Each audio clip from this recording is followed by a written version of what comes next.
Attention family. Your Candy Sister API service base level API key has expired.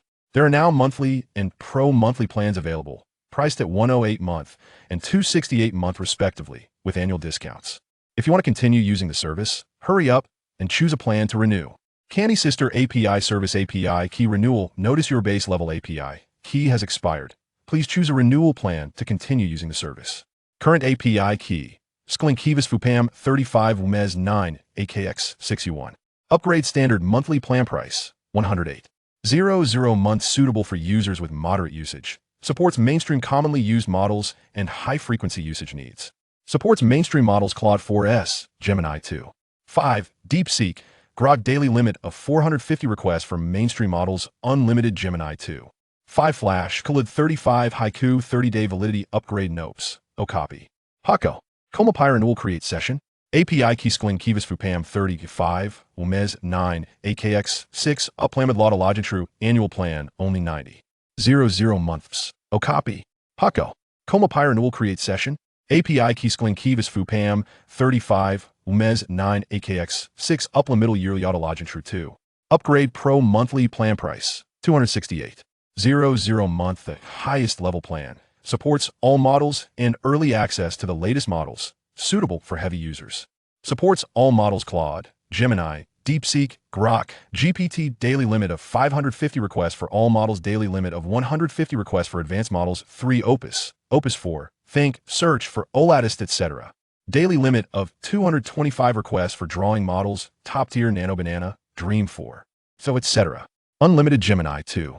5 Flash. Khalid 35 Haiku priority technical support 30-day validity early access to the latest models Gemini 3.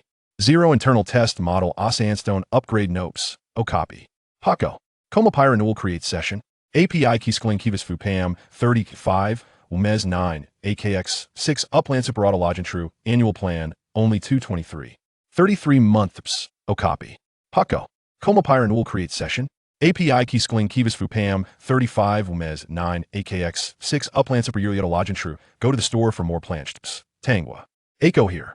Or need help? If you encounter any issues during the renewal process, please contact our customer service team. Email support. Contact us. CDN. Aiko here. Or Tangwo chat. JPG online customer service. Consult Nopes. CDN. Aiko here. Or Tangwo chat. JPG security reminder: the renewal link is encrypted and only valid for your API. Key payment process, securely handled by Stripe service, will be restored immediately after successful renewal. This message was generated automatically by the system. Please do not reply. Unlimited Gemini 2. 5 Flash. Khalid 35 Haiku priority technical support 30-day validity. Experience the latest models first Gemini 3. 0 internal test model Sandstone upgrade Nopes. Okapi. Hako. Komapire renewal create session. API key Sklinkivas Fupam 35 Umez 9 AKX 6 Upland Superauto Logitru annual plan only 223.33 months. Okapi. Hako. Komapire renewal create session. API key Sklinkivas Fupam 35 Umez 9 AKX 6 Upland Super Yearly Logitru. Visit the store for more packages. Tangwa. Aiko here. Or need help? If you encounter any issues during the renewal process, please contact our customer service team. Email support. Contact us. CDN. Aiko here. Or Tangwo chat. JPG online customer service. Inquire Nopes. CDN. Aiko here. Or Tangwo chat. JPG safety tips: the renewal link is encrypted and only valid for your API. Key: the payment process is securely handled by Stripe once the renewal is successful. The service will be restored immediately. This message is automatically generated by the system. Please do not reply. Candy Sister API service API key renewal notification: your base level A. Your PI key has expired. Please select a renewal plan to continue using the service. Current API key. SK. Linkiva. Sfupam 35 Umez 9 AKX 61. Upgrade. Standard monthly plan price 108.00 month suitable for moderate users. Supports mainstream models and high-frequency usage demands. Supports mainstream models Claude 4S, Gemini 2. 5 DeepSeek. Grok. Daily limit of 450 requests for mainstream models, unlimited access to Gemini 2. 5 Flash. Claude 3-5. Haiku valid for 30 days. Upgrade now. HTTPS. Okapi. Hako. Com API renewal create session. API key SK. Link Eva, Svupam 35 UMES 9 AKX 6 U plan middle auto login true. Annual plan only 90.00 month. HTTPS. O copy. Paco. Com API renewal create session. API key SK. Link Eva, Svupam 35 UMES 9 AKX 6 U plan middle yearly auto login true. 2. Upgrade, pro monthly plan price, 268.00 month, the highest level plan. Supports all models and early access to the latest models, suitable for heavy users. Supports all models Claude, Gemini, DeepSeek, Grok, GPT. Daily limit of 550 requests for all models. Daily limit of 150 requests for advanced models. 3 Opus, Opus 4, Think search for latest, etc. Daily limit of 225 requests for drawing models. Top tier Nano Banana. Specific models for figurines like Dream 4. 0. Unlimited access to Gemini 2. 5 Flash. Claude 3-5. Haiku priority technical support valid for 30 days. Early access to the latest models. Gemini 3. 0 Beta model Sandstone. Upgrade now. HTTPS. O copy. Paco. Com API renewal create session. API key SK. Link Eva, Svupam 35 UMES 9 AKX 6 U plan super auto login true. Annual plan only 223. 33 month. HTTPS. O copy. Paco. Com API renewal create session. API key SK. Link Eva, Svupam 35 UMES 9 AKX 6 U plan super yearly auto login true. Visit the store for more plans. HTTPS. Tangwa. Aiko here. Or need help? If you encounter any issues during the renewal process, please contact our customer service team. Email support. Contact us. HTTPS. CDN. Aiko here. Or Tango Chat. JPG. Online customer service. Consult now. HTTPS. CDN. Aiko here. Or Tango Chat. JPG. Security tips. The renewal link is encrypted and only valid for your API key. The payment process is securely handled by Stripe after successful renewal. The service will resume immediately. This message is automatically generated by the system. Please do not reply. Candy Sister API Service API Key Renewal Notification. Your base level API key has expired. Please select a renewal plan to continue using the service. Current API key. SK. Link Eva. Svupam 35 UMES 9 AKX 6 U1. Upgrade. Standard monthly plan price. 108.00 month suitable for moderate users. Supports mainstream models and high-frequency usage demands. Supports mainstream models Claude 4S. Gemini 2. 5. DeepSeek Grok. Daily limit of 450 requests for mainstream models. Unlimited access to Gemini 2. 5 Flash. Claude 3-5. Haiku valid for 30 days. Upgrade now. HTTPS. O copy. Paco. Com API renewal create session. API key SK. Link Eva. Svupam 35 UMES 9 AKX 6 U plan middle auto login true. Annual plan only 90.00 month. HTTPS. O copy. Paco. Com API renewal create session. API key SK. Link Eva. Svupam 35 UMES 9 AKX 6 U plan middle yearly auto login true. 2. Upgrade. Pro monthly plan price. 268.00 month. The highest level plan. Supports all models and early access to the latest models, suitable for heavy users. Supports all models Claude, Gemini, DeepSeek, Grok, GPT. Daily limit of 550 requests for all models. Daily limit of 150 requests for advanced models. 3 Opus, Opus 4, Think search for latest, etc. Daily limit of 225 requests for image generation models. Top tier Nano Banana. Dedicated image models like Dream 4. 0. Unlimited Gemini 2. 5 Flash. Claude 3-5. Haiku priority technical support. 30-day validity. Early access to the latest models. Gemini 3. 0. Beta model Sandstone. Upgrade now. HTTPS. O copy. Paco. Com API renewal create session. API key SK. Link Eva. Svupam 35 UMES 9 AKX 6 U plan super auto login true. Annual plan only 223. 33 month. HTTPS. O copy. Paco. Com API renewal create session. API key SK. Link Eva. Svupam 35 UMES 9 AKX 6 U plan super yearly auto login true. Go to the shop for more packages. https Tangwa. Aiko here. Or need help? If you encounter any issues during the renewal process, please contact our customer service team. Email support. Contact customer service. https CDN. Aiko here. Or Tangwo chat. JPG. Online customer service. Inquire now. https CDN. Aiko here. Or Tangwo chat. JPG. Security tips. The renewal link is encrypted and only valid for your API key. Payment process is securely handled by Stripe. Services will be restored immediately after successful renewal. This message is automatically generated by the system. Please do not reply. Candy Sister API Service API Key Renewal Notification. Your base level API key has expired. Please choose a renewal plan to continue using the service. Current API key SK Link EVA SFUPAM 35 UMES 9 AKX 6 U1. Upgrade Standard Monthly Package Price 108.00 month. Suitable for moderate usage. Supports mainstream models and high-frequency usage needs.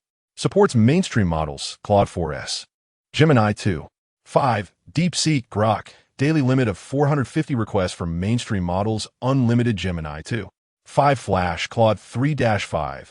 Haiku 30-day validity. Upgrade now. https Okapi. Paco. Com API Renewal Create Session. API Key SK. Link EVA, SFUPAM 35 UMES 9 AKX 6 U Plan Middle Auto Login True. Annual Plan only 90.00 month. https Okapi. Paco. Com API Renewal Create Session. API Key SK. Link EVA, SFUPAM 35 UMES 9 AKX 6 U Plan Middle Yearly Auto Login True. 2. Upgrade Pro Monthly Package Price 268.00 month. Highest level package. Supports all models and early access to the latest models. Suitable for heavy users. Supports all models Claude, Gemini, DeepSeek, Grok, GPT. Daily limit of 550 requests for all models. Daily limit of 150 requests for advanced models. 3 Opus, Opus 4, Think Search for latest, etc. Daily limit of 225 requests for image generation models. Top tier Nano Banana. Dedicated image models like Dream 4, 0, Unlimited Gemini 2, 5 Flash, Claude 3-5, Haiku Priority Technical Support 30-day validity. Early access to the latest models. Gemini 3, 0 Beta Model Sandstone. Upgrade now. https Okapi. Paco. Com API Renewal Create Session. API Key SK. Link EVA, SFUPAM 35 UMES 9 AKX 6 U Plan Super Auto Login True. Annual plan only 223.33 month. https Okapi. Paco. Com API Renewal Create Session. API Key SK. Link EVA. SFUPAM 35 UMES 9 AKX 6 U Plan Super Yearly Auto Login True. Go to the shop for more packages. https Tangwa. Aiko here. Or need help? If you encounter any issues during the renewal process, please contact our customer service team. Email support. Contact customer service. https CDN. Aiko here. Or Tangwo chat. JPG. Online customer service. Inquire now. https CDN. Aiko here. Or Tangwo chat. JPG. Security tips. The renewal link is encrypted and only valid for your API key. Payment process is securely handled by Stripe. Services will be restored immediately after successful renewal. This message is automatically generated by the system. Please do not reply. Candy Sister API Service API Key Renewal. Notice your base level API key has expired. Please select a renewal plan to continue using the service. Current API key SK. Link EVA. SFUPAM 35 UMES 9 AKX 6 U1. Upgrade Standard Monthly Plan Price 108.00 month. Suitable for users with moderate usage. Supporting mainstream models and high-frequency usage requirements. Supports mainstream models Claude 4S, Gemini 2, 5, DeepSeek Grok. Daily limit of 450 requests for mainstream models. Unlimited Gemini 2, 5 Flash Claude 3-5, Haiku 30-day validity. Upgrade now. https Okapi. Paco. Com API Renewal Create Session. API Key SK. Link EVA, SFUPAM 35 UMES 9 AKX 6 U Plan Middle Auto Login True. Annual plan only 90.00 month. https Okapi. Paco. Com API Renewal Create Session. API Key SK. Link EVA, SFUPAM 35 UMES 9 AKX 60 plan middle yearly auto login true. 2. Upgrade. Pro monthly plan price. 268.00 month. The highest level plan. Supporting all models and early access to the latest models. Suitable for heavy users. Supports all models Claude, Gemini, DeepSeek, Grok. GPT. Daily limit of 550 requests for all models. Daily limit of 150 requests for advanced models. 3. Opus. Opus 4. Think search for latest. Etc.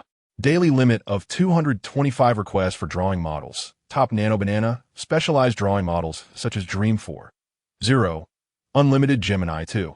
5. Flash. Claude 3-5. Haiku priority technical support. 30-day validity. Early access to the latest models. Gemini 3. 0. Internal test model Sandstone. Upgrade now. HTTPS. Copy. Paco. Com API renewal create session. API key SK. Link EVA. SFUPAM 35 UMES 9 AKX 6 U plan super auto login true. Annual plan only 223. 33 month. HTTPS. Copy. Paco. Com API renewal create session. API key SK. Link EVA. SFUPAM 35 UMES 9 AKX 6 U plan super yearly auto login true. Go directly to the store to see more plans. HTTPS. Tangwa. Echo here. Org need help? If you encounter any issues during the renewal process, please contact our customer service team. Email support. Contact us. HTTPS. CDN. Echo here. Org Tangwa chat. JPG. Online customer service. Inquire now. HTTPS. CDN. Echo here. Org Tangwa chat. JPG. Security reminder. The renewal link is encrypted and only valid for your API key. The payment process is securely handled through Stripe. Upon successful renewal, the service will be restored immediately. This message is automatically generated by the system. Please do not reply. Supports all models Claude, Gemini, DeepSeek, Grok. GPT. Daily limit of 550 requests for all models. Daily limit of 150 requests for advanced models. 3. Opus. Opus 4. Think search for latest. Etc. Daily limit of 225 requests for drawing models. Top tier Nano Banana. Special drawing models for Dream 4. 0 figures, etc. Unlimited access to Gemini 2. 5. Flash. Claude 3-5. Haiku priority technical support. 30-day validity. Early access to the latest models. Gemini 3. 0 beta model Sandstone. Upgrade now. HTTPS. Copy. Paco. Com API renewal create session. API key SK.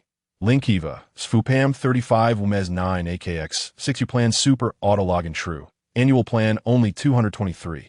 33 month. HTTPS. Copy. Paco. Com API renewal create session. API key SK. Link EVA. SFUPAM 35 UMES 9 AKX 6 U plan super yearly auto login true. Go directly to the store for more packages. HTTPS. Tangwa. Echo here. Org need help?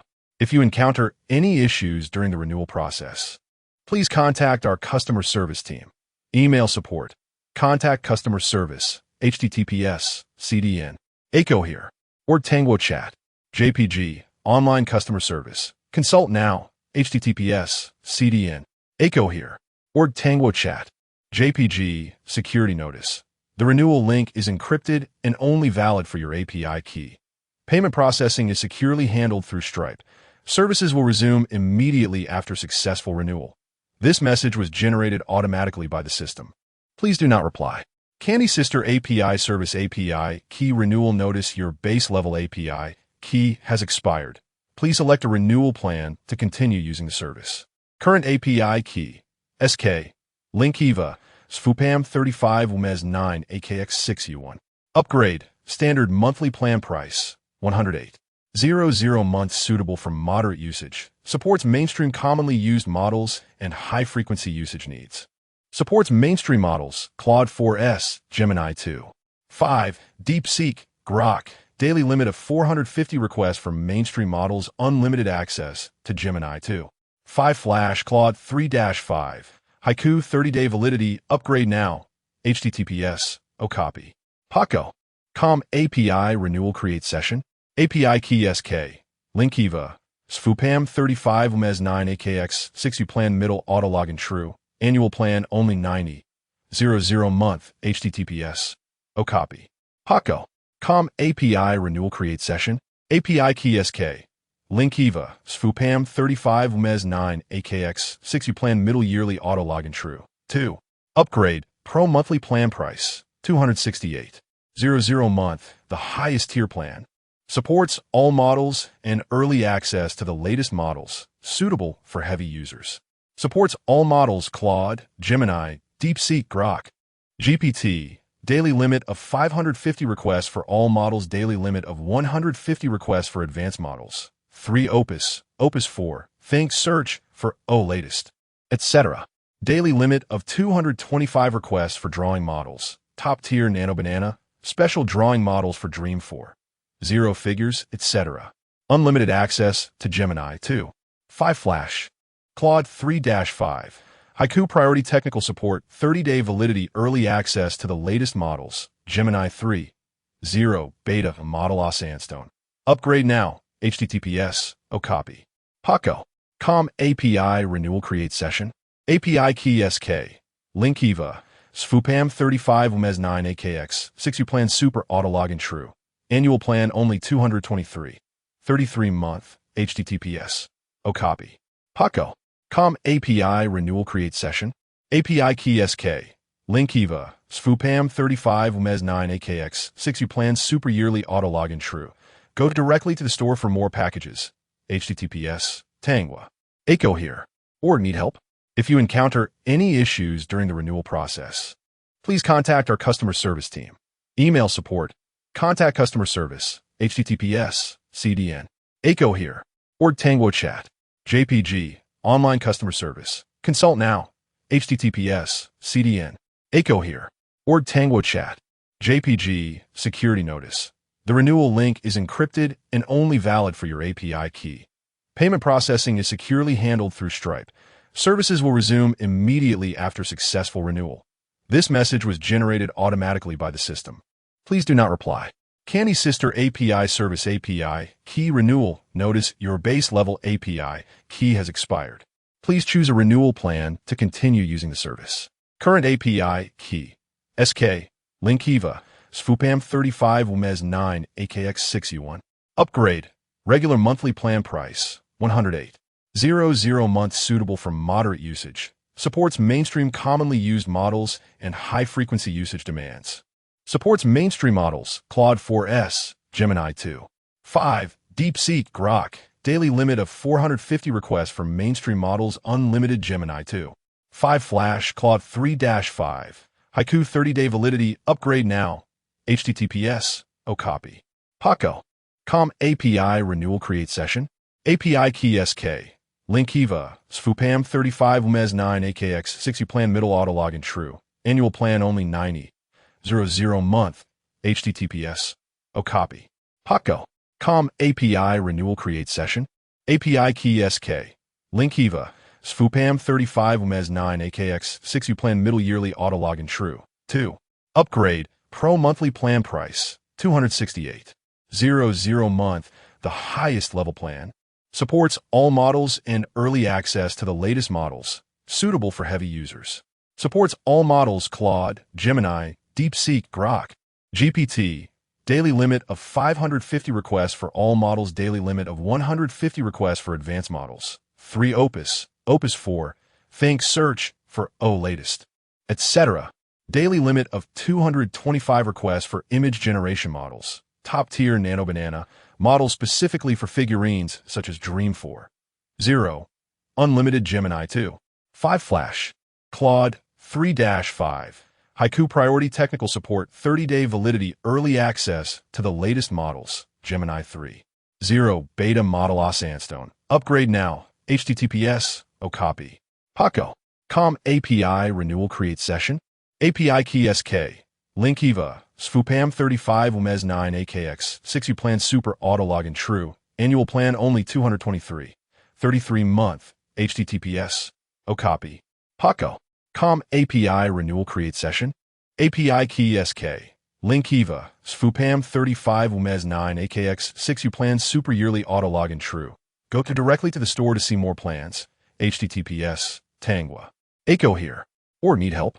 If you encounter any issues during the renewal process, please contact our customer service team. Email support. Contact customer service. https CDN. Echo here. Or Tangwa chat.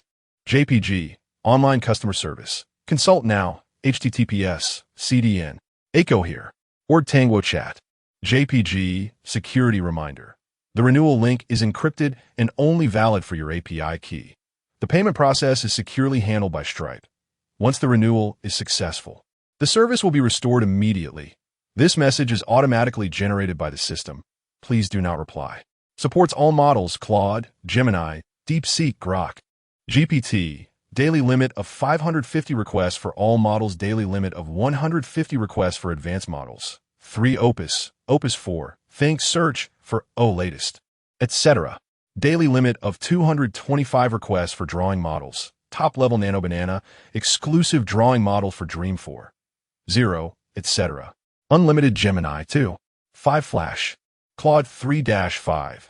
Haiku priority technical support 30-day validity early access to the latest models. Gemini 3. 0 beta model Sandstone. Upgrade now. https Okapi. Paco. Com API renewal create session. API key SK. Link EVA. SFUPAM 35 UMES 9 AKX 6 U plan super auto login true. Annual plan only 223. 33 month. https Okapi. Paco. Com API renewal create session. API key SK. Link EVA. SFUPAM 35 UMES 9 AKX 6 U plan super yearly auto login true. Go directly to the store to see more packages. https Tangwa. Echo here. Or need help? If you encounter any issues during the renewal process, please contact our customer service team. Email support. Contact us. https CDN. Echo here. Or Tangwa chat. JPG. Online support. Inquire now. https CDN. Echo here. Or Tangwa chat. JPG. Security reminder. The renewal link is encrypted and valid only for your API key. Payment process is securely handled through Stripe. Service will be restored immediately after successful renewal. This message is automatically generated by the system. Please do not reply. Candy Sister API Service API Key Renewal. Notice your base level API key has expired. Please select a renewal plan to continue using the service. Current API key. SK. Link EVA. SFUPAM 35 UMES 9 AKX 6 U1. Upgrade. Standard monthly package price. 108. 00 months suitable for moderate users. Supports mainstream models and high-frequency usage needs. Supports mainstream models Claude 4S. Gemini 2. 5 DeepSeek Grok. Daily limit of 450 requests for mainstream models. Unlimited Gemini 2. 5 Flash Claude 3-5. Haiku 30-day validity. Upgrade now. https Okapi. Paco. Com API renewal create session. API key SK. Link EVA. SFUPAM 35 UMES 9 AKX 6 U plan middle auto login true. Annual plan only 90. 00 month. https Okapi. Paco. Com API renewal create session. API key SK. Link EVA. SFUPAM 35 UMES 9 AKX 6 U plan middle yearly auto login true. 2. Upgrade. Pro monthly package price. 268. 00 month highest level package. Supports all models and early access to the latest models, suitable for heavy users. Supports all models Claude, Gemini, DeepSeek, Grok, GPT. Daily limit of 550 requests for all models. Daily limit of 150 requests for advanced models. 3 Opus, Opus 4. Think search for latest, etc. Daily limit of 225 requests for drawing models. Top-level Nano Banana, exclusive drawing model for Dream 4. 0, etc. Unlimited Gemini 2. 5 Flash. Claude 3-5. Haiku priority technical support 30-day validity early access to the latest models. Gemini 3. 0 beta model Sandstone. Upgrade now. https Okapi. Paco. Com API renewal create session. API key SK. Link EVA. SFUPAM 35 UMES 9 AKX 6 U plan super auto login true. Annual plan only 223. 33 month. https Okapi. Paco. Com API renewal create session. API key SK. Link EVA. SFUPAM 35 UMES 9 AKX 6U plans super yearly auto login true. Go directly to the store to see more packages. HTTPS. Tangwa. Echo here. Or need help? If you encounter any issues during the renewal process, please contact our customer service team. Email support. Contact us. HTTPS. CDN. Echo here. Or Tangwa chat. JPG. Online support. Inquire now. HTTPS. CDN. Echo here. Or Tangwa chat. JPG. Security reminder. The renewal link is encrypted and valid only for your API key. Payment process is securely handled through Stripe. Service will be restored immediately after successful renewal. This message is automatically generated by the system. Please do not reply. Canny Sister API Service API Key Renewal Notification. Your base level API key has expired. Please choose a renewal plan to continue using the service. Current API key SK. Link EVA. SFUPAM 35 UMES 9 AKX6U1. Upgrade. Standard monthly plan price. 108.00 months suitable for users with moderate usage. Supporting mainstream models and high-frequency usage needs. Supports mainstream models Claude 4S, Gemini 2. 5. DeepSeek Grok. Daily limit of 450 requests for mainstream models, unlimited Gemini 2. 5. Flash Claude 3-5. Haiku 30-day validity. Upgrade now. HTTPS. Copy. Paco. Com API renewal create session. API key SK. Link EVA. SFUPAM 35 UMES 9 AKX 6U plan middle auto login true. Annual plan only 90.00 month. HTTPS. Copy. Paco. Com API renewal create session. API key SK. Link EVA. SFUPAM 35 UMES 9 AKX 6U plan middle yearly auto login true. 2. Upgrade. Pro monthly plan price. 268.00 month. The highest level plan. Supports all models and early access to the latest models, suitable for heavy users. Supports all models Claude, Gemini, DeepSeek Grok. GPT. Daily limit of 550 requests for all models. Daily limit of 150 requests for advanced models. 3. Opus. Opus 4. Thing search for latest, etc. Daily limit of 225 requests for drawing models. Top tier Nano Banana. Exclusive drawing models like Dream 4. 0. Unlimited Gemini 2. 5. Flash. Claude 3-5. Haiku priority technical support 30-day validity early access to the latest models. Gemini 3. 0. Beta model Sandstone. Upgrade now. HTTPS. Copy. Paco. Com API renewal create session. API key SK.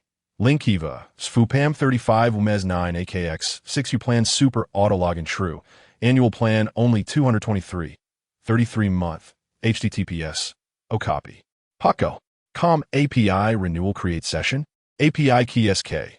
Link EVA. SFUPAM 35 UMES 9 AKX 6U plan super yearly auto login true. Go to the store to see more plans. HTTPS. Tangwa. Echo here. Or need help?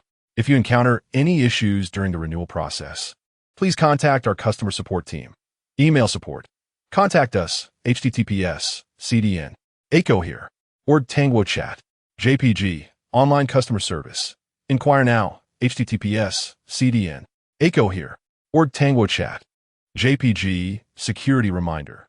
The renewal link is encrypted and only valid for your API key. Payment process is securely handled by Stripe. Service will be restored immediately after successful renewal. This message is automatically generated by the system. Please do not reply. Supports all models Claude, Gemini, DeepSeek, Grok, GPT. Daily limit of 550 requests for all models. Daily limit of 150 requests for advanced models. 3. Opus. Opus 4. Think. Search for latest, etc. Daily limit of 225 requests for drawing models. Top tier Nano Banana. Dedicated models for Dream 4. 0, etc. Unlimited Gemini 2. 5. Flash. Claude 3-5. Haiku priority technical support 30-day validity early access to the latest models. Gemini 3. 0. Beta model Sandstone. Upgrade now. HTTPS. Copy. Paco. Com API renewal create session. API key SK. Link EVA. SFUPAM 35 UMES 9 AKX 6U plan super auto login true. Annual plan only 223.33 month. https copy Paco com API renewal create session API key SK link EVA SFUPAM 35 UMES 9 AKX 6 U plan super yearly auto login true. Go directly to the store for more packages. https Tangwa Echo here. Or need help? If you encounter any issues during the renewal process, please contact our customer service team. Email support. Contact customer service. https CDN Echo here. Or Tangwa chat. JPG online customer service. Consult now. https CDN Echo here. Or Tangwa chat. JPG security notice. The renewal link is encrypted and only valid for your API key. The payment process is securely handled by Stripe. Services will resume immediately after successful renewal. This message is automatically generated by the system. Please do not reply. Candy Sister API Service API Key Renewal Notification. Your base level API key has expired. Please choose a renewal plan to continue using the service. Current API key SK link EVA SFUPAM 35 UMES 9 AKX 6 U1 Upgrade Standard Monthly Package Price 108.00 month suitable for moderate users. Supports mainstream models and high-frequency usage needs. Supports mainstream models Claude 4S, Gemini 2, 5, DeepSeek, Grok. Daily limit of 450 requests for mainstream models. Unlimited Gemini 2, 5 Flash Claude 3-5. Haiku 30-day validity. Upgrade now. https copy Paco com API renewal create session API key SK link EVA SFUPAM 35 UMES 9 AKX 6 U plan middle auto login true. Annual plan only 90.00 month. https copy Paco com API renewal create session API key SK link EVA SFUPAM 35 UMES 9 AKX 6 U plan middle yearly auto login true. 2. Upgrade Pro monthly package price 268.00 month. The highest level package. Supports all models and early access to the latest models, suitable for heavy users. Supports all models Claude, Gemini, DeepSeek, Grok, GPT. Daily limit of 550 requests for all models. Daily limit of 150 requests for advanced models. 3 Opus, Opus 4, Think search for latest, etc. Daily limit of 225 requests for drawing models. Top tier, Nano Banana, dedicated models for Dream 4, 0, etc. Unlimited Gemini 2, 5 Flash, Claude 3-5. Haiku priority technical support. 30-day validity. Early access to the latest models. Gemini 3, 0 beta model Sandstone. Upgrade now. https copy Paco com API renewal create session API key SK link EVA SFUPAM 35 UMES 9 AKX 6 U plan super auto login true. Annual plan only 223.33 month. https copy Paco com API renewal create session API key SK link EVA SFUPAM 35 UMES 9 AKX 6 U plan super yearly auto login true. Go directly to the store for more packages. https Tangwa Echo here. Or need help? If you encounter any issues during the renewal process, please contact our customer service team. Email support. Contact customer service. https CDN Echo here. Or Tangwa chat. JPG online customer service. Consult now. https CDN Echo here. Or Tangwa chat. JPG security notice. The renewal link is encrypted and only valid for your API key. The payment process is securely handled by Stripe. Services will resume immediately after successful renewal. This message is automatically generated by the system. Please do not reply. Candy Sister API Service API Key Renewal Notification. Your base level API key has expired. Please choose a renewal plan to continue using the service. Current API key SK link EVA SFUPAM 35 UMES 9 AKX 6 U1 Upgrade Standard Monthly Plan Price 108.00 month suitable for medium usage users. Supports mainstream common models and high-frequency usage needs. Supports mainstream models Claude 4S, Gemini 2, 5, DeepSeek, Grok. Daily limit of 450 requests for mainstream models. Unlimited Gemini 2, 5 Flash, Claude 3-5. Haiku valid for 30 days. Upgrade now. https copy Paco com API renewal create session API key SK Link Eva, Svupam 35 Umez 9 AKX 6 You plan middle auto login true. Annual plan only 90.00 month. HTTPS. O copy. Paco. Com API renewal create session. API key SK.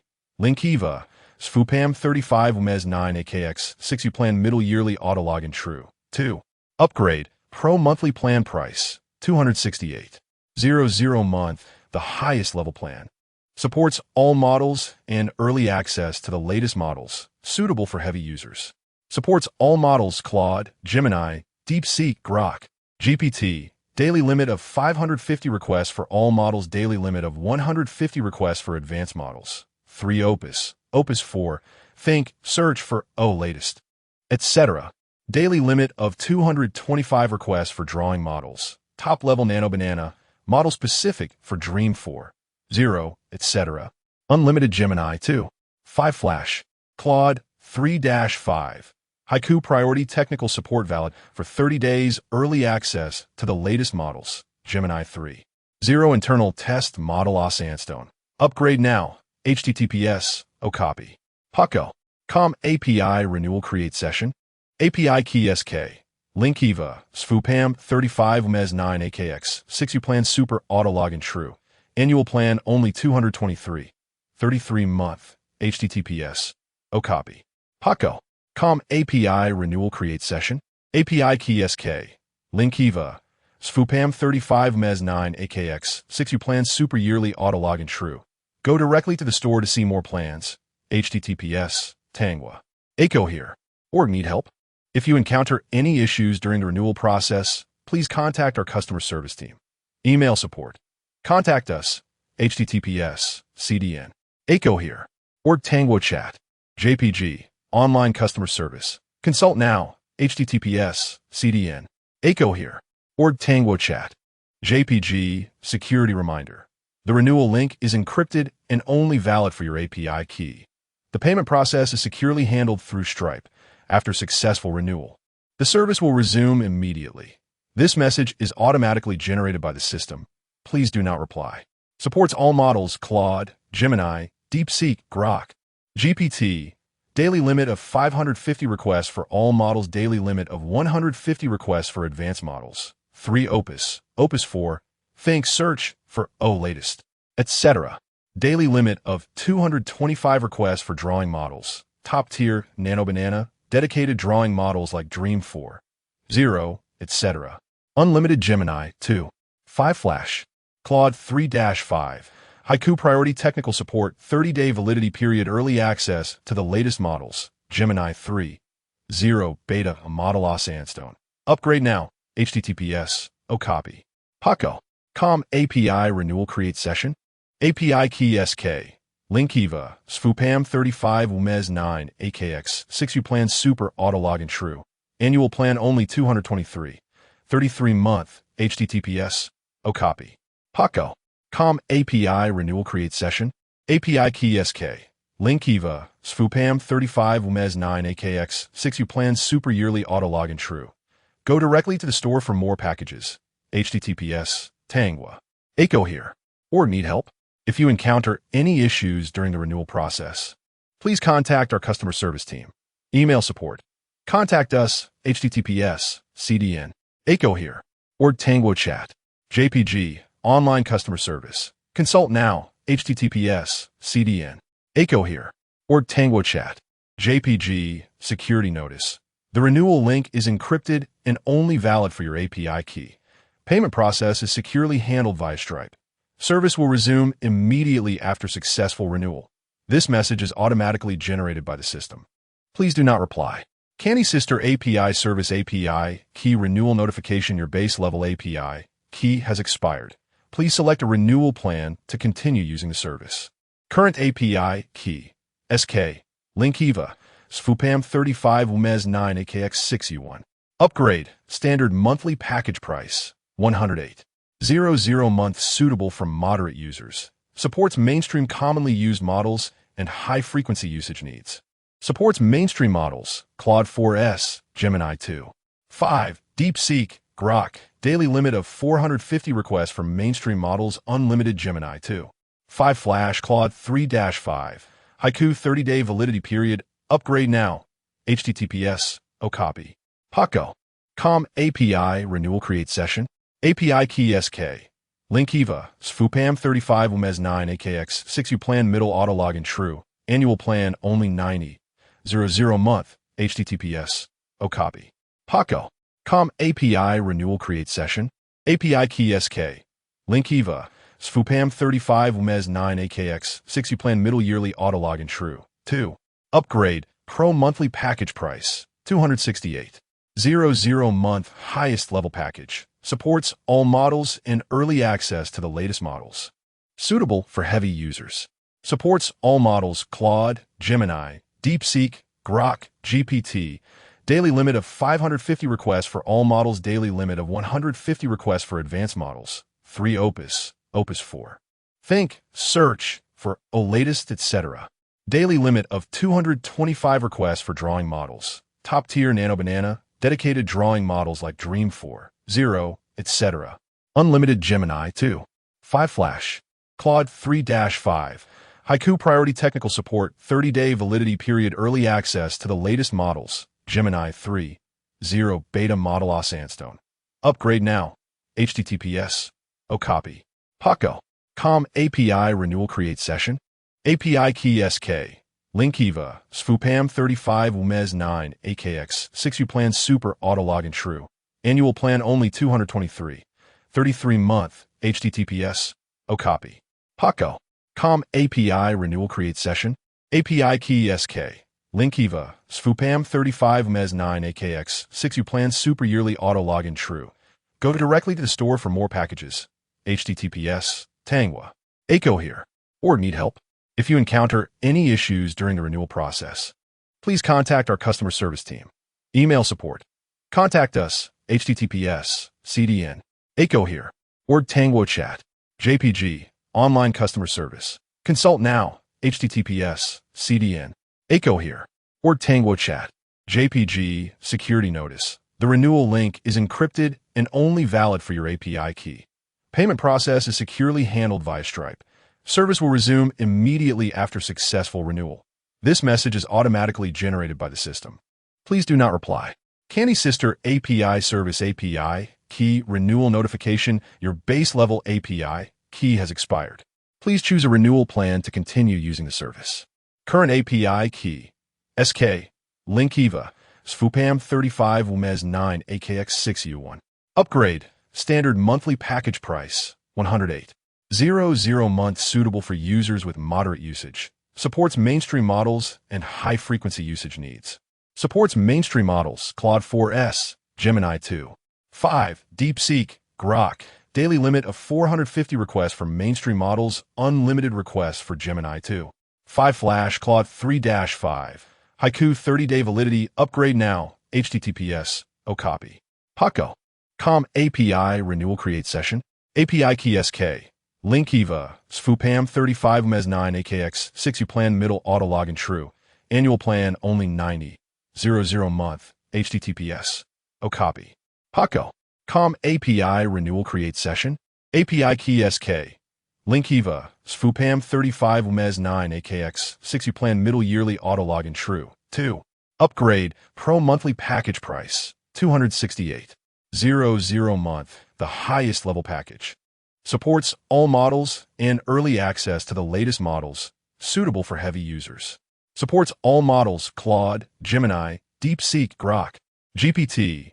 Daily limit of 550 requests for all models. Daily limit of 150 requests for advanced models. 3 Opus, Opus 4. Think, search for latest, etc. Daily limit of 225 requests for drawing models. Top tier Nano Banana. Specialized drawing models like Dream 4, 0. Unlimited requests for Gemini 2. 5 Flash. Claude 3-5.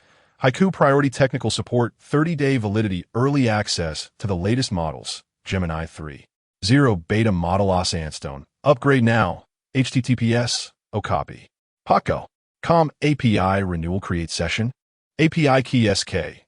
Link EVA. Sfupam 35 UMES 9 AKX 6 U plan super auto login true. Annual plan only 223. 33 month. HTTPS. Okapi. Paco. Com API renewal create session. API key SK. Link Eva. Sfupam 35 Umez 9 AKX. 6 You plan super yearly auto login true. Go directly to the store to view more packages. HTTPS. Tangwa. Echo here. Or need help? If you encounter any issues during the renewal process, please contact our customer service team. Email support. Contact us. HTTPS. CDN. Echo here. Or Tangwa chat. JPG. Online customer service. Consult now. HTTPS. CDN. Echo here. Or Tangwa chat. JPG. Security reminder. The renewal link is encrypted and only valid for your API key. The payment process is securely handled through Stripe. Once the renewal is successful, the service will be restored immediately. This message was automatically generated by the system. Please do not reply. Supports all models: Claude, Gemini, DeepSeek, Grok. GPT. Daily limit of 550 requests for all models. Daily limit of 150 requests for advanced models. 3 Opus. Opus 4. Think search for latest. Etc. Daily limit of 225 requests for drawing models. Top tier Nano Banana. Dedicated drawing models like Dream 4. 0. Etc. Unlimited Gemini 2. 5 Flash. Kalud 3-5. Haiku Priority Technical Support. 30-day validity. Early access to the latest models. Gemini 3.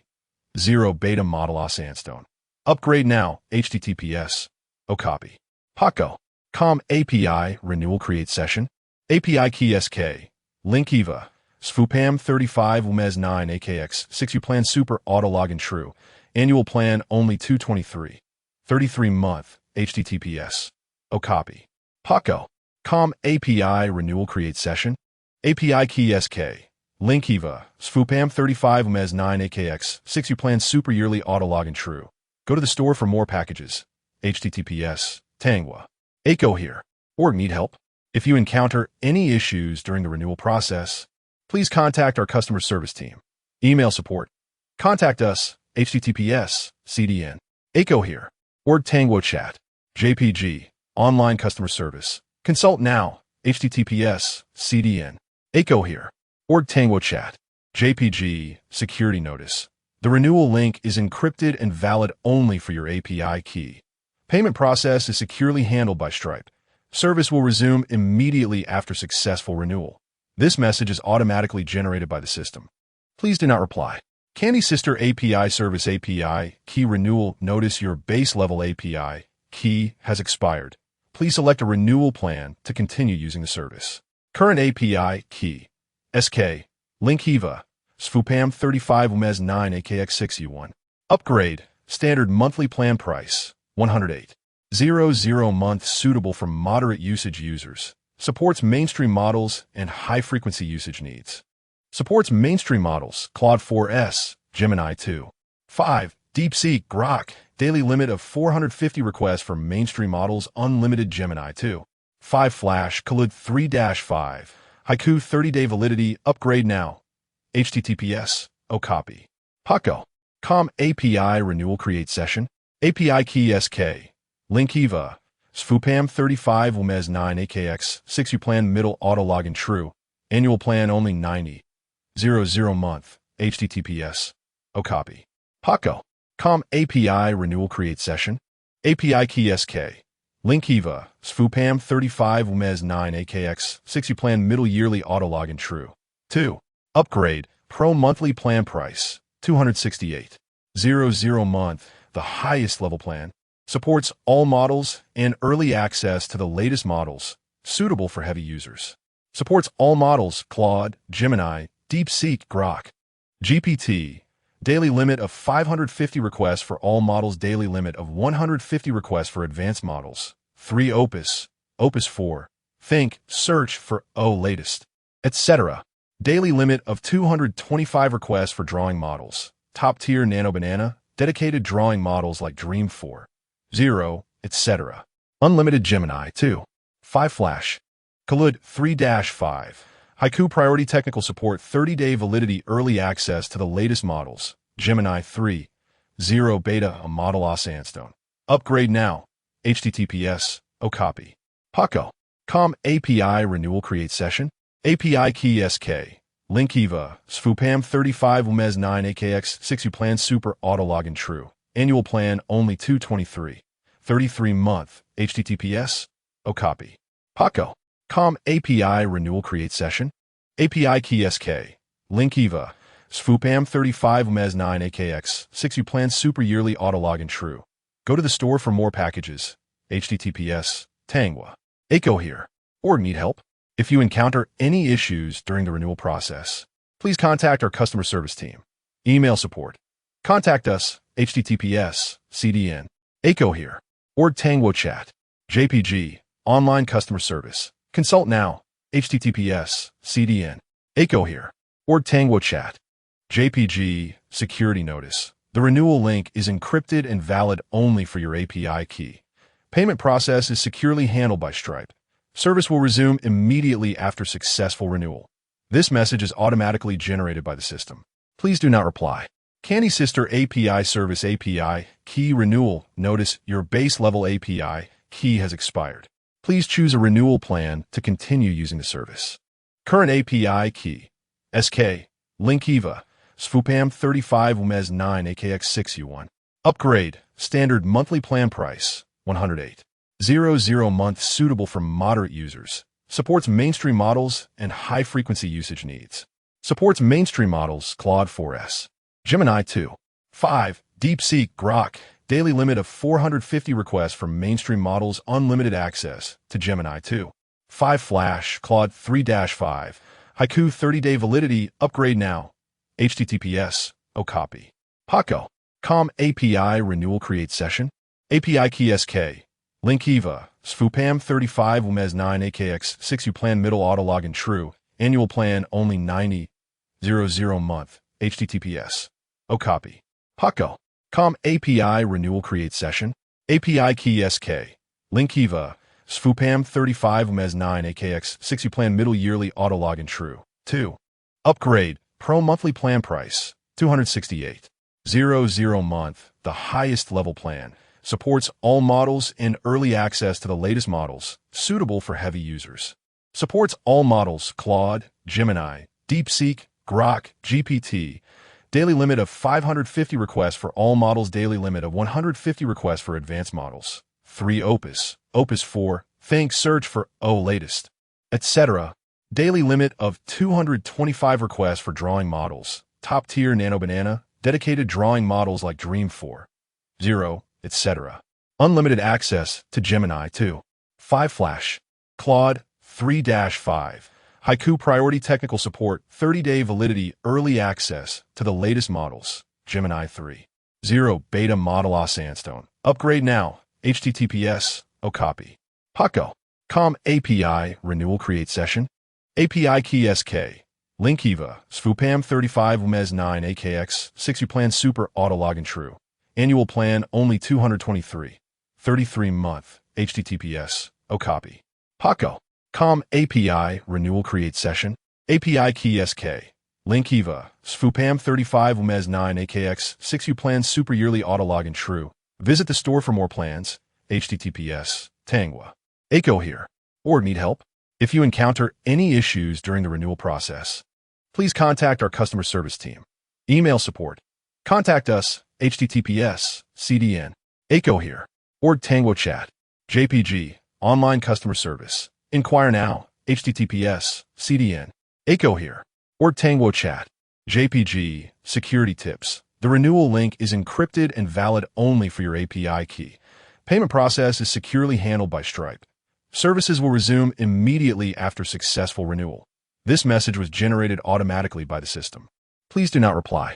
Supports all models Claude, Gemini, DeepSeek, Grok, GPT.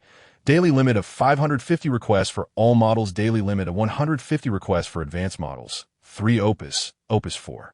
Think search for latest etc. Daily limit of 225 requests for drawing models. Top level Nano Banana. Specialized drawing models like Dream 4. 0. Etc. Unlimited Gemini 2. 5. Flash. Claude 3-5. Haiku priority technical support. 30-day validity. Early access to the latest models. Gemini 3. 0. Beta model Sandstone. Upgrade now. HTTPS. O copy. Paco. Com API renewal create session. API key SK. Link EVA. SFUPAM 35 UMES 9 AKX 6 U plan super auto login true.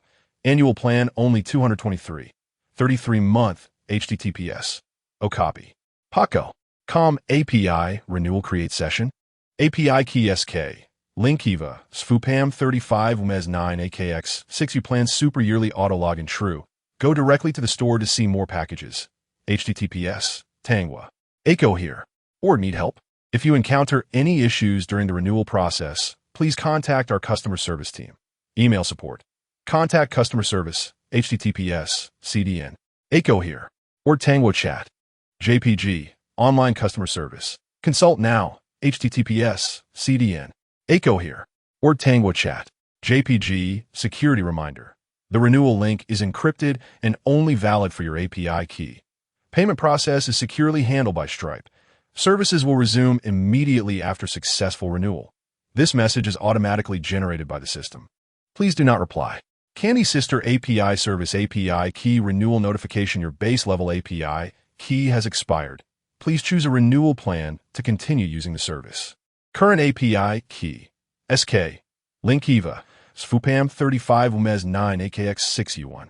Upgrade. Standard monthly package price. 108.00 months suitable for moderate usage. Supports mainstream models and high-frequency usage needs. Supports mainstream models Claude 4S. Gemini 2. 5. DeepSeek Grok. Daily limit of 450 requests for mainstream models. Unlimited Gemini 2. 5 Flash Claude 3-5. Haiku 30-day validity. Upgrade now. HTTPS. O copy. Paco. Com API renewal create session. API key SK. Link EVA. SFUPAM 35 UMES 9 AKX 6 U plan middle auto login true. Annual plan only 90.00 month. HTTPS. O copy. Paco. Com API renewal create session. API key SK. Link EVA. SFUPAM 35 UMES 9 AKX 6 U plan middle yearly auto login true. 2. Upgrade.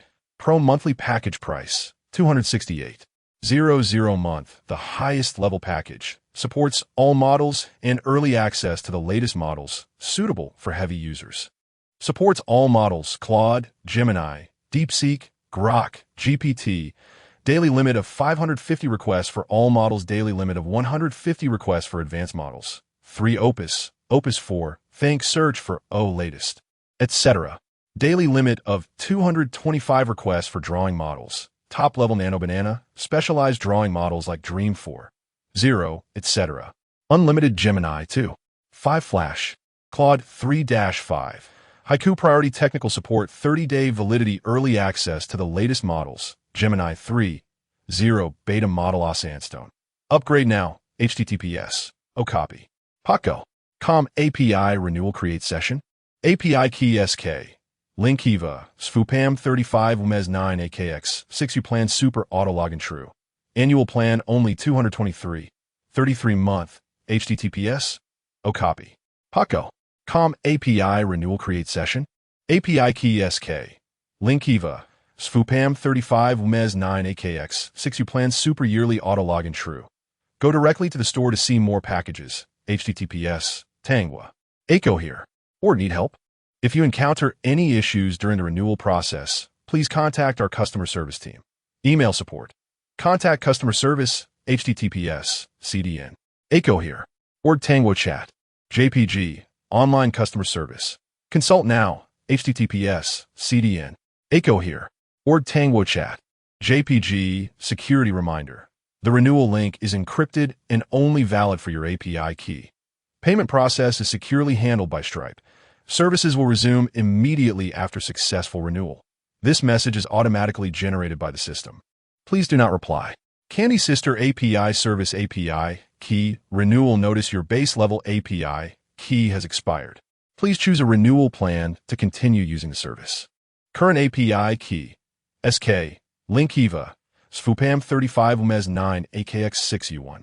Upgrade. Standard monthly package price. 108.00 months suitable for users with moderate usage. Supporting mainstream models and high-frequency usage needs. Supports mainstream models Claude 4S, Gemini 2. 5. DeepSeek, Grok. Daily limit of 450 requests for mainstream models, unlimited access to Gemini 2. 5 Flash, Claude 3-5. Haiku 30-day validity, upgrade now. HTTPS, copy. Paco. Com API renewal create session. API key SK. Link EVA. SFUPAM 35 UMES 9 AKX 6 plan middle auto login true. Annual plan only 90. 00 month. HTTPS, copy. Paco. Com API renewal create session. API key SK. Link EVA. SFUPAM 35 UMES 9 AKX 6 plan middle yearly auto login true. 2. Upgrade. Pro monthly package price. 268. 00 month. The highest level package. Supports all models and early access to the latest models, suitable for heavy users.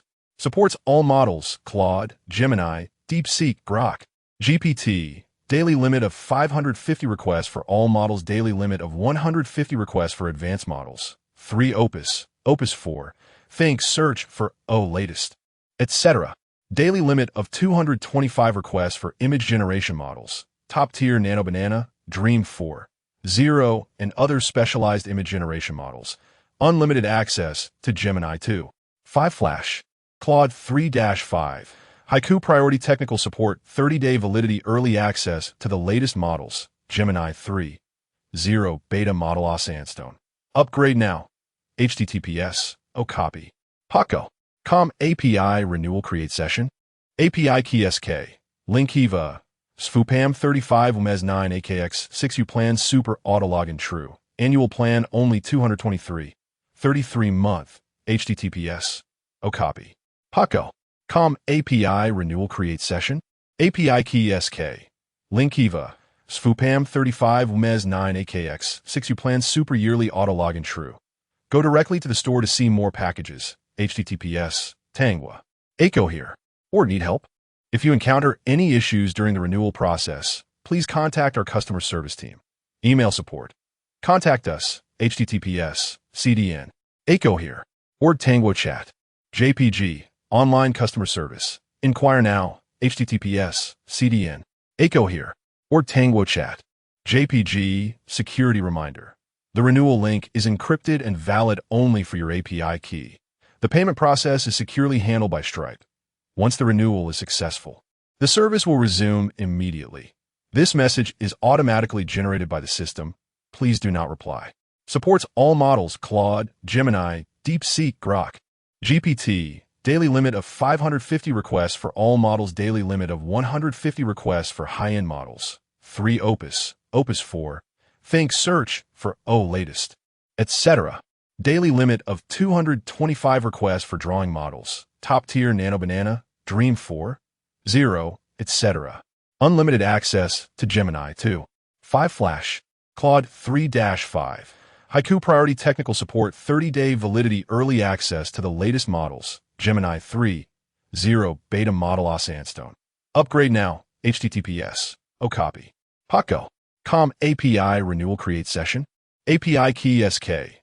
Link EVA. SFUPAM 35 UMES 9 AKX 6 plan super auto login true. Annual plan only 223. 33 month. HTTPS, copy. Paco. Com API renewal create session. API key SK. Link EVA. SFUPAM 35 UMES 9 AKX 6 plan super yearly auto login true. Visit the store for more packages. HTTPS, Tangwa. Aiko here. Or need help? If you encounter any issues during the renewal process, please contact our customer service team. Email support. Contact customer service. HTTPS, CDN. Aiko here. Or Tango Chat. JPG, online customer service. Consult now. HTTPS, CDN. Aiko here. Or Tango Chat. JPG, security reminder. The renewal link is encrypted and valid only for your API key. Payment is securely processed through Stripe. Services will resume immediately after successful renewal. This message is generated automatically by the system. Please do not reply. Martial arts competition? I'm a bit interested, Shiyang said. Yes, mainly facing newcomers. Most participants are within 3 years of becoming guardians. And it's also a way to select potential candidates, Lee explained. I like to give it a try. My combat experience is lacking. This kind of sparring should be very beneficial for me. Shiyang was quite interested, specifically in improving his strength. Upgrading physical fitness requires willpower, but becoming stronger isn't just about enhancing physical fitness. It can also involve honing combat experience, improving martial arts skills, or acquiring special abilities and superpowers. These are all ways to grow stronger. Li was a bit conflicted. Seeing Shiyang finally take an interest again, she didn't want to disappoint him. However, the unspoken truth was that Shiyang was already at the peak of his 6th stage. Although he lacked in abilities, his physical stats were genuinely at the top of the 6th stage. Relying solely on physical fitness, Shiyang had already surpassed the level of newcomers. Even during the early days of the founding of Huaxia, when many talents emerged like mushrooms after rain, the fastest progress made by those at the same time as Shiyang was only at the peak of the 2nd stage. If the master is interested, he can give it a try. Li answered, feeling conflicted. It wasn't that she didn't want Shiyang to bring glory to Huaxia, but rather that it seemed meaningless. Shiyang was the fastest person Li and the others had seen progress, and his character was good. He remained grounded despite his strength. However, because of this, sending Shiyang to participate in a martial art competition that was nominally for communication and learning felt like a waste, a case of using a sledgehammer to crack a nut. All right, I've always wanted to learn martial arts. Let's start now. The martial arts competition will also be a good way to practice. Shiyang took out his communicator and called Chun Qianqian. Shiyang, are you coming back? Chun Qianqian thought Shiyang was calling her to say he was coming back. But Shiyang immediately rejected. No, I plan to go to the martial arts world to learn some skills. I saw that there is a martial arts competition in 3 days. And I don't know how to sign up. Can you help me register? I'll come back later. Huh? You're leaving just like that? Yeah. See you when I get back. After saying that, Shiyang hung up the phone. Chun Qianqian hadn't finished her sentence before the call ended. Let's go. I've always wanted to learn martial arts. So I've been thinking about what I want to learn, and I already have a goal. Once again, I'll traverse the spirit realm to the intermediate martial arts world. The number 1 in the world. Sigh. Chun Qianqian looked at the communicator that had already been hung up, truly puzzled as to why Shiyang would suddenly come up with such an idea. The abilities of all guardians are basically exchanged through points, and most abilities within the organization are accumulated by experts. The abilities that can be obtained in other worlds are very few. Because guardians are not the main characters within the world, those divine skills occupy important roles in the plot, making it extremely difficult for outsiders to obtain them, basically impossible. With such an unreliable idea, it would be better to come back and accompany me. Chun Qianqian squeeze her legs together and rub them, the touch of the stockings making her have some fantasies about Shiyang. Gu Santong, a person who loves martial arts to the point of obsession and is also very mischievous. In his youth, he befriended Zhu Wushi due to his love for martial arts and explored Tianshan together, obtaining the true transmission of the Tianchu monster hero, mastering the indestructible diamond skill and the absorption skill, becoming invincible in the world.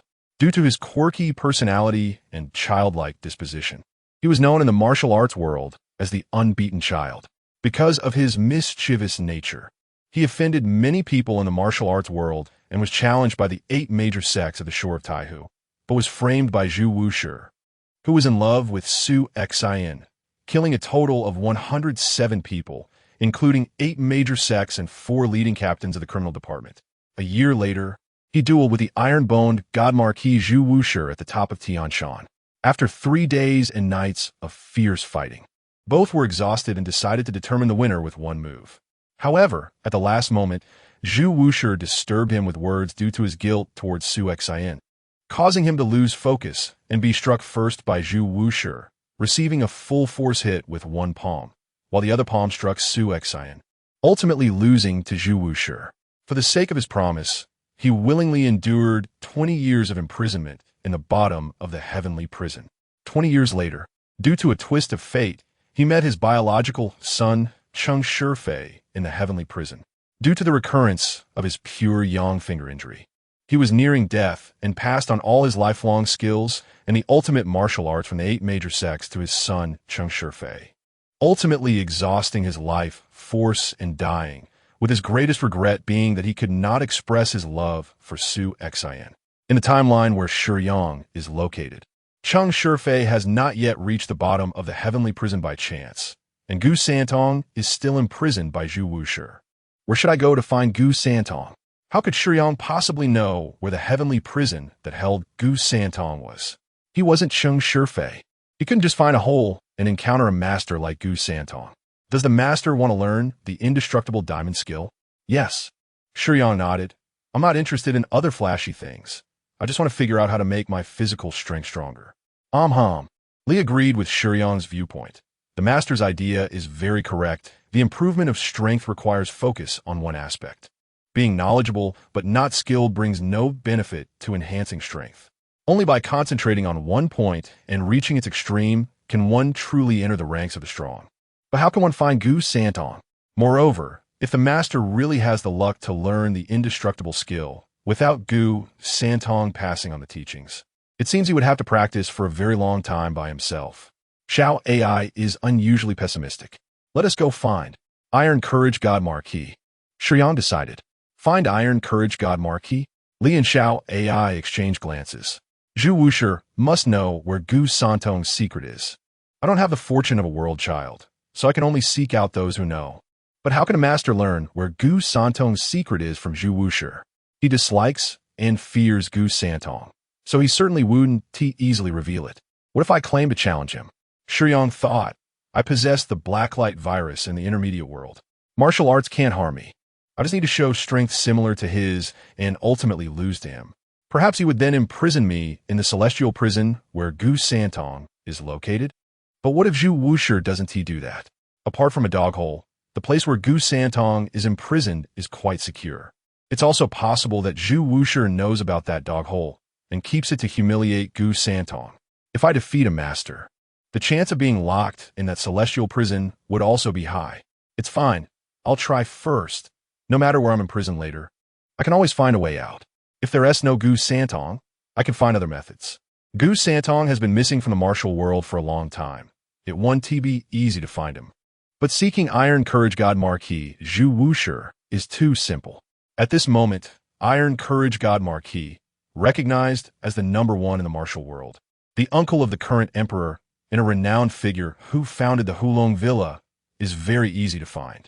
I just need to ask someone where Hulong Villa is. Zhu Wushi, a man with unparalleled martial skills, appears loyal, yet is extremely ambitious and cunning. However, what's rare is that he is infatuated. For decades, he has only cared for a woman named Sushin and has neither married any woman nor taken any concubines despite his high status. Hulong Villa. Young hero, may I ask what brings you to our #1 villa? A servant at the gate noticed Shiyang lingering outside for a long time. After exchanging glances, one of them stepped out to inquire. #1 villa? Shiyang looked at the villa gate and the prominent sign, feeling delighted that he had made progress so quickly. He wanted to find Hulong Villa, but it was quite far away. From others, he had also heard the mention of the #1 villa. If he remembered correctly, the master of the #1 villa, Haitang, is a secret agent of Hulong Villa. Finding Haitang to help take him to Hulong Villa should be easier. Of course, that was Shiyang's plan.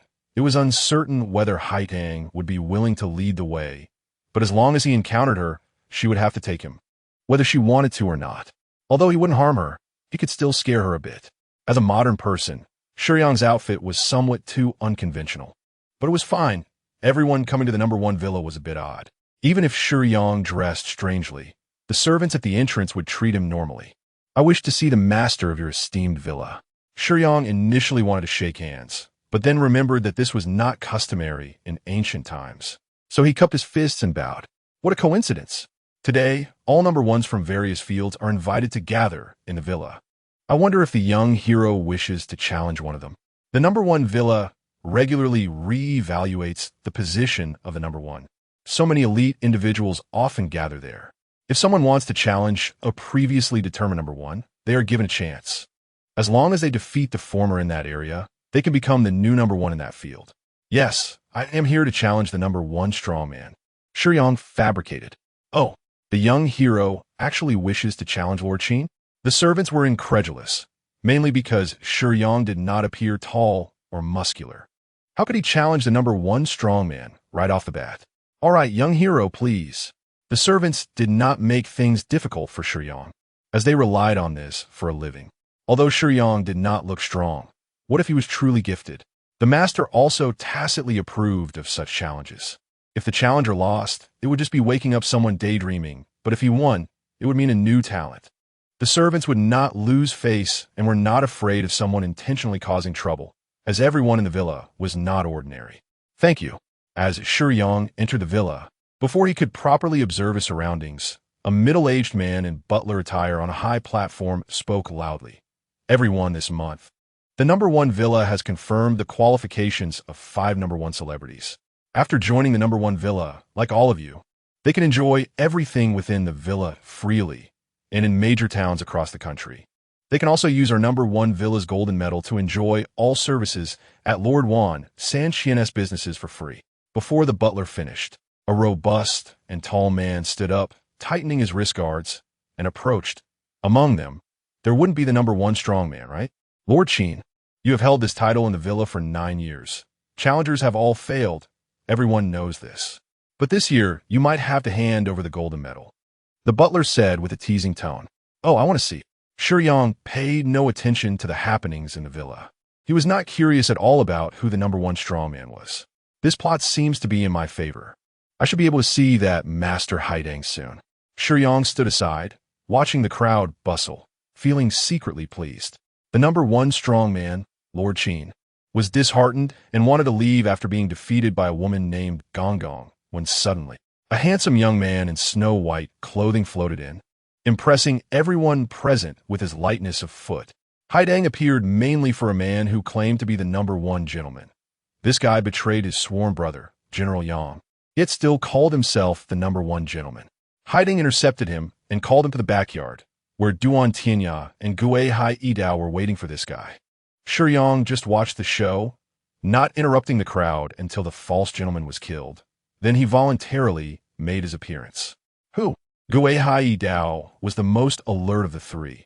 As soon as Shiyang appeared, his hand rested on the hilt of his sword. Gue Hai Idao was cold, but not one to kill innocents recklessly. Without knowing the reason, he didn't act rashly. Amid the vigilant glances of Duan Tianya, Gue Hai Idao, and Haidang, Shiyang cupped his fist in greeting. I am Shiyang. You three should be the secret agents of Hulong Villa, right? Aye. Before Shiyang could finish his sentence, Gue Hai Idao's overpowering blade energy surged towards Shiyang's face. I haven't finished speaking yet. Shiyang was startled and dodged to the side. Swish! Crack! The blade energy cut through, and in the serene backyard, a rock was severed in response.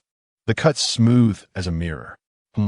Shiyang was surprised by the destructive power of the blade energy and felt a bit displeased. I hadn't finished speaking, and Gue Hai Idao already attacked. In fact, Shiyang was somewhat presumptuous. As secret agents, what does it mean to be a secret agent? Bai Tang disguises herself as the owner of the world's #1 manor, while Duan Tianya and Gue Hai Idao basically never appear in public. Only a few people know their identities. Now that Shiyang suddenly appears and reveals the identities of the three, how can they not be surprised? But what comes after the surprise? Who Shiyang is no longer matters.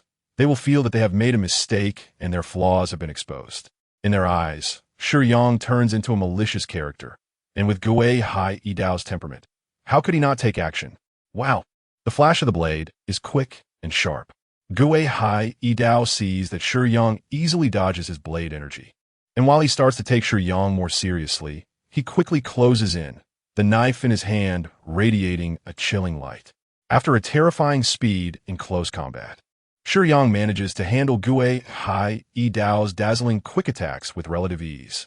Shiyang's martial arts moves are very rough, but he compensates with his strong physique and quick reflexes. Although Gue Hai Idao's attacks are fierce, they appear very slow in Shiyang's eyes, and he feels no pressure at all in dodging. Please stop. I have something to ask. Shiyang calls out calmly while engaging with Gue Hai Idao. Duan Tianya and Bai Tang are well aware of Gue Hai Idao's strength, and seeing Shiyang handle himself so easily, it's clear he has good martial skills. After revealing himself, he didn't shout for a fight, raising their curiosity about his intentions. However, as Bai Tang's mind turns, She still wants to make contact with Shiyang and gives Duan Tinya a glance, signaling him to wait. Idao, hold on a moment. Huh? What did you say? Bai Tang moves her ears, seemingly unable to believe Shiyang's words. Duan Tinya and Gue Hai Idao exchange a rare glance filled with suspicion. After Bai Tang asks Gue Hai Idao to stop, Shiyang states his purpose. I am Shiyang. I have long heard of the iron-blooded god Marquis Zhu Wusher's reputation as the world's #1, so I wish to challenge the god Marquis. After Shiyang's words, the three of them are stunned, remaining silent for a long time. In the eyes of the three, filled with doubt, confusion, and disbelief, Shiyang only sees one meaning. So you know that iron-blooded god Marquis is the #1 in the world? Shiyang smiles awkwardly. You want to challenge the god Marquis? Bai Tang fans herself and touches her chin, repeating Shiyang's words after a moment of thought. Yes, Shiyang affirms. Bai Tang falls silent again, and the other two do as well. It's unclear whether to commend Shiyang for his courage or to say he is unaware of the danger. Among the world's #1, the iron-blooded god Marquis, Zhu Wusher, and Gu Santong are undisputed top-tier figures with extraordinary martial arts, a fact known to all.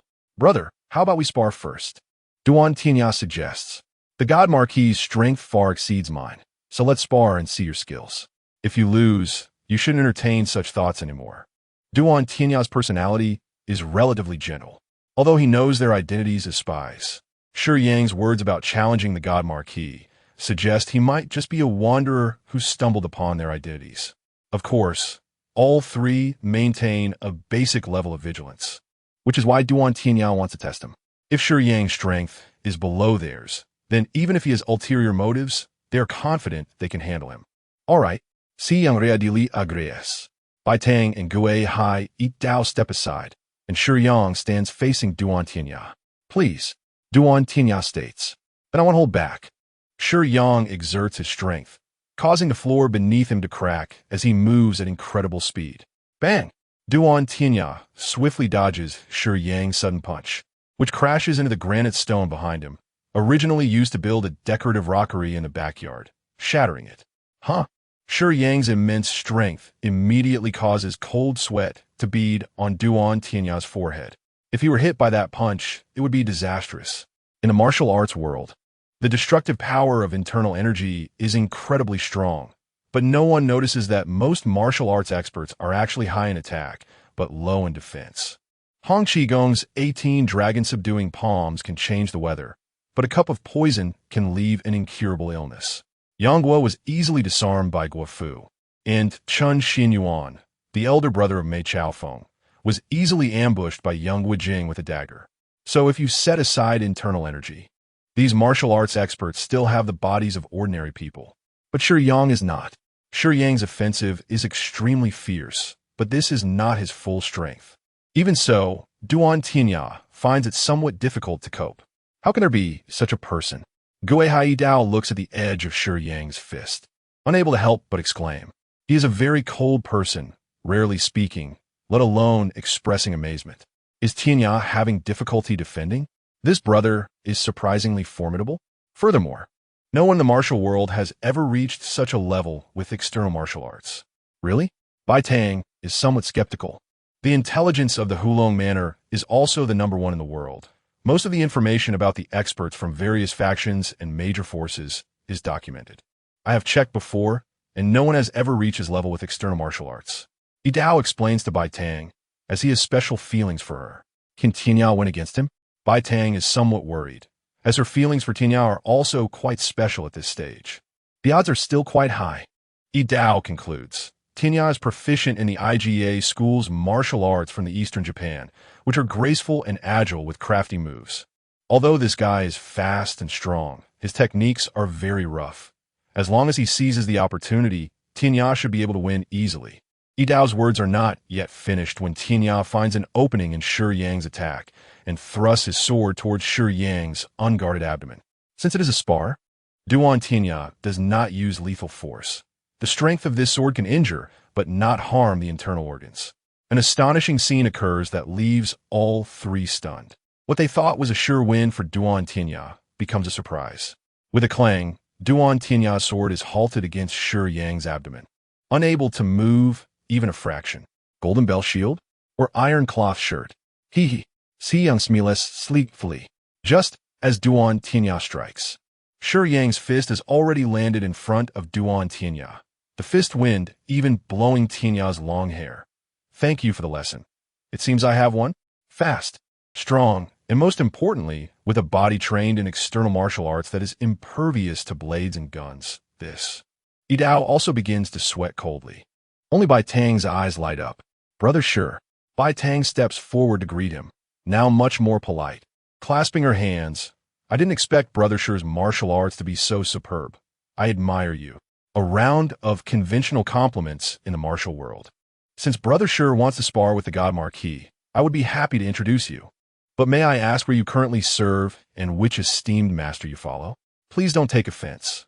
After all, the God Marquis has a special identity, residing in the court, so I must be cautious. Bai Tang's words make sense. If you want a challenge, can you not disclose your identity? I have no master and am not affiliated with any faction. Shiyang fabricates. I merely found a manual for the Golden Bell Shield in my early years, which is how I acquire my skills. This chapter is not yet finished. Please click the next page to continue reading the exciting content. Oh, is that so? Bai Tang's eyes brighten even more.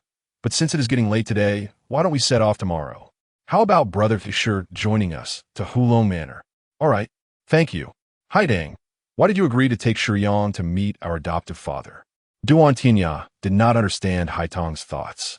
He was calm, intelligent, decisive in handling matters, and had both courage and strategy, but sometimes he couldn't keep up with Haitang's quirky ideas. Shiyang has high martial arts skills, and we have no guarantee that we can subdue him. If he intends to harm our adoptive father, I'm afraid. The three of them gathered in a room to discuss. We have seen our adoptive father's martial arts skills to some extent. He is definitely above Shiyang. Otherwise, he wouldn't be recognized as the #1 in the world. I had someone investigate, but there is no information about Shiyang in the martial arts world. It's abnormal for someone of his age to have such high martial arts skills without any information about him, so he might not be lying. He really could be without a teacher or any affiliation. So what? Have you forgotten that our adoptive father asked us to find the 4th Huang character's secret agent? Hearing Haidang say this, Yidao frowned but did not speak. Are you suggesting that Shiyang take on the role of the Huang character's secret agent? But we know nothing about him. Not knowing is actually good. His martial arts are impressive, and he seems to have a decent character. I'm not suggesting he become the Huang character's secret agent. I just feel that it would be a pity to waste his skills, especially since you can't defeat him, Tianya. Let's let our adoptive father decide after we return to Hulong Mountain Manor tomorrow. That's fine. Duan Tianya thought it was worth a try.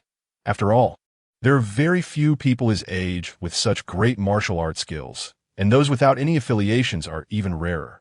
They were only responsible for finding him, while the trials, assessments, and observations could be left to the divine envoy's judgment. Adoptive father. During this time, privately, Haidang, Tianya, and the iron-blooded divine envoy Zhu Wuxi had a very good relationship, although it might be superficial. However, Haitang and Tianya still held a sincere respect for the divine envoy as an elder. Adoptive father. Chao Zhongchun has become increasingly rampant.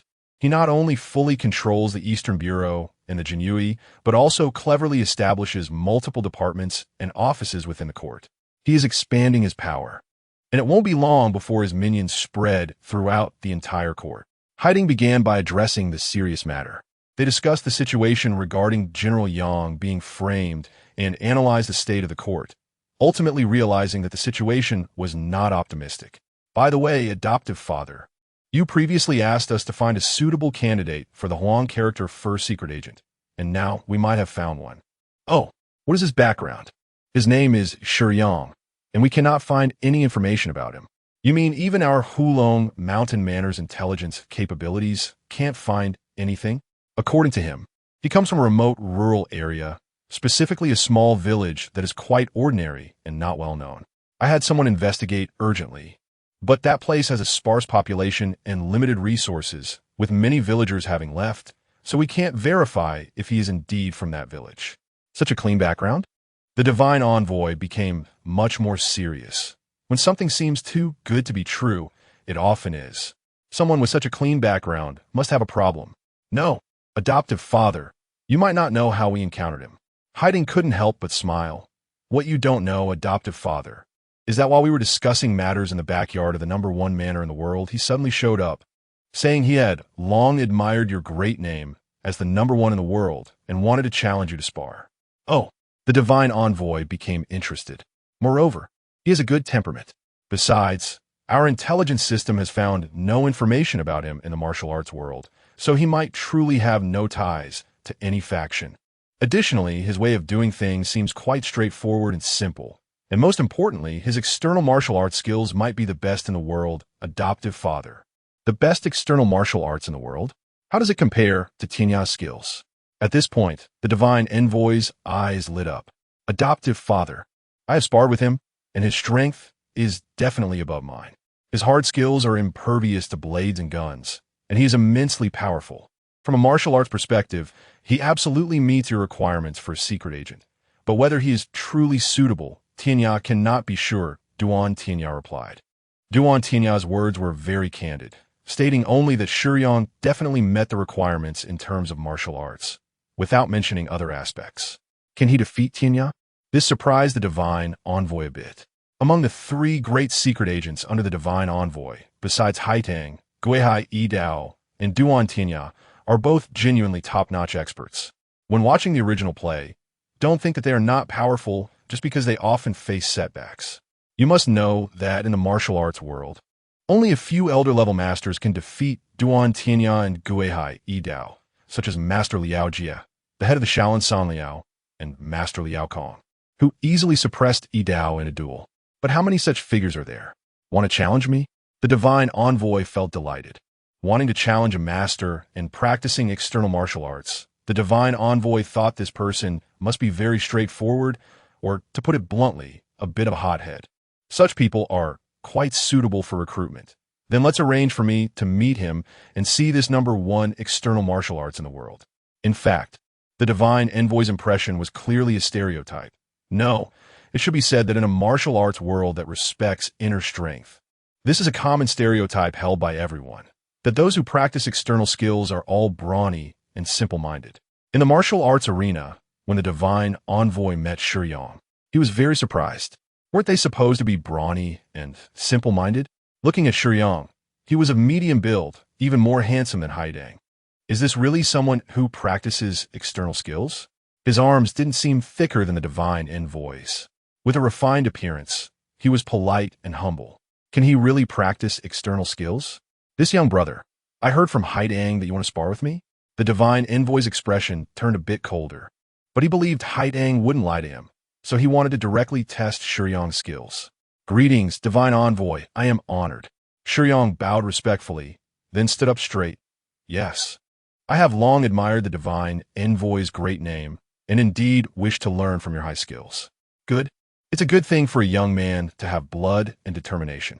The divine envoy complimented him out of politeness, then instructed the 3 great inner secret agents, Tinya, Haidang, and Yidao, you all go outside. I will spar with this young brother and see this #1 external skill of the world. The divine envoy was tired of small talk and wanted to first test Shiyang's strength level. If he passed, he would consider the subsequent assessments. He sent away the 3 sons because he didn't want them to see him bullying someone smaller. The divine envoy had never thought he couldn't defeat a young man. He planned to first test Shiyang's abilities. If they were satisfactory, he would give him some rewards. Such behavior would not be good for the sons to see. The big stick plus sweet dates is also a tried-and-true method for winning people's hearts. Come on, seeing you were young, I will let you have 3 moves. The divine envoy confidently said to Shiyang, hands clasped behind his back, exuding the aura of a master. With a profound inner strength, the divine envoy didn't believe Shiyang could break through his defenses. By standing here and letting Shiyang hit him 3 times, if he couldn't even move him, it would only further frustrate Shiyang's mindset, making the testing effect even better. After all, if you can't defeat me while I'm standing here, what could possibly showcase strength better than this? Isn't this too much? Shiyang frowned, looking at his own fists with some doubt. What? Are you scared before we even start? Since the divine envoy insists, then I won't hold back. Shiyang took his stance, gathering his strength. What was Shiyang thinking? The divine envoy was a top expert in the intermediate world. His combat power was definitely at the 6th stage, and it might even be at the top of the 6th stage. The Hulk in the comics is exaggerated. Just look at the Avengers movies. The divine envoy can move mountains with his inner strength. What does that mean? You asked Hulk to come, but he might not necessarily defeat the divine envoy. The internal energy can invade the 5 viscera and 6 bowels, causing severe internal damage. And even with a fast healing speed, he might not withstand such injuries, right? This is the top-tier combat power of the 6th stage. Therefore, Shiyang made a decision that he would regret immensely. If he wanted to impress the divine envoy, he had to show remarkable martial prowess. So he imprisoned the master who offended the iron-willed divine envoy in the sky prison. Therefore, Shiyang actually used 70% of his strength. But he forgot one thing. Masters in the martial arts world usually have high attack, but low defense. He spat out a mouthful of blood, and the corner of the divine envoy's mouth twitched as he slowly looked down at his chest, and before dying. He could only say, "You damn. Divine envoy? Divine envoy?" Shiyang panicked. He was truly panicking. Damn it. Did he really just kill the divine envoy with one punch? Wasn't it supposed to be about the demeanor of a master, the grace of a skilled fighter, the bearing of a senior? No. Divine envoy. He shook the divine envoy's collar vigorously. But when the divine envoy took Shiyang's punch, he immediately died from anger. Shiyang himself had the black light virus that could heal quickly, so he never thought about learning any healing skills, hence the divine envoys. Buzz! The space trembled, and a phantom made of golden light suddenly appeared beside Shiyang. Shiyang looked apologetically at this golden light that manifested the world's will. The world's will said nothing, but it seemed to convey everything. Even though it was silent at this moment, the faceless light seemed to emanate a strong sense of anger and dissatisfaction. Silence speaks louder than words. I'm sorry, but I can make amends. Shiyang absorbed the divine envoy's body, memories, martial arts he had learned, and even combat experience flooded into his mind. As the flesh wriggled, Shiyang transformed into the appearance of the iron-willed divine envoy Zhu Wushi. I'm truly sorry, but I will ensure that the plot proceeds smoothly, don't worry. Oof. The world's will was about to explode with anger, letting out a heavy huff before the golden light dispersed. Shiyang lit a cigarette and took a couple of puffs. With the world's will gone, he finally breathed a sigh of relief. What is this? He never intended to kill the divine envoy. Even though the divine envoy was a villain, he had no grievances with him. Killing someone right off the bat was never Shiyang's style. But now that it had come to this, fortunately, the world's will was most concerned about whether the plot could proceed normally. And luckily, Shiyang had the black light virus that could transform and absorb. Otherwise, this matter would definitely not be over. The plot hadn't even progressed, and the Guardian came up and killed the final villain. This would make the world very unstable. And moreover, it came from the Guardian's hands. Is that appropriate? If it weren't for Shiyang being able to transform into the divine envoy's appearance and promising to ensure the plot would continue, the world would not have left so easily. Sigh. Shiyang sigid hiafili. He was afraid he would have to stay in this world for quite a while. He didn't know if he could still make it to the martial arts conference in the real world. The time flow of the main world was different from here, and he hoped it would be much slower. However, this mistake was not without gains. The divine envoy's martial arts and combat experience, and even the location of Gu Santong, Shiyang had already learned through absorbing the divine envoy. He just needed time to integrate and comprehend, and Shiyang could obtain the divine envoy's martial arts and experience. But the divine envoy's internal energy was a bit wasted. The black light completely devours flesh, but cannot absorb internal energy. Before he could even feel happy, his 3 adopted sons suddenly barged into the training ground, only to find that the training ground was left with only the divine envoy. They heard something was off, so the 3 of them barged in. Hey, where's Shiyang? Shiyang hurriedly mimicked the divine envoy's habitual movements and said perfunctorily, "He left." Left? Yes. I easily defeated him, unable to withstand such a blow. Left. Shiyang lied without blushing or skipping a heartbeat. Although his martial arts are good, he was too young to withstand the blow. Such a mentality is not suitable for being a secret agent, so let him go. The three did not oppose Shiyang's decision. Since the divine envoy had made a conclusion, what could they say? All right, let's go back and rest well. Shiyang was deeply ashamed, but since he had already killed him, although the process was hard to describe, he had already learned Gu Santong's location, and he was too fond of the indestructible diamond skill. He had to find a chance to learn from a master. Now he had to continue with the identity of the divine envoy. Fortunately, this identity had the habit of visiting Gu Santong in the sky prison every year on the first day of March. March 1st, which is tomorrow. Shiyang's eyes brightened. After accidentally killing the divine envoy, Shiyang felt a bit guilty, and, unable to sleep, he went out for a walk. The Hulong Villa was vast, and many night guards or attendants saw him and treated him with great respect, which made Shiyang feel somewhat strange. In this world, perhaps someone could remain unmoved by beauty, but almost everyone could not be indifferent to power. The divine envoy, as the emperor's uncle, was a member of the Zhu family granted the imperial decree, and whether in terms of identity or the power to control Hulong Villa, the divine envoy could be said to be at the pinnacle of the Ming dynasty.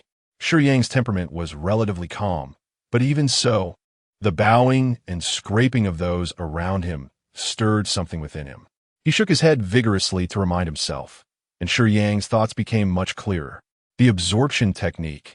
If I had this martial art, I could quickly acquire a large amount of internal energy. Shiyang was not interested in other abilities. He wanted to acquire profound internal energy solely to activate the indestructible diamond skill. The indestructible diamond skill, when practiced to perfection, makes the body's exterior appear as if clad in golden armor, able to resist all external attacks, with a golden body impervious to blades and bullets, and unaffected by water or fire. However, the indestructible diamond skill requires profound internal energy to support the display of its highest realm. If the internal energy is insufficient, it cannot be activated at the highest level. In the original plot, Gu Santong practiced for 19 years before he could transform for the first time.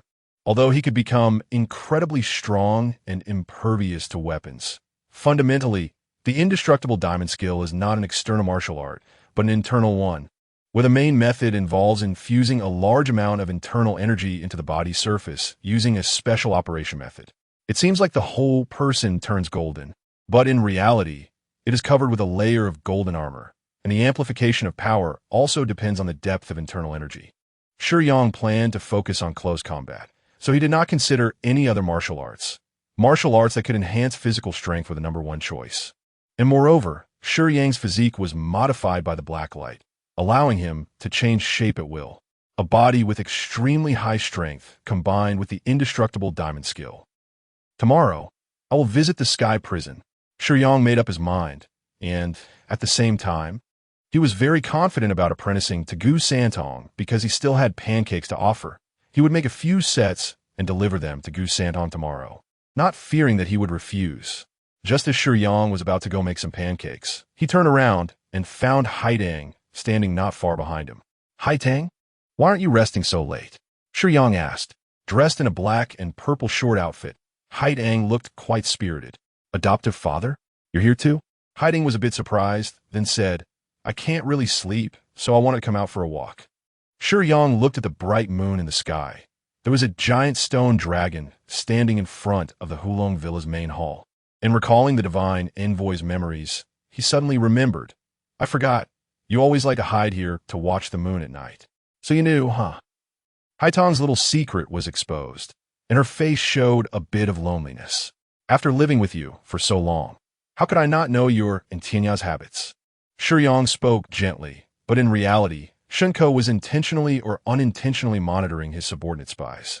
I originally thought that only my elder brother understood me since childhood, but unexpectedly, my adoptive father did as well. Haitang was a girl and more emotional. Shiyang's words resonated with her. Huh, when you hid as a child, you always made the guards of Hulong Villa search for you everywhere, Shiyang joked. Adoptive father. Haitang felt a bit dazed. Her adoptive father. The iron-willed Shinko Zhu Wushi had always been quite imposing. In front of him, Haitang, Tinya, and Idao had always been tense. They had never seen Shinko speak to her so gently, as if he were a true elder. I used to hide because I felt safe only when I could see others, but they couldn't see me. Haitang rarely showed a hint of vulnerability when she spoke these words. Her usual graceful demeanor was more of a facade. Can't you get past the shadow of the past? Shiyang knew about Haitang's past. Who wouldn't feel that way? Haitang lacked a sense of security. Shiyang sighed. Although he couldn't quite remember some of the details, he knew Haitang would die at the hands of Lu Sheng Piaoxiu, which was very regrettable. This thought sparked an idea in Shiyang's mind. Actually, cultivating you, Tinya, and Idao is my greatest achievement to date. You are all very excellent and strong, Shiyang comforted her. Why did adoptive father suddenly bring this up? Haitang was a bit surprised. Adoptive father, with unparalleled martial arts, defeated the legendary Gu Santong who had no predecessors or successors. And he is still imprisoned in the heavenly prison. How can you say you have no achievements? It's difficult to master martial arts. But to have the insight to find disciples who can surpass you is even harder. If adoptive father values us so much, why not teach us martial arts personally? Today Shinko felt very approachable to Haitang, which led her to ask a question she had long hesitated to voice. You want me to teach you martial arts? Of course. Your martial arts are the best in the world. How could I not want that? All right, I will personally teach you martial art from now on, Shiyang said generously. Haitang stood closer to Shiyang, and today's Shinko appeared particularly different in her eyes. Not only was he gentler, but she also had the instinctive feeling that the brilliance between his brows seemed to have youthful vigor, and he looked much more handsome than usual. Zhu Wushi, the iron-willed Shinko, was not particularly striking in appearance, but for some reason, Haitang felt that he was much more handsome today. Noticing the unusual look in Haitang's eyes, Shiyang instinctively stepped back a couple of paces, creating some distance between them. Adoptive father, is it true? Shiyang's words made Haitang overjoyed. She hadn't expected that her curiosity would lead to Shinko's genuine agreement. Of course, but not tomorrow. I have to go to the heavenly prison. Is adoptive father going to see Gu Santong? Yes. That night, Shinko's attitude made Haitang sleep soundly after returning home.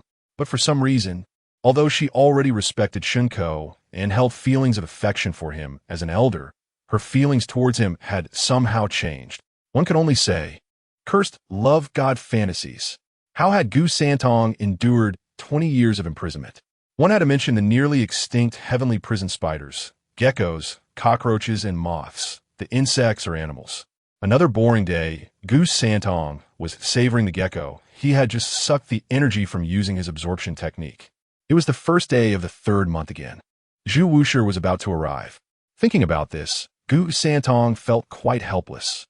If one were to say hatred, it seemed more like disgust. When they first met by the heavenly pool, they hit it off instantly, practicing martial arts and treasure hunting together.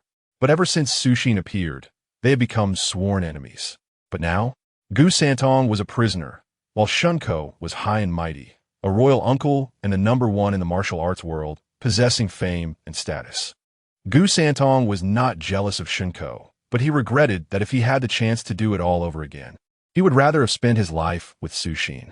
Every year on the first day of the third month, Shunko's appearance reminded him of this point, making him regretful. The heavy stone door of the 9th level of the heavenly prison slowly opened with the switch outside. Shiyang stepped in, carrying 2 jars of wine and a basket.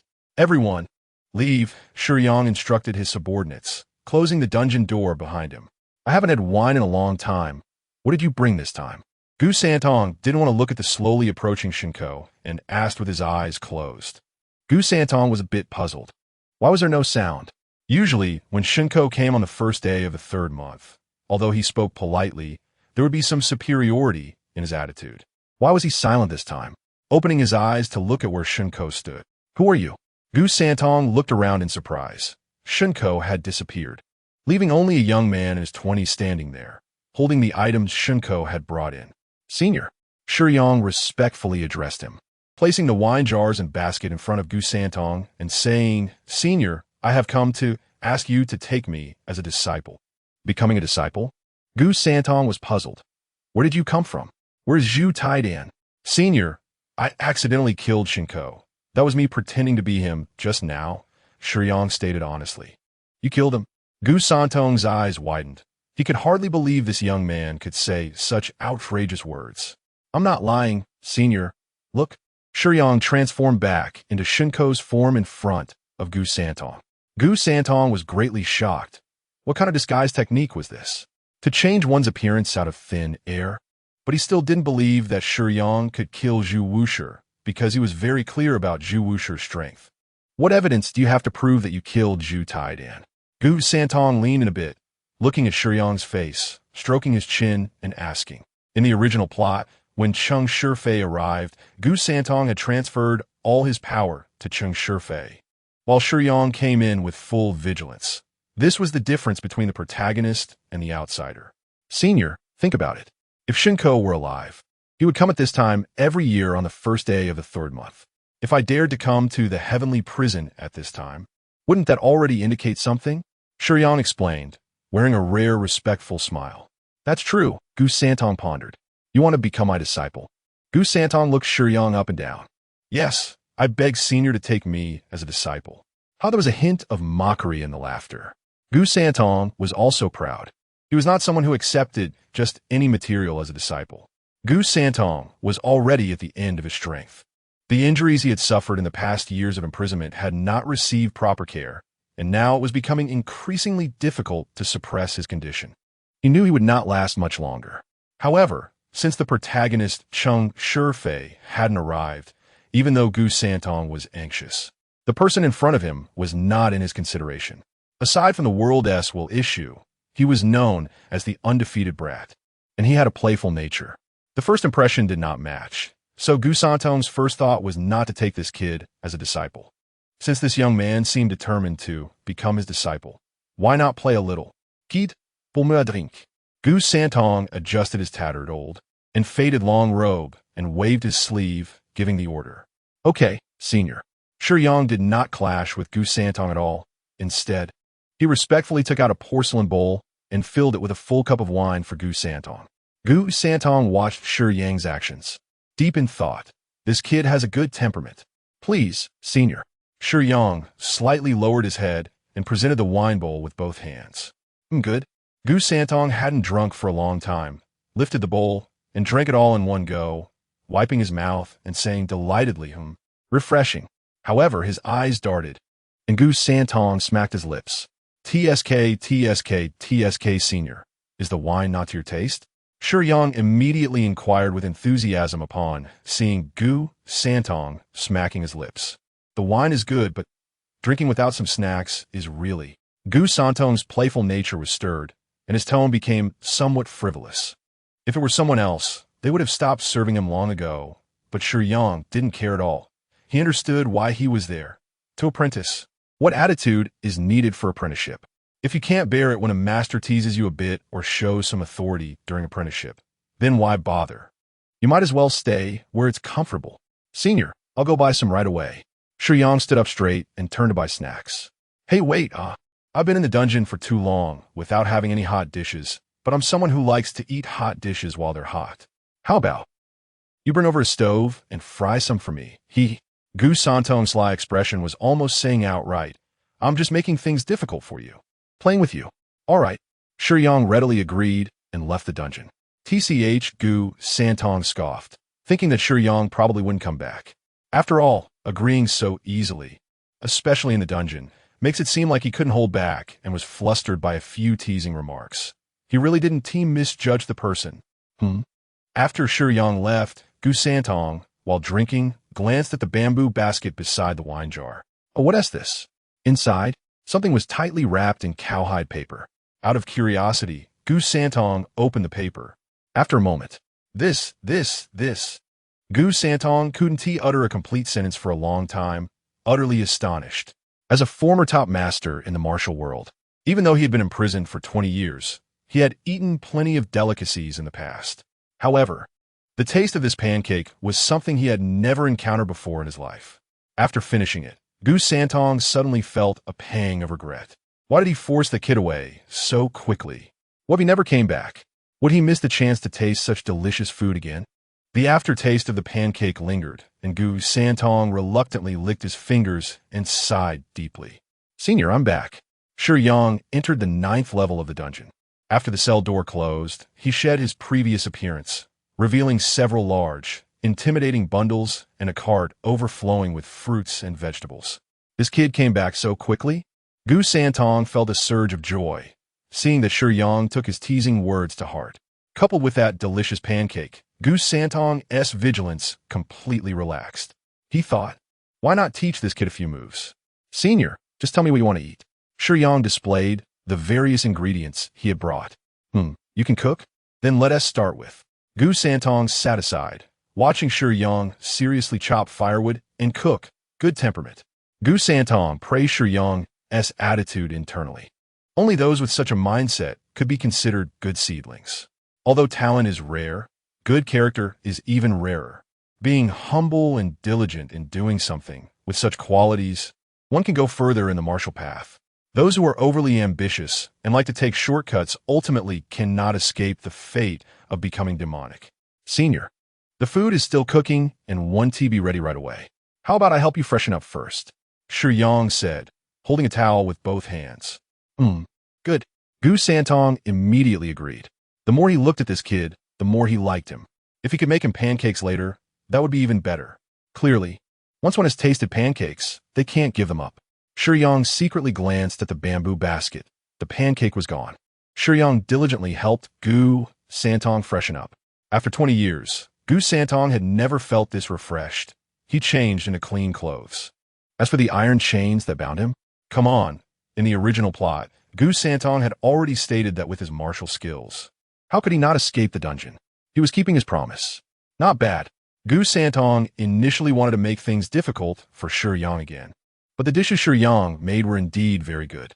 However, with the pancakes as a benchmark, even though the dishes were delicious, well presented, and the rice was perfectly cooked, Gu Santong found that he couldn't forget that pancake.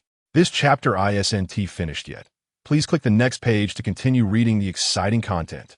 Cough, cough. While drinking and eating, Gu Santong deliberately coughed twice and said in a low tone, "The dishes are well made, but could you make a few more of those pancake rolls from the bamboo basket? Don't think too much. I just found them novel and want to try a few more." "No problem, senior. I'll make them right away." Shiyang's promptness made Gu Santong feel very pleased. The ingredients prepared included those for pancake rolls. Shiyang knew Gu Santong couldn't resist the temptation of pancakes. So the matter of apprenticeship was practically secured. Gu Santong had already eaten quite a bit, but with pancake rolls in front of him, he could still show off several until he was stuffed and wanted more. Generally, after being hungry for a long time, overeating could cause stomach issues. But Gu Santong's internal strength was profound. With a bit of adjustment, his organs wouldn't have any problems. Dang, dang, dang. Shiyang looked at the time. It seemed Gu Santong had enjoyed his meal. He immediately knelt and knocked his head 3 times. "Senior, please accept me as your disciple. You little rascal." Gu Santong picked at his teeth with a toothpick. Having eaten and drunk, and seeing Shiyang's sincere attitude, Gu Santong had no intention to refuse this time. "All right, I will accept you as my disciple." "Master." Shiyang knocked his head again, which made Gu Santong's teeth ache. All right, I'm not fond of these formalities. Since you've called me master, and seeing you have no weapons on you, let us first teach you a set of fist techniques. How about that?" "Thank you, master." Although it wasn't the indestructible diamond skill, Shiyang wouldn't show any dissatisfaction. As long as Gu Santong was willing to teach, he would learn diligently. Usually, in any martial arts world, the 8 major sects are these 8. Shaolin sect, the number 1 sect in the martial world, regarded as the leader of Chinese martial arts, both historically and in martial arts novels. The Shaolin monks have a long history of practicing martial arts. And there's even a saying that all martial arts come from Shaolin. Mount Hua sect, along with Shaolin and Wudong, it is known as one of the 3 major sects of the Central Plains and is renowned for its swordsmanship. Amei sect, a female martial arts sect known for its sword techniques and lightness skills, together with Shaolin and Wudong, is called the 3 schools. Kunlun sect, a sect located in the western regions, skilled in internal martial arts training and palm techniques. Wudong sect, renowned in the south. famous alongside Shaolin in the north, known for Tai Chi and internal martial arts training. Jian Tsang sect, located in Dali, Yunnan, famous for swordsmanship and lightness skills, with less interaction with the martial world of the Central Plains. Kong Tong sect, an important part of Taoist culture, predating Shaolin and Amei, with the first-generation leader being Fai Hongzi, mainly practicing the Huajia Min techniques. Qingcheng sect, located in Qingcheng Mountain, Sichuan, focusing mainly on swordsmanship and internal skill training. However, Shiyang couldn't appreciate soft martial arts like Tai Chi that use softness to overcome hardness, and he wasn't particularly interested in sword techniques or weapons. So he made a few requests. What? You want to learn fierce martial arts? Gu Santong glanced at Shiyang's average physique and couldn't help but twitch his mouth. But he didn't object. I am proficient in all martial arts of the 8 major sections. Since you want to learn something fierce, I will teach you. The 72 arts of Shaolin are usually regarded as the representatives of Shaolin Kung Fu, consisting of 36 hard skills and 36 soft skills, also known as 36 external skills and 36 internal skills. Of course, all these skills are quite good, but they are not considered exceptional divine skills. In other martial arts worlds, there are things like the 9 Yang divine skill, personally written by the ancestor Bodhidharma, which Gu Santong does not possess. In the blink of an eye, 2 days have passed. During these 2 days, Gu Santong casually munched on Jianbing Guozi and discovered 2 characteristics about Shiyang. There was not a trace of internal energy within him. Yet this kid had a remarkably strong physique and excellent bone structure. This was still while Shiyang wasn't using his full strength. Martial arts emphasize a solid foundation, and only with a good physical foundation can one practice martial arts. Otherwise, if the container is leaking, how can one add water? Another point is that Shiyang only learned one style of boxing, the Vajra fist, also known as the Arhut fist from Gu Santong, practicing it tirelessly for 2 full days without even wanting to take breaks, repeatedly rehearsing the moves. Gu Santong was astonished, because the Vajra fist is not difficult. But achieving proficiency requires hard work. Put simply, it has a low threshold but a high ceiling. Yet in just 2 days, Shiyang practiced it hundreds, if not thousands, of times, solidly pushing himself to the stage of minor accomplishment. While practicing the Vajra fist against stone stumps, Shiyang, while limiting his physical condition, could actually practice his bones to the point of breaking. It can be said that aside from his talent and excellent bone structure, it was this perseverance that surprised Gu Santong the most. Moreover, Shiyang had a special physique that allowed him to recover quickly from injuries, which in Gu Santong's eyes was simply a natural talent for martial arts, and with such perseverance, he had no doubt that even if this kid didn't take him as a master, he could still become a top expert. Amidst the grand and powerful moves, Shiyang gradually refined the experience left by the divine messenger in his mind, which made his understanding interpretation. In progress in martial arts, moves reach an astonishing level within just 2 days. Good disciple, why you practice boxing so hard? Gu Santong was puzzled. He had already mentioned that he knew all the martial arts of the 8 major sects, yet Shiyang hadn't inquired about any other more powerful skills. Master, the disciple's knowledge is shallow, and I know nothing about internal skills. However, I believe that greed leads to failure. Knowing too many things is useless. Only by specializing can one become strong. I enjoy martial arts, so I will focus solely on it. Good. You actually have such awareness. Gu Santong admired Shiyang even more. After pondering for a moment, Gu Santong considered whether to pass on the indestructible Vajra skill and the absorption skill. Finally, glancing at the Jianbing Guozi in his hand, Gu Santong made a certain determination, although the Jianbing Guozi was part of the reason. Gu Santong also knew that his time was limited. The divine messenger was already dead. He was certain of this, because no one came to check on Shiyang's situation while he was causing such a ruckus in the dungeon, which was enough to explain the problem. At this moment, in front of him was a naturally good seedling, and after 2 days of interaction, Gu Santong decided to take a gamble. You like martial arts and want to specialize, and I happen to have 2 skills that might become your support.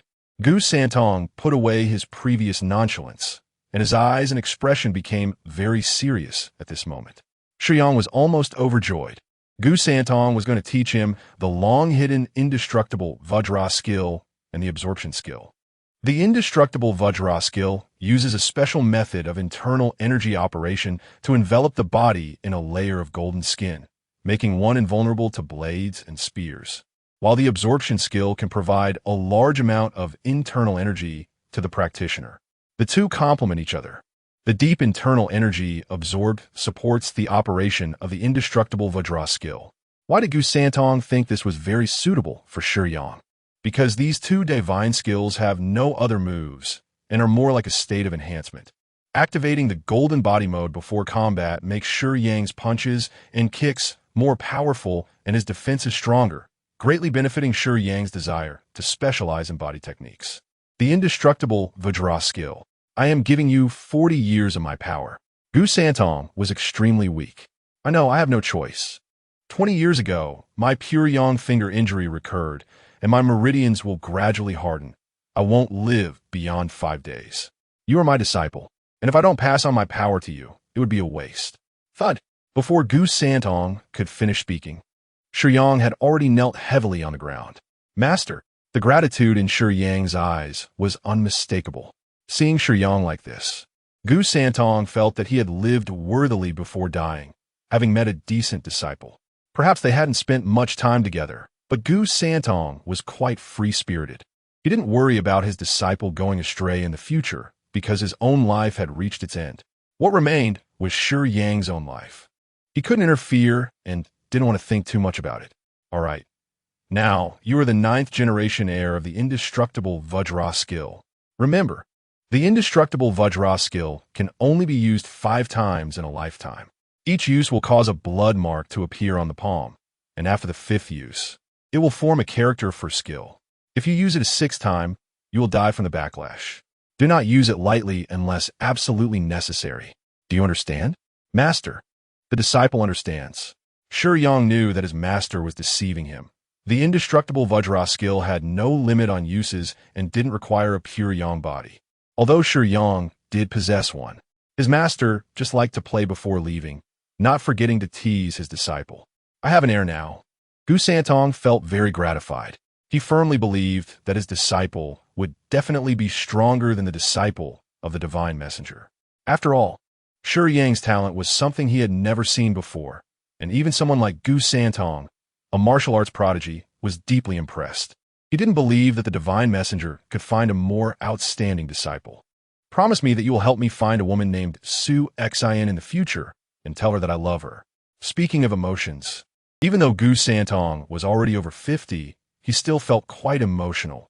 I dare to do anything in my life, but I just couldn't tell her that I love her. Master, you can rest assured. I swear, no matter what, even if I have to search high and low or descend to the underworld, I will find the master and tell her that you love her. Shiyang's determination made Gu Santong very pleased, and in this moment of satisfaction, Gu Santong's breath gradually weakened. Master, Shiyang felt a bit reluctant. Although they hadn't spent much time together, his master had genuinely passed all his power to him, allowing Shiyang to achieve his wish. Gu Santong was truly his master. Gathering Gu Santong's remains and ashes. Master, I will find you a beautiful place to rest. Stepping out of the Imperial Palace dungeon, Shiyang stretched his limbs. Feeling quite cheerful, he had learned the indestructible Vajra skill and the absorption skill, which meant that the purpose of coming to this world had been fulfilled. However, he had accidentally killed the divine messenger, making it impossible to leave this world now. Continuing to pose as the divine messenger. My lord, while you were in the dungeon, the secret agents Duan Tianya and Haidang came looking for you several times, saying that the envoys from the kingdom of Yun and Princess Lishio have settled down in a villa outside the palace 2 days ago. As for their intentions, they want to discuss with you, but they didn't dare to disturb you. So they sent their subordinates to wait outside the dungeon for you to come out and convey the message to you. A guard conveyed the meaning of Tianya and Haidang. Sure, I will meet the emperor soon. Please inform them to come as well. Shiyang replied. Shiyang thought for a moment about this Princess Lishio. She was indeed a beauty, but the emperor would definitely not be able to enjoy her because this princess was an imposter, and her true identity was a high-ranking ninja from the country of Fusong, and she was also under the command of Shun Ho. Yes, that's right. She was under Shun Ho's command. Furthermore, she was actually a man. Wait, even though she was a man with her looks, the emperor might not even mind. Among the forces of Fusong, many strong fighters were under Shun Ho's command, and even the prominent Lushing family belonged to Shun Ho, obeying his orders. Perhaps it would be better not to let Princess Li Xiu assassinate the emperor? Shiyang pondered. He didn't quite understand why Shun Ho would make this move. It could very likely be a test. Compared to assassination, this Princess Li Xiu really looked good. Keeping her by the emperor's side as an informant should be a better choice, right? While Shiyang was considering whether to do this, he subconsciously walked past the area where the eunuchs lived. Shiyang walked by without a care.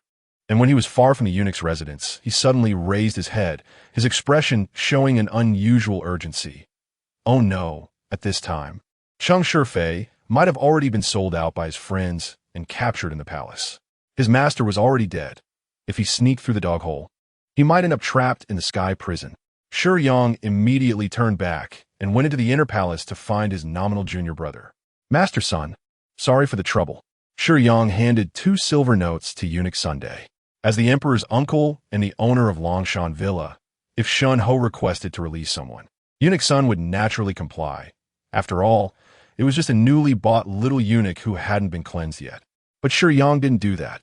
Instead, he took out money to compensate Eunuch Sun for his expenses in buying the person, and even gave him an extra amount. Oh dear, Eunuch Sun's voice was a bit sharp, filled with surprise. Since this young master is from Shun Ho, I should naturally serve you. How could I dare to ask for more of Shun Ho's silver? Eunuchs were mostly from the Eastern Factory under Director Chow. But for such a trivial matter as buying a thug, there was no need to escalate it further. There's no need for you to be polite, Eunuch Sunday. Shiyang pushed back Eunuch Sun's hand holding the silver note, politely insisting, now that this matter is settled, I will take this kid away. As he left, Eunuch Sun respectfully saw him off. Cheng Shifei looked at the great figure walking in front of him. Although he didn't know his identity, he could tell from Eunuch Sun's demeanor that he was definitely someone important. It was unimaginable for someone to have such status in the palace. Cheng Shifei wanted to say something, but clearly very afraid, he stammered and didn't dare to say anything. What's wrong? Do you have something to ask? Shiyang turned back, a friendly smile on his face. After all, this was his master's son. By seniority, he should call him junior brother. His master had passed away, leaving all his skills to him without reservation. Once this matter here was settled, Shiyang would pass on his skills precisely to Cheng Shifei, and he must take good care of them, both mother and son. Thinking of this, Shiyang couldn't help but start pondering how to obtain that second Tianxiang Duku from Chao Jingchun. Years ago, the small country of Tianxiang sent 3 Tianxiang Duku capable of resurrecting the dead. One was given to Shun Ho, another to the Empress Dowager, and the third to the most favored concubine Shu. Later, concubine Shu passed away, and 1 Tianxiang Duku hidden inside a luminous pearl was given to Princess Yunluo. This Tianxiang Duku from Princess Yunluo was the easiest to obtain. After all, he was now under the title of the emperor's uncle. Princess Yunluo, being the emperor's sister, was headstrong but kind-hearted, mainly fond of martial arts. If he catered to her interests and asked Princess Yunluo for a little luminous pearl, it shouldn't be a problem. Should he take Cheng Shifei along to find Princess Yunluo now? Sure, the longer it took, the more nightmares he feared. Uncle, who are you? Cheng Shifei asked quite familiarly. Ha! Shiyang laughed heartily, not getting tangled up in the issue of etiquette. You can call me Shun Ho, iron-blooded Shun Ho Zhu Wushi. Zhu. Cheng Shifei, this clever boy, though lacking education, was not stupid at all. Not to mention the extraordinary title. Just the surname Shan indicated that he was definitely someone from the royal family. Shun Ho. Cheng Shifei felt a bit uneasy. Why do you want to help me? But Shiyang just looked at him kindly, his smile extremely warm, which quickly eased Cheng Shifei's apprehension. After all, Shun Ho was so friendly to him. Such a big figure could easily deal with him. So why worry? He might as well relax and take it one step at a time. In fact, you may not know, you are the son of an old friend of mine. Shiyang told a lie. I have been looking for you for a long time, and today I finally found your trace. It seems I came just in time. So you weren't cleansed. Thank you, Shun Ho, for saving me, but... Old friend? Cheng Shifei's expression tightened. Could it be that Shunho knew his parents? Cheng Shifei, who had been abandoned at a young age, had certainly thought about his parents. As soon as Shiyang said this, Cheng Shifei became nervous, but he also felt a hint of resentment and fear. The resentment stemmed from not knowing why his parents abandoned him, and the fear came from the possibility of hearing bad news. I was good friend with your father.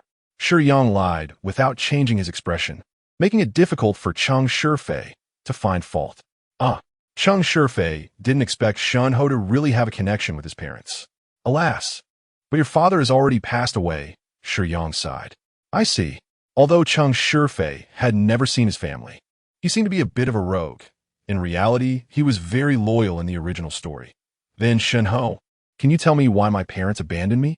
This was a question Cheng Shifei had always wanted to know. You've had a hard time all these years. Shiyang first patted Cheng Shifei's shoulder to comfort him, then turned to say, actually, your father and mother did not intend to abandon you. Your father was called Gu Santong, a once famous invincible mischief maker in the martial world, an extraordinary expert. He was my close friend, but later, Shiyang thought for a moment and altered the facts a bit. Later, your father was besieged by 108 experts from the 8 major sects and unfortunately passed away. Upon hearing this news, Cheng Shifei felt very disappointed. It was hard to finally get news about his parents, and he learned that they did not intend to abandon him. He was initially unable to suppress his joy, but in the blink of an eye, he heard that his father had already passed away. Wait, Shunho, you said my father has passed away, but you didn't mention my mother. Could it be my mother is still alive? Cheng Shifei was very excited. Your mother was seriously injured in an attack by martial artists. Shiyang explained the situation of his Master-S wife to Cheng Shifei, also informing him that his Master-S wife was not in life-threatening danger, but was currently in a coma. Cheng Shifei breathed a sigh of relief with Shunho's assurance. He did not doubt it was false. He felt a bit anxious, but compared to meeting his mother right now, Cheng Shifei wanted to find Tianxiang Duku to save her. Little Master, there is more to this chapter. Please click the next page to continue reading. It gets more exciting. All right, your mother will definitely not be in life-threatening danger for now, so don't worry. The main thing now is you. I plan to have you serve as a Huang character secret agent under my command. What do you think? The kind demeanor of Shunho resembled that of a warm elder at home, which warmed Cheng Shifei's heart.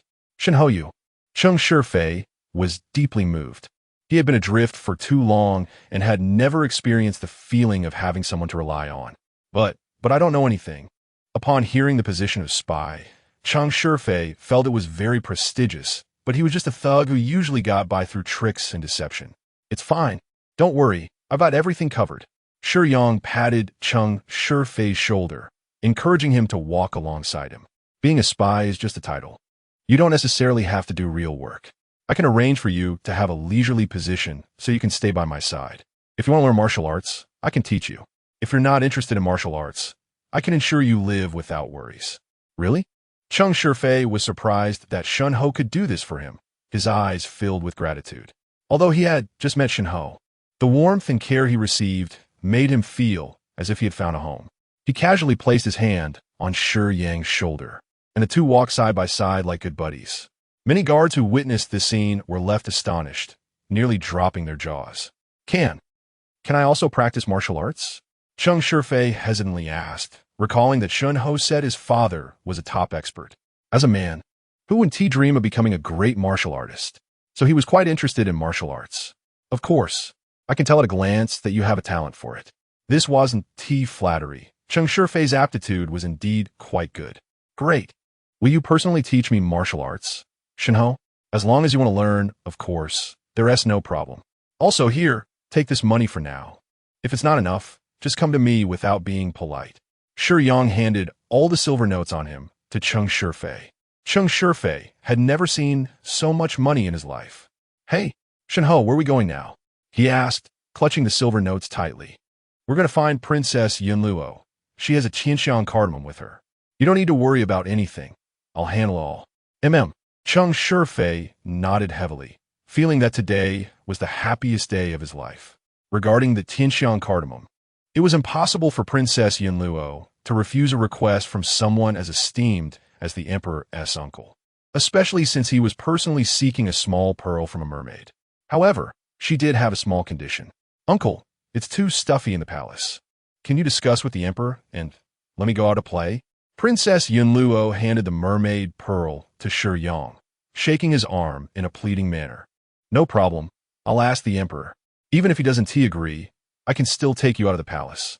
Shiyang readily agreed. "Thank you, uncle." Seeing Shun Ho so easily agree, Princess Yunluo thought of adding more requests. "By the way, I've heard that the Hulong Mountain Villa you manage has many experts. I wonder if I could see them? It would be even better if I could learn their martial arts." "Of course, no problem." Shiyang agreed without hesitation. "Huh?" Princess Yunluo was surprised. She loved practicing martial arts and had previously made unreasonable requests to visit Hulong Mountain Villa, but Shunho had always firmly refused. Did this mermaid pearl mean so much to him that he would agree to her unreasonable requests? "Since you've agreed to this, can I go to Hulong Mountain Villa anytime I want?" Princess Yunluo felt that Shunho was particularly kind and easy to talk to today, so she boldly proposed an ultimate goal. "All right, I'll talk to the Emperor. As long as you want to come, you can go anytime." As Shiyang said this, he glanced back at Cheng Shifei, who was following him. Cheng Shifei had liked Princess Yunluo at first sight, but after meeting Shunho and having him around, he held back his excitement and remained quiet. He now regarded Shunho as an elder, and he wasn't someone who would repay kindness with ingratitude. Since Shunho treated him well, he certainly wouldn't want to embarrass him, which is why he was acting so quietly. "Great!" Princess Yunluo was overjoyed. Shiyang then put away the mermaid pearl, took a couple of steps back, and introduced Cheng Shifei to Princess Yunluo. "Yunluo, this is my adopted son, Cheng Shifei. He has exceptional talent in martial arts, and he'll be accompanying me back to Hulong Mountain Villa to practice martial arts. I have some matters to attend to and can't take him along. Why not let him accompany you? When we arrive at Hulong Mountain Villa tomorrow, he'll come to the main hall to find me." "Adopted father? When did you?" Cheng Shifei was surprised but more delighted at the thought that Shunho wanted to adopt him. No matter how one looked at it, this meant a bright future for him. Not only did Shunho save him, but he also gave him news about his parents. This alone was a great favor, and now he was graciously taking him as an adopted son. What reason did he have to refuse? It would look good for you to follow the princess without any status. Then, Shunho, do you have other matters? Cheng Shifei also sensed that Shunho wanted to leave him with Princess Yunluo. "Silly boy, I'm creating an opportunity for you to interact with Princess Yunluo." Shiyang pulled Cheng Shifei closer and whispered a few words to him. "Oh." Cheng Shifei immediately understood. Shiyang also gave him a meaningful look, signaling him to perform well. "All right." Princess Yunluo readily agreed. "Okay, I'll take my leave now. I'll discuss it with the Emperor, so don't worry." After saying this, Shiyang left Princess Yunluo's palace.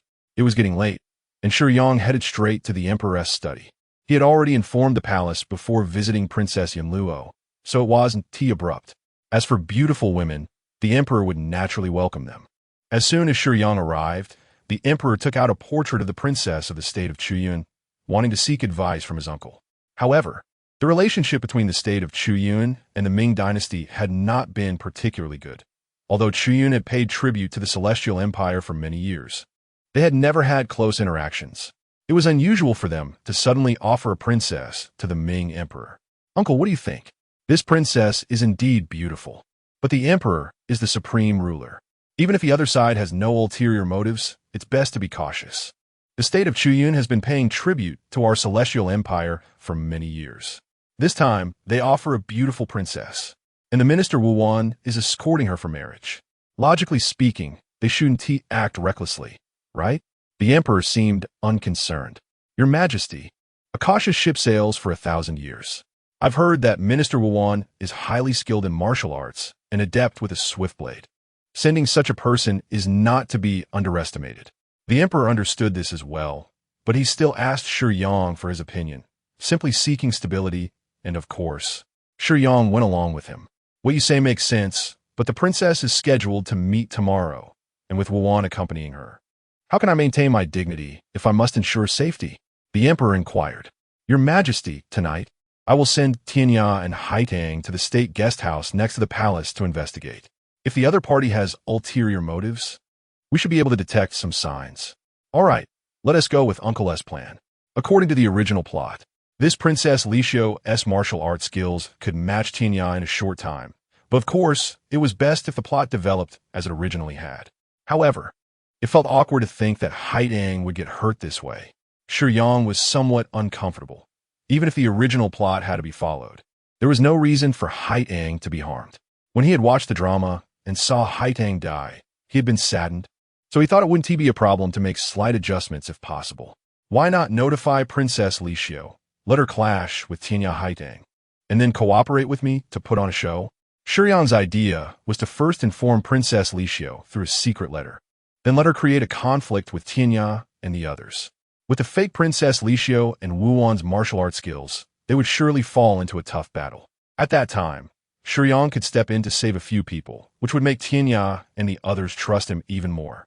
In the end, they could attribute the conflict to a misunderstanding, and everything would be fine.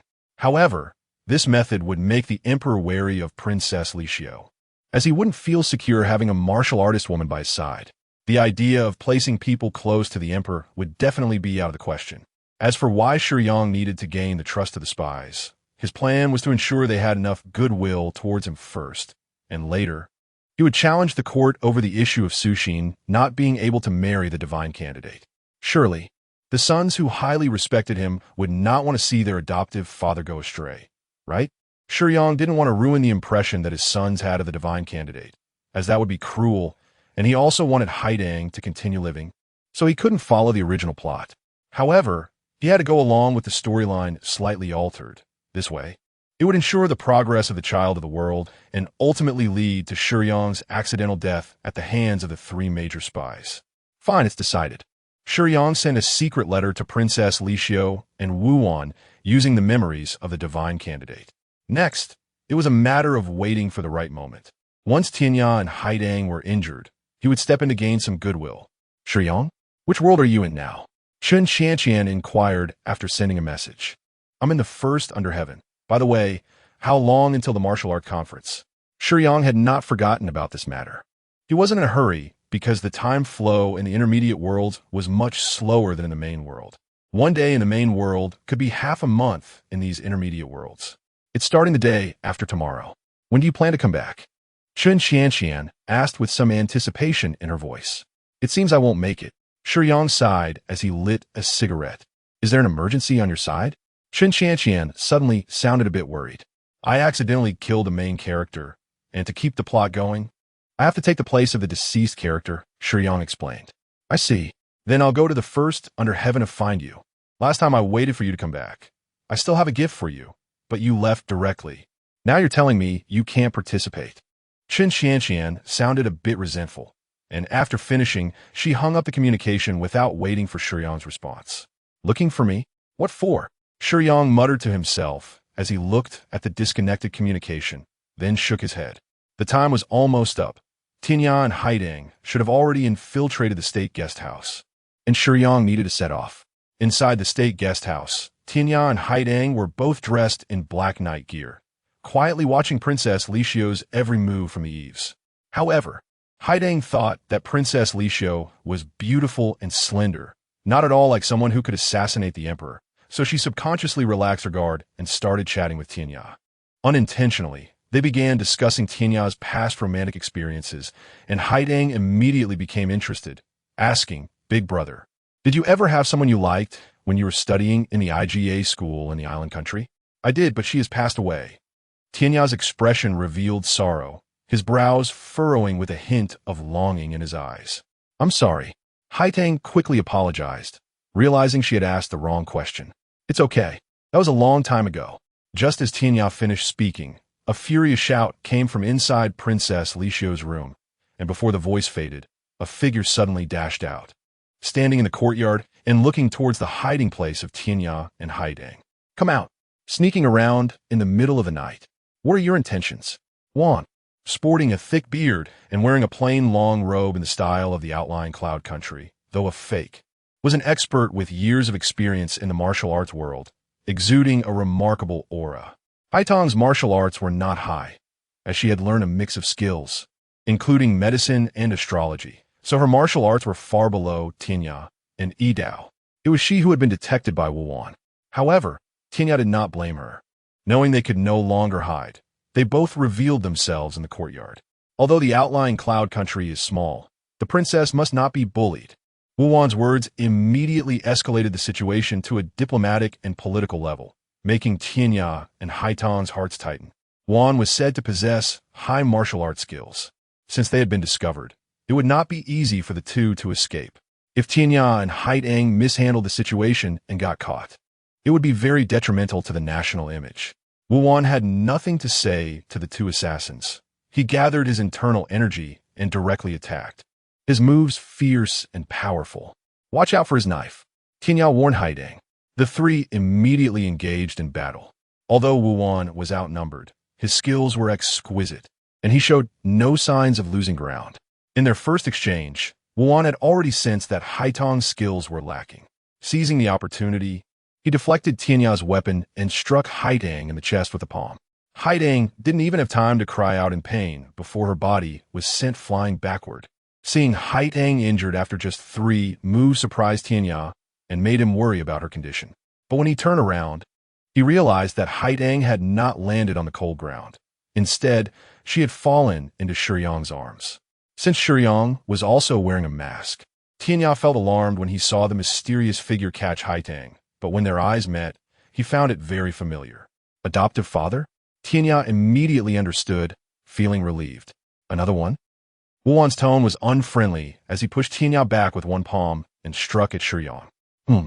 Haitong felt pain in her chest and let out a soft whimper, her voice delicate and weak. But feeling the sudden, gentle actions of the newcomer, she looked up at Shiyang's uncovered upper face and instantly recognized him as the divine candidate. Shiyang's left hand supported Haitong, who was weak and injured, so he could only place his hand on her waist. Normally, Haitong's clothing was loose, so it was hard to tell at first glance, but upon contact, he discovered that her waist was slender and smooth. Haitong's face flushed, for some reason, when the divine candidate supported her waist. It sent ripples through her heart like a stone dropping into water. She could only scold herself inwardly. My adoptive father has treated me with such kindness and even came to the state guest house to save me. How can I be so disrespectful to him? However, Shiyang was oblivious to Haitong's inner thoughts. Facing Wuwan's incoming palm, Shiyang stood firm and composed.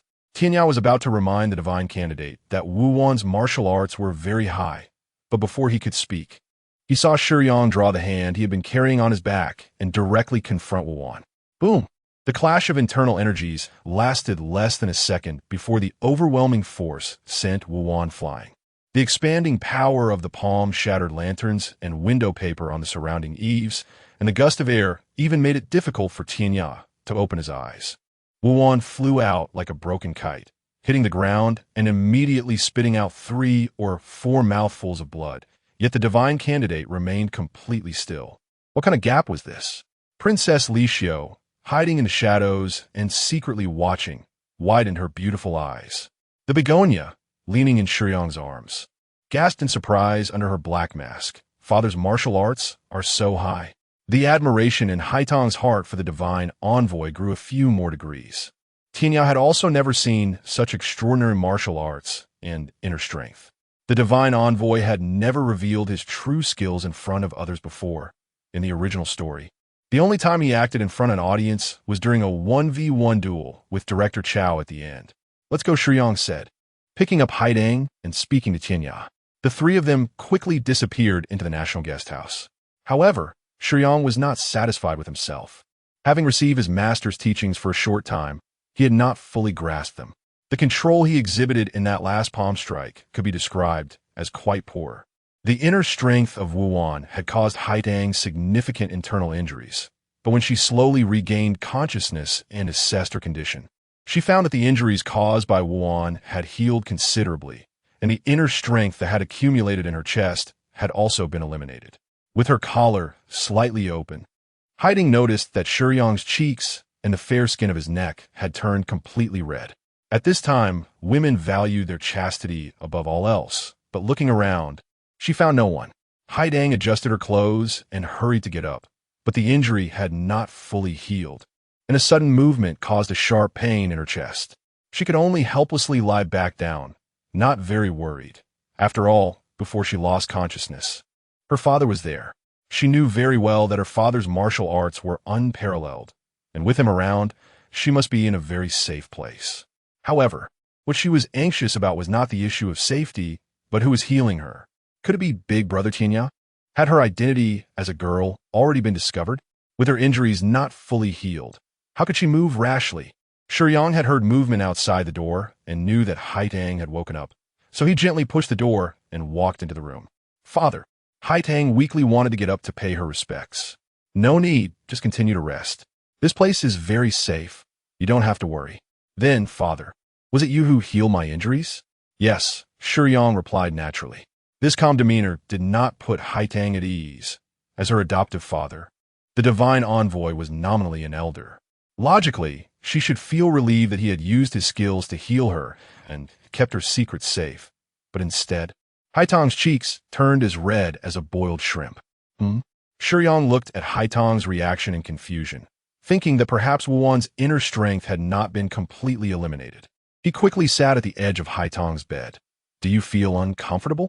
Shiyang checked Haitang's pulse and found nothing unusual, but her heartbeat was very fast. He touched her forehead with a finger. Clearly, her pulse was normal, so why was her face so hot? Father, I'm fine. Haitang slightly retreated, seemingly afraid of Shiyang, pulling the blanket up to cover half her face.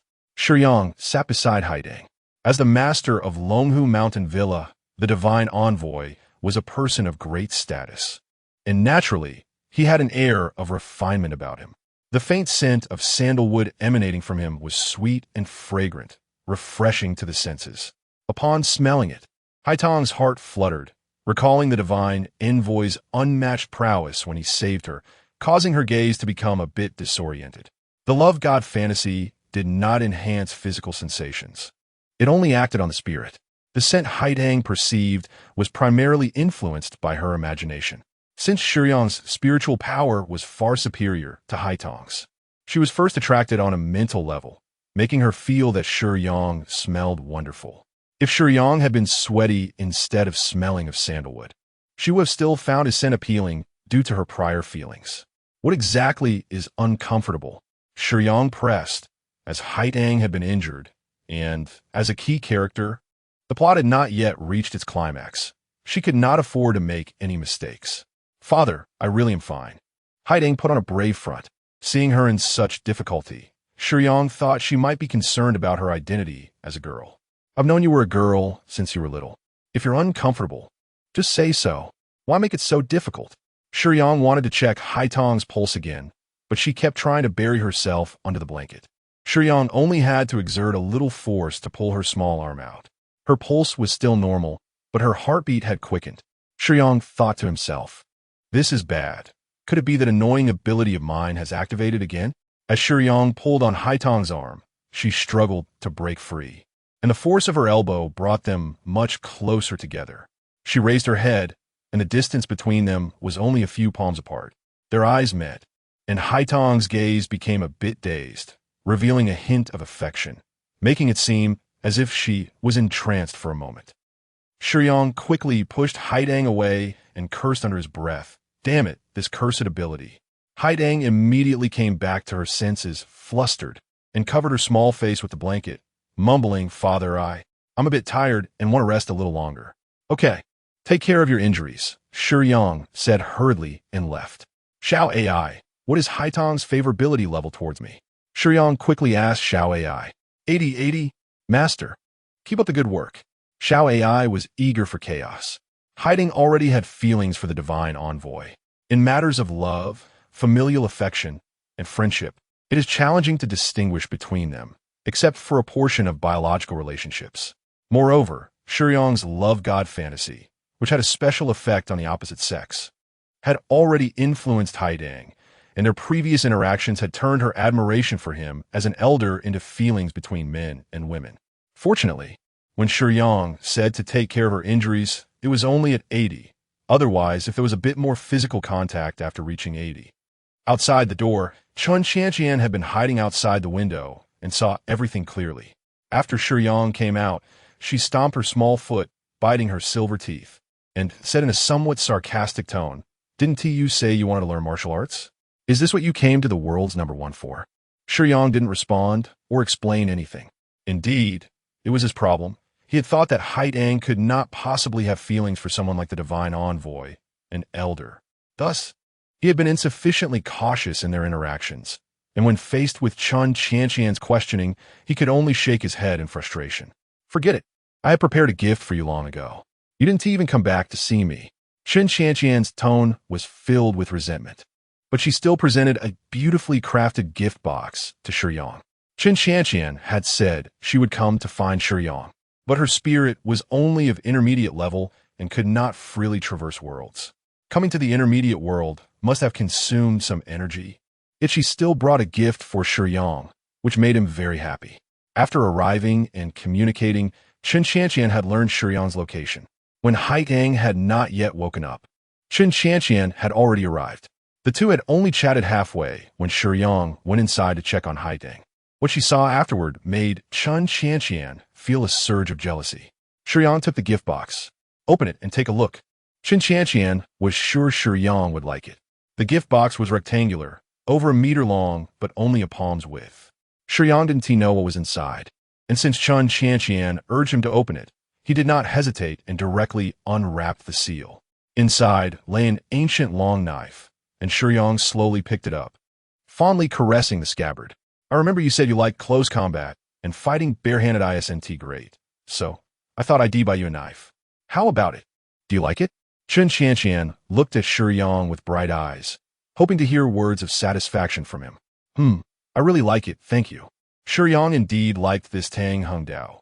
He enjoyed close combat and had been improving his melee skills. Martial arts often have commonalities, and once Shiyang merges with the memories of Shenhe, the knife will definitely come in handy. He gripped the hilt tightly and drew it from its sheath. This knife was a few inches longer and wider than a standard Tang Hungdao, significantly larger, almost comparable to the width of a bull's tail knife. Its robust demeanor even more pronounced. The blade was straight and upright, exhibiting the kingly aura of a sword along with the tyrannical spirit of a knife. The knife was heavy and its edge cold and sharp, clearly not an ordinary item. Where did this knife come from? Shiyang suddenly remembered something. "I learned about this while I was in the main world. Basically, all special weapons are in the organization S shop and can be exchanged for points earned from completing tasks. Did you buy this knife?" The two found a quiet pavilion. Yes, it was forged from mysterious iron in the intermediate martial arts world. Chun Tiantian sat on one side of the stone table, her arms crossed on the table, resting her chin on her arms, looking at Shiyang with bright, lazy eyes. "You must have spent quite a few points, right?" Shiyang felt touched, but also a bit pained for spending Chun Tiantian's points. "It's fine as long as you like it." Chun Tiantian's bright eyes seemed to hold stars. But upon closer inspection, there were no stars, only Shiyang. In fact, this knife had cost almost all of the points that Chun Tiantian had accumulated from doing tasks over the past year, totaling 5,000 points. Most tasks in the primary world only offered 500 points as standard. Any task in a lower-level world would yield 500 points, which is why the communicator did not specify the task rewards. Shiyang had only completed one task, so he only had 500 points, while Chun Tiantian had spent 5,000 for him. "Then I'll accept it." Shiyang was not one to be overly sentimental, but he appreciated this gesture from a friend and thought about giving Chun Tiantian a gift in the future. Wait. Shiyang looked at the horizontal knife in his hand. Knife skills? As a top expert, Shenhe also had many advanced knife techniques in his memory. However, he remembered there was a top-tier knife technique in the world S#1, the Xiong Ba Tian Xia and Bai Dao San Dao. In the original plot, after mastering Xiong Ba Tian Xia and going into a frenzy, one knife had Shenhe send someone to assassinate royal relatives and frame him, successfully casting blame on him and getting imprisoned in the heavenly prison. On the surface, he suffered torment from Master Chao, which inflated Master Chao's ambitions to seize military power everywhere. But in reality, it was Shenhe's trap to eliminate him. Shenhe's scheme could be said to have ruined one knife. Not only did he suffer from the turmoil of frenzy, but he also lost an arm and was framed with many crimes. If he could obtain the knife techniques, would one knife not need to go into a frenzy? Without hesitation, Shiyang decided that this knife technique was not hard to find. It was among the relics of one knife's father, Guihai Balian, hidden in a layer of clothing. While the last 3 moves of Xiongba Tianxia were concealed within the manual of Xiongba Tianxia, essentially a nesting doll, Shiyang planned to retrieve it tomorrow. What are you thinking? Qin Qianqian noticed Shiyang seemed lost in thought. I was thinking about finding the manual. For now, let us stay at Hulong Villa, Shiyang said. Qin Qianqian was not interested in knife techniques. She preferred mid-range combat, so she only heard the latter part of Shiyang's sentence. Great. Then I can come and play with you every day. Qin Qianqian was very happy. But I can't stay too long. I roughly calculated the time, and I still have to participate in the martial arts competition. Although it's nice to be here with you, if I'm lucky enough to place in the competition, there will at least be points as a reward. I see. Then let's stay for a while and head back when the time is right. Right now, my identity is Shunho, and I'll take you to have some fun here later. Both Qin Qianqian and Shiyang were happy, but Haidang couldn't sleep all night. After returning to Hulong Villa, Shiyang brought reassuring news to the emperor regarding Princess Lixiu. This matter came to a close. Although the emperor did not fully trust Princess Lixiu, she remained quiet in the palace, no longer contemplating assassination. Today happened to be the day that Princess Yinluo and Cheng Shifei returned. However, Shiyang did not greet them, but instead entered the training ground alone, prohibiting anyone from entering except Qin Qianqian. The original plan was to retrieve the Xiongba Tianxia manual today, but things took a turn. Normally, given some knowledge of the plot, obtaining this set of knife techniques would be very difficult, as they belonged to the protagonist. Originally, knowing the location of the knife techniques would allow Shiyang to easily take the relics of Guihai Balian. But the world will seem to sense Shiyang's intentions and issued a warning. What surprised Shiyang the most was that as his memories of Shunho deepened, he discovered that he actually knew the Xiongba Tianxia knife techniques. So, from the moment one knife came into contact with Xiongba Tianxia, everything afterward was set up to legitimately eliminate Master Chao. Shunho had started planning this early on. Shiyang stroked his chin and thought carefully. It made sense. Shunho's habits were evident in the later stages of the plot. Perhaps when Guihai Yidao's mother, Lu Huanong, brought him to apprentice under Shunho. Shunho had already thoroughly investigated Yidao's background. Naturally, he would also know about Guihai Balian's existence. As a top expert, Shunho should have been curious about the Xiongba Tianxia knife techniques, so he discreetly collected this set of knife techniques while remaining close to Lu Huanong. However, Shunho himself possessed divine skills, so upon seeing that Xiongba Tianxia would affect the mind, he decisively refrained from practicing this extremely powerful and tyrannical set of techniques. Meanwhile, Yidao's desperate desire for revenge provided Shunho with an opportunity to frame Yidao with this set of techniques and subsequently eliminate Master Chao. Good. Even as an observer, Shiyang couldn't help but praise. With Shunho's cunning and deep scheming, if it weren't for Su Xian's intervention at the end, who could have stopped him? This throne was certainly within Shunho's calculations, easily within reach. Unfortunately, Shunho was killed by Shiyang with a punch, and this knife technique buried in memory became Shiyang's gain. Xiongba Tianxia had very few moves, but each move was extremely tyrannical. In the original plot, Yidao practiced Xiongba Tianxia and Abai Dao San Dao, yet it seemed he couldn't defeat anyone. To put it simply, it wasn't that Yidao was weak or that the knife techniques were ineffective. It was primarily because he kept challenging the masters in the martial world, all of whom were older than his grandfather. How could he possibly win? Secondly, the techniques required internal strength to unleash their power, meaning the techniques merely expressed internal strength in a more efficient manner. Thus, the primary determinant of power lay in the depth of internal strength. This set of Xiongba Tianxia was extremely simple and brutal, pursuing ultimate destructive power solely for killing. The flow of energy would affect many acupoints in the brain, which is why the knife techniques could influence a person's rationality. But for Shiyang, this wouldn't pose a problem at all. First of all, Shiyang's physique was not that of an ordinary human, with the enhancement of the black light. He could freely alter his internal structure. This meant that the energy channels were crucial for martial artists and could not be altered. If damaged, they could not be restored. But for Shiyang, he could freely change his internal meridians. The aggressive nature of Shiyang, Batian, Xia, Shiyang gave it a more violent touch, modifying dozens of meridians to enhance the luck of dominating the world. Moreover, his high mental power, 599, also provided Shiyang with better control over his internal energy, completely eliminating concerns about excessive luck affecting his mind. Before this, Shiyang never imagined that the combination of the black light virus from technological mutations with ancient martial arts internal energy could yield such results. Dominating the world. The fierce and powerful blade aura swept across the entire courtyard. Boom, boom, boom. The blade aura triggered a series of explosive sounds, causing the floor of the training ground to crack, and the loud noises spread throughout the Hulong Villa. Large pieces of decorations and buildings were shredded to pieces by the sharp blade aura, supported by the immense internal energy provided by Master Gu Santong. This move in Shiyang's hands was completely different from the original version, with such destructive power, let alone finishing off a master. Even the real Shanho and Gu Santong together wouldn't be able to withstand it.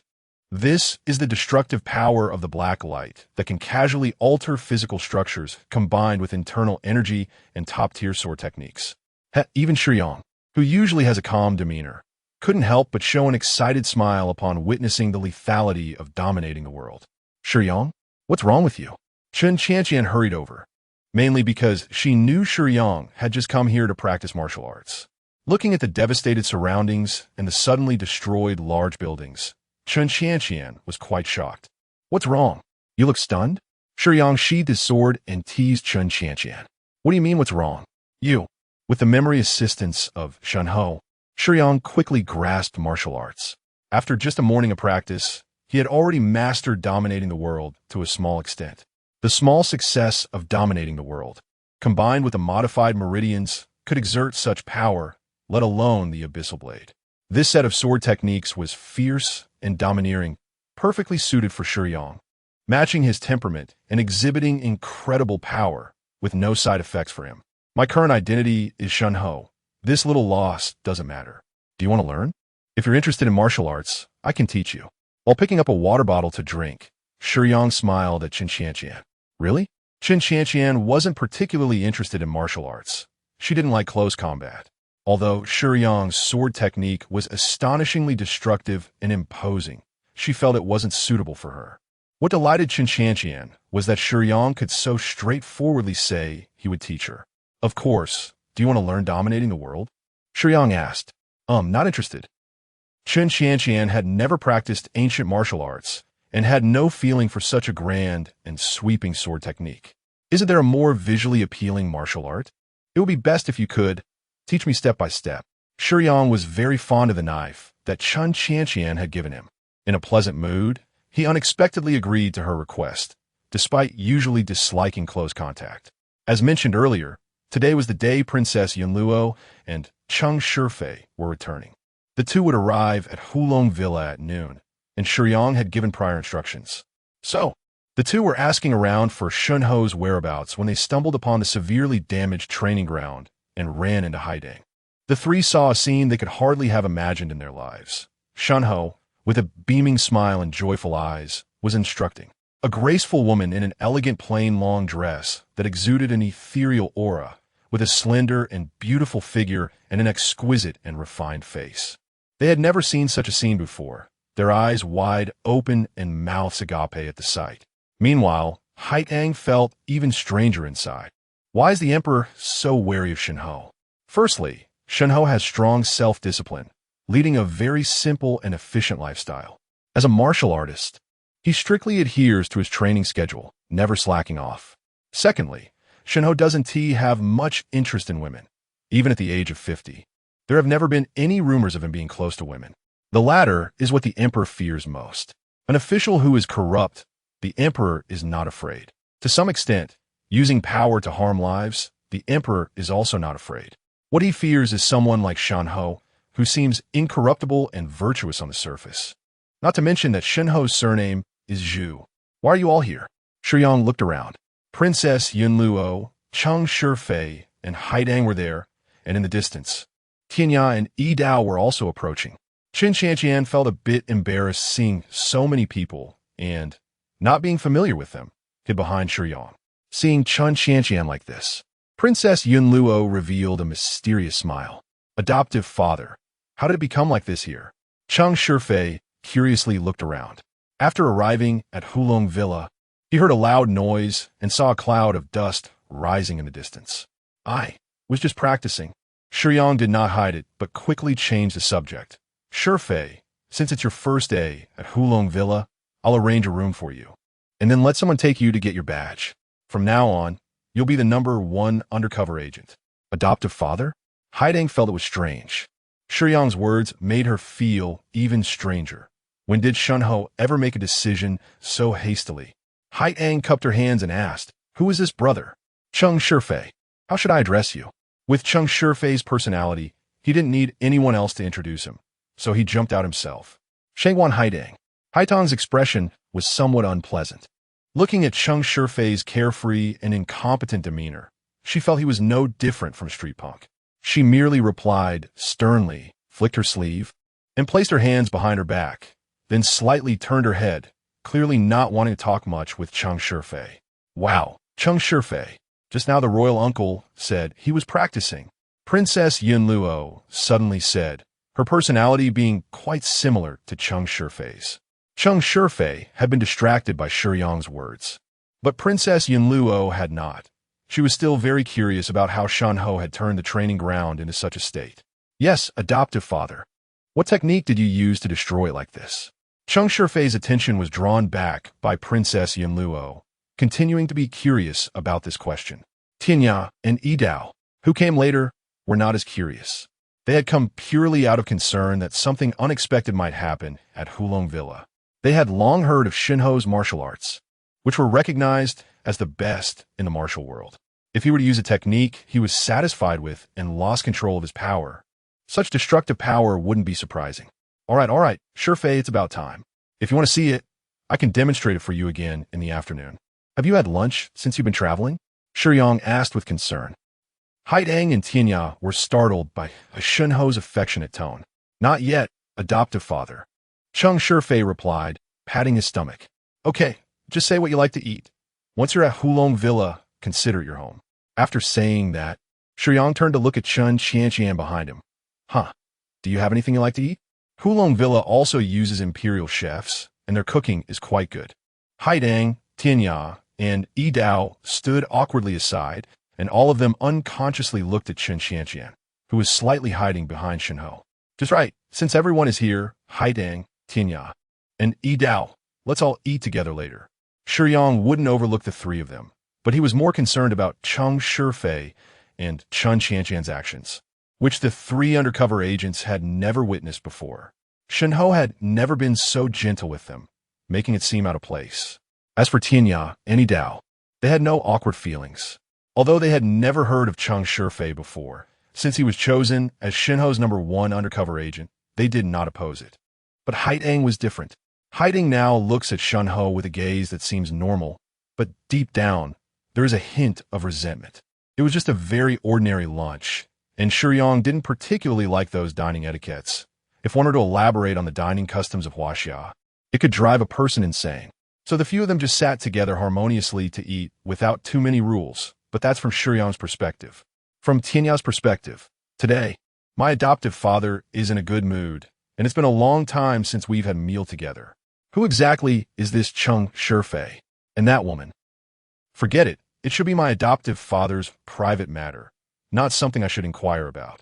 From Yi Dao's perspective, and Haitang's perspective is more complicated. In her eyes, sitting across from her is Shunho, with Cheng Shifei next to Princess Yunluo on his left and a beautiful young woman on his right. The four of them chatting and laughing.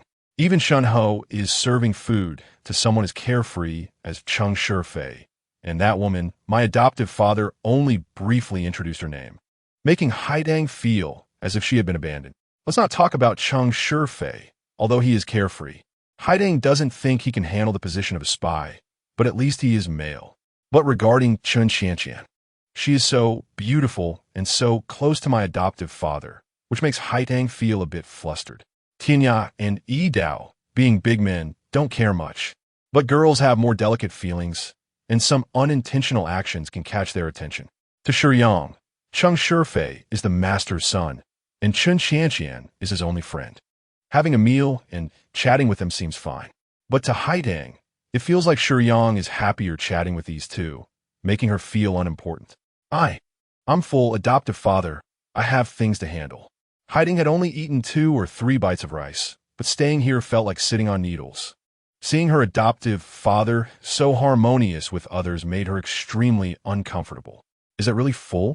Shiyang looked at Haitang's bowl, noticing she hadn't eaten much. But this time, Haitang seemed lost in thought and dared to ignore his words and leave directly. Haitang sat alone in her room, drinking alone, and there were already 2 empty jars on the table. Her alcohol tolerance is actually average. If she weren't feeling down, she wouldn't think of drowning her sorrows in alcohol. Why can my adoptive father be so gentle with other women, while I have never seen? Haitang's face was flushed from drinking, her dazed eyes sparkling as if they were filled with tears. She muttered to herself, even with a hint of a sob. Now, I don't even have anyone to confide in. My adoptive father is the only person I trust and can rely on in my life, but now. Haitang is the one who believes in Shanho the most in the Longhu Mountain Manor, and she is also the most loyal. This line has appeared in the original plot, but Haitang still doesn't dare to admit that she has special feelings for Shanho. Knock, knock, knock. The steady knocking interrupted Haitang's thoughts, and she hurriedly stood up, fearing others would see her like this, as a spy, not doing her job, but drinking here. Haitang, are you okay? The voice from outside the door made Haitang even more flustered. Is it my adoptive father? Didn't I say before? I will personally teach you martial arts. Let's go to the training ground. Shiyang noticed that under the influence of his abilities, Haitang's feelings for him were gradually deviating from those of a normal person.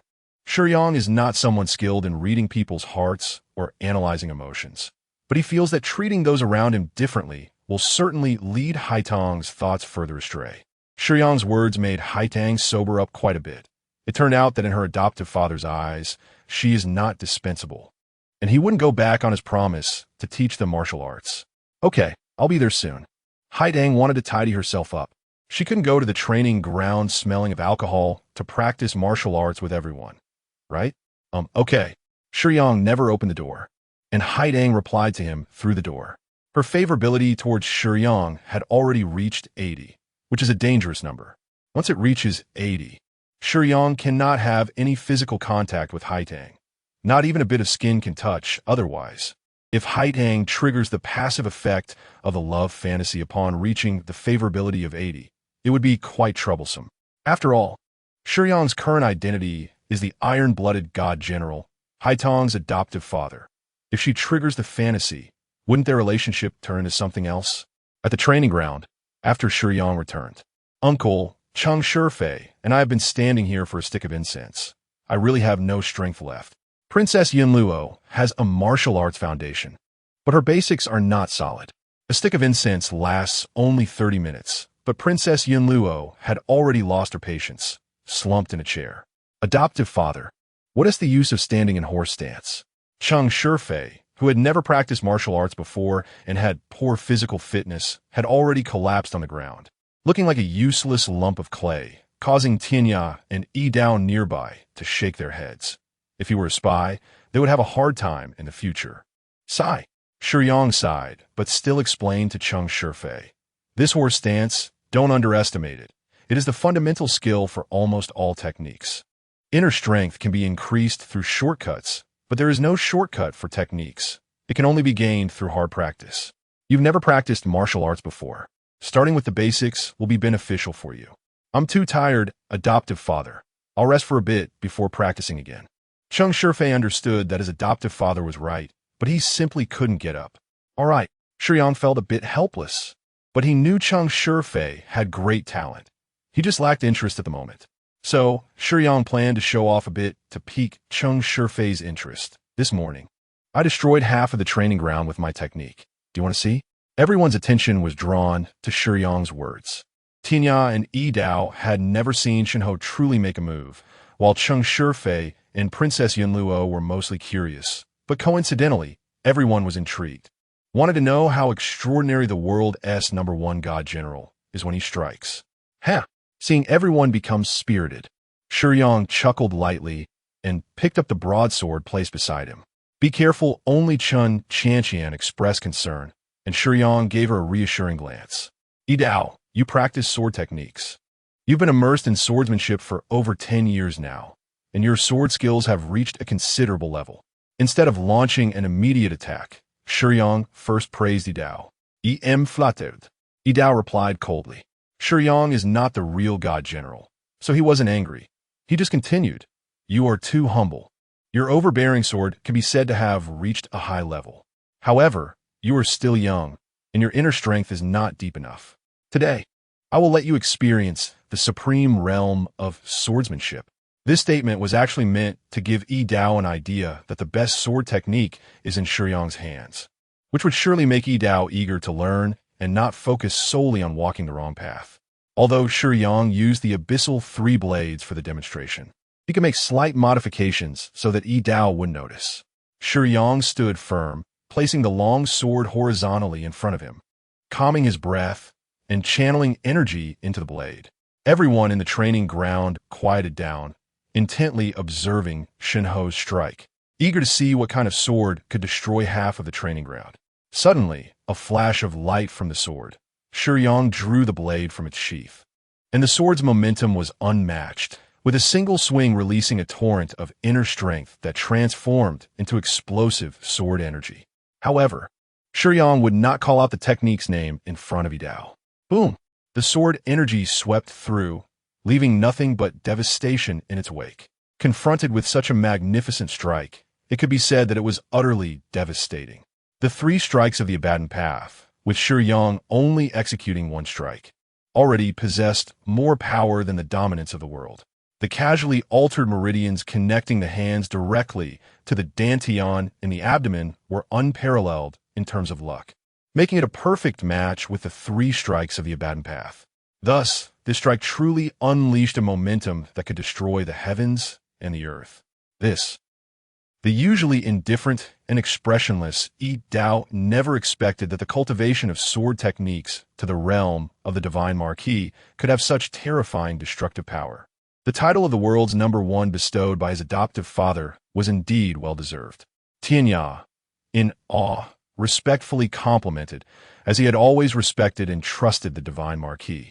"From today onwards, I have decided to teach you martial arts." "Tianya, Yi Dao, do you want to learn?" "Yes." "Adoptive father." Yi Dao eagerly responded first, his eyes filled with fervor. The sincerity in his call of adoptive father was genuine.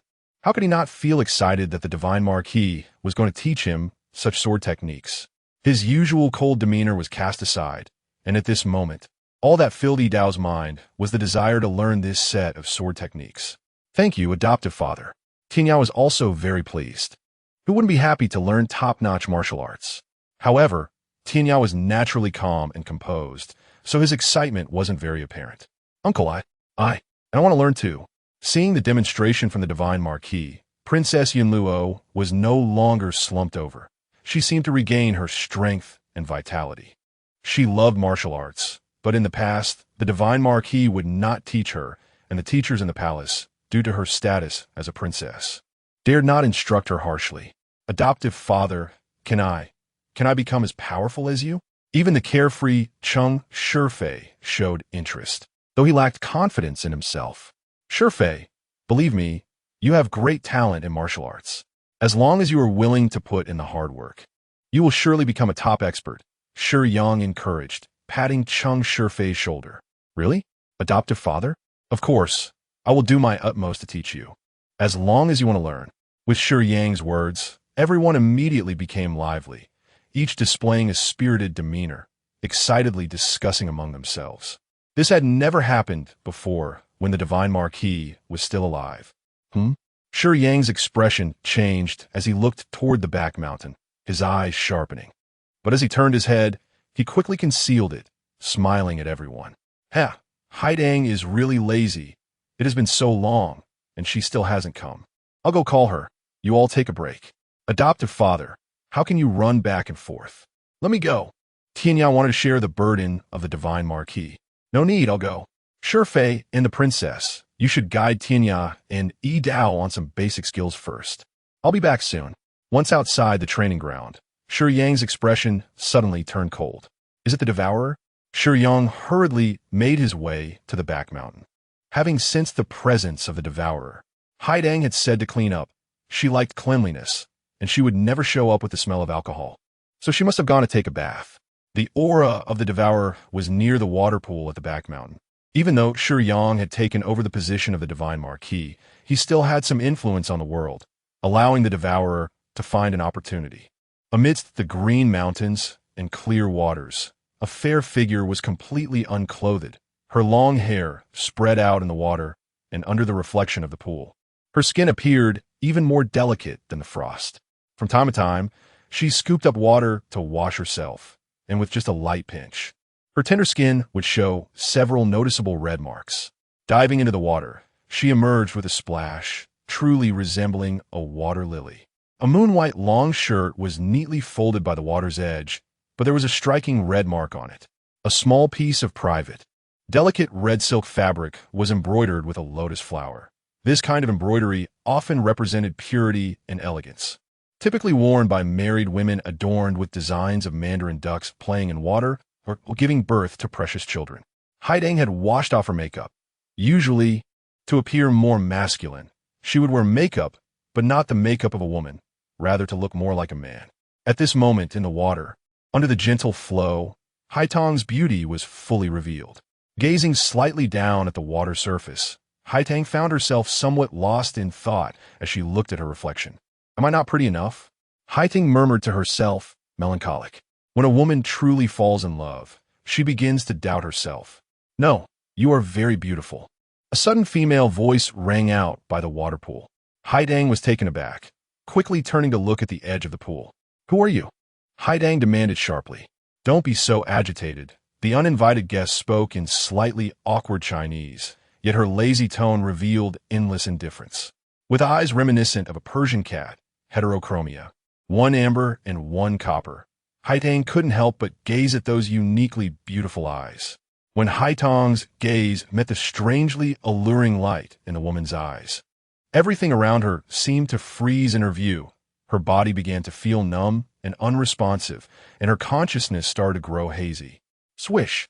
The woman held a gothic black lace fan, elegantly waving it to cover one side of her amber eye, leaving only the purple pupil with a faint, enchanting glow. Step! Step! In Haitang's eyes, the woman moved her long, beautiful legs as if she could walk on the water's surface, approaching her gracefully. A chill ran up Haitang's spine, causing her to break into a fine cold sweat. Haidang wanted to shout, but her body seemed completely unresponsive, not only refusing to obey, but instead moving toward the woman. You can call me Annie. Don't worry, I won't harm you. I just want to take something from you. After saying this, Annie's left hand glowed with a purple light. Haidang seemed to have fallen under some kind of hypnosis. Her gaze became increasingly dreamy, and her body appeared to be completely under Annie's control. A snow-white figure stepped out of the water, slowly approaching the edge of the pool under Annie's command, who looked at Haitang with satisfaction. The fan was folded up, and Annie extended her right hand, holding the fan handle, gently supporting Haitang with her arm. Annie was much taller than Haidang, and with a gentle motion she embraced Haidang, pressing the cluster of purple light against Haitang's chest with her left hand. Let go. The calm voice of the man sounded like thunder to Annie. She was startled, realizing someone had arrived behind her, but before she could gather her thoughts, the person in her arms had vanished. Haitang was gone. Guardian? After facing each other, Shiyang realized that this was not the devourer, but the purple light in her hand carried the aura of a devourer. The aura she had sensed earlier was indeed emitted by that cluster of purple light in Annie's hand. A guardian, and a Westerner at that. Why would she appear in a mid-level martial arts world with a Chinese backdrop? And why would she act against a main character? Oh, a man? Shiyang now bore the face of a divine envoy, but this did not help much against the guardian. as they could sense each other's identities as guardians with a mere exchange of spirit. Originally, Annie was shocked by Shiyang's strength. Her speed was so fast that she must be stronger than Annie. However, upon seeing that Shiyang was a man, Annie immediately relaxed, as if she had great confidence in men. Putting her outer garment over her hands, Shiyang gently placed Haitang's body aside, covering her with the clothing. After doing this, although Haitang still appeared dazed, her cheeks and skin began to turn slightly red, indicating that even though she was under Annie's control, she still retained some awareness and could see what was happening outside. Is it appropriate for a guardian to act against a main character? Shiyang questioned. Annie elegantly covered her mouth and chuckled, her laughter like silver bells, but her words were cold. You'd better not meddle too much. As soon as Annie's words came out, the atmosphere between the two became extremely tense. This person seems to be, as Shiyang faced off against Annie. They looked into Annie's eyes as if she suddenly remembered something. Without further ado, Shiyang drew her sword and attacked, unleashing an overwhelming force with a blade aura that extended hundreds of meters. Upon seeing this, the relaxed and natural expression on Annie's face completely faded, leaving only shock. Quickly employing her abilities, Annie evaded Shiyang's blade aura with a flicker. But before Annie could catch her breath, a barrage of blade auras came rushing at her. The sound of the blade aura slicing through the air was incessant, but this time, the blade aura did not produce the series of explosive sounds it had earlier. Instead, it silently dissipated among the rocks, trees, and flowers of the mountains. Yet 2 breaths later, the tangible objects that had been sliced by the blade aura slowly broke into 2 pieces, with some rock cuts as smooth as a mirror. This was Shiyang being more serious, channeling more internal power. The blade aura was restrained and concealed, but its lethality was strong. After delivering a dozen strikes, Shiyang did not go for the kill. Otherwise, during the second strike, while Annie was caught off guard, Shiyang could have already cut her in half. Additionally, she did not use the abyssal 3 blades or activate the indestructible body technique. Huff huff. At this moment, Annie had completely lost her previous composure. She looked much more disheveled. The elegant and mysterious Gothic which had several parts of her dress torn by the sharp blade aura. After casting several illusions and some magical shields, she seemed to be exhausting her magical power, making her breath quicken. A few strands of golden wavy hair floated away. She also realized that Shiyang had not used her full strength. The gap in their abilities was evident from their exchange, and it was very large, completely different levels.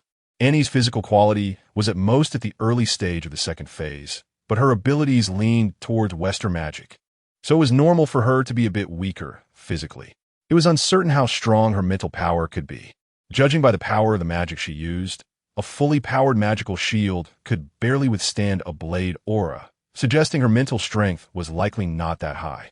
She barely managed to defend against 1 or 2 blade auras with her magical shield, even though Shiyang had shown mercy due to their shared identity as guardians. This only added resentment in Annie's eyes as she thought to herself, "What? Can't you go for the kill against a woman? You'll regret it." In her desperate state, Annie put on a pitiful facade and hurriedly defended herself. "I never intended to harm this young lady. What is your purpose?" Shiyang asked warily, stepping 2 paces to block in front of Haitang. I just want to take some world power," Annie said, her eyes slightly reddening. As a special Western beauty, Annie's skin, akin to sheep fat jade, combined with the pale aura of a witch, gave her a fragile appearance when she feigned weakness. World power? How do you intend to take it? Shiyang was quite surprised. Could guardians also directly take world power? Annie extended her left hand, and the cluster of purple light appeared. After the light faded, within a transparent bubble formed by magical restraints, a shadow of a devourer, imprisoned within, swam back and forth. Seeing this, Shiyang began to understand. After defeating the devourer, instead of executing it on the spot, it was controlled with a dense and complex magical formation. The devourer had the ability to devour world power. The magical formation likely prevented this trapped devourer from consuming the extracted world power, which could then be taken away by the guardians. Truly a clever tool. Won't this provoke the world's will? Shiyang asked in confusion. Of course, Li explained to Shiyang before Annie could speak. It will provoke the world's will and face spatial rejection, but there are so many worlds for guardians to choose from. Even if faced with hundreds, thousands, or even tens of thousands of world wills rejecting them, it wouldn't matter. The amount they extract won't be much, and they'll try to keep it within the limits to avoid unbalancing the world's rules. Oh, how annoying. Xiao AI jumped out. Western guardians love to look at bloodlines and prefer to take shortcuts. Clearly, she is also looking to quickly become stronger, seeking the world's children from various worlds to extract world power. Why not go to a Western background world? Coming to an Eastern background world. She isn't afraid of being rejected by the world's will, which won't affect her entry into Western background worlds. Such a clever plan. How annoying. Be careful, Master. If I'm not mistaken, those eyes suggest she should be from the Asmontis family, likely named Annie Asmontis.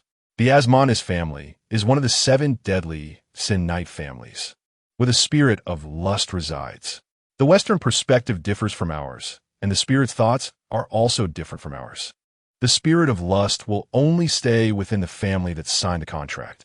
Even if the previous host has passed away, it will only choose someone within the family who shares the same bloodline and has talent, Lee continued. In the bloodline of this Lust Knight family, a common innate ability is the Lust Eye technique, which can create illusions and evoke the deepest desires in people's hearts. It has remarkable effects on the opposite sex. If the caster is a woman, the more beautiful she is, the stronger the influence of this technique on men.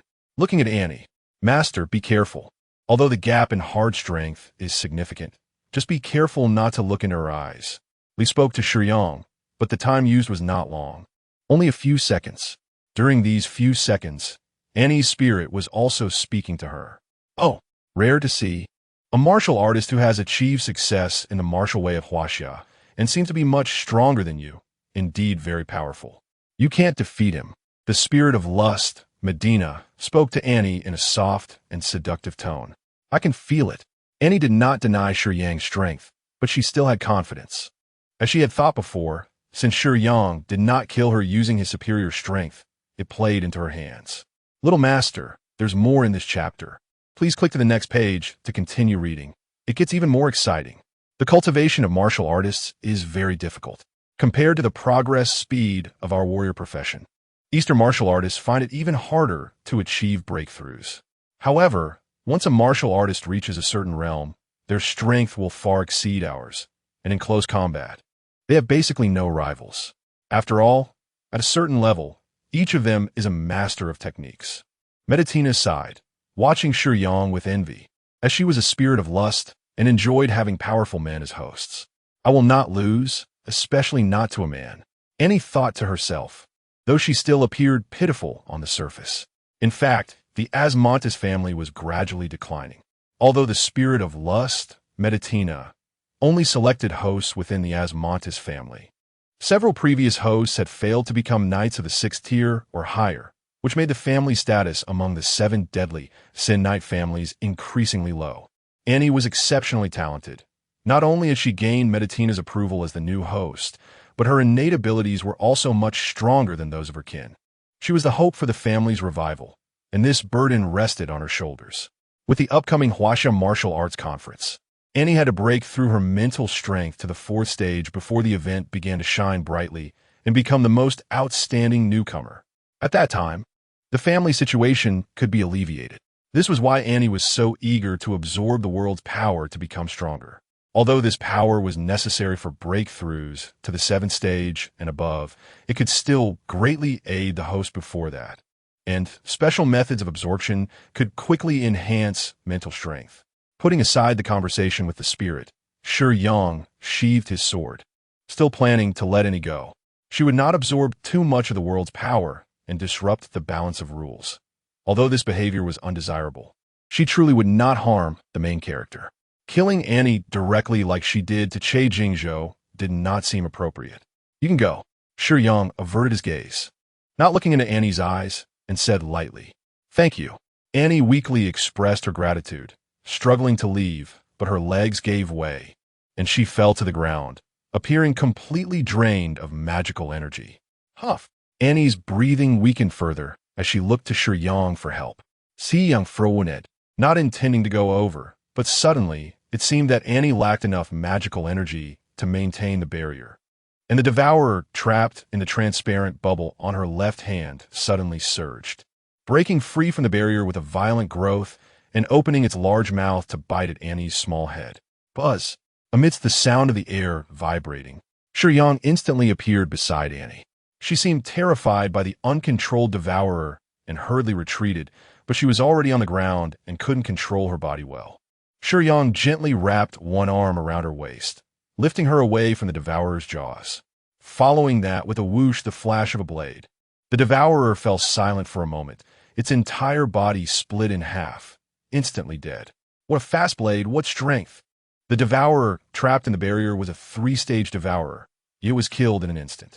Annie couldn't help but marvel, but this did not affect her actions. Shiyang did not lower his guard against Annie. He still did not look in her eyes. However, perhaps it was because he had held Annie a bit tightly with his left hand. Her clothing on her left shoulder slipped slightly, revealing a small patch of skin as smooth as jade. Below her collarbone, a small, enchanting tattoo resembling a succubus emitted a seductive purplish-red aura. Not good. Shiyang was shocked, but it was already too late. He thought he had accidentally removed some of Annie's clothing, so he instinctively glanced at her shoulder. And that glance had already fallen into Annie's trap. Shiyang had always been vigilant against Li's warnings, but apart from the common ocular techniques in her family, Annie's awakened innate ability was this tattoo, named Desire's Illusion. Once someone fell victim to it, their spirit would be drawn into the illusion. And even if their mental strength was significantly higher than Annie's, it wouldn't help. The downside was that it was easy to detect, and its effective range was very short. One had to be close enough to see it for it to work. Shiyang stood frozen, his body as if paralyzed, without any movement. His eyes completely lost their focus. From the moment the devourer broke through the barrier to when it entranced Shiyang, it was all planned by Annie.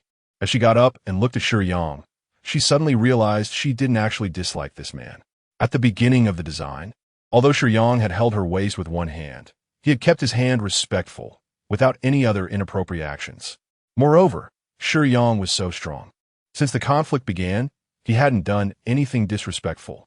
What impressed Annie the most was that Shiyang seemed to have recognized her as Monta's family identity and had maintained his vigilance by not looking into her eyes. In the face of her alluring beauty, Shiyang could achieve this step, something Annie had never seen before. All the men she had encountered in the past had looked at her with deep, meaningful gazes. In reality, Annie particularly disliked men. If she said this, no one would believe her. A new generation of lust knights who actually disliked men, and she had never had a boyfriend. In the church, the chase knights, who opposed the lust knights, had dated quite a few boyfriends. This Desire's Illusion tattoo was powerful in its initial strike. Once someone detected this ability, coupled with the extremely short distance of the illusion itself, it was hard for others to fall victim. Having worked hard to come to this world, how can I return empty-handed? Annie had no intention of doing anything to Shiyang. She just didn't want him to interfere with her absorbing the world's power. Aside from not having any malice, the main reason was that Annie couldn't harm Shiyang at this moment. If she caused any physical damage, it would alert her brain and spirit, breaking the illusion. One must know that Shiyang's mental strength was at the top level of the 6th stage, and it was unreasonable for Annie to have an innate ability that could ignore such a significant gap without weaknesses. Moreover, the two had no deep-seated hatred. It was better to leave some room for each other. Fortunately, Annie thought this way. Otherwise, if she broke the illusion Shiyang was under, it would make her understand what the indestructible Vajra skill and the self-healing of dark light were. However, after this experience, if Shiyang returned safely, he would probably be much more vigilant. Such mental tricks could never work a second time. If it were someone with ill intentions, it would still be somewhat dangerous. Annie got up, wanting to continue absorbing the world's power from Haitang, but after taking a few steps, she stopped again. What's wrong? Curious? Why can this guy resist your beauty? Meditina immediately saw through Annie's thoughts. Yes, Annie did not deny it. This man was indeed a bit special. Seemingly hard to attract with beauty, the ability of Desire's illusion was strong.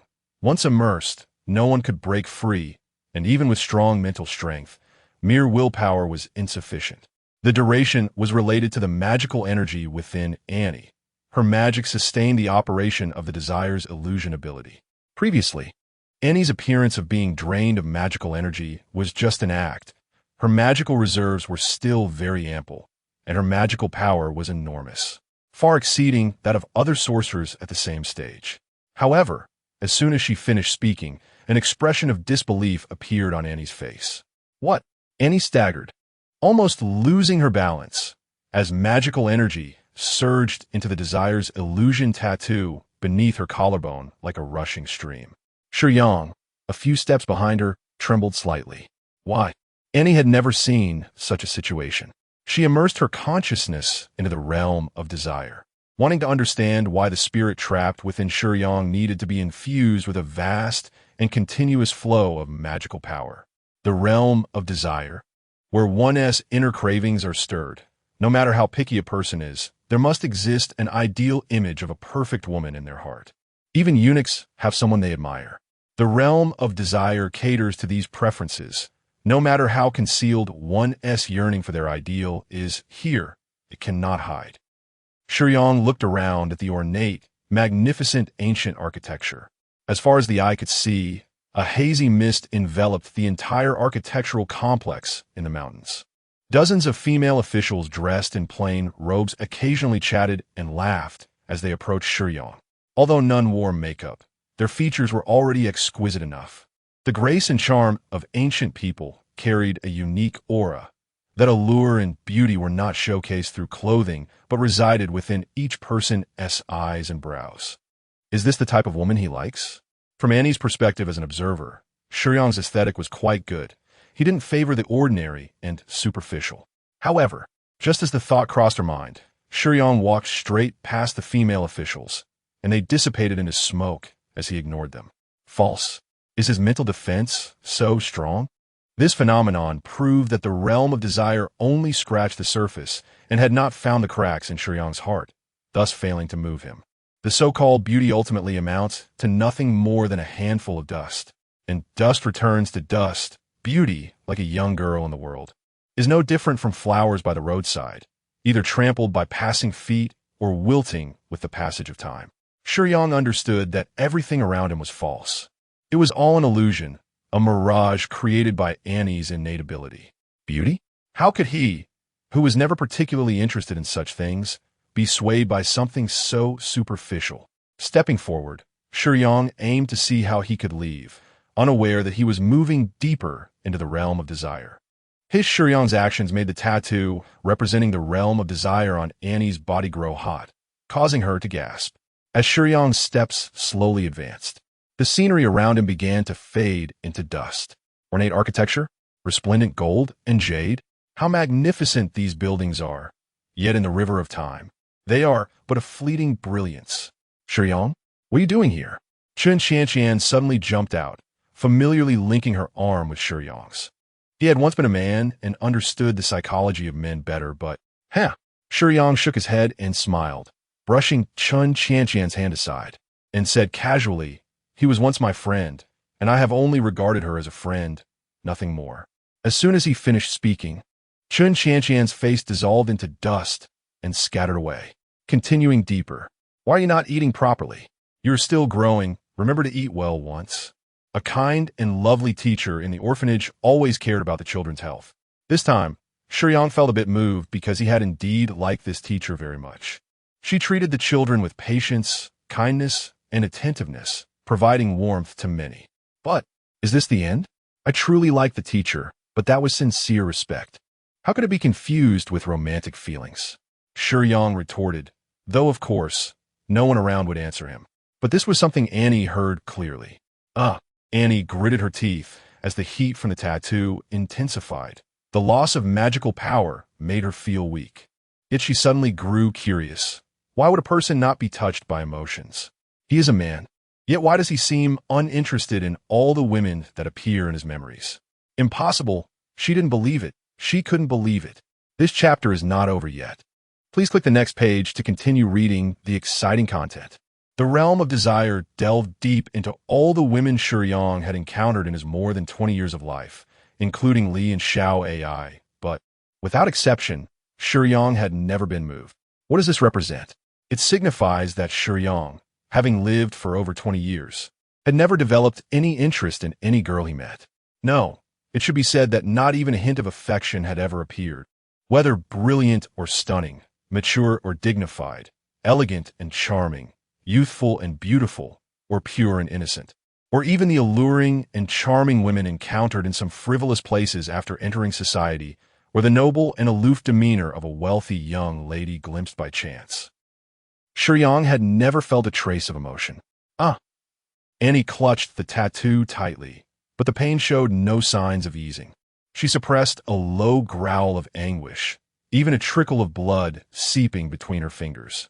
In the end, all of Annie's magical power was completely infused into the tattoo of the realm of desire. What are you so serious about? Maytina frowned at her new host.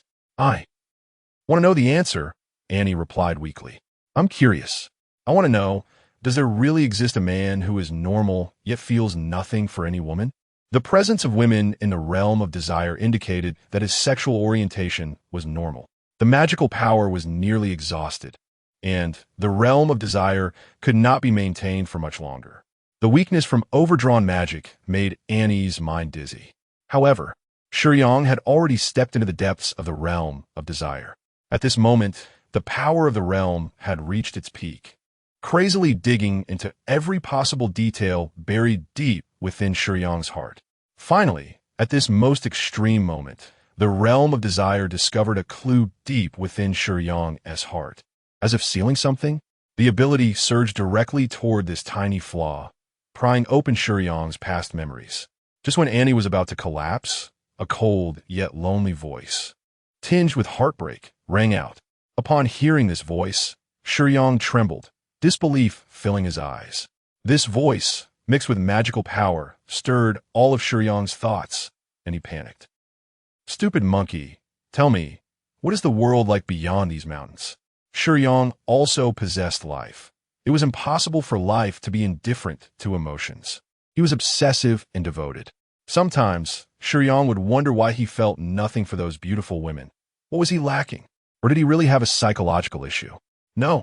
The truth is, he certainly would not be moved because his heart had long been taken away. Mortal beings seek what they cannot attain. A celestial bone half withered, who knows the path of immortality. Greed remains unrooted, the Bodhi tree ever present. Dispelling infatuation, enter the cycle early. On the surface, cultivating and nurturing, but in the belly, greed and deceit. Out of sight, out of mind, ordinary cultivation leads to all forms, breaking all forms, thus achieving freedom. Past memories swirled around Shiyang like black smoke, the voices that once echoed along the road, clamoring and noisy, filled with characters even unreachable in the high martial world. What is it? Shiyang stumbled, his gaze no longer calm, his pupils dilating, and his breathing quickening. These voices and words were very familiar, yet strange. Shiyang's heart raced, not from the demons or gods, but he didn't even know what he was panicking about. His heart simply wouldn't calm down. The memories became clearer and clearer, yet in his mind. Why did the faces of gods and demons repeatedly appear before Shiyang? Clearly it is a scene. Clearly it is the same person. Why are there so many identical scenes? Has he really experienced a scene this many times? Shiyang scrutinized his past memories, wanting to know what was making his heart race. What was this memory from? And why was it hidden away? No, none of these. Shiyang anxiously looked around, wildly waving his hands to push away these chaotic memories. But every image was not what he wanted to see. He couldn't shake them off, nor could he escape. I can't escape. You can't escape either. The words of the great sage Yellow Wind caused veins to bulge on Shiyang's forehead. His previously handsome face turned ferocious and extreme. Can't escape? So what if I can't escape? Shiyang's eyes glowed red, pointing at the dreamy scenes around him, filled with rage. I will go back one day. One day. Destiny, obediently listened to the orders of heaven. Mockery, ridicule, and curses came from the mouths of various gods or demons. And Shiyang suddenly felt very powerless, desperately trying to struggle, but it was as if he had sunk into an abyss, unable to exert any strength. The surging water engulfed him. He wanted to scream, but could only have the water choke his throat. The feeling of suffocation surged in his heart. The memories gradually calmed down. The struggling Annie, was standing next to Shiyang, watching him helplessly sink deeper and deeper. At this moment, the voices that emerged were no longer those insulting words, but helpless sighs. Destiny person, does such a person really exist in this world? Have you ever doubted why you appeared? An old voice murmured. Are you here? Shiyang struggled to open his weary eyelids. The surrounding scenes changed, and what came into view was actually a water and sky realm under the setting sun. Here, a voice sounded behind Shiyang, lazy and honest. Shiyang turned to look, and it was a small pig demon. Get on the boat, the old monkey called out. Getting on your pirate ship. There's no turning back, right? Ha ha, the old monkey laughed. Where in the world isn't a pirate ship?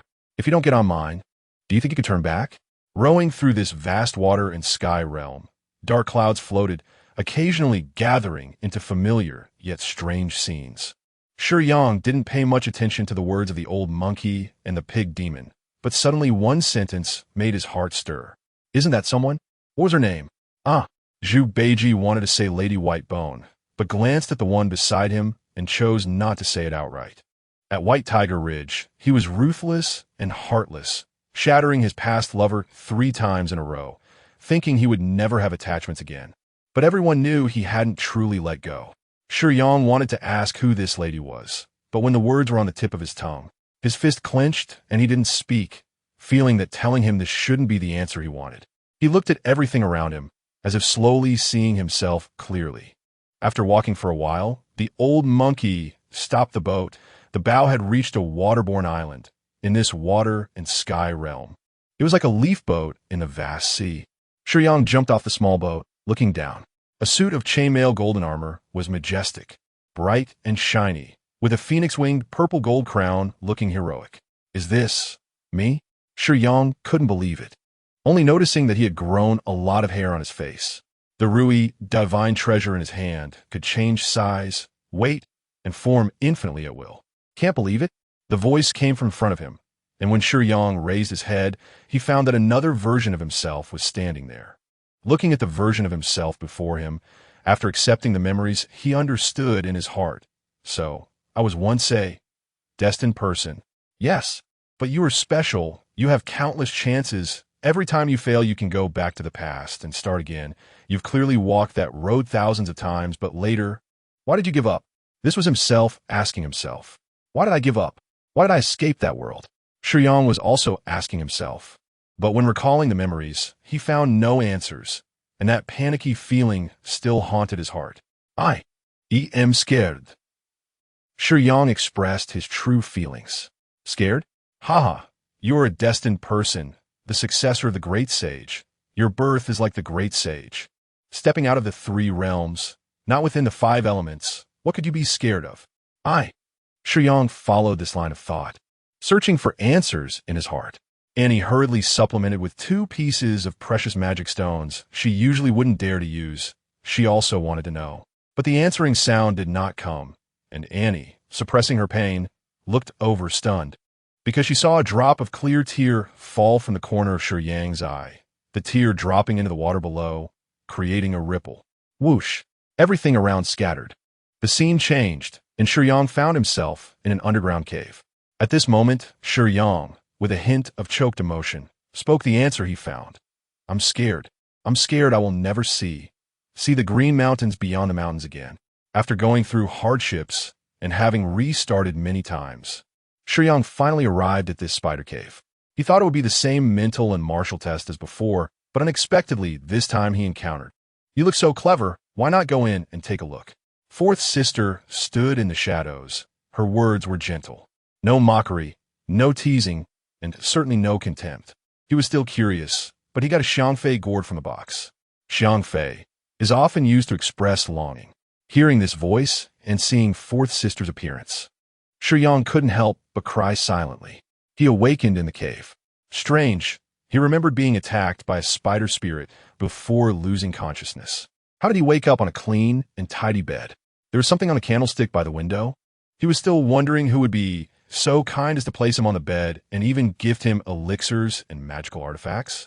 At first sight, in the upper level of the spider cave, after waking up, he was next to a classic stupa. Although the talisman's magic had hurt Fourth Sister, upon seeing him come over, she forced a proud and comforting smile despite her pain. What, you can jump up and down so quickly? If you don't want to bring trouble upon yourself, it's best to stay out of things here. Though she said this, she turned around and extended a helping hand to him. I've paved the way for you. Saving others is easy. Saving oneself is hard. From here on, we rely on our own abilities. Fourth Sister helped him, tough on the outside but soft on the inside. Was it because she encountered a destined person that she revealed a rare soft side, half questioning, half sighing, as if talking to herself? Smelly monkey. What do you think the world outside these mountains is like? Unfortunately, at that time he was too dull. Looking back, he should have tried to keep her. When they met again on the flower bridge, what was others' evaluation of his appearance? A hairy face and a thunderous mouth? But what did Fourth Sister say? I heard there are incredible treasures hidden inside. You look so clever. Why not go in and take a look? After searching, he thought there would be some traps. But it was just a few neatly arranged large boxes containing magical treasures, curiosities, and the Shiyang gourd, with no traps or schemes at all. Perhaps it was this time that he became curious about this woman, and this was also the beginning. Out of gratitude, he tore off the talisman that Fourth Sister wanted to take. He thought Fourth Sister would get what she wished for, but at the end of her life, all she heard at Huanghua Temple was, "Leave quickly." Leave? The more Fourth Sister said this, the less he could go. It must be that Fourth Sister was in trouble. She had helped him before. At that moment, as a destined person born outside the three realms, he felt panic for the first time. But when he really approached, he found it was an enemy he couldn't handle at this stage. Restarting. This time, he observed more carefully. Was it because he had a vague concern for a certain girl?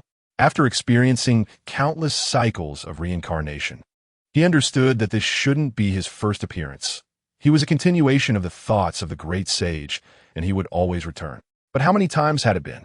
He didn't know, nor did he know if Fourth Sister recognized him from previous lives. Once again, he arrived at the location of the Pan Sea Cave, and on the eaves at the entrance of Lanchi Village, that girl was still sitting there. Did she come here every day to wait for someone whose appearance was uncertain? This time, was it considered waiting? On the eaves, seeing him arrive, Fourth Sister smiled. Why smile? After confirming it was him, did she feel joy? But why would she feel joy at his arrival? A strange feeling began to emerge in his heart, and he secretly resolved that this time he would seize the opportunity to call out to that girl and talk to her. This time, when he jumped into the spider web again, he felt it more clearly.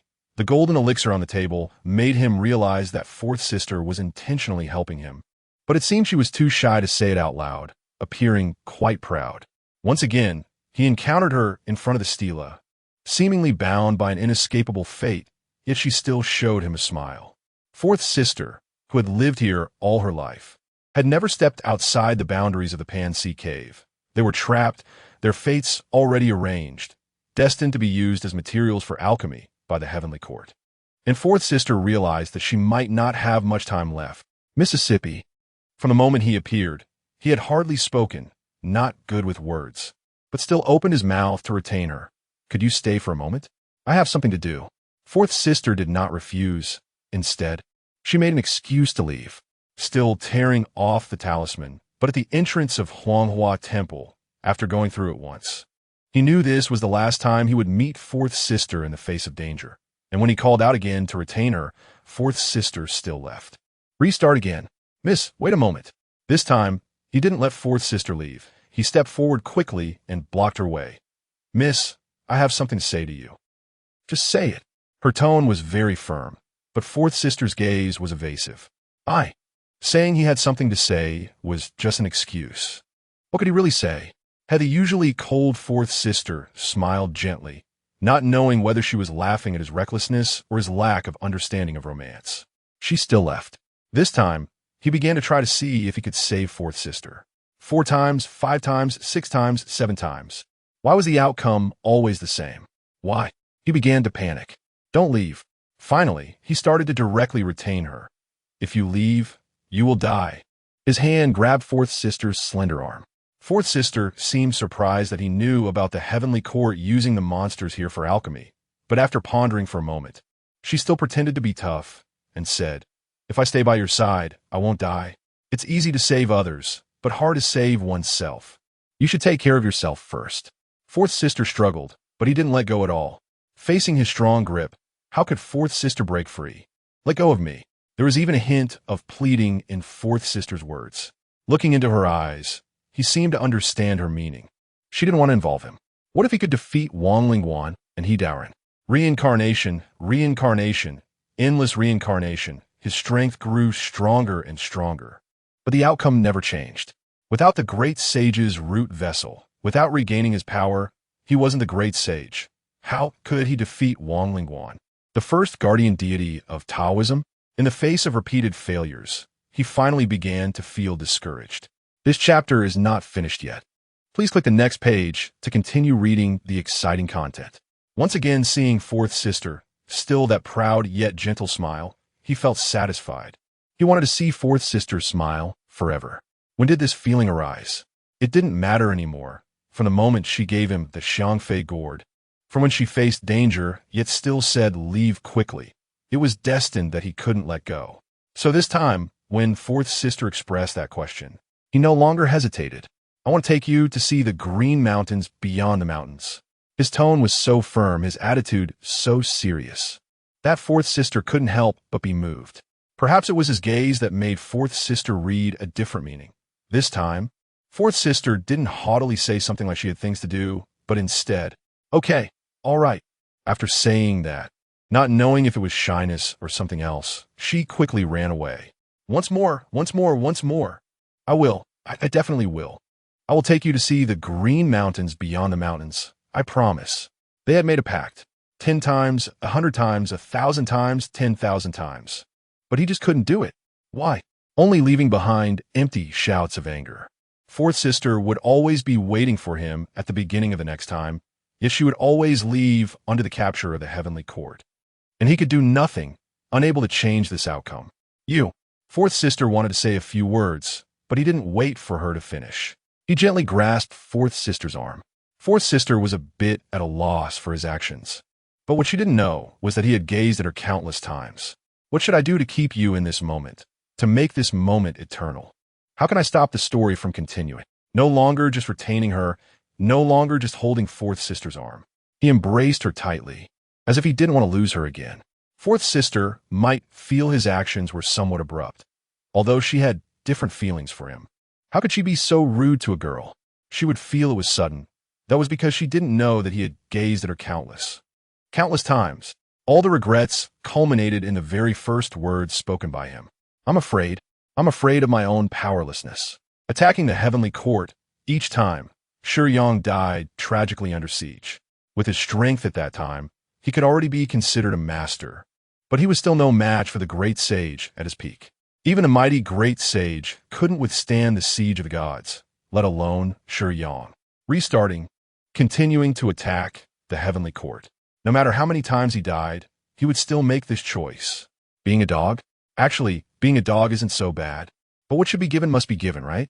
If you want to make cattle and horses pull a mill, you still have to feed them hay. Why are they unwilling to release fourth sister? Is what he asked for too much? Clearly, it wasn't much, yet the multitude of gods and Buddhas could be so stingy. If the heavenly court is seen as a court, everything seems so reasonable. Gods, Buddhas, demons, and humans, what's the difference? In the end, they can't escape the 7 emotions and 6 desires. And the appearance of Sun Wukong is a variable. He is a monster, but also not like a monster. Born of stone, jumping out of the 3 realms, not within the 5 elements, a spiritual being. The multitude of gods and Buddhas hoped to see a kindred spirit, not an anomaly. They suppressed Sun Wukong, hoping he would understand what it meant to join the corrupt, but it was clear that Sun Wukong chose another path. As an heir, as a reincarnation and continuation of intention, Shiyang is still not worthy of that title. But even if there is no way to break the deadlock, Shiyang will do his utmost. Even if he can't make them restless every time, he must make them shed blood. Yet another countless cycle has passed. Looking at the picturesque Huagua Mountain, Shiyang never tires of the scenery here, no matter when. How many times has it been? A golden figure floats beside Shiyang, speaking in a half-mocking tone. As a destined person, isn't it bad to be a mute? The figure continues. Have you ever considered another possibility? If you had never met that girl, perhaps you wouldn't have been delayed like this. If, Shiyang coldly retorts, is there an if in this world? Do you want to help me beautify another path? People always like to glorify the path they haven't taken. Is that a kind of psychological comfort? But what about for Shiyang? Meeting his fourth sister is what makes him feel alive with flesh and blood, even with a copper head and iron arms. Invulnerable to knives and guns, he sometimes wonders if he is really a living being. Since his birth, everyone has hoped he could be the great sage equal to heaven. The gods and Buddhas hope he can become the new sage and then become their pawn. Friends hope that the departed sage can be revived through him. No one ever thinks he can simply be himself. Because of this, Shiyang has long been unable to extricate himself from the tenderness of his fourth sister. Just like what the old monkey, the guide of the destined one, said, but we all know he has never let go. Well then, why are you so persistently seeking death? The golden figure advises, a person's value and influence depend on his power. We live in a world where the strong are revered. If you want to save that girl, shouldn't you think about how to enhance yourself? Seeking death is just a manifestation of self-abandonment. Shiyang did not refute. Perhaps he knows that this incarnation of the heavenly Tao is right. He is indeed self-abandoning. With Shiyang's current top-notch cultivation in a high martial world, it is not difficult to sense the identity of this incarnation before him. The rich power of the heavenly Tao, also known as the power of the world, clearly indicates his identity. There is a vast world that serves as the axis for countless worlds and smaller worlds, the place where the power of the heavenly Tao is the most robust, also known as the main world. And the true body of the heavenly Tao is located within that main world, serving as the will of the main world. It seems to be the case now. You are wasting time in this realm. Perhaps you can find a breakthrough opportunity in a broader universe? Why not give it a try? The incarnation of the heavenly Tao suggested. Shiyang chuckled. This heavenly Tao incarnation's map of Yin Nation is indeed quite short. Is that your purpose? What do you want me to do? I want you to be a guardian. The incarnation of the heavenly Tao knew Shiyang would agree, because from the very beginning, he knew Shiyang could not refuse. His heart had been taken by a girl. What could he use to refuse? Guardian? Shiyang did not ask what the cost was. Does it matter? At this moment, he had no choice. If he wanted to break the deadlock, he needed the help of the heavenly Tao. Even if he had to submit to the heavenly Tao, wearing that tightening band that the great sage once hated, he was willing. No matter the cost, he only wanted to know one thing. And the heavenly Tao also knew what he wanted. As long as you agree to my request, your heart will return to where it belongs. The heavenly Tao did not speak plainly, but this was already a certain guarantee, as long as Shiyang was willing to work for him. The heavenly Tao was willing to help him, allowing his intentions to expand, letting his fourth sister return to his side. And even the demon clan he once cared about could find a place to stand. Anyone could say this was arrogant, but what the heavenly Tao said must be believed. Shiyang nodded. The meaning was clear. He agreed. Cultivators have always gone against the heavens. Cultivation itself is about seizing the creation of the world. But who can really jump out of the heavenly Tao? Or rather, how strong must one be to truly break free from the heavenly Tao? A sage? A sage can endure the great calamity of the heavenly Tao without being extinguished and is indeed very strong. But can one really jump out of the heavenly Tao just by being able to counter it head-on? Have you heard of the saying, the great way is 50, the heavens transform into 49? The heavenly Tao is inherently incomplete. The incarnation of the heavenly Tao said, you, as an incarnation of the heavenly Tao, actually dare to say such things? Shiyang couldn't believe it. Who would undermine their own platform? Haha, it's self-deprecating, but it's also a fact. The incarnation of the heavenly Tao looked towards the heavens. One of those that has escaped is becoming increasingly difficult to control. A kind of being called a devourer was born in the incomplete areas of the heavenly Tao. The guardians are a force I've developed for a long time, but due to human desires, their power has weakened. I need to cultivate a powerful guardian to ensure the safety of those small worlds. Then why choose me? Why not choose you? From the moment you were born, you were an anomaly that transcended the 3 realms, not within the 5 elements. You have always been the best choice. Only after seeing you have attachments did I realize you wouldn't refuse my request. You might become my way to break the deadlock, and I might also become your way to break the deadlock. Then what should I do now? Temporarily abandon this physical body, abandon the root vessel obtained, abandon the current identity. Invest your intention into the main world, and be born as an ordinary person. With your extraordinary nature, you will one day gain the recognition of the spirit. Which spirit it is does not matter. What matters is that I will give you a special ability, one related to rules. What you need to do is grow rapidly, and at that time, you can also gain unexpected other powers, which will greatly benefit you in breaking through your shackles. You can also become a powerful guardian to protect the world from the erosion of the devourers. The current guardians are too weak to withstand real crises. However, you will also encounter danger.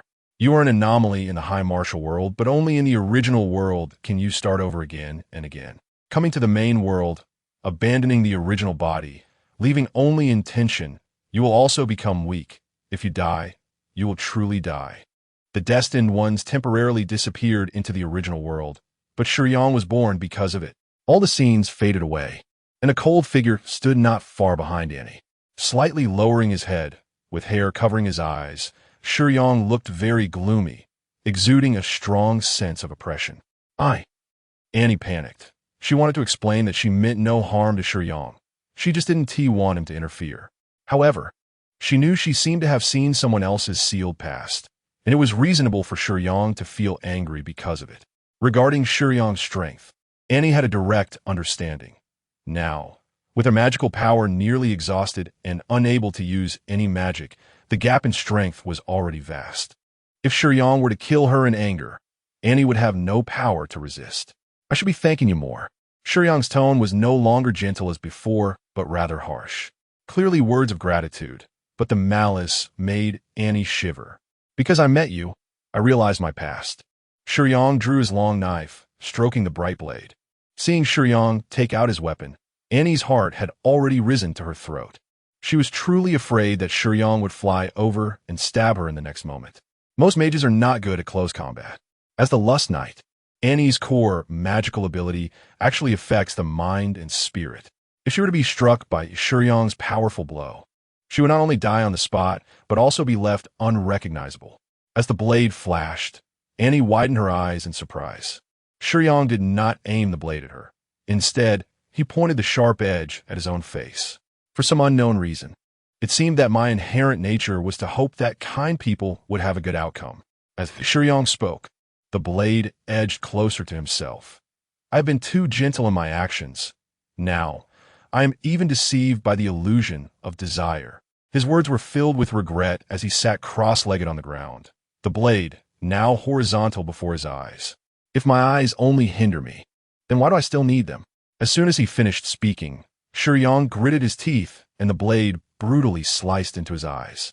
As the veins on his forehead bulged, Shiyang endured the excruciating pain, pulling and dragging the blade with his right hand. Annie reached out her hand, but before she could say anything, Shiyang had already acted. She did not intend to harm Shiyang, but she was shocked by his determination. In the illusion of desire, she had witnessed Shiyang endure the pain of being shattered for a woman.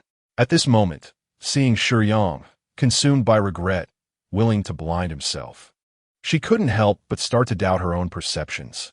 Once Annie thought, what is love? It is merely a momentary impulse brought on by desire, which is why she hated men. However, Shiyang's appearance had caused her to have a slight change of heart. Can a person really be so steadfast for another?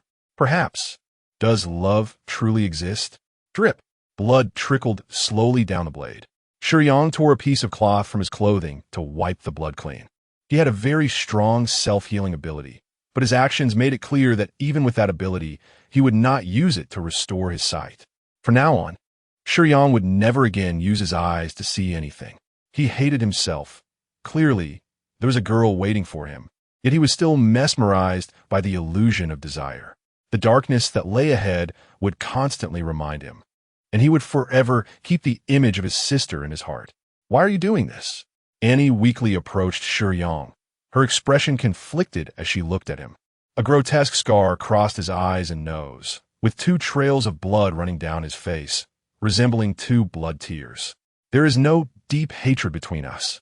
With me here, you cannot take the world power from Haidang. You should leave, depart from this world, Shiyang said coldly. Annie did not say anything more and planned to leave, but before she did, she couldn't help but glance at Shiyang a couple more times. She despised false affection, which is why she hated men. Yet, when a man's purest love was laid bare before her, she felt a sense of loss, because it truly exists, and yet this pure love has nothing to do with her. The more she denied genuine feelings, the more she longed for the kind of love that only existed in beautiful stories. In matters of the heart, the gap between reality and ideals was too great, which had led Annie to develop a hatred for it, and thus to deny it. Therefore, when a man showed her through his actions that it truly existed, her heart would be tossed about like a wave. Seeing a part of Shiyang's past, Annie felt a sense of guilt. After all, she was the one who had opened the memories he had sealed away. Taking one last look at the man's back, sitting cross-legged on the ground, Annie sighed softly and whispered, "I'm sorry." Regarding the memories of the fated person, Shiyang had not fully accepted them, and Annie's ability had only opened a part of it. A long life had made the content of his memories very vast, including abilities, martial arts, and skills, which were beyond what Shiyang could touch at the moment. His strength was progressing rapidly, but he was still too far from that world.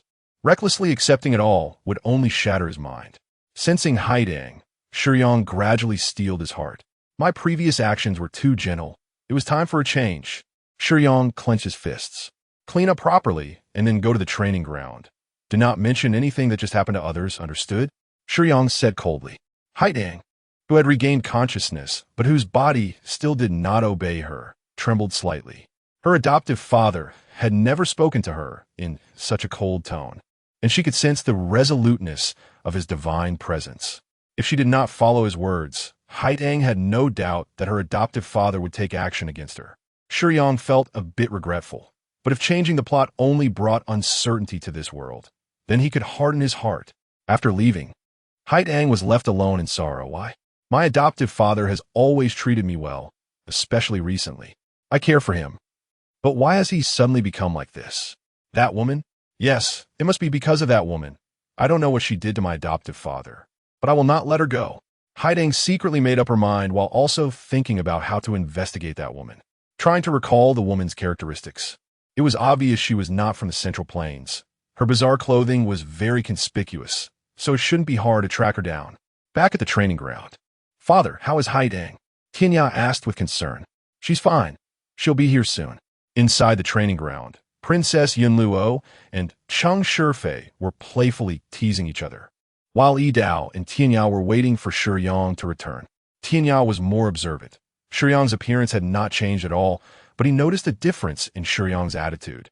Although he did not ask, Shiyang was accustomed to seeing with his eyes, but now that he had lost his sight, he could only rely on his senses, which he was still not used to. However, since Shiyang's physique was strong enough, relying solely on his senses did not hinder his movements. It was just that compared to his eyes, sometimes his senses were still inconvenient. It seemed he would need to learn some abilities to compensate for his lack of sight. Perhaps domineering skills would be a good choice. Tianya, I remember your most powerful martial art should be the illusory sword, right? Shiyang asked with his hands behind his back. Yes. Tianya would not hide anything from Shiyang. If you had used the illusory sword against Lu Shang Danma, perhaps Lu Shang Xueji would not have died, right? Shiyang's words were like a sharp blade stabbing into Tianya's chest, piercing deeply into his heart, making his breath momentarily halt. Yidao looked at Shiyang in surprise. He could not understand why Shiyang would deliberately provoke Tianya with his cold and straightforward nature. You're sad, aren't you? Shiyang asked rhetorically, his words full of sarcasm. Father, you. Tianya, out of respect for Shiyang, did not dare to retort, but hearing those words made him feel incredibly pained. I'm saying this to remind you, Tianya. Shiyang's tone gradually became harsh. You must remember one thing. Right now, you cannot protect the people around you. Strength. Only when you possess enough strength can you protect those you cherish. Shiyang's expression was very serious. and his tone was earnest. Without waiting for Tianya to respond, Shiyang pulled out several books of martial arts manuals. Here, throughout your life, I have never taught you martial arts, but today, I will pass on a few ultimate skills to you. Shiyang handed Tianya several profound internal skill manuals and sword and blade techniques. These are the top martial arts from the 8 great sects. You must study them well and strive to improve your strength in the shortest time possible. Remember, only then can you leave no regrets. This is something Shiyang originally prepared. All top martial arts from the 8 major sections. Don't think that top martial arts are not powerful. Overall, if suitable, top martial arts can also exert the effects of divine skills.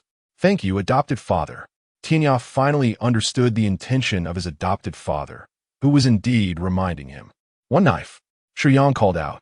Yidao silently stepped forward, waiting for orders.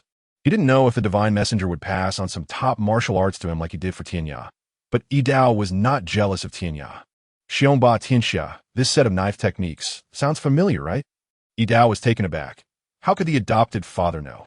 Before he could finish his sentence, Yidao realized that the divine messenger had roamed the martial world for many years, and his martial arts were recognized as the #1 in the world. How could he not have heard of the renowned knife technique Xiongba Tianxia? However, this set of knife techniques was not recorded in the knife manual left by his father, Guihai Balian, and Yidao had searched many times among his father's relics without finding it. I not only know this set of knife techniques, but I can also use it, Shiyang said. Then, adopted father, Yidao's expression changed, and his eyes became wary. Could it be that his father, Guihai Balian, was killed by the divine messenger? In terms of strength, the divine messenger's martial arts were much higher, and killing his father would be almost certain. But then he thought it can't be. If it was the divine messenger who killed him, would he be so straightforward in telling him? Your father, Guihai Balian, was not killed by me. But I know who killed your father. I knew this set of knife techniques long ago, so when your mother sent you to me, I found this knife manual. The adopted father knows who killed my father? Wasn't it Jian Jingfeng, Kalinzi, and Helkong? Yidao had always thought that these 3 friends of his father had teamed up to kill him. No, Shiyang affirmed. Adopted father, Yidao sincerely addressed the divine messenger, and then unexpectedly knelt heavily on both knees before Shiyang. Please tell me who the murderer of my father is.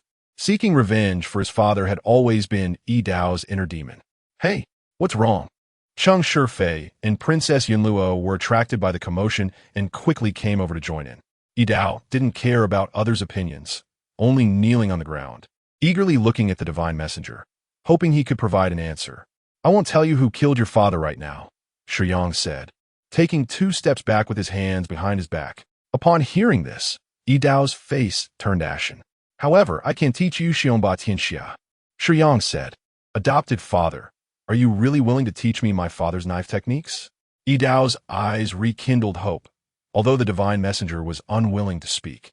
If he could master Xiongba Tianxia, he could personally go find his father's friends to ask. Currently, his martial arts could be considered top-notch, but compared to his father's 3 martial arts masters, there was still a gap.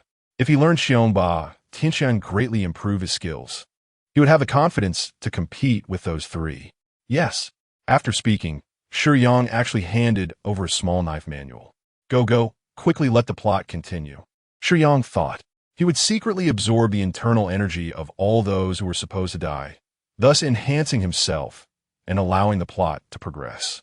In the past, he would try to think of a beautiful ending where everyone survived, but now, he didn't have time to plot step by step. If some people were destined to die in the story, he would use the simplest and most brutal methods to make it beneficial for himself. Moreover, before that, Shiyang would go to the Sky Prison, to the 8 major sects. He wouldn't kill anyone, but he would drain the internal energy of all martial arts experts. The divine messenger only absorbed the internal energy of experts because a person is essentially a container, and in terms of human identity, the capacity of the container is fixed from birth. How much internal energy can be stored is also fixed.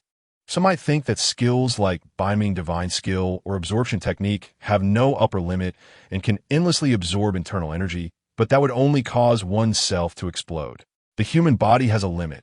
Otherwise, why wouldn't those who practice such skills absorb the internal energy of everyone in the martial world?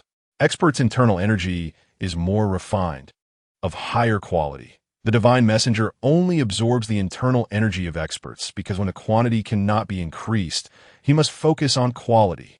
But Shiyang is different. His body strength has no restrictions like ordinary martial artists, and he doesn't have to worry about excess internal energy causing him to explode. He wants to absorb the internal energy of all martial artists as much as possible. Privately, Shiyang handed 2 manuals to Cheng Shifei. These 2 manuals must be practiced well, understand? And they must not be leaked. Vajra indestructible divine skill and absorption technique. Adopted father.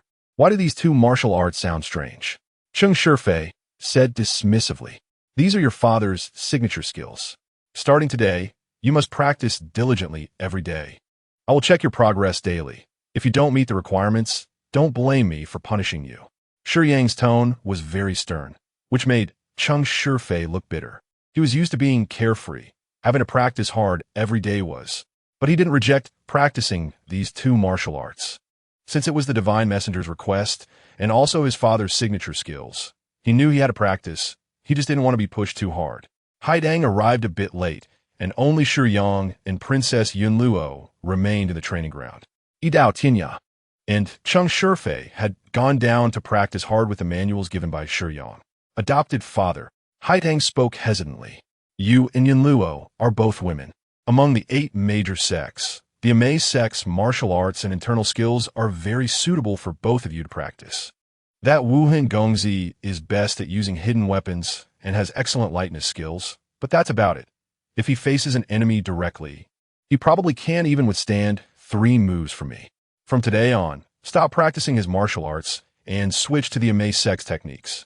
Uncle Huang, do I get to practice too? Yunluo asked excitedly. After all, Uncle Huang is the best in the world. Who knows, she might also become a top expert? Yes. You all need to practice.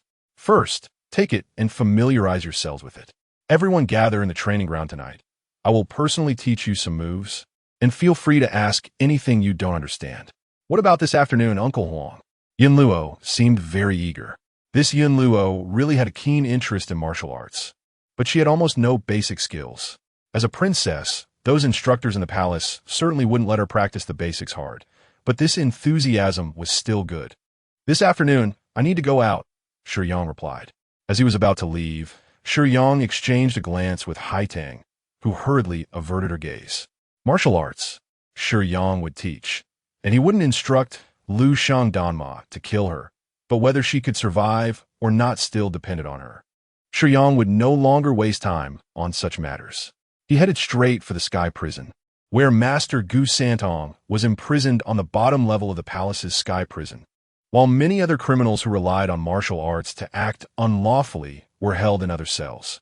Upon seeing Shiyang transform into the divine messenger, the sharp-voiced eunuch Chao, who had just returned from inspecting the eastern factory, greeted him.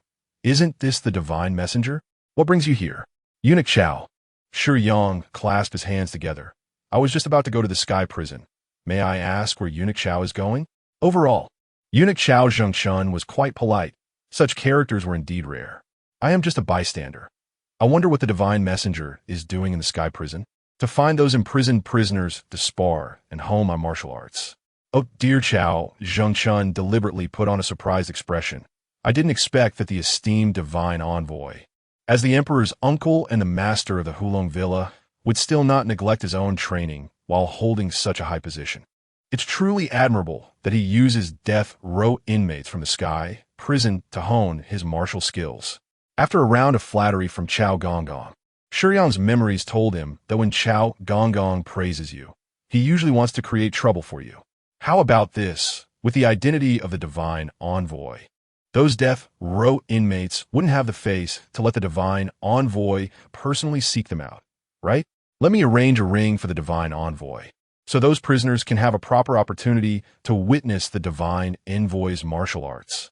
Someone, after finishing his words, Chao Zhengchun immediately ordered people to make arrangements.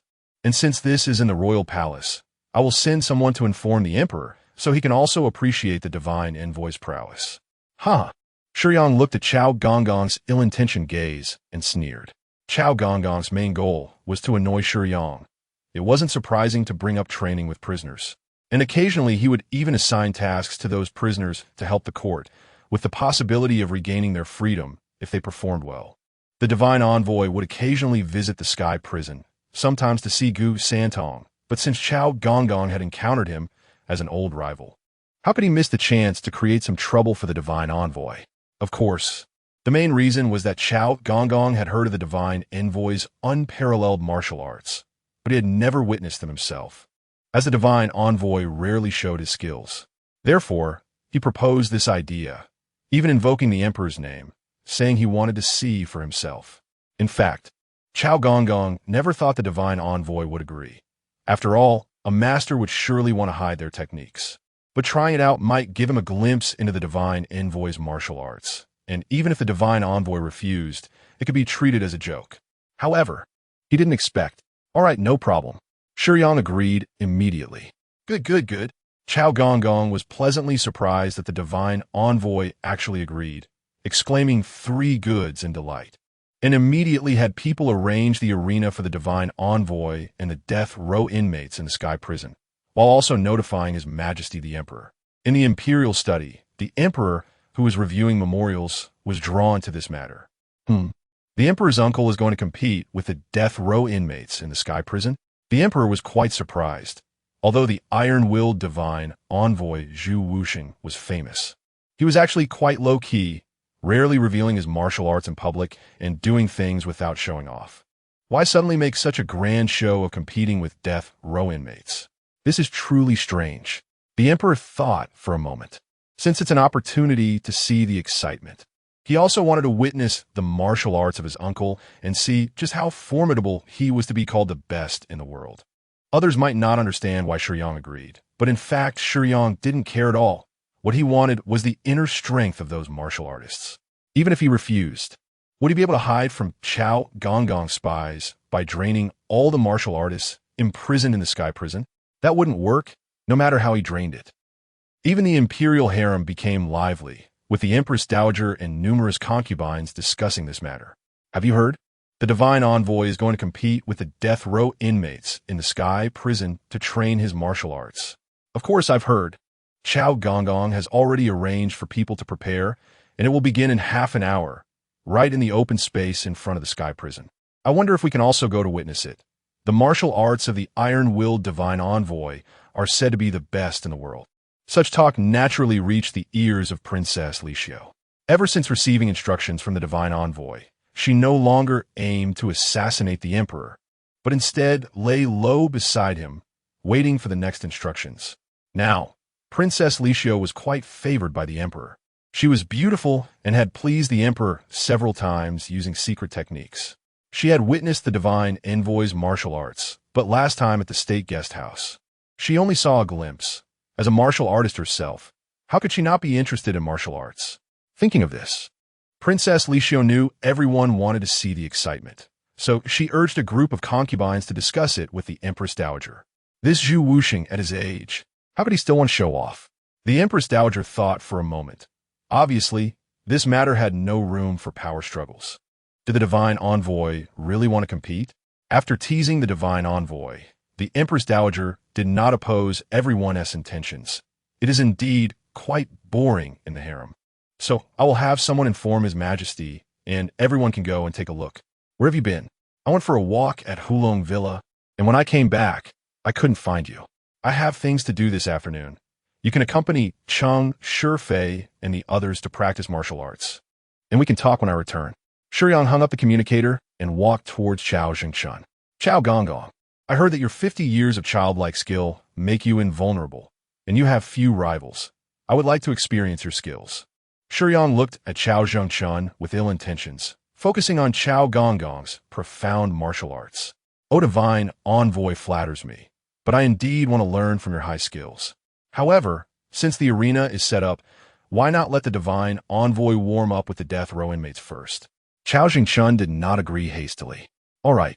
Shiyang jumped onto the stage, looked at the emperor sitting on the high platform in the distance, and cupped his hands in salute. Even if he was not particularly interested in the emperor, being a subject, he still had to show some respect. Generally speaking, which woman, especially those in the harem, would be like Princess Yunluo. Each of them emphasized decorum and manners, showing no interest in martial arts. However, the identity of the divine envoy was also royal, plus he had the title of being the best in the world, which made everyone unable to resist wanting to see for themselves. Yet, while others were merely there to witness, Princess Li Xiu was genuinely there for the divine envoy's martial arts. His martial arts were quite impressive. He could hold his own against Tianya for a short time, which was a level only achievable by those who truly loved martial arts. Your Majesty, the first opponent the divine envoy will face is the bloodhand butcher Ning Liheng, a well-known master in the martial world. Just by looking at his nickname, it's clear that this person is not only skilled, but also has a reputation for killing. He has committed numerous crimes, which is why he is imprisoned in the Sky Prison, and his eagle claw technique is quite formidable. With the Emperor present, Chao Gonggong had to serve by the side. The Emperor also knew that Chao Gonggong was one of the rare top masters, so Chao Gonggong became the commentator. A middle-aged man with disheveled hair, dressed in prison clothes, fierce eyes but slightly gaunt features, walked onto the stage after removing his shackles. Having spent a long time in the Sky Prison, they all looked unkempt. But as martial artists, their spirit and energy were not something ordinary people could compare to. As a notorious bloodhand butcher made his appearance, the killing intent in his eyes caused a gasp among the concubines. Would the divine envoy be all right facing such a fiend? While the concubines were concerned about the divine envoy, they might as well be worried about the prisoner. Ning Liheng looked solemnly at the divine envoy. Before stepping onto the stage, Chao Gonggong had arranged for people to inform these individuals that if they could injure or kill the divine envoy with all their might, they would have the chance to regain their freedom. Therefore, all the prisoners, knowing the divine envoy's martial art of the best in the world, planned to go all out.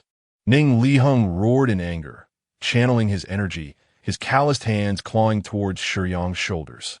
And Shiyang, with his hands behind his back, quietly watched him. As Ning Liheng's claws approached, Shiyang still did not make any move. Amid the gasps of the concubines, Ning Liheng's claws gripped the divine envoy's shoulders tightly. This move was something Ning Liheng had never seen anyone withstand without dodging. If caught, his claws would surely cripple the opponent's arms. However, Shiyang's expression did not change at all, nor did he move his body. Ning Liheng truly felt that his claws were not gripping a person's shoulder, but rather a steel plate. With his legs slightly bent, drawing strength from the ground, Ning Liheng pulled hard, but Shiyang remained as steady as a mountain. It was as if his legs had rooted themselves to the ground. Pulling felt like trying to move a mountain. Cold sweat immediately flowed down from Ning Liheng's forehead. The concubines and the Empress Dowager all breathed a sigh of relief, while the Emperor furrowed his brows.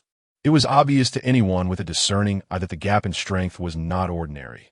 The God Marquis stood there unmoving, and even Ning Liheng, a master in his own right, could not budge him. During the Ming Dynasty, the land of Huaxia was filled with hidden talents. The large population meant that many first-class masters existed. Ning Liheng was quite renowned, and although he might be slightly weaker than the likes of Yidao, he was still very powerful. Princess Li Xiu understood that even she could not face Ning Liheng's move with such calm composure, let alone take it head-on without any movement. The strength of the God Marquis was evident. How ruthless you are! What did Gonggong Chao promise you to make you fight so desperately? Shiyang asked indifferently, with both hands still behind his back. If I injure or kill the God Marquis, I can regain my freedom, Ning Liheng replied hoarsely, feeling no need to hide it. Anyone could guess. Want freedom? I never intended to kill you. Everyone makes mistakes. Now, here's your chance. If you're not fixated on freedom, I can spare your life. Shiyang did not have a habit of senseless killing. No need, God Marquis. I still want to give it a shot. Ning Liheng seit vierzig. They were all desperate fugitives, occasionally working for the court, hoping to regain their freedom one day, which is why they endured in the dungeons. Now that the opportunity was right in front of them, if they did not take a chance, they might never get out in this lifetime. And it would be better to die. I will fulfill your wishes. Shiyang raised his right hand and grabbed Ning Liheng's left arm, easily breaking free from Ning Liheng's grip. With a twist, crack, a crisp sound of a bone breaking rang out. And Ning Liheng did not have time to scream before Shiyang's right hand loosened and immediately formed a fist, landing a punch in Ning Liheng's abdomen. Ning Liheng spat out a mouthful of fresh blood, and his body flew out for dozens of meters, crashing against the hard rock wall outside the dungeon, collapsing into a puddle, looking as if he was dead beyond recovery. In that moment, when he grabbed Ning Liheng's left arm, Shiyang had instantly drained Ning Liheng's inner strength. He could alter the structure within his body, adding more meridians, and the speed and efficiency of his absorption technique far surpassed that of the God Marquis, as long as the initial contact was sufficient. Young Master, there's more in this chapter. Please click the next page to continue reading. It gets even more exciting. Hiss! Everyone gasped in shock, including Gong Gong Chao. Everyone thought that the God Marquis's martial arts should be more agile and focused on technique, given his age and physique. But they did not expect the God Marquis's fighting style to be so rigid and tough. The second challenger, who specialized in Shaolin boxing, came on stage and immediately launched a straight punch. Shiyang did not dodge or evade, meeting the punch head-on. Crack! Once again, a crisp sound echoed. The Shaolin boxing expert's right arm bone was shattered by Shiyang's punch. The pale bone splintered and stained with blood was quite gruesome. After draining the opponent's energy, Shiyang punched through the opponent's chest, blood splattering everywhere. The crimson color made the onlookers' faces turn pale. Because he did not evade, Shiyang's clothing was slightly damaged and stained with blood. Ripping the fabric from his left shoulder, Shiyang tore off his upper garment, revealing a lean physique without an ounce of flab, muscles embedded in his body like iron plates, causing everyone to widen their eyes. He looked nothing like a man in his 40s or 50s. One by one is too slow. Let us all come at once. Shiyang's style was exactly like Dong Tianbao from Taiji Zhang Sanfeng, with powerful and grandiose movements, and his character dictated that he struck with great ferocity. This was no competition. It was a one-sided massacre. Facing the crowd's attack, Shiyang actually engaged in hard confrontations from start to finish. Or rather, he preferred hard confrontations, smashing his fists against those practicing iron head skills, sending their brains splattering, and kicking against those practicing diamond legs, breaking their legs in the process. Standing in the center, Shiyang left everyone in awe of his monstrous strength while also instilling a sense of fear. When the slaughter ended, the ground was soaked in blood, and not a single body of the expert prisoners remained intact. All the concubines had long since dared not look anymore, trembling slightly. Only Princess Lishio looked at the God Marquis in the arena with shining eyes. There was no doubt that the God Marquis was a powerful figure. Princess Lishio had been disguising herself as a woman for a long time, and her mindset had been somewhat influenced. The way she looked at Shiyang was almost starry-eyed, filled with fervent admiration. He was originally a subordinate of the God Marquis, and witnessing the God Marquis's true strength at this moment made her respect and admiration almost overflow. The Emperor was also greatly shocked by this scene. Although he was young, he had seen many storms. Therefore, even though his legs trembled slightly, he managed to keep himself steady. Princess Lishio happened to see the Emperor's trembling legs, his fearful yet forced composure. His expression was controlled, but his eyes involuntarily revealed a hint of disdain. When she looked back at the God Marquis, her expression transformed into one of admiration and bashful appreciation. Although the Emperor did not know martial arts, he had been in a high position for many years and was not foolish. Seeing the stark difference in Princess Lishio's attitude towards him and the God Marquis, he suddenly felt quite uncomfortable. His golden hat seemed to have turned green all of a sudden. These people's martial arts are really not satisfying at all. Why not let Gong Gong Chao come and spar a bit? The martial arts of these prisoners were not bad, and many could be considered experts, but compared to Gong Gong Chao, they were on a different level entirely. As the Emperor's tool to restrain the Longzhuang Villa, Gong Gong Chao had always been regarded as a master on par with the God Marquis. These people's martial arts were simply not satisfying to watch. Why not let Gong Gong Chao come and spar a bit? As for why the Emperor said this in the original plot, the God Marquis once said, "A man can lose everything in front of the woman he loves, but he cannot lose his dignity." And Princess Lishio's gaze was like a thorn to the Emperor's dignity. The Emperor could suffer losses, but he could not lose face. Thus, the emperor said this, intending to let Gong Gong Chao dampen the God Marquis's spirit. However, the emperor clearly did not know that Gong Gong Chao was also feeling apprehensive. Upon hearing the emperor's order, Gong Gong Chao immediately felt uncertain. I remember the God Marquis excels in inner strength. How could he possess such a level of external martial arts? The God Marquis did not show any signs of internal power. If I acted recklessly, and the God Marquis's skill surpassed mine, paired with his perfected external skills, wouldn't I?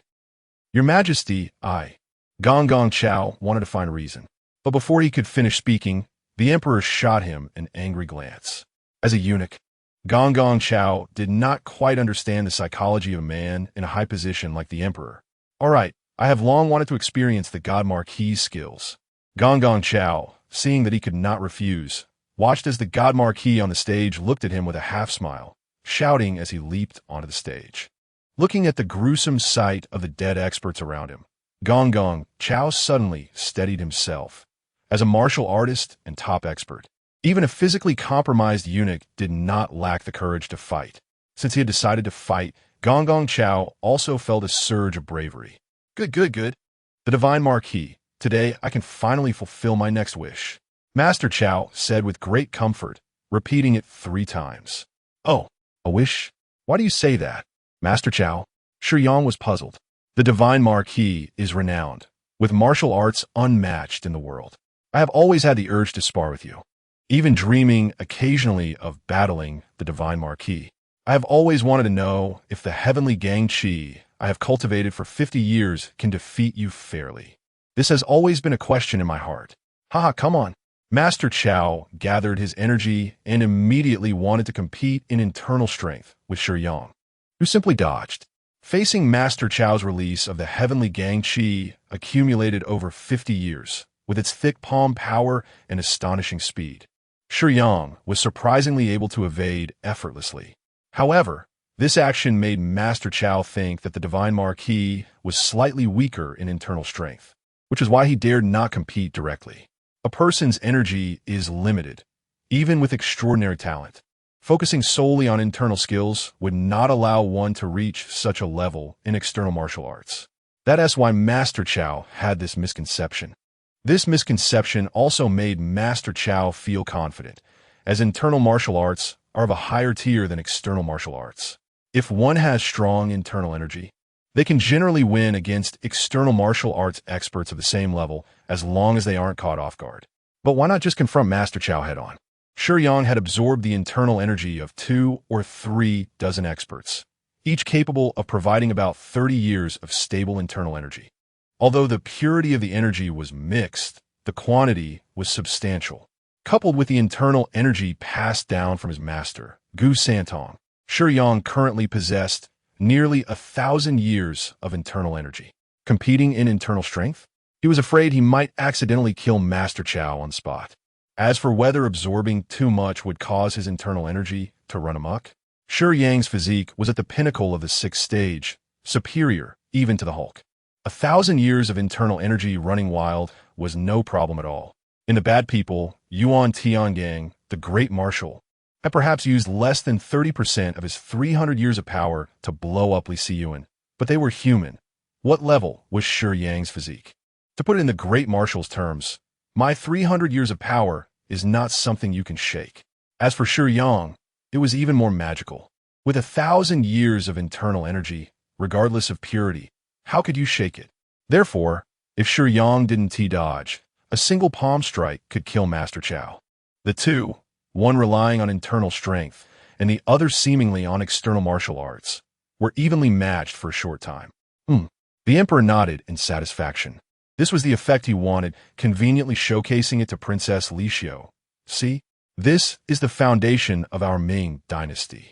There is more than one expert at the level of the Divine Marquis. Of course, while the Emperor thought this way, Princess Li Xiu did not share the same sentiment. Because the Emperor did not practice martial arts, seeing the Divine Marquis was like a frog in a well gazing at the moon. Once one reached Princess Li Xiu's level of martial arts, they would know that seeing the Divine Marquis was like a mayfly looking at the vast sky. She would not marvel at how many experts there were in the Ming dynasty, but rather at the fact that someone could truly cultivate martial arts to such a level. Master Chow's internal energy surged, and the platform reverberated with explosions as the stone platform shattered, raising clouds of dust that obscured the sky. However, when the dust settled, Shiyang stood unharmed within it. At this moment, Master Chow already had a bad premonition, but he still refused to believe in evil. The two closed in on each other, exchanging moves. Master Chow's techniques were also quite impressive. With the protection of heavenly Gang Chi, he did not fall behind when competing with the restrained Shiyang. Bang! Finally, Master Chow found a flaw in Shiyang's technique, seizing the opportunity to strike at Shiyang's chest. Shiyang could only meet it head-on, or he would have to endure a blow.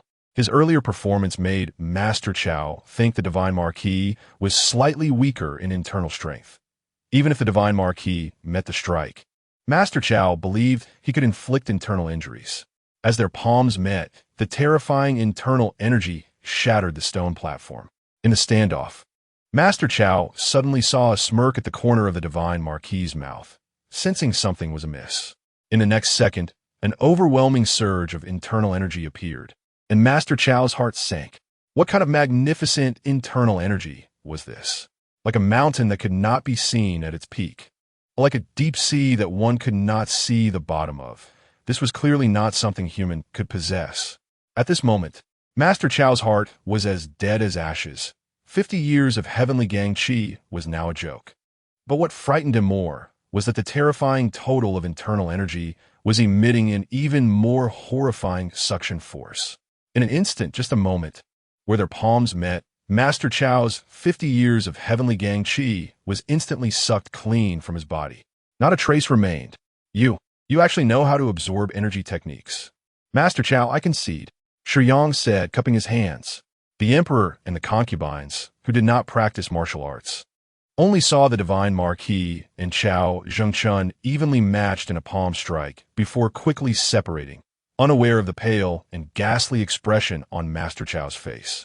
Among those present, only Princess Li Xiu, an expert of her level, noticed something. This was far from being evenly matched. The details reveal that Master Chow's martial arts were indeed extraordinary, but when facing the Divine Marquis, he could be said to be using all his strength, while the Divine Marquis appeared to be at ease and effortless. Princess Li Xiu had no doubt that if the Divine Marquis exerted himself, he could easily kill Master Chow. Master Chao Zhengchun was already an unparalleled expert. Even with my addition to the Wu Huan, I might not be able to injure Master Chow in the slightest. But the Divine Marquis. Princess Li Xiu tightened the handkerchief in her hand and whispered a few words to the maid beside her. Master Chow's face was ashen. The internal energy he had painstakingly cultivated for most of his life had become a dowry for the Divine Marquis. Now that he had lost all his internal energy, even if the Divine Marquis did not kill him, how long could he remain in this position? However, even with his internal energy completely gone, Master Chow could not reveal it at this moment. If others knew, he had many enemies in the court. With so many people around, if it got out, he feared he would die even faster. But Master Chow did not know what the Divine Marquis was thinking. Did the Divine Marquis have his own plans without directly telling everyone? Master Chow, now that your power is completely gone, have you thought about how to protect yourself next? Shiyang approached Master Chow, wearing a demeanor of playing chess against an opponent, and said with a smile in a low voice, Divine Marquis, I am sincerely convinced of your martial skills. Whether to kill or to maim, please feel free. Master Chow was not someone who feared death. Although he did not know the Divine Marquis's intentions, the Divine Marquis's approach and low conversation indicated that there might still be room for negotiation. Master Chow, I do not wish to kill you. I know that the second Tianxiang Daodu is in your hands. It would be better to hand it over to me. The Divine Marquis is after the Tianxiang Daodu. I want to let Master Chow hand it over for free. From today onwards, the fact that you have lost all your internal energy will be known only to you and me. You will still be the high-ranking supervisor of the Eastern Depot and the Imperial Household Department. And in fact, we can be good partners. We can still maintain a confrontational relationship to reassure the Emperor. Master Chao Zhengchun looked at the Divine Marquis in shock. The Divine Marquis's words were not about equal cooperation. As the victor, holding Master Chow's lifeline, he proposed what seemed to be an equal partnership, which meant Master Chow would have to come to his side to act together for the Emperor. The purpose was self-evident. He was aiming at the Emperor. Master Chow Zhengchun knew that the Divine Marquis was no ordinary person. He initially thought the Divine Marquis wanted to be above all others like him, but he did not expect that. As a eunuch, his vision was still too narrow. However, even if he was unwilling, did Master Chow have any choice at this moment? He had already lost his 50 years of power, losing his greatest reliance for survival. As long as it's not a low martial world, in the world of martial arts. While power is certainly formidable, the strongest will always be strength. With martial arts skills, one can come and go freely even in the Imperial Palace, and one's current status relies entirely on 50 years of cultivating the heavenly Gang Chi. Of course, Eunuch Chow could choose to die with dignity right there, but clearly, it hasn't reached a point of no return. Would he be willing to give up his current position? The Divine Marquis has already offered him another path. As long as there is still a way out, Eunuch Chow will inevitably contemplate it. All right, today I really admire you, Zhu Taidan. Eunuch Chow smiled slightly. The meaning was obvious, but he still had to negotiate a bit, whispering, "Of course I should present the heavenly fragrant cardamom to the Divine Marquis with both hands. But this old servant has something to discuss with the Divine Marquis." The heavenly fragrant cardamom was all that remained of Eunuch Chow's bargaining chips. And even his self-reference had changed to this old servant. If he didn't take the opportunity to discuss it now, he might never have the chance to negotiate his treatment again. I know what Eunuch Chow wants, don't worry. As long as you hand over the heavenly fragrant cardamom in your possession to me, I assure you Eunuch Chow can securely remain in his position as the head of the Internal Affairs Office and the supervisor of the East and West Censors. Is what the Divine Marquis said true? Eunuch Chow was unsure if the Divine Marquis would break his promise. Eunuch Chow, since I know the heavenly fragrant cardamom is with you, isn't it also possible that I know where it is specifically? But here I am wasting breath with you, which clearly shows my stance. Moreover, Eunuch Chow has managed the Internal Affairs Office and the East and West Censors for many years and has many trusted subordinates. What good would it do me to eliminate you? Keeping you and cooperating with me is the best choice.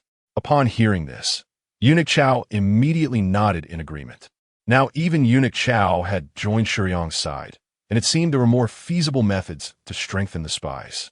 Originally, everyone in the palace wanted to watch a lively scene together, but they didn't expect the situation to be so bloody. After the competition ended, the Empress and the concubines who couldn't stand the sight of blood hurriedly left. Although the Emperor was somewhat dissatisfied with the Divine Marquis, he couldn't blame him for trivial matters like the Princess Lishio without evidence, and he left feeling a bit frustrated. What had started with a large crowd quickly returned to silence, leaving only Shiyang and Eunuch Chow. Divine Marquis, this old servant will go get the heavenly fragrant cardamom for you now. If the Divine Marquis is not at ease, you can come with me? Once there were no more people around, Eunuch Chow immediately lowered his posture towards Shiyang. Before Shiyang could respond to Eunuch Chow, a maid hurriedly approached. Divine Marquis, Princess Lishio requests an audience with you in her palace. 3 question marks appeared on Shiyang's forehead. What does Princess Lishio want? Doesn't she know that she is now the Emperor's concubine? Shiyang's identity as the Divine Marquis means he is not only a member of the royal family, but also a man. Is it appropriate to recklessly enter the Emperor's harem?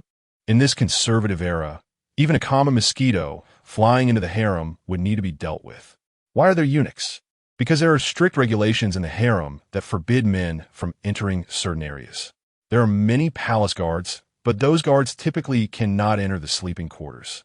Having Shiyang go to the sleeping quarters to chat, if the Emperor finds out. Wait, Shiyang thought. Isn't this one of the best ways to provoke a conflict with the Emperor? The plot must progress because the protagonists need to grow. And if another method can achieve the same outcome, it shouldn't be a problem. The Divine Marquis, who has turned against his own spies, being ultimately defeated by them, seems feasible and primarily faster.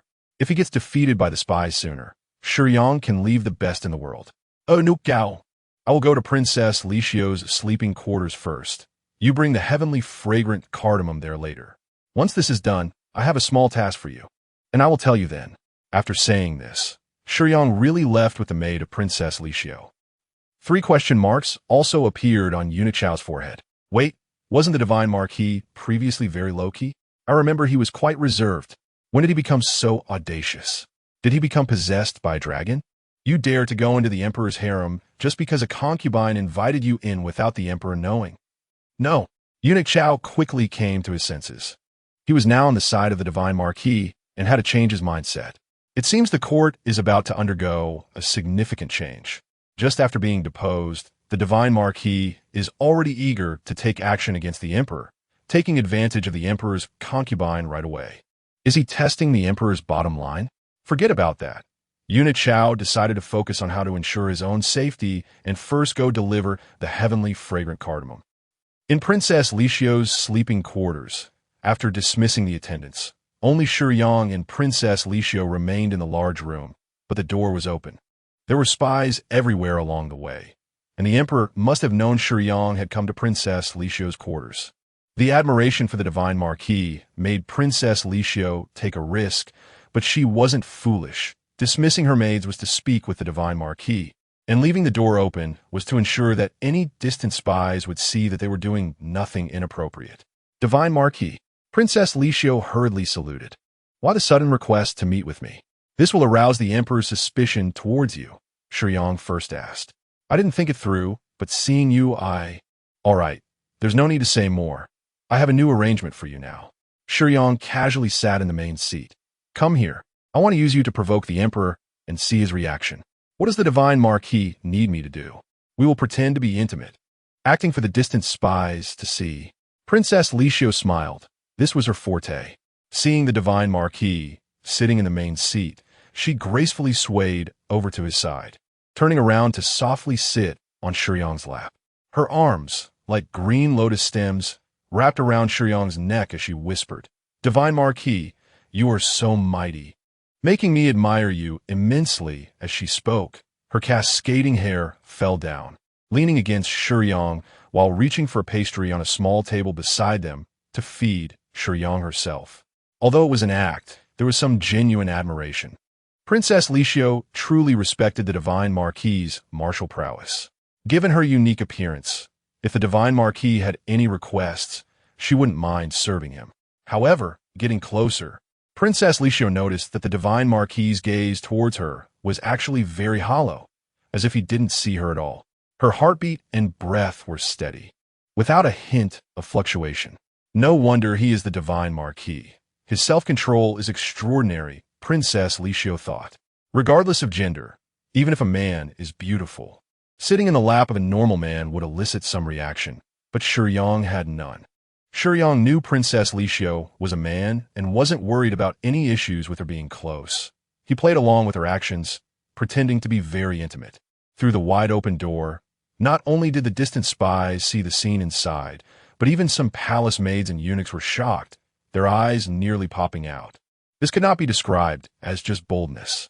People have emotions and desires, and there are often chaotic situations in the harem. As long as things aren't made public and the Emperor isn't made to lose face, it shouldn't be a big problem. After all, there are so many concubines, and the Emperor has had plenty of experiences, not lacking a few. However, the actions of the God Marquis can no longer be described simply as bold, especially since Princess Lishio is currently the Emperor's favorite.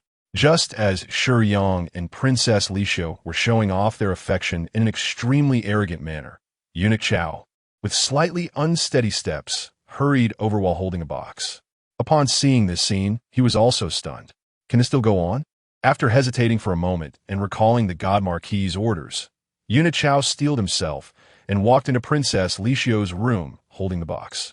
My lord, I have brought you the Tianxiang de Du. Eunuch Chao quickly lowered his head, avoiding looking at the affectionate interaction between the God Marquis and Princess Lishio. All right, thank you. There are some things I need you to arrange, Eunuch Chao, Shiyang said. Just give your orders, my lord. I have taught a set of sinister knife techniques to Guihai Yidao. He should be losing his mind soon. Guihai Yidao has always wanted to avenge his father, and after learning about dominating the world, he will likely end up killing many innocent people for revenge. Now, I am being affectionate with the Emperor's favored Princess Lishio. The emperor will surely be furious, but considering the balance between you and me, he probably won't say anything.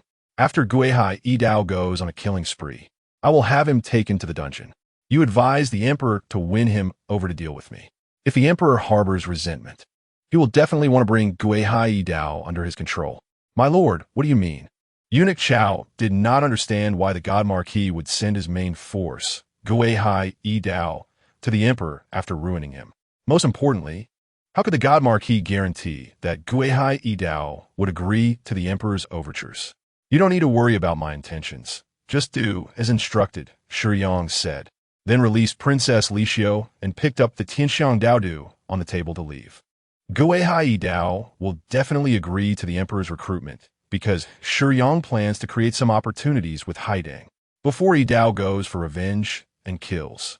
He will first find a chance to let Guihai Yidao discover that Haidang is a woman. Coupled with their past relationship, Yidao will quickly develop deep feelings for Haidang. At this point, Haidang will be presented to the emperor as a way to compensate for Princess Lishio.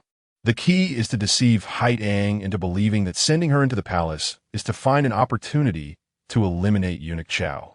After Yidao takes his revenge and is imprisoned for murder, when Haidang hears about Yidao's imprisonment, being so close to the dungeon, she will definitely inform Yidao about her undercover status. Guihai Yidao, having feelings for Haidang, will find it very dangerous to be in Chao Jingchuan's territory and will be very anxious to help Haidang. Under such circumstances, suggesting the furious emperor recruit Guihai Yidao will lead Yidao, even if it's to protect Haidang, to agree. This is Shiyang's arrangement. It's simple but can effectively push his subordinates toward the emperor. As for how to deliver Tianya to the emperor, that needs to start with Lu Sheng. Once the spies arrive under the emperor, he will pretend to reveal some fabricated secrets, making Yidao think he killed his father purely to incite him to seek revenge and chaos, allowing him to absorb the powers of top masters. Yidao will surely hate him deeply. He will also tell Cheng Shifei that he killed his father Gu Santong and captured his mother Suxin, making Cheng Shifei also resent him. Tianya is the easiest. Just create some actions with Piaoxiu. When everyone hates him, he can then pose as someone planning a rebellion, and the outcome will be accomplished effortlessly. The plan is good, but execution will reveal that some details need to be supplemented. For example, Yidao can now be said to be going mad. He does not have Shiyang's mental strength or constitution. The more he practices dominating the world, the deeper the influence becomes. Fortunately, he inadvertently saw Haidang bathing and developed feelings for her, which allows him to suppress his urges during his madness. However, with Haidang, who has no tasks at hand, by his side, Yidao will still reluctantly show mercy. If it weren't for the God Marquis's orders regarding the Lu Sheng family, he might not be able to pin the blame on Yidao. On this point, Shiyang plans to take matters into his own hands. In recent days, there has been a rare calm. Yesterday, Yidao, eager for revenge and having just achieved minor success in his knife techniques, left Hulong Mountain Villa, while Tianya was sent by Shiyang under the guise of investigating the eastern people to the giant whale gang. Now it's about time for Shiyang to set off. Although ancient times had their charm, without the internet or entertainment facilities, it could be quite boring. However, watching you practice martial arts every day isn't bad either. Chen Qianqian and Shiyang were drinking tea in the pavilion. If it weren't for Shiyang being by her side, Chen Qianqian would have found it boring long ago. What is the point of watching me practice? Just now, Haidang, with nothing to do, wanted to go out with Yidao to report to Shiyang. But seeing Shiyang only practicing and accompanying Chen Qianqian, she bit her lip in frustration and left without saying anything. Of course, it's interesting. If I could stay here at Hulong Mountain Villa with you, that wouldn't be bad. Chen Qianqian leaned against the stone table, resting her right hand on her cheek, somewhat wistful. The girls from Zhuqiuan village can completely transform their bodies into females, and Chen Qianqian can also have children. Recently, staying in Hulong Mountain Villa with Shiyang, who is disguised as the God Marquis and has a noble identity, everyone treats him with utmost respect. With Shiyang's permission, Chen Qianqian also enjoys this treatment, making her reluctant to leave. Plus, being able to be with Shiyang every day, watching him practice martial arts, having meals together, and chatting over tea makes her feel that staying here is quite nice. If Shiyang wants a descendant, she's also willing to help. From a female perspective, She has never interacted with men and has been waiting for Shiyang. Isn't being a brother to her much better than being with unclear women? That's how Qian sees it. However, she doesn't know that Shiyang would never have feelings for her. Indeed, now that you mention it. I also think staying together at Hulo Mountain Villa is pretty good, Shiyang said while drinking tea, agreeing with Qian. Haha, you think so too, right? It's a pity that in the story, the god Marquis must die. Qian understood Shiyang's meaning. He enjoyed spending time with friends, drinking tea, chatting, and eating. But he didn't mean to be with her. However, hearing Shiyang say this also made Qian very happy. By the way, how's your maid Zhuyang Gong going these days? Shiyang asked. It's going well. I feel like I've already made some progress. Qian replied confidently. Shiyang now has 2 Tianxiang Daodu. He doesn't plan to save his master in the identity of the god Marquis, but rather in his own identity. So he can settle his master in a safe place. After the plot concludes and the god Marquis dies, he will inform Cheng Shifei to reunite mother and son. After returning from the dungeon, Shiyang gave Qian several martial arts manuals, among which the best internal skill is the Amei Zhuyang Gong, created by Guo Xiang of the Amei School, which is a top-tier internal skill. Qian also knows that the internal skills in the martial arts world are much stronger than her current abilities, and as soon as she practices, she surpasses her former self. So she abandoned her meager abilities and completely focused on martial arts. The Amei School's martial arts are very suitable for women. So Qian doesn't consider martial arts suitable for men and focuses on cultivating Amei martial arts. However, she is not an exceptional genius. Her constitution is not as strong as Shiyang's, nor does she have the terrifying plasticity of Heiguang. It is impossible for her to achieve minor success in just a few days. Saying she has made minor progress is just boasting. At most, she has just begun. But Shiyang only smiled and did not expose her bragging. The power system of martial arts requires diligent practice. Although we have the help of spirits and our physiques far exceed ordinary people, diligent practice is still needed to achieve success. You always watch me practice, but don't practice yourself. You should put in more effort from now on. As a friend, Shiyang reminded her. Okay, then you teach me the moves every day, and we can practice our inner strength together. How about that? Qian's eyes lit up. I'm afraid that if I teach you step by step, you'll lose interest in learning, Shiyang said, feeling a bit frustrated. I promise. As long as you teach me, I will definitely work hard. Qian raised 3 fingers and made a serious promise. We can talk about that later. Do you want to go out for a walk and have some fun? Sure, where are we going? To the territory of the Giant Whale Gang. The Giant Whale Gang? I've watched the best in the world. Isn't Princess Li Xiu in the palace with the Emperor now? They haven't found the real Princess Li Xiu's body. So what are we going to the Giant Whale Gang for? There are many people from the East Japan over there. I plan to kill some people and frame it on Idao. Shiyang revealed his intention to Qian. Currently, the East Japan has contact with the Ming Dynasty, and the atmosphere between the 2 countries has always been tense, although it has eased a bit in the past 2 years. If Shiyang disguises himself as Idao and kills East Japanese people, it could cause diplomatic issues. How could the Ming Dynasty be afraid of East Japan at this time? However, if Idao indiscriminately kills and disrupts the current situation, it would be easy to be convicted. I see. Then let us go. I'll accompany you to take a look. Un condicionally soportes Shiyang. Can you ride a horse? Shiyang asked. No, I've always been in a modern world and have never ridden a horse, Qian replied. That's perfect. You can learn this time. I don't want to learn. I'm not interested in riding horses. Qian immediately shook her head. Then you plan to walk with me? We can share a horse. How about you take me? Did you steal that vendor's money? Who are you? The East Japanese forces in the coastal area where the Giant Whale Gang is located are not weak. Many pirates and Ronin gather there. And having bribed the elders of the Giant Whale Gang, the pirates oppress the common people, completely evil and notorious. You have martial arts, yet you bully a street vendor selling snacks. Shiyang was not someone who liked to kill innocents indiscriminately. He gave them a chance, return the money and apologize, and I might consider sparing your lives. This was Shiyang's greatest mercy. As the saying goes, who can be without faults? He had already given them a chance. So don't say he attacked them first. Do you think you are? All right, no need to finish that. The head of the Ronin who was talking to Shiyang was instantly split in half, and the heart, which was still pumping blood a second ago, put pressure on the blood vessels, causing the head to split open and blood mixed with pale brain matter to spray over a meter high. The other Ronins were dumbfounded by this scene. The Huaxiao person was too ruthless, and the attack was directly lethal. The biggest flaw of the pirates was that when they bullied the common people, they never considered that they could have this day. Shiyang's figure moved quickly. Given the martial arts level of these pirates, they didn't even realize what technique Shiyang had used, and 4 or 5 of them had already lost their heads.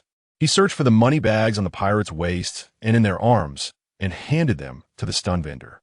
Normally, a common person would definitely be frightened by such a bloody scene, but since Shiyang was killing pirates, it was different. Many people had been bullied enough by these scoundrels, and the giant whale gang also aided their tyranny. Many common people had long hated the pirates to the bone. Although Shiyang's actions were brutal, seeing those scoundrels lose their heads brought an indescribable relief to everyone. These island pirates are really annoying. They've dirtied your face. Chen Qianqian took out a handkerchief to wipe the blood off Shiyang's cheek. Shiyang didn't mind, because this blood could easily be absorbed by his cells, having no effect. However, Chen Qianqian's action made him feel quite comfortable. The method of killing pirates was indeed ruthless, and if at this moment Chen Qianqian had said, "Why are you so harsh?" such a typical saintly remark, Shiyang would have had nothing to say. But Chen Qianqian didn't. She not only felt that Shiyang was right, but also thought that the pirate's blood had dirtied Shiyang's face. As someone who had 100 points of goodwill towards Shiyang, she felt that whatever he did was correct, and she supported him unconditionally. It's okay. No need to trouble yourself. Shiyang now looked like Dao, and Chen Qianqian didn't particularly like this face. To be precise, she preferred Shiyang's original appearance, which in her eyes was much more handsome than Dao. However, she didn't mind, as long as she was sure it was Shiyang. Who dares to cause trouble for us? Before Shiyang could take Chen Qianqian away, a large group of East Japanese Ronins rushed over. They had heard that someone dared to kill East Japanese people in the streets, and came rushing over eagerly. These Ronins were vengeful. Provoking them was like provoking a pack of hyenas. It's pointless to talk about martial ethics with pirates. They were not just despicable, but could be described as shameless. Even ordinary masters could be caught off guard and harmed by these Ronins. Seeing the ground covered in limbs, the later East Japanese Ronins were not unafraid. They were secretly astonished. However, seeing that Shiyang was alone, they were not terrified. When their eyes landed on Chen Qianqian beside Shiyang, their eyes lit up. Chen Qianqian's beauty was undeniable, and many pirates felt their blood heat up upon seeing her. Noticing their disgusting gazes, Chen Qianqian's expression turned cold. But she didn't want to appear rude in front of Shiyang, so she subtly shifted behind him. Shiyang currently had no vision. He couldn't see, but that didn't mean he couldn't feel the lewd gazes of the pirates on Chen Qianqian. Still the same principle. I'm giving you a chance. Brothers, kill him and take that woman. This time, it was Shiyang who didn't finish speaking. These people were tempted by Chen Qianqian's beauty. And even if Shiyang had finished speaking, how could they possibly listen? Fine, anyway, I didn't plan to let you go. Listen well, Dao. More than 100 East Japanese people died, with at least some being chopped into 3 pieces, limbs and arms scattered all over the street. Shiyang gave all the money he took from the pirates to the nearby citizens, asking them to help find the heads of the pirates and hang them in the streets. This way, those East Japanese martial arts families would surely not be able to sit still, right? Shiyang was just waiting for them to come knocking. By then, he would slaughter them all, and the matter of Dao would become significant. It was getting late. First, find a place to stay. Sir, I'm really sorry. There's only one room left. The innkeeper, seeing Shiyang with such a beautiful woman as Chen Qianqian, immediately said there was only one room left. The innkeeper wore a knowing smile, but he didn't know that Shiyang was blind. Chen Qianqian covered her mouth and smiled. She understood the innkeeper's intention, thinking he was helping Shiyang create an opportunity. But in reality, he was helping Chen Qianqian create an opportunity. All right, no problem. We can share a room. Chen Qianqian eagerly said, fearing that Shiyang would change his mind. Fine, one room it is. Shiyang didn't think much of it. Shiyang didn't sleep deeply. Although the martial artist in this intermediate world posed no threat to him, he still had to maintain basic vigilance. The moon was hidden behind several dark clouds, and without the soft moonlight, the candlelit room became even darker. A faint rustling sound echoed in the in-room, and Shiyang turned to look towards the source of the noise. In reality, he couldn't see, but facing the direction of the sound was instinctual. The sound came from Chun Qianqian's bed, while Shiyang was lying on the floor. When he first entered the room, Chun Qianqian had strongly insisted that Shiyang sleep on the same bed with her. But he had refused and casually grabbed some bedding to make a makeshift bed on the floor. Can't sleep? Shiyang asket. Chun Qianqian quietly moved closer to Shiyang, startled by his sudden question, but not too surprised. I'm a bit restless. I just want to chat with you. You can say what you want directly. Why come over to me?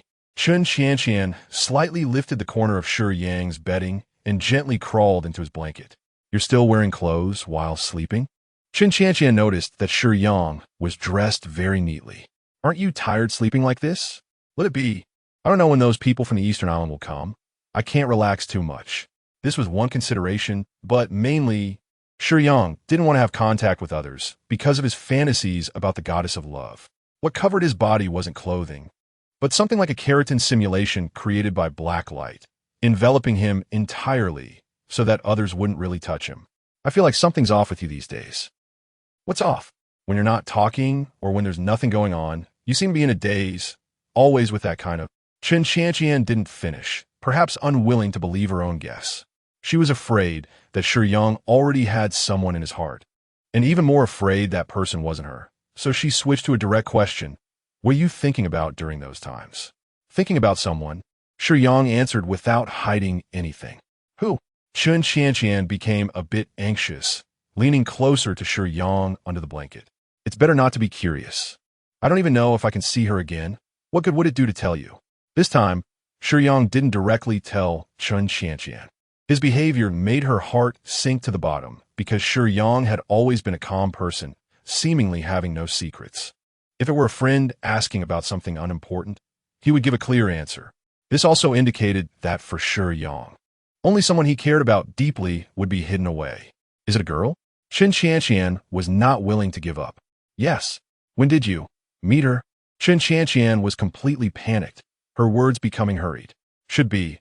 A long time ago, Shiyang replied vaguely, unsure how to answer Chun Qianqian.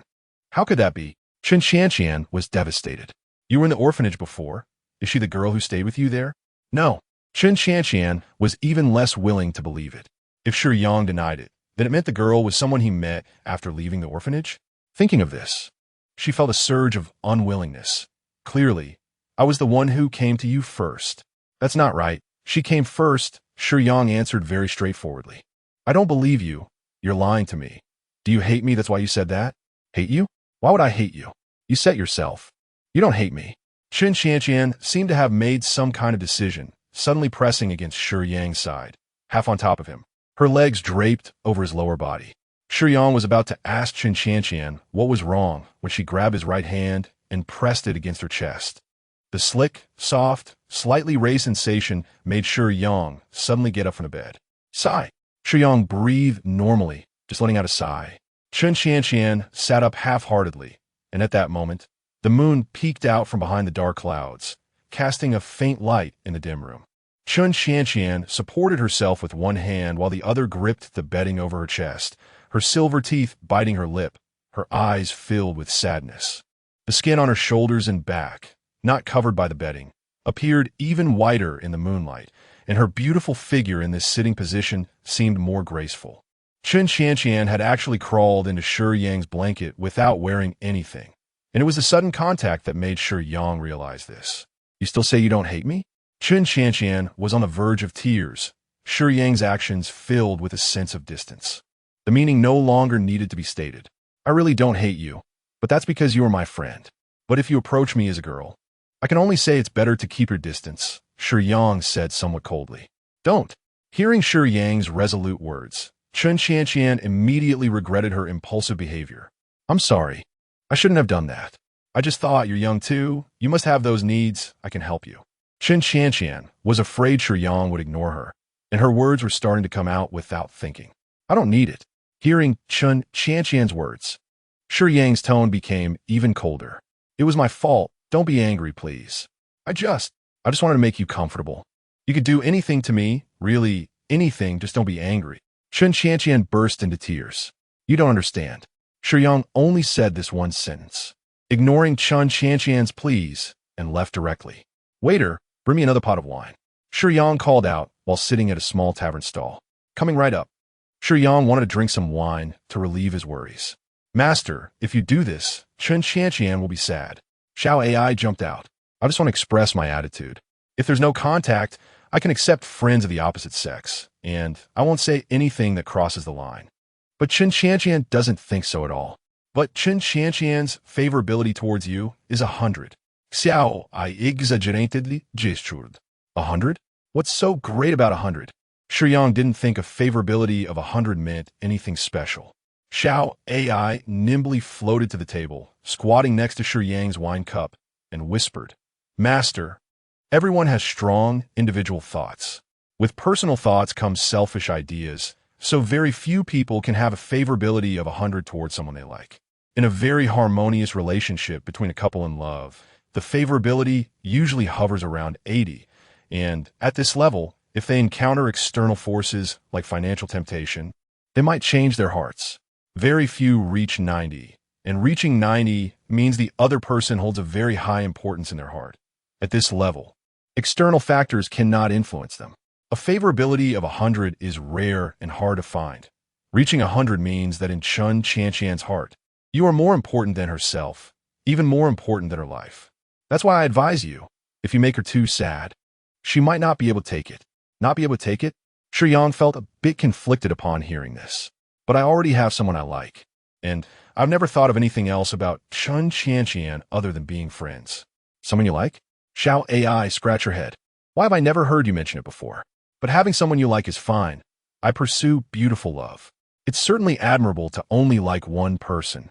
And I fully agree, but if it's a favorability of 100, you can't let that go to waste, master. You didn't say that before. Shiyang looked at Xiao AI in confusion. Did you change your mind? Oh, what was said before is before, but a favorability of 100 is really very rare.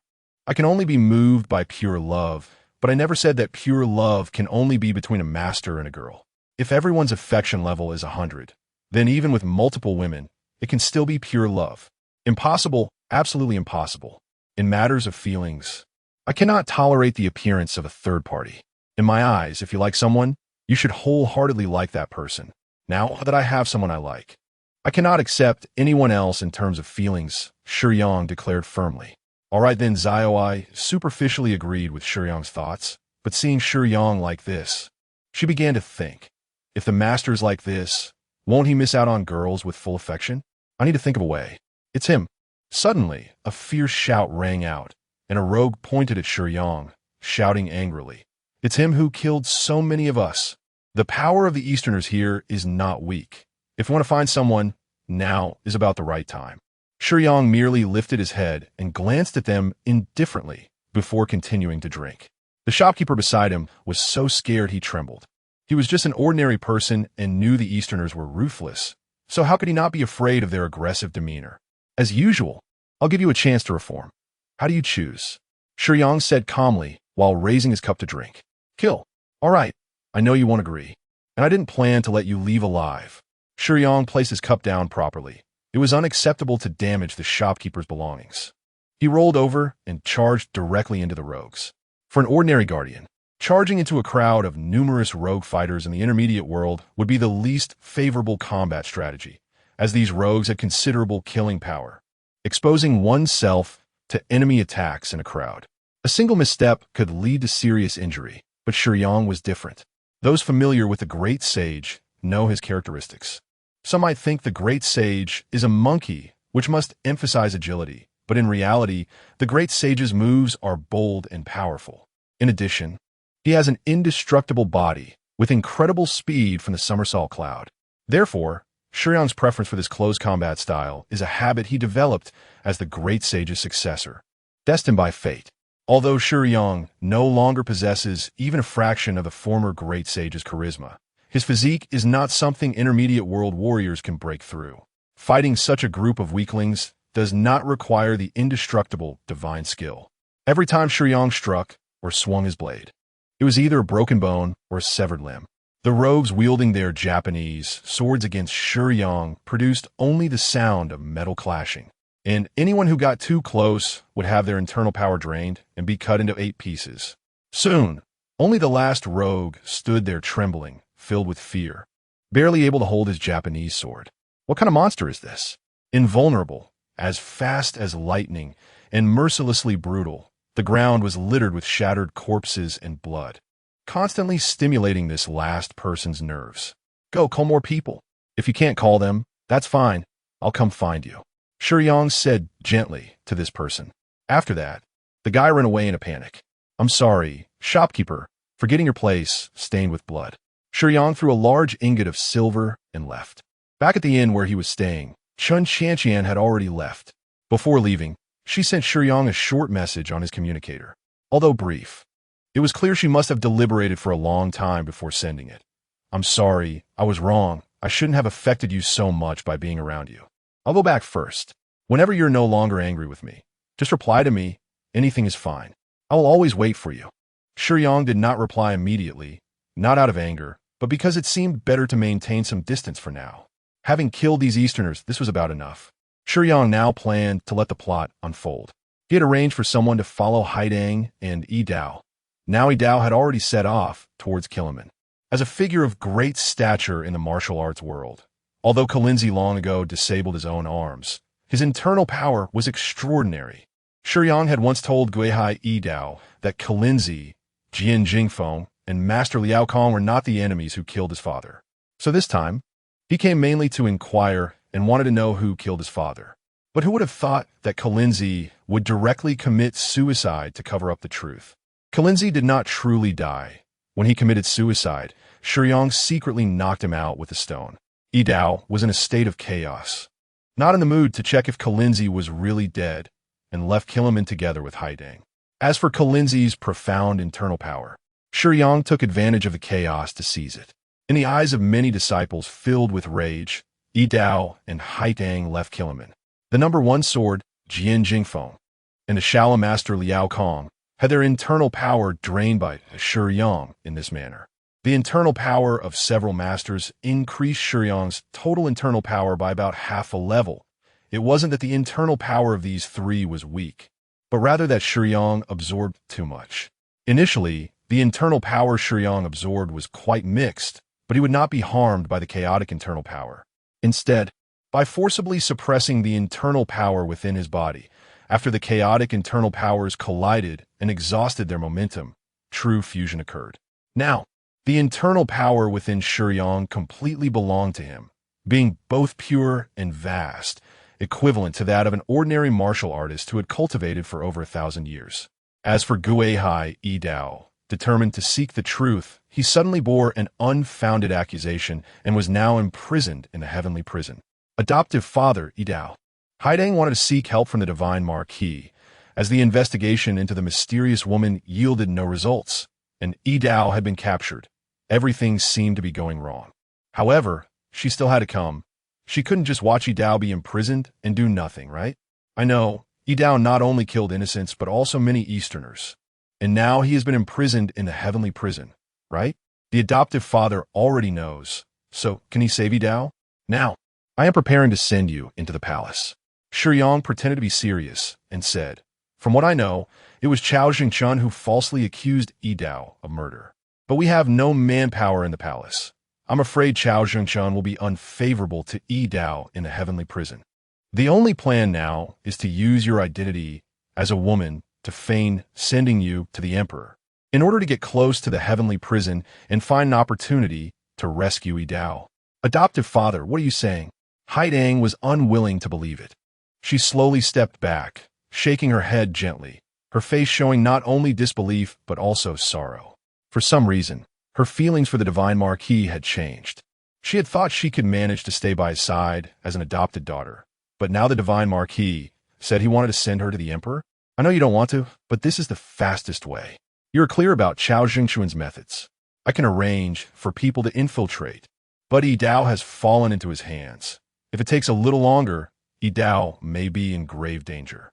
Shiyang didn't need to finish, as Haitang understood. On one side was her strange and unaccepted feelings, and on the other was her good friend she had grown up with. Haitang wanted to be a little selfish, but after some inner struggle, she still agreed with the Divine Marquis's reasoning. She could not bear to see Yi Dao tortured to death in Chao Jingquan's hands. Then let's prepare. In fact, not much preparation was needed. Due to the timeline, as long as the Emperor saw Haitang, he would surely like her. No extra effort was needed. Tianya had previously been sent to Zhuyin Gang for investigation. Although Shiyang killed many pirates and rogues, he did not kill Luxing Banmasu and Luxing Piaoxiu. Now, Tianya has encountered Lu Sheng Piaoxiu, and the Lu family is basically on the side of the Divine Marquis. So there's no need to say more about that.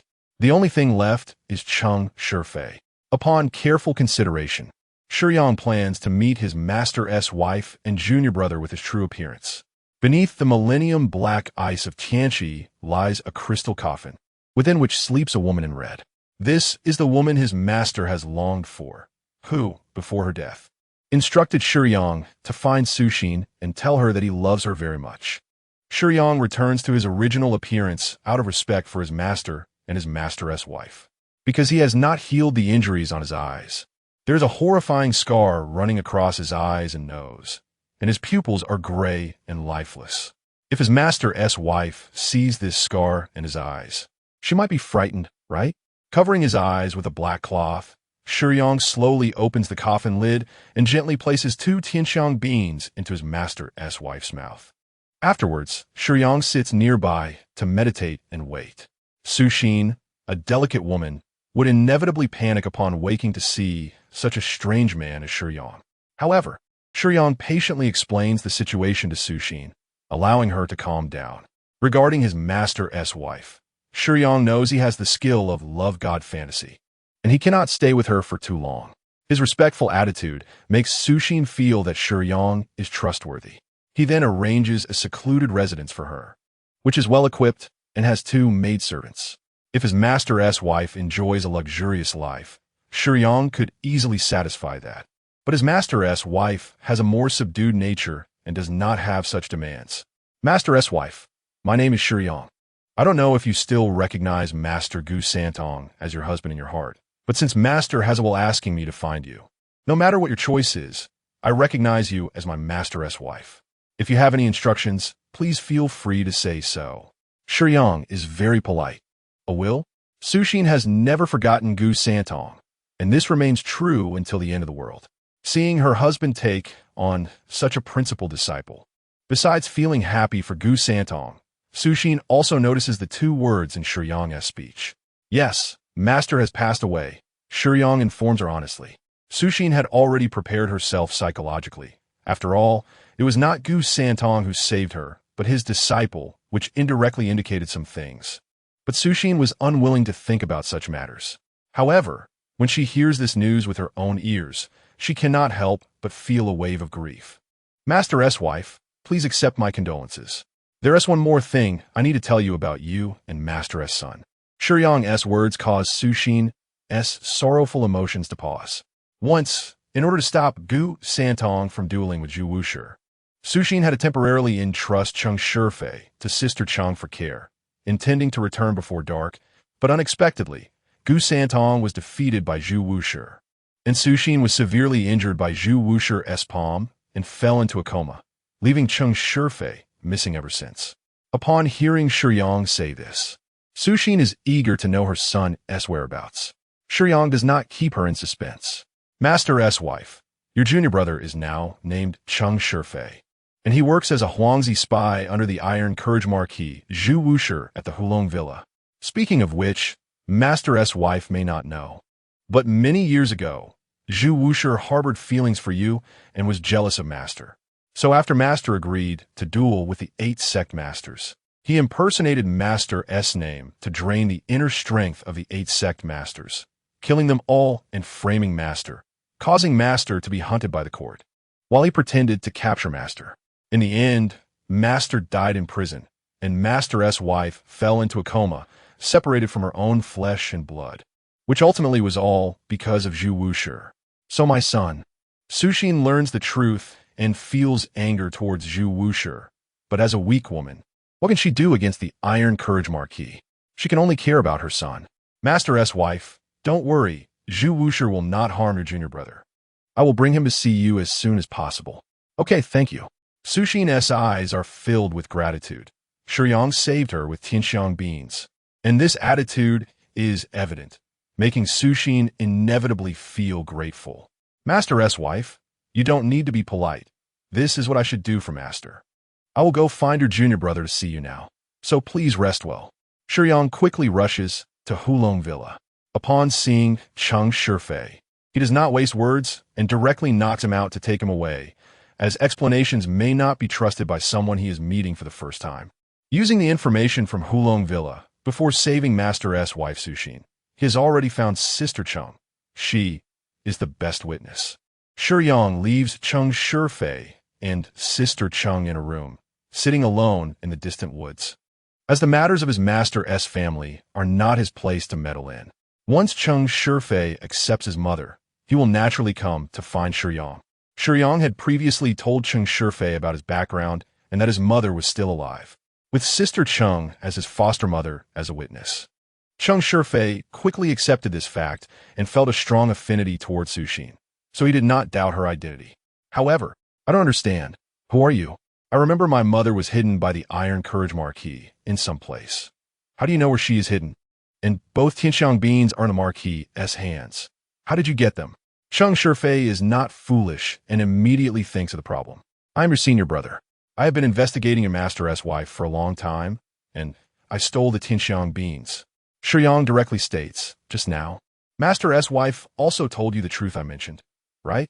You should know that the Iron Courage Marquis is your father's enemy.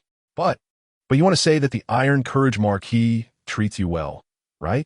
He even taught you the top-notch skills of the indestructible diamond and the absorption technique. So you think he's not a bad person, right? Shiyang smiles. Yes, Cheng Shifei admits this. If someone wants to use you, they will certainly treat you well. Shiyang can freely tarnish his own image. The Iron Courage Marquis Zhu Wushi is not a good person. He has ambition and is patient, continuously developing his own power over the years. He not only holds leverage over the generals in the court, but also has the richest man, Wan Sanqian, on his side. Once Chao Zhengchun falls, he can act without restraint in the court. Are you sure what you said is true? Cheng Shifei is still uncertain. Come here. Shiyang beckons Cheng Shifei. The unfamiliar man in front of him has helped him find his biological mother.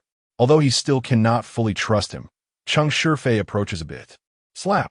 Shiyang directly grabs Cheng Shifei's wrist. Without saying a word, a surge of inner strength begins to flow into Cheng Shifei's body. This is Master S lifelong. I'm passing it to you. Transmitting Master S to Cheng Shifei should originally belong to him. Shiyang is merely returning it. Haidang has already been sent to the palace, and as expected, the emperor took a liking to her upon seeing her. Gong Chao also had his people ease the pressure a bit, and a knife was smoothly rescued, temporarily hiding in the palace. Next, it's about time to arrange for the rebellion. Cheng Shifei has also trained martial arts for many days. Although he is not yet a small success with his talent, his inner strength has begun to show results. Because of this, Cheng Shifei can better appreciate how immense the Shiyang has passed to him is. At first, Cheng Shifei did not fully believe Shiyang, but now, he feels he has no choice but to trust him. You should spend more time with your mother and foster mother. Shiyang smiles faintly, kindly pats Cheng Shifei's shoulder, and turns to leave. Senior brother, where are you going? Cheng Shifei suddenly asks. Upon hearing this title, he knows that he has already recognized Shiyang. The master's revenge has not yet been avenged. I need to find the iron-blooded God Marquis. You don't need to worry about this. Just stay here well. But brother has passed all his internal energy to me. Go to find a Marquis like this gives you no chance of winning. I will go with you. I only passed all of the master's internal energy to you, not all of mine, so you can rest assured. With the indestructible Vajra skill, I am not afraid to face the Marquis. Besides, I'm not going to find the Marquis right away. It's not appropriate for you to leave so soon after reuniting with your mother. So just stay here for 2 days, and then we can talk. Shiyang comforted. Since that's the case, Chung Shifei felt there was no problem. Revenge requires preparation. One cannot rush. I'll accompany my mother for 2 days. Then go find brother and help him defeat the iron-blooded God Marquis. Thinking of this, Chung Shifei nodded at Shiyang and returned to the room to continue chatting with his mother and adoptive mother. Just that short time together, the sense of kinship from blood ties made Chung Shifei understand that the person in front of him must be his biological mother. A mother-son reunion is quite nice. Watching the scene of the mother and son reuniting in the room, a sudden voice entered Shiyang's ears, but Shiyang did not react excessively. Hey, you don't seem surprised at all? The heavenly Tao incarnation said softly. Such a strong world fluctuation, in my impression, aside from the heavenly Tao incarnation. There is probably no one else who can possess it, Shiyang replied calmly. Your reaction confirms it. Because of that girl named Annie, your memory has recovered a bit. The golden heavenly Tao incarnation, short in stature, walked a few steps with hands behind its back. Have you remembered that girl in your heart? Shiyang's expression became serious, but he still answered truthfully. Yes. I have been following you for a while. The plot development in the world seems to have limited you. If the main characters do not gain the growth they deserve and the overall plot continues, wouldn't the world become unstable? Shiyang did not understand why the heavenly Tao incarnation said this. Do you still remember my purpose? The heavenly Tao incarnation did not answer Shiyang's question, but instead asked a seemingly unrelated question. You want to cultivate me into a strong enough guardian? Shiyang was very clear about the purpose of the heavenly Tao incarnation, because its purpose was very simple and direct, never hiding anything. Yes, you remember. That's why I've come to remind you how you should act. If you blindly follow the development of the world plot, it will certainly benefit the stability of the world, but the benefits you can gain will be very limited. What do you mean? If you want to advance to a higher level of power, you must have a large amount of world power. If you rely on slowly helping the world to accumulate world power, your growth rate may not meet my expectations. There's a relatively risky method, which is to do it freely without caring about the development of the plot. Just do what you want to do. Are you suggesting I focus on the devourer? Before the heavenly Tao incarnation finished speaking, Shiyang had already understood what it meant. You're quite perceptive. As long as the plot changes and the world rules become unstable, the devourer will likely take advantage of the situation. By doing this, although you receive the corresponding gifts from the world will, how much world power can the wills of those secondary worlds give you? I only need you to kill the invading devourers. This way, besides obtaining the world power absorbed from the devourers, by killing the devourers, I can also give you many times more world power than that of ordinary secondary worlds, within the permissible range of the rules. The meaning is very simple. The heavenly Tao incarnation is dissatisfied with Shiyang's progress and strength and wants him to take a shortcut, directly bypassing all lower-level, middle-level, and even high-level worlds in exchange for world power rewards from the heavenly Tao by killing the devourers. The devourers themselves are negative products of the heavenly Tao.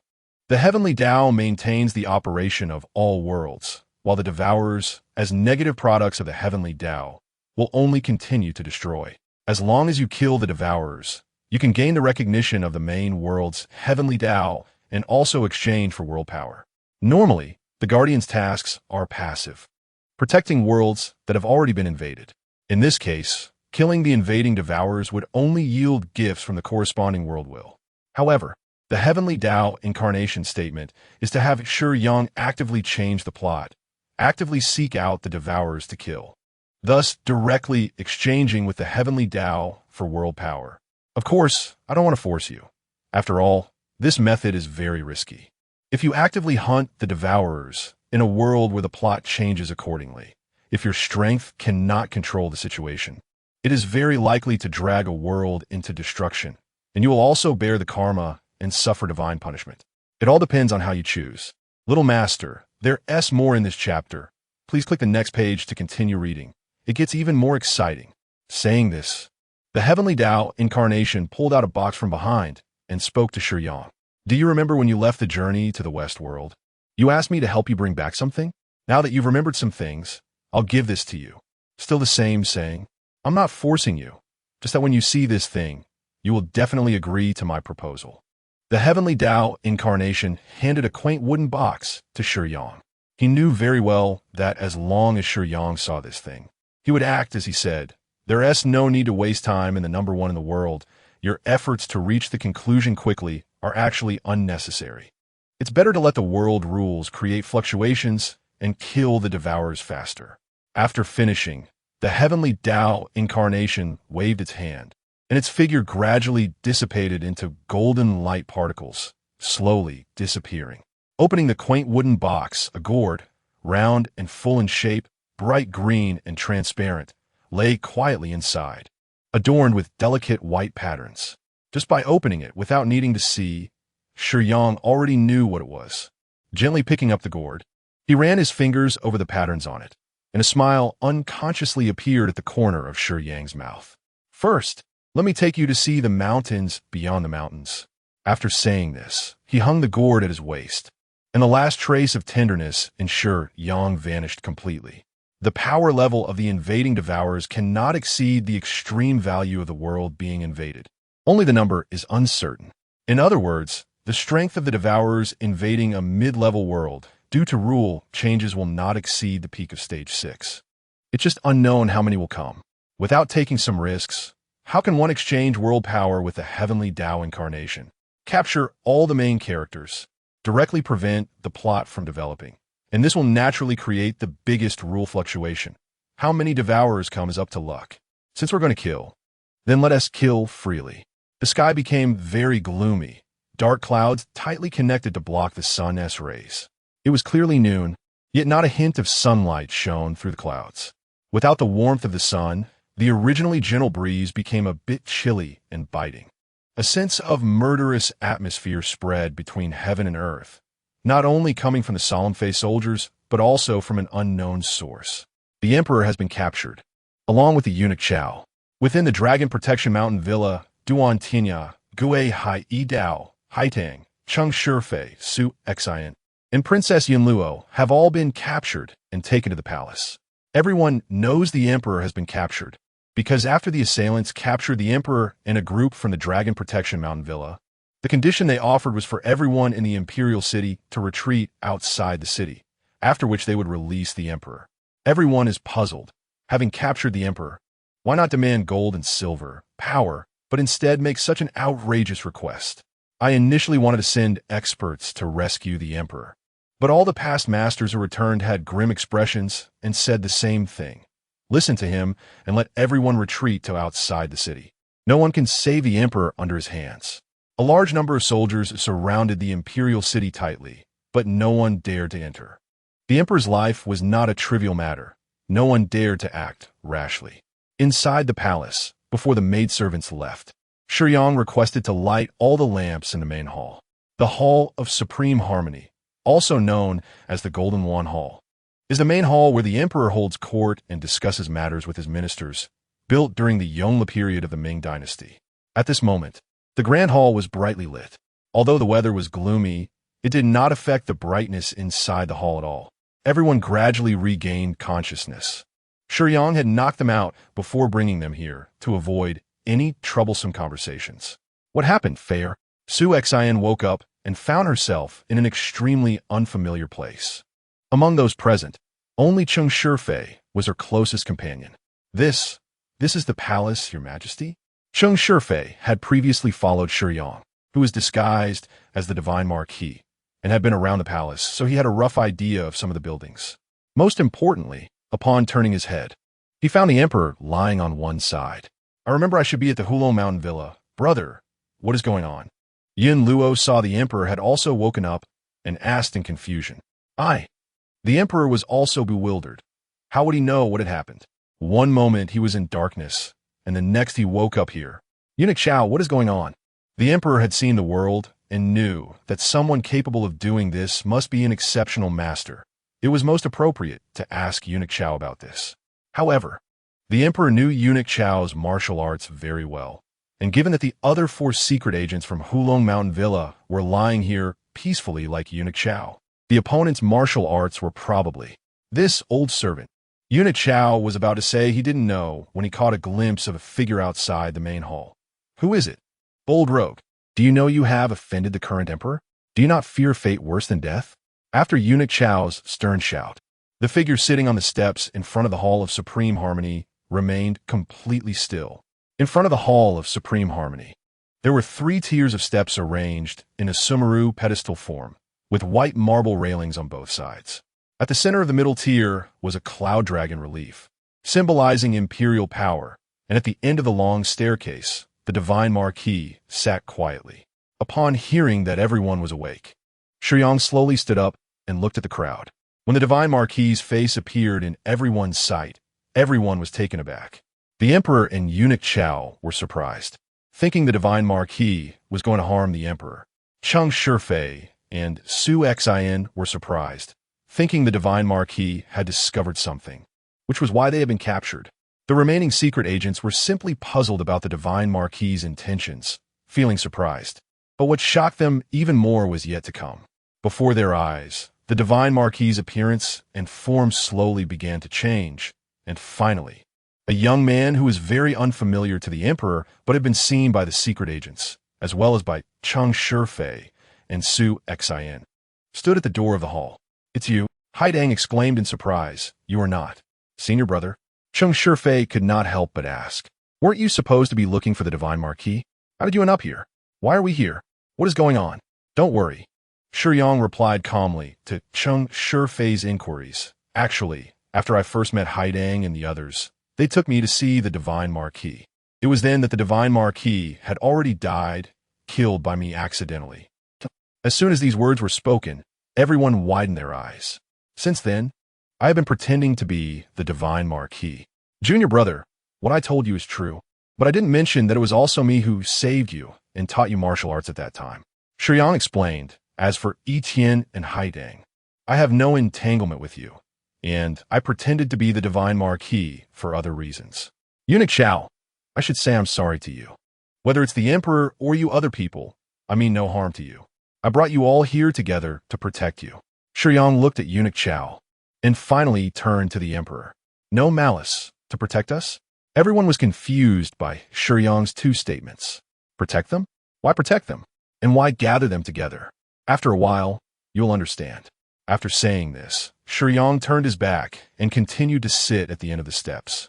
Seeing that Shiyang was no longer explaining, everyone began to murmur and discuss, mainly because they could not believe that it had been Shiyang pretending to be the divine marquis all this time. Cheng Shifei and Su Xin felt more gratitude towards Shiyang, while the emperor and Eunuch Chow felt indifferent. The emperor was already wary of the iron-boned divine marquis, and Eunuch Chow, having lost his martial arts, was no longer clamoring to fight the divine marquis. Etienne was mostly saddened by the death of his adoptive father, while Li Dao felt complicated, recalling how Shiyang had taught him martial arts. As for Haidang, she felt inexplicably relieved to realize that her rebellious thoughts were directed at Shiyang rather than her adoptive father. But since Shiyang had killed the person she respected the most, she felt she should hate Shiyang. Young master, there is more in this chapter. Please click the next page to continue reading. It gets more exciting. Etienne and Yi Dao noticed that Shiyang indeed had no further actions towards them, and since Shiyang had remained still, they tentatively took a step forward, intending to cross the wide threshold of the main hall. With a thud, a muffled sound attracted everyone's attention. "What is this?" Etienne, who intended to walk out of the hall, discovered that there seemed to be an invisible wall blocking the door. He and Yi Dao both crashed into the wall. They reached out their hands to slowly feel forward and indeed touched an invisible wall. Seeing Yi Dao and Etienne's actions, everyone curiously gathered around and reached out to touch it, all feeling the same invisible wall. "Is there such martial arts?" Cheng Shifei scratched his head, having never heard of any miraculous martial arts that could achieve such an effect. Yi Dao and Etienne exchanged glances, both equally unaware. Of course, they had never heard of it. This was a barrier. Shiyang had exchanged over 10,000 energy points with Li for this ability, just an ordinary barrier. Such abilities are very common in a Taoist background world and are not high-level abilities. Theoretically, it shouldn't have cost more than 10,000 energy points. These energy points were mainly used to strengthen this small barrier's protective capability in one direction. With a reminder from the Heavenly Tao avatar, Shiyang should continue to engage in adventurous activities in the future. In this situation, Shiyang needed an ability that could protect the main characters within the world. Shiyang named this ability Safe Law. Of course, it wasn't really a safe law. The effect was vastly different. It is worth mentioning that the enhancement direction relied on consuming Shiyang's vitality to maintain, meaning that as long as Shiyang was alive, this protective barrier would not disappear, keeping Cheng Shifei and the others safe within the barrier. The downside was that after Shiyang cast this barrier, he could not enter, and those inside could not exit. The safe law enveloped the entire Hall of Supreme Harmony, so it was not just the door that could not be exited. They could not leave anywhere. Taking out the Xiangfei gourd, Shiyang tilted his head and took a couple of sips of wine. What is that? Just a moment ago, everyone was still studying the air wall, and the next second, they saw a vast expanse of purple light points spreading from a distance towards them. It's about to begin.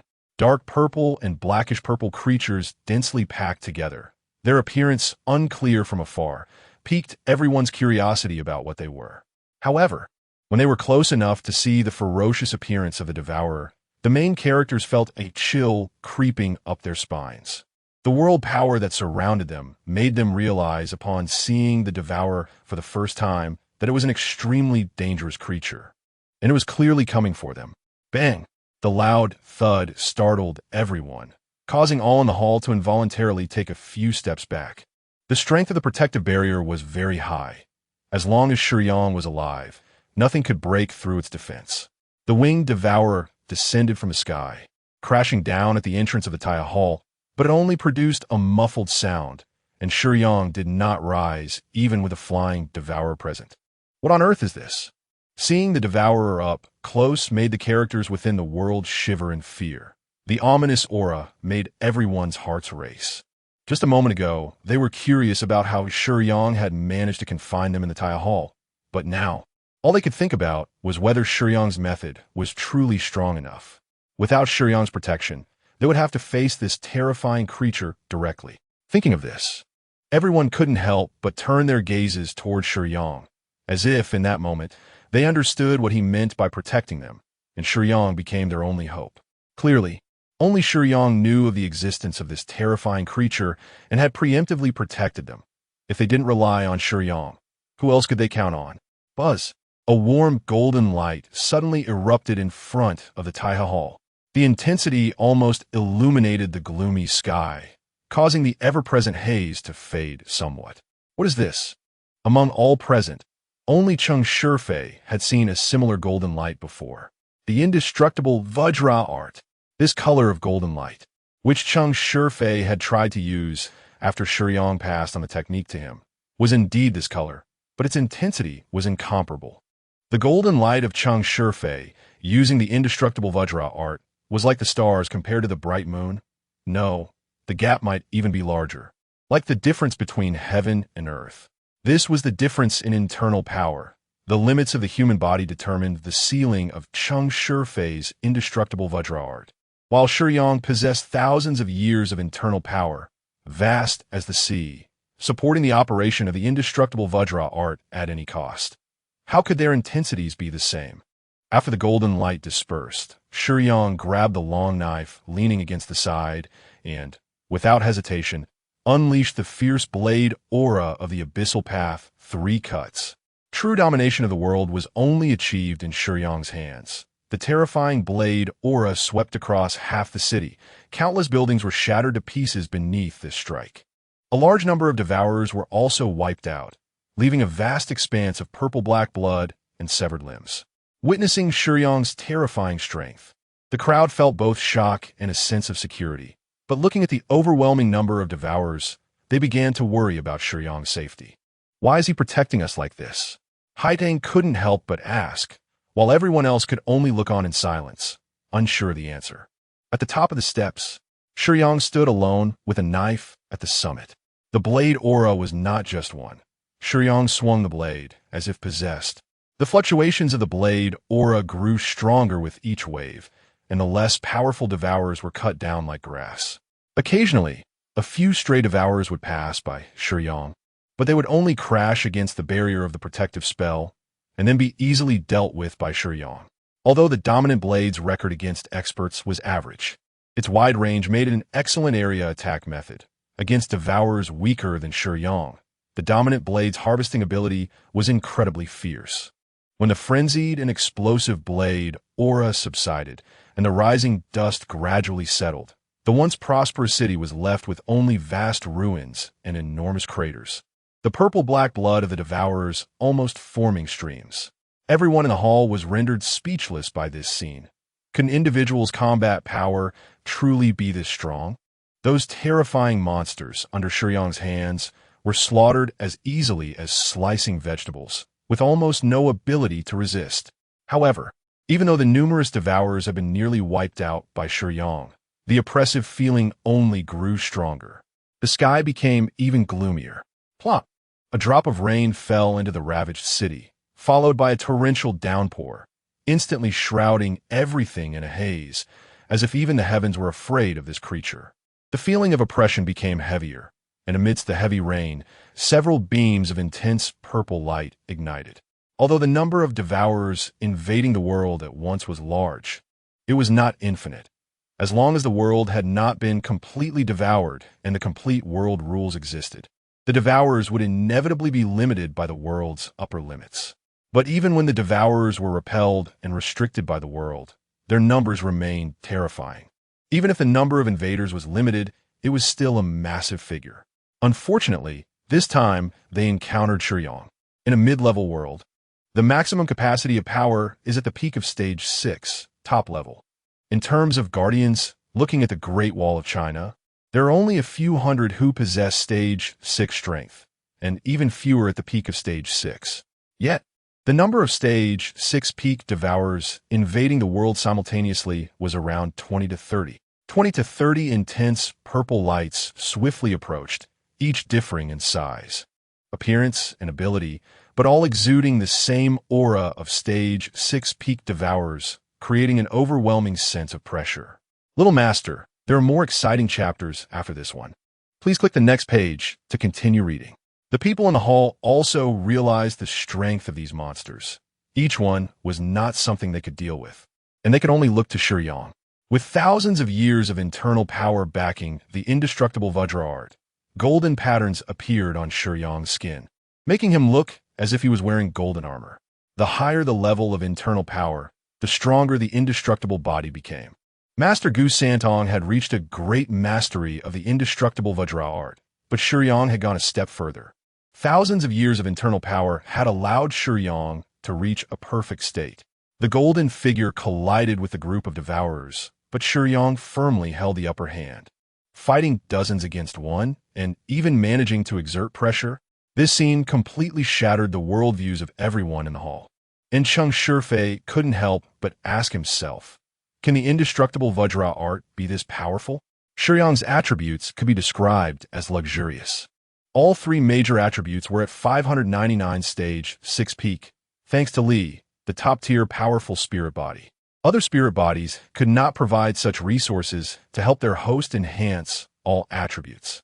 Other guardians, even those with high-level spirit bodies, could at most enhance one main attribute, while other Stage 6 peak guardians or devourers generally only reached 599 in a single attribute. Thus, when encountering opponents of the same stage, Shiyang was already stronger in terms of attributes alone. In addition, Shiyang possessed top-level techniques, the absorption technique and the indestructible Vajra art, both above the great mastery level. With internal power drawn from hundreds of experts, amounting to thousands of years of internal power, making it no exaggeration to say he was invincible at the same stage. This is also why the Heavenly Tao avatar felt at ease letting Shiyang change the plot and hunt devourers, Shiyang's power level. When facing devourers of the same stage in a mid-level world could be considered a free gift, as Shiyang was at the peak of Stage 6. But his actual combat power could reach the early stage of 7 or even the peak of Stage 7. The intense battle allowed Shiyang to quickly assimilate the combat experience. Suddenly, a thought emerged in his mind. He had always fought as a human, maintaining his human form throughout the battles. As he absorbed the skills of the Divine Marquis, his understanding of techniques deepened day by day. However, after absorbing the flesh and blood of the Devourer, the reckless and unscrupulous combat style that lurked in the Devourer's mind began to influence Shiyang. Just as traditional martial arts techniques and beast combat styles simultaneously surfaced in Shiyang's mind, he suddenly recalled what had contributed to his current physique. The answer was the black light. With the transformation brought by the black light virus, Shiyang had an extremely high physical strength, along with the ability to change his flesh and rapid healing. So why couldn't he merge the two combat styles and no longer be limited to just one? With this thought, Shiyang's form instantly shifted to envelop a devourer. The devourer struggled with all its might, but as the flesh transformed, Shiyang surprisingly maintained the effects of the indestructible Vajra technique. The devourer could only be crushed inch by inch. Other devourers bared their fangs and claws to attack Shiyang, but the next moment, dozens of limbs transformed into sharp blades, simultaneously stabbing towards the attacking devourers. Moreover, these limbs, like the main body, were all golden in color, with the indestructible Vajra technique affecting every inch of Shiyang's body. Even devourers with the same transformation ability had a body strength far inferior to Shiyang, who possessed the indestructible Vajra technique. The collision was like an egg hitting a stone, temporarily abandoning his human form. Shiyang became a complete killing machine, slaughtering dozens of devourers of the same rank. In a one versus many situation, this method was incredibly efficient. If the physical attributes were similar, what determined whether one could fight multiple opponents at once? The answer is simple: defense. No devourer could break through Shiyang's defense, which meant he was in an invincible position from the start. The main characters also had protective spells, leaving the devourers with no chance whatsoever. Now, everyone understood why Shiyang had threatened everyone in the city with the Emperor's authority to retreat.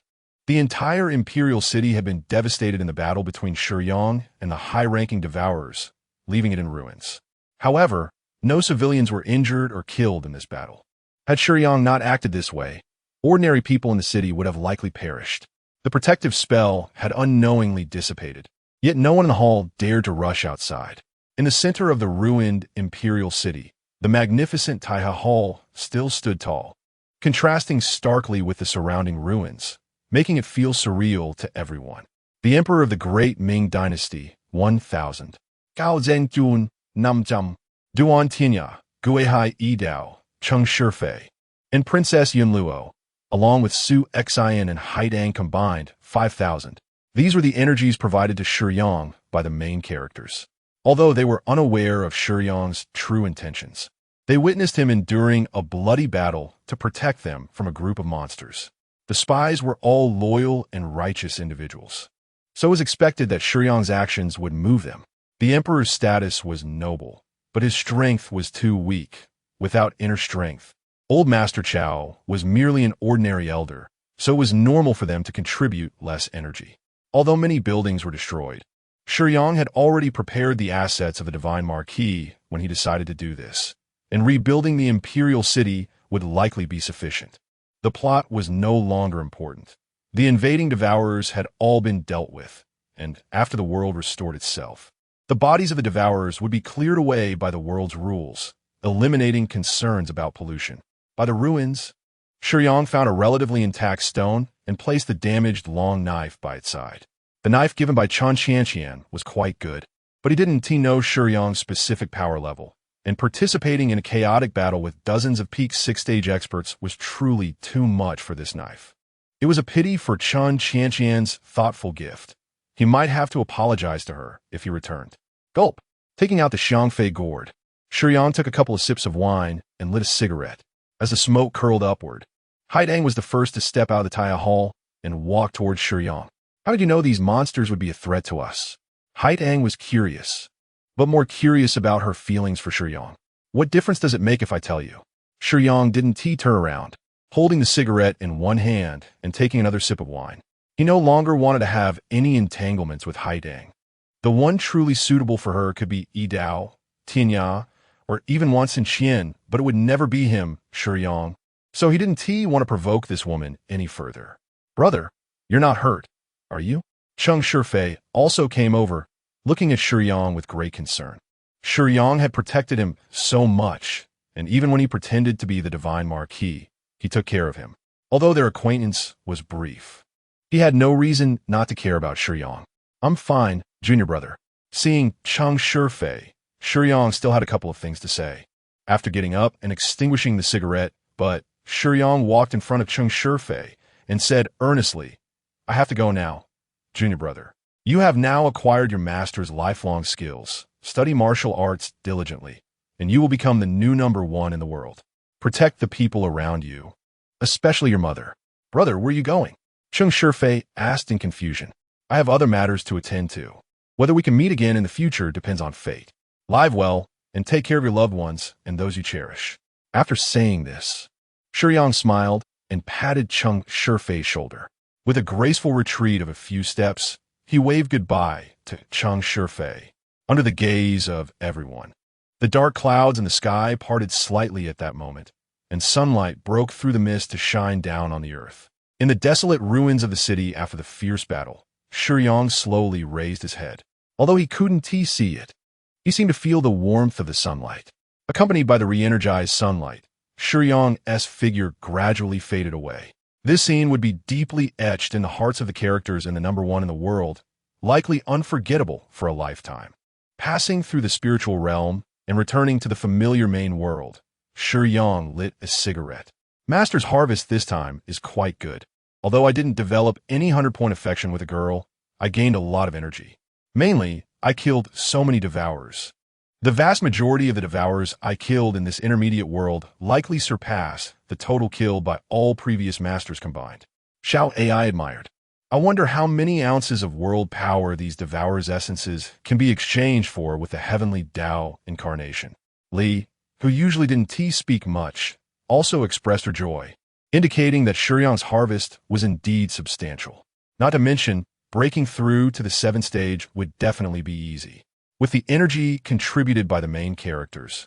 As long as Shiyang had enough world power to break through to the 7th stage, he could probably immediately elevate his attributes to the peak of the 7th stage.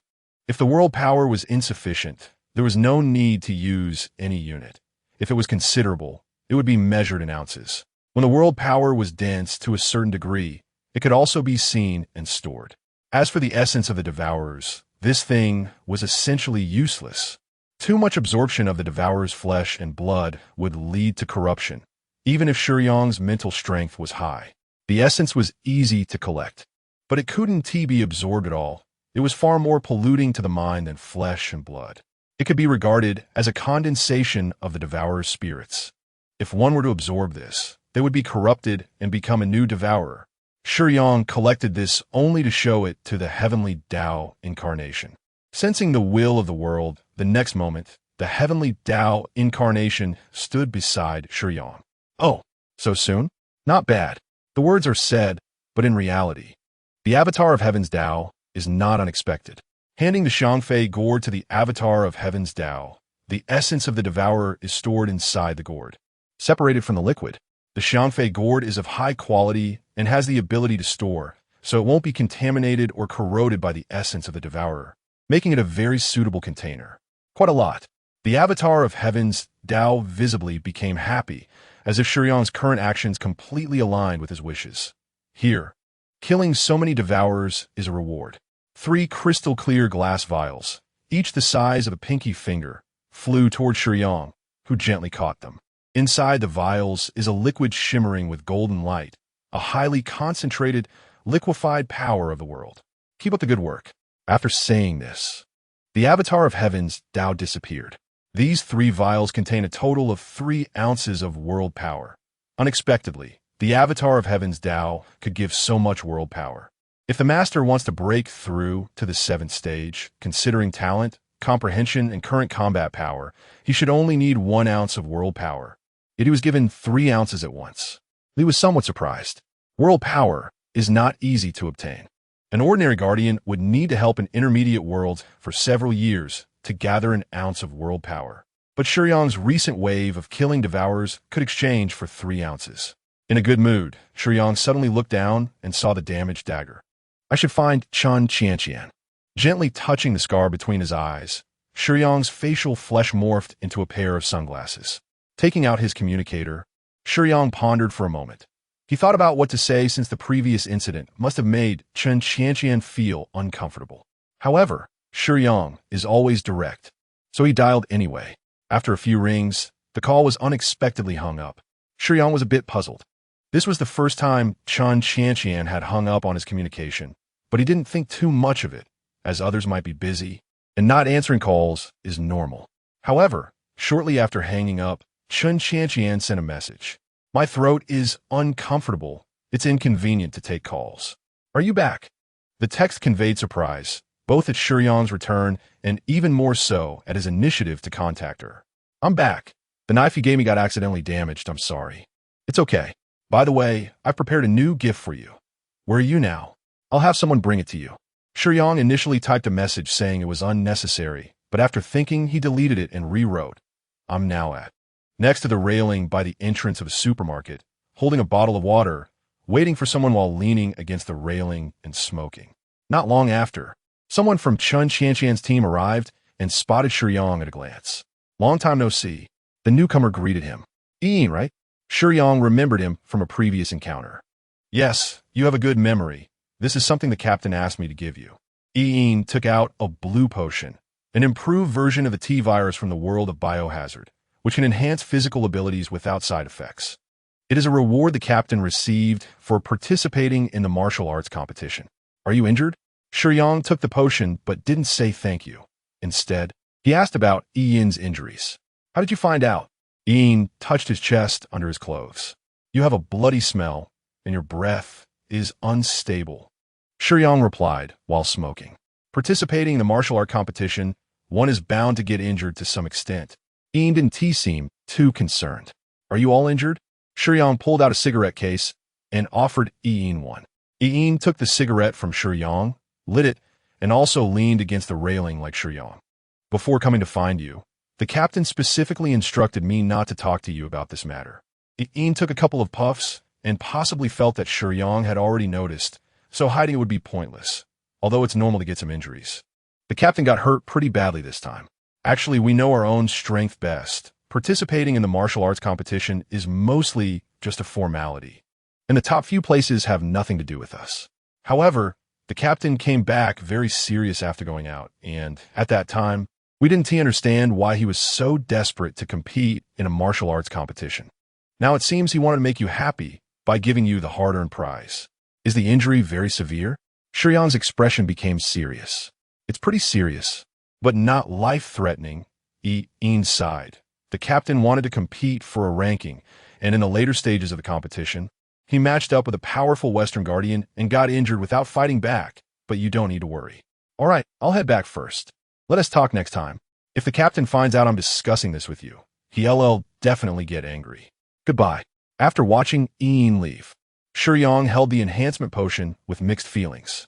Previously, there had been some conflict, and now the captain was trying hard to earn a ranking to get a reward just to cheer him up.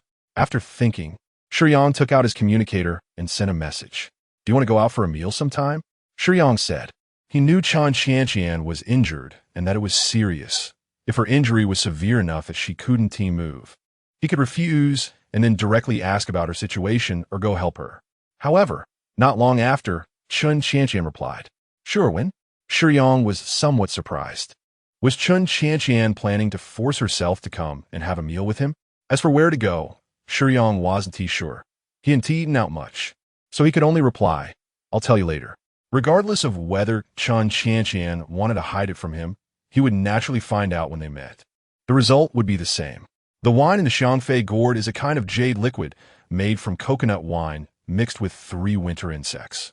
The inner wine core automatically absorbs spiritual energy to restore the liquid. If it's drunk up, it can replenish itself in about a day. Shiyang didn't remember this gourd having this function. It seemed to be another gourd's ability, perhaps something he added before handing the gourd to the avatar of Heaven's Tao. Now, when I think about this for now, the jade liquid wine is a product of the journey to the West world. With an excellent taste and full of spiritual energy, Taking a sip can significantly restore injuries.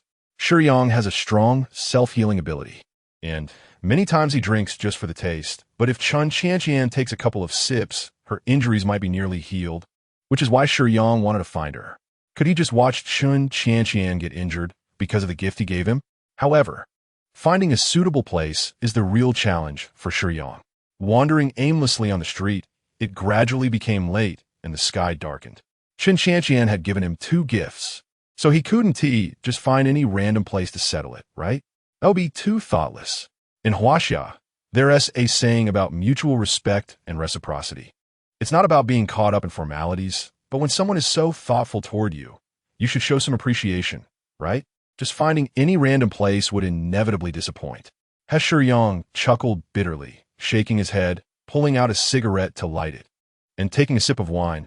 I really am not good at this. As he spoke, Shiyang accidentally bumped into something.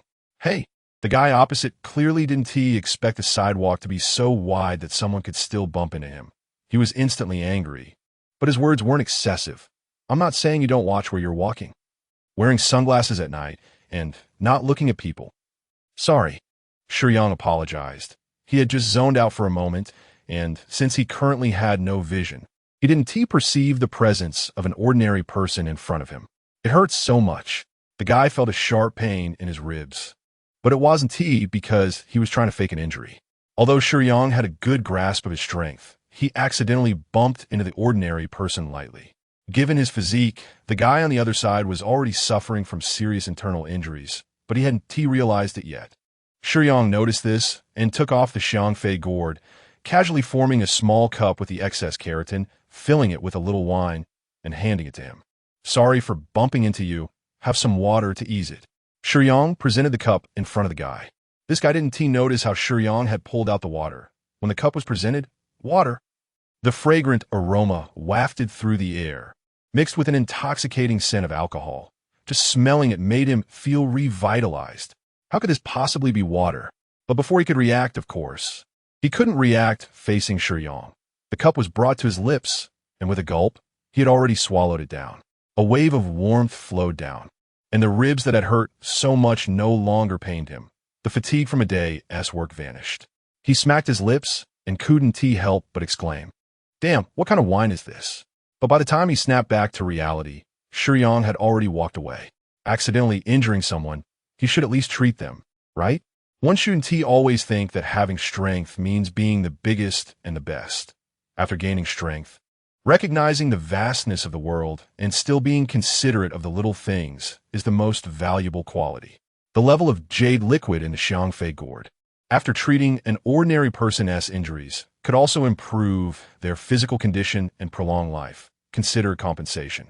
Originally, this was just a small matter that Shiyang didn't pay much attention to, but a woman laughed and said, "I didn't expect you to have such strong abilities while being so gentle with ordinary people. Don't you think it's wasteful to share such precious wine with him?" The slightly awkward Chinese made Shiyang realize he had just heard that voice not long ago. "Is there a need for us to talk?" Shiyang wasn't surprised, as he had noticed Annie early on. He just didn't expect her to have the courage to come up and talk. Mustering her courage to try it out, Annie had initially been hesitant to approach Shiyang, but his actions piqued her curiosity. "What are you looking for? I might be able to help you." Annie realized that Shiyang seemed to be looking for something. He was looking for a suitable place to eat with someone. This place is called Lifelong, a bar that only guardians are allowed to enter. Although it's called a bar, the services inside are comprehensive, covering everything from food and lodging to leisure. There are other places suitable for guardians to dine, but this one is the most famous. Annie led Shiyang to a bar. The huge sign of Lifelong, located in a bustling area, flashed with colorful lights, making it very eye-catching from a distance. Yet the pedestrians walking on the street seemed to ignore it. It was a barrier. "I don't like noisy places," Shiyang said and intended to leave. There are dedicated dining areas, and there are private rooms. Only the front part of the bar is noisy. The other areas aren't. Annie explained. Hearing this, Shiyang stepped forward to walk beside her. "As a guardian, you don't even know about Lifelong. I'm quite surprised." Lifelong is quite famous in Huaxia. Annie smiled slightly. She recommended Shiyang come here, because he was temporarily staying here to participate in the martial arts conference in Huaxia. I just became a guardian not long ago. Are you kidding? Annie found Shiyang's serious nonsense quite humorous, and not caring much, she continued, here. Both the drinks and food are made from special ingredients from this world and other worlds. You can only spend points here. The guard at the entrance saw Annie and let them pass without asking for credentials. The Western Guardian who shone brightly at this martial arts conference didn't need to be so blind. The style of lifelong is heavily cyberpunk, not the traditional Eastern classical style. But Shiyang didn't care about whether the decorations were exquisite or whether the layout of the bar was unique because he couldn't see. They arrived at a bar counter where Shiyang could hear many guardians gathered inside, drinking and chatting, most of the topics revolving around the martial arts conference. Upon careful perception, he realized that they were mostly low-tier guardians, with the highest being first and second tier and very few at the third or fourth tiers. Would you like a drink? It's on me, Annie suggested, patting the bar stool beside her. I'll treat you since you showed me the way. Shiyang sat down. Having completed a few tasks before, he actually had over 1,200 points. Annie didn't bother with pleasantries. In the Eagle country, it's not customary to push and shove. Since Shiyang said he would treat, she accepted gladly, but she didn't order wine, instead opting for a cup of coffee. The steaming coffee cup had the World S logo on it, a mocha from the intermediate world Tokyo Ghoul stable area. Not cheap, priced at 35 points. Shiyang didn't order a drink. He just asked for a cup and poured a glass of jade liquid from the Xiangfei gourd. After drinking this wine, it would be hard to swallow any other alcohol. Annie curiously glanced at Shiyang's cup. Being close, she could smell the extraordinary aroma of the jade liquid. With her heterochromatic eyes reflecting her curiosity, she asked, "Can I have a drink from the wine in your gourd?" Shiyang's sunglasses concealed his eyes, preventing Annie from seeing his gaze or knowing what he was thinking. After a moment of silence, Shiyang waved to the bartender to get another cup. After pouring a glass of jade liquid for Annie, Shiyang put the gourd away. Annie recognized Shiyang's Xiangfei gourd in Shiyang's memory. This gourd was a gift from a girl. You really like her. Girls tend to be a bit gossipy. After getting a little familiar, Annie wanted to bring up this topic, but when she turned her head, she found Shiyang was listening to a few guardians chatting at the other side of the bar counter. This time, Huaxia people really embarrassed themselves. In the martial arts conference hosted at home, there isn't even a single Huaxia person in the finals. Not to mention the finals. There aren't even any Huaxia people in the top 10. The only one who stood out from Huaxia that I remember is a woman using ancient Huaxia martial arts. She is quite good-looking, but it's a pity she ran into Craig.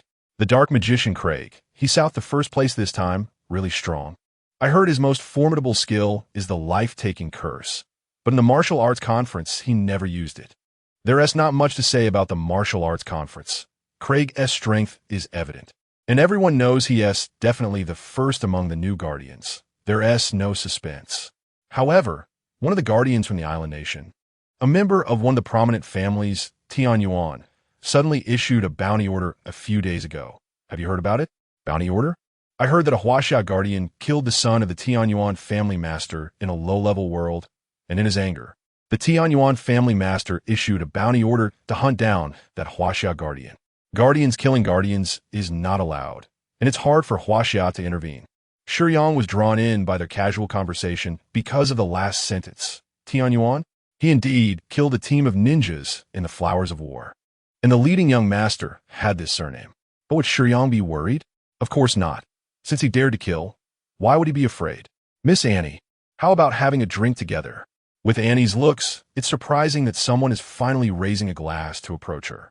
Many people know Annie, especially since she achieved a top ranking in this martial arts competition. Annie is quite averse to others approaching her. She dislikes interacting with the opposite sex and was clearly looking for Shiyang to talk to. How dare someone disturb her? Before Annie could get angry, a woman in holy armor lined with a white nun's habit blocked the man who was trying to flirt. Annie doesn't like men, sir, so don't waste your effort, the holy woman remarked, casting a curious glance at Shiyang. As a well-known sea king and a chaste knight, this was the first time she had seen Annie sitting with a man, despite knowing her for so long. Not going to introduce us? After sending the flirt away, the chaste knight moved closer to Annie, winking at Shiyang. Annie gave Moray a subtle eye roll, but said nothing. Hey, let's get to know each other. Moray didn't mind Annie's lack of response. She seemed used to it. She then leaned over to Shiyang's side, holding a glass in one hand and leaning on the bar with the other. Her noble and holy armor, contrasting in gold and black, accentuated her superior figure. Moray was tall, and with her golden high-heeled armor, she stood half a head taller than Shiyang. Her exquisite features certainly carried the essence of a chaste maiden from the church, but at around 30, her long golden waves gave off a lazy, seductive vibe. From her approach, it was clear that this holy maiden was quite different from the traditional image of a saint. Since Shiyang entered the bar, his handsome looks had caught Moray's eye, thanks to the influence of Cupid, but more importantly, she just loved good-looking guys. Shiyang's exceptional looks made her unable to resist licking her lips. What puzzled Moray was why Shiyang was wearing sunglasses inside the bar. Although he had them on, it was evident from his expression and movements that he hadn't glanced at any other women. In Moray's eyes, someone who could sit and drink with Annie must not be easily swayed by beauty. However, she was also a bit worried. What if he was gay? If such a handsome face ended up with a man, she would be very upset. Shiyang replied coldly. Are you friends with Annie? No. Annie felt a pang in her heart upon hearing this, though she wasn't surprised. Moray hadn't expected Shiyang to be so humorless. With two beautiful women beside him, he responded like that. Shiyang's reply made Moray feel as if she had swallowed a fly. As a noble and capable saint, with suitors lining up from the Eiffel Tower to the ancient capital of Jinling, when had she ever been treated like this by a man? Moray thought angrily. Don't think just because you're handsome you can be so rude. Initially, Moray had a good impression of Shiyang. It was rare for a man to make her feel that way on their first meeting. Before Shiyang, only her first love had made her feel this strongly. But looking back on that relationship, Moray had to admit that her initial attraction was due to her inexperience at the time. Shiyang was different. After years of ups and downs in love, she felt she had to seize this opportunity. Although Shiyang wasn't particularly tall or strong, he had a scholarly aura that she liked. Unfortunately, when he spoke, she realized that his demeanor was quite stiff, that scholarly aura was merely a facade. In the past, when meeting unfamiliar women, Shiyang would maintain a warm yet distant demeanor, engaging in polite conversation. But now, he had no mood to show any friendliness to other women. The silence made Moray's face awkward, and this situation only fueled her anger toward Shiyang. Thanks to her first impression of him, she was now holding a grudge against this rude guy. Seeing Moray's expression, Annie understood what her friend was thinking and lightly cleared her throat, planning to ease the atmosphere. Ahem. Shiyang remained unmoved. When Moray looked at Annie, she first gave her a warning glance and casually said, You might want to stop bothering Shiyang, Moray. Huh? Moray looked at Annie in surprise. But as someone used to being adored and being older than Annie, Moray's eyes clearly conveyed, Aren't you my best friend? Is this how a good friend helps someone else? This guy is so rude. Since you know him, why don't you help me criticize him? What's there to hub about? You were the one who disturbed Shiyang. Annie understood Moray's unspoken thoughts, but still chose to defend Shiyang, though the slight smirk on her face only ignited Moray's anger further. Bestie, come with me for a moment, Moray said through gritted teeth. Without waiting for Annie to respond, she grabbed Annie's arm and pulled her aside. Hey, are you kidding? Can't you see I'm interested in that guy? If you won't help me, why are you going against me? Moray was very dissatisfied. I see it, of course I do. With Shiyang's looks, I know you must have an interest. After all, how could you pass up a handsome guy? Annie said with an unabashed smirk. Then why say that? Didn't you see his attitude towards me? No man has ever treated me so coldly and dismissively, Moray exclaimed angrily. I saw it too, and I know no man has treated you like that. But Shiyang is different. If he treats you this way, you better put up with it and not think about winning him over. Even if you're interested in him, don't bring it up again. Annie's expression changed as she seriously warned Moray. Moray didn't understand why Annie suddenly became serious and asked curiously, Why? Shiyang is very strong, extremely strong, beyond your imagination. You shouldn't provoke him, Annie replied earnestly. TCH, Moray scoffed. Shiyang clearly wasn't familiar with this bar. Just by looking at the bartender, it was obvious he didn't have many points. She hadn't heard much about him. So how strong could a newcomer be? Moray dismissed it, and Annie didn't mind. She understood her friend's personality. Aside from being reckless in love, Moray typically didn't cause trouble. If you're telling me not to provoke him, then why are you drinking with him? Moray suddenly pointed out a blind spot. Annie was momentarily at a loss for words. Oh, so you're interested in him? Moray felt she had discovered the truth. Annie turned back, flustered, avoiding eye contact with Moray. She was a lust knight, but had never interacted with men.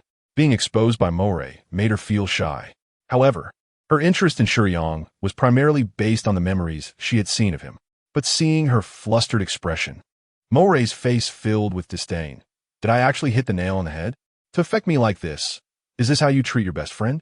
I don't care. Today I have to get to know Shiyang.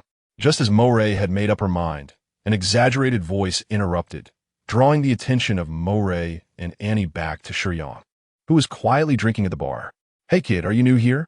As he spoke, a tall, brown-haired foreign youth placed his hand on Shiyang's shoulder. The youth, clad in heavy armor and one of Moray's suitors, had long noticed Shiyang.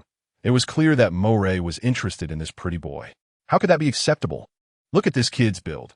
He probably doesn't even have 2 ounces of muscle. How could he be worthy of the noble and beautiful saintess? By Western aesthetic standards, Shiyang was far from strong. In the eyes of Europeans and Americans, rugged men were far more popular. A bearded, muscular man gave a greater sense of security. Therefore, in the eyes of the brown-haired youth, Shiyang was undoubtedly a pretty boy. Seeing this scene, Moray cast a playful glance at Annie. I thought it was something serious. It turns out it's just my suitor, Pero, getting jealous. Annie looked at Pero, who was causing trouble for Shiyang, with a look of speechlessness. She wasn't worried about Shiyang getting into trouble because that was simply impossible. However, Annie's silence seemed to Moray to be a kind of helplessness. You just said Shiyang is strong. I wonder how he compares to Pero? Moray enjoyed watching the fun, especially since Shiyang had completely disregarded her earlier. It seemed nice to let another suitor give him a little challenge. Although she didn't think much of Pero, his strength was still considerable. He was a formal knight of the church with peak second stage strength, a standout among the escort team, and his heavy armor had decent defense. Would Shiyang be able to handle it? However, unexpectedly, Shiyang had no intention of confronting Pero. In this place, fighting was not prohibited. Sparring among guardians was common, and there were designated arenas and training grounds. Do you like that young lady? Shiyang coldly stood up. Pero was much taller than Shiyang, but as Shiyang stood, his aura instantly diminished. If you think I have any relationship with her, you're overthinking it. If you want to showcase your masculinity through me, you're thinking even more. Step aside. I have things to do, so no more nonsense. Seeing that Pero didn't respond immediately, Shiyang understood his intentions. He was simply trying to assert himself as a newcomer, with Moray the Saintess nearby, attempting to showcase his abilities to attract her attention. Given that Annie had guided him here, Shiyang had only sat down to buy her a drink as a thank you. Now that his drink was finished, what was the point of staying? With a casual push, Shiyang moved the imposing Pero aside and intended to leave. Moray heard every word Shiyang said and pointed at herself in disbelief, looking back at her close friend Annie. If Shiyang's earlier indifference was a slap in the face, this blatant disregard was nothing short of contempt. Pero, Moray snapped back to reality and stomped her foot in anger. Pero, belonging to the Knight Order of the Church, was supposed to protect Moray, the Saintess, during her visit to China for the competition. At this moment, when Moray called him, Pero stepped forward, standing at attention and looking solemnly at the Saintess. Shiyang's blatant disrespect for the Western Alliance Guardians was infuriating. Moray, a woman in her 30s, looked somewhat adorable when she was angry. Although she was upset by Shiyang's disregard, she had no intention of ordering her subordinates to attack him. This kind of provocation was meant to intimidate Shiyang into backing down. Pero aptly blocked Shiyang's path as he tried to leave. Having been with Moray for a while, Pero had a good sense of how to cooperate with her. So he questioned Shiyang. How dare you disrespect the Saintess? Apologize to her.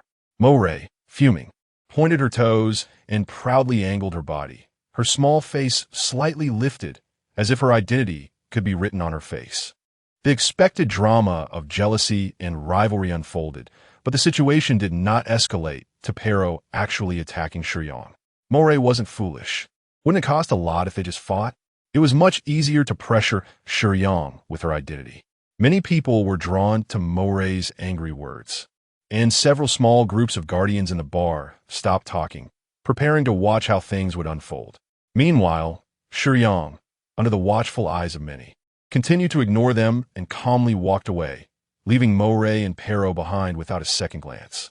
After arriving at the bar, Shiyang had sent a message to Chen Qianqian, inviting her to dinner at the restaurant. He felt he hadn't offended Moray at all. Annie had guided him here, and he had bought her a drink as thanks. Wasn't that enough? Shiyang had no interest in chatting with Moray and Annie and hadn't said anything inappropriate. He simply didn't understand why Moray was so furious. As a stranger, wasn't it normal to walk away? However, Shiyang overlooked one point. How could he reason with a woman? Moray was almost boiling with anger, and Pero was equally furious. Their composure didn't mean other members of the Night Order would remain calm. Acting rashly was indeed unwise.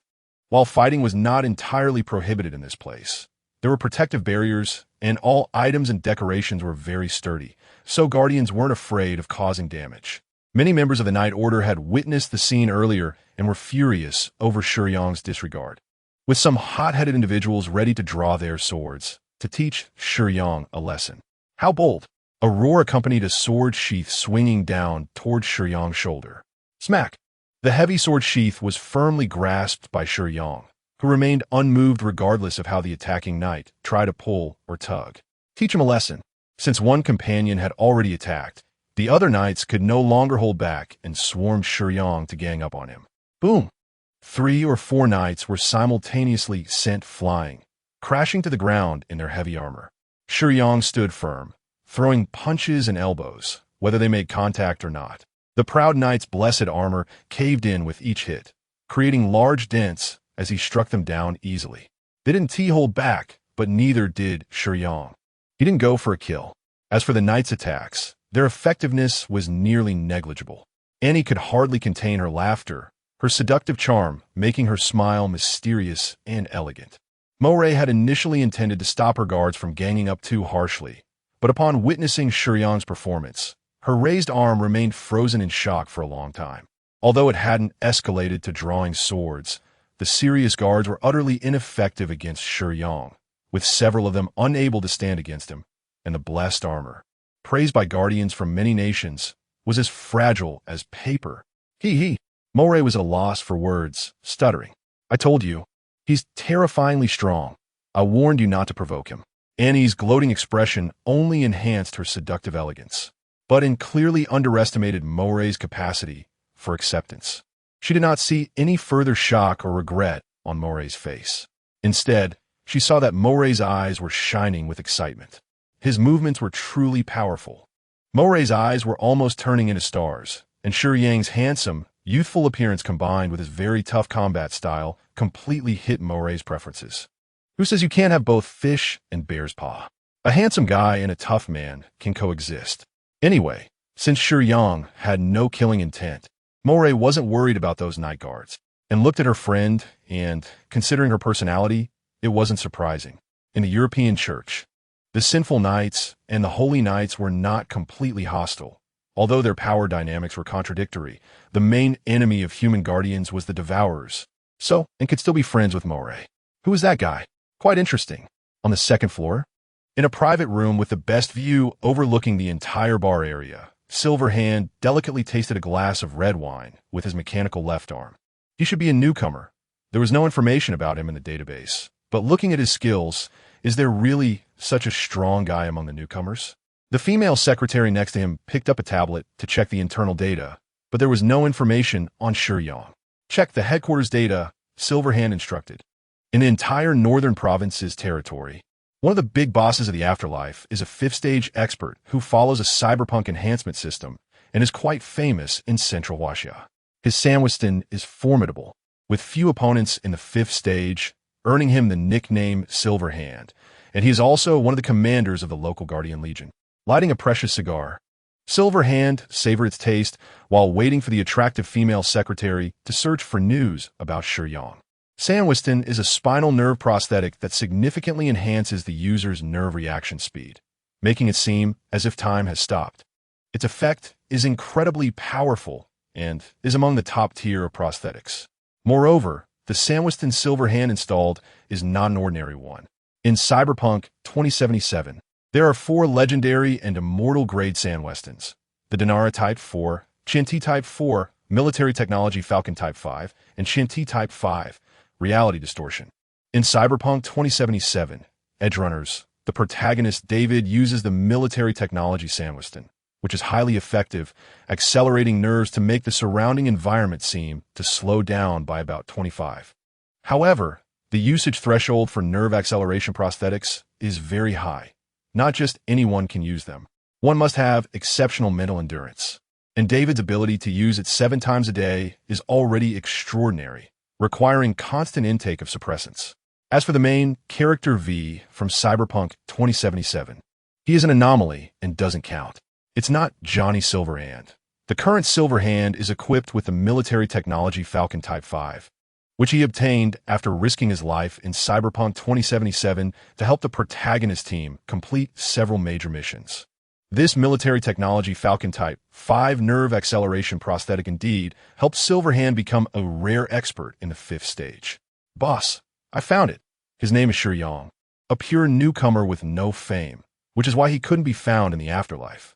His codename is Black Wolf, and the only strength description is purely physical melee capability.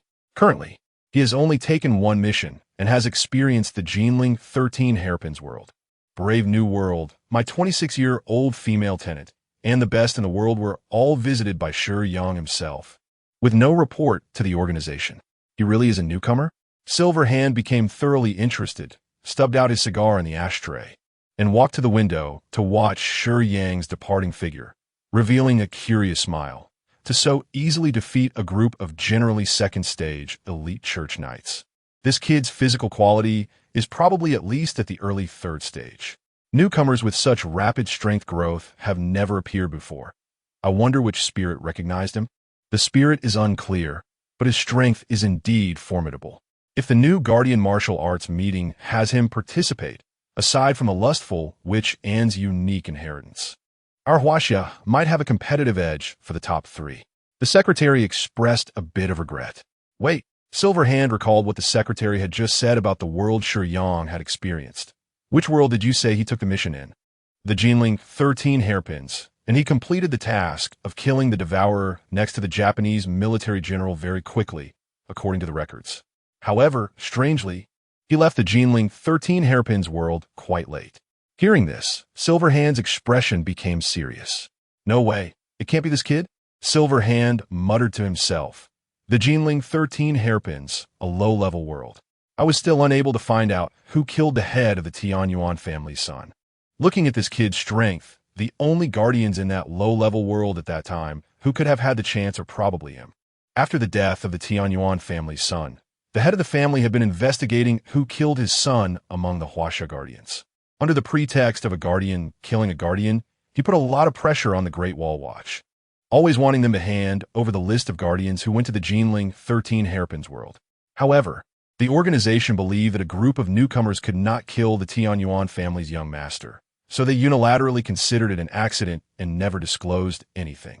Now, seeing Shiyang, Silverhand felt that this matter must be connected to him, because Shiyang's strength was too eye-catching among newcomers.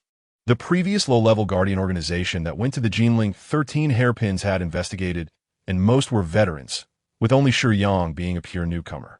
The organization was misled by this new identity and did not investigate him. Now, considering Shiyang's strength, he is the most suspicious. By the way, because of the Tianyuan family's young master incident, the Japanese side has been threatening a staff member in recent days. Should I let this kid know and have him help out? Silverhand pondered. The head of the Tianyuan family wants the personnel data of those who went to the Jinling 13 Hairpins world. The Guardians executing tasks within the organization have records, but such data is only available internally at the Great Wall Watch, which publicly cannot be provided. So, those Japanese ninjas have been working on the staff member, and one staff member was almost captured and tortured by the Japanese ninjas. The bureaucrats who had stayed in the organization for too long were unwilling to act. That staff member was threatened for several days, and in the end, it was Silverhand who couldn't stand those Japanese scum and stepped in to help. But as a result, he injured a few of his subordinates. Given that many of his subordinates were injured and needed to recuperate, which would cost points, Silverhand thought about revealing this news to Shiyang to see his attitude and willingness to help. If he is willing, his people can be withdrawn, saving a lot of expenses. Most importantly, Silverhand wanted to see Shiyang's character. This matter basically confirmed that Shiyang was involved. If he admits it when they talk and is willing to take responsibility to protect that staff member, then his character would be unquestionable. This kid is a newcomer with very good strength. I just need manpower, and if his character is good. Silverhand recalled his past experiences in Cyberpunk 2077. His expression turned cold. He lit another cigar and gritted his teeth. Atom Smasher. Once I have enough manpower, I will definitely lead people to flatten Arasaka and conveniently twist off your head. Walking past the training grounds and arenas, originally filled with futuristic technology and cyberpunk vibes. That restless cyberpunk atmosphere suddenly disappeared upon entering the dining area of the restaurant. The restaurant's environment doesn't require a lively atmosphere. Dining often calls for a relatively quiet and elegant place. The restaurant life, after understands this very well. So upon entering the dining area, the originally colorful cyberpunk style disappears without a trace. Life, after does not have a specific cuisine. Renowned chefs from various countries are present, and diners can enjoy any dish they desire. At this time, many people are dining here, and the quality of the dishes at Life After is something everyone praises. Mori doesn't know who Shiyang is waiting for, but she stubbornly follows him. The restaurant's lighting isn't bright. The slightly dim light is soft, creating an environment where many couples gaze at their loved ones across the table, making even their outlines appear gentle and serene. Shiyang sits quietly in an inconspicuous spot, maintaining a proper but relaxed posture. In this moment at Life After, although his solitary figure seems somewhat unique, it is precisely this uniqueness that make him appear so calm, as if the bitterness and suffering he once endured are unworthy of mention. Gradually, over the years, time has accumulated with twists and turns, entanglements. Mori doesn't understand why she feels this way looking at Shiyang in this environment. He appears very young, seemingly not older than herself. Yet the faint trace of weariness that Shiyang hides makes him even more charming. How strange it is that youth and weariness can intertwine in a man. Time seems to pause here, quietly admiring Shiyang's profile. Unknowingly, Mori sits next to Shiyang, resting her chin on her hands and gazing dreamily at him. The environment enhances Shiyang's allure and makes Mori's feelings for him even more special. Shiyang cannot comprehend this. As a man with little experience in emotions, he simply cannot understand Mori's behavior. Why is this woman following him? And now she sits beside him, just staring? He wants to drive her away. This is Shiyang's first reaction. But before he can speak, Mori's hand slowly reaches in front of Shiyang, her long, fair fingers gently pinching his sunglasses. Shiyang is taken aback by this inexplicable action. For a moment, she really wants to see Shiyang's eyes. There's a saying that the eyes are the windows to the soul. Unless one is a master of acting, one's gaze reveals more genuine things. She is curious as to why Shiyang hides his eyes, and driven by this curiosity, Mori boldly makes this move. As the sunglasses, made of hardened material, are removed. When she finally sees Shiyang's eyes, her fingers involuntarily tremble slightly. At that moment, she realizes how offensive her action is to a blind person. The scar crossing Shiyang's eyes clearly indicates his blindness. What seems somewhat pretentious to Mori now returns to normal. I'm sorry. Mori's heart races. Seeing Shiyang's scar, she feels guilty about her reckless behavior, but also a twinge of curiosity and pain for Shiyang. Such a deep scar that causes blindness must have hurt a lot, right? Doesn't it hurt him? Mori thinks to herself, I injured your guard, so let's call it even. I was waiting for you. It's not convenient for you to sit beside me. Shiyang says coldly, and after speaking, he takes back his sunglasses and puts them on again. Oh, okay. Mori, feeling guilty, decides not to press further. After speaking, she silently stands up to leave. But as she does, Her steps are slow, and she occasionally glances back. Why did you suddenly do that? Annie waits for Mori around a corner in the Life After restaurant, having witnessed Mori's action. Just now, the lighting here was very atmospheric. I was looking at him and suddenly got a bit mesmerized. He gives off a feeling, hard to describe, just very special. Mori's response is a bit off topic. I'm asking you, why did you rashly take off Shiyang's sunglasses? Very special, precisely because he gives me a very special feeling, and he has always worn sunglasses since I met him. I really want to see his eyes, but remembering the gruesome scar, Mori's hand trembles involuntarily. What kind of crisis did he encounter to sustain such a severe injury? Annie's mysterious and elegant smile falters upon hearing Mori's curiosity. She bites her rosy lips, her expression becoming complex. Mori notices the change in Annie's demeanor. Annie, do you know how he got hurt? I know, but he didn't get hurt because of crisis. This injury isn't a serious one for him. Annie begins to explain, it's because of a girl. I saw her in his memories. For that girl, he willingly stabbed out his own eyes. You're also interested in him for this reason, right? Mori feels a bit sorry for her friend. She understands Annie, whose awkward personality as a lustful woman will inevitably attract men devoted to love. Continuing down this path will only lead to more hurt.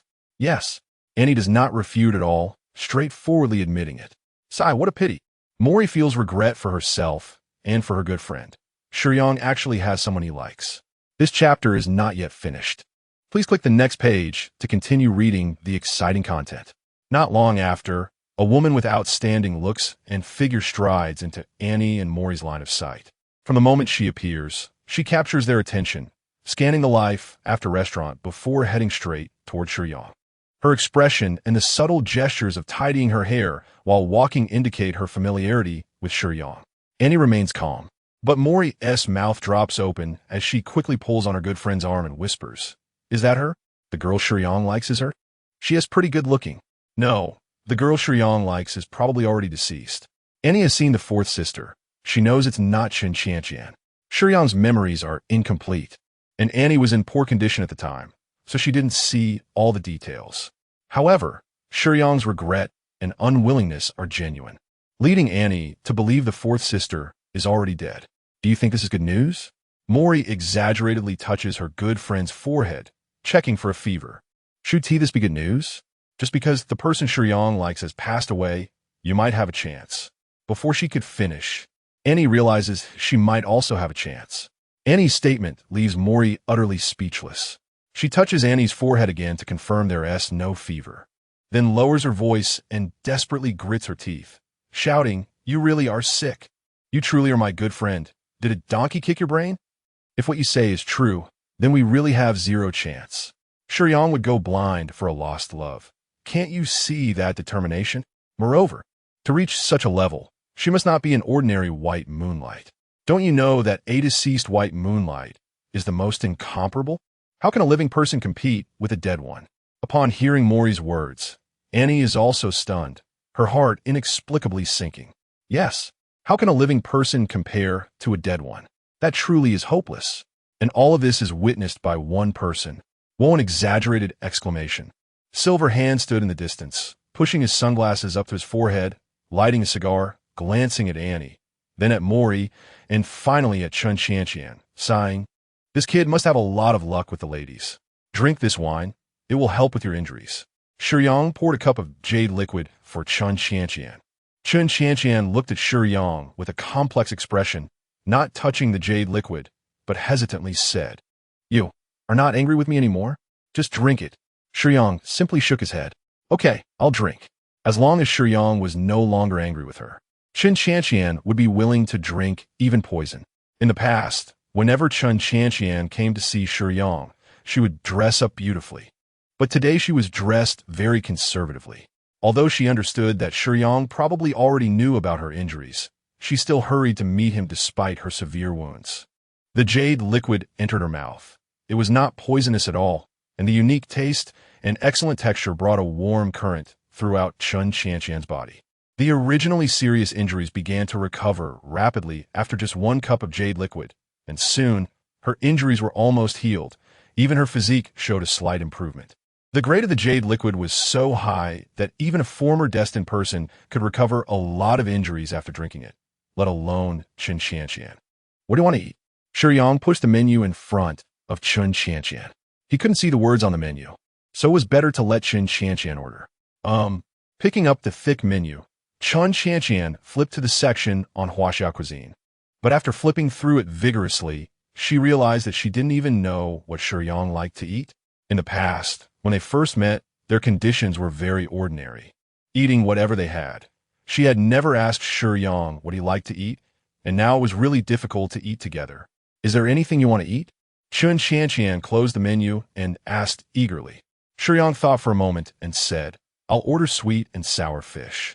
Hearing the name of this dish, Chun Qianqian's heart skipped a beat, and she looked at Shiyang in disbelief, her eyes moistening in an instant. In the past, her mother's sweet and sour fish was Chun Qianqian's favorite dish, the one she loved the most. She remembered that one day, her mother had made this sweet and sour fish for her lunch, and coming from a very ordinary family, Chun Qianqian didn't often get to eat this dish. That long-awaited sweet and sour fish lunch was knocked over by a thug, and Chun Qianqian felt extremely upset at that moment. During that bitter and painful time, it was Shiyang who comforted her. Do you remember? Chun Qianqian hurriedly wiped away the tears of joy at the corners of her eyes, feeling a bit flustered and embarrassed as she spoke. Shiyang chuckled lightly and waved his hand. A sharply dressed waiter approached their table with a polite smile. Dear guests, is there anything I can help you with? Once the dishes were served, Chun Qianqian couldn't calm down for a long time as she looked at the unremarkable plate of sweet and sour fish among the delicious dishes. What do you want to eat? I can serve you. Chun Qianqian noticed that Shiyang seemed to have some issue with his eyes, but as she focused on him, she keenly observed that his movements while serving food were somewhat stiff. Anything is fine. Shiyang was not picky. Chun Qianqian got up and sat next to Shiyang, carefully adding some of each dish to his bowl with new chopsticks. When she handed the bowl back to Shiyang, her fingers accidentally brushed against his hand, creating ripples like a stone dropped into a calm lake. A rosy hue appeared on her fair and beautiful face, and her gaze grew softer. You have something on your face, Chun Qianqian reminded him. The next moment, a pair of soft and warm lips gently pressed against Shiyang's face. Just as Shiyang was about to resist and say something, Chun Qianqian tightly hugged his arm, pleading, as if crying, please, just for this moment, can we? Who? Hearing Chun Qianqian's words, Shiyang took a deep breath, placing his hands on the sides of the table, and said heavily, the modified T-virus. You suffered such serious injuries just to give me a gift. Is it worth it? It's not about worth, it's about willingness. Chun Qianqian said seriously, tightening her grip on Shiyang's arm. I understand what you've said before. I know your feelings. I've always understood that your heart has never been on me. You've always regarded me as a friend. I get it, but that doesn't matter. As long as I can be by your side, that's enough. Shiyang wanted to push Chun Qianqian away, placing his left hand on her arm and slowly applying pressure. Don't, Chun Qianqian whispered, crying softly. Shiyang's physique was strong, and she had no strength to resist, but her fingers were tightly gripping Shiyang's right arm, unwilling to let go even a little, determined that even if Shiyang broke her arm, she would not release her hold. Chun Qianqian understood that this was her last chance. I don't want anything. I can feel that you have someone you like, but I won't ask for anything. You don't need to love or like me. Even if you treat me as a tool or a toy to be used and discarded, it's fine. I just want to stay by your side. You can take everything from me. If you need me to help you get together with the person you like, I would even willingly die for it. Please. Shiyang gave up. He no longer tried to push Chun Qianqian away. When Shiyang received the T-virus, he understood that he probably had no choice. If he didn't accept Chun Qianqian, who had reached 100% affection, it would only end up forcing her to death. You only have this little request, yet I could demand everything from you. Shouldn't feelings be mutual and equal? Why does it make people so humble? Shiyang stood from his perspective, unable to find an answer. But in reality, the answer was simple, just 3 words. Shiyang didn't understand because he had always viewed things from his own perspective. Those involved are confused, while observers are clear. Chun Qianqian gave Shiyang the answer because I love you. Everything related to you. As long as it makes you happy. I'm willing to do anything. Even if it's poison, I can gladly accept it. Ha! Shiyang smiled bitterly, took out a cigarette, and before he could light it, Qian had already released her grip on his arm, holding a lighter, igniting it, and bringing it to Shiyang's lips. This time, Shiyang slightly lowered his head, taking the cigarette and bringing it close to the flame she had ignited. Exhaling a puff of smoke, it was indeed terrifying. Sir, this bottle of wine is a gift from our boss to both of you. The waiter carried a bottle of fine red wine. As an experienced service staff member, he did not approach while Shiyang and Qian were speaking.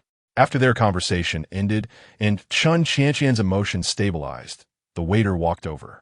Silver Hand observed Shiyang and Qian from a distance with interest and raised his glass to toast Shiyang. Want one? Silver Hand leaned against the railing, took out a box of soft Zhonghua cigarettes, knocked one out, and handed it to Shiyang. His long curly hair and rugged stubble made it seem like Silver Hand was into rock music, but in reality, apart from resembling Johnny, he had no interest in music. After dining with Qian, Shiyang did not understand what Silver Hand wanted to talk to him about. But the bottle of fine red wine that he had invited Shiyang to drink was weighed down by a note saying he wanted to discuss something with Shiyang. Shiyang silently took the cigarette, lit it, and took a puff. Insho looked at Shiyang's attitude, as if he didn't feel much aversion. This is a good start. What do you want to talk about? Shiyang said while smoking. I'll get straight to the point. You killed Tian Yuan Junhui, right? Insho suddenly said to Shiyang. Yes. Shiyang faced Insho without showing any fear, answering straightforwardly. Good. You have guts. As a Huaxiao person, what's wrong with killing a few little devils? I've never seen such a bold kid among the newcomers. Insho clapped his hands in appreciation. But then his tone changed. Are you afraid of those little devils taking revenge on you? Not really. Shiyang's tone didn't come off as arrogant, but it was his humble way of expressing certainty that made his confidence more apparent. However, a staff member at headquarters has been implicated because of you. Insho took a couple of puffs of smoke and explained the situation to Shiyang, mentioning that the head of the Tian Yuan family forced that person to hand over personnel information, and finally asked, I don't have many people at my disposal. Would you be willing to help protect that person for a while? Sure, but can it wait a couple of days? Shiyang countered. Shiyang's quick agreement surprised Insho. This kid seems to have a strong sense of responsibility, treating the troubles he caused others as his own, which is not what you'd expect from a rapidly advancing guardian genius. Usually, young people who gain extraordinary power tend to be restless and arrogant, but Shiyang showed none of that, which made Insho look at him with higher regard. As for Shiyang's request to wait a couple of days, Insho understood. After all, the Tian Yuan family's influence is not weak, and it's normal to want to prepare a bit. However, Insho completely misunderstood Shiyang's intention. Shiyang wasn't looking to prepare, he just had other things he wanted to do. Here, that's the phone number. Call me when you're ready. I'll arrange for you to meet with the person in charge. You can consider this task as assigned by me, but there is no name and no reward. After finishing his cigarette, Insho stamped out the butt with his shiny leather shoe and handed Shiyang a note, leaving in a grand manner. In the drug rehabilitation center, Shiyang found a deep addict. Drink it, Shiyang said firmly. The cup on the table contained jade liquid. Shiyang wanted to see if this jade liquid could restore the nerves damaged by drugs. He had never forgotten to help Xiao Xia and the head of Jin Mei Ting's daughter find a way to treat drug addiction. Now that he had this miraculous jade liquid, Shiyang believed that the problem of addiction would be no challenge for the astonishing recovery effects of the jade liquid. He came to the rehab center to find this addict to see how effective it really was. The addict didn't know who the man in front of him was, but Shiyang appeared suddenly in the room. He couldn't perceive Shiyang's speed, so he thought Shiyang had materialized out of thin air. The drink in the cup emitted an enticing aroma. He had no idea what Shiyang intended to do, but instinctively felt afraid of the mysterious Shiyang. The contents of the cup smelled very good. After hesitating for a moment, the addict picked up the cup and drank it in one go. It really works. Shiyang was very pleased watching the man's condition improve. The man, who had been a long-term drug user, saw his waxy yellow skin gradually becoming rosy, and his emaciated body slowly recovering. In Shiyang's perception, the nerve damage caused by drug use was also being repaired. The man noticed the changes in his body.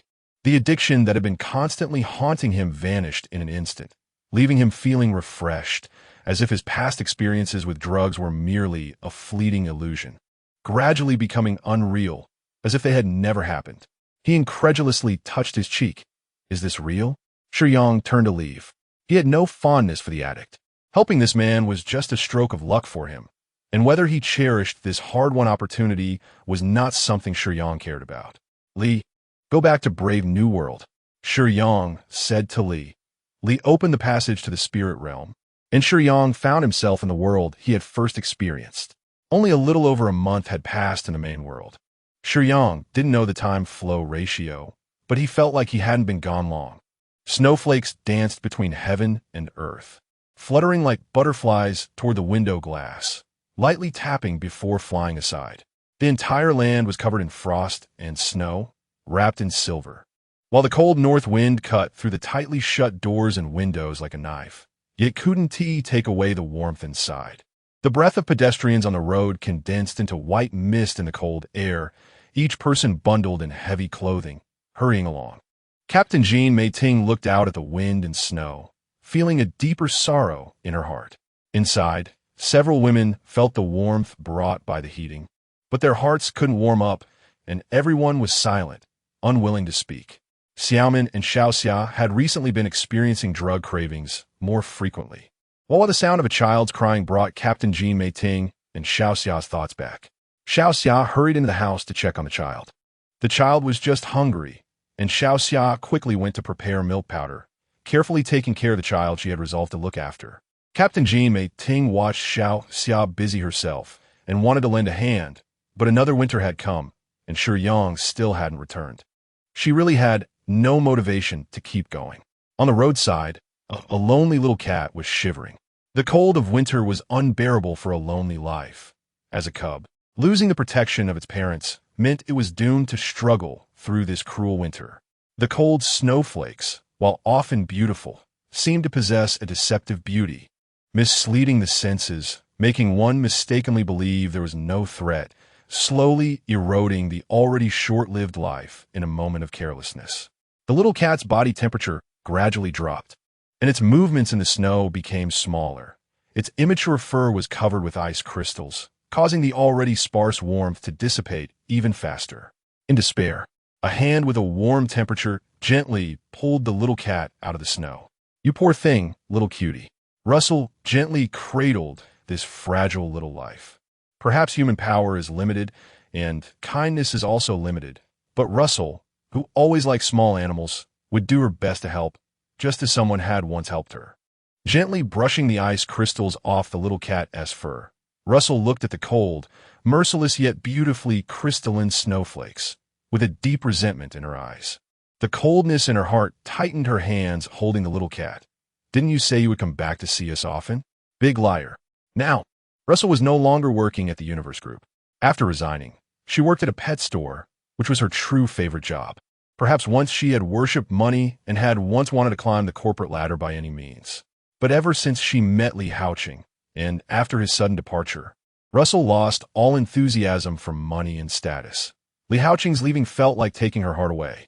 So cold, a gust of cold wind blew, sending a few snowflakes into her scarf, causing Russell to shiver. At such times, her resentment toward Li Haoqing grew stronger.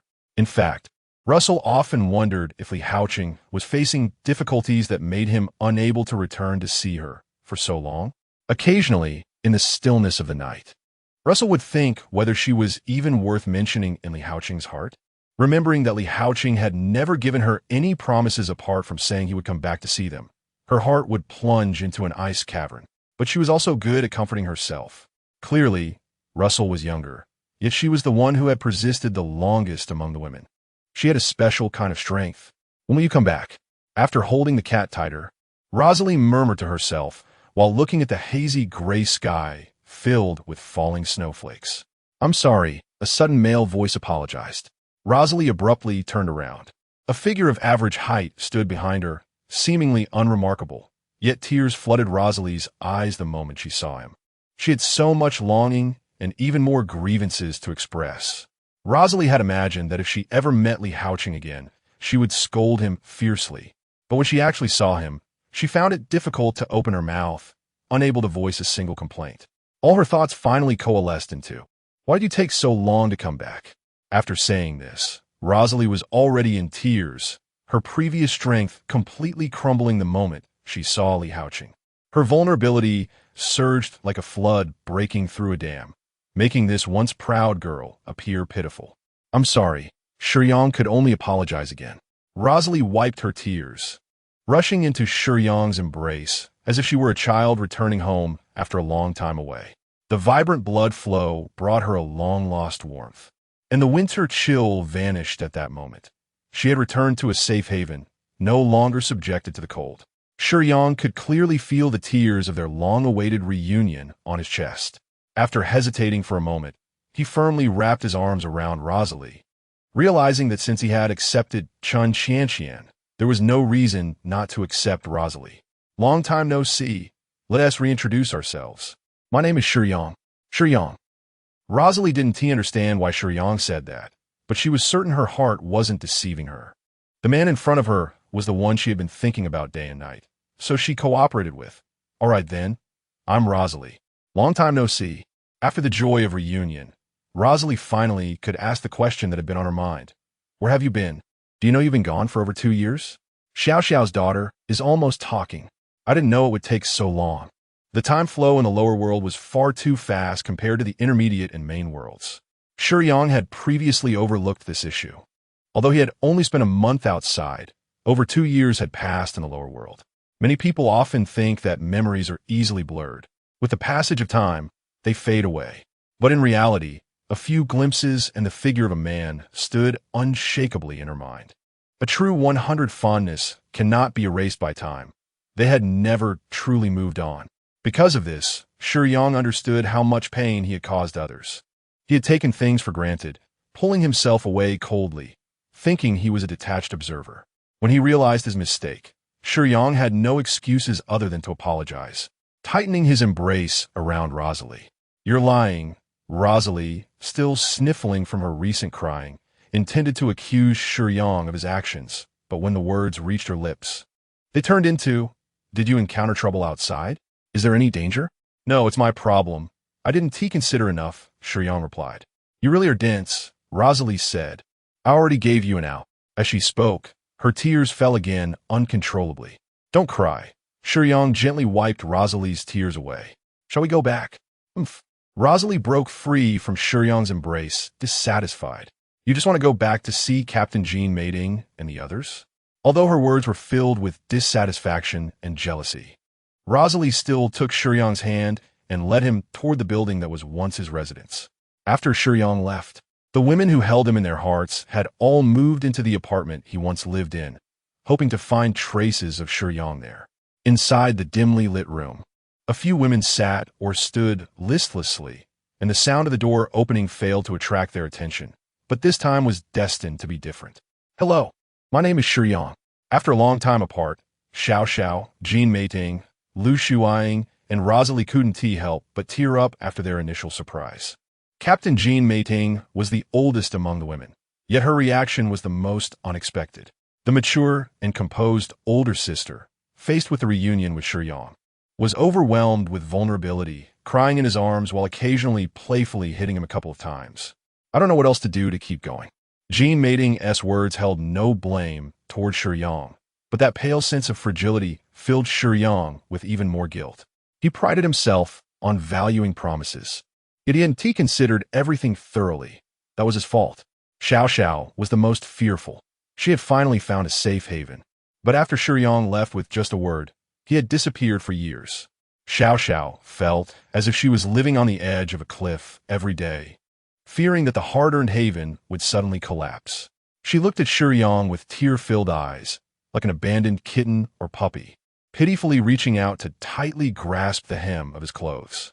Lu Shiyang was young and cute, lacking in romantic experience and a bit naive, but she still bravely leaned against her long-lost crush. Even though Shiyang's chest was already occupied by Jean Mating, she could only hold onto his left arm tightly. Rosalie brought Shiyang back, gradually accepting the reality of his return as they walked. After mentally preparing herself, Rosalie appeared to be the calmest among the girls present. Watching the three women cling tightly to Shiyang, the little devil Rosalie felt a bit jealous but kept her mouth shut and didn't say anything. During the day Shiyang was gone, Rosalie had seen everyone's reactions. She wouldn't spoil the mood now. Shiyang patted the women's backs one by one to offer comfort, finally positioning himself correctly in his identity. Feeling Shiyang's strong arms and body, Jean Mating raised her pale face to look at him. Unable to help herself, she gently reached out to caress Shiyang's cheek. The real sensation filled her once empty heart.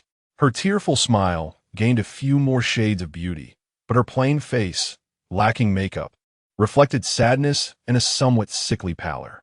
Lu Shuang and Xiao Xiao were similar. This slightly sickly appearance is often described in Chinese as longing. "I'm very sorry." Shiyang expressed his guilt through apologies, but it was clearly not enough. Upon hearing Shiyang's apology, the women's first reaction was not to blame him, but to worry that he had encountered trouble outside, which is why he had been gone for so long. The girls' reactions only made Shiyang feel worse. Now that he had established his identity and accepted everyone, Shiyang understood this with a world of stories and understood what they had always wanted to do with him. Shiyang lit a cigarette, deciding to comfort everyone in that way.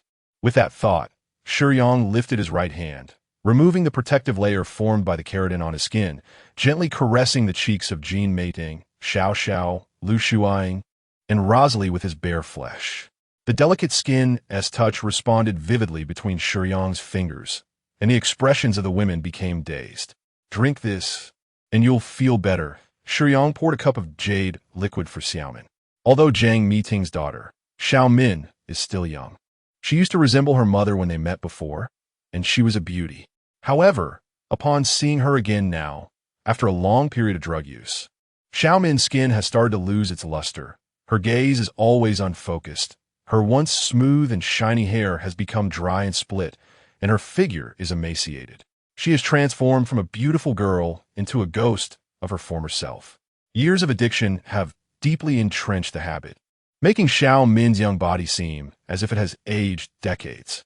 Her deteriorating memory has made it hard for her to recognize the man in front of her, but she can smell a faint and comforting aroma on Shiyang. She instinctively wants to trust him, and under his gentle words, obediently lifts the cup of jade liquid he poured for her. Xiao Xiao is now immersed in her fantasies, believing that Shiyang has already fed her the jade liquid, and soon, both she and Xiaomin will be freed from their addiction, and their bodies will return to their best state. In Xiaomin's fading memories, she can't recall when she first became addicted. She once looked down on addiction, thinking, is it really that scary?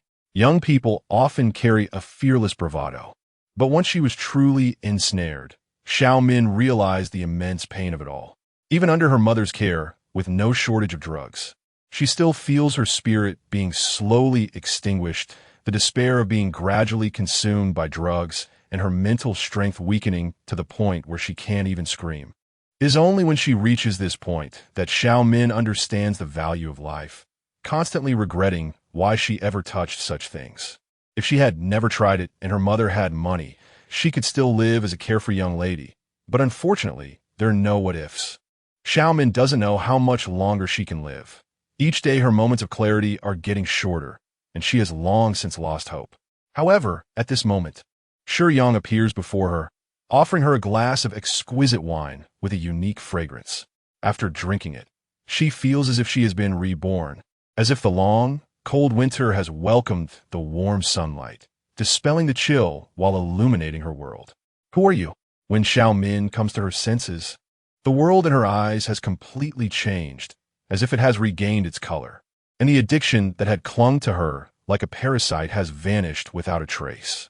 She feels that Shiyang is very familiar, but she can't recall any past events, feeling empty like a bubble. I can only ask in confusion, "Shiyang, how do you feel now?" Shiyang leans against the windowsill, smoking so that the smoke doesn't drift into the room. "Feel? Did you help me?" Xiaomin looks at herself, seemingly fine, but the clothes in her view make her frown. Why do these clothes smell strange? And they're dirty and old? A girl who is completely addicted has no time to take care of herself. No matter how much Jiang Miting cares for her daughter, she can't rest all day long. which is why Xiao Min's dress is wrinkled and somewhat dirty. Shiyang extinguishes his cigarette in the ashtray, sensing Xiao Min's thoughts. Do you want to go out for a walk? Maybe visit a mall? Xiao Min hesitates due to her unfamiliarity with Shiyang. But the sense of security he provides makes her instinctively reply. Sure, standing up, the young girl who loves beauty shyly pulls at her dress, feeling somewhat embarrassed by the dirty and old clothes. But Shiyang remains calm and shows no hint of mockery, which allows Xiao Min to fully relax. Affection level, 75. Keep it up, Master Xiao AI reminds. Shiyang is startled. He has saved Xiao Min, and combined with the influence of the love god's fantasy on the opposite sex. Along with his appearance, Xiao Min's affection for him has quickly reached a high value of 75. Shiyang has already accepted Jiang Miting, and although he may not be able to offer her love, he can allow her to follow him. Accepting Jiang Miting wasn't easy, and now her daughter suddenly has feelings for him. Could this be right? Go pick what you like. Shiyang casually finds a women's clothing store for Xiao Min to choose from, while he finds an outdoor spot near a milk tea shop to wait for her. The past 2 years have made Xiao Min somewhat introverted. She is no longer as carefree as before. Walking through the bustling street with Shiyang makes her uncomfortable, as she feels like a quail trying to hide her head. Can't you come with me? Xiao Min has mostly been taken care of alone by Jiang Miting, and she doesn't know how to view this man who seems to have a close relationship with her mother. But now that her mother is not by her side, she can only subconsciously rely on this man she already has feelings for. Shiyang is unsure how he can help. He is blind. While he can change his appearance using black light without needing sight, helping someone pick clothes is clearly beyond his abilities. You can definitely buy a few pieces of clothing yourself. Okay then. Xiao Min can tell that Shiyang doesn't want to accompany her to choose clothes, so she can only agree to go by herself. Shiyang casually orders a drink and quietly waits at his seat. Generally, when girls go to clothing stores, the time spent is never short. He wonders if Jiang Miting and the others have woken up. Before leaving, Shiyang left a message saying he would accompany Xiao Min shopping, so it shouldn't be a big deal if they find out he is not there. Feeling a bit bored, shopping for clothes is a bit of a stretch for him as a guy. Lighting a cigarette, he tries to kill time with the scent of tobacco. But after just a couple of puffs, he notices a familiar figure approaching him from distance. Since Li Haoqing rented a place nearby due to its proximity to the Universe Group, the clothing store Shiyang brought Xiao Min to is even closer, naturally increasing the chances of encountering acquaintances. However, he didn't expect to run into Su Zhengshu while buying clothes. Initially, the somewhat disoriented assistant Su Zhengshu couldn't believe her eyes when she saw a familiar figure. As she got closer, she realized it was Director Li Haoqing. For a long time, Li Haoqing had vanished without a trace from the Universe Group, seemingly evaporating. Su Zhengshu had never forgotten that man and had once tried to inquire about his whereabouts, but all her efforts were in vain, with not a single lead. Unexpectedly, today, feeling down and wanting to clear her mind, she would see the long-lost Li Haoqing. Director? Su Zhengshu mustered her courage to greet him, though she hesitated to confirm since Shiyang was wearing sunglasses. Su assistant. Although a bit cold, Shiyang still replied. Hearing his voice and the title made Su Zhengshu pleasantly surprised. She couldn't believe it was really him. Director Haoqing, long time no see. Su Zhengshu took the initiative to sit across from Shiyang, but her demeanor appeared quite low, only improving slightly upon seeing him. Long time no see. Shiyang's response made Su Zhengshu feel a bit awkward, but she continued. I don't know how Director Haoqing has been doing lately. She tucked a few stray strands of hair behind her ear. Not bad, how about you? Shiyang's question was merely polite, but it made Su Zhengshu feel downcast. Whether she was doing well depended on her ex-boyfriend, who aspired to be a civil servant. Since the breakup, the ex has continuously defamed Su Zhengshu online, even using videos and photos from their past intimate moments to smear her reputation. The impact on Su Zhengshu's work is secondary. Her personal reputation is in shambles. It's not just her parents who are dissatisfied with her. Everyone around her views her through tinted glasses. Su Zhengshu doesn't understand why she is being treated as a shameless woman for having had a relationship. She feels wronged. Not to mention, any lingering goodwill for her ex-boyfriend has been completely destroyed by his actions. She feels hatred, yet she is powerless to change the situation. To this day, Her scandalous videos are still circulating online, and she constantly encounters lewd comments from creepy men. People around her whisper about her embarrassing moments behind her back. All of this makes Su Zhengshu feel utterly miserable. In many places, one can lead a promiscuous private life as long as it is not discovered. When exposed, it becomes the woman's fault. Historically, in many dynasties, the inaction of emperors was often blamed on certain concubines causing chaos in the court, leading to a culture of shirking responsibility that may have existed for a long time. This phenomenon is quite severe in South Korea, where people are openly liberal in private, yet hold women to strict standards of chastity in public. The hypocrisy is laughable. It's normal for couples to have some intimate contact, but when it comes to light, it's seen as the girl's lack of propriety. In relationships, when breaking up, what matters most is the man's decisiveness. Parting gracefully earns him respect. Acting like a scoundrel, even going so far as to defame a former girlfriend, shows a complete lack of grace and masculinity, and no decisiveness at all. Shiyang noticed that Su Zhengshu's mood was off, but he didn't say much. There were plenty of women around him, and he still hadn't gone back to see my 26-year-old female tenant. Shiyang didn't want to complicate his romantic life. No, it was a romantic disaster. With his ability to attract love, he feared that if he comforted Su Zhengshu and she got too excited, he'd end up feeling 100 attracted to her. What would he do if she threatened to end her life if he rejected her? Little Master, there's more in the next chapter.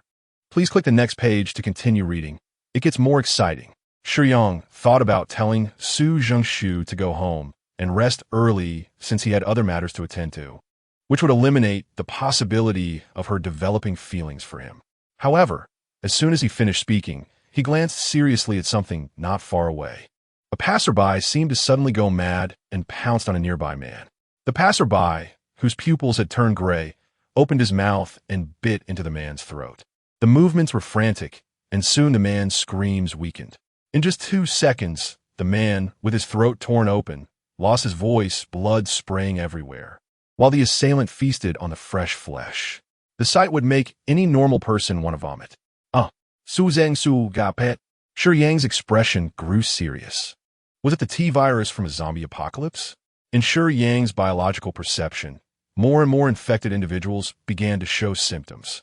He had noticed earlier, but now he sensed that about 90 of the people on the street were harboring this virulent virus, though each person showed symptoms at different times. Something was wrong. This was a low-level world, and such extreme powers shouldn't exist here.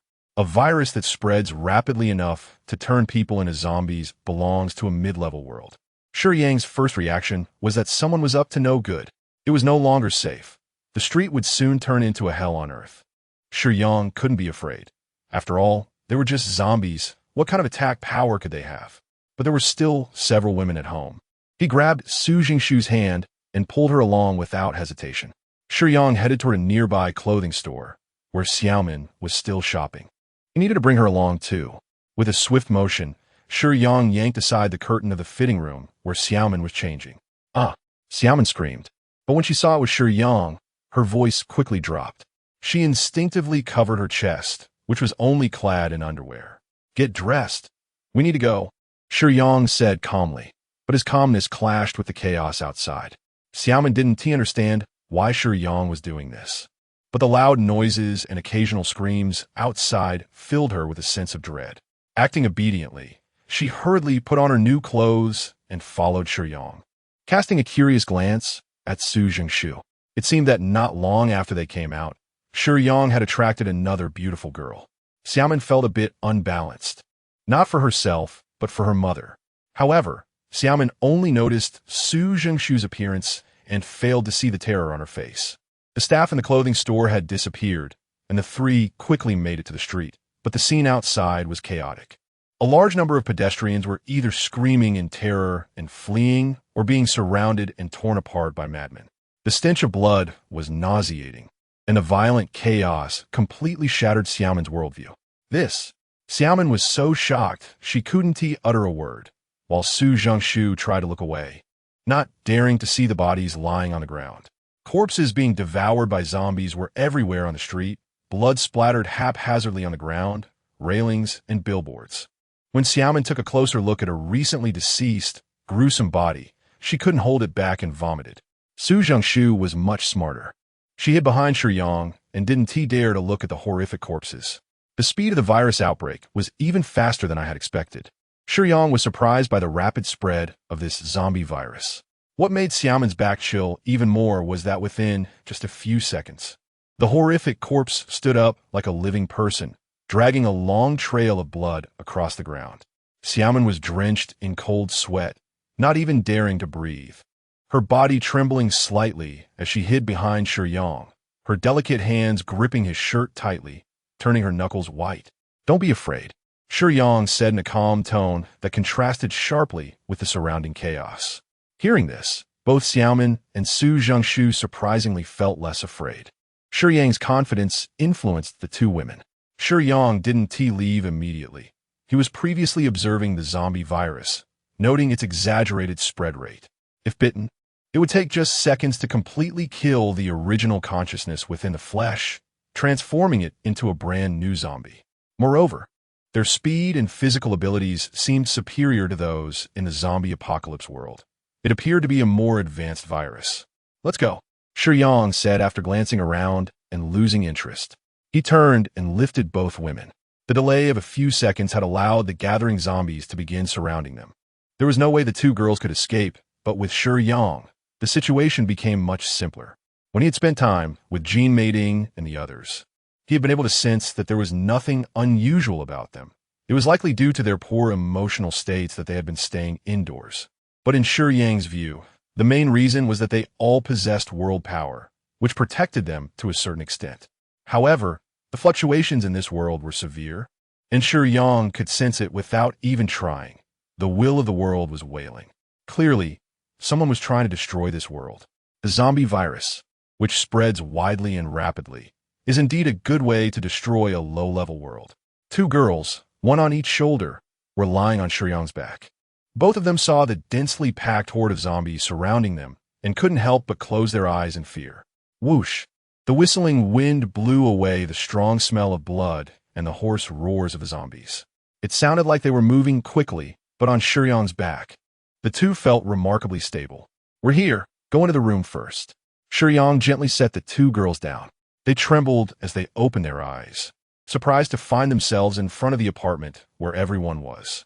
Su Zhongshu had rarely been here, but Hyamin was very familiar with this place, having lived here for 2 years. However, both of them had a question in their minds. How did they get here? It only took a few seconds for Shiyang to carry them back to the apartment's door. How could he cover several kilometers in such a short time?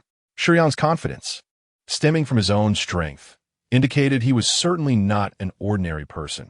He possessed extraordinary power. With this thought, the terrifying aspect of the bloodshed seemed less daunting. Following a man like him was indeed a source of security. After opening the door, the two took a moment to calm down before entering the room. After Shiyang closed the door, he went to clear the mutated zombies in the entire apartment building. Thanks to his strong life force, Shiyang could easily detect these zombies. As for whether there was any danger, don't be ridiculous. All the mutated zombies in a low-level world combined wouldn't be able to harm a single hair on Shiyang, a top-tier guardian at the 6th stage. He was just cleaning up these zombies to avoid startling the women with any sudden appearances. They were still asleep. Shiyang quickly finished cleaning and returned to the apartment, where everyone was still sleeping, looking exhausted. This sight made the two sitting upright on the sofa a bit awkward.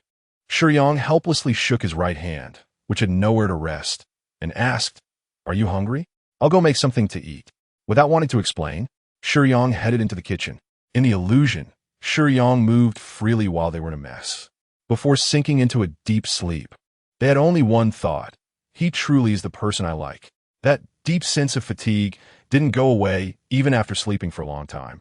But a delicious aroma wafting from the kitchen awakened their senses.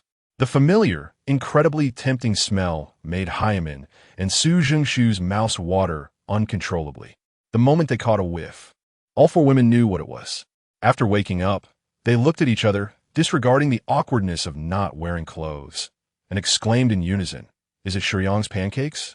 While making pancakes in the kitchen, Shiyang asked Li and Xiao AI if he could take a few girls away from this world since the virus outbreak happened too quickly and he couldn't save them. But the result wasn't optimistic. Lee said that if the world were normal, consuming a bit of world power would allow them to take these women away. But now that the world had undergone such changes, the rules were unstable, and it was impossible to bring the main characters out.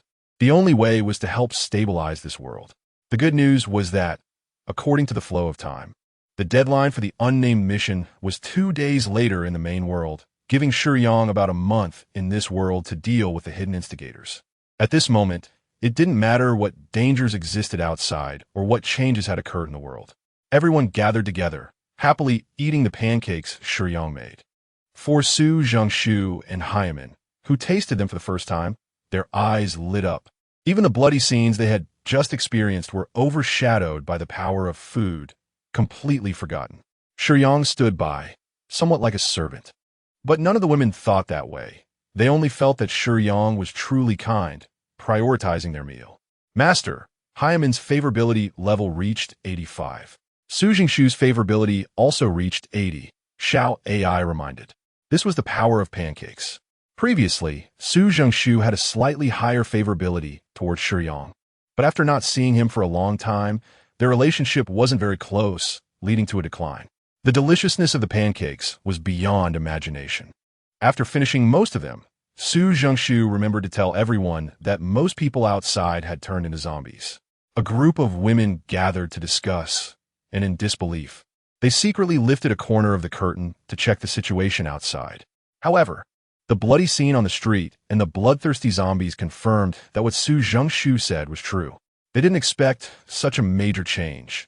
For a moment, the women were a bit at a loss. In this situation, normal people wouldn't dare to take risks and go out. Jean Mei-Ding and the others were also discussing what to do next. Faced with this disaster, the only option was to stay at home. But would there be enough food and water? Jean Mei-Ding expressed her worries. I think it will be enough, Shiyang said calmly. Pointing to the fridge without a hint of crisis, there was no need to feel that way. Just now, I went to the supermarket and brought back a lot of supplies, so don't worry about food and water. Really? Jean Mei-Ding stood up and opened the fridge to take a look. It was full of ingredients and supplies, with plenty more piled beside it. Seeing this scene, and then looking at Shiyang, the women felt a sense of calmness. They suddenly no longer felt the tension of the apocalypse. Shiyang always brought them a strong sense of security. Shiyang chose an empty spot on the sofa to sit down, picked up a cigarette box from the coffee table, took out a cigarette, and placed it in his mouth. Jean Mei-Ting, the group leader, thoughtfully picked up a lighter and lit it, handing it to Shiyang. The other girls also gathered around, some sitting beside Shiyang and hugging his arm, while others lay beside his legs, lifting their faces with smiles directed at him. Sigh.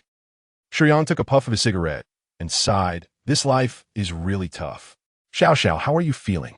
Great, brother. I have no thoughts about drugs at all. When it was just in front of me, I felt nothing. Xiao Xiao looked at Shiyang with adoration. Shiyang had truly given her redemption, helping her start a new life.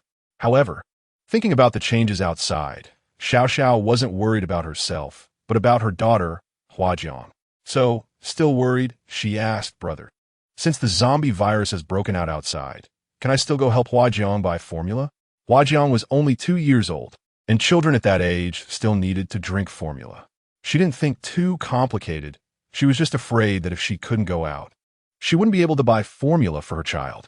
Xiao Xiao's head rested on Shiyang's leg, her soft hair carrying the pleasant scent of shampoo. Shiyang, while smoking, gently patted Xiao Xiao's little head. Although his tone was a bit cold, he spoke very confidently. Formula for the child? Wait for me a moment. After saying that, Shiyang gently pushed the girls beside him aside, stood up, and walked directly to the door. Without any hesitation, he opened it. Roar! A zombie with a bloody mouth happened to be wandering outside the door, and upon seeing Shiyang open it, it roared and lunged at him. As the zombie lunged, Shiyang even had the leisure to flick the ash off his cigarette and then put it back in his mouth. This zombie wasn't from this building. It had wandered here aimlessly from elsewhere. The apartment was on the second floor, which wasn't very safe. Even though he had cleared the zombies inside, there would occasionally be zombies moving in from other places. However, Shiyang didn't mind. When he opened the door, he had already placed a protective spell on the entire house. In this world, there was probably no place safer than here. The women in the living room behind were terrified as they watched the zombie open its mouth wide and lunge at Shiyang. However, the scene they had anticipated, where Shiyang would be knocked down and bitten until he was bloody and mangled, did not occur. After taking another puff of his cigarette, Shiyang gently waved his hand and slapped the zombie, sending it flying off the second-floor balcony, quickly disappearing from sight. At this moment, the smoke he exhaled slowly floated out, surrounded by the women's shocked and admiring gazes. Shiyang effortlessly resolved the crisis and then gentlemanly closed the door. He hadn't even finished a single cigarette when he knocked on the door again. Amidst the women's confused expressions, Shiyang held a cigarette in one hand and a large bag of canned mill powder in the other, containing dozens of cans, enough for Huajiang to drink for a year and a half. Most of the women felt a sense of admiration for the extraordinary power possessed by someone they liked. However, Rosalie, who was usually proud, felt a bit dissatisfied. She didn't take care that Shiyang was surrounded by other women, but she felt jealous and enjoyed the thrill of competition. Just because Xiao Xiao expressed a concern, Shiyang went out to get milk powder for Huajiang. What about her? Did she get nothing? Gitch, can you help me find a few clothes? I don't have much to wear here, Rosalie said sweetly, leaning closer. Hearing her speak like this, Shiyang immediately felt goosebumps on his arm. Rosalie was stunningly beautiful and had a great figure, so her closeness wasn't too awkward, but Shiyang wasn't too used to it. I don't have many clothes here. Can you help me find some? Gidge. Rosalie didn't lack for clothes or accessories, but she wanted to see if Shiyang would make another trip for her. Shiyang pushed Rosalie away awkwardly, but even if he pushed her away, she would stick to him like a piece of chewing gum, acting like a proud yet adorable golden kitten. What kind do you want? Shiyang compromised, unable to withstand her persistence. I was just joking. How can I let you go through the trouble just for clothes? As she said this, Rosalie even glanced at Xiao Xiao with a victorious gaze. Xiao Xiao's face turned red. In comparison, Rosalie was clearly the cute and understanding good sister. Xiao Xiao was genuinely worried that Shiyang might dislike her. However, it was obvious that Xiao Xiao was overthinking. Shiyang felt nothing but a sense of embarrassment. All the girls present were surprised by Rosalie's expressiveness. How could a simple girl compete with a seasoned good sister like Rosalie in terms of understanding? Lu Shiyang, feeling disheartened, thought she was truly useless. Innocence had no competitive power. However, the real expert was still behind Rosalie. Jean Mating had long noticed that Shiyang always wore sunglasses for some unknown reason, and upon closer inspection, she discovered that Shiyang's eyes were injured. After Rosalie finished her display, Jean Mating gently took off Shiyang's sunglasses, caressing the scar on his eye with a tender, knowledgeable voice that trembled with just the right amount of tears as she asked, "Are you hurt? Does it still hurt?" "It's nothing," Shiyang said without elaborating, but the atmosphere instantly froze. All the girls wore expressions of surprise, mixed with unexpected heartache. They thought Shiyang wore sunglasses because he liked someone, never considering that he could be hurt. Each of them felt somewhat helpless, wanting to comfort him, but unsure where to start, especially since they didn't even know how he got injured. Rosalie, who was more understanding than Jean Mating's caring nature, felt her heart break. Did winning or losing even matter at this point? Rosalie temporarily cast aside all her selfish thoughts and gently asked as she touched the scar on Shiyang's face, "How did you get hurt?" "It's not important," Shiyang replied as he lit a cigarette and took a slow puff. The girls exchanged glances. Since Shiyang didn't want to talk, they had no way to press him. But just looking at that long scar made them feel the pain of injury. Pain, so painful. As night fell, while chaos reigned outside, the atmosphere inside the house felt warm and cozy. It was only the first day of the disaster, and the city's power reserves could still support normal living. So many places still had electricity, and there were no signal losses. "What are you thinking about?" Jean Mating whispered in Shiyang's ear, her breath warm and fragrant, enough to make any ordinary man blush. Leaning against the sofa, her sexy and alluring figure became even more noticeable, like a perfectly ripe peach. During this time, everyone had been chatting and dining together, and they didn't even notice when Jean Mating had touched up her makeup.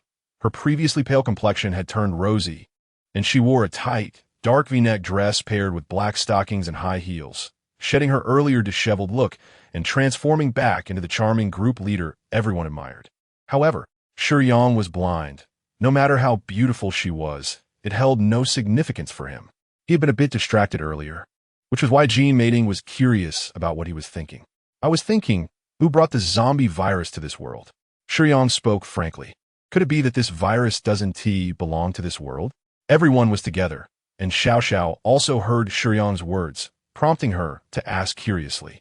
Most of the girls knew a little about Shiyang's situation. He was not from this world, but a mysterious visitor from another realm, possessing great power. No, Shiyang shook his head. Someone wants to harm this world and also want to harm you. They're spreading the virus on a large scale, aiming to kill you while destroying this world. But why do that? Gene mating didn't understand what benefit there was in destroying the world. What value was there in a pile of ruins? What if the culprit could benefit from destroying the world? Xiaomin countered her mother, not wanting to argue under the current circumstances. Although they hadn't gotten along for a long time, she still cared about her mother. However, having gotten used to bantering, Xiaomin instinctively said this. As an adult who understood the pursuit of happiness, gene mating's perspective was constrained by the gradually solidifying thoughts of adulthood. In this regard, her imagination was indeed no match for the younger Xiaomin. What Xiaomin said is correct. She's very smart. Shiyang praised Xiaomin, which surprised everyone. You can see me as a guardian of various worlds. Although I can't save all worlds, this is indeed my duty, Shiyang stated seriously. Will you protect me? My hero. Gene mating knew how to give Shiyang adoring praise at the right moment. She believed in what Shiyang said, even without his power. She would believe him because she was inherently a woman who, when moved, became a bit love-struck. I will, Shiyang answered succinctly without hesitation, offering no guarantees or oaths. Just a simple word, calm yet filled with extraordinary strength, carried a determination that made all the girls present blush slightly. I'm going out to look for the instigator of this virus, Shiyang instructed. I will cast a protection spell on the house while I'm gone. It will be very safe to stay here. Most of the women nodded obediently.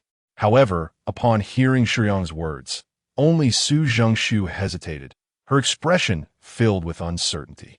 She was timid and very eager to listen to Shiyang, but she was genuinely worried about her parents. The girls around her, like Xiao Xiao, had no worries at all. She wished her demon father would die and was more than willing to follow Shiyang's advice to stay quiet and look after Huajiang. Lu Shuang didn't know who her father was, and her mother had passed away early, so she was also willing to listen. Gene Meiting and her daughter Xiaomin were each other's only remaining family, and they were both here, equally willing to follow Shiyang's words. Luo Suli was even more carefree, feeling happy only when she was by Shiyang's side. Aside from these girls, there was only Su Zhengshu left. However, Su Zhengshu was different. She still had her parents around. She really wanted to follow Shiyang because it made her feel safe, but she couldn't just stay here. Her concern for her family made her want to go back and take a look. However, Su Zhengshu had witnessed zombies devouring innocent passersby while following Shiyang. Being timid by nature, she was now too scared to go back alone. Should she ask Shiyang to help her return home? Su Zhengshu was not the kind of girl who would take advantage of others.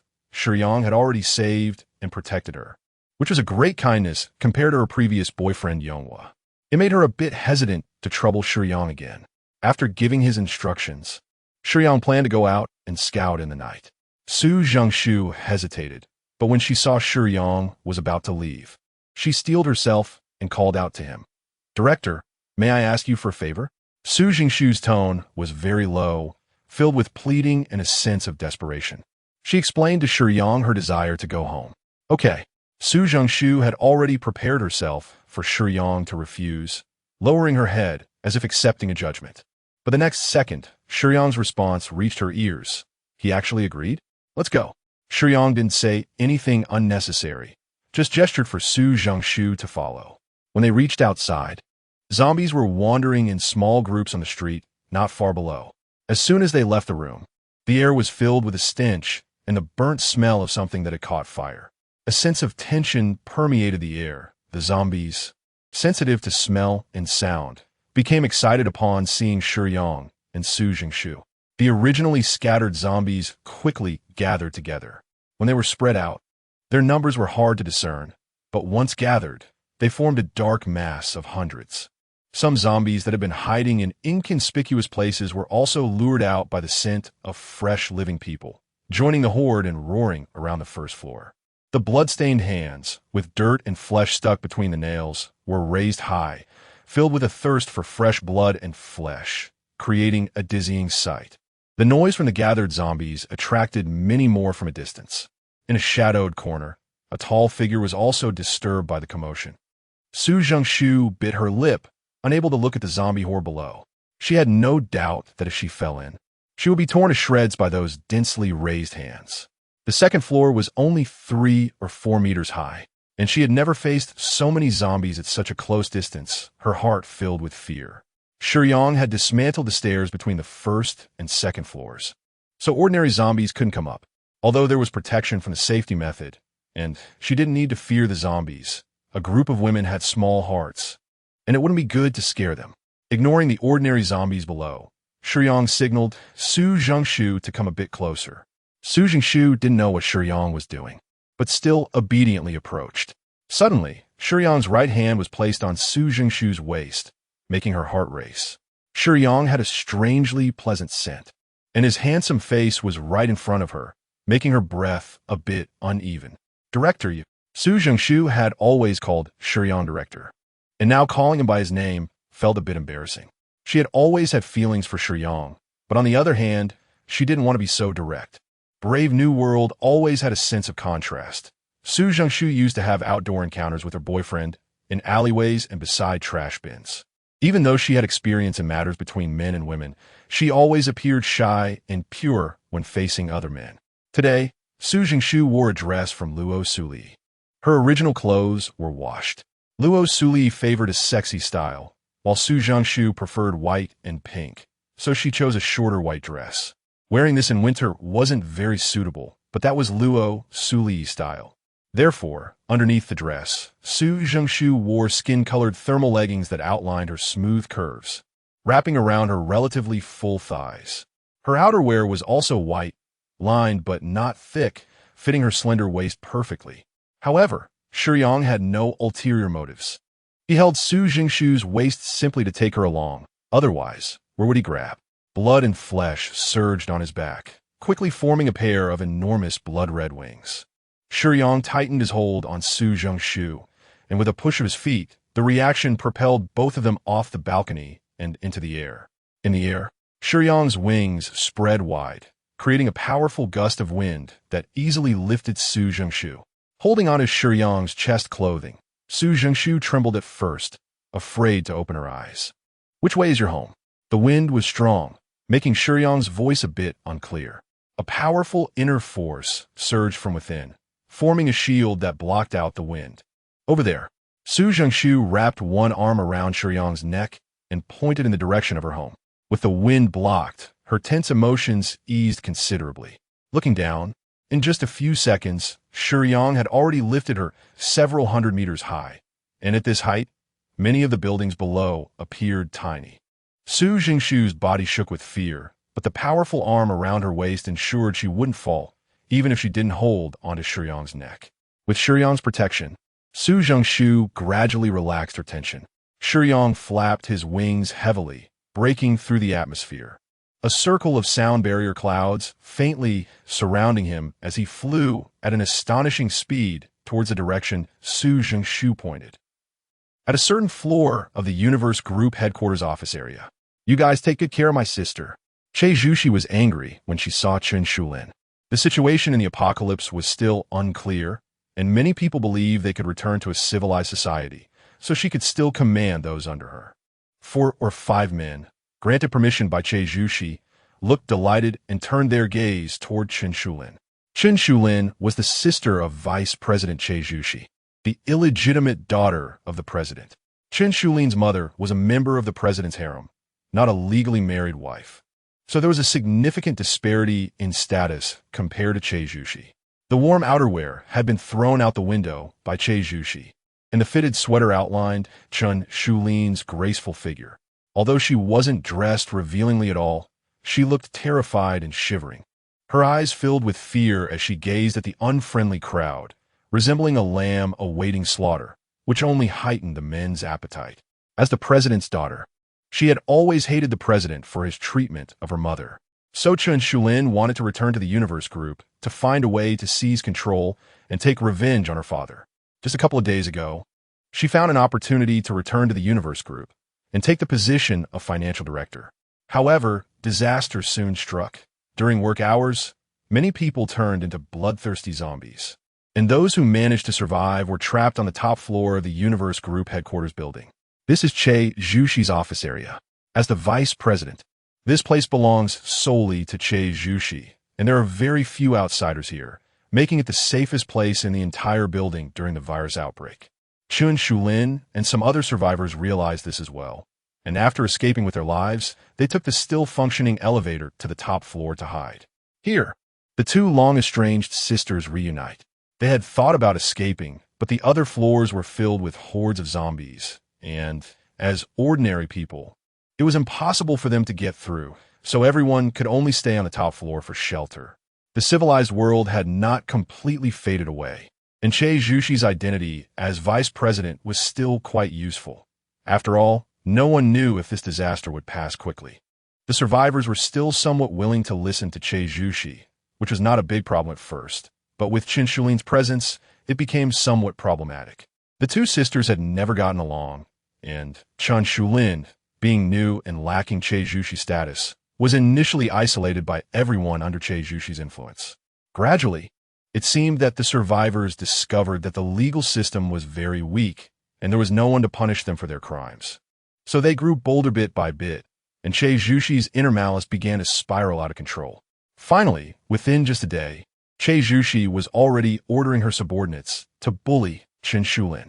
Che Zhuxi always wore a proud and arrogant expression, sitting on the sofa, sipping red wine that was originally stored in the wine cabinet, eagerly anticipating the developments to come. Seeing Chen Shulin in such a state brought her immense satisfaction. Chen Shulin was very scared as the men around her gradually closed in, loosening their clothes, and she had no strength to resist. Through the gaps between the men, she looked at the noble Miss Che Zhuxi, her gaze becoming somewhat hollow. How did it come to this? When did it start to change? Chen Shulin knew she was doomed, and memories from the past surfaced. When she was little, her relationship with Che Zhuxi was quite good. When did it start to sour? Only one person showed a look of pity. The head of the propaganda department, and Xiao Wei. She had once been classmates and friends with both Che Zhuxi and Chen Shulin, but now she could only watch, unable to go against Che Zhuxi's wishes. Was Chen Shulin desperate? Perhaps. In the memories of the past, when Che Zhuxi discovered that the esteemed father she respected was openly involved with Chen Shulin's mother, without any restraint, it seemed that something shattered in Che Zhuxi's heart. Through the narrow crack of the door, Che Zhuxi watched her father's actions. Che Zhuxi's mother was the legitimate wife of the president, and perhaps she should have understood long ago that a man in such a position would not have only one woman. However, when she truly saw her father's filthy side as a child, all her past respect and admiration vanished. She felt it was unfair for her mother and hated Chen Shulin's mother even more. She believed that it was Chen Shulin's mother who seduced her father, leading to his downfall. It was all because of that shameless woman. Even though she felt disappointed in her father, Che Zhuxi still subconsciously wanted to excuse him. It wasn't entirely his fault. There was also that shameless, seductive woman to blame. At this point, Che Zhuxi had begun to twist her thoughts.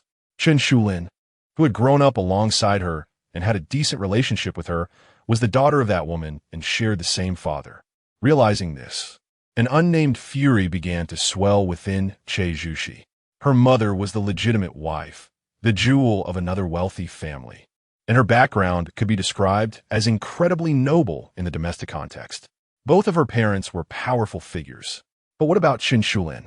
Her mother was just a despicable member of the harem, a lowly woman who exchanged her body for money and material goods, with nothing to her name except for a pretty face.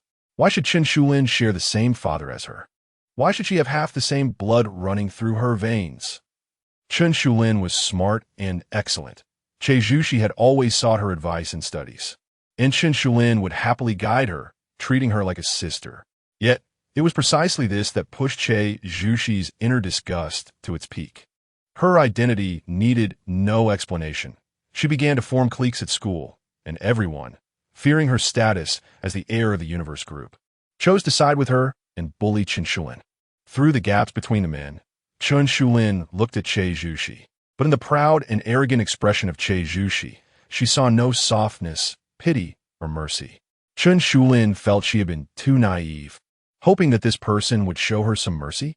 She was a graceful woman, but deep down, she possessed a kind of strength, soft on the outside, but tough on the inside. Chen Shulin looked despondently at the sky outside the window, wondering where her first time would be. She had deliberately made herself forget. All she remembered was the humiliation she felt now. She had once shouted and resisted, but the final result was always futile. Clearly, she had finally returned to work at the universe group, but fate played tricks on her as a sweeping virus shattered all her dreams. This was the mockery of destiny. In the end, Chen Shulin only glanced at Xiaowei, this former friend. She did not resent Xiaowei for standing by Che Zhuxi in the past.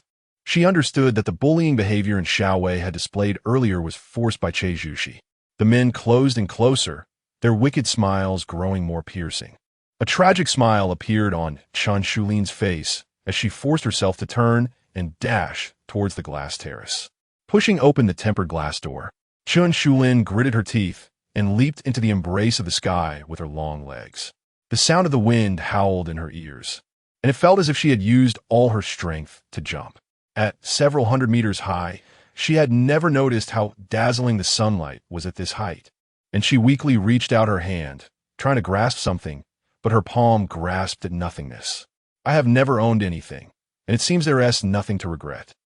Chen Shulin comforted herself this way, but the regret of not achieving revenge lingered in her heart. Yet she could only think this way to feel a bit better, and Xiaowei hurriedly rushed out, heartbroken as she watched her former friend fall from the edge of the terrace. She had not expected that Chen Shulin would choose to jump to avoid humiliation. Regret filled her heart as she had naively thought that it was just a matter of being toyed with by a few men. So she remained silent and did not dare to go against Che Zhuxi's will. Why hadn't she tried to save Chen Shulin from the beginning? As Chen Shulin fell, she caught a glimpse of Xiaowei's reluctant expression, feeling a hint of solace in her heart. Thankfully, she was not entirely alone. Just as Chen Shulin was about to close her eyes in resignation, the howling wind rushed towards her, violently blowing her clothes and hair. The bright, dazzling sunlight was blocked, and she found herself in a shadow, her descent slowing. Chen Shulin looked up in confusion, and in her gaze, a pair of enormous blood-red wings blotted out the sun, stretching out about 10 meters in length, with flesh and bone intricately intertwined, looking rugged and violent, yet possessing a unique blood-colored elegance. She was stunned, unable to believe her eyes, following the wings inch by inch until she finally saw. "Are you okay?" And Xiaowei had never thought the world could be so magical. As she despised her own cowardice and reluctantly looked at Chen Shulin falling down, a blood-colored figure saved the lonely and helpless Chen Shulin. Most women like heroes, and Xiaowei is no exception. Even though she has long passed the age of dreaming like a little girl, it doesn't stop her from hoping for a hero's appearance in times of pain.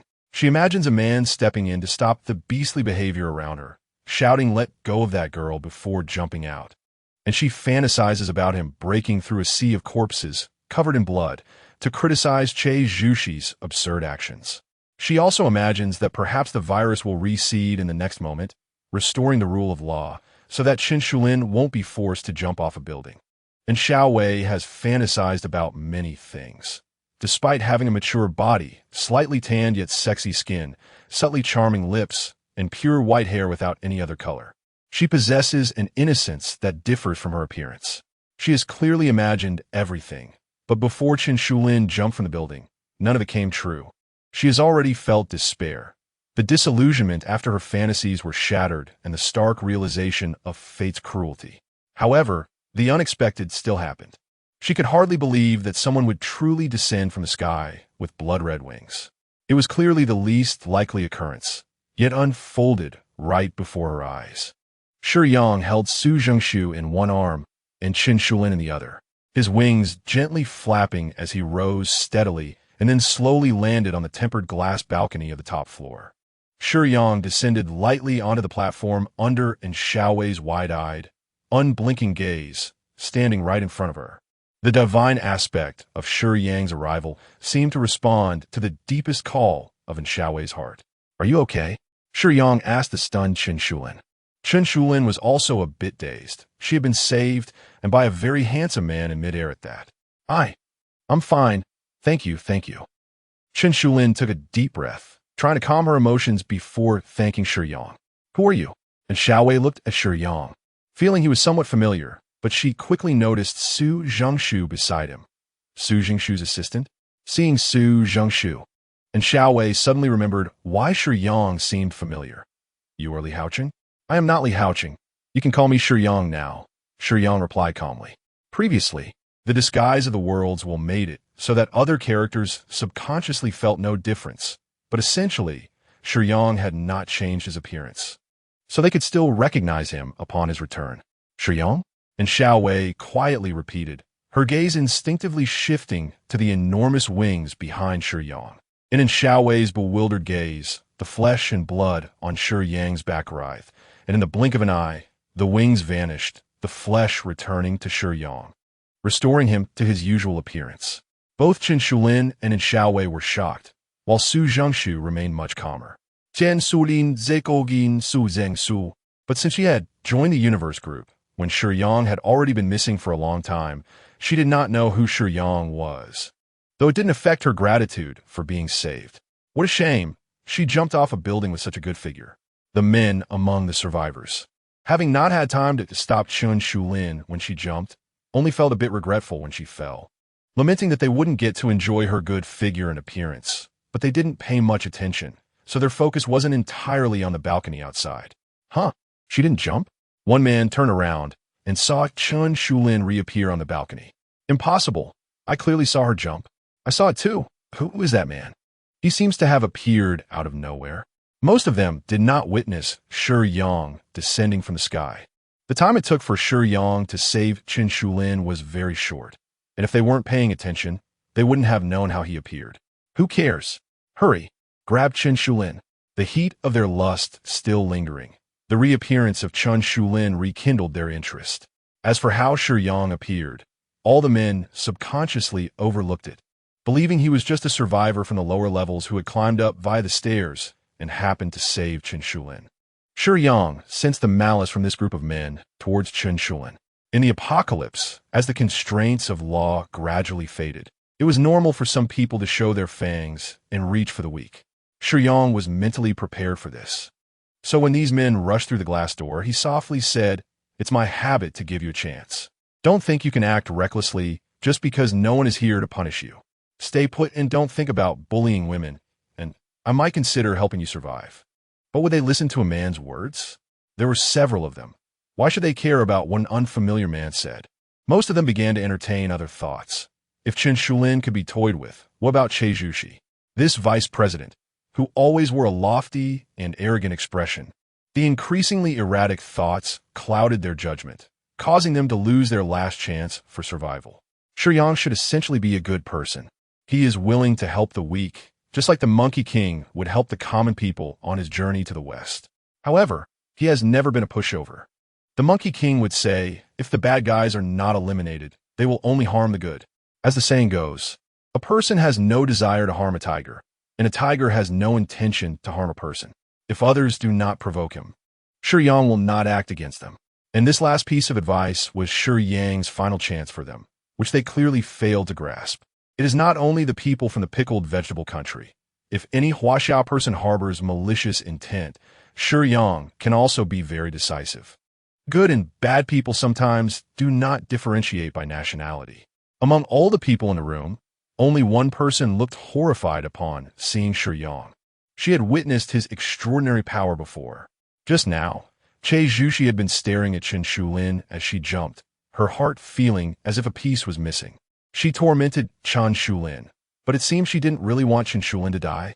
Thus, she kept watching the spot where Chen Shulin had jumped and witnessed Shiyang descending from the sky with wings. Zhuxi didn't even dare to breathe. She had encountered this man again. At this moment, she watched those men attempt to continue their violence against Chen Shulin. Smack! Since they wouldn't listen to reason, Shiyang was not polite, smashing one man's head with a slap, splattering brain matter onto those nearby, and the remaining men received the same treatment. Shiyang had given them a chance to heed his advice. They did not listen, and he would not agree to their pleas for mercy. Originally, Chen Shulin would still fear these people. She had never experienced such bloody scenes. However, seeing Shiyang's actions, she not only was not afraid of the splattered blood and brain matter, but instead felt a spark of hope in her eyes. Chen Shulin quietly followed behind Shiyang, unsure of what to say to him. She knew nothing about him, but there was a unique charm about Shiyang that made her slightly intrigued, and his outstanding martial prowess kept catching her attention. This world was dangerous, filled with physically powerful zombies. The zombies from those movies had stiff limbs and atrophied muscles, lacking any characteristics other than the contagious virus. However, the zombies that had actually appeared now had generally better physical capabilities than adult males, making the survivor situation extremely difficult. Without food, ordinary people had to venture out to search, with a high probability of meeting with death. It was in such circumstances that seeing Shiyang made Chen Shulin feel she had found hope. Because Shiyang was strong yet gentle. His tone was slightly cold when he spoke, but he was very polite. When he held her just now, his movements were very proper, simply saving her. This made Chen Shulin feel that Shiyang was completely different from other men, and at the same time, she hoped to receive protection from such a strong man. The first impression was simply explosive. First, let us talk about his appearance. Shiyang's looks could be rated as perfect, yet he did not have the delicate demeanor of a pretty boy from the pickled vegetable country. He appeared refined, but exuded a strong, masculine aura. Secondly, Shiyang was courteous and gentle. Despite being so powerful, he treated others with a calm demeanor, not arrogant or ostentatious. Even if it weren't for the apocalyptic environment, Shiyang could still be considered an exceptional man. How could this first impression be bad? Chen Shulin felt a bit envious of Su Zhongshu, because Shiyang would take Su Zhongshu's assistant with him, but she was unsure if he would also take her away. Not having grasped Shiyang's preferences yet, Chen Shulin did not dare to speak recklessly after expressing her thanks. Is it you? Che Zhuxi stared blankly as Shiyang walked step by step into her office, her body trembling slightly. She kept asking herself, did he see me instructing others to bully Chen Shulin? Would he treat me like he treated those men? With this thought, Che Zhuxi subconsciously glanced at the men on the glass rooftop whose heads had been smashed and lay in a tragic death. Her heart immediately wailed. No, how can I be like them? Why did you do this? Shiyang gently questioned, yet his words weighed heavily on Che Zhuxi's heart like a mountain. He was questioning why, when disaster struck, she did not think of uniting against a common enemy and weathering the storm together, but instead thought of venting her inner dissatisfaction, fulfilling her malicious desires, and harming others' lives for it. I. Che Zhuxi trembled, not daring to look at Shiyang. She first moved her gaze to Chen Shulin and Su Zhongshu, then to Xiaowei, who had returned to her side. She was at a loss for how to respond to Shiyang's words. Seeing Che Zhuxi like this, Shiyang, adhering to his usual principle, asked, do you think you were wrong? How familiar this pattern was. Although the words were different, the underlying meaning was no different from what Shiyang had asked those men on the balcony. The subtext was the same. Here is your chance. Che Zhuxi's back instantly went cold. A woman's sixth sense was frantically warning her, her subconscious telling her, acknowledge your mistake, quickly acknowledge your mistake. Whether it was Che Zhuxi, Su Zhongshu, or Chen Shulin and Xiaowei, when they heard Shiyang say this, they all felt a panic inside because they understood what would happen if they did not acknowledge their mistakes. The headless corpses of those men were still quietly lying outside on the rooftop. Chen Shulin hated Che Zhuxi, but she was also quite afraid that Shiyang would kill Che Zhuxi in front of her. Would Shiyang kill a woman? Under normal circumstances, he certainly wouldn't. But Che Zhuxi was a bully, always thinking she was unique and gaining a sense of superiority by stepping on others. When she heard Shiyang's question, her first reaction was not to apologize. Her rebellious thoughts surged as usual. Even though she knew she shouldn't argue with someone as extraordinary as Shiyang. She still held on to the hope that he wouldn't dare to kill her, the vice president, and that he wouldn't kill a woman. Until Shiyang slightly raised his hand. He had already asked his question, and he had given her a chance. The breath of death loomed before her. When Che Zhuxi truly faced the threat of death, she realized how laughable her self-righteous pride was. Thud! Che Zhuxi's legs went weak, and she knelt down, stumbling over her words but speaking urgently. I was wrong. I know I was wrong. I'm sorry. One of the biggest flaws in a person is not recognizing oneself. Many people think they are not afraid of death, believe they are tough guys, and think they can face death with great composure. But is that really the case? Che Zhuxi was the same. She believed she was born noble and always acted arrogantly, thinking, who can make me die? Her father was the chairman of a top conglomerate in the pickled vegetable country, and she had always been the center of attention. Shiyang was the only man who had ever posed a death threat to her. Chen Shulin watched Che Zhuxi, afraid and kneeling in apology, feeling an unexpected sense of relief. The thrill of escaping death disappeared, and seeing Che Zhuxi like this made Chen Shulin very satisfied, all thanks to the man Shiyang. Shiyang withdrew his hand. Che Zhuxi sincerely admitted her mistake, and since that was the case, he would let her off the hook. I hope you truly realize this. Shiyang's gaze was very cold. He had indeed harbored thoughts of killing. However, this sentence was not a warning, but rather a genuine hope. Let's go. Do you want to stay here? Shiyang said to Chen Shulin. Can I leave with you? Chen Shulin certainly did not want to continue staying in the same place as Che Zhuxi. Although there was plenty of food in Che Zhuxi's exclusive office area and many fine wines in the cabinet, she didn't want to be around Che Zhuxi anymore. Okay, then come with me. Shiyang extended his hand to Chen Shulin. Looking at Shiyang's palm, Chen Shulin did not hesitate and placed her small hand in his. But before leaving, she took a deep look at Xiaowei. And Xiaowei was a bystander. Sometimes being a bystander was also a sin. However, since no real harm had been done, it wasn't a matter of life and death, so she could leave Che Zhuxi behind. Standing outside the door, Su Zhengshu couldn't muster the courage to go in. The ground was stained with dried blood, and the door was ajar, with blood extending from outside into the house. Chen Shulin and Shiyang silently accompanied Su Zhengshu. Neither of them spoke. Shiyang's expression was normal, while Chen Shulin felt a shared sorrow, slightly opening her mouth. Wanting to comfort Su Zhengshu, but not knowing where to start. I'll go take a look. They couldn't just stand there, so Shiyang helped Su Zhengshu to check inside. There might be danger inside, and it was best for Shiyang to go in and look. Su Zhengshu seemed too scared to check the result herself, so Shiyang doing it was the best choice. Okay, Su Zhengshu understood that the result needed no further words, but looking at Shiyang's back, she still held a glimmer of hope. After checking the surroundings, there was no danger outside, and Shiyang walked straightforwardly into the house. Just a few seconds later, please accept my condolences. Only 2 words, but they were very heavy. Shiyang did not say it explicitly, but the situation of the family inside was very clear.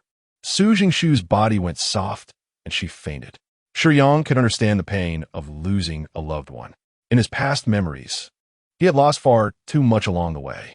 He knew how Su Zhengshu felt, although his expression showed no change.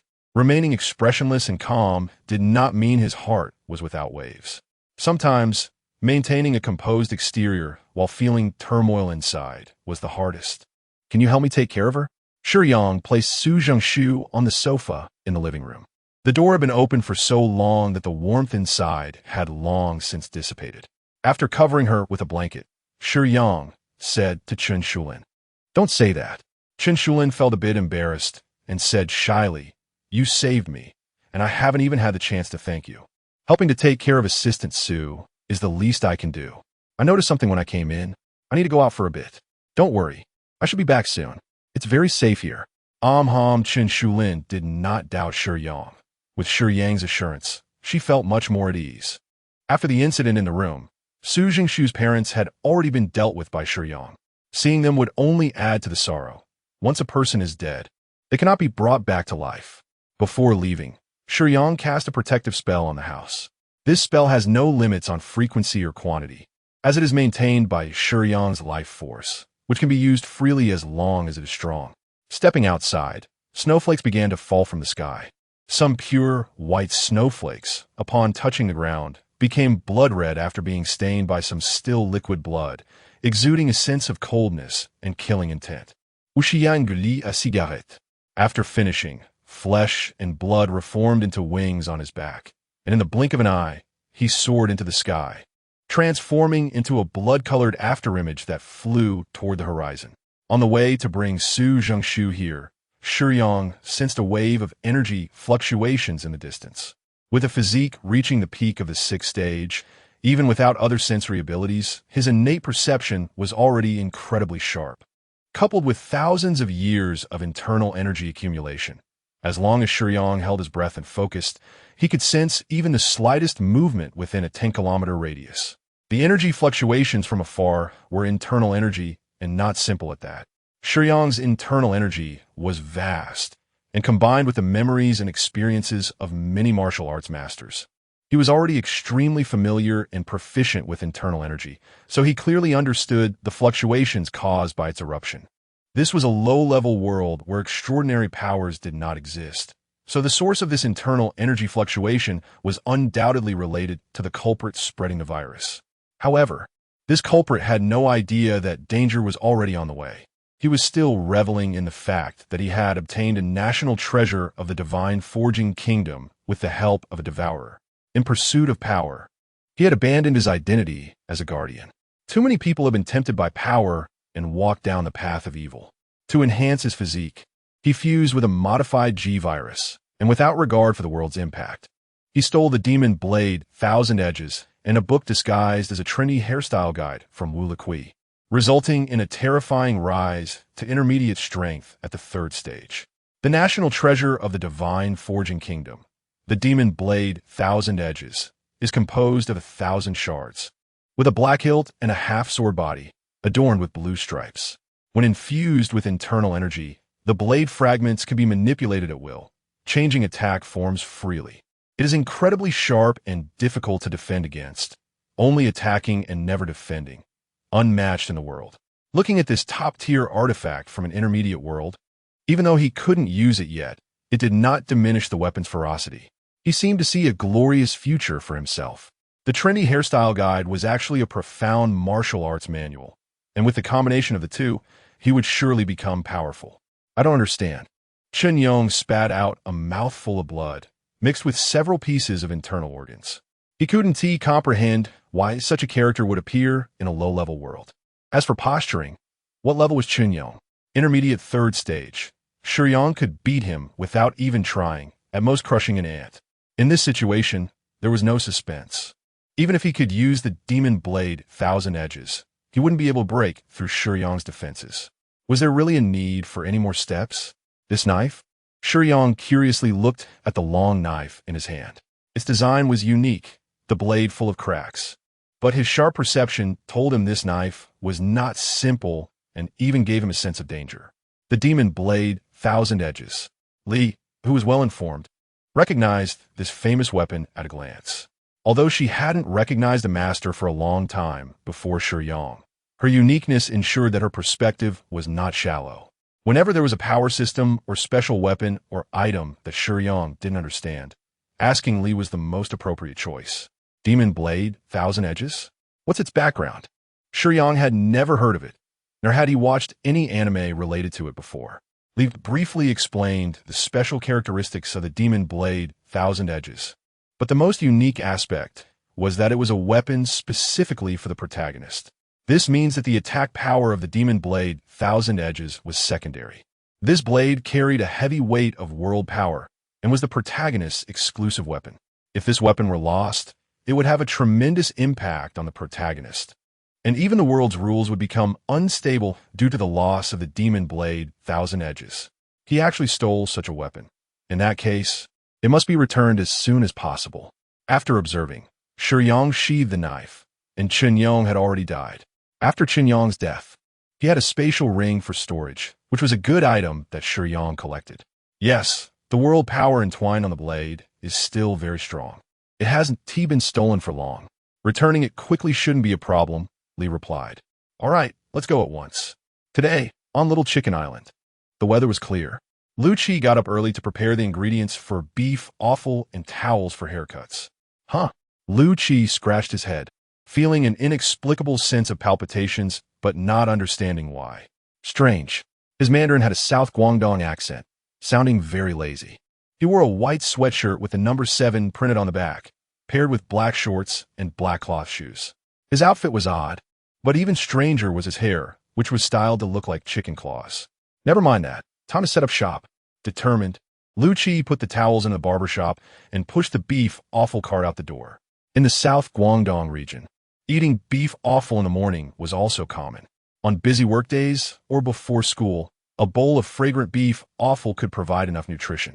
Notably, Lucci's skills in preparing beef offal were quite good, and after operating the stall for a while, he had gained many regular customers. "Boss, I'll have a serving of beef offal." A primary school student, drawn by the aroma, ran over. He often ate beef offal from Lucci before. It was both delicious and entertaining, as he could watch Lucci perform his tricks with the knife. "Okay, coming right up. Do you want chili?"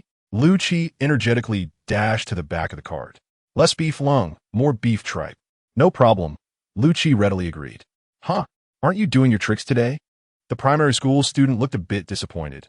Lucci was just slicing the beef offal without showing off his usual skills. "If you want to see the tricks, it's an extra buck." The child's pocket money was fixed, and hearing Lucci say that made him a bit dejected. "I'll have a serving of beef offal, boss." "I'll give you an extra buck." A young man whom Lucci had never seen before stood at the stall, speaking to Lucci. Upon hearing Shiyang's words, the child holding the beef offal bowl felt his heart sink, standing aside to wait with Shiyang to watch Lucci perform his tricks. "Okay, no problem." Lucci was full of energy as he began to gather his energy. The scissors were not particularly special. In this timeline, Lucci hadn't even met Miss May yet, and the scissors he used were made of very ordinary materials. However, watching Lucci gather energy, Shiyang was rather surprised.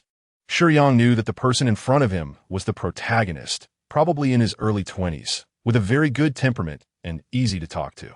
However, what surprised Shiyang was not these aspects, but the fluctuation of internal energy when Lucci gathered energy, the intensity of which was completely inconsistent with his age. Lucci harbored a remarkably strong power within him. If he cultivated normally, even with good talent, it would likely take more than half a lifetime to attain such a level of strength. However, what was strange was that although Lucci had such strong power within, he seemed to have no idea how to use it. His method of manipulating the scissors with energy was somewhat crude, causing a lot of energy to be wasted. "All right." Lucci cheerfully brought the beef offal to Shiyang. "Thank you." Shiyang took the beef offal and placed a 100 yuan bill on the counter. In a world with a Huaxia background, many currencies are also universal. Shiyang just saw that child paying and realized the money used is the same as in the real world. Achi smiled as he collected the bills. Although he only sold a bowl of beef offal for $5 and still needed to give change, it didn't stop him from being happy to see a $100 bill.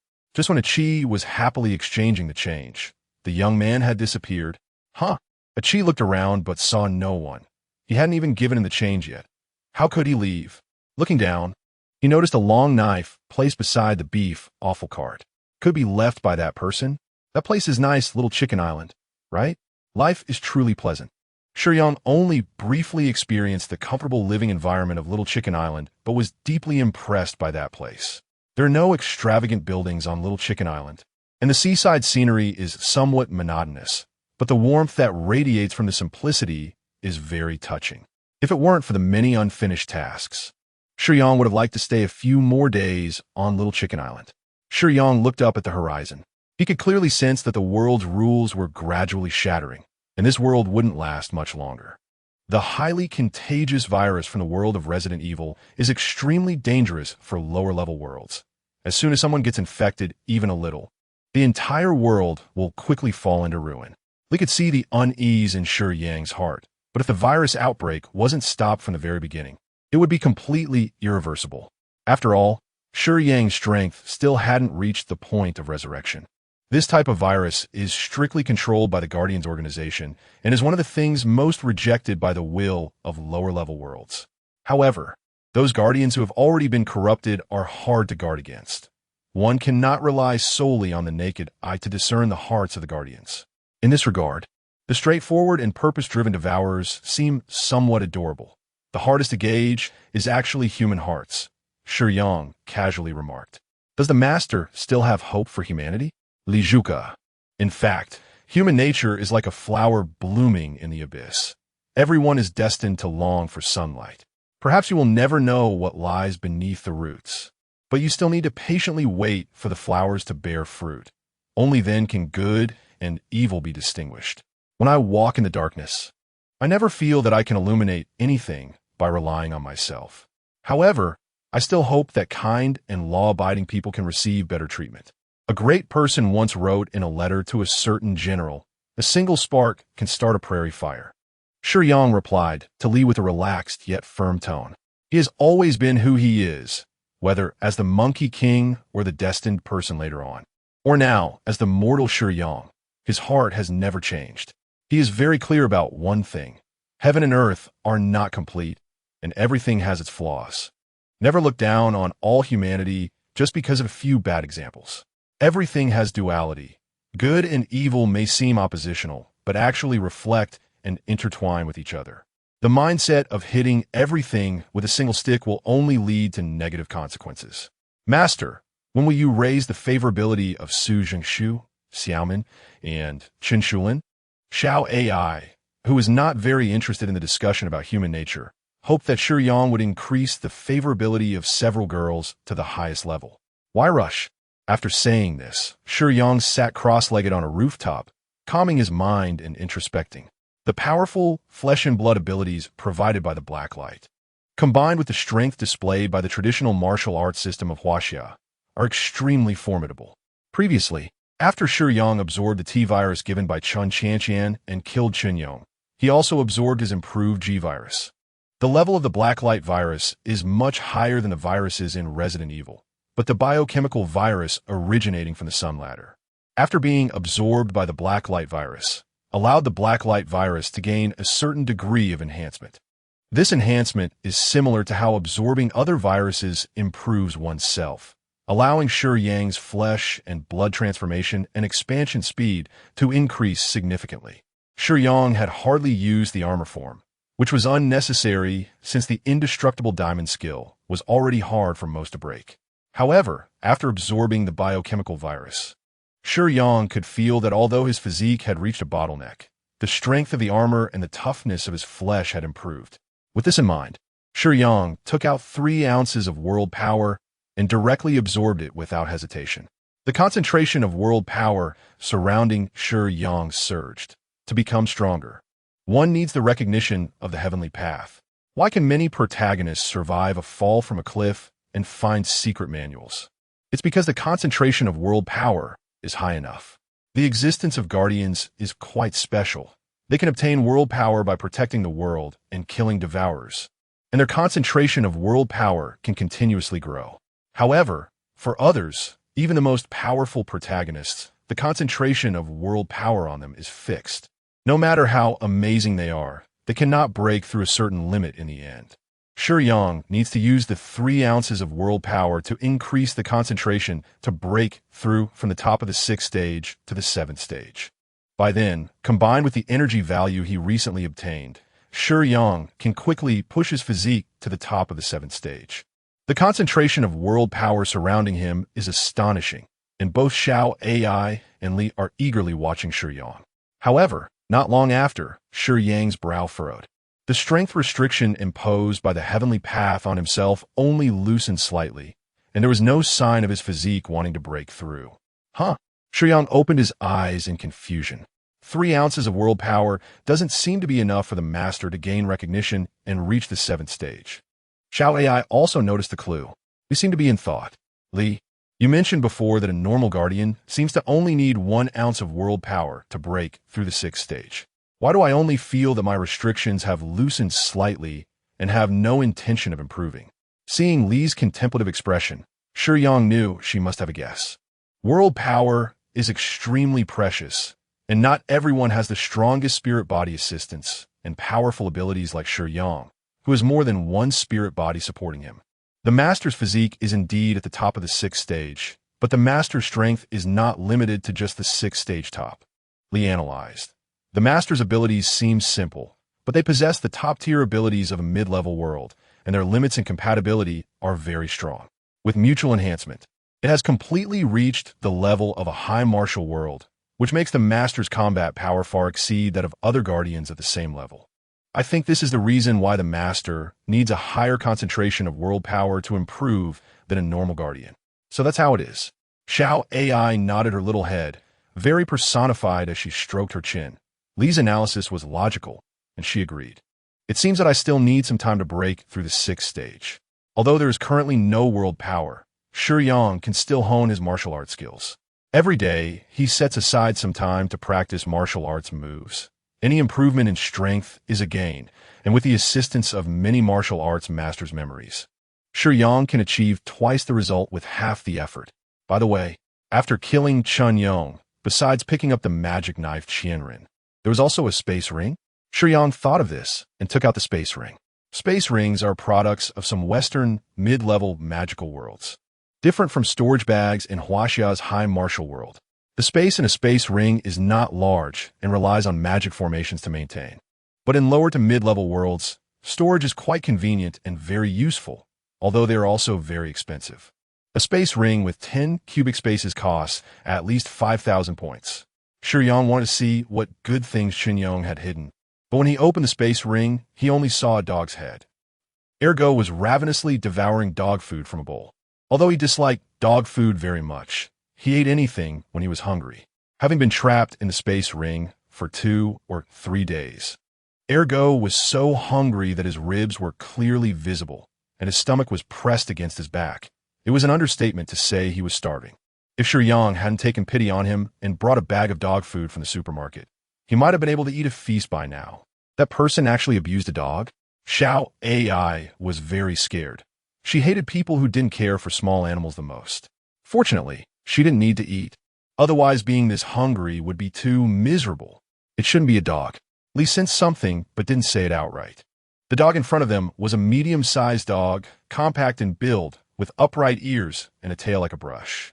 Overall, it looked very much like a wolf, with a coat mainly of black and white, but those wise, round eyes didn't match the wolf's temperament, somewhat wasting its appearance. What kind of dog is it? Shiyang couldn't see, but he could sense it. However, he didn't know what kind of dog it was.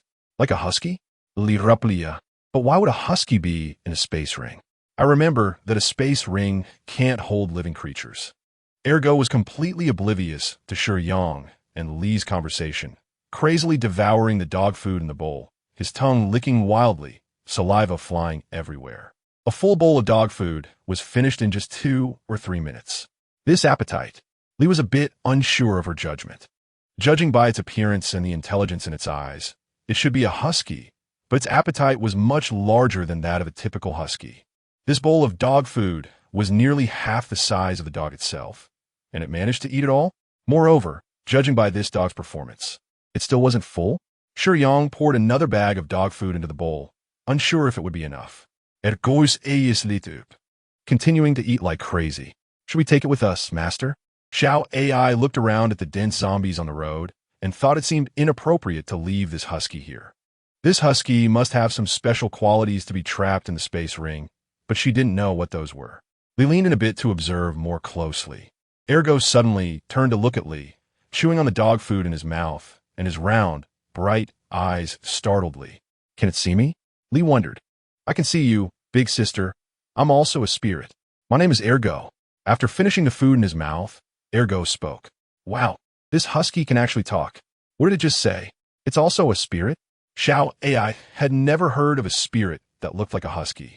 And spirits were usually non-corporeal, but this dog had a real body. I told you I'm not a husky. My name is Ergo. What's the difference? Lee asked seriously. Ergo was momentarily a loss for how to respond, so he shifted his gaze to Shiyang. Big brother, thank you for saving me. Ever since Chen Yong became obsessed with power and was tempted by the devourer, he locked me up. Don't be fooled by my appearance. I am indeed a spirit. I thought so, That's why I hadn't seen any spirit acknowledging him as their master after killing that person. It turns out you were locked in the space ring. Shiyang believed Ergo's words because Ergo could see Li and Xiao AI, besides the master. Only spirits could see the same existence, which itself was proof. I have a physical body, but I'm a bit different from a complete living being, which is why I can be put into the space ring. I'm not good at fighting, and if I couldn't be put into spatial equipment, I might slow my master down during battles, Ergo explained. Well, that makes sense. Shiyang tossed the last half bag of dog food to Ergo. All right, you've been saved. I should go now. Someone is waiting for me. Suddenly, Shiyang felt a fluctuation in his life force. Something was attacking his safety method. However, the attack was of moderate strength, and his life force was depleting slowly, so it wasn't a big problem. No need to rush. Big brother, please. I beg you to take me with you. Ergo saw Shiyang was about to leave, forgetting about the dog food, and immediately ran over to hug Shiyang's leg with his paws. Shiyang didn't understand why Ergo was so afraid. I take you with me? Aren't spirits able to traverse worlds? Can't you just return to the main world to find your next master? I don't have that ability, big brother, Ergo said, sounding a bit sad. I have no way to enhance my master's combat power, nor can I traverse worlds. My previous master, Shiyang, relied on paying others to help him traverse worlds. Ergo had observed that after Shiyang killed Shiyang, he wasn't injured at all, which proved something. Shiyang's strength far exceeded Shiyang's.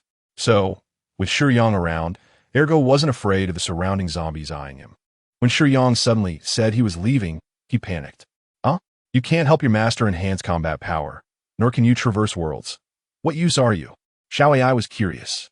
I can make money, Ergo quickly replied. I have no combat ability at all. I'm worse than a 5-star fighter. Big brother, if you leave me here with so many zombies, I'll definitely die without a complete corpse. As long as Big brother can save me, I promise to help you make money. My only ability is to sell things.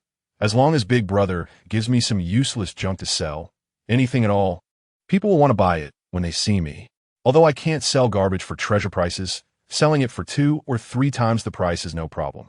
Ergo's ability is to sell things. Regarding his ability, he can sell anything, even a pile of shit, but the price can't be too outrageous. At most doubling or tripling the price, and he can only sell 10 items a day. The concept of 10 items is for the whole. Intentionally splitting or gathering them doesn't count. Only 10 items. In fact, Ergo's ability isn't weak, just that he himself is too weak. For guardians, strength is the most important. Without strength, what use is money? Like an ATM? That's why Shiyang never really liked Ergo. Without a background, using money to buy resources to become stronger is too dangerous. After turning against him, he simply locked Ergo in the space ring. It's all right. No need to repay me. It's a small effort. Let's go together. Shiyang picked up Ergo. Ergo was so moved that he cried tears of joy. Thank you, big brother. You are truly a good person. The cat nearby, with a master like Shiyang, made Ergo very envious. He didn't dare to talk to Li, sensing that she was not simple as a spirit. However, he was quite annoyed with the cat, thinking it was lucky to have met such a good master like Shiyang. Unlike him, who was originally not strong and had no outstanding abilities, making it quite difficult to find a master. In the end, Shiyang betrayed the organization. Sigh, how does it feel? When Su Zhengshu slowly regained consciousness, she saw Chan Shulin gently wiping the tears from the corners of her eyes with a tissue. When she fainted, Su Zhengshu thought she was just experiencing a nightmare, only to wake up and find that the reality was as it was. I'm fine. Su Zhengshu collected her sad emotions. Director Chun, thank you for taking care of me. Just call me Shulin. Chen Shulin said kindly, looking somewhat wistfully out the window. I wonder if the world can ever return to how it was before. Probably not much hope. Let the past be the past. This was both a comfort to Su Zhengshu and to Chen Shulin herself. Are we the only ones here? Su Zhengshu looked around. The furnishings in the house were very familiar, but it was only her and Chen Shulin. Shiyang had just said he had something to do and then went out, and he hadn't returned yet. Chen Shulin explained that neither of them doubted whether Shiyang would come back. To prevent Su Zhengshu from becoming too emotional, Chen Shulin naturally touched her belly and changed the subject, saying, I'm a bit hungry. I didn't get much to eat at Che Zhushi's place. How about you? Are you hungry? I'm a little hungry too. Su Jingshu followed Chen Shulin's lead and replied. She understood that Chen Shulin didn't want her to feel too sad. She couldn't be indifferent to someone else's kindness. Although Su Jingshu wasn't strong, she still mustered her spirits and chatted with Chen Shulin. If she didn't know what courage she would have to continue in such a world. There was still plenty of food in the refrigerator at home, and the power hadn't been cut off yet. Some long-lasting food was still edible. The two of them took some out and chatted while eating. As their relationship gradually warmed, their conversation became a bit more lively. Seeing the food, Su Jingshu licked her lips, recalling the pancakes that Shiyang made. Shiyang could make a delicious dish called jianbing guozi, which was incredibly tasty. Talking about this topic eased some of Su Jingshu's inner sadness. Food, to some extent, could soothe the heart, and Shiyang's jianbing guozi was even more so. Oh, how good is it? Seeing Su Jingshu's expression, Chen Shulin couldn't help but become interested. The fact that Su Jingshu could still bring up her interest in jianbing guozi in such a situation showed just how good it was. Su Jingshu didn't know how to answer Chen Shulin's question. How good could it be? Words like unforgettable, widely praised, and delicious delicacy couldn't describe it. So she didn't know how to convey it to Chen Shulin. It was a taste that could only be felt after eating it. Eating is the most primitive instinct of living beings. Compared to eating, reproduction takes a back seat. No matter how uninterested a person is in food, they wouldn't say they dislike delicious things. Chen Shulin usually controlled her diet. A beautiful woman like her hoped to maintain a good figure and appearance. So she didn't think any food could be so exaggeratedly delicious. She just thought Su Jingshu must be a hidden foodie. If I just describe it with words, it's too pale and weak. If you have a chance in the future, you can try it, and you'll understand how good it is. Su Jingshu felt she wasn't exaggerating at all. All right, Chen Shulin readily agreed, but she didn't take it seriously, still believing she had strong self-control. However, when it came to Shiyang's jianbing guozi, Su Jingshu's mood noticeably improved a bit, and Chen Shulin seized the opportunity to chat about it. Knock, knock, knock. Shiyang gently knocked on the door. Outside, there's zombies everywhere, and barging in might scare the two girls. The knocking sound attracted the attention of the two girls. Although Su Jingshu and Chen Shulin's expressions didn't change, they were actually a bit happy inside. Shiyang said it was safe here, and indeed it was. Chen Shulin could see from the window that some zombies would be blocked by an invisible wall when they approached the house.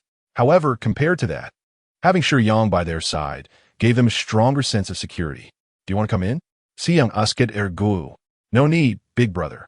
I'll keep watch for you here. If anything happens, I'll alert you immediately. Ergo blinked his big round eyes at Shiyang. On the way here, Shiyang had mentioned there were two girls, and although Ergo was a bit silly, he didn't consider himself stupid. With such strong abilities, what would the big brother come to find two girls for? Since they still had to rely on the big brother's protection, Ergo naturally didn't want to spoil the mood inside the house and volunteered to help keep watch. Of course, Shiyang was actually skeptical about Ergo's ability to keep watch. How do you feel? Shiyang opened the door and walked into the room, sensing that Su Jingshu was already awake, and casually asked, I'm fine now. Did you encounter any danger outside? Su Jingshu was worried that Shiyang might get hurt. It's fine. At this point, Shiyang paused, his expression a bit complicated. When he came back, he saw someone and was unsure whether to tell Su Jingshu. Did something happen? Chen Shulin noticed that Shiyang's expression seemed hesitant. Although Su Jingshu said she was fine, she was still sad, and her attention wasn't as sharp as Chen Shulin's. As soon as Chen Shulin spoke, Su Jingshu also noticed that Shiyang's expression wasn't quite right. Is there something going on? Su Jingshu asked. Shiyang nodded. I don't know if you want to hear it. This was what Shiyang said to Su Jingshu. Chen Shulin knew that what Shiyang had discovered was likely related to Su Jingshu, and since Shiyang's hesitant demeanor was certainly not a good sign, Chen Shulin, who had decent emotional intelligence, immediately kept quiet and didn't interfere. What is it? Su Jingshu's curiosity was piqued by Shiyang. Yonghua, I remember he was your ex-boyfriend. On the way back, when passing by an apartment, I saw him, Shiyang said truthfully. Upon hearing news about her ex-boyfriend, Su Jingshu's feelings of grievance were like a switch being flipped. She felt extremely uncomfortable. originally feeling down because of her parents' passing. Hearing about that ex-boyfriend who had wronged her made Su Jingshu feel even worse. Recalling the things her ex-boyfriend did, like posting intimate videos of them online while hiding his own face and showing hers in detail, made Su Jingshu feel utterly humiliated, turning her into a shameless figure in everyone's eyes. He even slandered her, claiming she had an affair with her previous boss and was unfaithful in love. Su Jingshu couldn't understand how it was clearly Yonghwa's fault, yet he could turn right and wrong upside down. The already turbulent pain of her past became even more unbearable as she recalled her ex-boyfriend's actions. She couldn't say anything and could only keep crying. Chen Shulin pulled out a couple of tissues and gently wiped Su Jingshu's tears, while Shiyang stood quietly nearby, smoking a cigarette. At that moment, Su Jingshu was very fragile. She was just a kind-hearted girl without many schemes, serious and responsible in her relationships. Yet life had only given her pain. Shiyang was not far from her, smoking beside Su Jingshu on the sofa.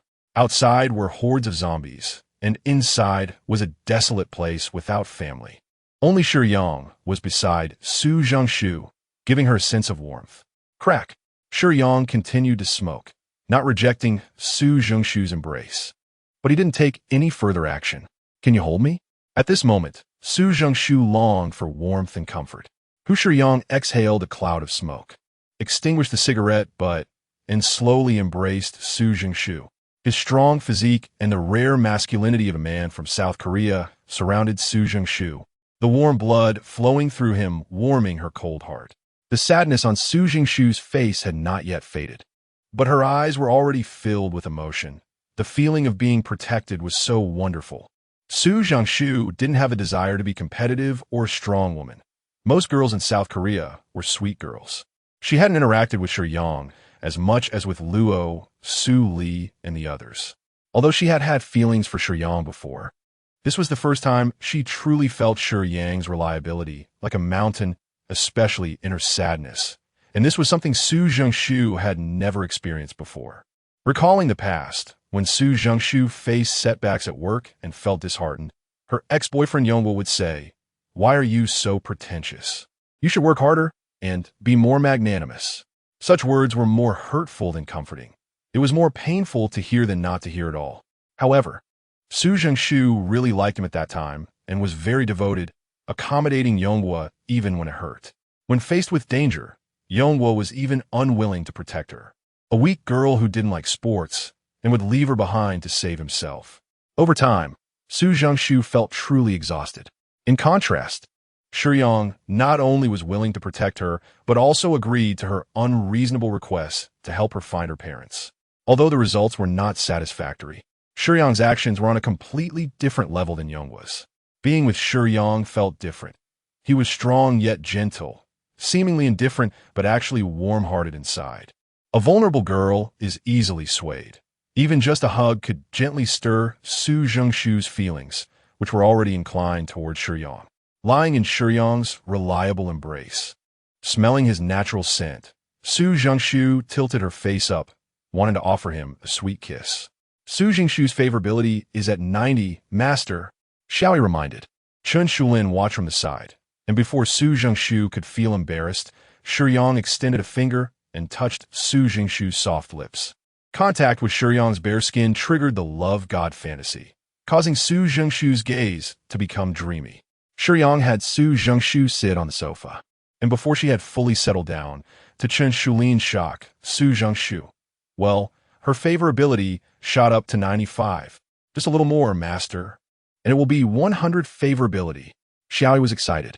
Although Shiyang's mental strength against an ordinary person like Su Jingshu made the love god fantasy a powerful weapon, Xiaoyi was still very happy to have another candidate for 100 favorability. However, Chen Shulin looked at Shiyang, and the once favorable expression in her eyes was now replaced with a hint of non-negative fear. Thinking, was it Su Jingshu being too sensitive, or was Shiyang? The fantasy didn't last long. After a few seconds, Su Jingshu's state gradually calmed down, and her will return to reality. A spectacular battle that exhausted all her strength came to an end. At that moment, she felt her whole body weak and dry. But there was an inexplicable sense of satisfaction filling her heart as a woman. Su Jingshu was not naive. She had played many tricks with her ex-boyfriend Yonghua, but they couldn't compare to Shiyang. Whether in pleasure or comfort, Shiyang had already given her the greatest satisfaction. Su Jingshu's breathing became slightly rapid. Her face flushed like the evening glow, and she looked at Shiyang with eyes full of tenderness. She didn't mind having something happen with Shiyang. On the contrary, she was looking forward to it. Having already harbored unusual feelings for Shiyang, Su Jingshu regretted not diving into his arms sooner. If she had done so earlier, she could have experienced this extraordinary comfort much sooner. At this moment, Su Jingshu finally felt like a complete woman, without the feeling of being filled. How could she call herself a woman? After her emotions settled, the first scene Su Jingshu saw when she opened her eyes was Chun Shulin staring at her in shock. The blush that had finally faded from Su Jingshu's cheeks suddenly returned, as she realized that when she was with Shiyang, Chun Shulin was right there. Did that mean that everything she did was seen by Chun Shulin? How embarrassing. Su Jingshu didn't dare to meet Chun Shulin's gaze and stammered, "Shulin, why are you looking at me like that?" Chun Shulin, observing Su Jingshu's demeanor, began to suspect that Su Jingshu had some peculiar preferences. It was just a light touch, and not even on any special part. Why such a big reaction?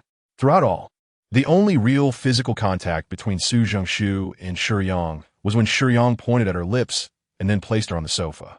Although Shiyang had held Su Jingshu, it was just a normal embrace over clothes. However, Chun Shulin chose to respect Su Jingshu's preferences. Shiyang was smoking nearby, and Chun Shulin curiously looked Shiyang up and down several times, but found nothing unusual about his hands. Although it was very shy to do such things in front of others, Su Jingshu was very focused on her feelings. Seeing Shiyang standing by the sofa, she reached out and held his left hand, which was hanging by his side, and Shiyang did not refuse. He merely covered his skin with a layer of keratin. After holding Shiyang's hand, Su Jingshu shyly smiled at him and quickly lowered her head. In Su Jingshu's view of relationships, once she had given herself to Shiyang, she belonged only to him. Though her expression was shy, her actions were bold. After holding Shiyang's hand, Su Jingshu stood up a bit unsteadily, leaning her fullness against Shiyang's left arm. Where are we going next? Chun Shulin didn't want to just be a spectator anymore. There had to be a limit to flirting, especially with someone else around. Can I go see Yonghua? Su Jingshu said to Shiyang timidly. Shiyang was smoking and didn't answer her immediately, which made Su Jingshu's heart race. I don't want to find Yonghua. I just have something to say to him. It's not that I have any feelings for him. Please don't misunderstand. Su Jingshu hurriedly explained to Shiyang. Okay.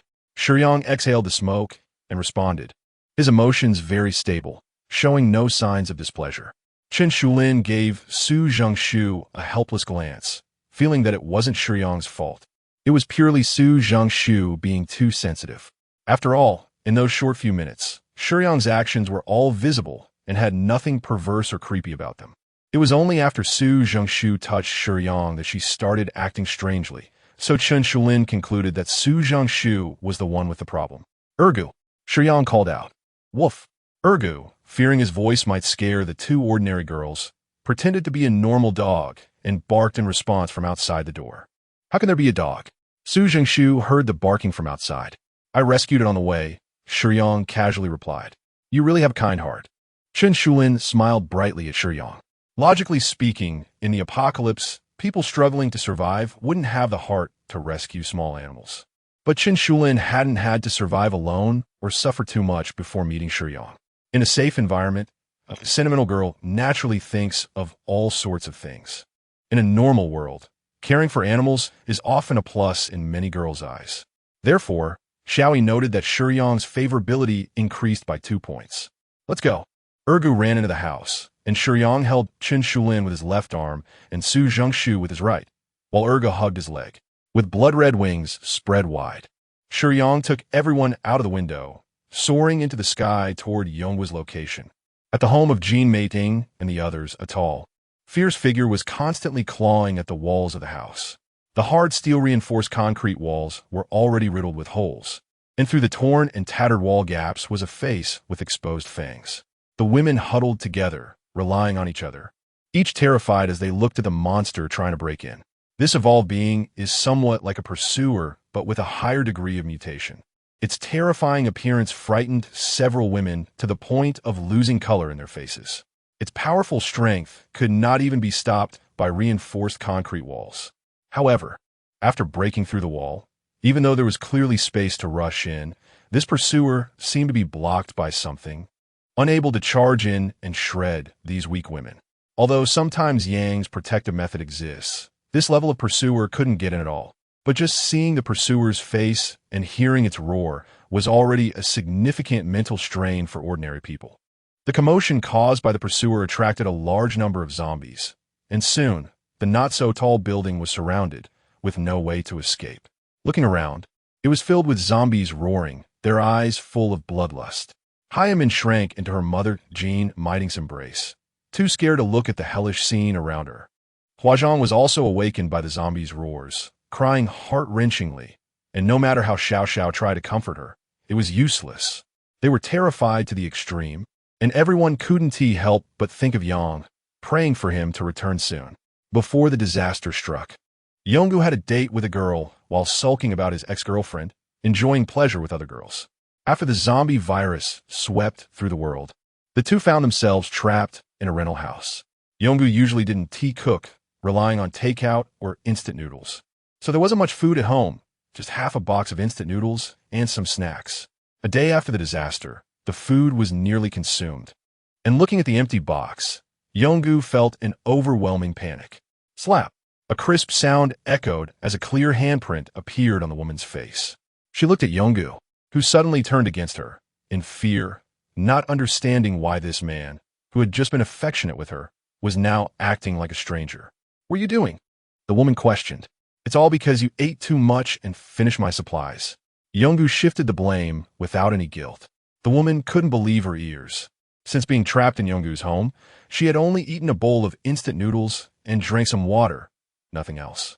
Clearly knowing that a disaster was happening outside, Yonggu still vented his energy on her, eating most of the food, and now he was blaming her? "You're really not a man," she retorted angrily. "What did you say?" Yonggu's ferocity was evident. Seeing Yonggu like this, the woman stepped back in fear. The outside was chaotic, filled with fierce, bloodthirsty zombies, and she had nowhere to go, uncertain if the law still existed. Regardless of how despicable Yonggu was, he was still a man, and in a confined space. It would be too easy for him to harm her, leaving her no choice but to be afraid. She only regretted why she had responded to Yonggu's seduction and came here to accompany this scoundrel. "Oof." Seeing the woman cower, Yonggu arrogantly said, "Come here and kneel." He relished the feeling of being revered and feared by others. Ever since Su Zhengshu broke up with him, Yonggu began to regret. Where could he find another woman as outstanding and obedient as Su Zhengshu? A person like him would never love anyone. Saying he loved was just deceiving Su Zhengshu. He merely enjoyed Su Zhengshu's devotion. Yonggu had once tried to reconcile with Su Zhengshu, but she refused him. He was frustrated, wondering why Su Zhengshu had always tolerated him before, but not now. He attributed the reason to Su Zhengshu falling for the director in her department. Yes, it was all their fault. It must have been Su Zhengshu who fell for someone else first, which was why she coldly rejected his reconciliation request. Since then, Yonggu had been spreading videos and photos of his intimacy with Su Zhengshu online, with no regard for decency, slandering her with vicious words. The woman had no choice but to comply with Yonggu's unreasonable demands, lowering herself to kneel before him. "You shameless!" A furious shout rang out from behind, startling Yonggu, making him feel weak after finally standing up. "Who?" Yonggu quickly turned to look behind him, and the woman was also startled. "Su Zhengshu." Upon seeing the newcomer, Yonggu was very surprised and then puzzled. "What are you doing here?" Shiyang slowly walked out from behind Su Zhengshu, gently placing his right hand on her left shoulder. Feeling Shiyang's presence, Su Zhengshu suppressed her anger. She just wanted to have a few words with Yonggu, but unexpectedly witnessed his shameless behavior. "It's you." Yonggu hated Shiyang to the core, but he dared not act recklessly towards men as he did towards women.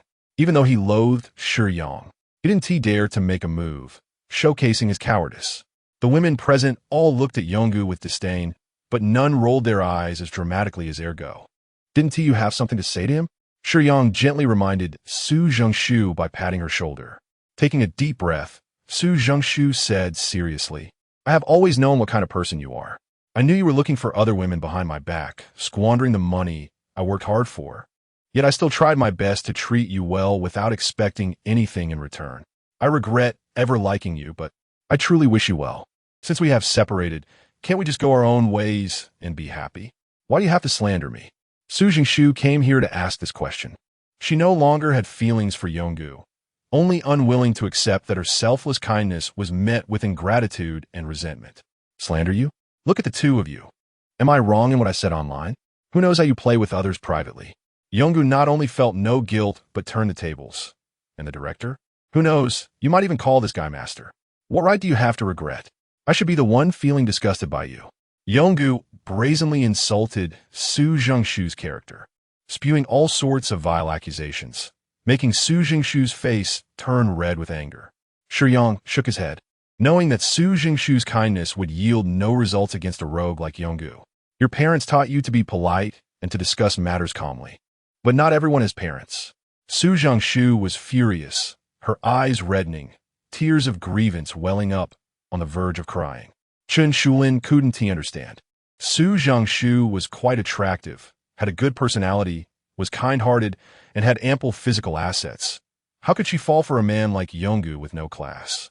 However, Chen Shulin didn't want to get too involved in others' emotional issues, so she stood silently by.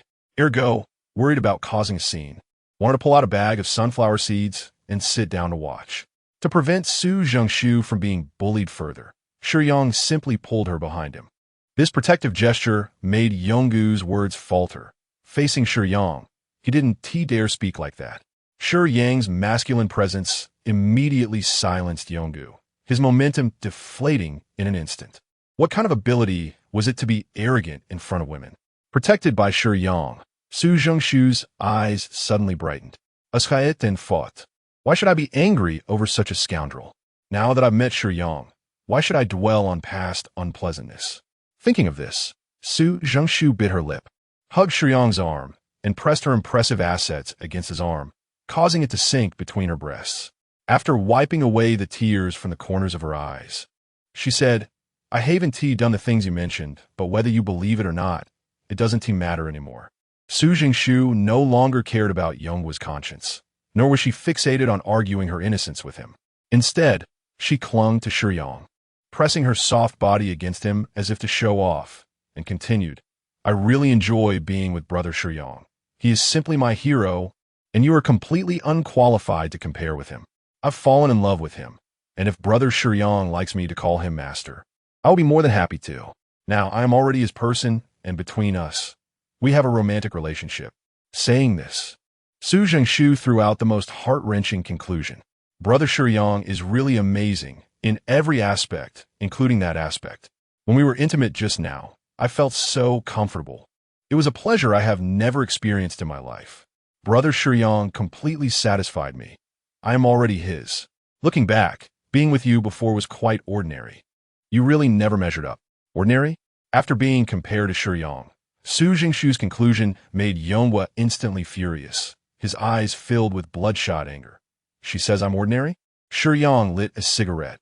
Although he felt a bit bitter inside, he said nothing to help Su Zhengshu vent her anger. Seeing that Yongwu was on the verge of exploding, Shiyang took the initiative to wrap his arm around Su Zhengshu, who leaned her little head on his shoulder in cooperation. Su Zhengshu didn't expect Shiyang to do this suddenly, but she was very happy. Do you like being with me? Shiyang deliberately asked for Yongwu's benefit, while using his other hand to lift Su Zhengshu's chin. I do. Su Zhengshu's eyes sparkled, and after Shiyang's question, she leaned in to kiss his cheek, then happily nestled against him. Huff! Yongwu watched Su Zhengshu and Shiyang flirt with each other, gasping like a broken bellows, and then thought angrily. Like? So what? She's just a worthless slut I've worn out. Huh! Shiyang sneered, then casually tilted his head towards Su Zhengshu, who intuitively leaned in again to give him a kiss. Looking blissful, in Yongwu's eyes, this behavior indicated that Su Zhengshu was genuinely in love with Shiyang, and Shiyang completely disregarded Yonghua, indirectly telling him that he really was inadequate.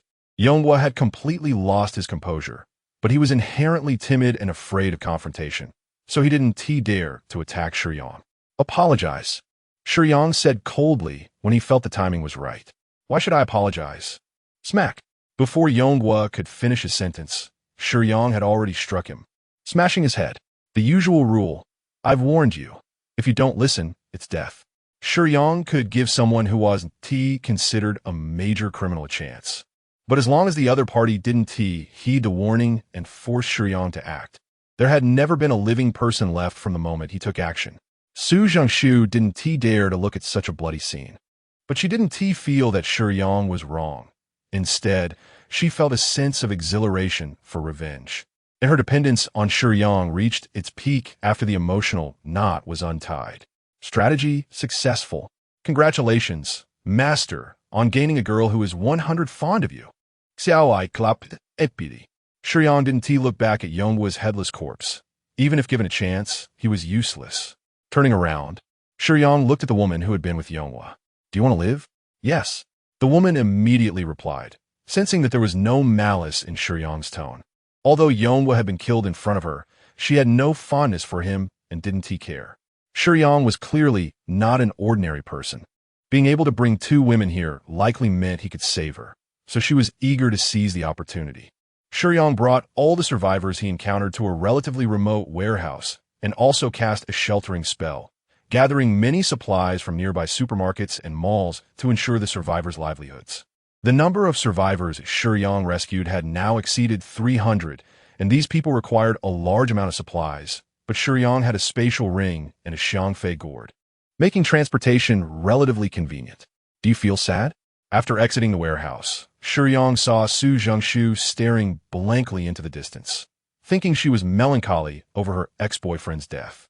No, Su Zhengshu denied. I just feel like everything seems like a dream, an unreal feeling. Bang! Shiyang lightly knocked on Su Zhengshu's head, causing her to crouch down in pain, breaking the sentimental scenario. Why did you hit me? Su Zhengshu asked, covering her head. You said everything you've encountered feels like a dream. I'm helping you. Shiyang didn't want Su Zhengshu to hold on to such thoughts. Recognizing reality is a good thing. All right, let's go back. After saying that, Shiyang spread his wings and flew with Su Zhengshu, Chun Shulin, and Ergo back to their original residence. Jean Meiting and the others were in a very poor mental state. Maintaining a tense spirit was exhausting, and the low growls made everyone unable to rest easy, fearing that the next moment these monsters would break in and tear everyone apart. After a period of rest, the mutated pursuer began a new round of heavy pounding. Each powerful strike against the invisible shield sounded like a hammer on everyone's hearts. Despair had spread in their hearts, and the feeling of days dragging on made Shiyang's absence feel unbearably long enough for everyone to have the illusion that Shiyang might not return. Boom! With a loud noise, the burly pursuer was heavily thrown out, and a gap appeared in the tightly encircled sheltering spell, allowing sight through. It's Brother Shiyang, someone shouted first, and all the women looked up simultaneously through the gap created by the pursuer. Shiyang stood not far from the sheltering spell. These tireless zombies continued to claw at the invisible shield wall of the sheltering spell. Even when their nails broke and finger bones fractured, their low-level intelligence kept them relentless. But their strength was too weak, so weak that it couldn't drain Shiyang's vitality at all. Blood and flesh tendrils spread. The thrown pursuer was pierced inch by numerous blood and flesh tendrils before it could charge again. Every inch of flesh being dominantly devoured by the blacklight cells, and a large figure vanished without a trace, leaving only some torn clothing behind. With each step Shiyang took, the blood and flesh tendrils expanded outward, and large groups of zombies fell like harvested straw, completely devoured. Shiyang rarely used this devouring ability of the blacklight. While it had a wide killing range, its lethality wasn't concentrated enough. It was still acceptable for clearing small monsters, but devouring low-level life forms didn't provide any enhancement for Shiyang, who had already reached the 6th-stage limit. Soon, all the zombies around were cleared out, and within 100 meters, not a single one was left. As the effect of the sheltering spell was lifted, everyone swarmed toward Shiyang, hugging him tightly without leaving any gaps, while Qin Shulin and Su Zhengshu were pushed far away. Everyone either cried tears of joy or complained playfully about Shiyang being away for so long. "I'm sorry, I should have come back earlier." Shiyang tried to comfort everyone, but the effect was very poor. Having been tense for so long, it couldn't be resolved by just a few words of comfort and apology. However, Shiyang had a trump card. "How about this? I'll make some jianbing guozi for you all to eat." As soon as the words came out, everyone's eyes lit up. Luo Su Li was the first to speak, her mood much lighter as she began to bargain. "I want 2 sets. I want 3 sets. Xiao Xiao," holding the flour sauce, didn't rush over like everyone else, but hurriedly raised her hand in the back to indicate her presence. "Xiao Xiao, can you eat that much?" "I don't care, I just want to eat 3 sets. Then I want 4 sets. Ji Mei Ting was about to speak, but she realized the girl who wanted 4 sets was actually her daughter, Xiao Min. What complicated her feelings even more was that Xiao Min was holding Shiyang even tighter than she was, almost wrapping around him like an octopus. Ji Mei Ting loved her daughter very much, but Xiao Min was holding her favorite person. Just as she was about to reprimand Xiao Min, she saw that Xiao Min was immersed in the joy of Shiyang's return and the anticipation of eating jianbing guozi, making it difficult for her to speak up. Ji Mei Ting was a bit worried. She was very happy that Shiyang was back, but looking at Xiao Min beside her, her affection for Shiyang was quite evident. Ji Mei Ting began to feel conflicted. How could Xiao Min like the same person as her? If they were both Shiyang's women, wouldn't they? Shiyang's intervention made it so that, aside from Ji Mei Ting, Luo Su Li, Su Zhengshu, Lu Shuing, and Xiao Xiao, who had a 100 favorability, Qin Shulin and Xiao Min's favorability reached 95. Shiyang didn't notice Ji Mei Ting's strange emotions and chose another intact apartment to temporarily stay in, taking out the ingredients to prepare jianbing guozi. While Shiyang was preparing the ingredients, everyone waited in the living room. At that moment, Ergo entered their line of sight. "Wow, this dog is really unique. I've seen huskies, but it's rare to see one as distinctive as this." Luo Su Li loved animals and was very fond of Ergo, who had come back with Shiyang. She couldn't help but think, did Shiyang bring a dog back because he knew I liked animals? He really loves me. Yes, its eyes are so round.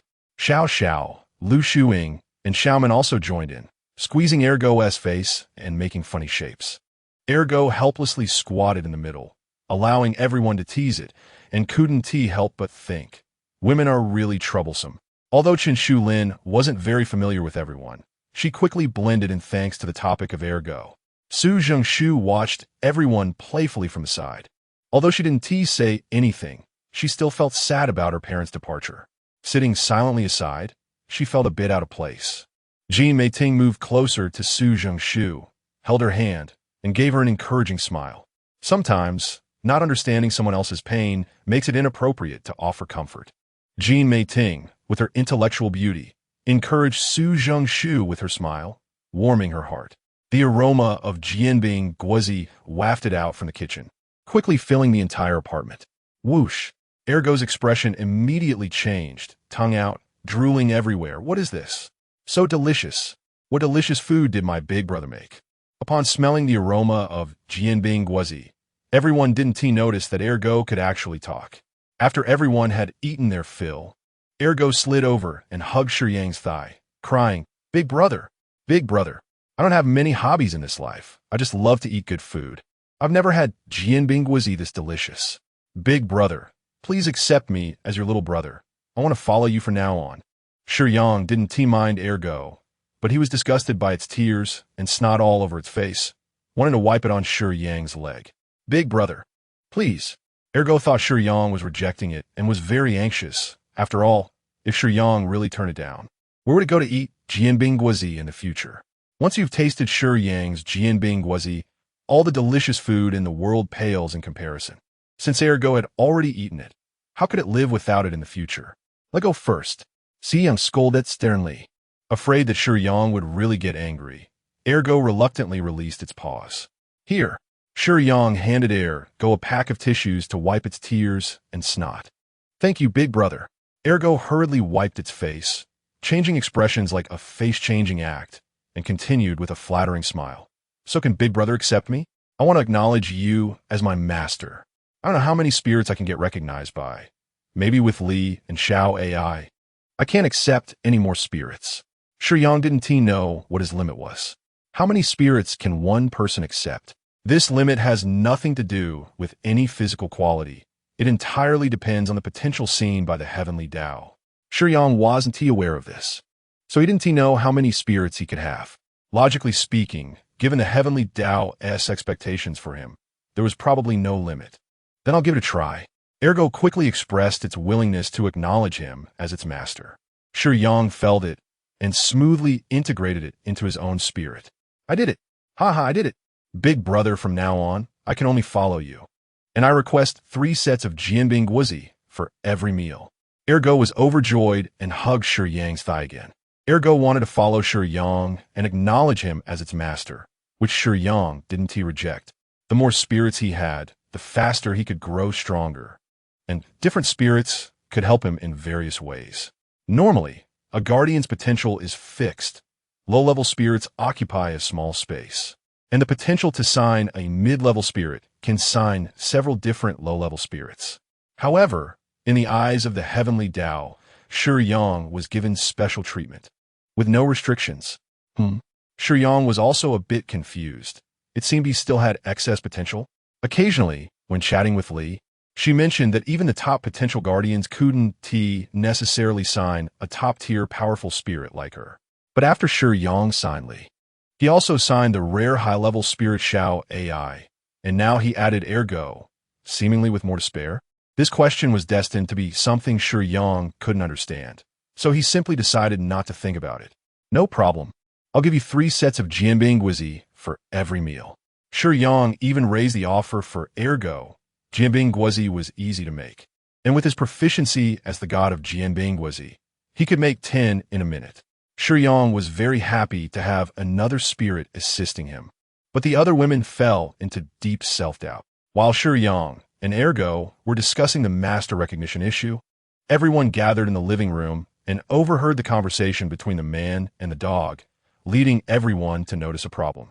How did this husky manage to execute such a human-like slide? Of course, this question could wait.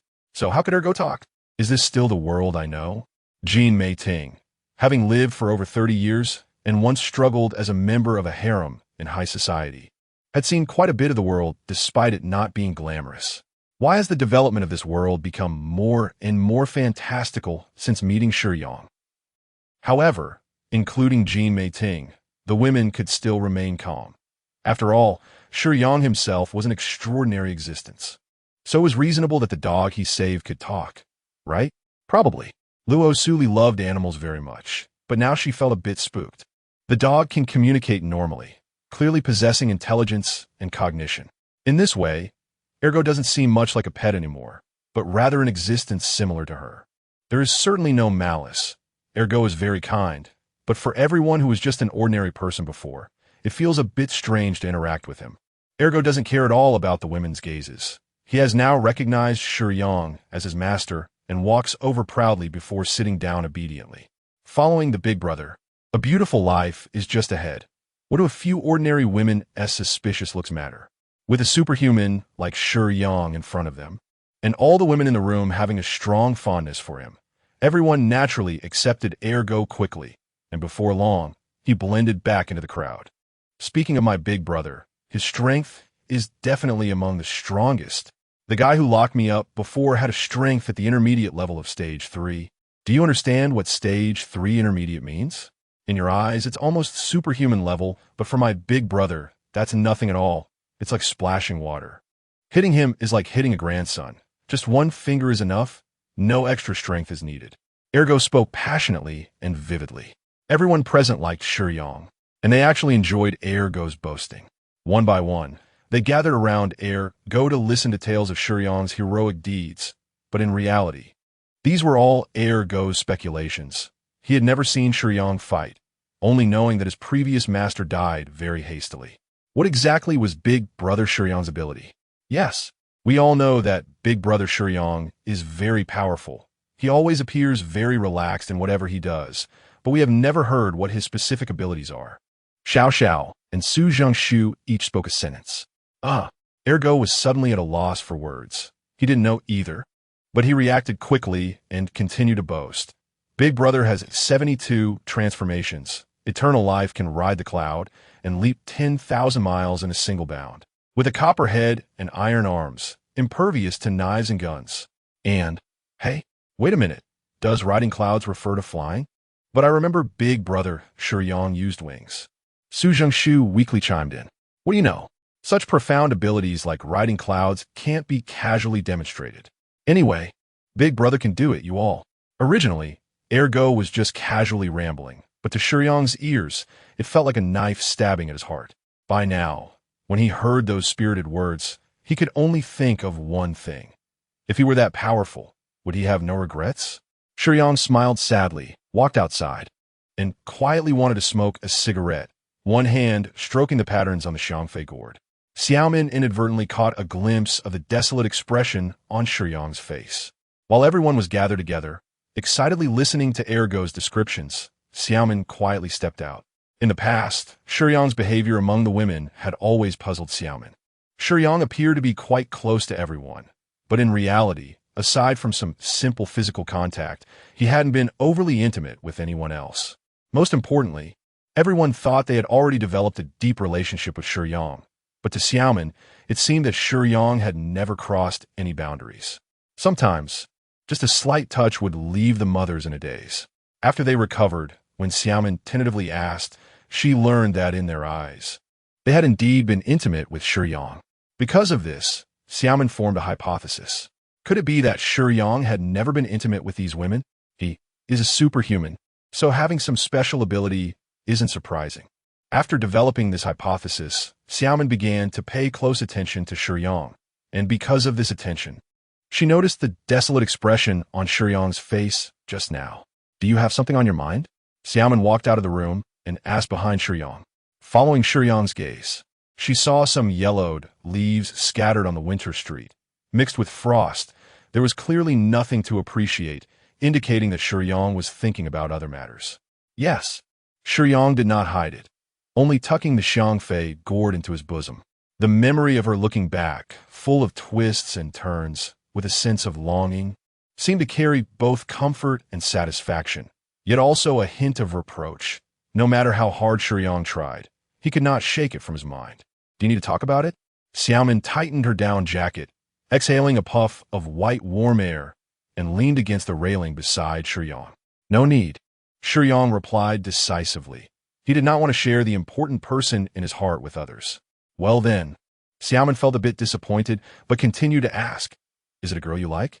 It seemed that even the cold winter wind fell silent. The quiet made Xiaomin a little nervous. Did she ask the wrong question? After a long while, the sound of a lighter striking against the flint broke the silence. A puff of warm smoke was exhaled, and Shiyang's voice was slightly hoarse, clearly just parting his lips, yet sounding incredibly heavy as he said one word. Yes. Xiaomin was somewhat surprised. Shiyang actually admitted he really liked someone. The gossiping heart of a girl was stirred, surrounded by so many women, yet with only slight contact. Could it all be because of this girl? Is that girl among them? Xiaomin pointed a bit anxiously and expectantly at the room. She felt a hint of anger rising, because Shiyang's expression and attitude indicated the answer. Xiaomin could sense it, but she still asked this question, knowing the result. Shiyang shook his head gently. There was no one he liked in the room. Xiaomin instantly felt a surge of anger. The person Shiyang liked was not in the room, and she was angry because Shiyang clearly stated that there was no one he liked in the room, which meant that her own mother was also not someone Shiyang liked. Then what are we to you? Xiaomin wanted to question him, but she didn't have the courage. Her words came out sounding more pitiful and wronged. She realized that even her feelings for Shiyang were very high.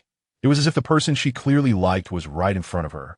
Yet he kept saying he liked someone else, which, combined with the winter season, truly echoed the feeling of being a fool. Friends, Shiyang answered without hesitation. Friends? Xiaomin was almost laughing in anger. One by one, they all see themselves as your women, and you treat them as friends? Yes, Shiyang replied firmly. Then what about their feelings for you? Can't you see them? Xiaomin continued to ask. I can see them, which is why I haven't clearly told them that I don't like them. Shiyang said coldly, as indifferent as the frost of winter. Don't you think this is deceit? How can you deceive my mother's feelings like this? Xiaomin felt sad for her mother. The person she liked turned out to be a deceiver. I admit this is a form of deception, but sometimes a lie doesn't hurt. The truth is the sharp knife. You could tell those women inside that I don't love them at all, and I've never liked them even a little bit. Even if they believe you, do you think they will be happy? Will your mother be happy? Shiyang countered. Xiaomin was speechless. Indeed, looking at those women who had already fallen for Shiyang. They clearly adored him to the core. Telling them the truth would only cause them immense pain. I have a kind of ability to create illusions that can compensate for my emotional shortcomings towards them, but I can only do this much, nothing more. After Shiyang finished speaking, he extinguished the cigarette. How can you? Xiaomin had nothing to say, only able to vent her dissatisfaction through tears. When she spoke about others, she was also speaking about herself. She also liked Shiyang. Yet Shiyang's words were simply too cold. It's so unfair, so unfair. Clearly, I love you deeply, but even the response you give is false. I'm sorry, I truly am. Shiyang's apology was genuine. And that was the cruelest part. You met me, falling in love with me is my honor, but I can do nothing for you. I owe you that. After saying this, Shiyang spread his wings and soared into the sky. He wasn't leaving, just going to save other survivors. Xiaomin dazedly reached out her hand. But could her delicate palm grasp the wings of Shiyang soaring high? The crystalline tears could only fall to the ground, turning into transparent ice crystals. In this zombie-infested apocalypse, people felt despair at every moment. Before facing death, they freely expressed their inner desires, fearing that in the next moment, they would die and never taste life again. The will of the world was becoming weaker and weaker. It was merely the will of a low-level world. And with such upheaval within it, the power of rules had dropped to its extreme, like fragile paper, just a hand away from being pierced. However, Shiyang's astonishing speed and efficiency in rescue actions stabilized the world's will, which was on the brink of collapse. With only around 3 stages of strength, Shiyang could annihilate batches of invading Stage 3 devourers. Within the same level, Shiyang's development path had no rivals, simultaneously saving all the people still alive at that moment, helping them gather to establish a new safe zone. After several days of running around, the safe zone grew to nearly 100,000 people in just a few days. Such events would require at least 100 seasons in something like The Walking Dead. Yet Shiyang's power was something this world could not even imagine. When a world collapses, devourers begin to surge in batches. While the world rules have not completely vanished, devourers cannot rush in all at once. But even in batches, their numbers are staggering. Each batch has at least 30 or 40 top-tier Stage 3 devourers appearing. It is almost impossible for Guardians to protect a world on the brink of collapse because the number of Guardians is far fewer than that of devourers. And in a low-level world, powers beyond top-tier Stage 3 cannot appear. Thus, at this stage of collapse, the Guardian's power is destined to be far inferior to that of the devourers. The number of devourers is like the stars in the sky. If all Guardian organizations sent all their top-tier Stage 3 Guardians to such a low-level world, they could surely defend it. As long as they could fend off wave after wave of devourer attacks, and then work to stabilize the world rules, this world could recover. But wouldn't Guardians be willing to do this? In the world, Guardians enjoy the favor of the world's will and can exert much greater power than devourers. But that does not guarantee victory in one-on-one situations. This is completely unequal and unrealistic, as no Guardian organization in any country would waste significant resources on a world in a state of collapse. It's simply isn't cost-effective. Therefore, under normal circumstances, Guardians would never waste time helping a world with such a high probability of being unsavable. However, there are always exceptions, and Shiyang is that exception. Shiyang's power system is invincible at the same level, with comprehensive defenses, impervious to blades and guns, immense strength, and astonishing speed. Fully developed to the top-tier 6 stage. Even his mental strength has no flaws. Even using only top-tier Stage 3 strength, Shiyang can create an overwhelming advantage. Under the astonished gaze of the world's will, Shiyang single-handedly withstood 4 or 5 waves of devourer invasions, with 200 top-tier Stage 3 devourers falling to his hands, becoming nourishment for the Black Light, saving civilians, developing the safe zone, protecting key figures in the world, and helping the world gradually stabilize. Shiyang did not realize he was doing something so extraordinary. What he accomplished was at a level that everyone knew was wrong, but tacitly accepted as impossible. In the apocalypse, perhaps the moral bottom line could be shattered by despair, but Shiyang's appearance seemed to show people a symbol, a sign that humanity could return to a civilized world.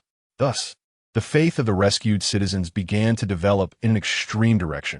A statue, made of simple materials but finely crafted, showing great respect in its details, stood in the safe zone. At first glance, the statue, with its flesh-like expansion, did not seem holy, yet the way people looked at it was pure, filled with admiration and respect. This was Shiyang's statue. When an absolutely powerful personal force appears in the real world, there's only one title that can represent it: deity, or the apostle of a deity. And when such an existence takes it upon itself to save the masses, radiating righteousness, people begin to firmly believe in the conclusion of divinity. In fact, if deities truly existed, many would restrain their inner desires. For the appearance of a deity would essentially tell them that the law of causality is real, and only by doing good could they hope to gain the deity's protection. Therefore, within the safe zone, not only were there no chaotic scenes, but people's moral standards truly improved. Even those once considered delinquents began to actively participate in reconstruction, doing their jobs well. The food distribution that Shiyang brought back, the reconstruction of residences, the re-establishment of a legal system, all were managed by experienced personnel, orderly and efficient. All myths were discarded because a living God was someone they had seen with their own eyes.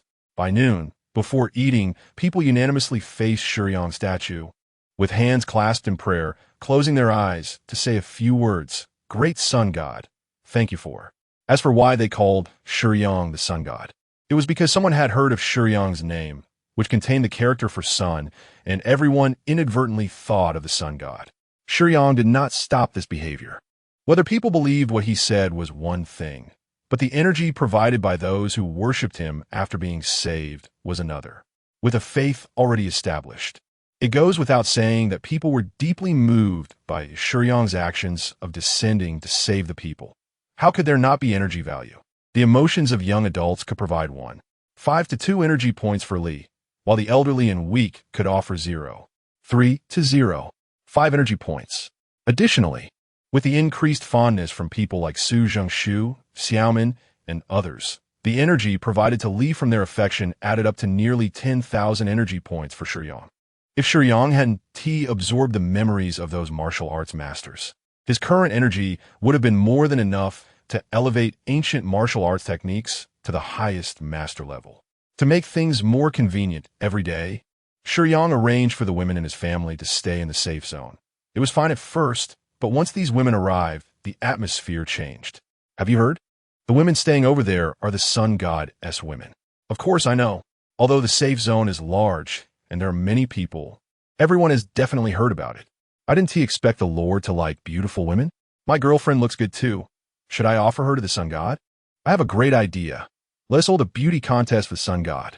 Let us find the most beautiful women in the safe zone to present to the Sun God. That is a good idea. Amidst the chatter, they discussed and came up with an event. Shiyang can freely change his form and easily spread flesh and blood to save hundreds of people. However, when he returned to the safe zone with another batch of survivors, he was faced with a row of women that left him feeling helpless. Although Shiyang has managed to take care of the area he oversees without reaching its limits, he is not far from it. The survival issue of over 100,000 people in the safe zone is a significant challenge that cannot be solved by Shiyang alone. Human organization needs to develop. It cannot be accomplished overnight. Absolute power can indeed solve almost all problems, but for the human species to continue, time must be given to grow. The safe zone has already entered a stable phase, with essential facilities for survival in place and various talents available, but it is still far from enough. More people with diverse skills need to be educated and trained. The daily needs of over 100,000 people can only be provided by Shiyang in the absence of transportation, which takes up a significant amount of his energy. His combat abilities are unquestionable and very comprehensive, but Shiyang lacks large-scale support capabilities. In his past life, he could have relied on magical assistance, but now, without mana, he can only run back and forth by himself. To ensure long-term survival, relying on one person is not feasible, no matter how powerful that person is. There must be production of various living materials and food resources, which requires support for various industries. The manpower needed ranges from agriculture to industry. And while machines and equipment can be sourced from the remnants of the old world, the shortage of workers can only be addressed gradually. Many people did not engage in relevant work before the disaster and will have to start from scratch, and the safe zone must also develop from the ground up. Shiyang initially found himself in the capital of the pickled vegetable country, and the division of the safe zone was also in the suburbs near the capital, with most of the people he saved being from the pickled vegetable country. It's not that Shiyang doesn't want to go to Huaxia to save people, but Huaxia already has the ability to survive. Regardless of the time and space, the Huaxia people possess a unique charm, which is their unprecedented unity in the face of national extinction and disaster, awakening the bloodline's fighting spirit, with individuals willing to sacrifice themselves for the continuation of their nation. Coupled with a strong army reserve, despite being severely damaged, the Huaxia people have achieved remarkable results in organizing their living forces to combat the zombie crisis under the desperate resistance of military personnel. Under the advance of the Iron Tide, although the rapidly evolving virus crisis has not been resolved and various mutants remain a threat, the people of Huaxia have already cultivated enough space for their race to continue and survive. In contrast to Huaxia, the pickled vegetable country, which previously adored idol worship, lacks a lot of fighting spirit. Occasionally, as Shiyang passes by, girls gaze at his handsome face in a daze, thinking the sun god is truly handsome. Shiyang's powerful abilities and good looks have earned him the reverence of many, being called a deity and a great savior. Additionally, rumors about Shiyang's fondness for beautiful women often stir fantasies among some girls about rising to greatness if they could win his favor and live a comfortable life. Shiyang himself does not care much about this, as he is not interested in beauty. People's strange thoughts are bound to lead nowhere. However, what he did not consider is the status of those women who have feelings for him among humanity. Sir, please enjoy. Every time they go to eat, although it is a makeshift cafeteria, Jean Mating and others are treated far better than ordinary people, even though they did not intend for it to be this way. Shiyang's high status naturally elevates them in the eyes of others, as they are the women of a god. Hyamin is still a high school student, and, at that age, girls have a bit of vanity. After being pampered for a while, her mindset has changed somewhat. She is very clear that she is not Shiyang's woman, and neither are her mother, Jean Mating, nor Russell Lee, Su Jong-suk, etc. After realizing this, Hyamin can feel that if she really became Shiyang's woman, the respect she would gain would probably be even greater. In her youth, she often had a bit of a delusional mindset about love, saying things like, "For you, I would fight against the whole world. My world has no meaning without you." Looking back, she realizes how naive that was. But Shiyang is different. His strength is evident, and no one would doubt him. As long as he wants, the world is surely within his grasp. He can genuinely possess the entire world. Young girls tend to fantasize, and since her fondness for Shiyang has reached 95, Hyamin has recently been dreaming of a scenario. Shiyang would pamper her like a true little princess. The princess of the whole world. When the world is in his hands and everything is at his fingertips on a starry night, Shiyang would gaze at her affectionately, his deep, magnetic voice saying, "I would fight against the whole world for you." Such words may seem foolish for a naive young boy, but for Shiyang, who holds the world, they are sincere and heartfelt. Really? Hyamin thinks this is too beautiful, completely satisfying all the vanity fantasies of a teenage girl. Having everything while also having love, it's incredibly wonderful. Hyamin's fondness for Shiyang had been steady at 95, but since her mother liked him, even though she had feelings for Shiyang, her affection for her mother restrained her. If both liked the same man, wouldn't that be a taboo? However, after being pampered for a while, The respectful gazes from everyone made Hyamin begin to loosen her boundaries. If she could achieve such status, it seems, it wouldn't be impossible. After waking up, she knows very well that Shiyang would not like her, and the gap at her heart makes her feel extremely uncomfortable. In this emotional tug-of-war, Xiao AI gives Shiyang a hint, and Hyamin's fondness for him reaches 100. The more dangerous one is not necessarily more charming, but the stronger one is certainly more enchanting. Now, among the more than 100,000 people, it is unknown how many women have a high fondness for Shiyang, but they're generally not recognized by Xiao AI. It has both beauty and familiarity requirements, and not just anyone will do. The main female characters in the world all meet the beauty standards, and they have many interactions with Shiyang, the protector, possessing conditions that ordinary people cannot reach. Big brother, actually looking at it this way, it wouldn't be bad for you to stay here as the leader, Ergo said while chewing on a pancake, watching the devout people pray a Shiyang statue. That's impossible. Shiyang sat next to Ergo, smoking a cigarette, both of them sitting on the edge of the rooftop of the building. I was just joking. By the way, big brother, you went out to look for supplies before, and Chen Shulin came to find you. Ergo reminded him. Looking for me? What for? Shiyang had been saving people and establishing the safe zone for over half a month. Considering the time-flow ratio between this world and the main world, he should be returning to the main world soon. He initially wanted to ask Jean Meiding and the others if they would be willing to come with him, but unexpectedly, Chen Shulin found him first. She said she wanted to ask you to save Che Zhuxi and Xiao Wei. Who are they? You don't know Che Zhuxi and Xiao Wei? That's something from before I met you. Shiyang replied casually. Then you want to save them, big brother?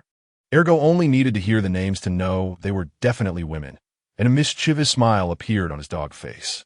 However, based on Ergo's recent understanding of Shiyang, although he has many women around him, it is unbelievable that he has no interest in women at all. Shiyang thought for a moment, did not directly answer Ergo, and just pulled out a cigarette from his pocket. Crack! Ergo stood on his hind legs with a flattering expression, holding a lighter in his front paw and passing it to Shiyang for a light. Who knows how this dog managed to perform such a complex action with its paw? Shiyang looked at Ergo's unbelievable action in surprise, but still brought his cigarette closer. It's great to have such a dog. Not only can it be kept as a pet, but it can also chat and light cigarettes. Help me. Shiyang exhaled a puff of smoke. All right. Should I tell Miss Chen Shulin, boss? Ergo asked. Go ahead and tell her. I'll be back soon.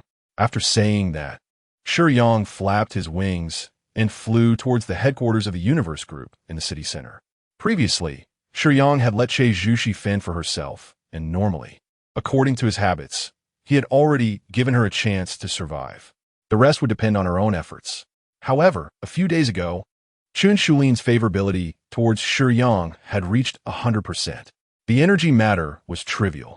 Characters from such a low-level world could only provide a few hundred or 1,000 energy units. But this 100% favorability could not be ignored. After all, even if there was no love, it shouldn't be too disappointing for her. That's why Shiyang agreed to go rescue her. Shiyang currently had just over 170,000 energy points, which, according to Lee, meant he could learn and maximize a mid-low level ability he had never studied before. However, upon careful consideration, both Shiyang and Lee believed it was better to save it for learning high-level abilities later. Shiyang's power system was too direct and violent, and the improvements provided by low-level abilities were very limited. For example, abilities like X-ray vision or laser vision. Were they useful to Shiyang? This is also why Shiyang never drew abilities from Xiao AI. Most of the abilities in her prize pool were of that level. With very few high-level or top-tier abilities, only a handful. Among them, one of the top-tier abilities was magical powers from the Marvel world, which had no relevance to Shiyang, so he let Xiao AI supply energy to Li. With the perspective cultivated in the extremely high martial world of his previous life, Shiyang deeply understood that flashy abilities were useless. With resources, one should pile up strength, speed, and defense. Focusing on one combat style made it easier to reach the top. Shiyang didn't know if Che Zhuxi and Xiao Wei were still alive. After all, more than half a month had passed, and staying in one place for so long could easily lead to starvation. However, when Shiyang gently landed on the top floor, he sensed that both Che Zhuxi and Xiaowei were still alive, though their life force was somewhat weak. The color had drained from the lips of both women, now dry and cracked, and their cheeks were sunken from hunger. Although the vice president's office area was well equipped with clean bathrooms, which meant the two women weren't exactly dirty, the lack of food and drinking water was irreplaceable. Food had run out a couple of days ago, and the last drop of water had been consumed. Now, both were staring blankly, their eyes vacant from hunger. In comparison, and Xiaowei was in worse condition than Che Zhuxi because when there was still food and water, Che Zhuxi had consumed more than in Xiaowei. The tension of not having food made Che Zhuxi regret giving her surplus food to Xiaowei. If she had ignored her, she could have survived longer. In this hopeless post-apocalyptic world, who could save her? Che Zhuxi desperately wished for an angel to descend from the sky to rescue her. But was that even possible? Someone who could fly? Che Zhuxi suddenly sat up. What did she see? She had been staring blankly out the window, but now she saw someone flying by. As Shiyang approached the headquarters building, his speed had slowed, allowing Che Zhuxi to see his figure. Shiyang landed on the rooftop, not on the terrace outside the vice president's office area, so Che Zhuxi thought he had flown past. Che Zhuxi immediately burst into tears, stumbling towards the door while murmuring, "I was wrong. I know I was wrong. Please save me." If anyone could save her in this environment, it had to be Shiyang. His abilities were nothing short of angelic to her. The more she craved life, the more she regretted giving Shiyang a bad impression. He was so strong. Why did she have to offend him with her useless pride at that time? Women like Che Zhuxi couldn't recognize reality without suffering. Now, she profoundly understood that she was just an ordinary person, lacking the strength to survive alone in this cruel world. Her proud family background, excellent appearance, and physical conditions felt utterly worthless in the face of death.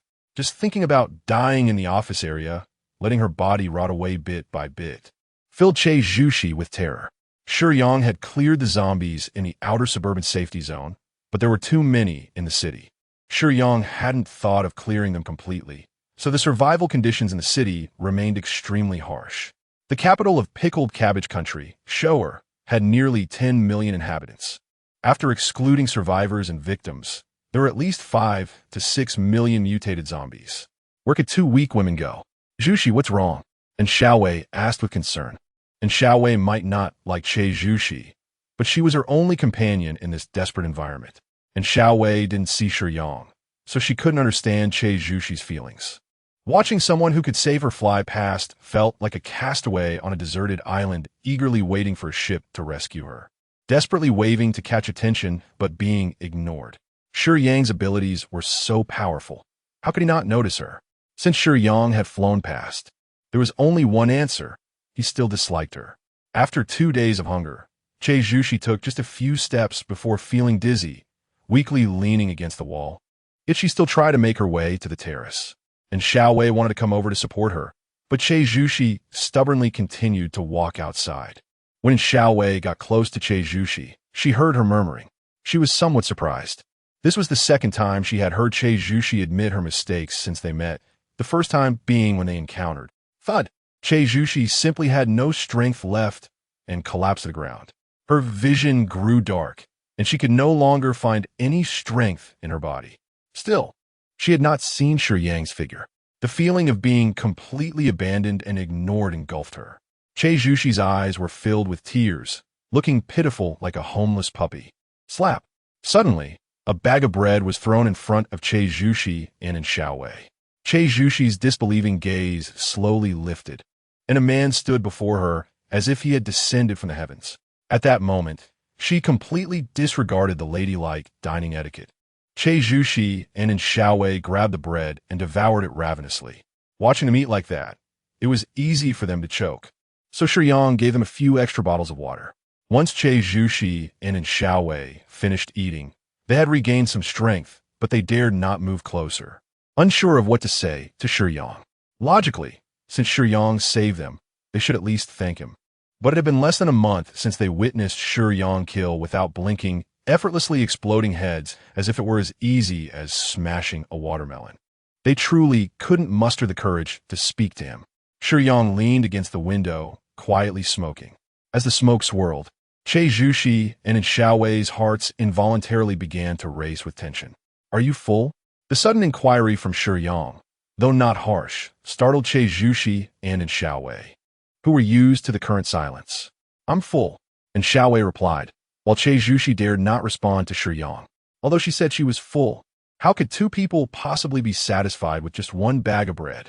The ruby on Shiyang's space ring glimmered, and more food was neatly arranged in front of the two.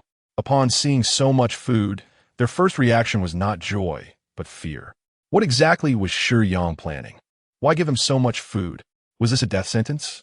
If he really intended to kill them, why had he let them go earlier?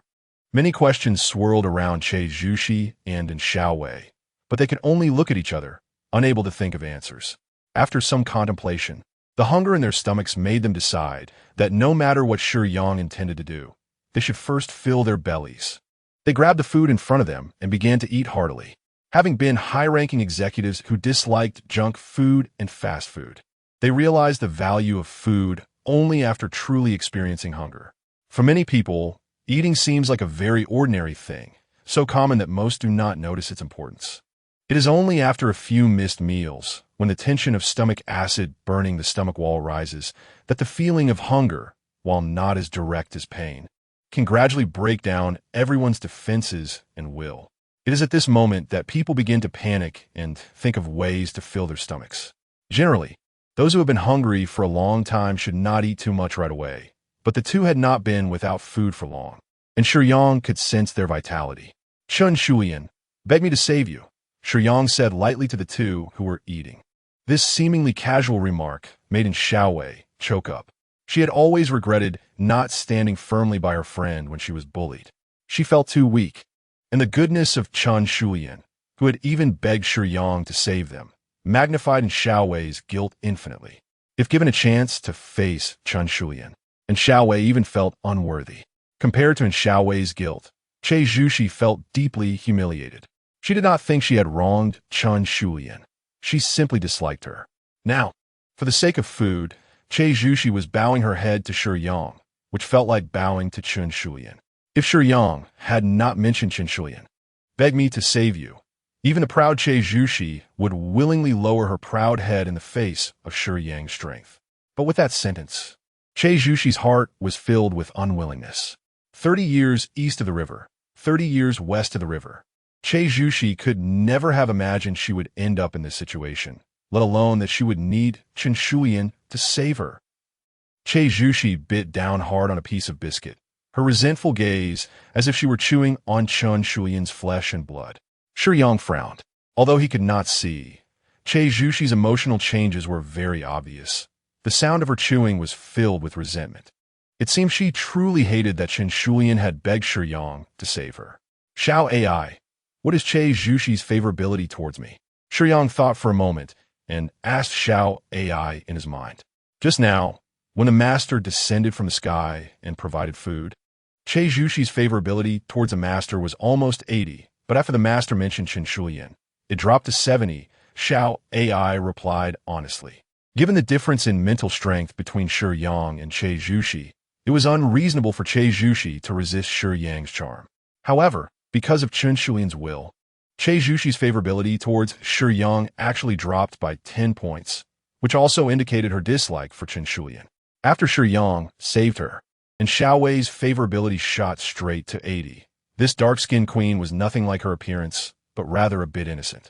"May I ask, how is Shulian doing now?" And Xiaowei asked weakly. "She's fine," Shiyang replied. "If you're willing to come back to the safe zone with me, you should be able to see her soon." "Really?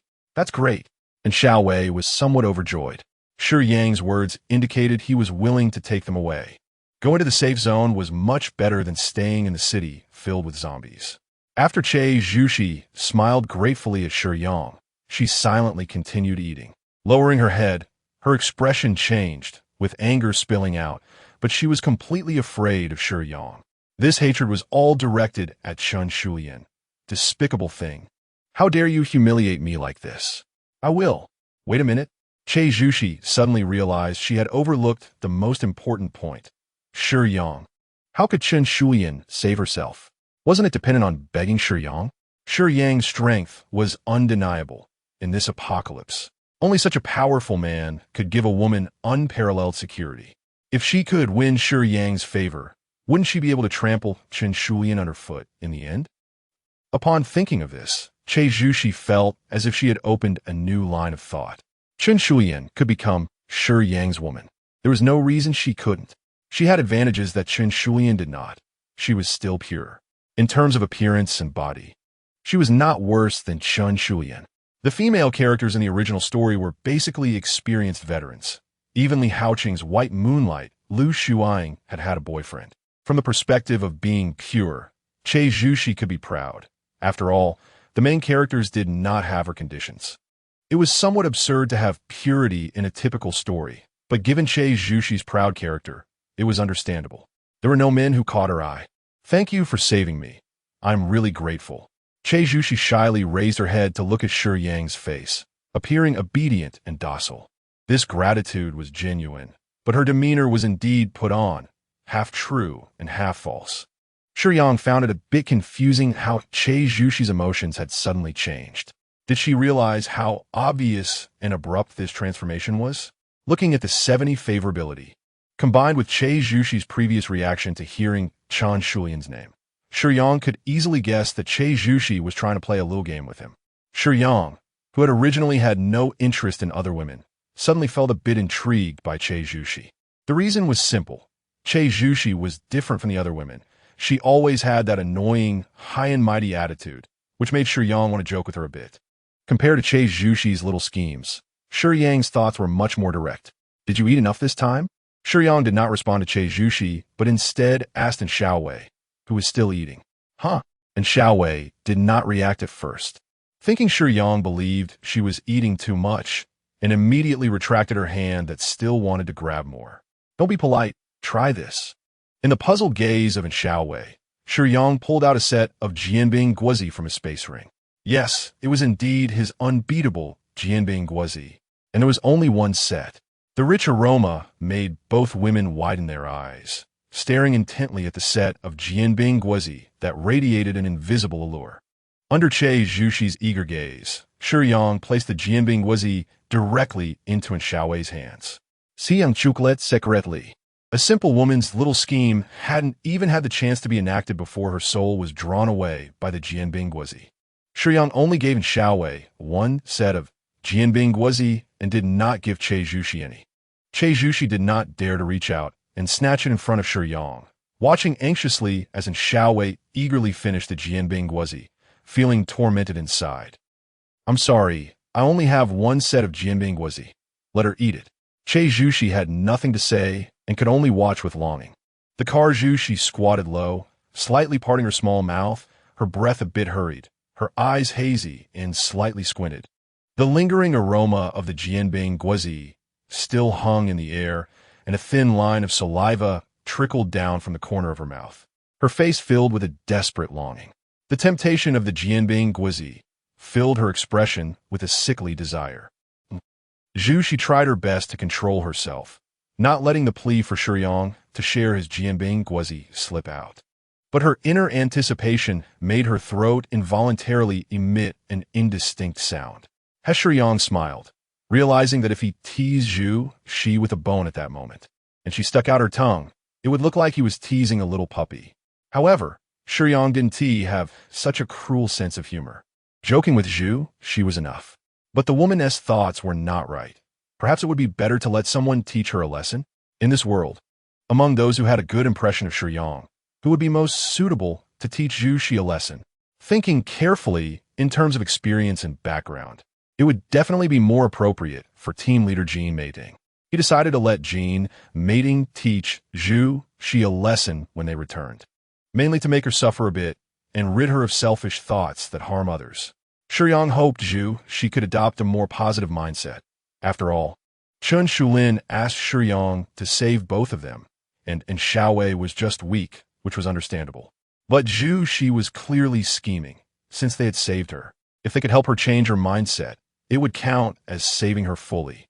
If she continued to harbor resentment and selfish thoughts, in the end, it would only harm herself and others.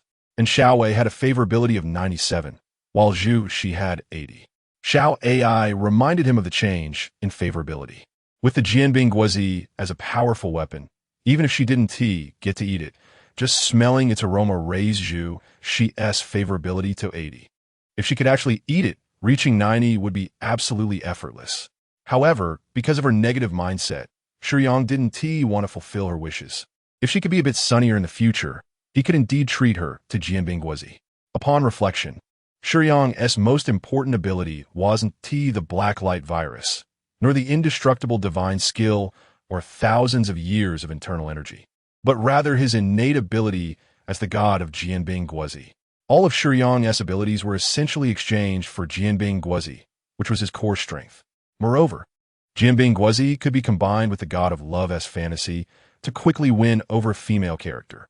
Initially, we thought this seemingly useless and non-combat talent had no value, but in reality, it was incredibly versatile and extraordinary.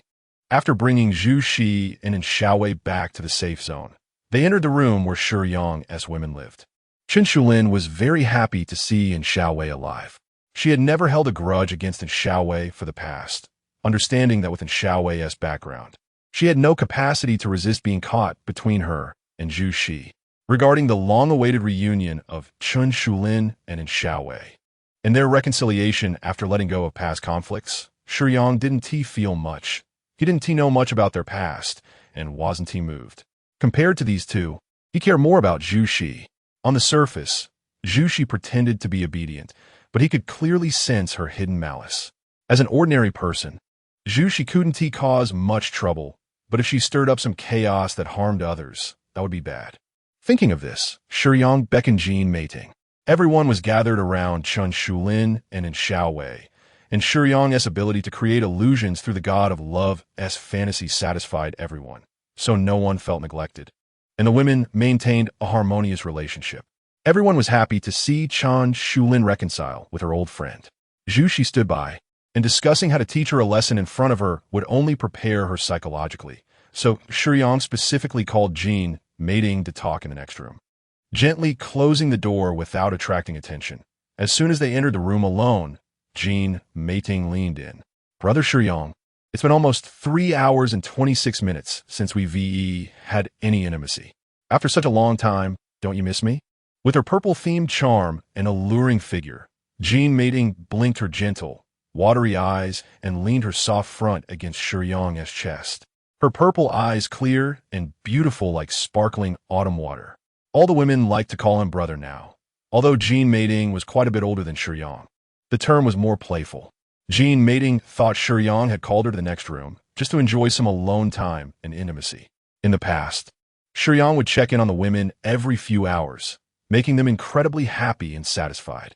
Used to their intimate encounters, Jin Meiting naturally thought otherwise when Shiyang called her alone. Jin Meiting's figure was incredibly enchanting, and combined with her purple-themed mature aura, the appeal of such a woman goes without saying. However, even with such a temptress in his arms, Shiyang's mind remained as steady as a mountain, showing no signs of wavering. He knew what Jin Meiting was thinking, and at her current age, she was indeed in need. Shiyang removed the thin layer of keratin from his palm and gently tapped Jin Meiting's cheek with his fingertip. Breathing rapidly, her face flushed. Jin Meiting had just come out of the illusion and felt she was about to dehydrate. But seeing that Shiyang noticed she had recovered, he gently tapped her again. Is that enough? Shiyang asked lightly when Jin Meiting calmed down again. Aye. Jin Meiting felt her whole body go soft, unable to finish her sentence when Shiyang thought it was still not enough and gently tapped her again. This chapter is not over. Please click the next page to continue reading the exciting content. Brother, let me rest for a moment. Please. Jin Meiting didn't dare to hesitate this time, and quickly voiced her request to pause, fearing that if she continued to speak while panting heavily, Shiyang wouldn't give her the chance. At this point, if she didn't let Jin Meiting calm down after resolving her need, she wouldn't be able to think normally. Zhu Shi was also brought back, you saw that, right? Shiyang asked seriously when he felt it was about time. Jin Meiting pulled at her clothes and nodded. She has bad intentions. I want you to teach her a lesson to prevent her from doing anything harmful. Oh, I see. Hearing Shiyang say this, Jean Mating felt secretly pleased. She actually had a chance to teach the former vice president a lesson.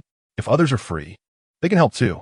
Since Chun Shulin asked me to save them, you should try to help Zhu. She change her mindset and become a good person, to avoid making mistakes later and being dealt with, which would mean the rescue was in vain. Listening to Shiyang, Jean Mating thought, Zhu Shi's looks and figure are quite good. Brother must like her. Since he asked me to help teach Zhu Shi, I'll do it. Yes. Strictly, Shiyang was somewhat lacking in consideration, as there were many women, and to avoid communication troubles, he frequently made them fall into illusions. The more they enjoyed it, their thoughts were somewhat affected in that regard. Shiyang meant to teach Zhu Shi properly, but Jean Mating clearly had a different understanding of teaching. 3 days later, although many matters in the safe zone had not stabilized, they had taken shape with Shiyang's help. Coupled with the weapons Shiyang sought from the military district and the cooperation of retired and active soldiers, the safety issues were basically resolved. The beautiful new world was about to say goodbye. Shiyang's strength would continue to grow, and it was highly likely that he wouldn't return. All the women also knew this news. Shiyang had told them and asked if they were willing to leave with him.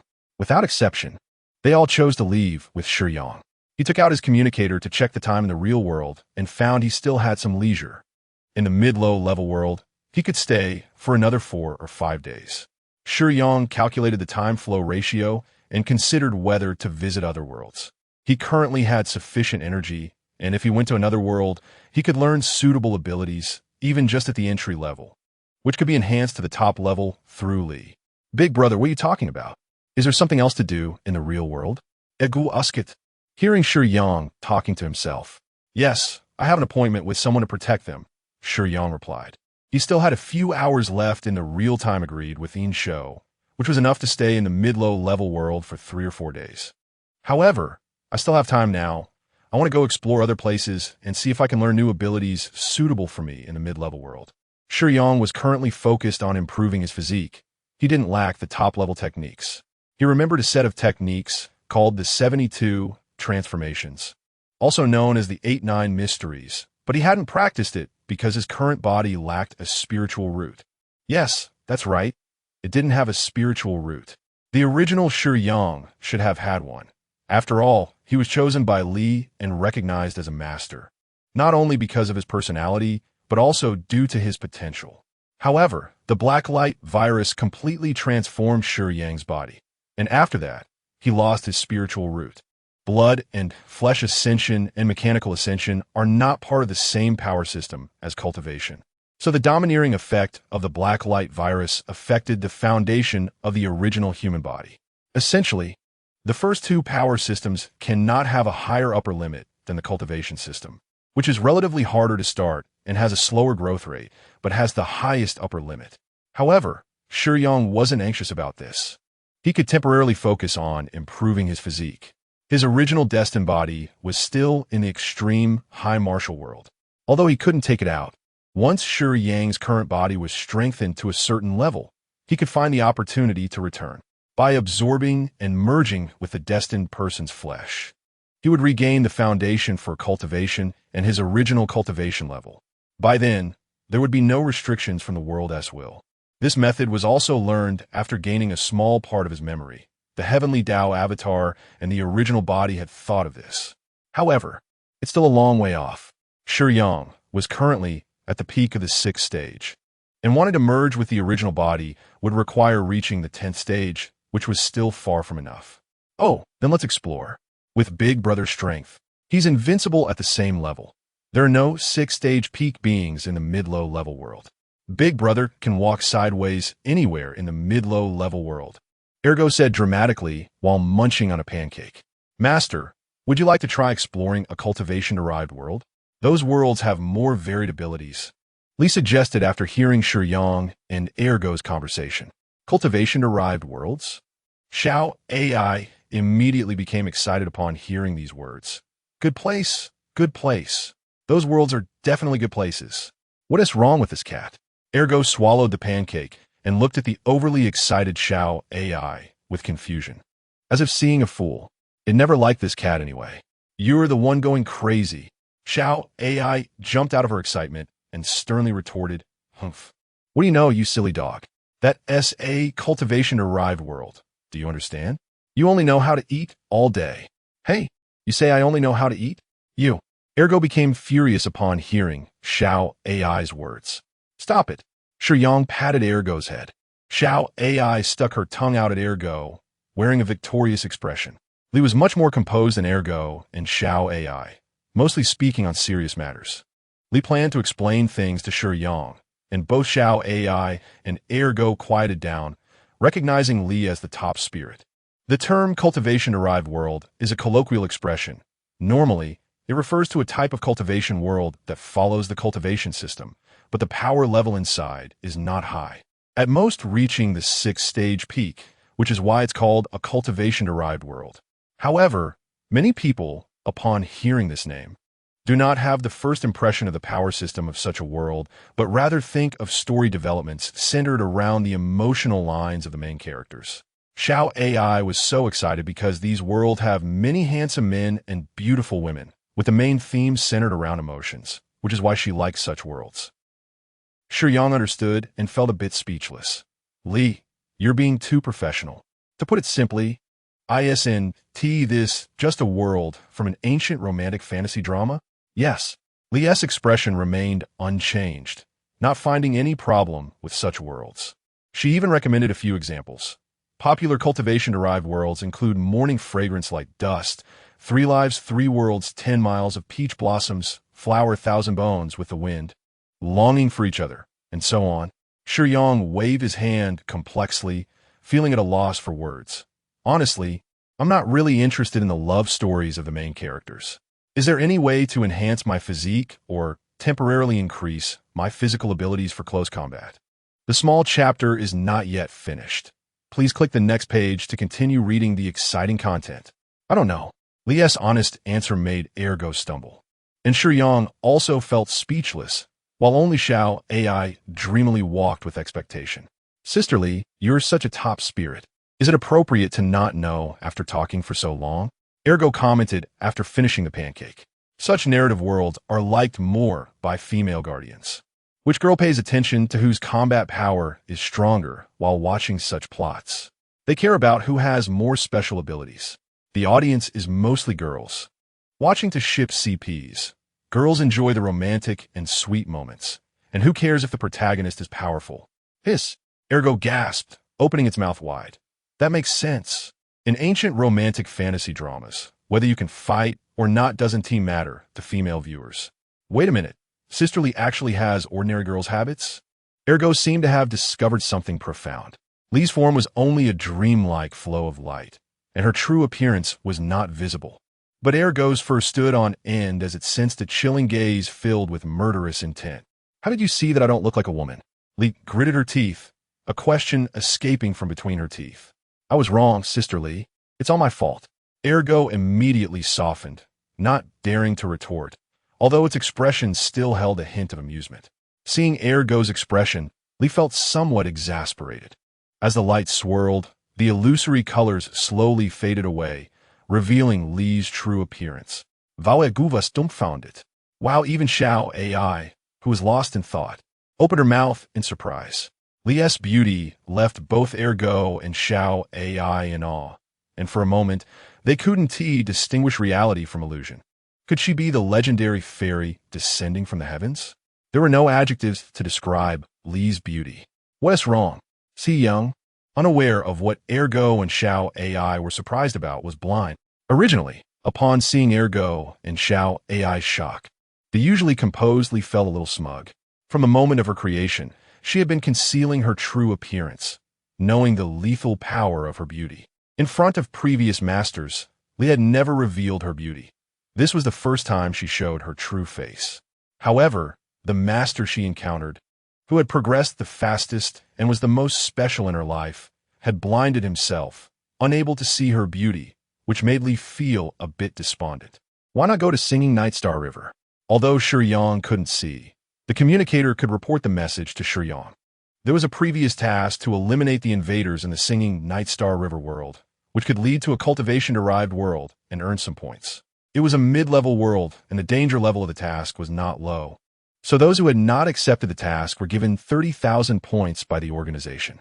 In these cultivation-derived worlds, although they sounded intimidating with identities like gods, descendants of certain beings, celestial emperors, and reincarnated war gods, their actual power levels were not very high. Passing through the spiritual realm, a mist enveloped the entire valley, hazy and moist. Because the water vapor was too thick, it appeared somewhat dark and damp. Strolling through the valley, the air was filled with the scent of moisture mixed with flowers and grass. There was something wrong with this mist. Shiyang immediately noticed that the mist was off. The deeper he walked, the more water vapor he inhaled, and his mind became increasingly blurred. However, with a mental strength of 599, combined with thousands of years of internal power and the enhancement from the dark light, the effects of this mist could be dispelled in an instant. Ergo stayed by Shiyang's side. Although it had a physical body, the fact that it could be stored in a spatial ring indicated that it was different from normal organisms and was not easily confused by the mist. Ergo had no combat ability, but it was not weak. As long as the master was alive, it would not be killed. This ability was not particularly special. It was something that all entities with a physical form possessed. Boss, this place is eerie. Could there be any monsters? Ergo asked. What's wrong? Are you scared? Shiyang retorted. Not scared, not scared. Then why don't you get off me? Shiyang patted the dog's head on his shoulder. Ergo had clung to Shiyang since they arrived in the valley, hanging on his back without getting down. After being patted on the head, Ergo pretended to be shy and let go of its legs, jumping down to the ground. Boss, it seems like there are no living creatures here. Ergo, not wanting to continue the awkwardness, looked around and spoke. The environment was eerily quiet.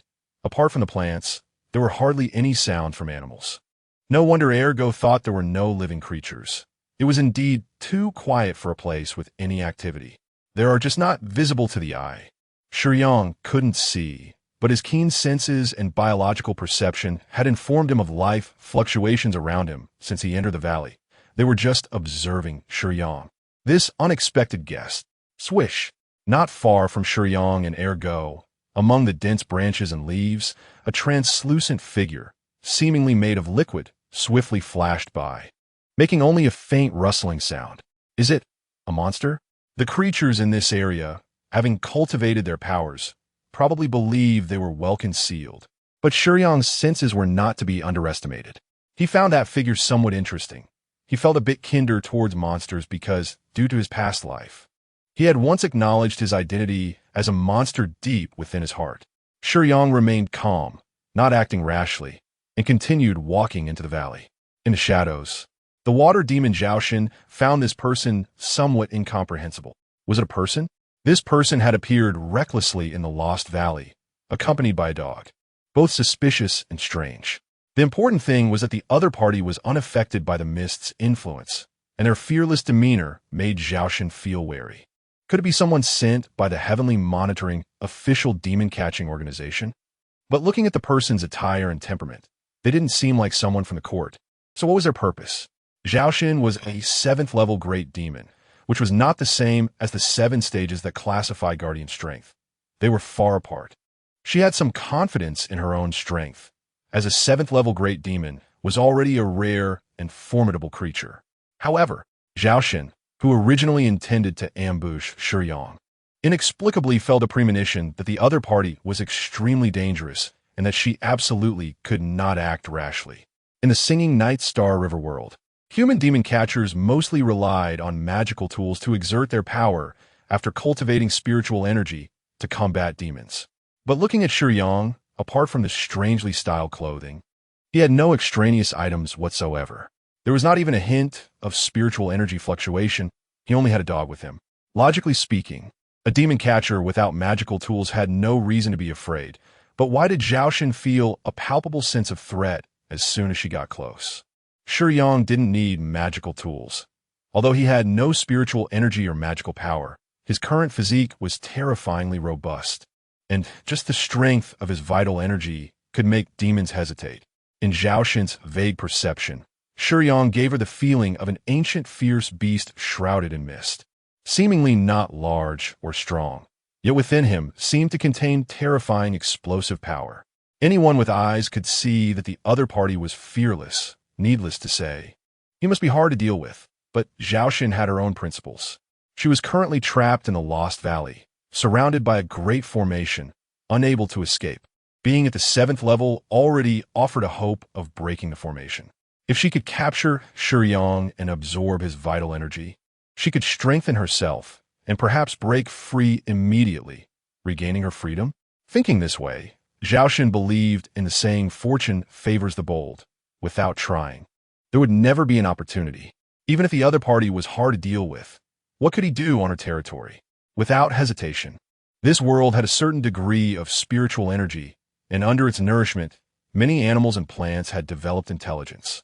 After a long accumulation of spiritual energy, those with talent could step into the realm of demons. So, although the surroundings seemed quiet, there were actually many life fluctuations among the flowers and grasses that had acquired a certain spirit. Shiyang led Ergo into a more open area, where clusters of water balls floated in midair. Paired with the surrounding lush, thick tree trunks and vines, these water balls looked like enormous fruits borne by the trees. Upon closer inspection, the water balls contained human corpses that had already lost their life force. The surrounding water vapor thickened further, enhancing the effect of confusion. But for Shiyang, it still had no effect. It seemed she wants to make a move. Shiyang could vaguely sense the demon's intent to attack, but he was not in a hurry. He came to this place to see if he could find abilities suitable for himself in this world and also to complete the organization's mission to earn points. Shiyang was not eager to act because he was here to find the devourer that had hidden itself after invading the world. So this demon was not his target at all. In his perception, with her life intensity, she posed no threat to him, making it unnecessary to pay too much attention. Boss, can you sense the devourer? Ergo, whose strength was not much, could not find the hidden devourer with the naked eye. Before coming here, he had seen the information provided by the organization. That devourer was good at hiding itself, was strong, and was not easily discovered, which was why no guardians had taken the task. Now it seemed they were unaware of its combat strength, but its ability to conceal its aura was indeed impressive. Even with Shiyang's 6th-stage peak body attributes, he could not sense where the devourer was specifically hidden, showing how excellent its concealment ability was. Shiyang stopped walking. After so long, the hidden devourer remained patient, but the demon that coveted humans was becoming a bit impatient. Whoosh! Dozens of ice crystals rapidly flew towards Shiyang. Zhao Xian did not expect this attack to be effective, but the next second she found Shiyang standing still. This surprised Zhao Xian. Could it be that her earlier perception was wrong and this person was not a master? Zhao Xian's heart lifted. If it were so easy to take down this person and dog not far away, that would be great. The thought was beautiful, but reality was somewhat harsh. Shiyang's lack of movement indicated that Zhao Xian's attack did not pose any threat to him. At this level, he probably didn't even need to activate the indestructible Vajra technique. However, this was a world dominated by spiritual power, and methods of Taoism or demon techniques could lead to many strange effects. To be safe, Shiyang's spiritual energy surged. Buzz! Dazzling golden light shone, and the dense mist could not obscure the golden brilliance. Zhao Xian was taken aback. What was this? There was clearly no fluctuation of spiritual energy. Why did golden light suddenly appear? Magical power, spiritual energy, and true qi are essentially the same thing. They usually rely on absorbing spiritual energy into the body, refining it for one's own use. The richness of spiritual energy affects the speed of cultivation and the recovery of magical power. But internal strength is completely different. Internal strength is extracted from one's own blood and qi, unrelated to spiritual energy, so its effect cannot be compared to magical power. After all, one is the transformation of the great power between heaven and earth, while the other is merely extracted from blood and qi. This is why Zhao Xian did not sense any fluctuation of spiritual energy. The level of internal strength cannot compare to magical power, but Shiyang was an anomaly. He possessed thousands of years of internal strength. Ding, ding, ding. A dense array of ice crystal spikes struck Shiyang and the surrounding grass. The series of sounds from metal clashing left Zhao Xian dumbfounded. How could a demon catcher have such strong defenses? All demon catchers are dressed in long robes, exuding an aura of immortality, wielding magical artifacts. To put it bluntly, demon catchers look like mages casting spells. How could they not chant spells or evade when facing a 7th-tier demon beast? Conversely, if Shiyang was wearing a full set of magical artifact armor under his clothing and achieved this effect, it wouldn't be impossible. But who would forge a complete set of magical artifact armor? Speaking of magical artifacts for demon catchers, there are various kinds. But materials with spiritual energy are very precious and rare, and the process of forging magical artifacts is very complex and laborious. Who would casually pull out a full set of magical artifact armor? Just as Zhao Xian was puzzled, the mist stirred by the numerous ice spikes gradually calmed down. With a golden light emanating from Shiyang, Zhao Xian saw clearly what kind of person he was. There was no magical artifact armor. The golden light came from Shiyang's skin. Without chanting spells or having magical artifact for protection, he easily withstood Zhao Xian's attack as a 7th-tier water demon. A human can't possibly have such a strong physique. You are a demon? Excluding the impossible, Zhao Xian could only think of one answer. Shiyang did not reply, but seeing that Shiyang easily received Zhao Xian's attack, Ergo immediately perked up, jumped to the open space beside Shiyang, and pointed at Zhao Xian with mockery. A demon? My boss is definitely not a demon. You're not so impressive. My boss can easily deal with you. I advise you not to seek your own suffering. Demons don't have so many schemes. Upon hearing Ergo's words, Zhao Xian's face turned red. After all, she was a 7th-tier great demon, a big shot among demons, and being spoken to like this by an apparently ordinary dog made her feel uncomfortable. However, even with her discontent, Zhao Xian did not continue to attack. Although her previous attack could not be called full strength, she had already used her true abilities to catch Shiyang off guard. The result was that Shiyang stood there without moving, easily receiving Zhao Xian's moves.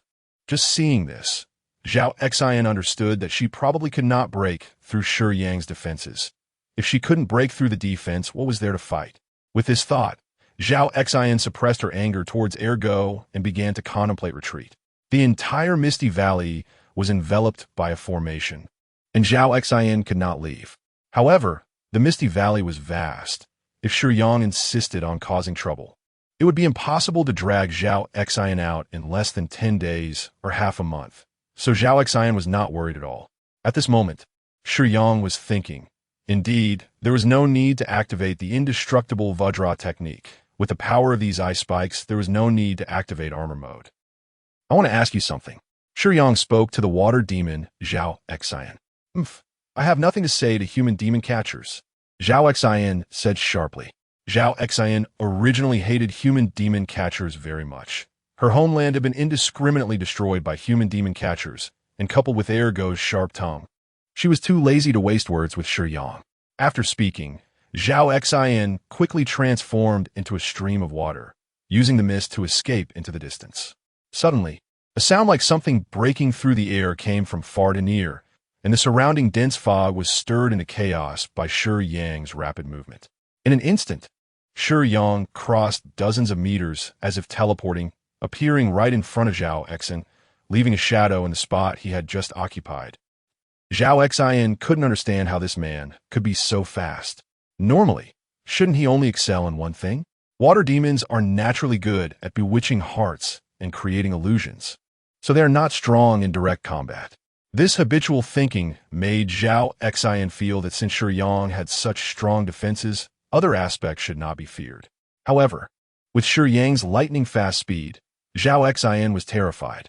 Breaking through the cover of the dense fog, the water demon in a plain long dress adorned with ice crystals stood defenseless in front of Shiyang. Shiyang did not attack directly, but merely blocked Zhao Xian's escape route. Who exactly are you? At this moment, Zhao Xian finally realized that the dangerous aura she had sensed earlier was real.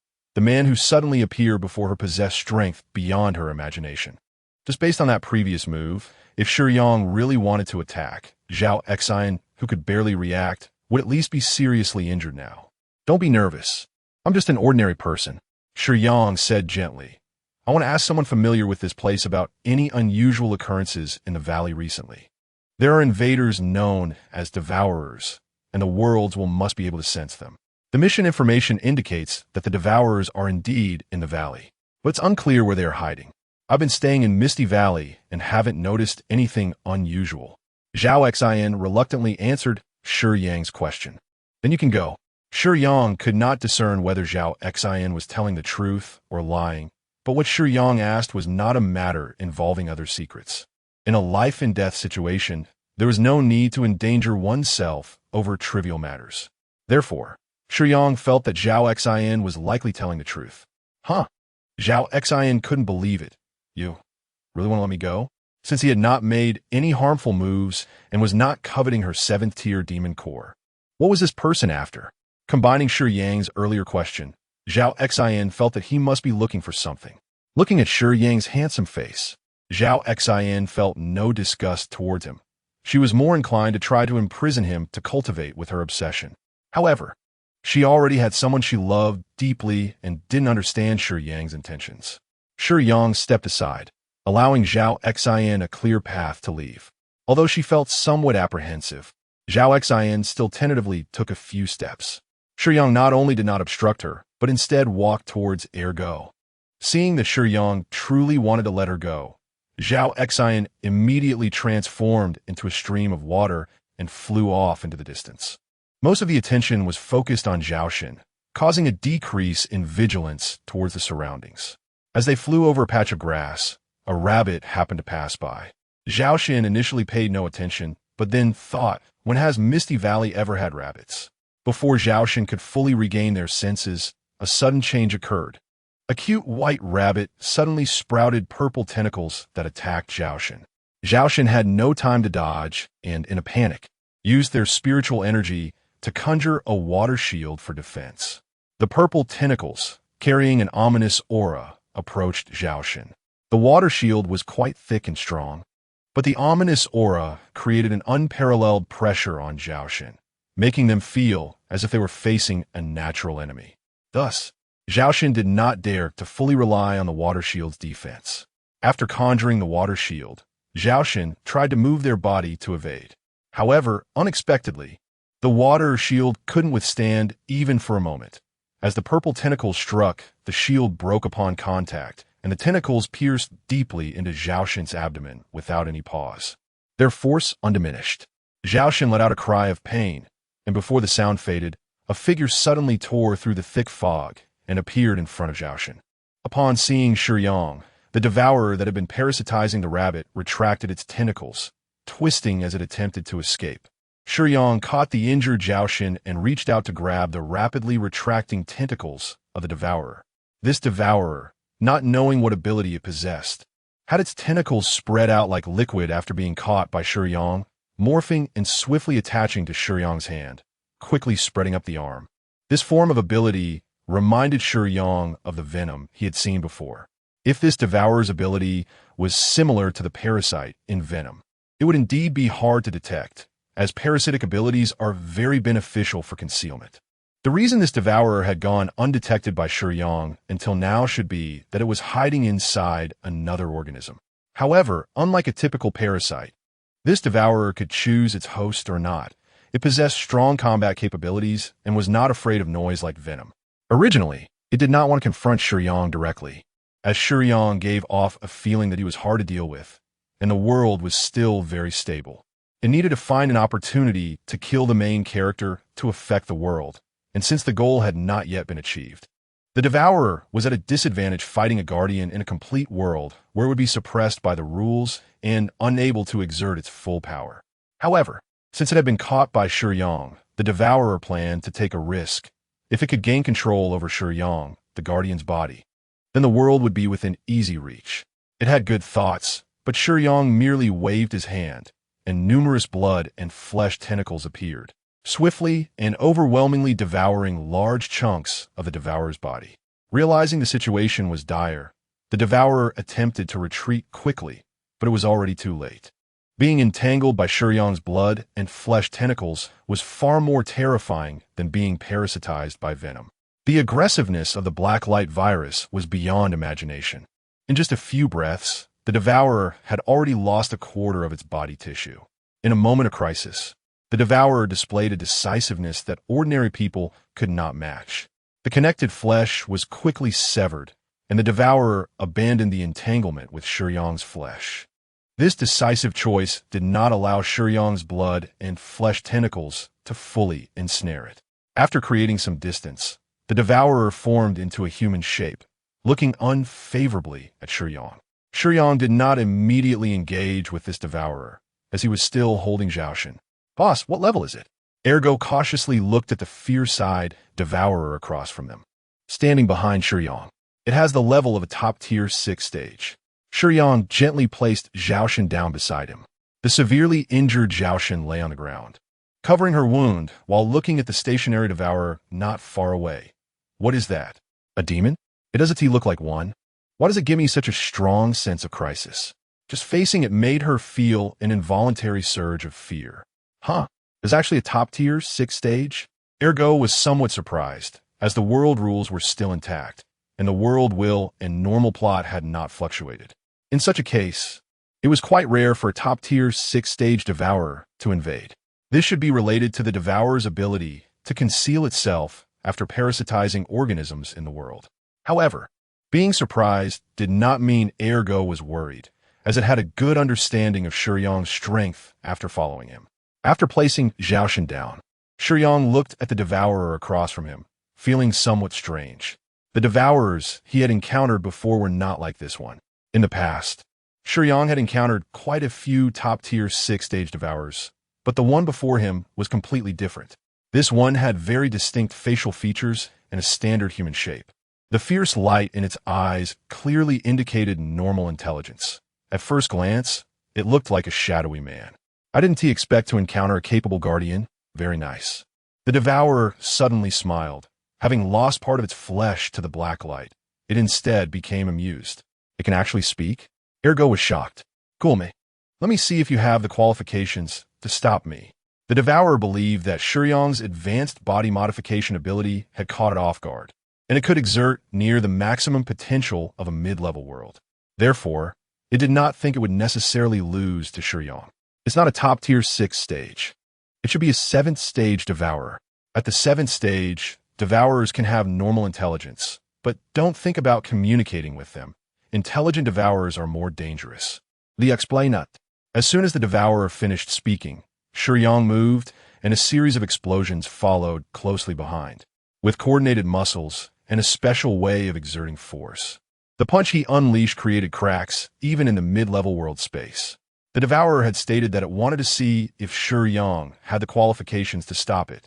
So Shiyang, who disliked wasting words, struck with all his might.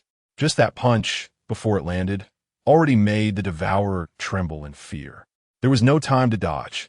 The devourer hurriedly transformed its body surface into a hardened protective layer, crossing its arms, intending to take the punch head-on. Bang! The explosion released a shockwave that nearly blew away half of the valley's mist. Large portions of the ground were shaken, rippling like a disturbed water surface, and cracks spread across many nearby mountains, clearly showing the intensity of Shiyang's attack. The devourer's figure flew out like a broken sack. It could hardly fathom why Shiyang, with the same physique, could deliver such a powerful punch. Just this punch almost knocked it out cold. The hardened protective layer, which had decent defensive power, was covered in cracks as if it would shatter at any moment. Shiyang's figure appeared where the devourer had originally stood, with his left hand casually behind his back and his right hand maintaining the punching posture.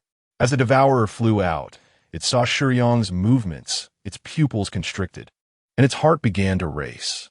Shiyang's performance clearly indicated that he had not used his full strength. Just that punch had nearly knocked it out. TSK. Go timely smacked its lips, looking at Shiyang, who had instantly gained the upper hand, and disdainfully said to the devourer, smashed against the mountain, "What level to be on par with my boss? And you said to let my boss make a move? If my boss used a little more strength, he'd probably knock you out." With Ergo's mockery, combined with the previously confident but instantly slapped-down expression of the devourer, it was nearly enraged. Shiyang did not slack off. Seeing that the devourer had barely withstood his punch, he began to take things seriously. In the curious gazes of Go and Zhao Xian and the shocked gaze of the devourer, Shiyang slightly bent his knees, wrapped his arms in front of his chest, relaxed his waist, and tucked his hips, and with a retracted chest and extended back. His fierce punching technique and smooth movements were pleasing to the eye. Suddenly, Shiyang's whole body tensed, and the King Kong fist technique was unleashed. Boom! The force erupted from the ground.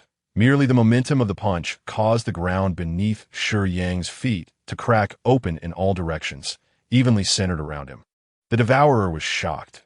Having reached his current stage, he had naturally invaded and devoured many worlds, including some martial arts worlds. A martial arts master. This was undoubtedly the skill level of a martial arts master, coupled with Shiyang's top-notch physical condition at the 6th stage. A single punch could at least deliver cross-stage lethality. Go and Zhao Xian were also very surprised. Although Go had learned about his boss's strength after following Shiyang and knew that his boss possessed the skills of a martial arts master, he did not expect the true display to be so exaggerated. This was the martial arts of an ordinary person. Zhao Xian couldn't believe it. Without spiritual power or techniques, could one rely solely on martial arts skills and physical condition to possess such terrifying might? That previous punch was already shocking, but now, with the momentum of the King Kong fist and the techniques of a master, the devourer had no doubt it could kill him. Zhao Xian also had no doubt that this punch could directly break the grand formation enveloping the Lost Valley. The devourer roared in anger. He was a bloodthirsty and brutal devourer, not some softy who would be scared into submission. His liquid-like body quickly consumed energy, rapidly expanding in size. And in the blink of an eye, he had transformed into a nearly 10-meter-tall giant. Shiyang's lethality far exceeded the current stage, and even the top-tier devourer at the 6th stage could not withstand it. A single punch would break bones and tendons. However, a devourer capable of reaching the 7th stage was not to be underestimated. Martial arts masters typically lack large-scale attack methods, as seen in Shiyang's earlier assault. While it is possible that Shiyang was hiding other abilities, given the current situation, enlarging his size was the best option against the technique master. Shiyang faced the 10-meter-tall giant without any fear, his figure moving swiftly towards the devourer, delivering a punch. Bang! Shiyang shot through the devourer's chest like a cannonball. The attack's intensity remained, but it was indeed not very effective against the large-sized devourer. The liquid in other parts of the devourer's body surged towards the punctured area as if it were alive, quickly filling the large hole in his chest. The devourer's massive palm swept toward Shiyang with a howling wind. After enlarging his size, the attack range was extremely wide, and after Shiyang's punch, his speed had also decreased due to the devourer's size influence. Faced with the giant hand, Shiyang was somewhat unable to evade. Zhao Xian was a bit worried. After all, it seemed that Shiyang had no malice towards her, but that terrifying monster clearly wanted to kill her. In comparison, Zhao Xian certainly hoped Shiyang would win. Be careful. Zhao Xian was very anxious, but she was heavily injured and could only manage a cry of alarm. Boom! Shiyang was struck by the devourer's palm, and in large size consumed a lot of energy, but the power level also increased accordingly. A nearby peak, already cracked from Shiyang's previous punch, was further burdened by the devourer's palm.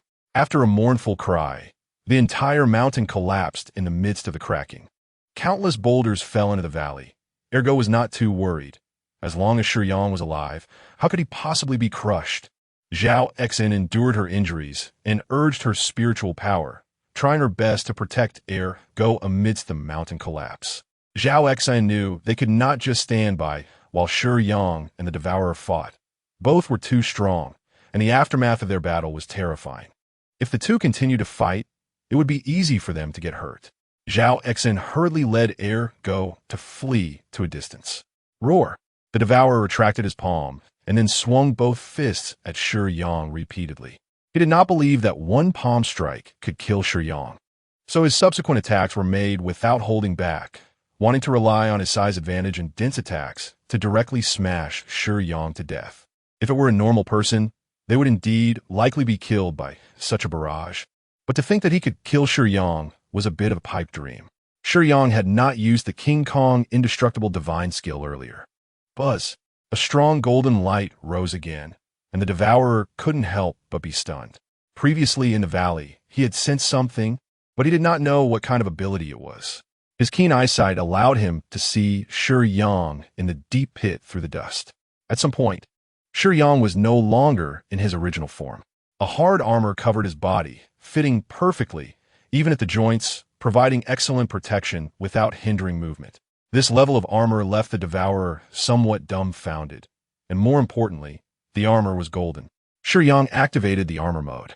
The armor was composed of Shiyang cells, so he could still use the King Kong indestructible divine skill, enveloping the protective energy around the surface of the armor. This level of defense was enough to make the devourer feel despair just by looking at it. If it couldn't be breached, what was there to hit? This 7-stage devourer originally thought that even if he was suppressed in power level by coming to a mid-level world, he could easily defeat opponents of the same rank. The techniques and combat experience of a 7-stage being would definitely surpass that of a 6-stage. But he never expected to encounter Shiyang, and now, the devourer already had thoughts of fleeing. At a critical moment, one cannot hesitate. Since such thoughts had arisen, the devourer quickly made up his mind.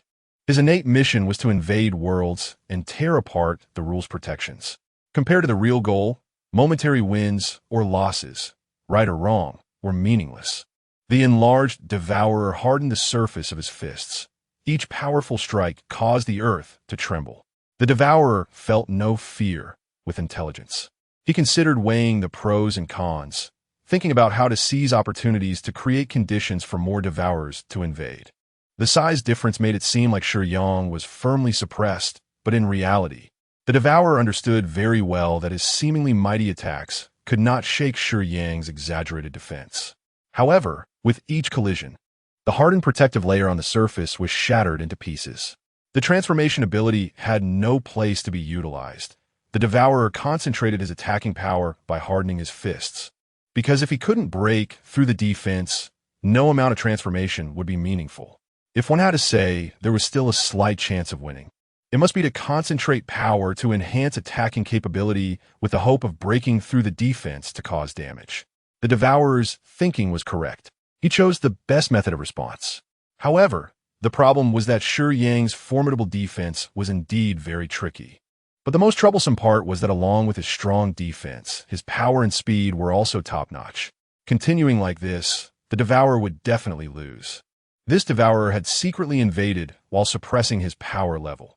In a real fight, he was stronger than any 6-stage devourer Shiyang had encountered before. This was also the first time Shiyang had used his full strength. Prior to this, no opponent had made Shiyang use both armor mode and the King Kong indestructible divine skill simultaneously. Whoosh! A single full-force attack could not achieve results, and the devourer shifted his attack strategy. Hundreds of thousands of tentacles extended from his back, glowing with purple light. In the next second, all the tentacles transformed into sharp blades glimmering with cold light. In an instant, hundreds of thousands of blades sliced towards Shiyang. The high-frequency strikes left a series of sparks on Shiyang's body, but could not leave any marks. The exaggerated attack range and terrifying number of swings from the dance of hundreds of thousands of blades shattered the plants and rocks within 100 meters in just a few breaths, sending dust and plant debris flying. The intense scene of the battle between the two left Zhao Exine, who had retreated to a distance, dumbfounded. The grand formation enveloping the valley trembled under the aftermath of their fight. The towering peaks that formed the valley appeared dim and lost their majestic presence under the overwhelming might of the two. Forced to submit to the power that radiated from their clash, the tentacle blades, with their high attack frequency but insufficient power, could not block Shiyang's advance, which was akin to a heavy tank, yet agile in its movements. The devourer, seeing Shiyang charging forward, seemed a bit flustered and hurriedly changed its attack method, hoping to use a heavy and powerful assault to obstruct Shiyang's approach. However, in its urgency, it was too late to act, and the devourer could only watch helplessly as Shiyang broke through the encirclement of tentacle blades and reached its front. The massive form of the Devourer instantly lost its oppressive power in the face of Shiyang's relentless momentum. Upon seeing Shiyang truly charging towards it, the Devourer let out a cold laugh, the earlier panic disappearing without a trace. It had intentionally feigned a weakness to lure Shiyang closer. As a 7th-stage Devourer, if one thought its abilities were limited to venomous transformations, they were gravely mistaken. Crack! Thunder, as thick as a barrel, surged wildly across the 10-meter-high surface of the Devourer, purple lightning illuminating the entire valley. In an instant, the dissipating electric currents turned all the plants on nearby peaks into charred remains. Waiting for you to charge and was just to invite you to receive my strike. The Devourer concentrated the electric current, and the thunder rapidly coalesced into a dazzling sphere on its chest. With a wide attack range and the swift nature of the lightning, leaving Shiyang with no way to evade. As a 7th-stage Devourer, don't think it lacked the ability to deliver cross-stage strikes. Transformation abilities? Such a common method, although highly versatile, lacked extreme offensive power, and was not this Devourer's trump card. Who would genuinely believe that a Devourer that had reached the 7th stage would foolishly reveal its strongest ability upon first meeting? It had become a 7th-stage Devourer, relying on the most formidable attack power within elemental control. Thunder. Boom! A purple thunder pillar, 5 to 6 meters thick, shot towards Shiyang like a laser. But was Shiyang just a brute, charging in without any backup? One must know that Shiyang had always been rather cautious. Soon, under the astonished gaze of the Devourer, Shiyang pulled out his right arm. At some point, the right arm had transformed into a wildly shaped sharp blade, expanding dozens of times larger, almost the same size as Shiyang's body. The Devourer had been intentionally feigning a weakness, waiting for Shiyang to get close, wanting to rely on its strongest thunder power to pierce through Shiyang's defenses. Conversely, Shiyang was also using this opportunity to approach the Devourer. As he charged in, it seemed aggressive, but the real trump card was the massive internal energy mobilized from the hundreds of meridians newly added to his enlarged right arm. This was Shiyang's mid-range, large-scale killing method, which he had not used until now, just to get close to the Devourer and deliver a powerful strike. The enormous right arm, about the size of a normal person, surged with millennia of internal energy, and his self-healing physique allowed the internal energy to flood out without concern for the consumption of his own meridians. Master-level swordsmanship combined with terrifying internal power only squeezed out 4 words from Shiyang's mouth. Dominance over the world. The terrifying sword Chi clashed with the thunder pillar, and the explosive force of their collision was earth-shattering. Several peaks were shattered in the impact of their strike, and the overwhelming might radiated out, shaking even the distant town outside the Maze Valley. The Devourer's thunder pillar was more powerful, depleting the dominance over the world's sword Chi entirely before continuing to charge toward Shiyang, but the lightning merely shattered a shadow.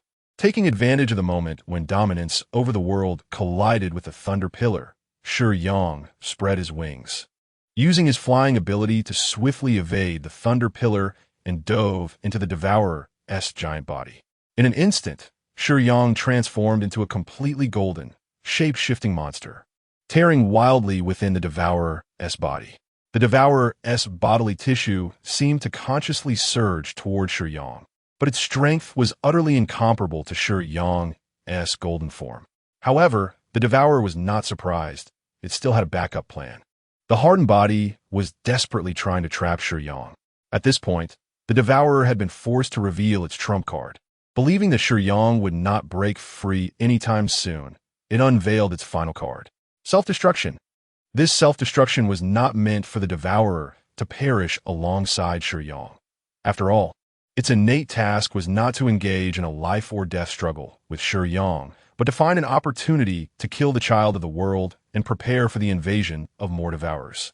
Self-destruction was this Devourer's trump card and its strongest means of survival. By sacrificing most of its body and energy to activate the self-destruction ability, the explosive power surpassed that of the Thunder Pillar, and if caught off guard, it could even kill an 8th-stage enemy. This ability, which harmed 1,000 enemies while damaging itself 800, was characterized by its formidable might. But the Devourer considered it a means of survival because, during self-destruction, the split body would be ejected from its original form, leaving a shell to perish with the enemy. Shiyang was trapped inside the enlarged Devourer, and with this self-destruction, the Devourer was confident it could still break through Shiyang's defense. After such an intense battle, the Devourer found itself at the brink of rejection by the world's will. If it didn't find a primary character to parasitize soon, it would be expelled from the world. Therefore, despite having other attack methods, the Devourer had run out of time and could only resort to this extreme measure. Not good. The boss is in danger. This time, Ergo was truly anxious. As a well-informed spirit, it could see the situation was critical, but what could it do? Its combat power was not much stronger than that of a real dog. How could it help? It could only fret. Shiyang could not break free from the Devourer's body in a short time, and soon, the energy of the Devourer's giant form brewed to its peak. After flickering with purple light twice, boom! A terrifying explosion carved a bottomless pit in the center of the valley. The mountains of the Maze Valley were not large, and dozens of surrounding peaks vanished in an instant. The shockwave from the explosion left Zhao Xian, who was far at the boundary of the formation, pale-faced, and even Ergo could not control its expression of sadness and fear. A purple streak of light, seemingly inconspicuous, flew away into the distance, aided by the explosion's shockwave. However, compared to Zhao Xian's shock and Ergo's worry, the Devourer felt an overwhelming sense of incredulity. Why was it incredulous? Others could not feel it, but it could sense that this time, the destructive power was immense. And the self-destruction powered by top-tier 6th-stage energy still failed to break through Shiyang's defenses. Yes, it still failed to break through. With this explosion, even a beginner 8th-stage melee warrior would be killed on the spot, if unprepared. Yet Shiyang, trapped within the Devourer, had withstood the explosion without even breaking a sweat. Shiyang's defense and offensive capabilities could absolutely allow him to contend against an intermediate 8th-stage expert.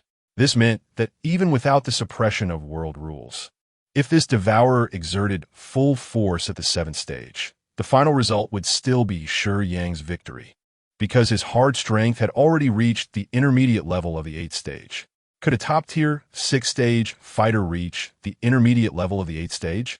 In the intermediate world, who could defeat Shiyang? With defense as solid as an iron turtle, impervious to blades and guns, yet possessing formidable offensive power and lightning-fast speed. How to fight? Just now, in a head-on clash, even the Devourer, which was at a higher level than Shiyang, had been continuously at a disadvantage. If it weren't for the unusual fighting style, the Devourer would have long been finished. The Devourer felt somewhat relieved, fortunate that he had the idea of escaping from the very beginning. Shiyang was very cautious in his response, so the Devourer thought that with self-detonation, his best outcome would be severely injuring Shiyang while ensuring his own escape. He did not harbor the intention to kill Shiyang. The world's rejection had reached its peak, and the Devourer felt a bit anxious. Shiyang was so troublesome. If he couldn't find a main character to parasitize, relying solely on parasitizing ordinary people or animals would no longer fool the world's rules of rejection. If Shiyang pursued him relentlessly, this invasion would undoubtedly end in failure. Coincidentally, Zhaoxin had a beloved named Ingjin, a 5th-tier water spirit in this world. He had been concerned about Zhaoxin, hiding not far from the entrance of the Lost Valley. How could he not notice the intense battle between Shiyang and the Devourer? So, at this moment, Ingjin was anxiously waiting at the entrance of the Lost Valley, unsure of what was happening inside and afraid that Zhaoxin might be in danger. However, he couldn't enter the valley because the formation surrounding the Lost Valley would trap any demon that entered, preventing them from coming out again. After the Devourer shed his shell and transformed into a purple stream of light, he happened to see Ingjin at the valley's entrance. Ingjin had a certain amount of screen time in the original plot and could barely be considered a main character. This was like a pillow being offered to a sleepy person for the Devourer. The formation had no effect on the Devourer, and he easily broke through, rushing towards Ingjin. Ingjin didn't even see what was happening before he was parasitized by the Devourer. He couldn't wait for Zhaoxin to respond to him, and was instead parasitized without any ability to resist. If Xiaoxin couldn't resist the devourer, let alone Ingjin, who was only at the 5th tier. Hiding inside Ingjin, the devourer looked nervously towards the valley, feeling a bit smug. I have to admit, you are really strong. To exert such combat power at the 6th stage peak, you will probably be our great enemy in the future. But this time, I still managed to escape smoothly. Seeing the devourer flee, Shiyang wanted to chase, but after checking the time on his communicator, he ultimately gave up. It's not a good habit to give up halfway, but Shiyang no longer had time to waste on this devourer. It was clear that the attempt to earn some points had temporarily failed. The mission had not shown as complete yet, so there would likely be other guardians coming to look for this devourer. He would leave the rest to them. The valley was in ruins, and Xiaoxin slowly walked towards Shiyang from a distance, her steps somewhat unsteady. Severely injured and not yet healed, she felt an urgent need to run to Shiyang. Boss! Faster than the injured Xiaoxin was Ergo, who came running on 4 legs. His face was full of worry, quite human-like. He reached Shiyang and hugged his leg tightly, looking up at him with bare teeth, very excited. Boss, I thought you were going to die. Ergo's words darkened Shiyang's expression, but Ergo didn't care at all, quickly shifting to relief. Thankfully, you're okay. What would I do if something happened to you? Seeing Ergo so worried, Shiyang decided not to hold it against him. I'm fine. That devourer is stronger than any I've encountered, but I can still defeat him. Hey, I knew it. A mere devourer. How could he threaten you, boss? Ergo, have always had confidence in you. I've never worried at all, Ergo confidently stated. Just now you looked worried. Shiyang was about to speak. Impossible. There is absolutely no possibility. I have the utmost confidence in your strength, boss. That worry was all an act. I'm not worried at all. That devourer is definitely not your match. Ergo insisted stubbornly. Shiyang smiled helplessly. Thud. While Shiyang was talking to Ergo, Xiaoxin dragged her severely injured body to Shiyang without saying a word. She bent her knees and knelt down firmly, sincerely touching her forehead to the ground, giving Shiyang a bow. What is this female demon doing? Ergo didn't understand Xiaoxin's behavior, letting go of Shiyang's leg and sticking out his tongue to say nonsense. What? Seeing my boss's strength. Do you want to submit and be a warm bed? I can tell you, with your looks, my boss doesn't lack. Smack! Shiyang slapped Ergo on the head, and Ergo covered his head, looking at Shiyang sheepishly, closing his mouth. Is there something you need? Shiyang didn't know why Xiaoxin was kneeling to him, but he could guess it was surely because she wanted something. Senior. Xiaoxin addressed him with a respectful title. Previously, with such a loud commotion in the valley, Xiaoxin knew her beloved Ingjin would definitely hear it and would certainly be worried. So, after the battle, as fluctuations gradually calmed down, she ran toward the valley entrance. Although severely injured, she didn't want Ingjin to worry more than herself, and planned to say a few words to him. Ingjin would definitely be anxiously waiting at the valley entrance. She understood her beloved's character. However, just as she reached the valley entrance, Xiaoxin saw that terrifying purple monster plunge into Ingjin's body. Ingjin didn't even have the strength to resist, and soon, he looked at Xiaoxin with a strange gaze, then quickly left without looking back. That indifferent gaze devoid of any emotion made Xiaoxin feel a chill in her heart. She knew that he was probably no longer her beloved. The battle fluctuations earlier were very intense, but they were not deliberately targeting the formation surrounding the Lost Valley. The inner area was large, so the residual waves from Shiyang and the Devourer's battle did not destroy the Lost Valley's formation. Xiaoxin was still unable to leave the Lost Valley. Saying this doesn't help. Even if Xiaoxin could get out, could she defeat that purple monster? Xiaoxin had never seen a vengeful woman, Demon King, but she had a feeling that even a vengeful woman would be no match for this purple monster, so she had no hope of saving her beloved. But it was entirely hopeless. There was still a slight possibility. If she could get Shiyang's help, then perhaps Ingjin could still be saved. Xiaoxin had seen Shiyang's strength. If there was anyone in the world who could contend with that purple monster, it would definitely be the senior in front of her. Therefore, Xiaoxin dragged her severely injured body to seek help from Shiyang, lowering her stance significantly. However, Ergo's words made Xiaoxin's heart tremble. Warm bed? Could it be that she really had to? Xiaoxin was very resistant. She and Ingjin were deeply in love. How could she willingly submit to another? But thinking about the strength of that purple monster and her beloved's dire situation. After explaining the situation, Zhaoshan sadly said, "Senior, please save Ingjin. As long as you agree to save him, I am willing to meet any request. I swear to the heavens. As long as you save Ingjin, I will definitely serve you and repay your great kindness. My life and death will be at your disposal." Girl. Shiyang felt that it was inappropriate to refer to a female demon in such a manner, but he had no better option. You don't need to do this. Shiyang had no conflicts with Zhaoshan. He didn't take her previous attack to heart and felt it unnecessary to receive such a grand gesture from someone else. Reaching out to help Zhaoshan was extremely anxious. Shiyang's reaction made her think he was unwilling to help, so she hurriedly pleaded, "Senior, please. I'm willing to do anything you ask, please. It's not a matter of whether I can help or not. It has nothing to do with helping Zhaoshan. As a guardian, Shiyang had to deal with the invading devourer. I just don't have much time right now." Time? Zhaoshan was taken aback. "Yes, I have other things to do and don't have time to pursue that devourer for now," Shiyang replied. "So, does that mean you agree to help me save Ingjin, Senior?" Zhaoshan's heart leaped with joy. She knew that Shiyang couldn't interfere with what he had to do. But as long as he agreed, no matter how long it took, there was still hope for her. "I can agree to help you, but I can't be sure about the specific timing," Shiyang said somewhat coldly. But it was the truth. He still had his own matters to attend to. With a previous agreement with Silverhand, Shiyang couldn't let Zhaoshan's plea affect his prior commitments. "As long as you can agree, that's good." Zhaoshan dared not make any other requests. Shiyang glanced around and did not set a time for his return with Zhaoshan. Li opened a teleportation portal, and Shiyang turned around and stepped into the spirit realm with Ergo. Zhaoshan and Yong Yixing, he disappeared behind them. "Once I've finished the matters at hand, I can come back and take another look. If that devourer hasn't been dealt with, I'll make another trip," Shiyang thought to himself. He had promised Jean Maiding and the others to take them away, and he had already called Silverhand in advance to ask for help. Silverhand was powerful and influential, with a significant territory in the real world. Shiyang asked him to help find a place with plenty of women to accommodate them. As for the protection targets, Shiyang would make contact with them in due time after returning. "Shiyang, I've already arranged a place for your women.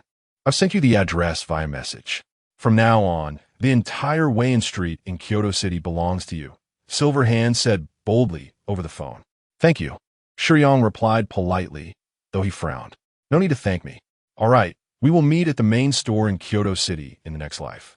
I've also arranged for the person you need to protect to meet at a bar in Kyoto City." After saying this, Silverhand hung up the phone. "Boss, why do you look unhappy?" Ergo, who was nearby, asked. He had heard that Silverhand had already arranged a place for Shiyang, yet Shiyang's expression was not good. Speaking of Silverhand, Ergo knew about him as well. The bar in the next life was quite famous. Silverhand, the boss of the bar, took the route of mechanical modifications and enhancements in a cyberpunk style, and his strength was considerable, making him quite well known among the Guardians. As the capital of China, Kyoto City had a large population and a high economic level, with land being extremely valuable. Just casually saying he would give Shiyang an entire street. "What a generous gift, and you're not happy, boss?" "Generous gift? The most expensive thing in this world is free. I don't have any ties with Silverhand. And while it's good that he helped me, he didn't even ask for payment. I initially went to Yong Yixing, he hoping to earn some points to pay him. But unexpectedly, he didn't even bring it up." Upon hearing this, Ergo understood. "Indeed, it's still you who sees it clearly, but what does this guy want?" "I don't know," Shiyang replied, unable to discern Silverhand's intentions. "I've heard his strength is at the 5th stage, far from yours. Is it possible he knows your strength level?" "Boss? Egu Pundut. If he does know your strength, it makes sense. He might want to sell you a favor to get close to a master like you." "No way," Lee asserted. "While Silverhand Cybernetic, I has the ability to check. It definitely can't detect the master's strength. He must have other plans. What those plans are is no longer important. There is no free lunch in this world, and there won't be any unexpected windfalls. A favor has been owed, and debts must be repaid. At worst, if he asks me for help in the future, I'll agree," Shiyang said. A large group of women surrounded Shiyang, their beauty captivating. Upon entering this new world, The women from small country were amazed by the splendor of China. Originally, Shiyang planned to casually find a spacious house to house the women. But those with normal human thinking would not be satisfied with staying in a small place. A group of women gathered together, dreaming of the future when they were bored. And the more they talked, the more excited they became. Before coming, Jean Mating asked Shiyang if she could open a milk tea shop with Xiaomin and her mother. Lastly, Xiao Xiao and Su Zhengshuk wanted to open a pet shop together. Chun Shuqian and Lu Shuang wanted to open a bookstore together.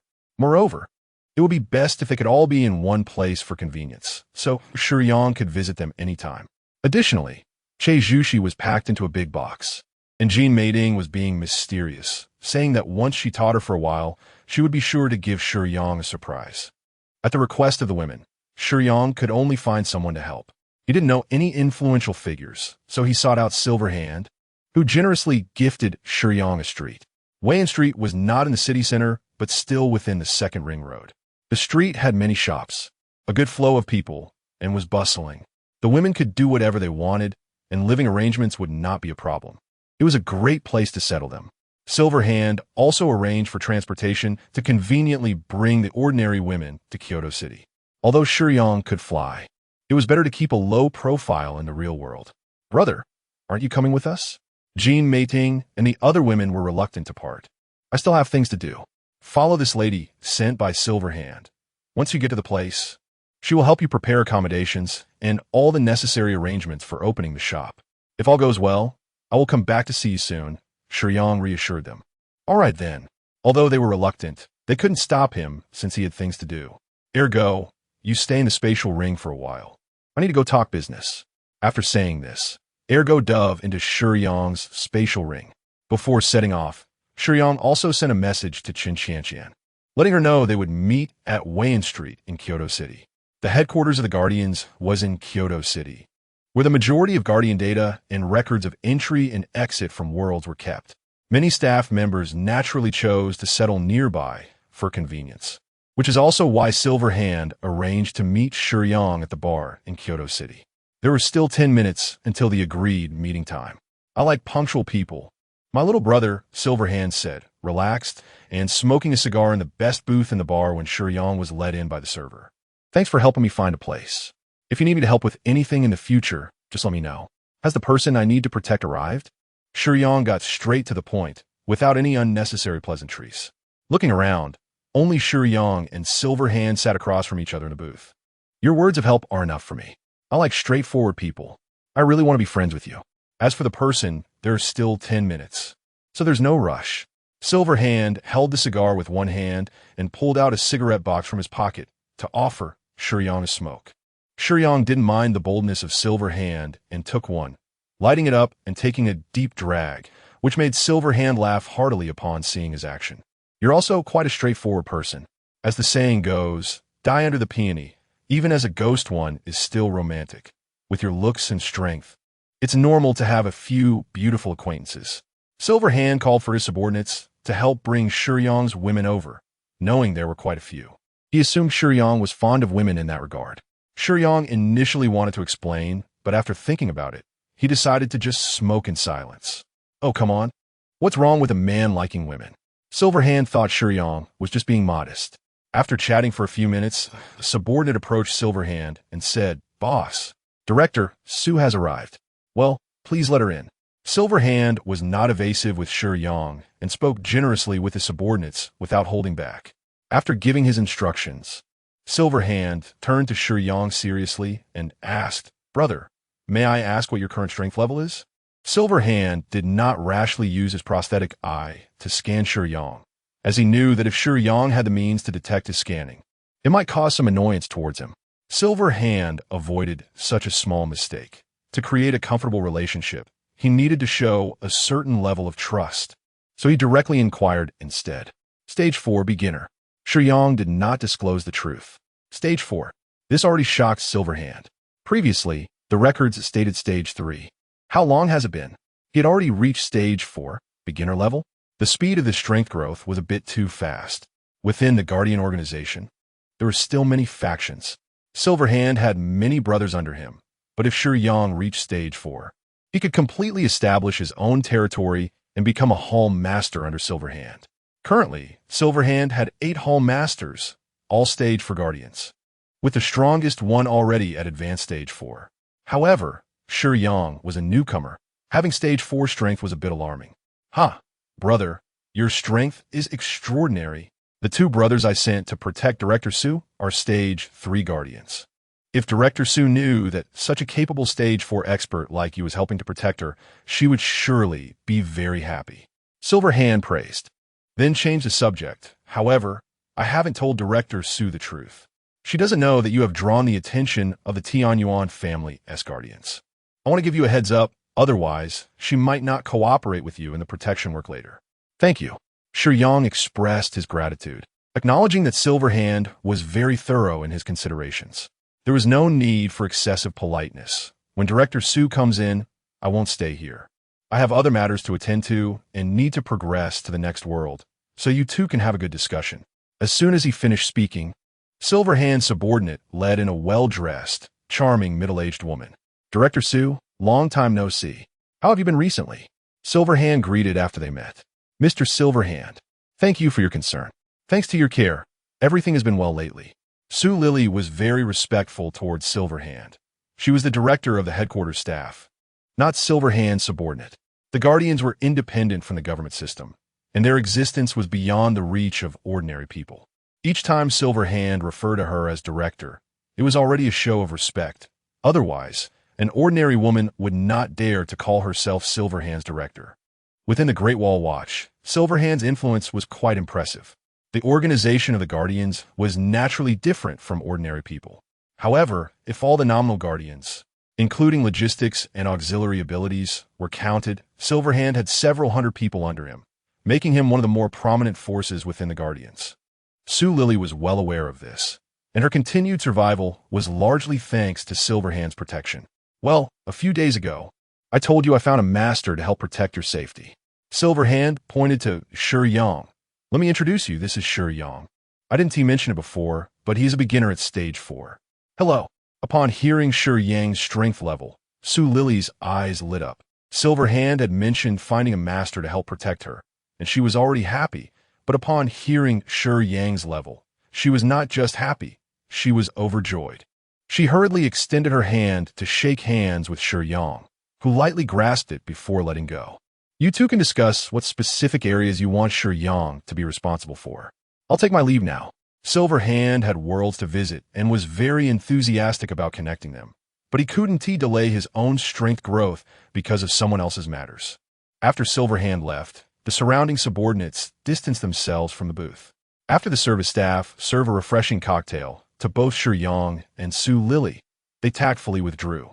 "Mr. Shiyang."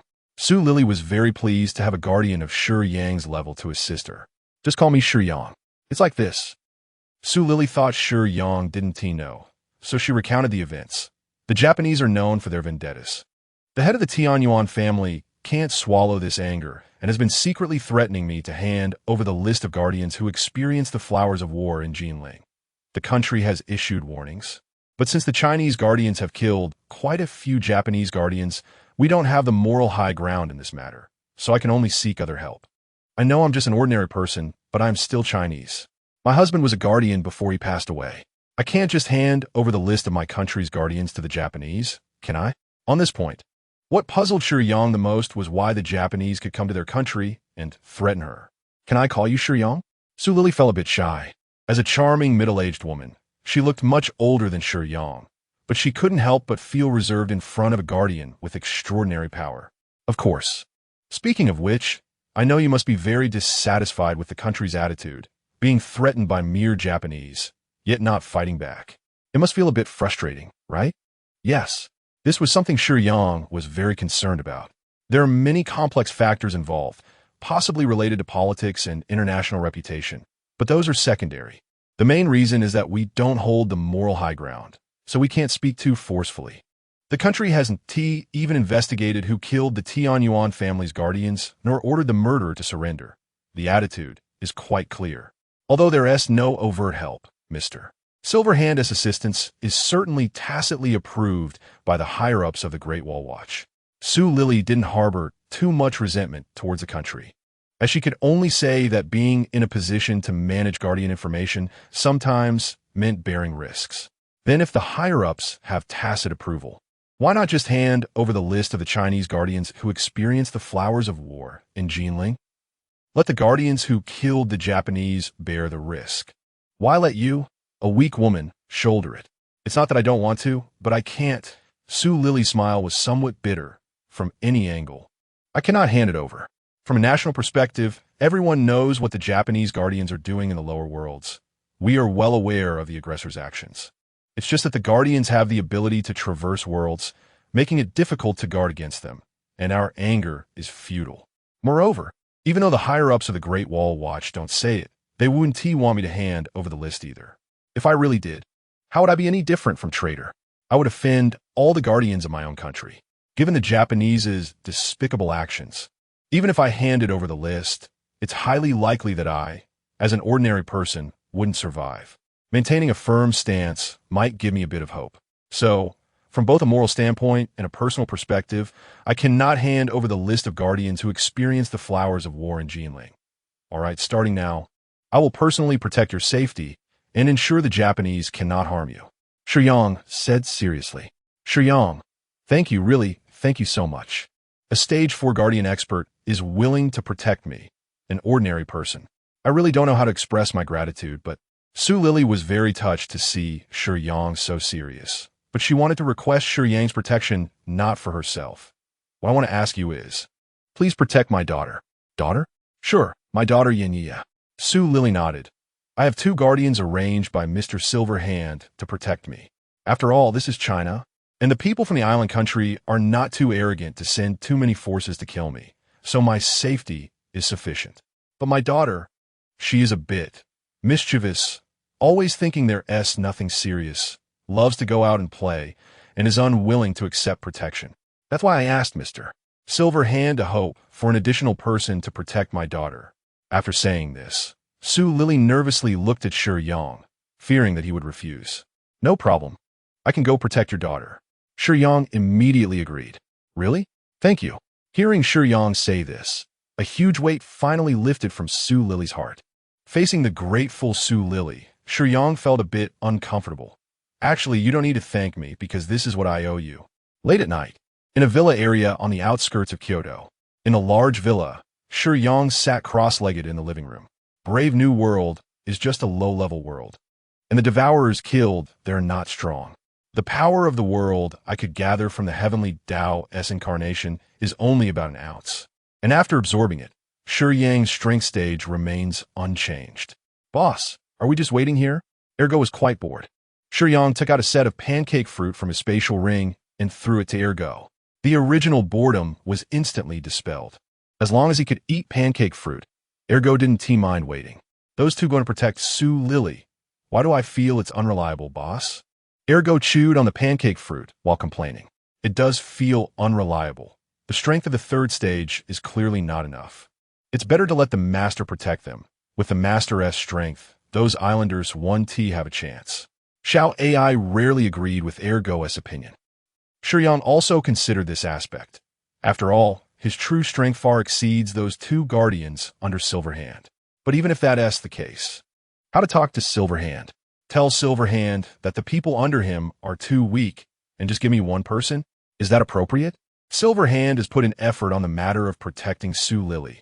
And even if Shiyang is stronger, it wouldn't be reasonable to disregard someone else's face. Right? Shiyang didn't want to say it purely to give Silverhand face. Actually didn't need it at all. Just set up a protection spell for Su Lily, and then go protect Yenya. Wouldn't that be fine? Before coming to Su Lily's house, Silverhand had also instructed his subordinates to let the 2 Guardians protecting Su Lily listen to Shiyang. Originally, the 2 were a bit unconvinced, but Silverhand had clearly stated Shiyang's strength level, so they had no objections. No matter the time, whether an individual or a country, the level of strength is the standard for judging the weight of words, and this is always the case. The weather was nice tonight. Shiyang didn't engage in the discussion with Xiao AI and Ergo, and went alone to the poolside outside, leaning against a pillar, enjoying the evening breeze. Shiyang quietly looked at the moon hanging high in the sky. "Brother, want a cigarette?" The target of protection had already gone to bed. The two guardians sent by Silverhand had stood guard all day and were just about to go downstairs for a smoke to relax when they saw Shiyang leaning against a stone pillar. "Thank you." Shiyang took the cigarette from Qin Chuan's hand. Qin Chuan took out a lighter, first lighting Shiyang's, then lighting his own and Wang Haorong's. The kerosene lighter had a unique design, much larger than other lighters, featuring a thickened armored shell series craft, with an intricately detailed relief on the brass-colored surface, giving it a retro vibe when lighting a cigarette with the old-fashioned sandwheel kerosene lighter. A Constantine lighter? As a friend, Wang Haorong recognized the lighter in Qin Chuan's hand at a glance. Qin Chuan had wanted to buy this lighter for some time, and unexpectedly, he had really managed to get it now. Qin Chuan smiled proudly. The practical effect of this lighter was far less than its commemorative value. The lighter in Hell Detective is endowed with world power, enhancing spiritual perception. This is not particularly useful for the generally martial arts or cultivation-oriented guardians in China, but it still holds considerable significance for Western guardians, which is why it isn't cheap, costing 2,000 points. How about it, cool or not? Saying this, Qin Chuan struck a pose. "You can forget it." Wang Haorong showed no mercy to his old friend. "With your big head and thick neck, and the sparse hair on it, just stop trying to be cool. You're obviously just jealous that I have the Constantine." Qin Chuan felt quite good about himself. "It's the Constantine that's cool, not you. It's only cool when it's in the hands of a handsome person. In your hands, it's a bit of a waste. You understand this principle?" Wang Haorong, as a teasing friend, relentlessly mocked Qin Chuan. "You little someone." Shiyang excelled smoke. And his calm voice interrupted the banter between Qin Chuan and Wang Haorong. The two were startled and immediately observed their surroundings seriously. But in Qin Chuan and Wang Haorong's perception, there were no suspicious targets around. The fact that they couldn't perceive anything was actually normal. A sneaky figure exposed to Shiyang's perception was unaware that he had been discovered. Logically speaking, to protect an ordinary person, having two third-stage guardians is already quite significant. Who would know that a mere ordinary woman would have a top-tier 6th-stage expert protecting her at home? This unexpected guest seemed quite adept at reconnaissance, having transformed into an owl. In Shiyang's perception, this owl showed no signs of incongruity. It could be said to have transformed very completely. Unlike the mimicry of the black light virus on Shiyang, this was a fundamental change. Considering the anime world with an island background, could it be an animal-type devil fruit? Wang Haorong and Qin Chuan knew that Shiyang's strength was above theirs, so they were aware that it was out of their perception range. "How many?" Qin Chuan asked. "Only one. It should be here to scout the situation." Shiyang replied calmly. "Should we take action and get rid of him?" Wang Haorong added. "No need. You two just stay beside Mrs. Su. If there are others behind this scout, let me handle it first." After finishing his smoke, Shiyang stubbed the cigarette but into the ashtray on the trash can. All right. The two had no objections. Shiyang's strength was greater, and they were happy as long as he was willing to exert himself. After saying this, Qin Chuan and Wang Haorong returned to the second floor, sitting on the sofa outside Su Lili's room. "Boss, what were you guys talking about just now?" Ergo, who had been munching on pancake fruit, saw Shiyang, Qin Chuan, and Wang Haorong chatting outside while smoking, and curiously asked, "Just chatting, nothing much. However, the scouts from the Tianyuan family have already arrived." "Ah, where are they, boss?" Ergo vigilantly looked around. It was pitch black, and he couldn't see anything. "Over there." Shiyang subtly tilted his head. "Boss, that is a bit strange." Ergo didn't mind having a scout watching them. If Shiyang didn't mind, what did he have to worry about? It is indeed a bit strange. Shiyang didn't ask, and just agreed. "Ah, you know what I mean, boss. What you just said was strange, referring to Mrs. Su inviting me here to protect her daughter, but I haven't seen her daughter yet, right?" Shiyang understood what Ergo wanted to say. The only strange part was this.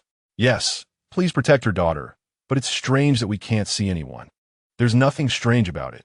Mrs. Su told me before going to sleep that Yenya went to play with her friends and might not come back until morning."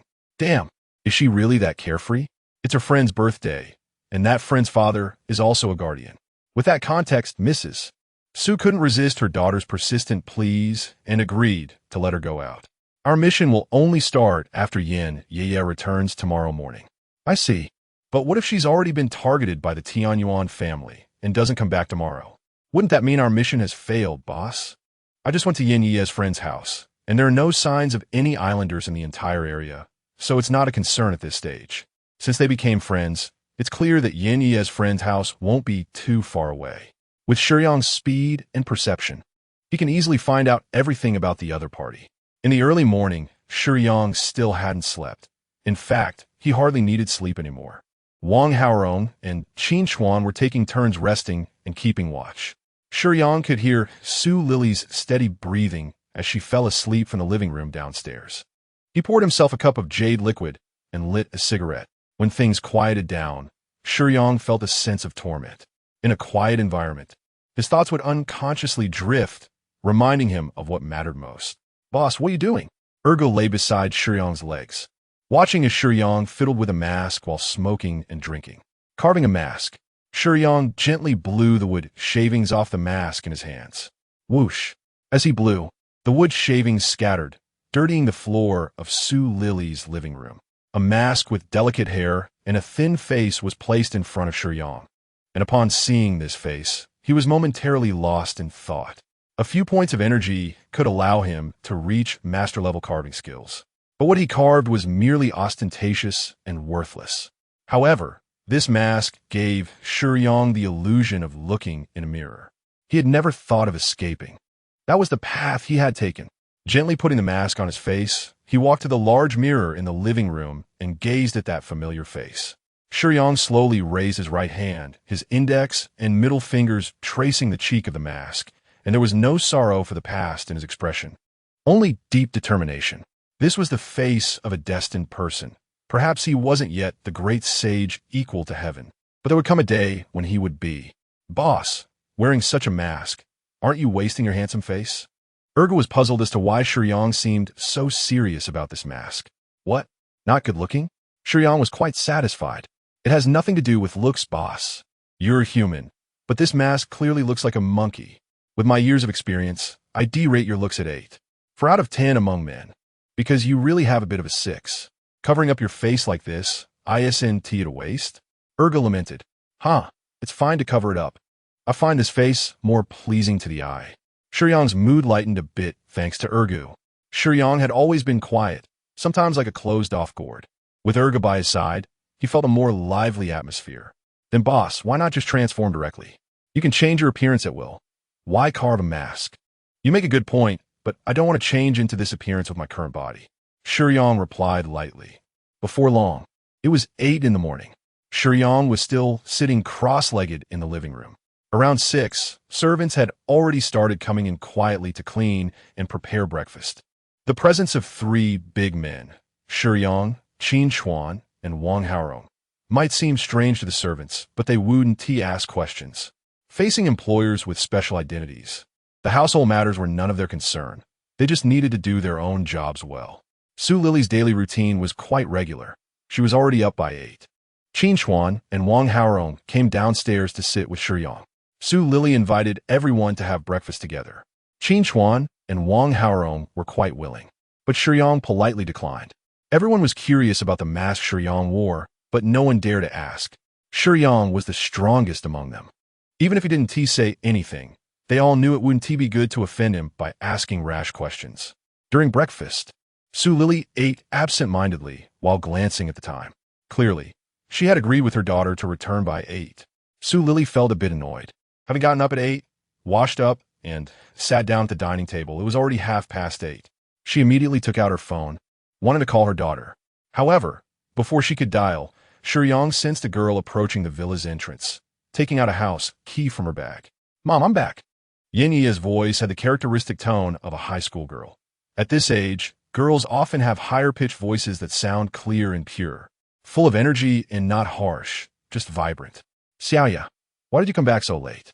Even though it sounded like a reprimand, Su Lily's words carried evident concern. "I overslept a bit this morning."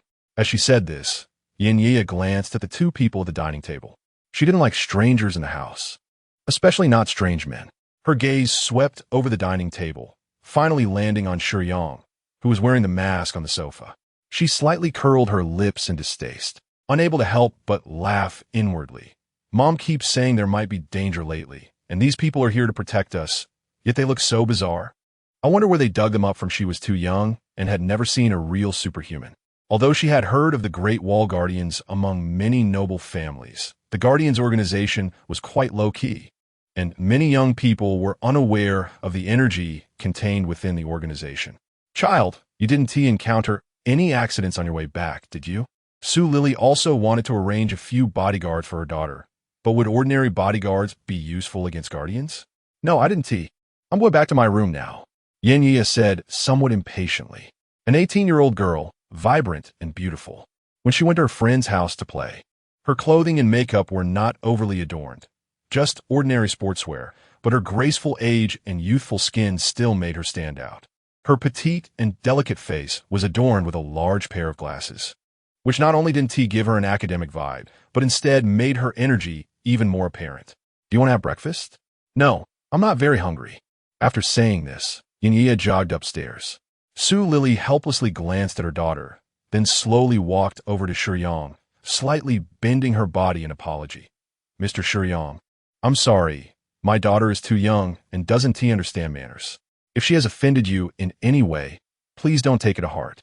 Yin Yia scrutinized Shiyang, and her somewhat disdainful manner made Sue Lily very anxious, fearing she might irritate Shiyang. No need to worry. From now on, I will closely monitor Miss Yin and do my best to protect her. Shiyang didn't mind at all. Thank you. Sue Lily felt that Shiyang only appeared cold, but in reality, he was easy to talk to.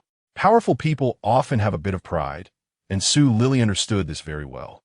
Previously, when Qin Chuan and Wang Haorong had just come to protect Sue Lily, Yin Yia had also behaved inappropriately, and at that time, Sue Lily had apologized to the two of them many times to avoid further issues. Qin Chuan and Wang Haorong came to help only because they received orders from Inshur, not because they owed her family. So after that incident, Sue Lily had a good talk with Yin Yia, but as soon as Shiyang arrived, it was obvious that Yin Yia was falling back in her old habits. After returning to her room, feeling a bit depressed, she turned on the speaker. The sound of ancient wood and sandalwood was soothing. The scriptures recited slowly. Dressed in elegant clothing, with wide sleeves like a broad heart. In the forest, the melody of the guqin was gentle. The mountains understood my joys and sorrows. And only when tears fell like rain did I realize that the past could not be cut off. Falling flower rain, your swaying beauty. The fragrance of flowers evoked past feelings. I am willing to drift like duckweed in the lake, just to accompany you, stirring the ripples of time. Shiyang used to like listening to Su Song's songs. The melodies were beautiful, and the lyrics were beautiful too. He didn't expect that girls of this age still liked to listen. Unable to help but rub his forehead and sigh. Yin Yia felt a severe headache today. Not far away, Shiyang followed her closely. No matter where she went, he would follow her at a distance. Annoyed, she glanced back at Shiyang, stomped her foot, and turned into the mall restroom. Shiyang had no habit of tailing her. He was just following Sue Lily's request to protect her daughter. What's wrong? Afraid to enter the ladies' room if you're always so close to me? Yin Yia provocatively said to Shiyang as she exited the restroom. Today is Sunday, and the weather is quite nice. Yin Yia wanted to go shopping. Before leaving, her mother had seriously told her that Shiyang was specifically there to protect her and would stay by her side, responsible for her safety, even advising her not to be rude to Shiyang. The implication was clear. Shiyang was a stronger protector than Qin Chuan and Wang Haorong. Initially, Yin Yia's attitude towards Shiyang was somewhat reserved, but after walking for a while, Shiyang spoke less, and Yin Yia, being a girl of her age and spoiled, quickly revealed her true nature. Used to being pampered, she became displeased with Shiyang as he seemed easygoing. Regarding Yin Yia's questioning, Shiyang couldn't even be bothered to answer, still alert to his surroundings. Yin Yia huffed angrily, but apart from throwing a tantrum, she really had no way to deal with Shiyang. She felt she didn't need protection, especially not from a stranger, but how could she explain that to her mother? Do you little girl even know what's good or bad? It's your luck that my boss is protecting you. How dare you speak to my boss like that? Shiyang didn't care, but ergo couldn't hold back his tongue. I don't need protection. The public security in Huaxia is not so poor that someone would try to grab me on the street, right? Yin Yi retorted. Teenagers always think they know better. And at this age, they often lack clear values, humility, and show some ignorance. No matter how their families tell them what's right, they rebel and want to do the opposite. Children in this phase constantly make mistakes, learning from them to gain experience and eventually grow. Who could speak? Surprised Yin Yi, but just for a moment. Yin Yi had strong acceptance and thought that with today's technology, finding a talking dog shouldn't be difficult. That's just how she felt. Boss, I apply to challenge her one-on-one. Ergo bared its teeth. Although it wasn't good at fighting, it didn't think it would lose to this little girl with her thin arms and legs. No need to argue with her, Shiyang said calmly. Yes, the boss is right. What is there to argue with a girl? Long hair, but short knowledge. Ergo tossed its head sarcastically, making Yin Yi quite annoyed. Who are you calling long-haired and short knowledge? Yin Yi's small face turned red with anger. A girl can't hide her emotions and easily explodes. Hey, Zishuan. Before Yin Yi could continue her argument with Ergo, a female classmate passed by, and she immediately recognized her. Zishuan? Yin Yi called out again when she saw Zishuan didn't respond. Shall you? Zishuan looked over at the sound and saw Yin Yi. You're out shopping too? I didn't expect to run into you here. Yin Yi, too lazy to argue with Ergo, quickly walked over and held Zishuan's hand. To be fair, Yin Yi and Zhang Zishuan only had a decent classmate relationship and weren't good friends. But because Shiyang and Ergo were bothering her, seeing Zhang Zishuan at this moment felt very comforting. Yes, my previous backpack was broken, so I want to buy a new one. Zishuan felt a bit shy, surprised by Yin Yi's sudden enthusiasm. Want to buy a backpack? I know a model that's really nice. Let me take you to see it? Yin Yi shot an annoyed glare at Shiyang and Ergo, disregarding Zishuan's hesitation, and pulled her towards the luxury goods counter in the mall. Does this girl really have a brain? Ergo watched Yin Yi's actions, clicking its tongue, feeling a bit unable to bear to look. Mrs. Su could handle administrative work at the Great Wall Watch, which is already a very advantageous condition among ordinary people. Miss Yin is young and comes from a good background, so she naturally doesn't understand how most ordinary people live. Shiyang had an objective view, but he had no intention of helping. This was Yin Yi's personal matter, and he had no need to get involved. It's this one. Holding Zishuan's hand, Yin Yi pointed at an exquisite black and gray printed backpack in the Gucci counter. The craftsmanship was exquisite, the seams tight, and it should be a good bag. But that glaring price of 9,800 yuan was almost blinding Zishuan's eyes. I used this model before. The quality is okay, and it looks good. Let's buy this one. Yin Yi felt she had done a good deed, looking at Zishuan with a gaze seeking approval. Zishuan felt quite awkward and didn't know how to respond to Yin Yi. She was dressed plainly, hadn't done her makeup, and with a bare face. She wondered how Yin Yi could see that she suited such a bag. What's wrong? Don't you like this one? Yin Yi obviously didn't realize the key issue, thinking Zishuan just didn't like it and wanted to take her to see other bags. No, I can't use such an expensive bag. Zishuan felt a bit embarrassed. She originally wanted to go to the stationery section of the mall, but ended up here thanks to Yi. She knew that Yi didn't have any bad intentions and wasn't trying to make her uncomfortable. The living standards in Kyoto City are higher, and there are more rich people, but that doesn't mean everyone is wealthy.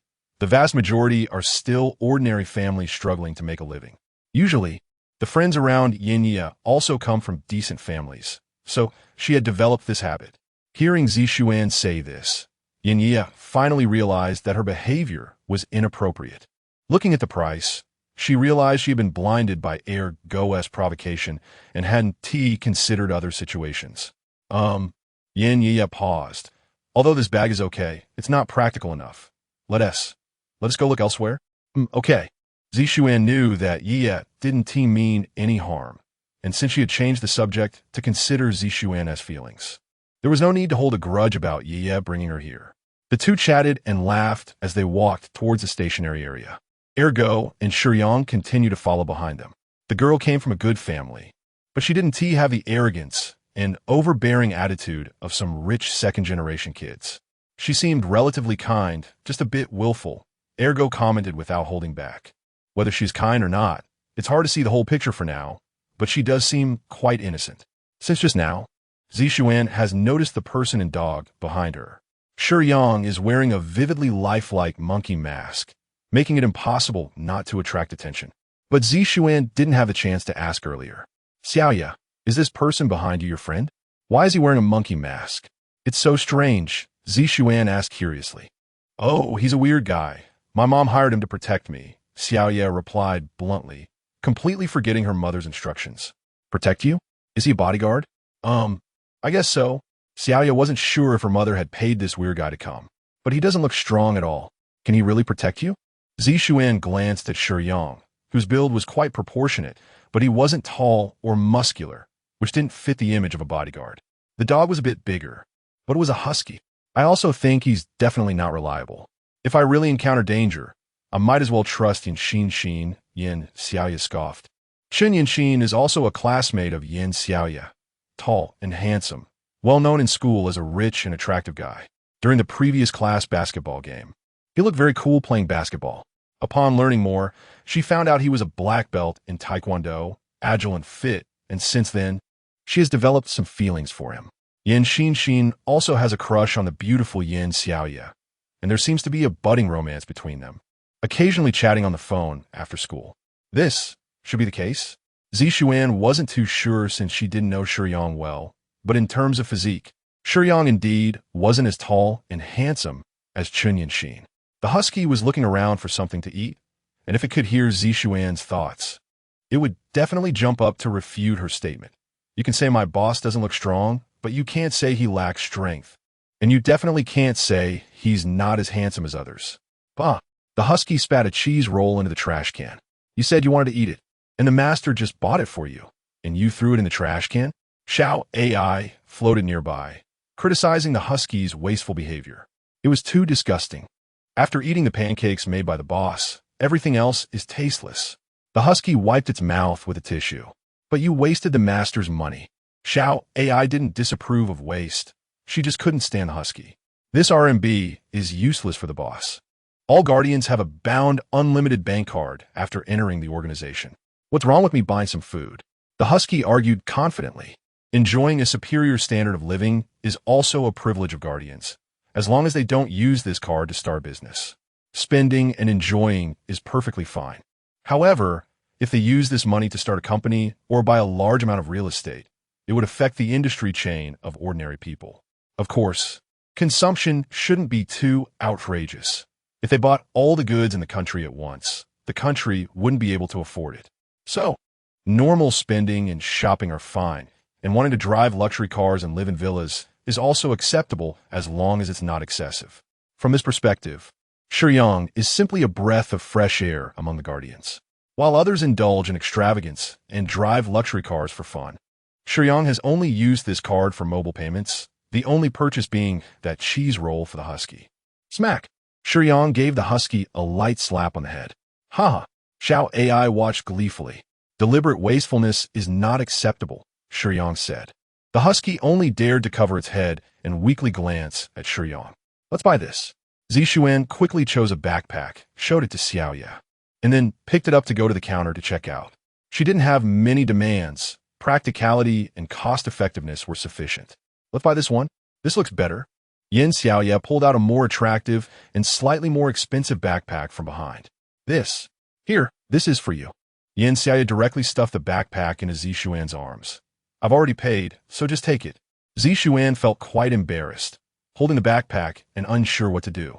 Being quite ordinary in her class, she didn't really fit in with Yin Xiaoya, although their seats were not far apart and they occasionally communicated. They weren't friends and had never hung out together outside of school. Encountering each other today was purely coincidental. In this situation, receiving such an expensive backpack from Yin Xiaoya made her feel awkward. Perhaps for Yin Xiaoya, a few hundred yuan was nothing to think about. But this gift was very precious to Zishuan. In her class, with her ordinary looks and background, no one had ever given her such a gift. Just accept it. From today on, we are friends. How about that? Yin Xiaoya's gift indeed carried an apology, but she was genuinely sincere, and Zishuan could feel it, happily nodding in agreement. Shiyang lit a cigarette in the smoking area not far away, quietly keeping watch near Yin Xiaoya. This Miss Yin is not pretentious, is sincere with others, and is very generous. So she should have quite a good social life at school. Boss, I'm tired. The husky sprawled on the ground, panting. Yin Xiaoya and Zishuan had only lingered in the stationary area for about 20 to 30 minutes, while the husky and Shiyang were waiting nearby in the smoking area. The husky wasn't really tired, it was just bored accompanying these two young girls shopping. Boss, look at this girl, so ungrateful. She hasn't seen much of the world. And she treats you, a rare expert in the real world, with such an attitude. Why are we still protecting her? The husky wasn't genuinely trying to persuade Shiyang to give up. It was just venting. I promised her mother, so I will definitely protect her. Shiyang never goes back on his word, and he believes that more tolerance should be given to teenagers. She's young. She hasn't seen what the world of guardians is like, so she can't imagine the dangers she faces. Everyone needs to grow, and their horizons need to be broadened bit by bit. She may be young and not understand. But can I? What you said makes sense, boss. The husky stopped complaining. It wasn't that it didn't understand, just casually venting a few words. Yin Xiaoya was very happy to become friends with Zishuan. She liked to make more friends, and having everyone together to play would be so much fun. Because of this personality, Su Lily had to ask for help from Insho to find another person to assist. She loves going out and dislikes staying at home. Wang Haorong and Qin Chuan were there to protect Su Lily, unable to command those two, and they both had a poor impression of Yin Xiaoya. Unwilling to send one out to protect her, Yin Xiaoya was very happy, but Zishuan felt a bit conflicted. Previously, they weren't friends, so Zishuan didn't bother with certain matters.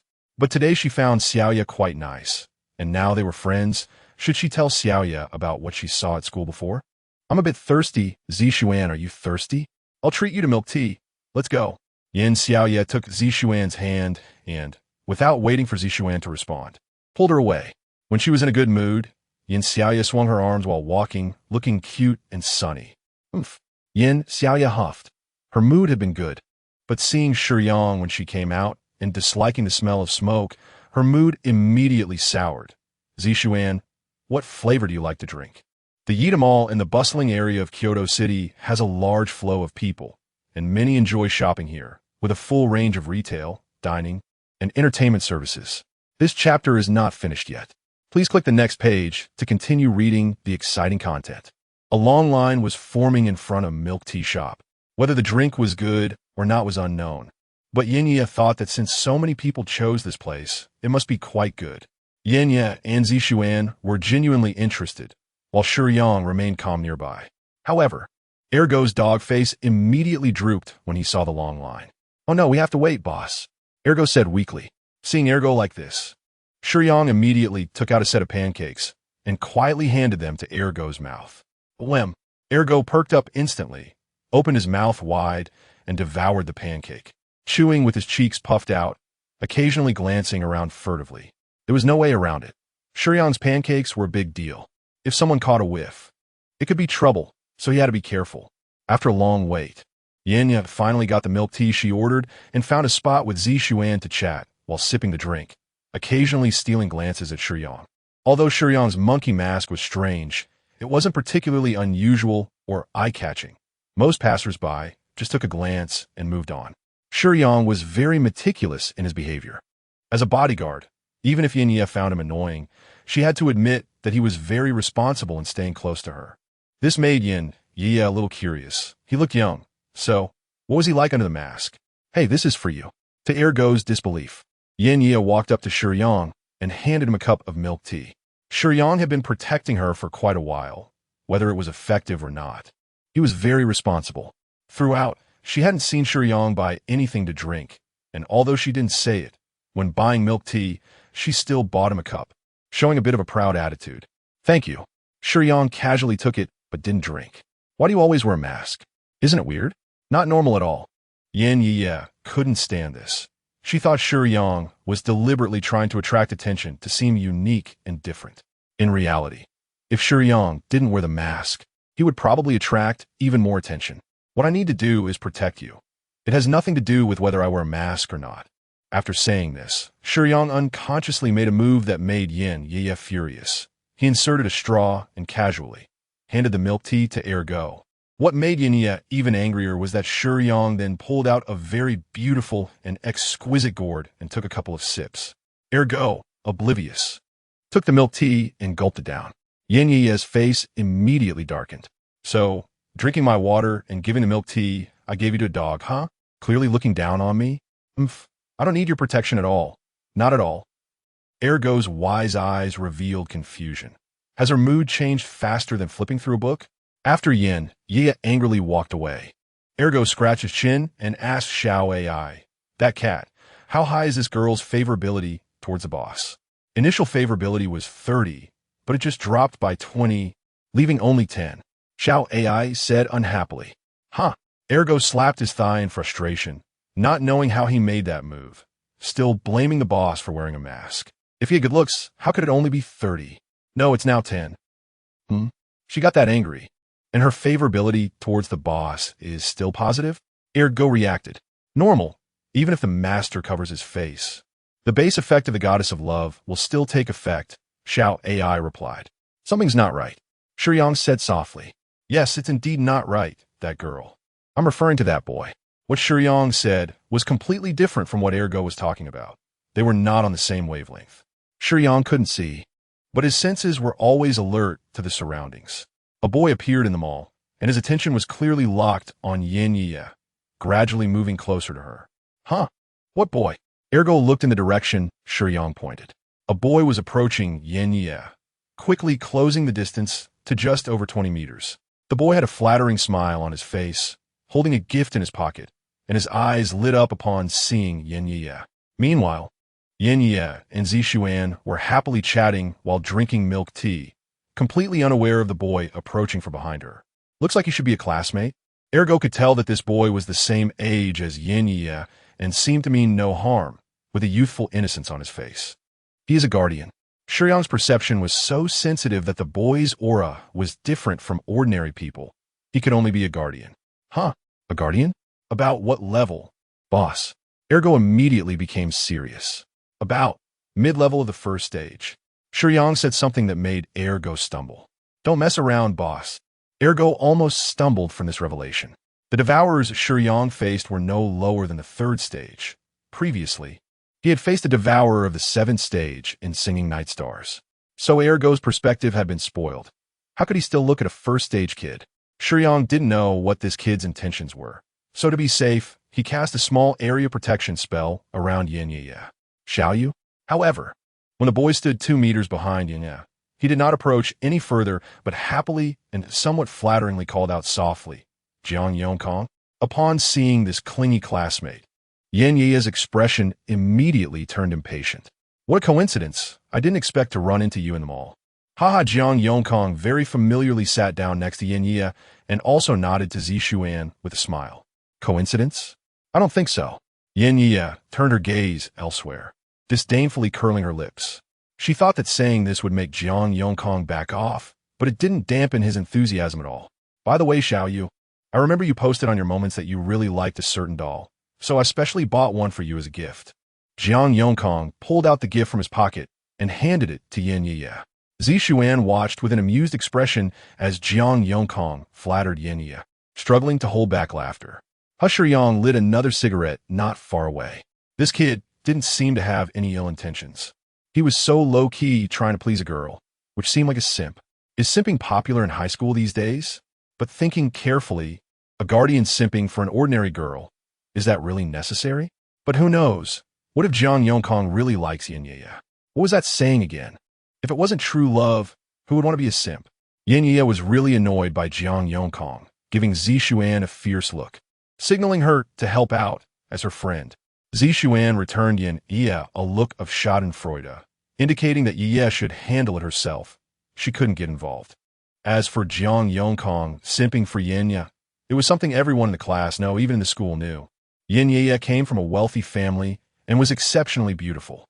During her first year in high school, her piano performance at the school's New Year's party made her the object of admiration for many boys. Jiang Yongkong started being Yinya's simp back then. After getting her contact information, he greeted her 3 times a day, sent little essays to express his loyalty, replied to messages instantly, was always available, and relentlessly pursued her.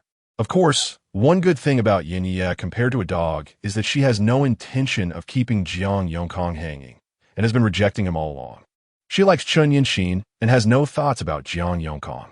However, taking advantage of the Guardian's extraordinary abilities, Jiang Yongkong once saved Yin when she accidentally slipped at school, so she couldn't treat him too harshly and could only try to explain things to him repeatedly. But unfortunately, she never managed to get through to him. By now, even though he had helped her, she was already very annoyed with Jiang Yongkong. "You don't need to give me a gift. I just posted casually on social media," Yin said with a forced smile, refusing. "All right then. Do you still want to go shopping later? How about I help you carry your things?" Jiang Yongkong said enthusiastically. "No need. We're going to buy some girls' supplies later. It wouldn't be appropriate for you to follow us." Yin found an excuse. "That's true, but I can wait for you outside the specialty area. If you have a lot of things, it would definitely be inconvenient for you to carry," Jiang Yongkong continued to pester. "Really, it's unnecessary." Yin nearly gritted her teeth as she squeezed out this sentence. Okay, then I'll leave first. Xiao you and classmate Zishuan can take your time shopping. If you need any help, just call me." Jiang Yongkong saw that Yin was really a bit angry and knew that it was futile, so he left in disappointment. At the moment Jiang Yongkong left, the usually optimistic and cheerful girl showed a hint of melancholy on her face.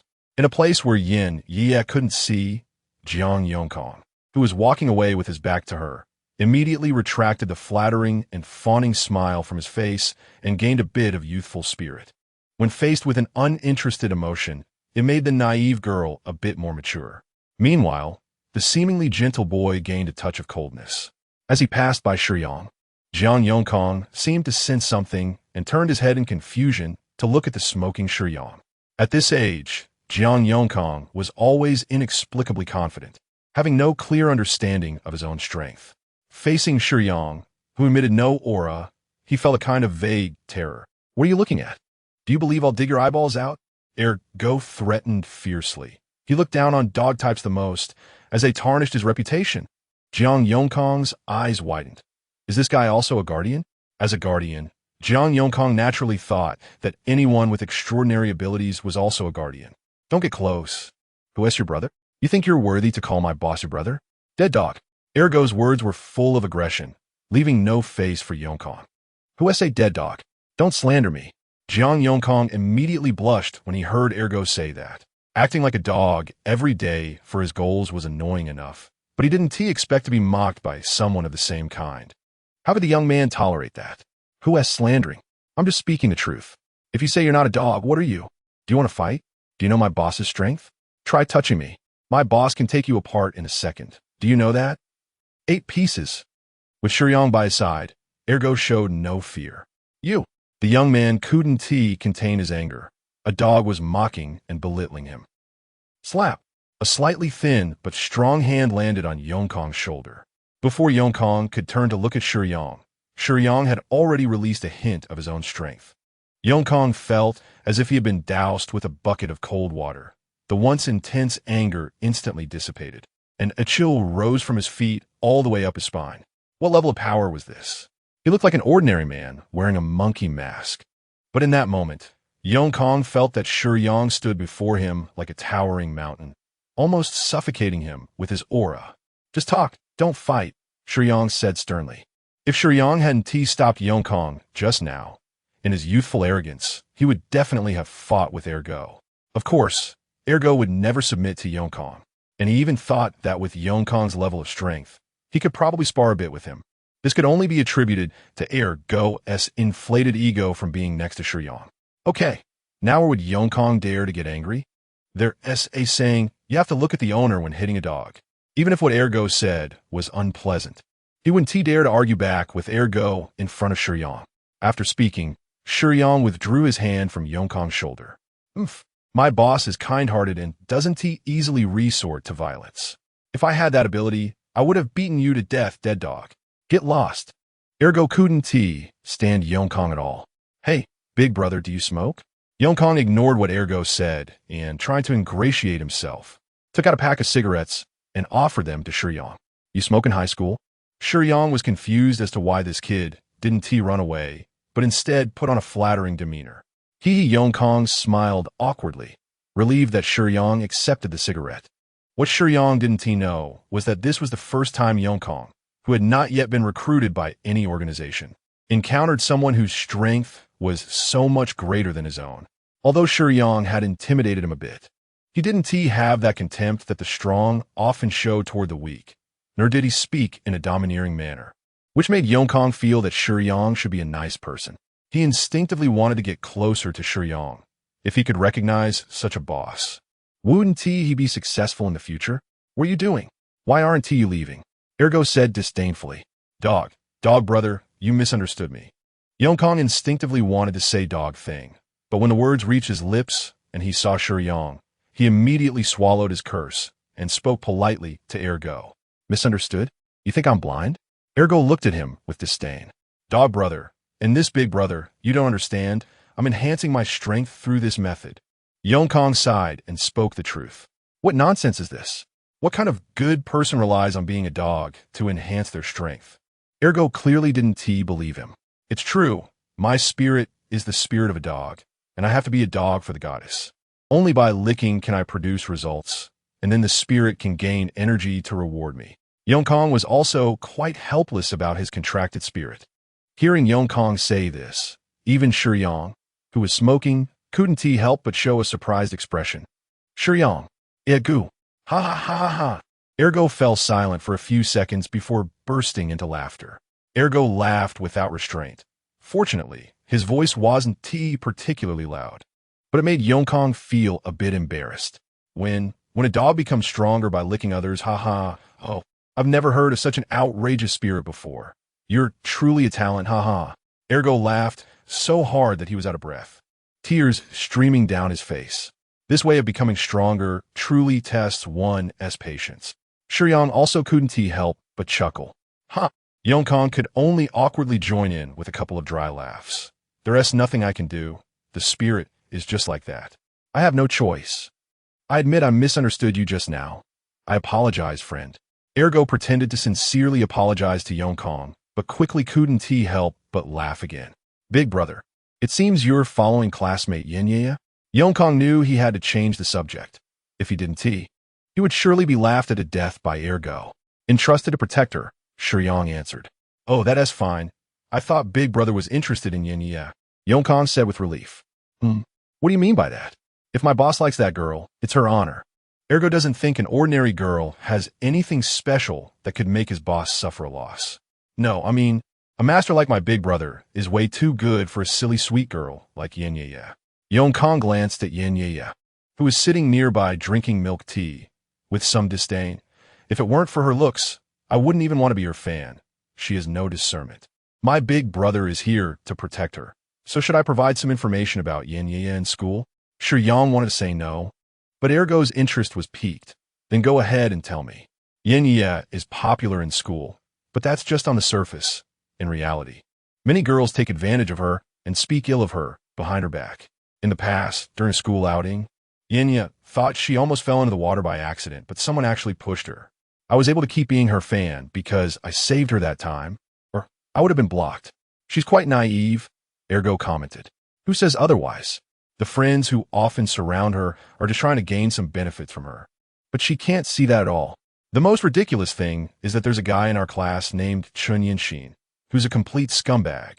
But Yenya obviously likes him and doesn't realize he's not serious at all. Behind the scenes, Chunyenshin has boasted to us that he will definitely win Yenya over eventually. Hearing you say that, I feel a bit sorry for her. Ergo didn't expect that the cheerful and sunny Yenya was actually being kept in the dark by many people at school. Being naive isn't a fault, but it has become a reason for others to bully her in secret. Big brother, is it convenient for me to add a contact method? If there's anything you need help with, just let me know.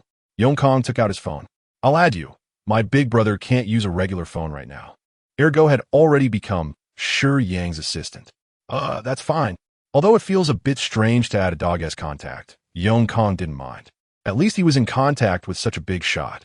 To be honest, there is indeed something I need your help with. Shiyang thought for a moment. Just say it, big brother. I will definitely help. Yongkong was eager to help.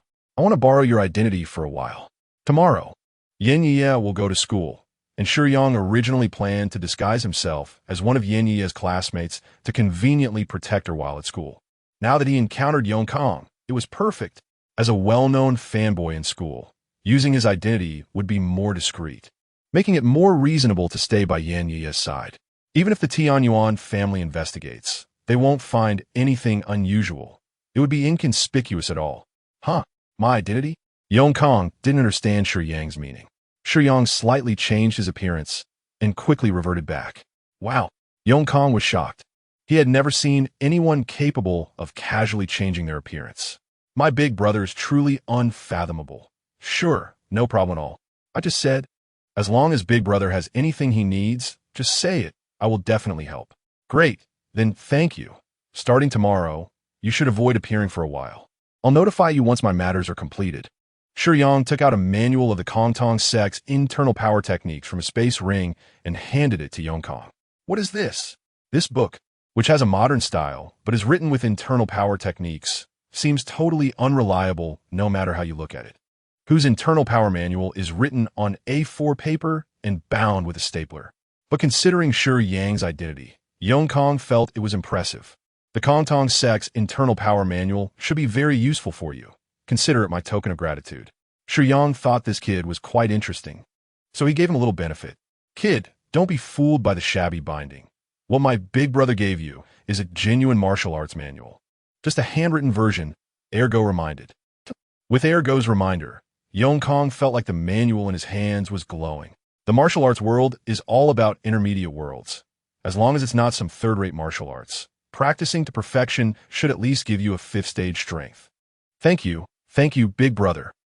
Kong was overjoyed. Indeed, following a big shot is different. Just by casually helping out, the big shot gives him some benefits that are enough for Kong to prosper. If big brother doesn't mind, can I follow you from now on? Follow me? Shiyang didn't have that intention for now and gave Ergo a look to help him out. This kind of thing could be handled by Ergo. Although he wasn't very strong in combat, Ergo's supportive role was quite good. Ahem. Hey kid, what level are you at now? Wanted to follow my big brother. Ergo blocked Kong, although it was a bit abstract to act according to Shiyang's expression, but after staying by Shiyang's side for a long time, Ergo could somewhat understand. Kong felt a bit dejected, thinking that the big shot looked down on him. How about this? You can follow me first, and as for following my big brother, let's see how you perform. If you do well, we can consider it. Ergo lifted his dog head and said. Shiyang was stunned. He thought Ergo was going to refuse Kong. Why is the meaning in my eyes so hard to understand? All right, Kong happily agreed, not feeling anything wrong at all. Being a big shot's little brother, even if it's just a little brother of a big shot's dog, is fine. Getting a Kongtong sect internal power manual today. If tomorrow he makes the dog boss happy, asking his boss for a 7 injuries fist is also possible. The future looks promising. All right, go back and prepare. From now on, stay by my side and be ready for orders, got it? Ergo's nose was almost pointing to the sky. No problem, dog boss. Kong immediately stood up straight, eager to get to work right away. Kong was still young, but he wasn't someone with the character of a warrior. If he truly had the potential of a warrior, how could he possibly have been recognized by the spirit of a fanboy? In this world, Kong believed that loyalty was necessary, but compared to fighting and killing to improve strength, it was better to safely worship the goddess. Although it felt a bit frustrating, at least it was safe. After saying that, Kong left with a high spirit. Shiyang lit another cigarette and casually said to Ergo, I'm not interested in taking in little brothers. How did I end up with him? Big brother, you forgot. Now you have a whole street in Kyoto City. Ergo thought for a moment. I know you have a calm personality and don't like forming gangs, but you need to have some little brothers under you, right?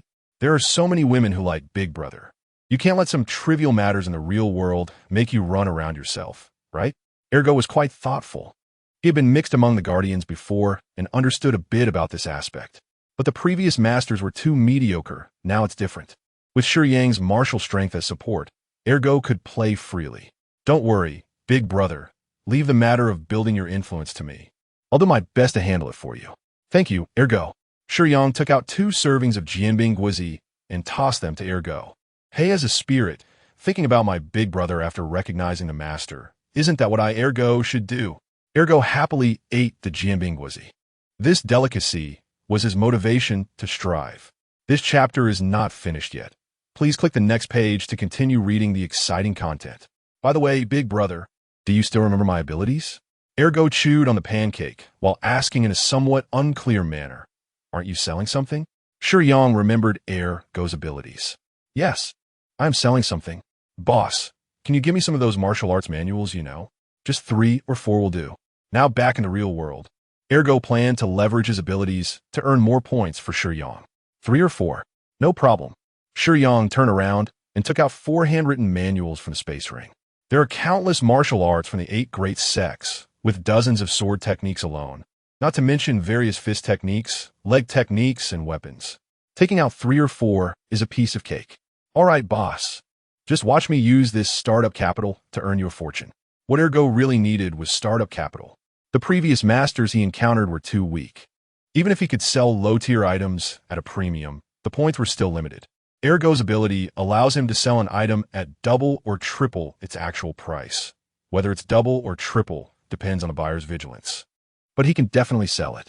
Shiyang didn't pay much attention to these martial arts manuals because his own strength was already considerable. In reality, these few manuals would sell for at least 10,000 points in the Organization S shop. These are intermediate world martial arts manuals, as long as one can master them. They can easily handle any intermediate world threats like Tokyo Ghoul, Cabannery of the Iron Fortress, or Attack on Titan. It's not an exaggeration, a 1.6-meter-tall captain can slay giants using human limits combined with maneuvering gear. Mastering martial arts means you don't even need maneuvering gear. Are you going to pretend to be Yongkong and go to school with me? After shopping and bidding farewell to Zishuan, Yin Ye learned about this news on the way back. Yes, Shiyang affirmed. How are you going to impersonate Yongkong? Your body shape is different, your looks. I don't know, but they must be different, and your temperament is also different. How can you disguise yourself as him? Yin Ye was very skeptical and didn't want to be watched while at school. Shiyang then revealed his transformation ability. Yin Ye's worldview was refreshed. Could superpowers really exist? After witnessing true supernatural abilities, Yin Ye couldn't help but doubt her previous remarks. Shiyang looked weak, but could he really not defeat Chen? That didn't seem right. If Shiyang only had this transformation ability and wasn't strong in combat, she still felt Chen might not necessarily lose. Then I don't want you to follow me. How could there be a problem at school? The security is so strict there. Besides, if someone wants to harm me, wouldn't it be risky to act in school and involve innocent people? Yin Ye insisted. First of all, I need to remind you that the school security is not that strict. Secondly, if someone really wants to harm you, they won't care whether it's at school or whether it involves other people, Shiyang said seriously. You all keep saying there's danger, but where is it? It's been so long. Where's the danger? Yin Ye felt that Shiyang had a point, but she couldn't let her momentum weaken.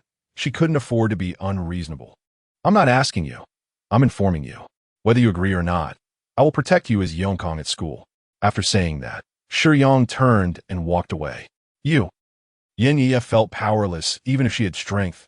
She knew Shiyang was serious. This was not a negotiation, but a notification. Her mother, Su Lily, had a terrifyingly good attitude towards these people. So Yin Ye was well aware that as long as Shiyang made a suggestion, even if she protested to her mother would still agree. After returning home, Yin Ye gloomily entered her room. She lay weakly on the piano, occasionally pressing a few keys. The clear and bright sound of the piano contrasted with her inner restlessness. Taking out her phone, Yin Ye sent a group message to Chun Yinxin and her friends. So annoying. The message included a distressed emoji. Chun Yinxin didn't reply to Yin Ye's message for a long time. She thought he might be busy. But her friends quickly responded to the group message. What's wrong, Xiaoyu? Who bullied our Yaya? Who made you unhappy, Yaya? Is it Chun Yinxin? I'll go deal with him right away. Zhao Mingyue spoke with great momentum. Yesterday, Yin Ye had slept over at her friend S house, which was Zhao Mingyue's home. Her father was a guardian, which made their living conditions quite good, and on the surface, she was the closest friend to Yin Ye. It's not Yinxin. It's my mom who specifically found me a strange bodyguard. He's weird, has a strange temper, and wears a monkey mask for no reason. And he even has a talking dog. Yin Ye complained about Shiyang. Huh? Is it really such a bizarre bodyguard? Zhao Mingyue sent a surprised emoji. Is it possible that Annie was scammed?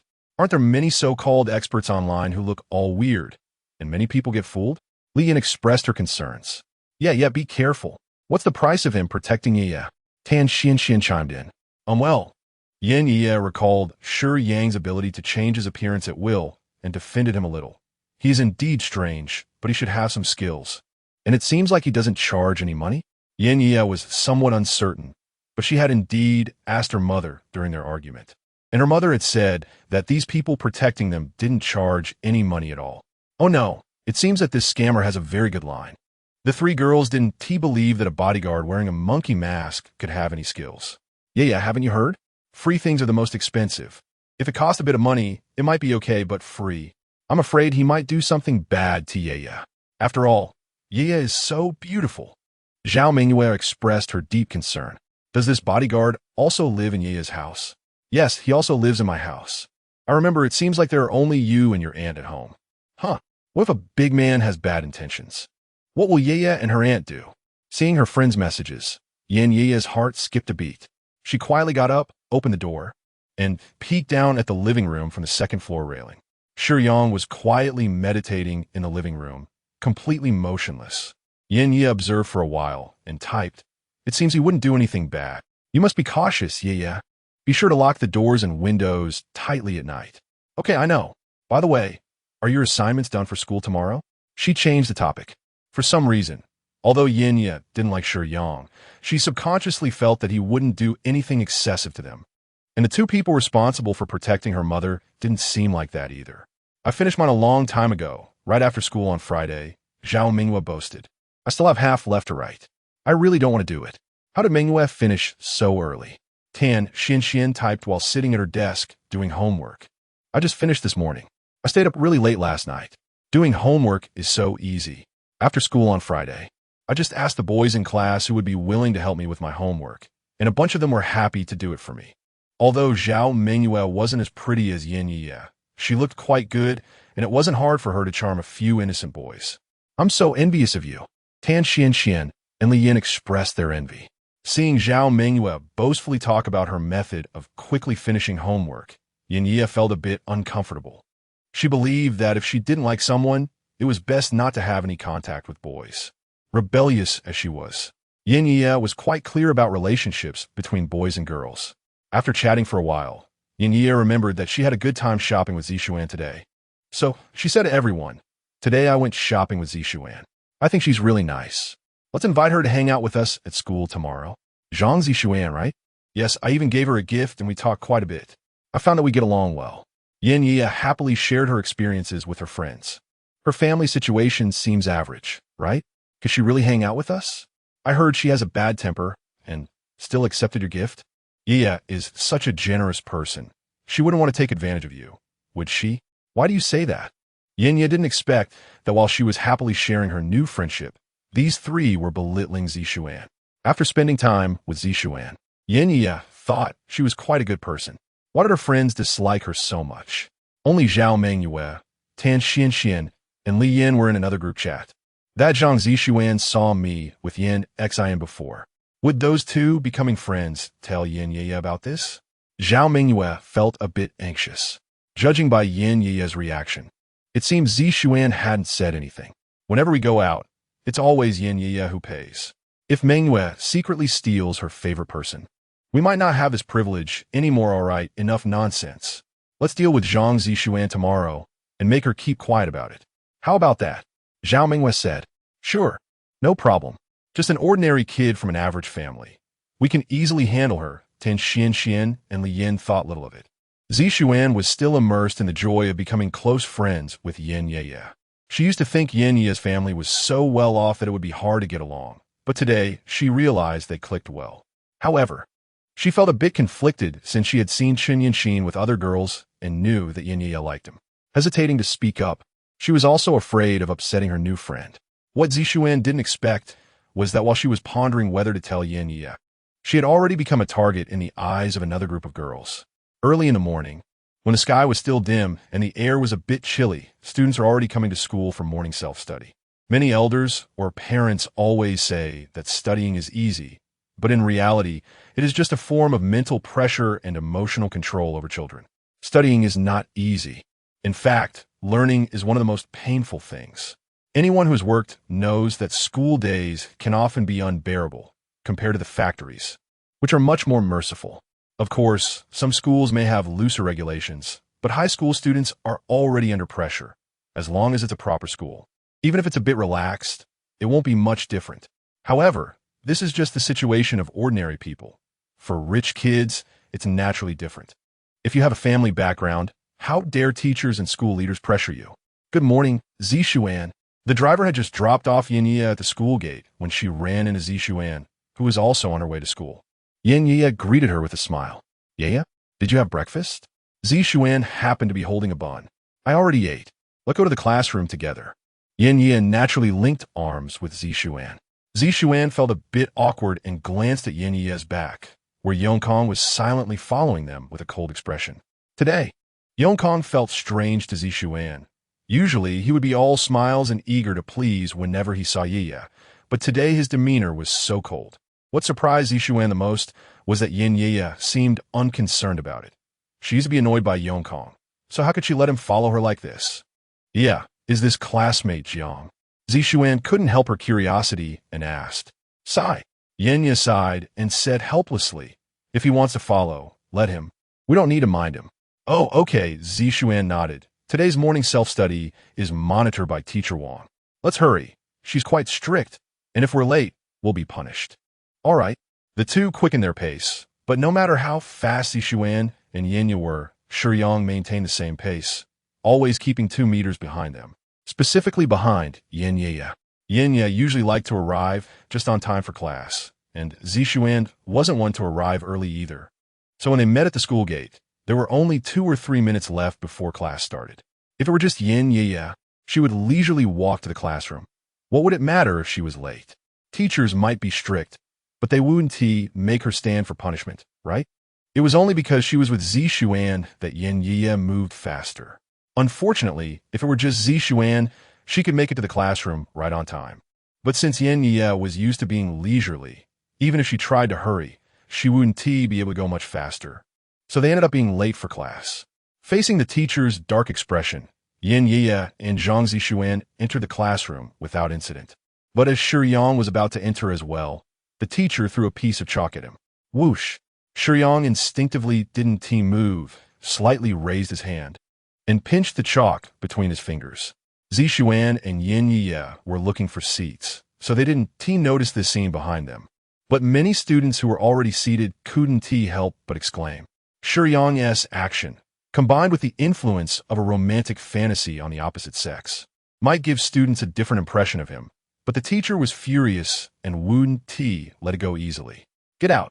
Teacher Wang sternly pointed at Shiyang, and his action was like adding fuel to the fire, completely angering her.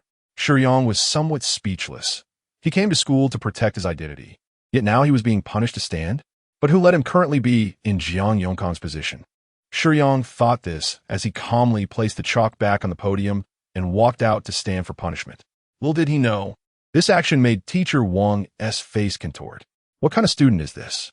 Disrespectful and unlearned. Clearly, it was him who was late, yet he acts so nonchalant.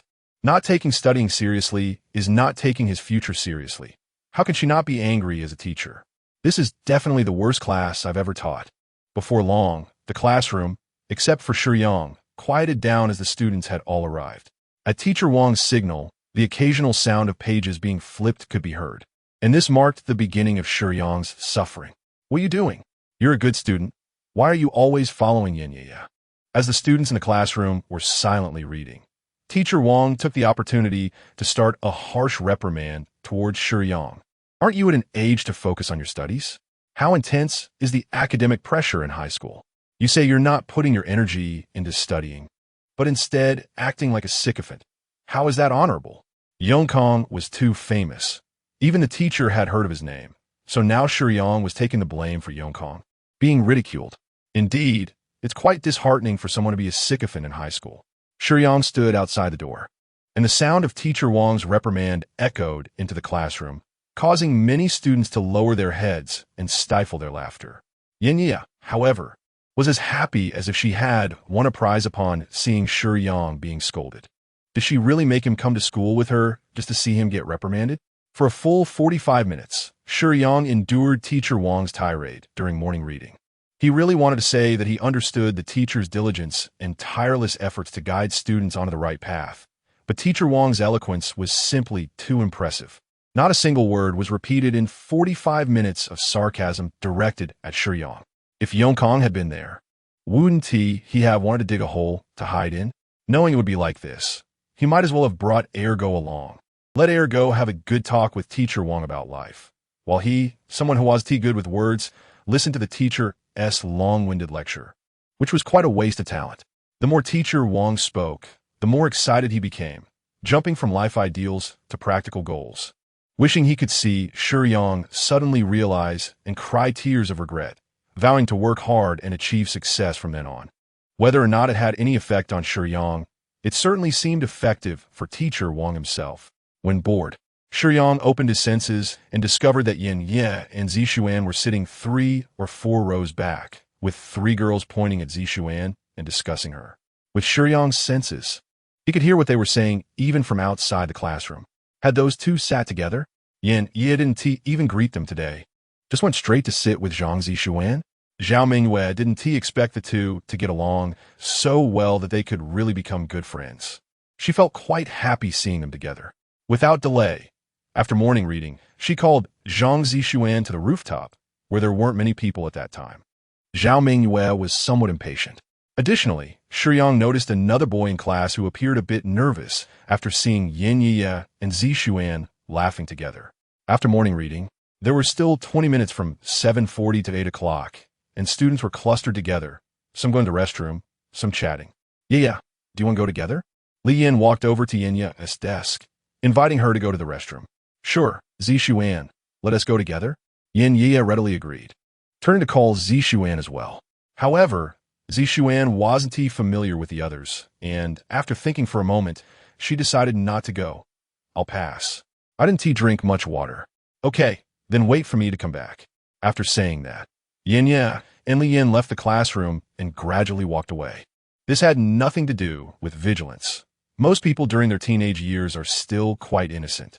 And Yin Ye wouldn't have thought that was Zhao Mingyue who asked Li Yin to call her away.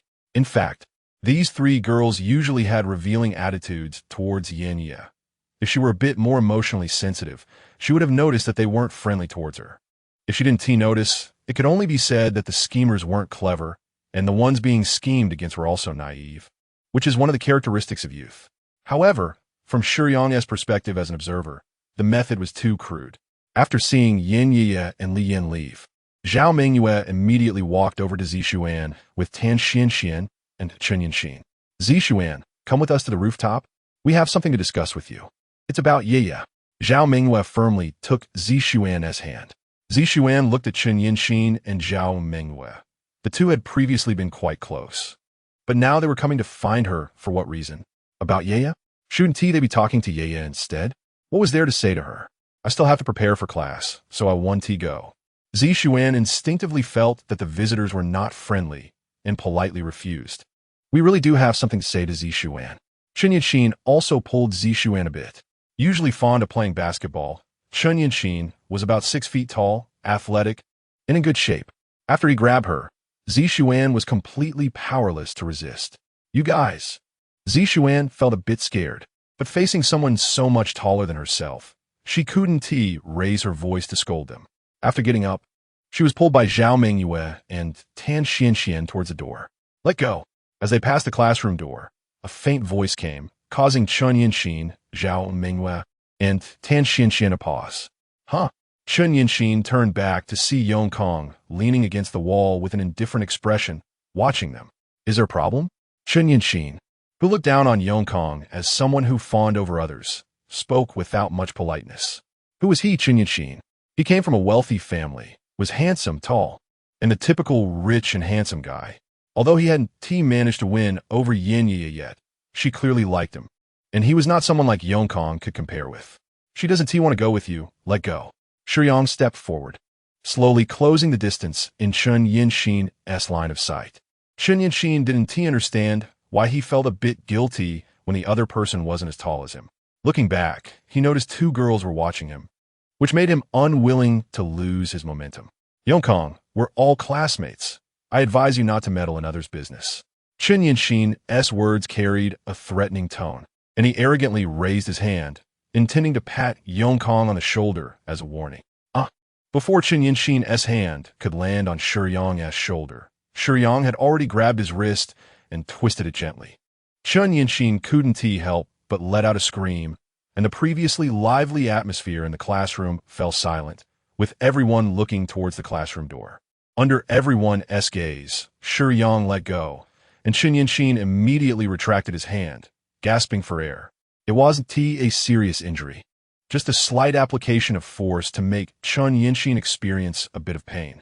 The classmates all looked over, and Tan Xianxian and Zhao Mingyue had no choice but to release Zishuan. Let us go. With Shiyang causing trouble, Zhao Mingyue could only temporarily give up, calling Tan Xianxian to leave the classroom. Chen Yinshin shot a vicious glance at Shiyang before turning back to his seat. Thank you.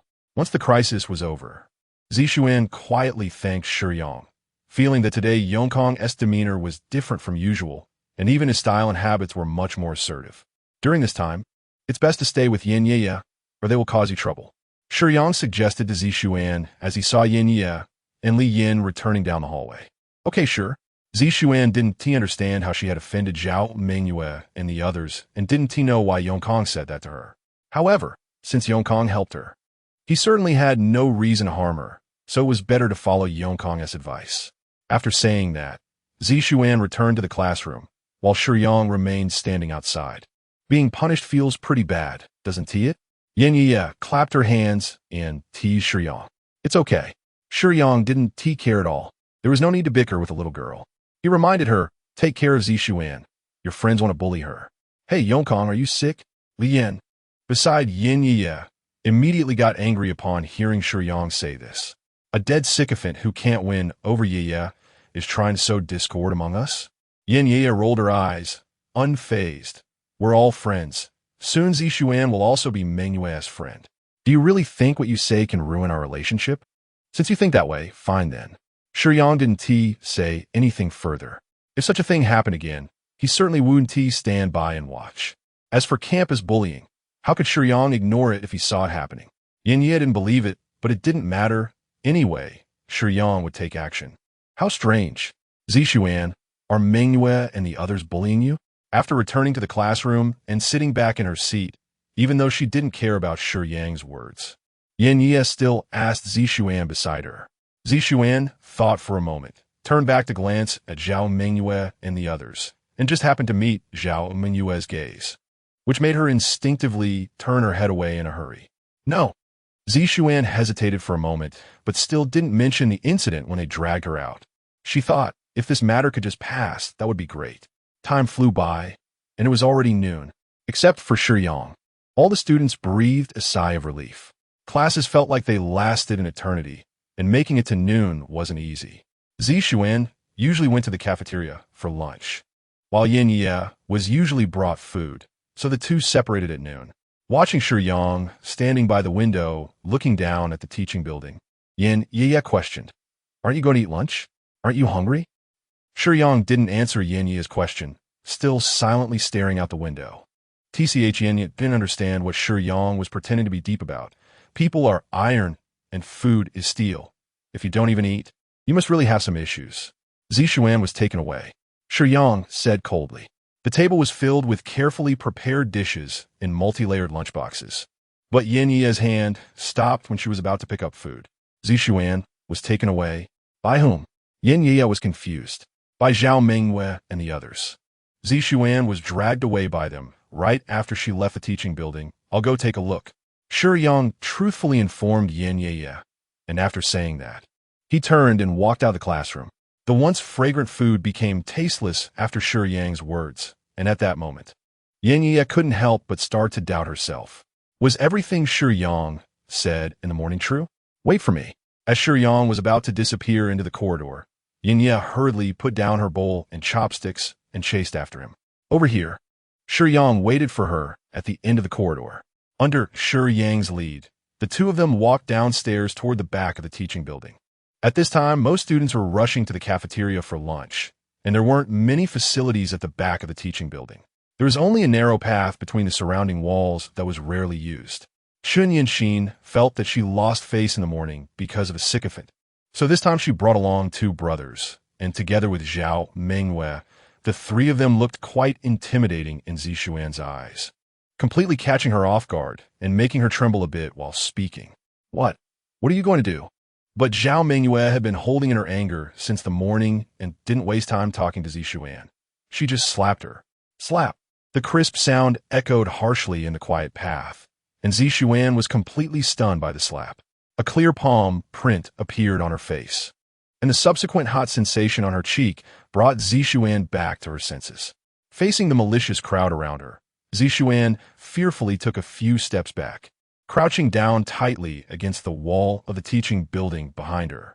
Did you tell Yin Yi about me and Yin Xin being together? Zhao Mengyue was very satisfied with Zishuan's current appearance.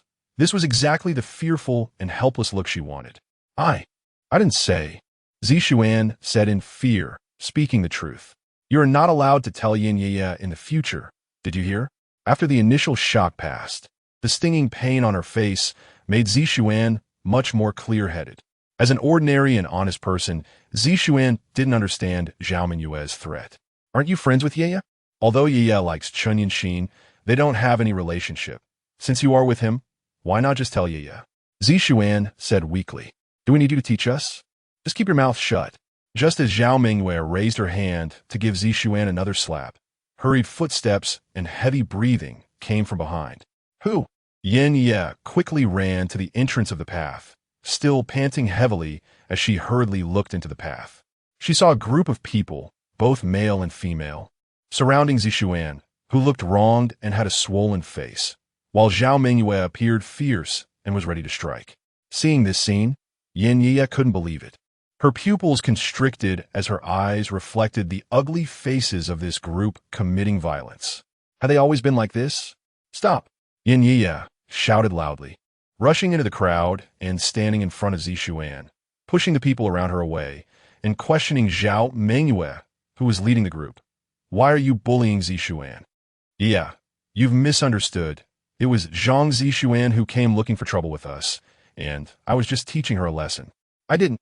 After being slapped and having Zhao Mengyue turn the tables on her, Zishuan, who didn't cry from the slap, immediately turned red-eyed and, with a choked voice, clutched Yin Ye's arm, feeling wronged. I didn't cause them trouble. We've been friends for so long. Yeah, don't you trust us anymore? This Zhang Zishuan is just pretending to be your friend to take advantage of you. Zhao Mengyue put on a righteous and fearsome appearance. Do you think I'm blind? You hit someone and slander Zishuan. How come I never noticed you were this kind of person? Zhao Mengyue. But having witnessed the truth with her own eyes, Yin Ye no longer believed her lies. Yeah, I saw Chun-Yin and Zhao Mengyue being affectionate in the garden next to the library before. And just now, they told me not to tell you. Now that things had come to this point, Zishuan immediately revealed the truth to Yin Ye. I thought it was strange why you Chun-Yin would be here. Turns out you were planning to conspire against me together, right? Yin Ye glared angrily into Chun-Yin-Shin's eyes. Under pressure, Chun-Yin didn't dare to meet Yin Ye's gaze. Yin Ye was beautiful and generous, and Chun-Yin had long been coveting her. However, although Yin Ye liked him, her traditional values meant she never gave him a chance to take advantage. So over time, he could only use Zhao Mengyue to relieve his thirst, not expecting to be completely exposed now. You are all liars. Yin Ye felt extremely hurt inside, wishing she could pound her chest and stomp her feet, wondering how she had ever been friends with Zhao Mengyue and how she had ever developed feelings for a scumbag like Chun-Yin. So what if I was exposed? Since he had been uncovered, Chun-Yin simply stopped pretending. His family's conditions were slightly better than Yin Ye's, and he pursued her purely because of her looks. Now it seemed that was obviously impossible, so what did he have to worry about? Don't talk about hitting Zhang Zishuan. Even if I hit you, what can you do about it? I pursued you because you looked decent. Do you really think I would like you? The emotions on both sides grew increasingly intense. I advise you not to get excited and not to cause trouble anymore. I will only give you one chance. A faint voice broke the intense atmosphere in the narrow path. Arguing was fine, but fighting was not allowed. Protecting Yin Yi was Shiyang's mission. The crowd, which had been aggressive toward the two girls, immediately shifted their target. Jiang Yongkong, who the hell do you think you are? Chen Yanxin's fierce side was revealed. Having had his plans ruined by Yongkong in the morning, he dared to cause trouble now. A damn sycophant. If we don't teach you a lesson, it won't do. Several boys rolled up their sleeves and surrounded Shiyang, while a few girls stood back with their arms crossed, waiting for Shiyang to be beaten black and blue. What do you want? Stay away. I don't need you to interfere with my business. Yinya didn't want to burden anyone, so she said that on purpose. But soon, to Yinya's disbelief, both she and Zhang Zishuan had expressions as if they had seen a ghost. Several boys were lying on the ground, all knocked out. As for how they were knocked out, none of the onlookers could clearly see Shiyang's movements. They were still young, and Shiyang didn't use the rule of mercilessly killing those who didn't listen. Even if just one of these boys could turn over a new leaf in the future, it would be good. So Shiyang reluctantly gave them a way out. After dealing with the boys, he slowly walked to stand in front of Zhao Mengyue. Zhao Mengyue stood there in terror, not daring to breathe in front of Shiyang. Although he wasn't particularly tall or imposing, the way he silently knocked out several boys and then stood in front of her made the pressure rise from the depths of her heart. Let's go, Shiyang said to Yin Yi and Zishuan. The two immediately came to their senses and followed Shiyang out. Unable to resist glancing back at the boys lying on the ground, shocked and puzzled about how Shiyang had done it. Thank you, Yongkong. Zishuan wiped away the tear stains at the corners of her eyes and thanked Shiyang. Yinya opened her mouth, but couldn't say the words of gratitude. Zishuan. Yin Yi wanted to say some comforting words and also wanted to apologize to Zishuan, feeling that it was because of her that Zishuan had been bullied by Zhao Mengyue and others. I'm going to the cafeteria for lunch first. Before Yin Yi could finish speaking, Zishuan gently pushed her hand away and, feeling a bit awkward, quickly walked away, leaving Yin Yi alone in the sunlight, lost in thought. Does she hate me? The deception from others felt like a heavy stone pressing down on Yin Yi's heart, but Zishuan's attitude made her already uncomfortable feelings even worse. I don't know. How could Shiyang understand the thoughts of a young girl? But it was clear that Zishuan had just distanced herself from Yin Yi. Yes, it's all my fault. It's my fault that I dragged Zishuan down. Yin Yi's previous image as a spoiled and willful young lady was shattered by the tears falling lightly down her cheeks.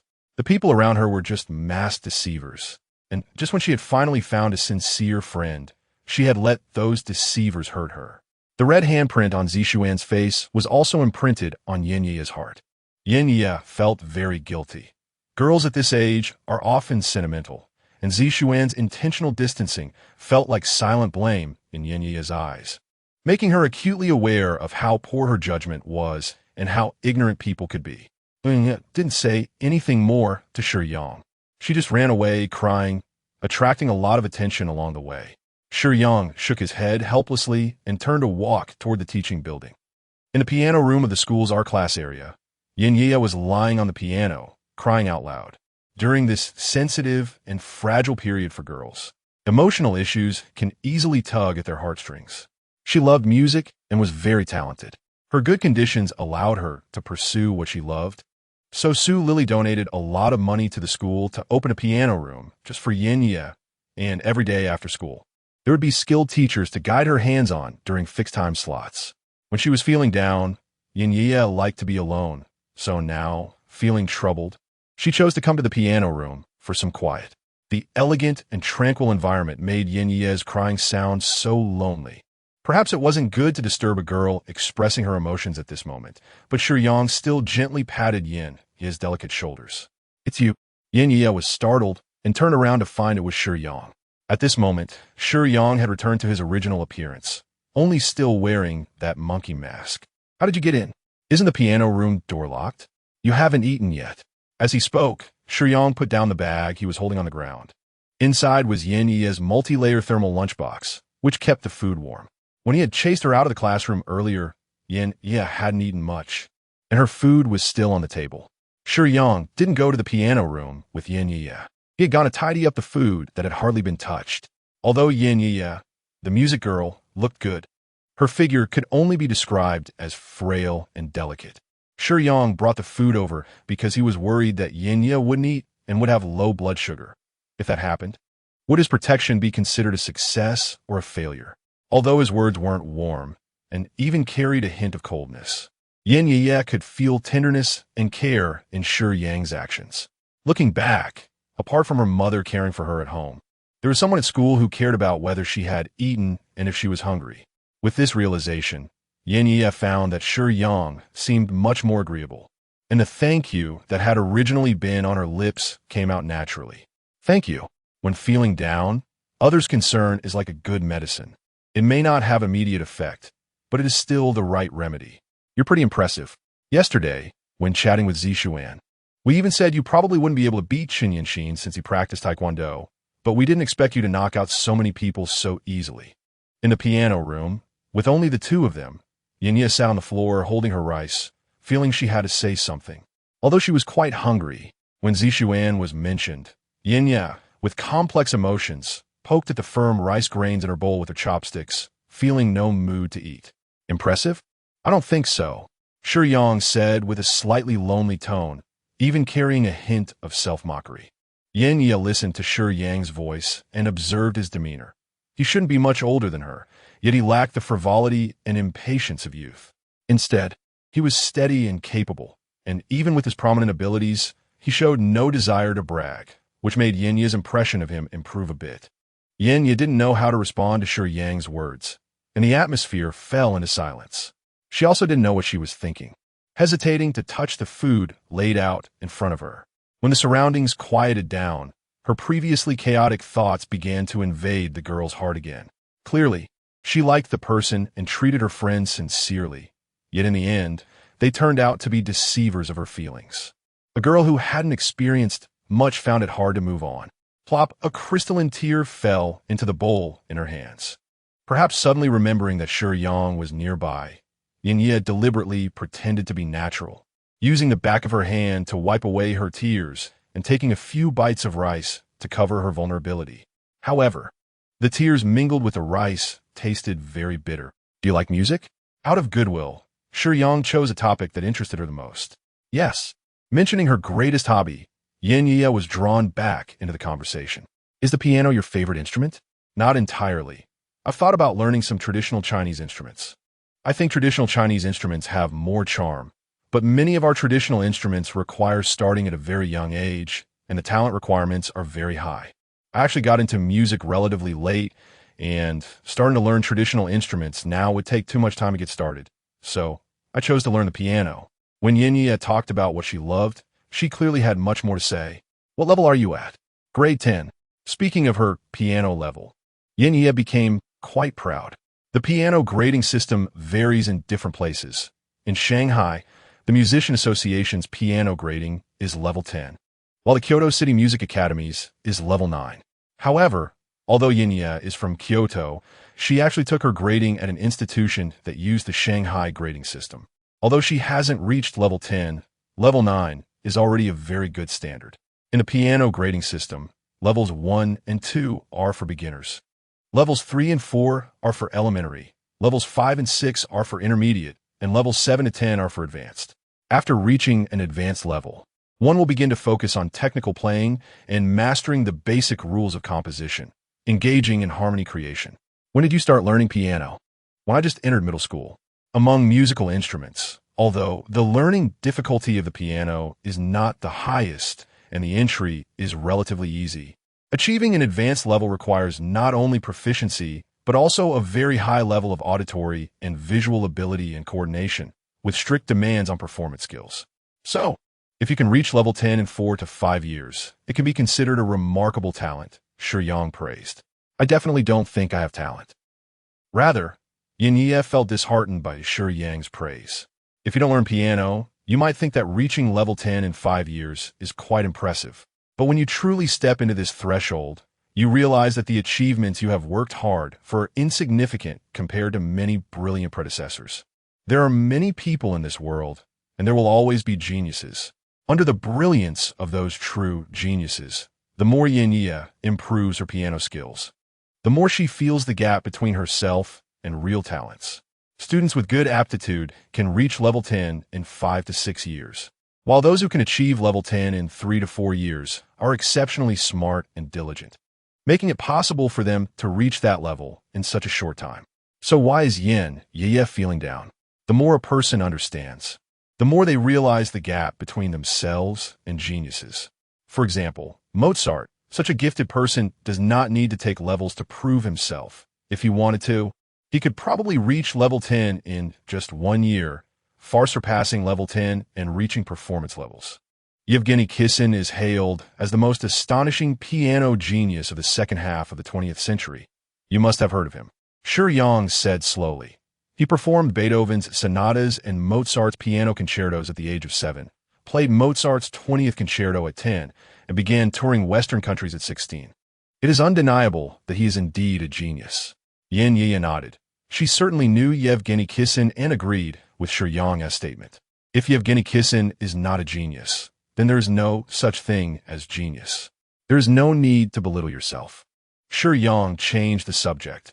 Talent is certainly important, but those who can sustain their fame are the true geniuses. The geniuses who survive are the real geniuses. You still have time. Your future is uncertain, and perhaps you will achieve something too? Ye understood, but she didn't really believe she could do it. Feeling down, looking toward the future made Ye even more dispirited. You seem to know quite a bit. Do you also like music? Not really. Shiyang had a very average interest in art. Can you play the piano? Yes. After pondering for a moment, Shiyang answered honestly. Really? Curiosity eased Ye's frown. There aren't many people around who can play the piano. It's not that the piano is particularly noble. It's just surprising that Shiyang, as a bodyguard, can also play the piano. Perhaps in a common impression, a professional bodyguard who is supposed to show off their strength, learning piano seems a bit out of place. Shiyang nodded lightly. Would you like to demonstrate? If we don't eat soon, it'll be completely cold, Shiyang reminded. I can't eat. Ye would typically carry a charming demeanor when interacting normally. She wanted to criticize Shiyang for changing the subject, but suddenly realized she wasn't very familiar with him. So after starting her sentence, she felt her words were somewhat inappropriate. The atmosphere fell silent again. Many people lose their appetite when they are in a bad mood, but this behavior is actually self-destructive. Those who anger you don't care whether you eat or not, whether your health is good or bad. They might even hope you get sick from hunger. If you don't care about your own health, in the end, the ones who will be hurt are those closest to you who care about you. Ye felt a bit speechless, glancing at Shiyang, who remained silent, standing quietly by the window like a deflated balloon. A girl hopes that when she throws a tantrum, someone will comfort her, someone will care for her, and when she expresses her pent-up feelings, someone will respond. But why is Shiyang like a wooden stake? His attitude is not at all like one toward the beautiful girl, although he seems polite and gentle. After a few conversations, one can sense a clear feeling of indifference from him. Moreover, unlike the pretentious depth of youth, Shiyang's aloofness is unspoken but very clear. This made Ye quite unhappy. She was grateful to Shiyang, but the little princess, who was usually adored, was not used to being neglected. Shiyang was there to protect her, and now it seemed she didn't dislike him anymore. So why couldn't he be a bit more enthusiastic and chatty? If others could play the piano, they would be eager to show off in front of a girl, but Shiyang had no desire to perform at all. Ye thought there must be something lacking in his skills. Besides, she was the one being protected. Knowing she had an interest in piano, why not cater to her preferences? In fact, Ye's thoughts were stuck on the idea that her mother must have paid him to protect her. So since she was the employer, how could he treat her this way? In reality, Sulili had reminded her that their relationship with their protector was not that of employer and bodyguard. Ye just didn't understand. The more Ye thought about it, the more uncomfortable she felt, and she whimsically said to Shiyang, "Can you play a piece?" "No." Such a straightforward and cold response. How could Shiyang possibly be interested in showing off his skills in front of a curious, young girl? If it weren't for the threats from the islanders, Shiyang would not have had any interaction with Ye at all. She's a flower in a greenhouse, while Shiyang is a solitary boat amidst a raging storm at sea. Their worlds are completely different, so Shiyang never considered having a close relationship with Ye. A flower in a greenhouse should quietly bloom in the greenhouse. If placed in a harsh outside world, it will die. Why are you like this? Yin Yi gritted her teeth in anger. In the past, when she acted a little spoiled or threw a small tantrum, her mother would cater to her every whim. However, after encountering Shiyang, she found herself hitting a wall at every turn. When a young girl like Yin Yi is clearly feeling sad and seeking comfort, but doesn't know how to speak nicely, the tears that had previously stopped after talking with Shiyang surged forth again amidst a tangle of emotions. Yin Yi silently cried, looking at Shiyang with a mix of anger and grievance, occasionally wiping her tears and stifling her sobs. The saying that women are made of water may be somewhat biased, but it is certainly not unfounded. I believe I have done nothing wrong. I'm doing my best to protect you. In response to Yin Yi's somewhat unreasonable accusations, Shiyang replied calmly, you probably can't play well otherwise. Why wouldn't you? Yin Yi thought provoking Shiyang would be effective, but she clearly underestimated his mindset. Yes, Shiyang directly admitted. Yin Yi was left speechless. Shiyang did not possess the competitive spirit that young people should have. In the past, Yin Yi would occasionally spar with the boys in her class, but Shiyang gave her a completely different feeling. He was too indifferent, as if he didn't care about anything. This sense of being ignored only added to Yin Yi's discomfort. A strong sense of defeat surged within her as she sat on the side, hugging her legs, feeling somewhat vacant. Tears streamed down her cheeks, mingling with a few strands of messy hair, and her face appeared a bit pale, filled with a sense of brokenness. Don't treat me like this. I have always been sincere with everyone. Yin Yi seemed to be talking to herself, yet also felt like she was asking Shiyang. In the piano room, only Shiyang was by her side. Having tasted the bitterness of being deceived, Yin Yi didn't know who to rely on at that moment. Shiyang was her only option. Shiyang quietly took 2 tissues from the side and handed them to Yin Yi. Thank you. Yin Yi reached out to take them, and seeing Shiyang's mask, she couldn't help but ask with a thick nasal tone, why do you always wear that monkey mask? Shiyang didn't answer immediately. I'm sorry, I know you hate me. If you don't want to answer, that's fine. Yin Yi's tone softened a lot. I think you misunderstood. I don't hate you. After handing over the tissues, Shiyang still took a couple of steps back, maintaining a certain distance as he responded to Yin Yi. If you don't hate me, why don't you talk to me? Yin Yi wiped her tears and asked in confusion. You are the person I need to protect. I don't want any other accidents to happen. So if you want to vent your emotions and seek comfort from me, it might not be appropriate, Shiyang said seriously. But you don't want to answer my questions. How does that not mean you hate me? It's not that I don't want to answer you. I just don't know how to respond. Then let me ask a different question. Can you play the piano? Yin Yi circled back to her initial question. Yes, Shiyang answered truthfully. Then why don't you want to play for me? Yin Yi loved music and couldn't help but want to dig deeper when she encountered someone with the same skill. It's meaningless, and our relationship isn't suitable for me to play a piece for you. Shiyang had a strong sense of boundaries with Yin Yi. I didn't expect you to be so conservative.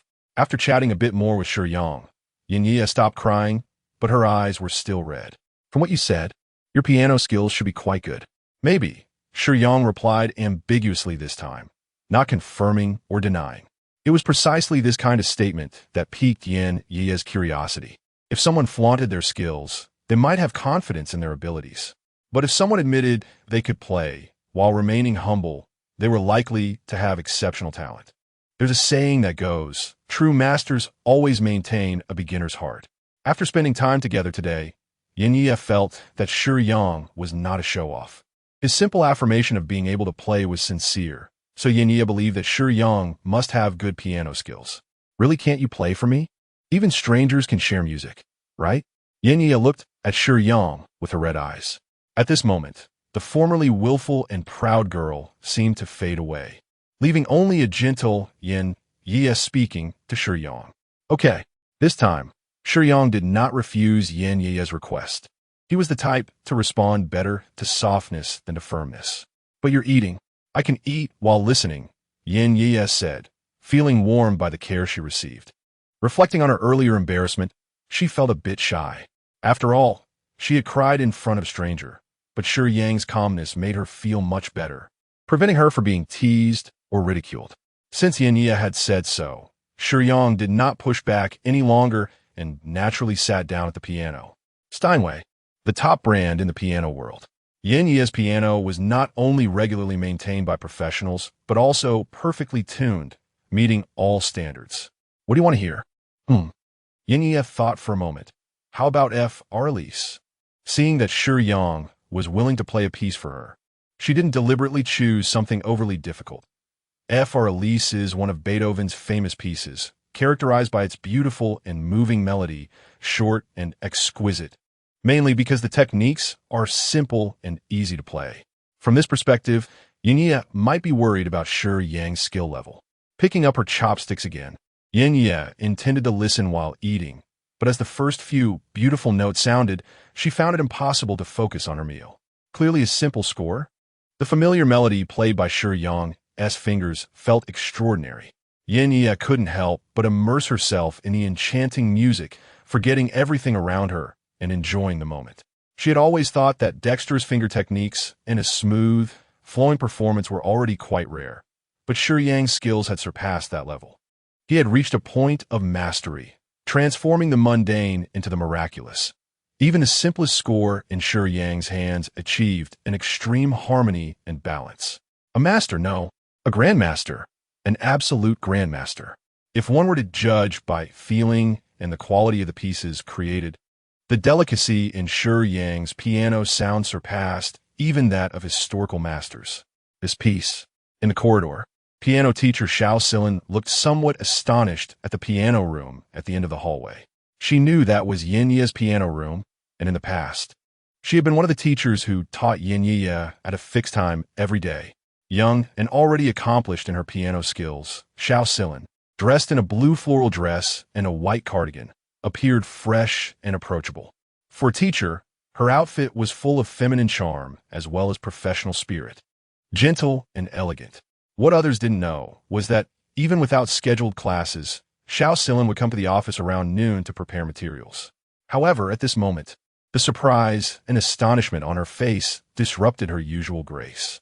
She was very familiar with the piece, but she had absolutely never seen someone play it like that, nor had she heard such a style in any recordings.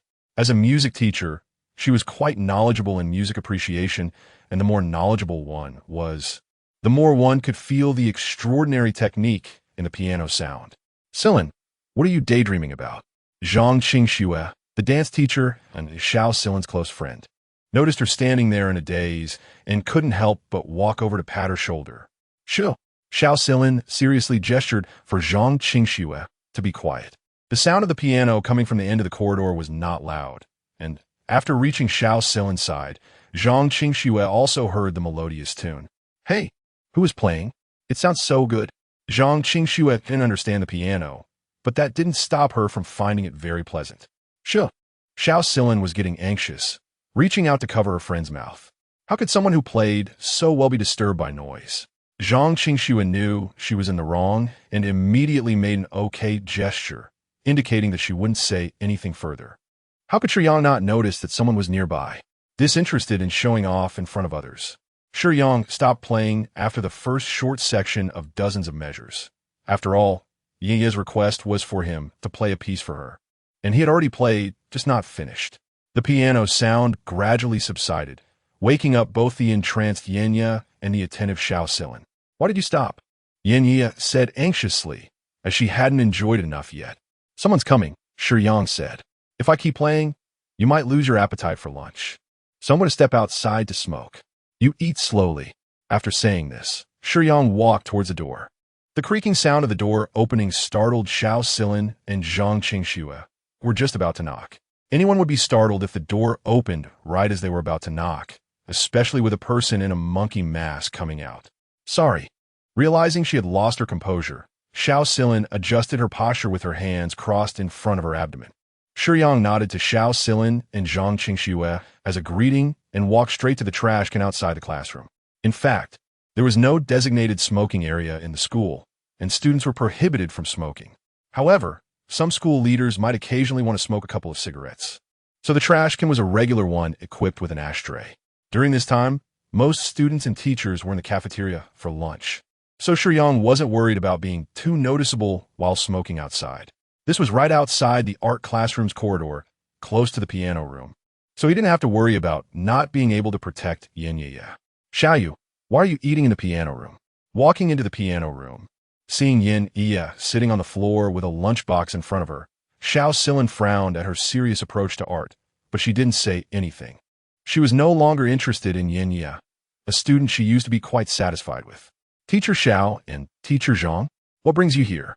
I heard someone playing the piano beautifully outside just now, so I came with Silin to check it out, Zhang Qingxue said quickly. Yes. Was it you playing the piano just now? Xiao Silin herself didn't believe this. She knew her students very well, and even if Yin Yi practiced for another 20 years, she wouldn't reach that level. However, there was clearly no one else around. As for the person in the monkey mask, Xiao Silin subconsciously didn't pay attention because she had never heard of any famous pianist who liked to wear a monkey mask. It wasn't me. Looking back at the precious Steinway piano, Yin Yi still felt a bit unsatisfied. It was so beautiful. She never expected Shiyang's skills to be so high.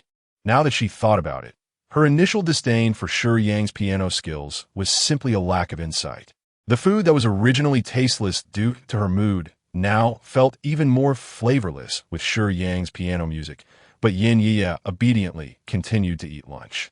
Now she felt a bit reluctant to disobey Shiyang's words. Knowing his talent made her want to seek his guidance, so she couldn't upset him. Wait, whose piano music was that just now? Xiao Silin pressed on. Huh? Yin Yi put down her chopsticks and pointed out the window at Shiyang, who was smoking by the trash can. Teacher Xiao, you saw him just now? Didn't you pass by each other? He is right outside, smoking by the trash can. Xiao Silin and Zhang Qingxue looked out the window. How did the person in the monkey mask manage to put the cigarette in his mouth through the mask? And how did he exhale the smoke through it? These 2 points confused Xiao Silin, Zhang Qingxue, and Yin Yi. They only knew that in the afternoon sunlight, Shiyang, smoking by the trash can under the tree, was shrouded in a layer of mystery. At first, Shiyang wanted to revert to Yongkong's appearance, but he thought it would be even worse to smoke in school as a student. Could it really be him? Xiao Silin couldn't believe it, but she didn't doubt Yin Yi's honesty. Shiyang was clearly young, and his physique was quite youthful, and wearing a monkey mask was indeed strange.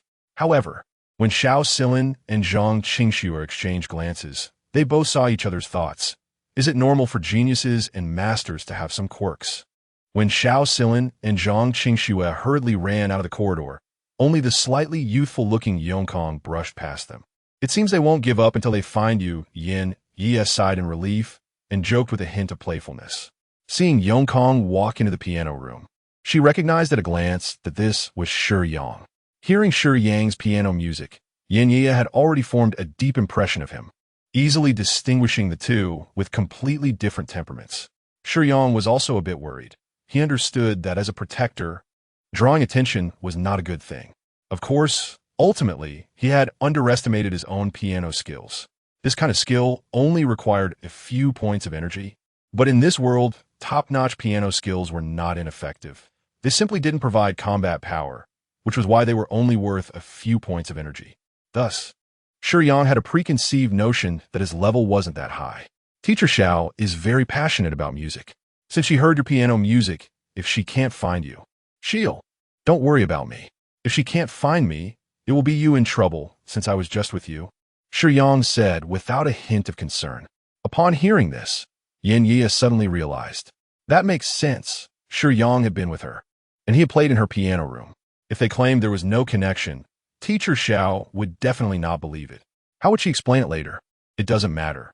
As long as I don't say anything, how can Teacher Xiao force me? Yin Yi wasn't worried and curiously asked, with such great piano skills. Where did you learn it? I have no teacher, Shiyang answered honestly. Impossible. Yin Yi, of course, didn't believe Shiyang's words. You must be a direct disciple of some famous master.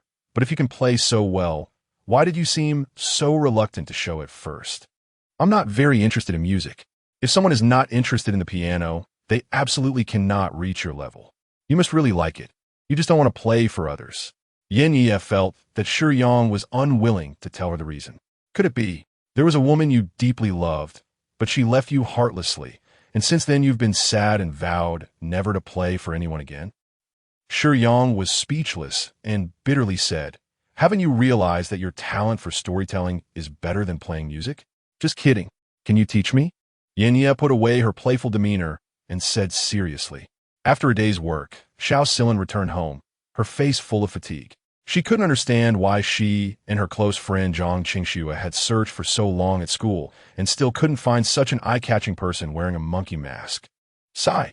Letting out a long sigh, Xiao Silin didn't even change her shoes and weakly walked to the table, resting her head on it.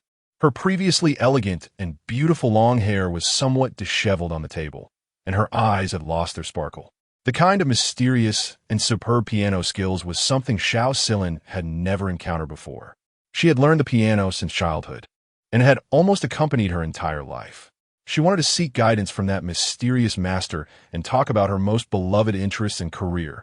But the other party seemed like a gust of wind, coming and going without a trace. He disappeared so suddenly, leaving no trace at all. "Sister, what's wrong?" A gentle and healing voice expressed concern for Xiao Silin. A small figure struggled to climb onto the table and walked in front of Xiao Silin, looking up with big, watery eyes filled with worry at her listless state. "I'm fine, don't worry. I just met a monkey master and then lost track of him, so I'm a bit upset." Xiao Silin gently patted the little head of Beichong Charcoal, and upon seeing the little girl, her originally gloomy mood was healed significantly. The little girl, with blue hair, looked like a delicate doll, but was only the size of a palm, obediently leaning against Xiao Silin's arm with a piece of long charcoal. "I'm really fine." To prevent the little girl from worrying further, Xiao Silin mustered up her spirits and smiled. "I got back a bit late today. Almost forgot that I said I would accompany you and Mantu to see Huan." Huan was a small dog, somewhat frail, with pure white fur and no mixed colors. Very adorable. However, it had fallen ill a couple of days ago and was hospitalized at a pet clinic. Mantu was a little boy and a good friend of Huan. The story of this boy and his dog was quite heartbreaking, as they met Xiao Silin on a cold, rainy night. At that time, Xiao Silin had been working overtime due to student issues, and after a long day, she faced a downpour on her way home, making her mood very poor. Although everyone has their unlucky days, one should learn to let go, but when misfortunes pile up, it becomes hard not to feel frustrated. However, looking back now, Xiao Silin felt that perhaps her luck had been used up in meeting Mantu and Huan. On that rainy night, Xiao Silin saw Mantu, dressed in tattered clothes, using his own clothes to shield Huan from the rain. Mantu didn't know his origins. He had once lived with foster parents, but his brothers didn't like him. Some people are born simple-hearted, but still do not receive kindness. Mantu was always bullied by his two younger brothers, and even the kindest child wouldn't want to be bullied all the time. So, one night, Mantu left that nominal home and began his life of wandering. While walking alone on the street, Mantu encountered a little girl selling matches. In fairy tales, when the girl lights a match and makes a wish, her wishes come true. This was something Mantu overheard his teacher telling other children outside the window. How wonderful. So wonderful that even when the kind girl wanted to give Mantu a match, he soberly replied, "I really hope that lighting a match will help me find my mom and dad, but no matter how I wish, all I see in my mind are other people's parents, so no thanks." It's rare for a child of Mantu's age to be so clear-headed, but often, it is this clarity that brings pain. On that rainy night, Mantu was primarily worried about whether the cardboard house he had built would be washed away. But upon seeing Huan, his kindness stopped him. At that moment, Huan was shivering in the rain, its fur soaked, and the icy raindrops were slowly taking away the little warmth it had. What made Mantu stop was his kindness. But what made him hold up his clothes to shield Huan from the rain was the shared plight of being homeless. In Xiao Silin's eyes, she saw two poor little beings. The wheels of fate turned invisibly, and Mantu and Huan did not meet their original end. The lowly world they once existed in had collapsed, and their appearance in the real world was a life given to them after the world will of that lowly world consumed its remaining world power. The society in Huaxia isn't exactly beautiful. Rather, it should be said that all social systems in human countries have their flaws and shortcomings. The cruelty of the real world lies in the fact that there will always be miserable and pitiful people. But this is precisely the charm of the real world. For it is destined that there will be pitiful people, and correspondingly, there will always be kind-hearted individuals extending a helping hand. Of course, not all pitiful people can receive help, but even if it happens only once, that is the meaning of kindness. Little friend, where are your mom and dad? Dispelling the inner restlessness, Xiao Silan's voice became warm and touching like an angel's. Xiao Silan knew of a welfare institute and was acquainted with the director, a kind and amiable old man. From then on, Mantu and Huan lived in a welfare institute in Kyoto. Occasionally, Xiao Silan would visit Mantu and Huan. With Beichong charcoal by her side, during one visit to the welfare institute, the two children and a little dog quickly became good friends. A couple of days ago, Huan fell ill, and Xiao Silan paid for Huan to go to a very good pet clinic. It was said that Huan was much better and would likely recover soon.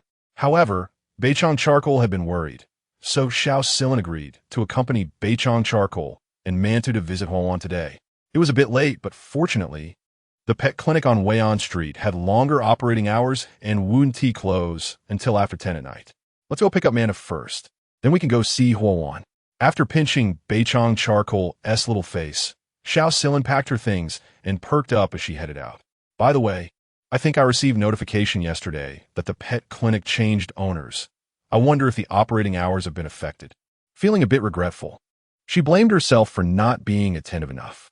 If the change of owners resulted in the pet clinic closing, Mantu and Beichong Charcoal would surely be very sad if they couldn't see Huan, who was recuperating there. What Xiao Silan didn't know was that at that very moment in the pet clinic, Russell, Su Zhengshu, and Xiao Xiao were gathered together observing the small Huan. I can't see any difference. Su Zhengshu looked left and right, not noticing anything special about Huan.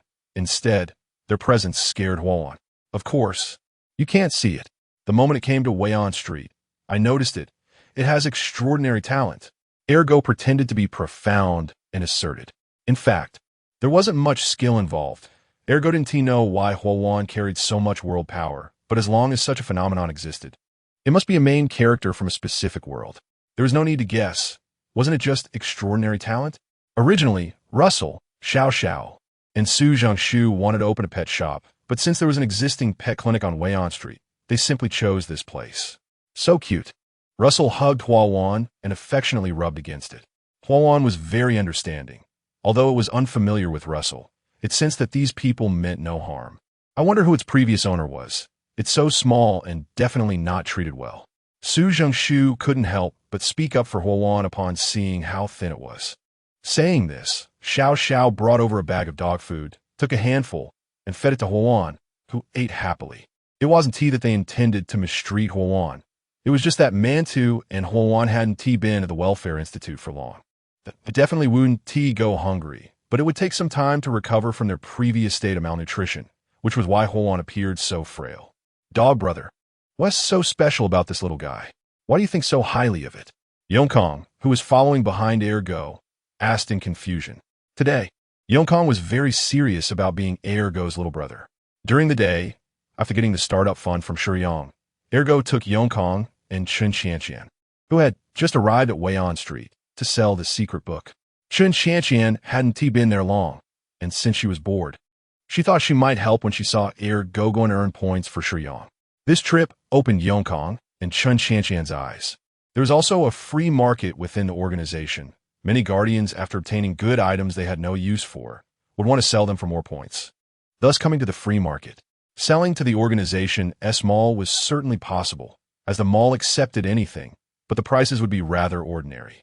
After setting up the stall, in such a venue for Ergo, its bargaining skills were nothing like what a normal human, or even a normal dog, could come up with.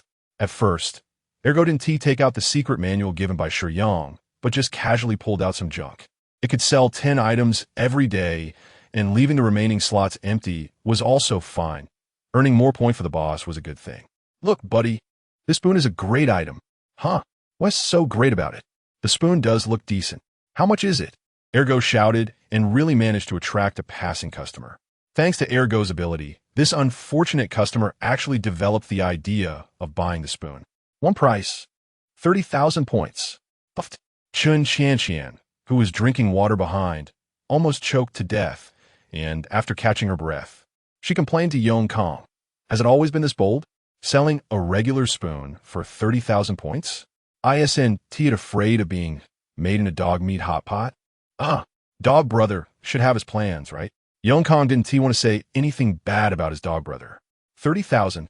If you want to rob me, just say so. Why give me a spoon? The customer was almost laughing in anger. It was clear he had never seen such a thing. Go muttered under its breath and rolled its eyes at the two behind who were making a fuss, thinking its ability really couldn't be sold too exaggeratedly. Facing the customer again, Ergo changed its face and continued to deceive. Oh, brother, you don't know. This spoon is the one Pan Jinlian used to feed Wu Dalong medicine. It's this one. That. Never mind, forget it. Even though this customer was influenced by Ergo's ability, at most he just wanted to buy the spoon to drink soup. After Ergo said that, he didn't dare to take the spoon for soup anymore. Then look at this, brother, this bell. Seeing that the spoon couldn't be sold, Ergo introduced another item. This bell truly absorbs the spirit of heaven and earth and gathers the essence of the sun and moon. How much is this? The customer asked suspiciously. 50,000. Turning around to leave. Don't go, brother. Why are you in such a hurry? This is business.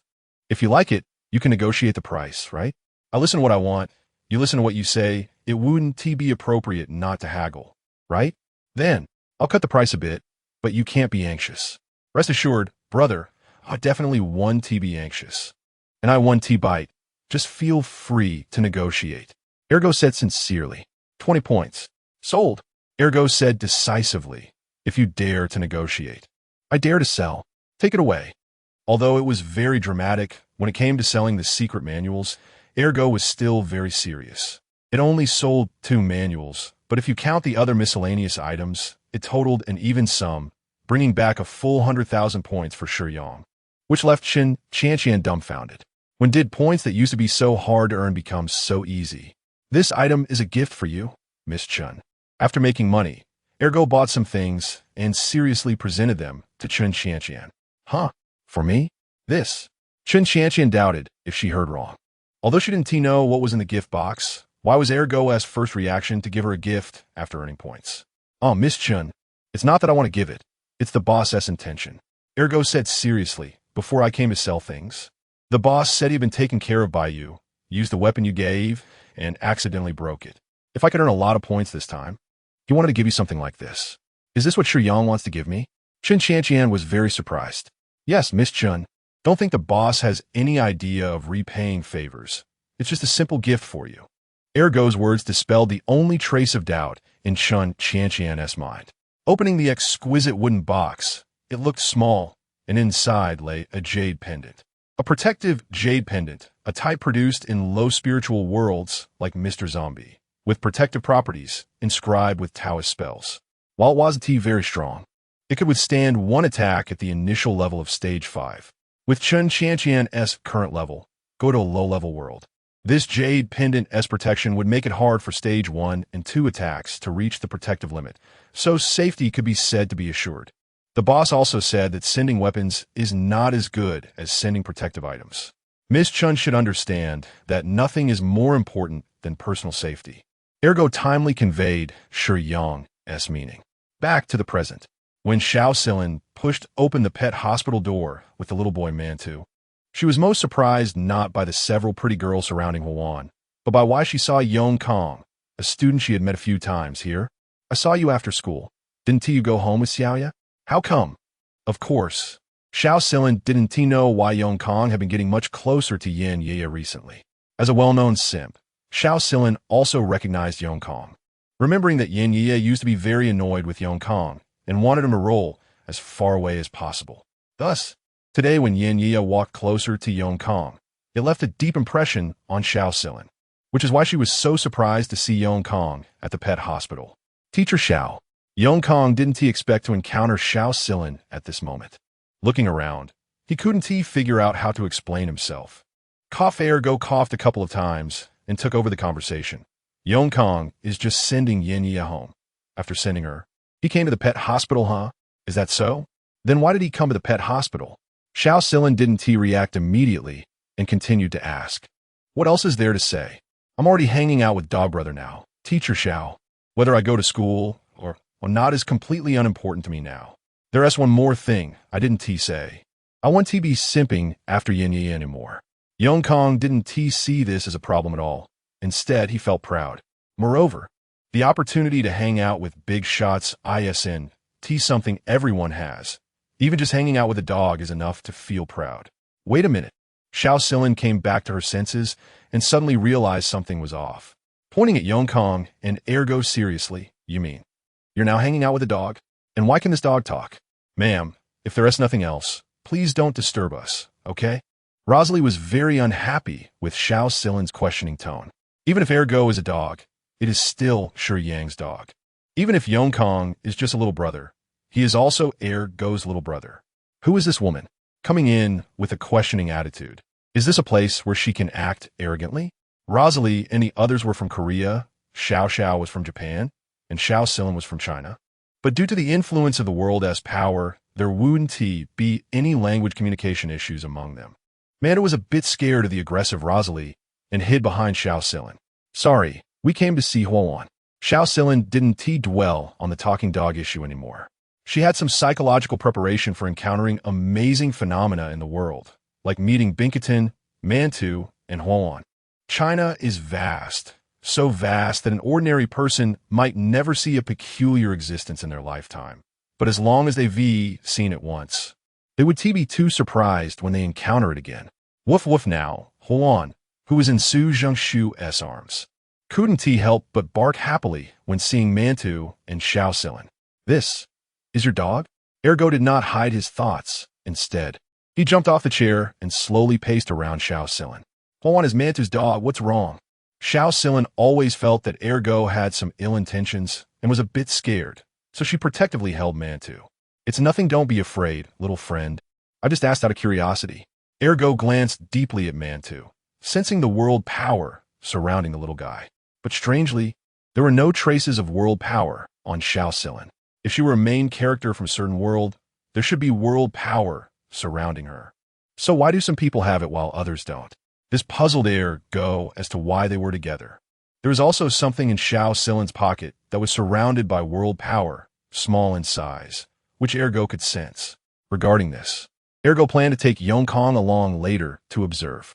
After all, with the boss protecting Yin Yi, it was enough. Ergo couldn't help much with force. So there was time to just watch. So this is your dog? What cute little dog. How could you bear to let it get so thin? Rosalie liked animals very much and had a somewhat bold personality, saying whatever came to mind.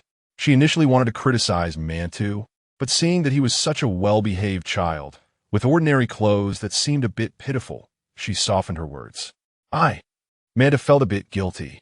Huan had indeed suffered a lot with him. Recently, life had improved, but Huan fell ill just a few days later, looking rather pitifully weak. You don't understand Mantu and Huan, saying that is too hurtful, right? Xiao Silin couldn't just stand by and watch others bully Mantu, and spoke up. Sister Suli. Xiao tugged at Rosalie, knowing her personality well. Besides, they ran a pet hospital, and it wasn't appropriate to treat customers this way. Rosalie also realized her attitude towards Mantu was not good and chose not to respond. Little friend, don't worry. Huan is recovering well here with us. Look at his current state. He can be discharged in just a couple of days. Su Zhengshu was the only one among the three who had thoroughly understood the situation after taking over the pet hospital. She had also looked at the data while playing with Huan, confirming that he would be discharged soon. Really? That's great.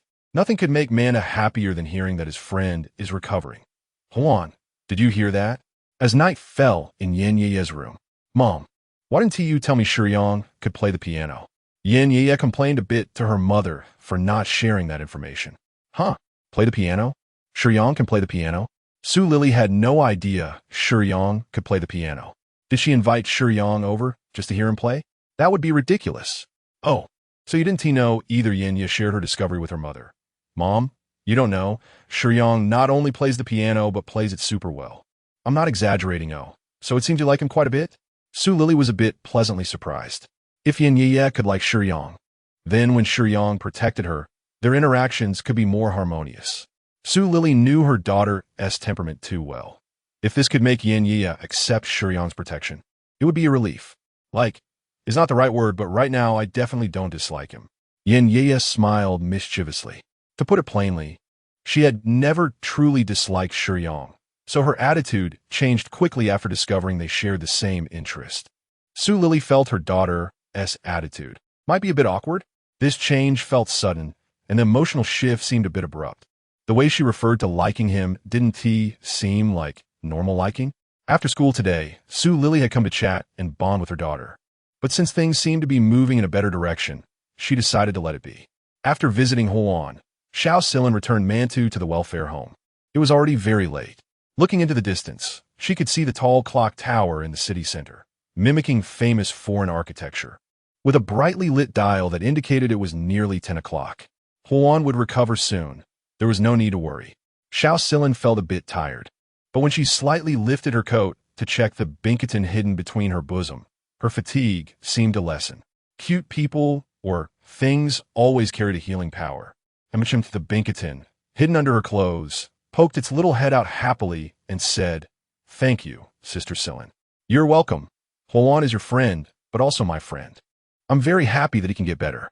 As she spoke, Xiao Silin felt a chill on her back and couldn't help but tighten her coat. It felt strange. Given the weather, she shouldn't be feeling so cold. Looking around in confusion, she noticed that at some point, the brightly lit street with many pedestrians had become shrouded in thick fog, and the pedestrians had vanished, leaving the surroundings eerily silent. Standing by the roadside in a bit of a daze, Xiao Silin felt a chill in her heart. The change was too bizarre. "Sister, what's wrong?" The Binkaton, hidden under Xiao Silin's clothes, couldn't see the changes around them, but could sense Xiao Silin's anxious glances. "It should be fine. Let us hurry home." Xiao Silin's tone was a bit hurried, and her pace became somewhat frantic. As Xiao Silin walked faster, she still couldn't escape this area. It wasn't just her back that felt cold, but her heart as well. A solitary woman, if there were still pedestrians on the road, it would be fine, but if there was nothing at all, it naturally gave rise to uneasy thoughts. Although she had a little companion, the presence of the Binkaton didn't provide much sense of safety. Could it be that I've encountered a ghost? After coming into contact with beings beyond her understanding, Xiao Silin couldn't help but wonder if ghosts or spirits existed. As a person from Huaxia, what she feared most was traditional Chinese horror. That tense atmosphere lingered around her. Clearly, she could see nothing, but the very absence of visibility made her even more afraid. Tangible monsters were one thing, but intangible things penetrated deeper into the heart. After walking a few more steps, a vague figure slowly emerged not far ahead. Is it a person? Just as Xiao Silin thought she could breathe a sigh of relief, the next moment, the appearance of that figure caused her breath to catch. Where did this freak come from? Xiao Silin's heart wailed. She had felt relieved upon seeing a person, but now, it was even worse than not seeing anyone. Looking around again, there were still no other figures. This was bad.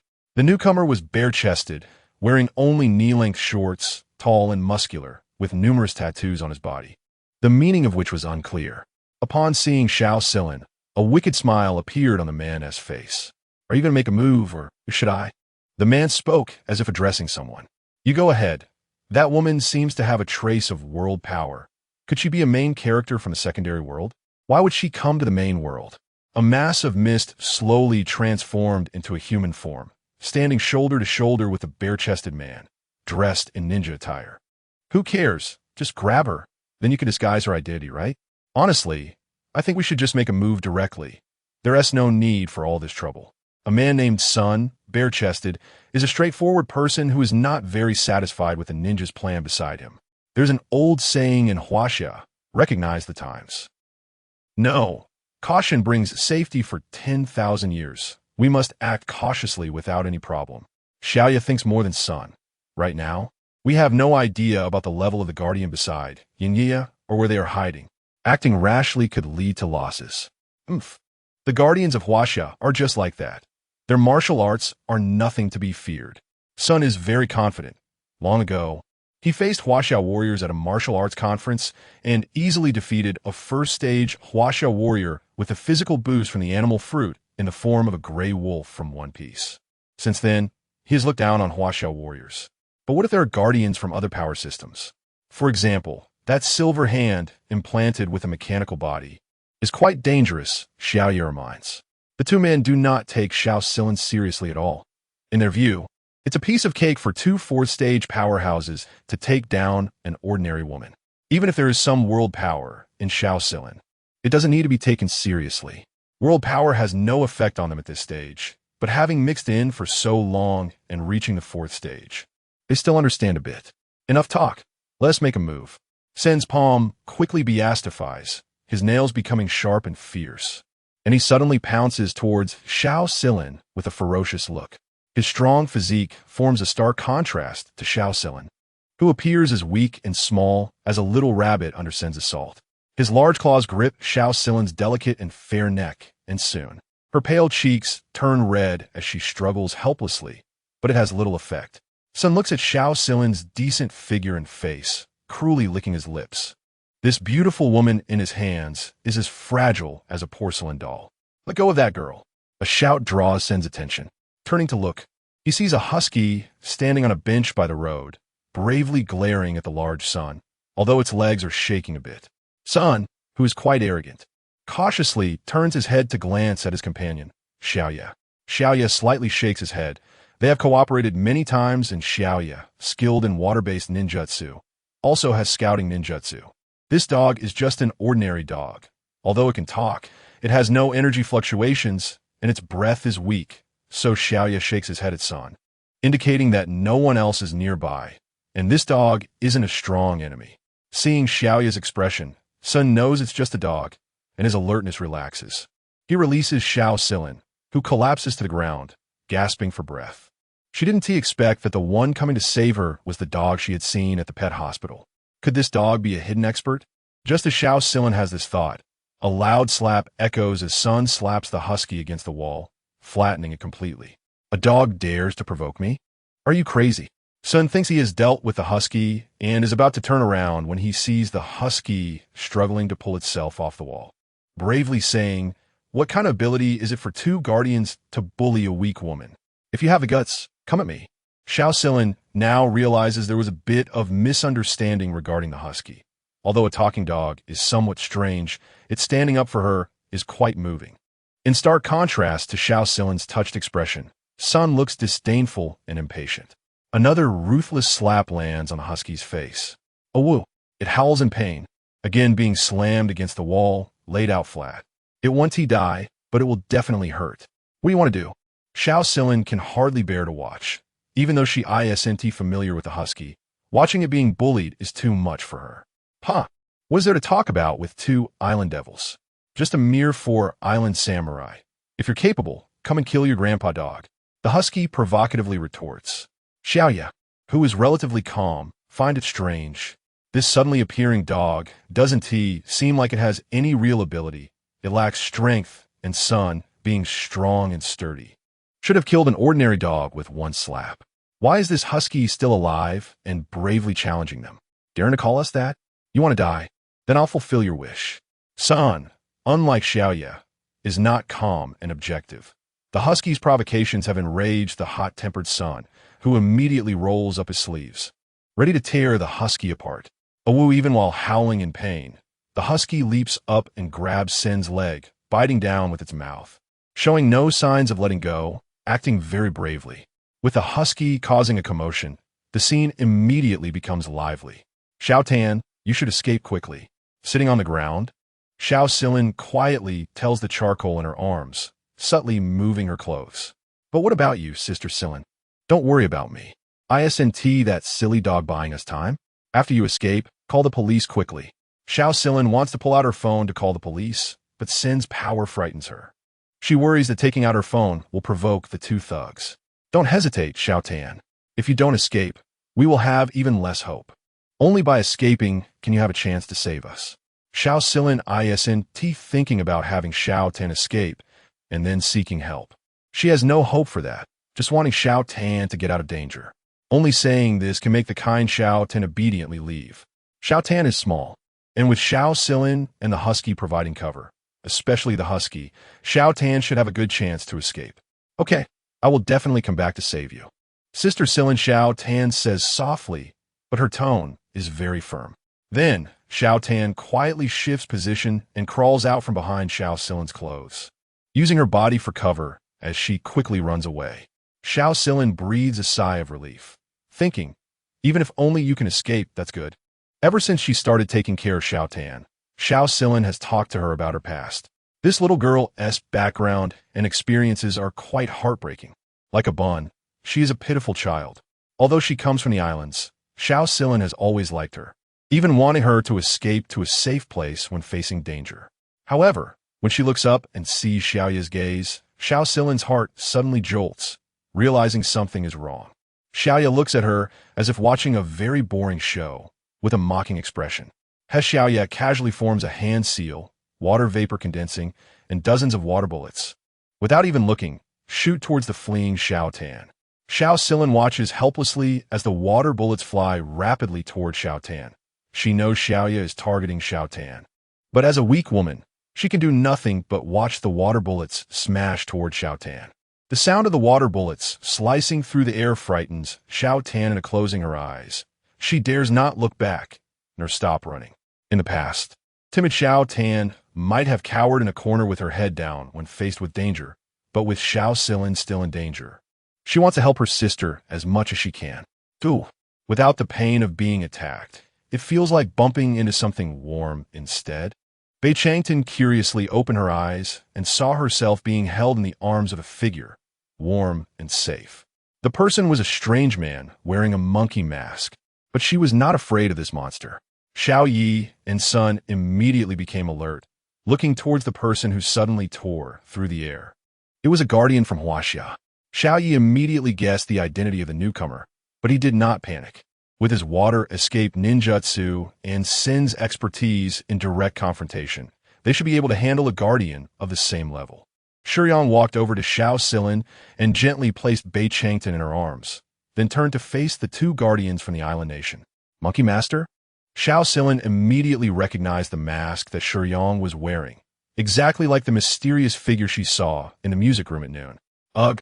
Urgu spat out a mouthful of bloody phlegm, released Sin's leg, and jumped back, slowly walking toward Shiyang. Arrogant, huh? You too? Arrogant, are you? Damn it. I'm waiting for my boss. What are you waiting for? TCH. You might as well wait to die. Urgu cursed while retreating. Sun and Xiao Yi had just seen Urgu's combat power, so they did not stop him, allowing him to return to Shiyang's side.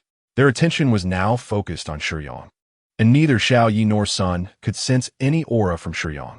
Boss Urgu returned to Shiyang's side and immediately burst into tears, hugging Shiyang's leg with snot and tears. Look at what they did to me. Damn it. It hurts like hell, boss. You have to avenge me, boss. I'm just stalling for time. You two fools. I already notified my boss. He can arrive in a minute or two with your pathetic skills. You dare to hit me? Boss, take him apart. This friend from Huaxiaoyi. Xiao Yi wanted to argue a bit more. After all, they hadn't really fought yet, and a direct conflict was not what they wanted. But in the next moment, his pupils constricted sharply. A figure that seemed not very tall, wearing a vividly lifelike monkey mask, suddenly appeared in front of him as if teleporting, moving so fast that he couldn't see clearly.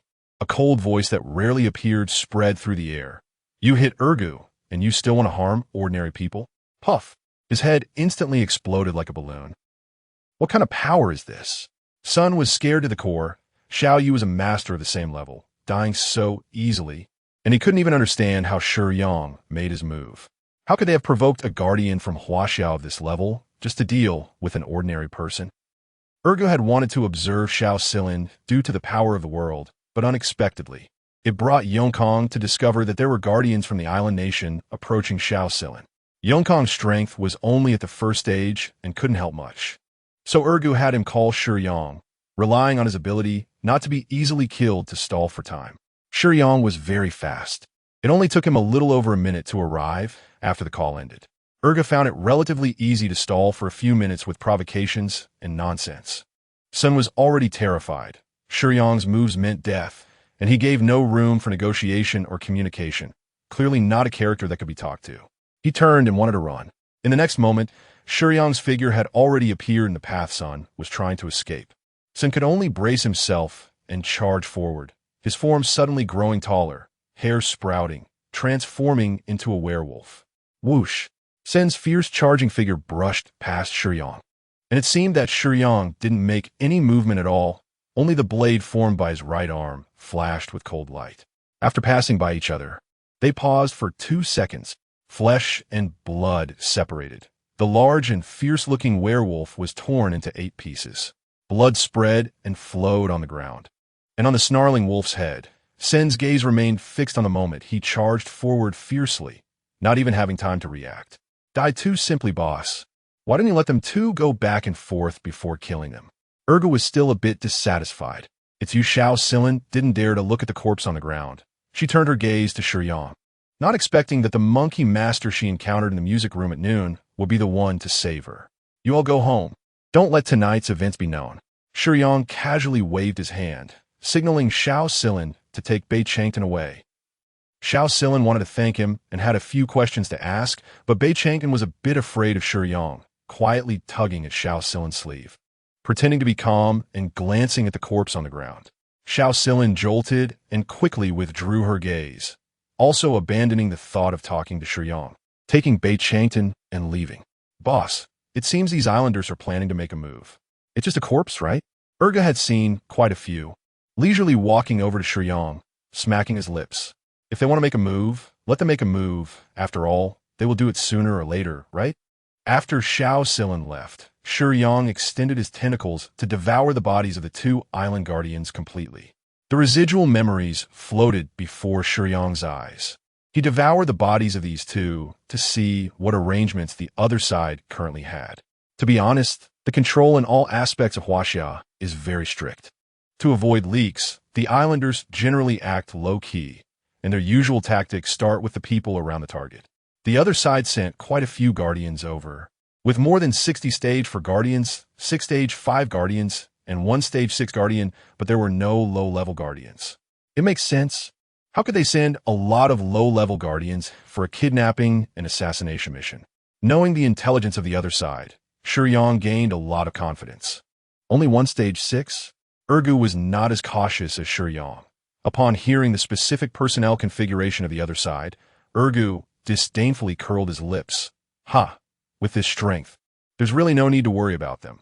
Your cautiousness is unnecessary. With this configuration, you could just crush them directly. Don't act too high profile. Exposing your strength is not a good thing. True. Hey boss, I bought some good stuff in the organization shop. Can I take it to Yin Ye's house for you to see tomorrow? What good stuff? If Urgu calls it good stuff, it must be something decent. And Shiyang was a bit curious. Tomorrow I'll give you a surprise. Not telling you today. Urgu smiled mysteriously, looking quite lecherous. The stuff is at Wayne Street? Shiyang asked back. Yes, those 2 items are really good. It cost a total of 70,000 points, boss. Originally, they wanted to sell it for 90,000, but I bargained it down to 70,000 points. After selling the secrets, there's still 30,723 points left, Urga said as he returned Shiyang's communicator. The points were stored in Shiyang's account within the organization. 70,000. That indeed sounds like 2 good items. Normally, aside from exceptions, expensive items often have one flaw. They're expensive. The knife that Shan Qianqian initially gave to Shiyang was a very good weapon suitable for stage 3, but it only sold for 5,000 points. Buying 2 items for 70,000 is indeed something to look forward to. Tomorrow I'll take Yin to Wayne Street for a stroll. There are quite a few eyes on her house. It's better not to look there. That works too. Boss spent a whole day with that girl. How is it? Is she obedient? Pretty good. She has become more obedient now, Shiyang said lightly. As expected of the boss, Urgu gave a thumbs up with his paw and said, Then I'll wait for the boss at La Union MOU tomorrow. La Union MOU? What place is that? You might not know this, boss, but the bookstore opened by Chun Shulin and Xiao Wei and Lu Shuang is located on Weian Street. All right, let's head back to rest for now, and we'll talk about the rest tomorrow. After saying this, Shiyang spread his wings and quickly disappeared into the night sky. The largest shop on Weian Street is a newly opened bookstore. Generally, bookstores have a large area, and late at night, after closing, the quiet but brightly lit space has a large group of women gathered around an item, discussing it enthusiastically. Ever since Ergo brought the item back and displayed it here, the women have been curiously discussing it. This little chapter is not finished. Please click the next page to continue reading the exciting content. What is this called again? Mecha, right? It seems the more accurate term is exoskeleton armor. It's getting late. Xiao Xiao is taking care of Huajiang, and the other women are present. Jin Meiting, Xiaomin, Luosili, Su Zhengshu, and Xiao Wei, Chen Shulin, and Lu Shuiying are all gathered together, except for Che Zhuxi, who is rumored to be on the verge of successful training. Ergo stands beside them, looking proud. Sisters. This is a type of advanced exoskeleton armor, one of the trump cards from the Killing City, Gangbalaro. As for its function, Yongkong looks at the exoskeleton armor enviously, wanting to explain to the big brother's women, but mistakenly starts off wrong, receiving several sharp glares. Although the women don't say it out loud, they still want to compete over who is the wife and who is the concubine. This set of armor is indeed quite powerful. The built-in gas propulsion system can provide strong mobility. Even ordinary people can become experts at the third stage after wearing it. Yongkong doesn't want to get entangled in who is the elder sister and immediately starts talking about the armor's advantages. Yongkong envies this armor and also envies the big boss for having so many beautiful women. But how can he disrespect the big boss's women while mingling? So this kid has always been very principled. Ergo has seen all this and thinks this kid is not bad. Ordinary people can become very powerful just by wearing it. Upon hearing this, the quick-witted Luosili reacts first. Doesn't that mean that as long as I wear this, I can help Shiyang brother in the future? If I can become stronger than Shiyang brother, then I can protect him. Xiaomin's thoughts are quite naive. Ahem. If the boss wears it, it would be quite suitable, but all you sisters should stop daydreaming. The boss's strength far exceeds your imagination. Not causing trouble is the biggest help. The women are quite frustrated with Ergo's mouth, but Ergo has a special status, and they only huffed in annoyance without saying much. Yongkong expresses great admiration for Ergo's obvious status gap. When the boss comes tomorrow, he will definitely be very happy. Haha, Ergo looks at the armor, excitedly rubbing its paws. But it didn't say that this armor is secondary. The main thing is another item. The next day at noon, in the piano room, Yin Ye still didn't take the initiative to speak to Zixian today. Her mood remains as complicated as yesterday. However, what's better now is that Shiyang's piano skills distracted Yin Ye quite a bit, making her feel less awkward inside. After school, can you go to a place with me? Shiyang asked in a tone that was not too firm. Where to? Yin Ye countered. Weian Street. Their conversation has clearly become much more familiar. No longer stiff like at the beginning. Is there anything fun or delicious over there? No. If there's nothing, what am I going there for? I have something to do, but I need to protect you right now. It would be more convenient if you agree. If you don't agree, you can stay at home after school. Last night, when Shiyang went to help Xiao Silin and Ergo, he cast a safety spell at Yin Ye's home. He had also considered the trick of drawing the tiger away from its mountain. Of course, if they could negotiate, having Yin Ye by his side would be the best. Because the safety spell cannot be invincible, and if there is a formidable guardian whose attack intensity exceeds Shiyang's vitality limit, the safety spell would also be broken. Therefore, if Yin Ye agrees, taking her along would be safer. Sure, why wouldn't I agree? Yin Ye unexpectedly replied very decisively. But, with a change of topic, Yin Ye put away her usually vibrant look, her eyes behind the glasses gaining a hint of cunning, a bit mischievous. You promised my mom to protect me, but you want to do your own things while protecting me. ISNT, that too unprofessional? ISNT, there any compensation? What you mainly want to say is this last sentence, right? Shiyang shook his head. I want to learn piano from you, but you've never given me a clear answer. If I accompany you to Weian Street to do your own thing, will you agree to teach me?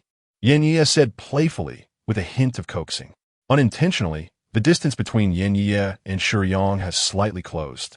The afternoon sun is bright and hot, shining between the two of them, and the youthful vigor on Yin Ye makes the once quiet Shiyang feel a bit more youthful as well. However, Shiyang's habitual action, facing Yin Ye's goodwill, is to skillfully take 2 steps back, maintaining the distance between him and Yin Ye. The thoughts of a teenage girl are always sensitive and delicate. Shiyang's habitual action causes Yin Ye's heart to dim. Favorability, 45. She still doesn't like Shiyang. She just learned that he has superb piano skills. Though he is very polite and speaks gently, Shiyang's lonely and cold aura arouses a lot of curiosity in the little girl, mixed with admiration. Her love for music makes her unable to resist wanting to learn from Shiyang. But Shiyang's actions make her feel that wanting to learn from him might not be realistic. Okay, a one-word response sends Ye's mood on a roller coaster. Clearly, Shiyang's attitude seems to not want to interact with her, yet he actually agreed, which makes Ye suspicious that Shiyang might be trying to deceive her. You agreed? You won't deceive me, right? The girl, not yet able to hide her thoughts, directly asks her doubts. No. Shiyang's answer is also very straightforward. You can't go back on your word. I usually don't go back on my word. His calm words carry a seriousness that is difficult for a man to express. Regarding this agreement, Shiyang indeed has never gone back on his word. Okay, I'll trust you once. So after school, we just go straight there? Ergo will come to pick us up, and then we can take his car. Ergo? You mean that talking dog? It talks, and on top of that, it can drive. Ye is deeply incredulous. Is there really such a magical thing in this world? I heard it's a veteran driver, hasn't driven in a long time, and wants to find a feel again this time, so will pick us up after school. As for Ergo's driving skills, Shiyang is not sure. He hasn't witnessed them yet. However, Ergo speaks with great confidence, so it should be quite skilled, right? At the end of school, many vehicles are waiting at the school gate to pick up their children. High school students, of course, are not as noisy as elementary school students, but when a lot of them gather, it still becomes very lively. Squeak! A certain car with privacy glass drives with no regard for anyone, weaving through the dense traffic, driving at an incredible angle. Under the shocked and confused gazes of many parents, a slightly chipped silver van squeaks. With a sound, a van stopped beside the school gate, giving off an indescribable sense of elegance. To drive a van like this, that must be quite a talent. Some guys rolled down their windows and exclaimed in admiration. TCH, what talent! It's clearly just a dog. Ergo also heard those hollow praises and scoffed, continuing to rest his paw on the steering wheel, waiting for his master to come out of school. Does he really need others to praise his driving skills? Those who know him understand that Ergo is the Takumi of dogs. Just thinking about it excites him. Is there a man in this world who doesn't like mechas? Is there really? The gift he prepared for his master will surely make him very happy. He might get a double serving of pancakes later. When Ye stood beside the van, staring blankly at the shabby vehicle, she was still conflicted inside. In her more than 10 years of life, when had she ever been in such a broken-down car? Get in, Shiyang called out, rolling down the window to beckon Ye. Oh, she'd already agreed, so what could she do? When Ergo started driving, Ye was astonished to discover that this dog could shift gears and drive very smoothly using its paws. In the dense traffic of Kyoto City, Ergo's driving skills flowed like silk, weaving effortlessly through the cars and overtaking them. This miraculous phenomenon not only surprised Ye, but also broadened her horizons. The most astonishing part was that Ergo could even chat with Shiyang while driving like this. Boss, I won't keep you in suspense. This time I brought back something that is a modified power armor based on the gorilla suit from Tokyo Ghoul. The performance is pretty good, and it's quite suitable for a close combat expert like you. As for the second item, I spent 50,000 points on a hard-to-find OnePiece hockey training method. How about that? Surprised, boss? Hockey training method from OnePiece? Shiyang was even more interested. How could a high-level application method of power in a martial world only cost 50,000 points? That's because I bargained, Ergo explained. Of course, there are reasons why hockey is difficult to train. In many anime worlds, awakening and mastering hockey is quite hard. The entry is difficult, and reaching the highest level of application is even more challenging, which is why the price is much lower. But other people don't have the same conditions as you, boss. With Li Jie around, as long as you can grasp the essence, she can directly help you reach the top level with the energy available now. What is he doing? In Wayne Street, behind the shops, there was a spacious courtyard. At this moment, Shiyang was quietly sitting cross-legged in the center with his eyes closed. The girls, Ergo, and Ye all watched him from outside the window. Hiss! Ye took a breath, confused about what Shiyang was doing, and asked Ergo beside her, what is he doing? He hasn't moved for 2 hours, and it's almost dark. Ye didn't have any evening classes. School was out by 5 or 5:30. After coming to Wayne Street and watching Shiyang sit still for 2 hours, the sun was indeed setting. She had just called her mother to report in, expecting her mother, Sue Lily, to urge her to come home quickly, but instead, her mother only said to have fun and come back later. Shiyang Gij is cultivating. Yes, that word is called cultivating, Lu Shiyang explained. Cultivating? Chen Qianqian was also present. She wasn't chatting with the others, just silently watching Shiyang. Jean Meiting and the others were definitely on the side of Luo Suli. If there was a quarrel, Yin Ye would certainly suffer. However, regarding the small squabbles among women and girls, Ergo usually couldn't be bothered. But now he didn't want anyone to disturb his master. Be quiet. Ergo growled seriously, which silenced everyone. Ergo was usually quite humorous, and no one had ever seen him so serious. Boss is cultivating, learning a high-level application of power. Nothing is more important than enhancing strength. I advise you not to disturb him loudly. Ergo said, crossing his arms, his tone and demeanor very solemn. He usually had a playful side, but he knew when to be serious. Originally, the girls were very excited to see Shiyang return.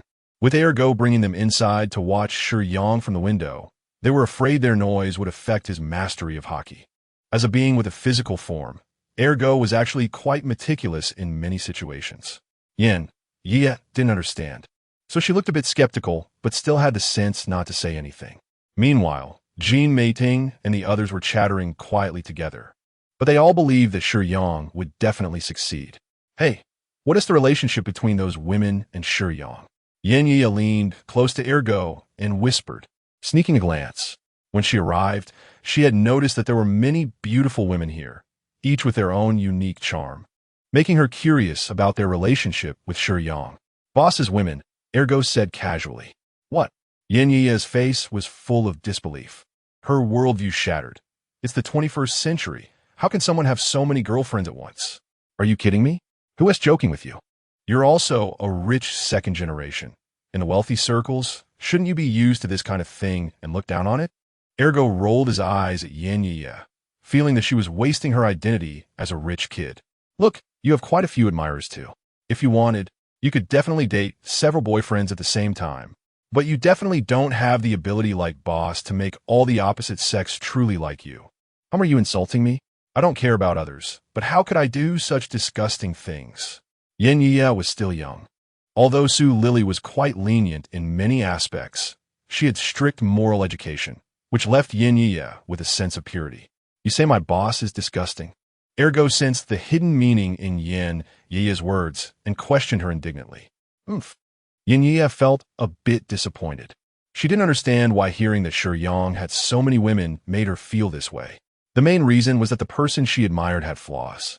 He was a heartbreaker, which left her feeling disappointed, making her admiration less intense. He plays the piano so well. I thought he was a suave, deep, affectionate, and devoted person. I didn't expect him to be a heartthrob. Don't slander my boss. Ergo defended Shiyang in a low voice. I was just joking earlier. These women do think they are my boss's women, but in reality, he hasn't been with any of them at all. Yin Ye was a bit confused. What does it mean? He hasn't been with them, but they think they are his women. You don't need to know the details. It just means literally hasn't been with. Ergo sighed, looking at his master's back, his tone carrying a hint of melancholy. Love. Whether you believe it or not, my boss is not only a handsome and suave person, but also a deeply affectionate and devoted one. It's just, he can't and won't show his true affection for any of you. I hope that one day he can truly fulfill his wishes. Ergo knew about Shiyang's past. In the quiet of the night, Ergo had also been a listener for Shiyang before. Chen Qianqian, who was standing beside Ergo, also heard what he said in a low voice. She couldn't suppress her lonely emotions. In fact, she knew very well in her heart that among all the women present who liked Shiyang, she was the one who understood the situation the clearest, the most sober. Without exception, it was precisely because she understood so well that Ergo's words hurt her. As long as she didn't hear them, she could deceive herself and comfort herself, but once she heard them, she would deeply recognize the truth. Lies don't hurt. The truth is the sharp blade. Yin Ye was taken aback, and seeing Ergo's expression, that genuine wish made her willing to believe that what Ergo said was true. Then, seeing Chen Qianqian's expression, it became truly persuasive. When she looked at Shiyang, Yin Yi's eyes also took on a different hue. Could it be that these women were really just one-sided? Was Shiyang always waiting for someone? With so many beauties around, couldn't Shiyang see them? Yin Yi believed what Ergo said in her heart, but she still had some doubts on her lips. People are visual animals, after all day long. Their eyes see so many different types of beauties, especially this Chun Qianqian, whose appearance Yin Yi thought was the most outstanding among these women. Could Shiyang really be unmoved? My boss can't see them? Can't see? What do you mean? Literally, my boss is a person with very strong willpower. When he still had his eyesight, he treated beauty as if it were nothing. It's just that something happened later, and my boss wanted to remind himself, also to show his determination. So he blinded himself. This matter isn't a secret. Not being able to see is just not being able to see, and Ergo just treats it as gossip. Blinding oneself? Yin Yi gestured to her own eyes. These words were too unfamiliar to her. How painful must that be? So my boss's determination is something that no one can see. I need to go to the restroom. Chun Qianqian walked away with an unnatural expression. Splash, splash, splash, she splashed the clear water on her face. And after washing her face twice, her fair skin was covered with water droplets, making her already red eyes even more conspicuous. You heard all those words? Luo Sulalai and Lu Shuang also came out of the restroom, washing their hands by the sink while smiling at Chun Qianqian. Although we are all ordinary people. Ergo didn't hide it. We heard those words too, but you all seem very ordinary. Chun Qianqian glanced at the calm-looking Luo Sulalai and Lu Shuang and wiped the water droplets off her face with a tissue. It's not that we've accepted it. It's just that we've gotten used to it. Luo Sulalai rarely showed a hint of melancholy. Actually, the difference between loving someone and not loving someone is really obvious. That's indeed true. Chun Qianqian agreed with this. If you truly love someone, you can feel the love that inadvertently reveals itself from the relaxation or tension of their brows, from the subtle details in their tone during conversation, from their gaze towards each other, and even from the slight movements of their bodies. But Shiyang doesn't have it. Not at all, for anyone. No one is a fool. However, even so, they're all willing to follow Shiyang to this unfamiliar world and this strange street. The things they're destined to be unattainable, even being able to catch a glimpse of them, is enough. Lu Shuang and Luo Sulalai exchange a smile. The world of One Piece, as one of the classic high martial arts worlds, has a very high level of power intensity, comparable to that of Dragon Ball. The Chi in Dragon Ball and the Haki in One Piece, once mastered, greatly enhance personal combat power. Of course, some may feel that Dragon Ball characters can easily destroy stars. So how could their power intensity be the same as that of One Piece? If that's the case, then why can Luffy, using only Gear 3rd, fight evenly with a Super Saiyan? In a special episode, Luffy fought evenly with Goku in Super Saiyan mode using only Gear 3rd. How can this be explained? No need to mention that it isn't the official history. If Luffy were placed in the Dragon Ball world, he could also reach the top level. The reason is that the concentration of world power in his protagonist's world is sufficient, so he is destined to reach the top level in any storyline.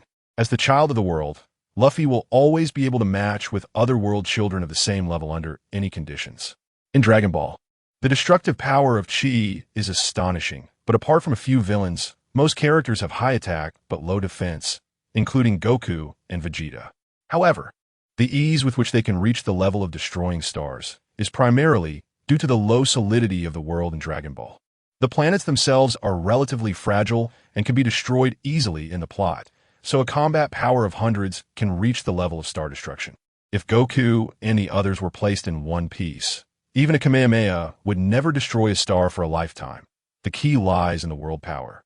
Within a specific world, if one wants to unleash a destructive power that exceeds the top level of that world, the concentration of their world's power must surpass that of the world itself. Why can Shiyang only use the top 6 stage values in a mid-level world? Why can he only use the top 3 stage values in a low-level world at most? It has been mentioned before that it is due to the world will and rules that set this standard. Unless your world's power concentration exceeds that of the world itself, it is impossible to break through. Therefore, from this perspective, the Guardians are exceptions because no matter how strong the child of the world is, the concentration of world power is fixed, while the world power of the Guardians is not fixed and can continuously accumulate. This means that if Shiyang's world power concentration exceeds that of Goku and Luffy, as long as his strength is sufficient, he could defeat both of them. This is also the main reason for the existence of the Guardians. Even if the characters in the world are strong, the Guardians are still the main force in protecting the world and fighting against the Devourers. Shiyang abandoned his identity as a destined person and started new. The way to break the situation is this point of being able to improve the concentration of world power within the rules of the heavenly Tao. This is the only way for Shiyang to break through the shackles of his previous life's destiny. If he follows the old path, even if he gathers all six, he won't reach an invincible level of power to save those he wants to save. But now, at least Shiyang has an opportunity. Although his current strength is very low, he finally has a chance to progress further towards the level of a great Luo Golden Immortal. That is the real opportunity to save his fourth sister. Of course, being able to do it and being willing to do it are two different things. Shiyang doesn't want to destroy other worlds, so there's no need to target the children of the world. Speaking of which, to become the top powerhouse on that sea, mastering Haki at a high level is essential. The power system of Haki is divided into three types: Observation Haki, Armament Haki, and Conqueror's Haki. Haki is a latent power that everyone possesses, an innate ability that most people cannot perceive, and those who possess Conqueror's Haki are 1 in a million. If one must relate Haki to a particular attribute, it would be mental strength. 1. Conqueror's Haki. Beginner. Able to knock out weak enemies with Haki. Intermediate. Can inflict physical damage on objects and people. Advanced. Can wrap around and attack entities. 2. Armament Haki. Beginner. Able to harden substances and bypass devil fruit abilities. Intermediate. Can project Haki outside the body to attack enemies. Advanced. Able to enter the enemy's body with Haki and destroy them from within. 3. Observation Haki. Beginner. Able to sense the presence, strength, and emotions of others. Little Master, there's more in this chapter. Please click the next page to continue reading. It gets even more exciting. Intermediate. Able to predict the opponent's actions. Advanced. May gain insight into the future for a certain period of time. I wonder if the boss has the qualifications for Conqueror's Haki? This is what Ergo is most worried about, cultivating Haki. The top technique must be the Conqueror's Haki Wrap. If Shiyang doesn't have the qualifications for Conqueror's Haki, then spending 50,000 points would be a bit wasteful. Just as Ergo thought this, a terrifying aura erupted from Shiyang. Countless black and red lightning ravaged the void. Conqueror's Haki? Ergo was overjoyed. It worked. It worked. The boss succeeded. No kidding. If we take all the children of the world into account, anyone can lack Conqueror's Haki. But the successor of the great sage equal to heaven cannot possibly lack it. Moreover, Shiyang's aura was extraordinary, even at the initial stage of realizing Conqueror's Haki. His might far exceeded Luffy when he first showed signs of Conqueror's Haki in One Piece. Even Shanks, when it comes to the strength of the initial awakening of Conqueror's Haki, would have to bow down before Shiyang.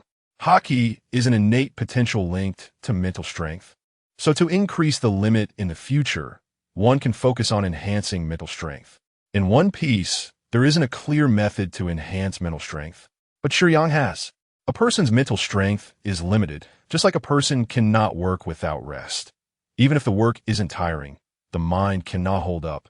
Therefore, the amount of Haki is also limited, depending on how much mental strength one has. The master's comprehension is very high, extremely high. I had noticed this point before. After absorbing the memories of other martial arts masters, the master fuses techniques at a terrifying speed. If I were to say, reaching the top level of Conqueror's Haki Wrap might not even take a year. Lino did in admiration. Luffy began training Haki after the Marineford War, and his rapid progress in the later stages was due to the many opportunities for practical combat against skilled opponents. If we talk about comprehension and training, Shiyang could even outstrip him in Dragon Ball's Goku by 8 streets, 8. The aftertaste of the spirit bright stone monkey cannot be compared to just a few children of the world. Do you know how long the great sage trained from joining the Master S sect until he emerged to become the famous war god Yang Jian, shaking the 4 seas and performing 300 moves? This is the Conqueror's Haki Wrap. Shiyang slowly raised his palm. and all the energy points he had accumulated, over 170,000, were basically all invested in the proficiency of Conqueror's Haki.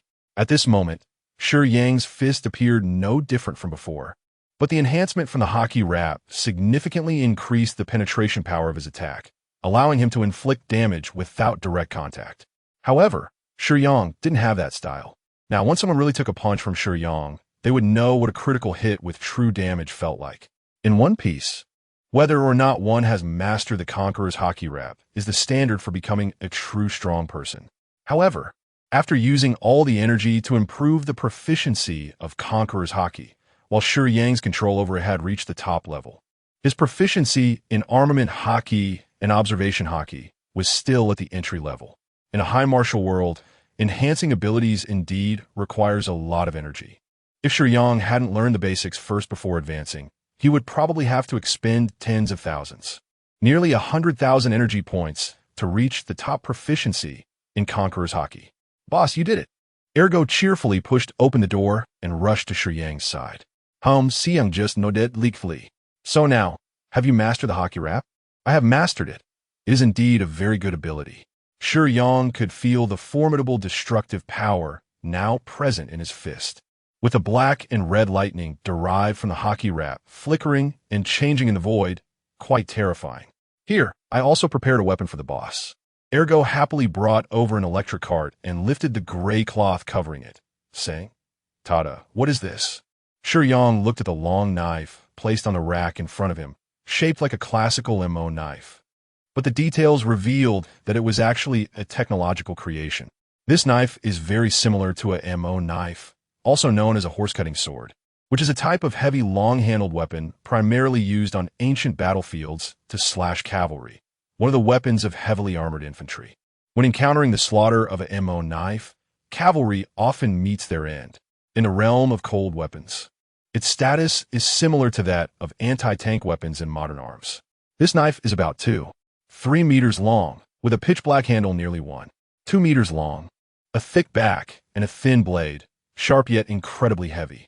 Boss, actually when I bought the power armor, there was a complementary weapon, but at that time, it was a ion shock knife. But I know you don't like light and airy weapons. So I specifically spent an extra 10,000 points to exchange the ion shock knife for this gravity knife made to resemble a MO knife. Boss, would you like to try it?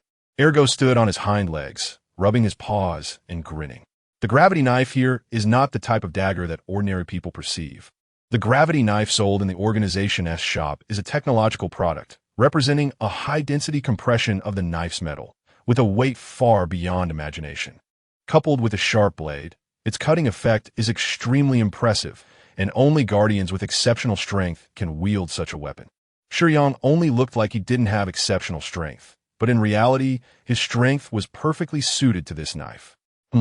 As soon as he took hold of it, Shiyang realized that the weight of this knife was unusual. The MO knife style is already a very broad weapon, but its weight is completely disproportionate to its blade.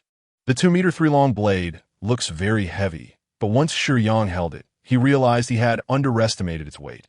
It must weigh at least 400 kilograms. He ergo chuckled at the surprised expression on Shiyang's face. Good. Understanding ergo's good intentions, Shiyang happily exclaimed, and the next moment, with a slight effort, he smoothly lifted the blade. His physique seemed incompatible with the blade, but in Shiyang's hands, the blade felt weightless as if it obeyed his command. Although the knife is called no edge, in reality, the sharp edge glimmering with cold light could almost blind one's eyes if one were to be struck by it. TSK, TSK, TSK. Ergo busily ran back and forth in the yard, personally helping Shiyang put on the power armor piece by piece. Whoosh! The interior of the power armor is equipped with a gas-assisted movement system, making a crisp whooshing sound when in motion. Although it is a slightly heavy armor, under Shiyang's strength and the assisted movement system, it gives a very light feeling. This white power armor is the tier of the Apocalypse, Melee Power Series, Type 7, the most mature product in this series. Before buying it, I had the organization store adjust the power, discarding all originally equipped technological weapons, and specialize the protective armor to withstand 4-stage attacks without issue. This is the best level that can be achieved at this price point, Ergo explained. Shiyang moved his body a bit, feeling no obstruction at all. The armor was thick yet fit evenly on him, without making him feel any sense of delay. Ergo, you did well. Thank you. Oh, there's no need for the boss to say that. Helping you is what I should do. Step back. I want to move around a bit. Ergo obediently walked back several dozen meters. The black-red lightning of the Conqueror's haki erupted explosively, wrapping around Shiyang's power armor inch by inch, exuding an incredibly terrifying aura. Finally, the black-red lightning coiled around the gravity blade, woofing. Shiyang did not intend to test the performance of the equipment he was wearing, as there were no flashy features that required testing. What he needed to do was to move around a bit and speed up his adaptation to the new gear. Holding the long handle of woofing, Shiyang took 2 slow steps while executing a flourish with the blade. This was a 2-meter-3 long gravity blade, and even Ergo couldn't help but want to applaud at the graceful movements.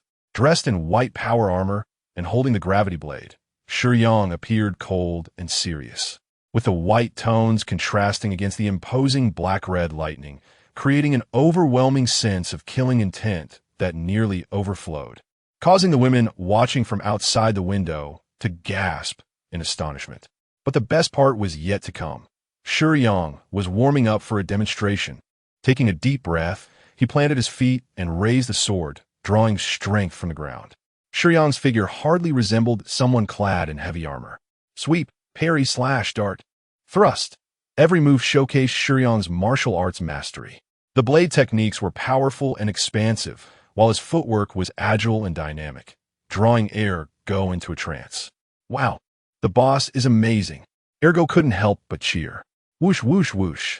The sound of gas-assisted movement was incessant, but combined with the crisp sound of the blade slicing through the air, it created a unique elegance. As the last sound of gas-assisted movement faded, Shiyang spun around, crouched down, and raised the blade behind him. Several trees, as thick as bowls, fell silently to the ground, their cut surfaces smooth as mirrors. For this demonstration, Jin Meiting and the others were in awe. Chan Xianqian felt proud, and Ergo was excited, but the most shocked was actually Yin Ye. After retracting his weapons and power armor into his spatial ring, Shiyang lit a cigarette. Ergo, give you the remaining internal martial arts manuals from the 8 great sects. Help me buy a cultivation method for Chi from Dragon Ball. Why does the boss suddenly have this idea? Ergo knew Shiyang wasn't someone who aimed too high. He hadn't fully grasped his own power yet, and learning about other high martial world's power systems at this time wouldn't be beneficial. I just want to experiment with something. Shiyang pondered.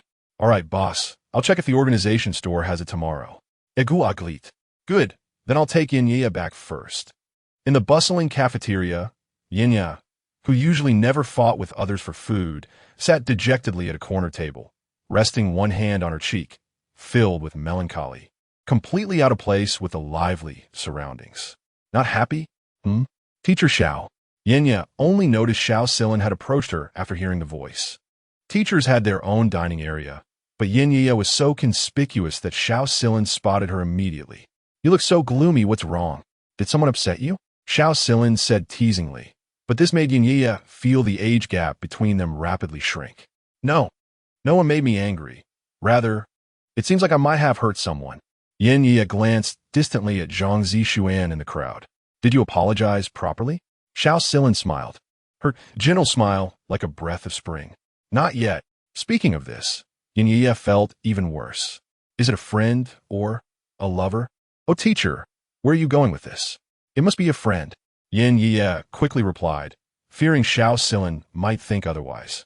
If it were a lover, that would be quite troublesome. But if it's a friend, I think if you feel you've done something wrong, you should sincerely apologize. If there's a reason, explain your situation. If there isn't, express your sincere regret. I believe that if you could become good friends, as long as the other person can feel your sincerity, they will understand you. Xiao Silin advised. What you said makes sense, but I'm a bit scared. Be a bit braver. Many things won't yield results if you don't try. While Xiao Silin was chatting with Yinya, Shiyang, who had transformed into Yongkong, walked up to their table with a tray. It had been a long time since Shiyang had eaten at the school cafeteria, and he was looking forward to reminiscing about the taste. However, the aunties here didn't tea shake enough, lacking the feeling he remembered. Upon seeing Yongkong, Xiao Silin paused for a moment, an inexplicable feeling spreading in her heart. She had seen Yongkong before. She found it strange that he had recently been close to Yin Ye. It was not just that Yin Ye accepted Yongkong, but now Xiao Silin noticed something else that struck her as odd. Yongkong's aura was completely different from before. A woman's sixth sense can be very sharp. After encountering Shiyang once during a moment of danger, his figure lingered in her mind. To say it was hard to shake off might be exaggerated, but it indeed left a deep impression. After all, how could an extraordinary being not leave an impression? Coupled with that monkey master being with Yin Ye. This made Xiao Silin subconsciously pay more attention to the people around Yin Ye. Now, watching Shiyang's every move and that aura, Xiao Silin's eyes lit up more and more until she couldn't help but point at Shiyang and exclaim, "It's you." Before she could finish her sentence, Shiyang gently set his chopsticks down, straightened up, and raised a finger to his lips and nose in a gesture. Oh! Xiao Silin understood Shiyang's meaning. He had told her not to make a fuss that night, but originally uncertain, fearing she had mistaken him. Xiao Silin was now completely sure that this Yongkong was the mysterious monkey master in disguise. Teacher Xiao, do you know him? Yin Ye didn't say it outright, but Xiao Silin understood the implication. Yes. Xiao Silin nodded. He saved me. Are you going to the piano room this afternoon? Of course. Speaking of this, a smile appeared on Yin Ye's face. Shiyang had promised to teach her before. All right, see you this afternoon. I'm full now. I'll head out first. Xiao Silin wiped the corner of her mouth with a napkin, picked up her tray, and walked towards the utensil disposal area, stealing one last glance at Shiyang as she left. Teacher Xiao is very beautiful, right? Yin Ye wanted to tease Shiyang. Hearing that Xiao Silin knew Shiyang surprised her a bit. For a man, the beautiful teacher Xiao was quite attractive. Thinking of how Shiyang had so many female admirers, she joked, although I heard some secrets from Ergo yesterday. No matter what the story is, it doesn't affect my joking. Did Ergo not tell you I'm blind? Shiyang said casually. So what if you're blind?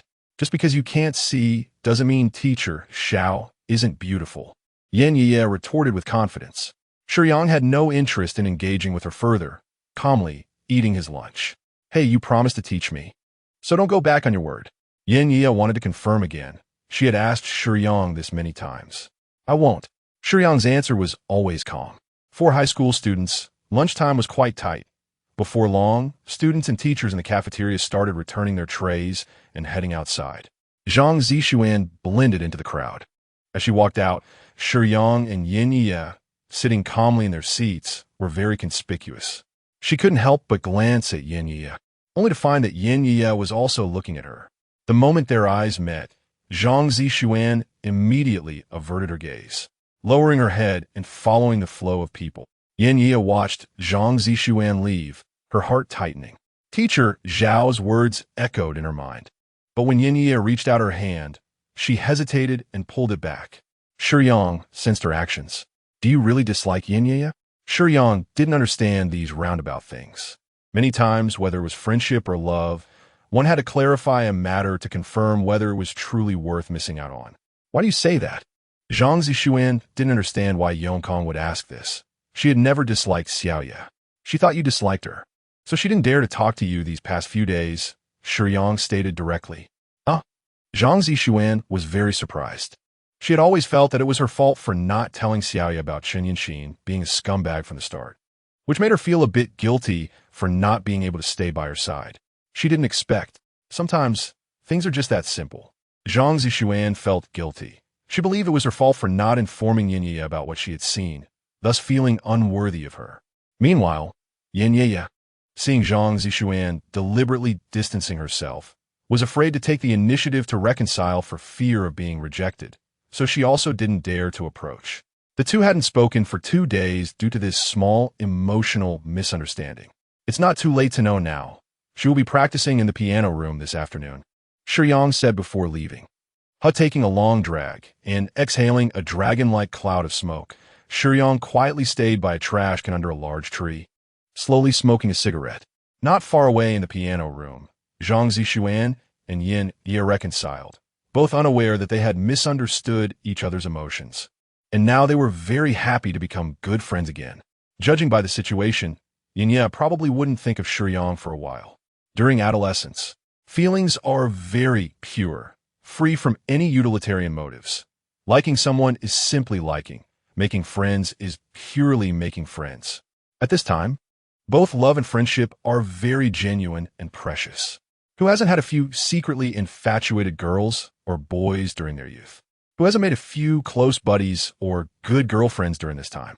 Shiyang was content to quietly smoke outside, undisturbed, just needing to protect Yin in peace. The leaves rustled in the gentle breeze, creating a sound that was not annoying, but rather evoked a sense of tranquility, making one feel at ease. Shiyang felt the power within him. Now he had gained a new ability, armed haki. Although both the armed and observation haki were still in their initial stages. Activating armor mode, combined with the indestructible skill, plus armed haki, had significantly increased his defense and attack power. It was difficult to assess his combat strength now, but if he encountered the 7th-stage Devourer from Singing Night Galaxy again, Shiyang feared it would have no chance to retaliate. Besides his own abilities, Shiyang also had better equipment, power armor and gravity blade. The armed haki covering the blade would make even the initial level of armed haki become more formidable. With so many abilities activated, Shiyang consolidated them. While they couldn't be fused, he could change the way the energy within him operated like a switch. When he activated armor mode, other abilities could also be activated simultaneously, collectively referred to as Meteor Burst. Once activated, Shiyang cells would maximally condense protective armor, while simultaneously circulating energy through the indestructible skill, with Conqueror's haki wrapping around his attacks, armed haki covering his armor and blade, and observation haki and perception unfolding together.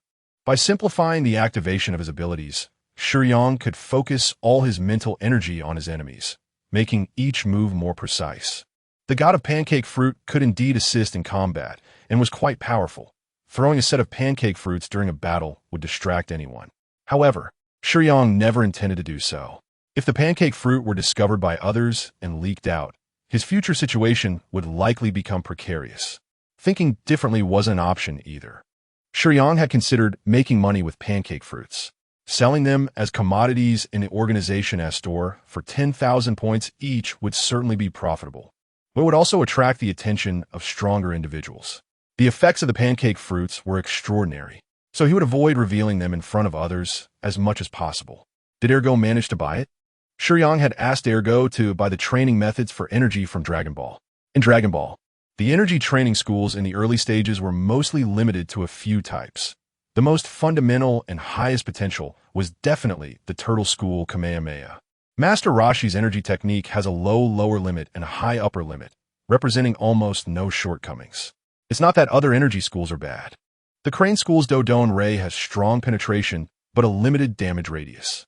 King Piccolo's energy technique, the special beam cannon, combines penetration and large-scale destruction, but takes a long time to charge.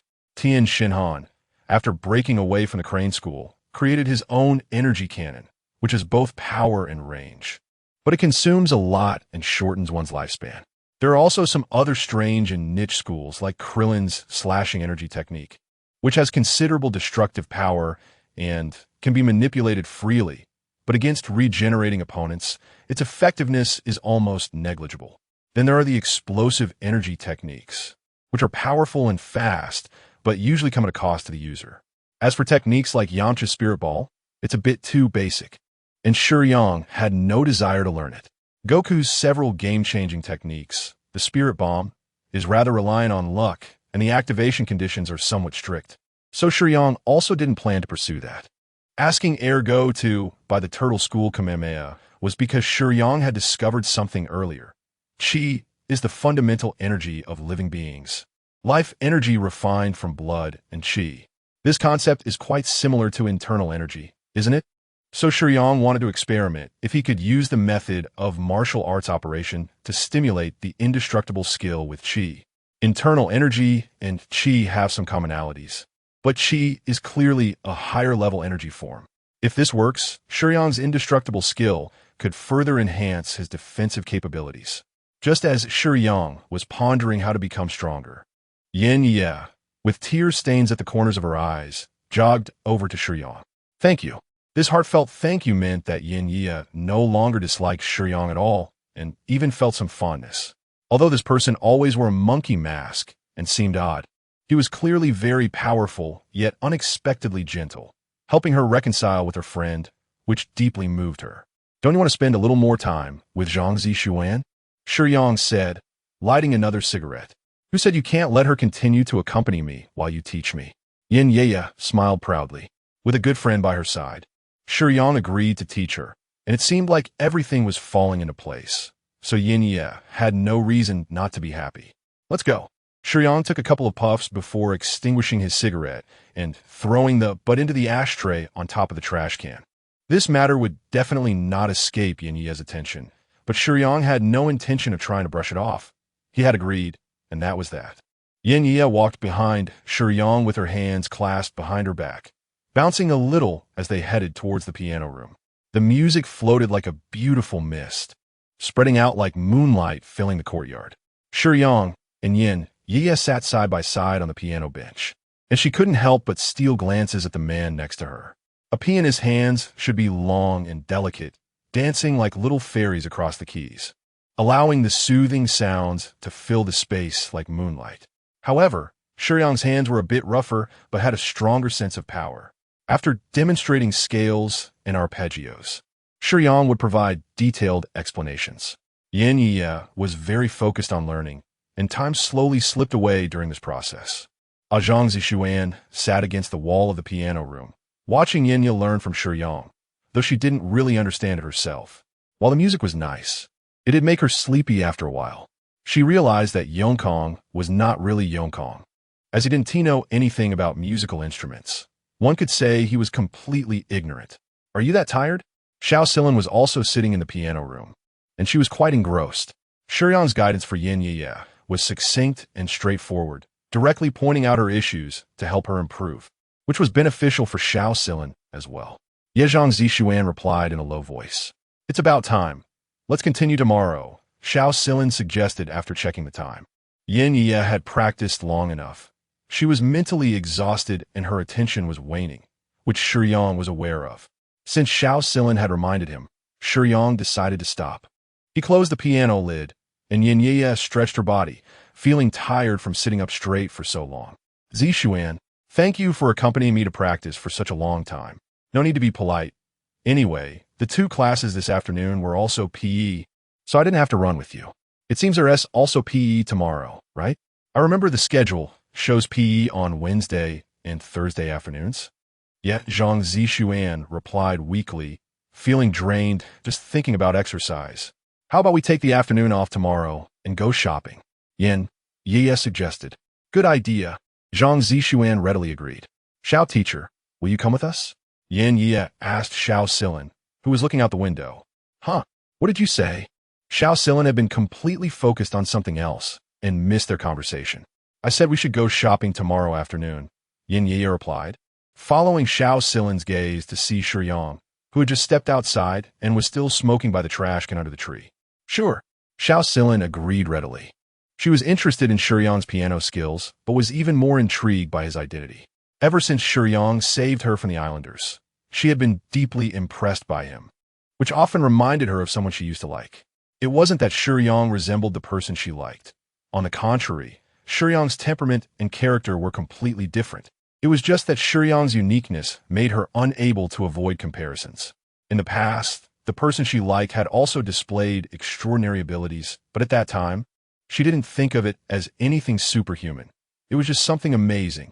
When she encountered the charcoal, she thought he was quite petite and had no abilities. Assuming some people were just like that. So she didn't think much of it back then, but Shiyang was different. He had truly demonstrated his strength before her, which was so powerful it seemed inhuman. Since then, memories of her past began to resurface in Xiao Silin's mind, and she couldn't help but wonder if Liu Jie was also someone like Shiyang. Could she find Liu Jie through Shiyang? Then it's settled. We'll go shopping tomorrow afternoon. Xiao teacher, we're off, Yin Ye said, taking Zhang Zishuan's hand as they walked. Zishuan, it's still early after school. Let us go to my house to hang out? Then we could do our homework together? Okay, let us go. After returning home, Yinye and Zhangzi Xuan did their homework in her room while chatting about girl-related topics. In the courtyard, Master. With Ergo absent, the conversation partner for Shiyang became Xiao AI. Usually, Shiyang didn't pay much attention to Xiao AI because she often urged him to quickly pursue a romantic interest, so he often ignored her, but they would chat occasionally. However, if the conversation partner was Xiao AI, it was destined that the topic would quickly shift. Master, what do you think of Yinye? Her looks could score an 8. 5. Shiyang's craving for cigarettes was as strong as ever. While smoking, he shifted the topic. Right now, both my armament hockey and observation hockey are still at the beginner level. Once I finish protecting Yinye, should I go train in the world of One Piece? One Piece? Maybe not, Master Xiao AI said playfully, nudging him with her little paw. It's very dangerous there. It's not a place suitable for dating. Now that you mention it, that sounds pretty good. How about we go after all? Shiyang teased Xiao I deliberately. It was quite amusing to tease her. But Shiyang's usual way of speaking left Yinye, who had come out of her room to go to the bathroom, puzzled. What was he talking to himself about? He grabbed a cup, lit a cigarette, and, just as he was about to take a sip from his gourd, the phone suddenly rang. Hello, boss. Something seems off with Xiao Silin. After thinking it over, I decided to report to you. Yongkong hesitated for about an hour before finally deciding to call Shiyang. After Xiao Silin was attacked, Ergo assigned him a task to secretly protect her safety. Although Yongkong's abilities weren't strong enough to protect much, Ergo had instructed him to call Shiyang if anything happened. The islanders had already attacked people around Yinye, and Shiyang would not remain indifferent. However, he had too few people under him, so at times like this, he could only ask Qian for help, letting her team keep an eye on those around Yinye. If there were any abnormalities, there was no need to confront the islanders head-on. Just notifying Shiyang would suffice. After school today, Xiao Silin went straight home, but the lights in her house never turned on.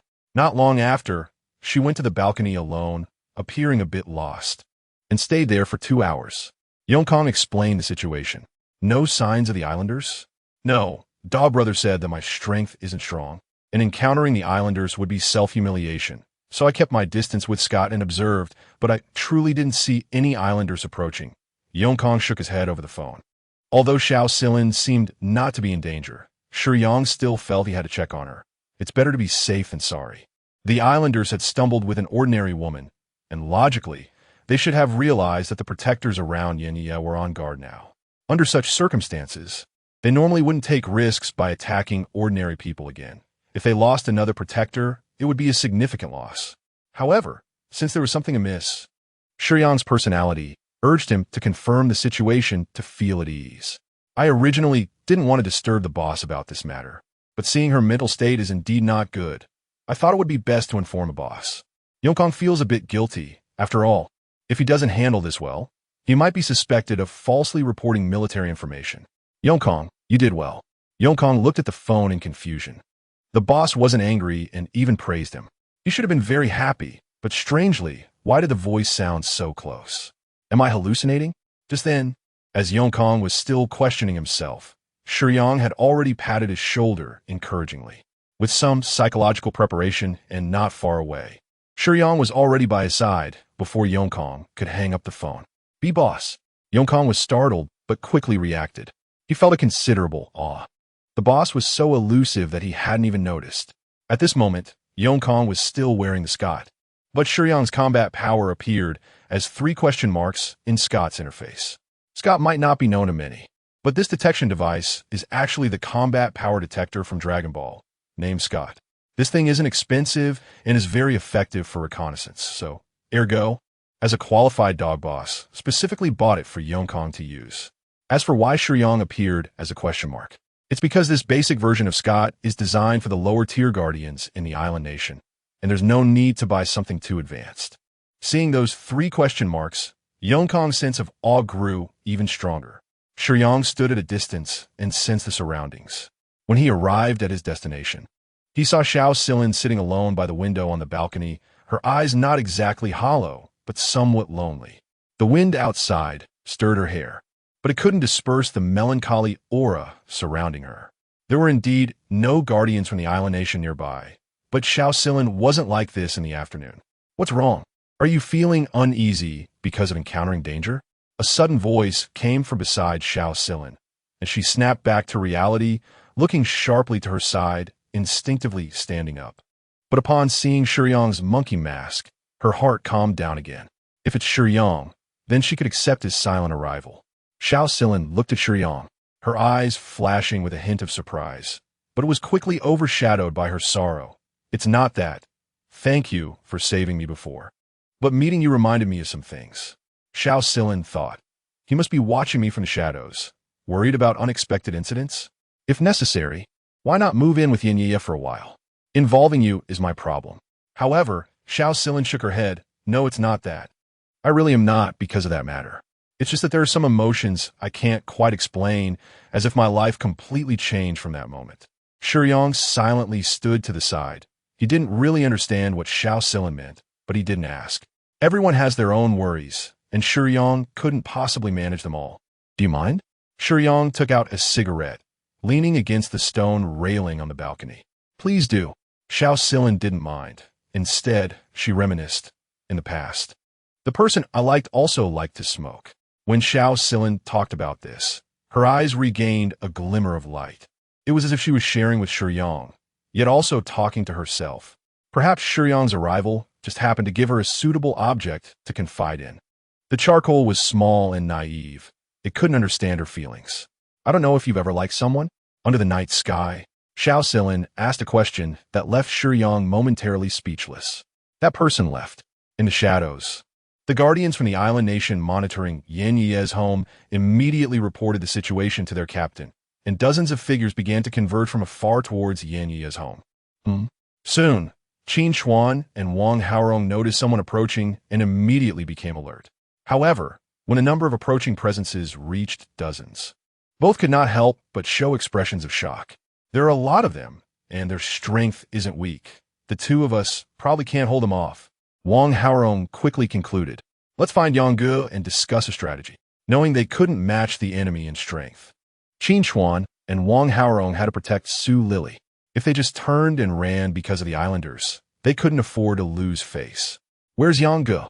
Qin Xuan and Wang Haorong hurried downstairs, only to find that Shiyang wasn't in the villa at all. Only a very beautiful woman with an outstanding figure. Don't panic. Facing the somewhat flustered duo, Chun Qianqian stood up and calmly said, Who are you? The two had never seen Chun Qianqian in this state. Sensing her aura, they noticed that Chun Qianqian's strength had recently increased, reaching the high 3rd stage. But what they cared about wasn't her strength, but her very calm demeanor. I'm Shiyang's friend, here to help. Where's Yangge now? You might not be clear about the situation. We need to find him to discuss how to respond. Qin Xuan said hurriedly. He didn't believe that a 3rd stage guardian like Chun Qianqian could help much.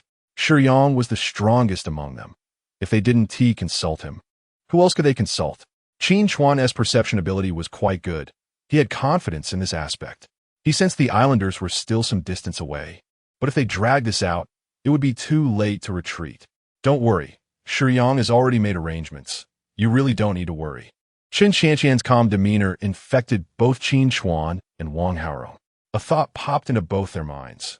Could it be that Yangge had really made all the arrangements? Why were the two of them completely unaware?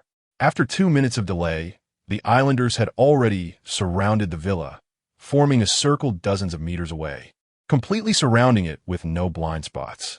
Bang! An energy bomb shimmering with fluorescence aimed to blast open a wall of the villa, but an invisible shield firmly protected the entire villa. What is this? For a moment, the islanders were a bit confused.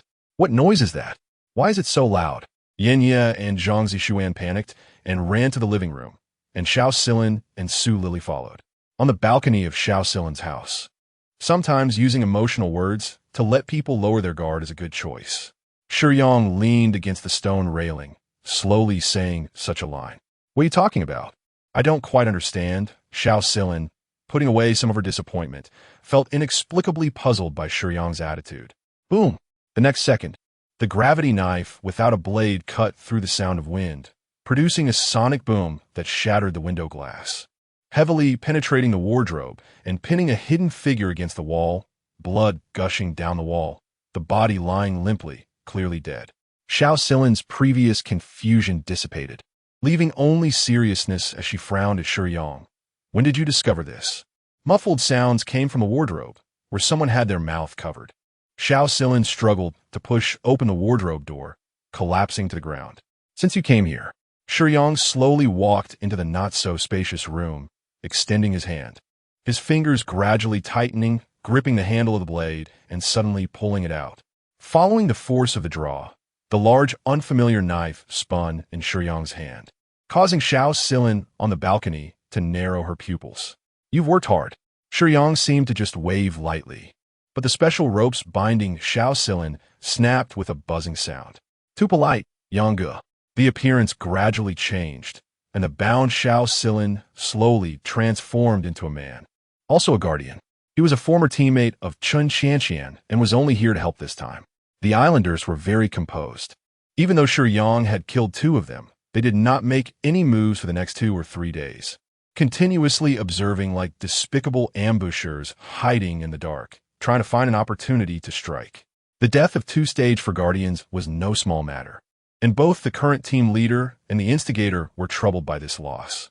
Therefore, the islanders investigated the Guardians around Yanyi and found that only Shiyang had the strength and opportunity to kill the 2 stage for Guardians, which meant that Shiyang was already under close watch at that time. Later, when Shiyang was on Wayan Street and saw the woman beside him, and recalling Shiyang's gentle attitude towards Yanyi, Zhang Zishuan, and Xiao Silin, the islanders concluded that Shiyang was a lecherous man, deciding to target the easiest one, Xiao Silin. Of course, Xiao Silin had already been attacked once, and the islanders also noticed that Shiyang had sent someone to secretly protect Xiao Silin, making it not so simple to act against him. Conventional thinking would suggest that dealing with an ordinary person like him was unnecessary. However, the islanders' plan was to reverse this logic and approach Shiyang and Yanyi based on this psychology. They sent 2 stage 5 guardians to secretly subdue Xiao Silin under the low-level surveillance of Yongkong, then disguised themselves as her, luring Shiyang over. Taking this opportunity, they planned to ambush Yanyi first and then catch Shiyang off guard. The plan was simple, but simplicity also meant fewer flaws. How did Shiyang respond? There was a premise that the islanders had not considered. Shiyang's strength far exceeded their imagination. Therefore, what they thought was a covert investigation was actually discovered by Shiyang long ago. On the way to Wayan Street, Shiyang was fully aware of everything. Just as he was at school, he understood that their frequent surveillance indicated they were about to act, while he didn't know their specific plans. With the help of Chun Qianqian's former teammate, having more manpower allowed for higher tolerance for error. Besides Xiao Silin today, Zhang Zishuan and Yin He also returned home on time after finishing their homework, and some of the seemingly friendly acquaintances had also disguised themselves to go out. Among these people, one of them would surely work. Without exposing his true strength, Shiyang used this method of turning the tables to respond to the islanders' actions. As for why to replace these people, Shiyang was unsure whether the islanders would kill anyone they kidnapped, so the safest option was to have replacements. With Shiyang's cells as a disguise, the island guardians naturally couldn't see through the flaw. The islanders also didn't know that when they were lured away by the beautiful woman, Shiyang had already cast a protective spell at Yanyi's home, which they could not break with their strength, leaving them to watch helplessly at the people in the villa. Therefore, the strategy of drawing the tiger away from the mountain could not succeed. If it weren't for hiding his strength, Shiyang would have rushed out and eliminated them all long ago. In the face of absolute strength, these tricks were like silver-plated gun barrels, good-looking but useless. Xiao Yu, don't be afraid. Su Lily tightly held Yanyi in her arms. Xiao Silin and Zhang Zishuan leaned against each other. Qin Chuan and Wang Haorong opened the door and stood ready, watching the island guardians surrounding the villa. Only Chun Qianqian remained very calm. The auras of those outside were fierce, and their cruel gazes made Yanyi tremble. If these people had powers similar to Shiyang's, then with Shiyang absent, her fate seemed easy to imagine, which was what scared Yanyi the most.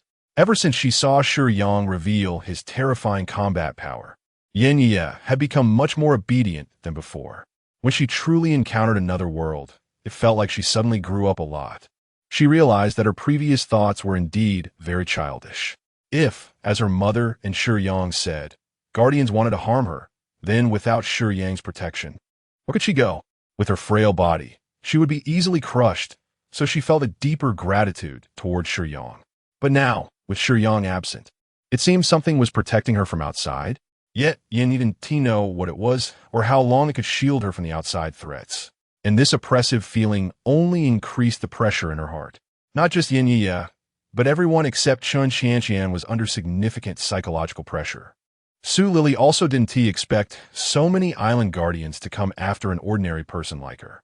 She knew very well that she could do nothing against the guardians and could only hold her child tightly, hoping to provide some sense of security for both her child and her own anxious heart.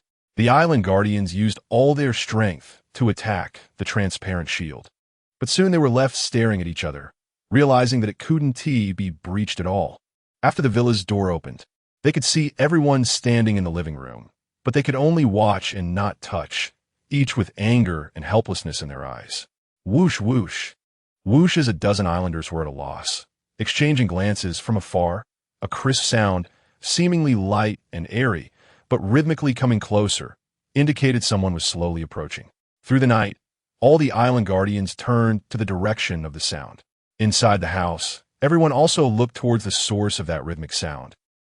Hiding in Su Lily's arms, Yinya heard this somewhat familiar sound and quietly peeked out half of her small face, one eye blinking with long eyelashes as she looked towards the end of the street. This sound, so familiar, as if she had heard it somewhere. Suddenly, she couldn't recall, but as she carefully searched her memory, she quickly felt a thrill in her heart, remembering where she had heard this sound of gas-assisted movement before.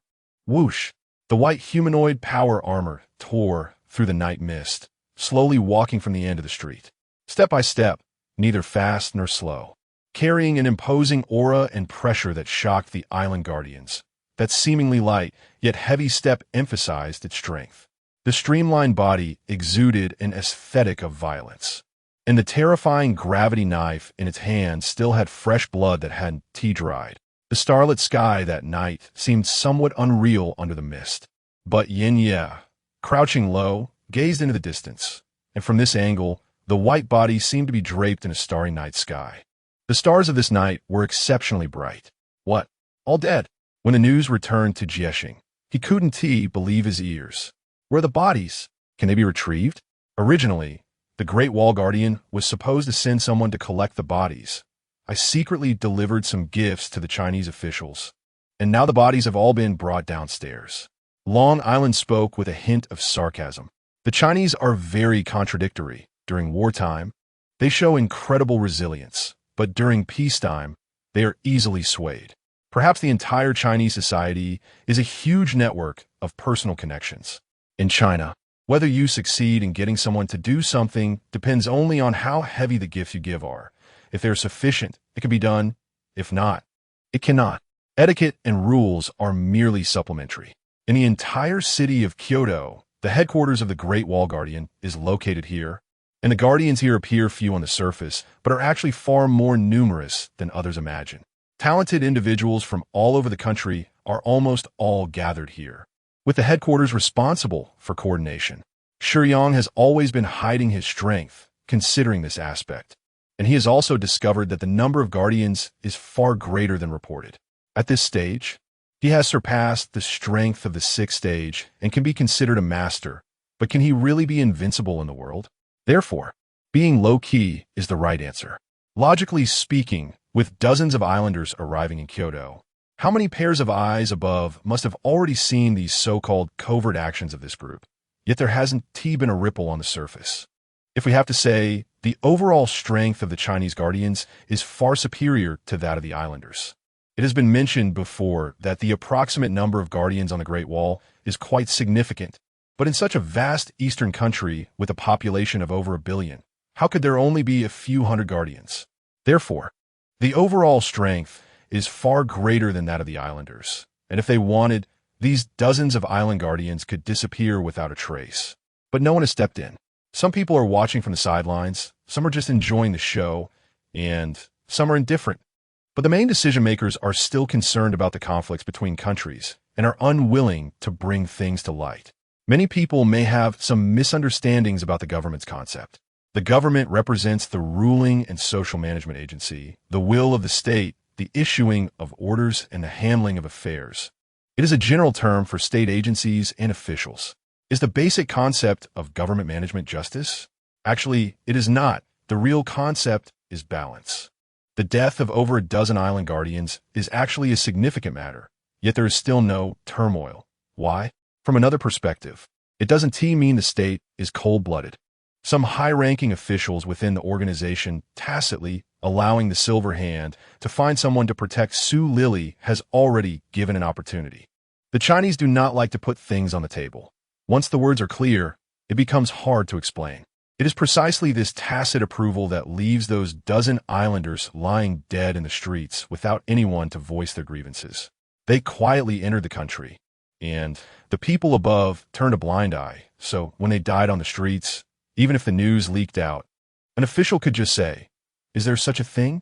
The other party did not give prior notice, and an accidental death cannot become a reason for another country to cause trouble, right?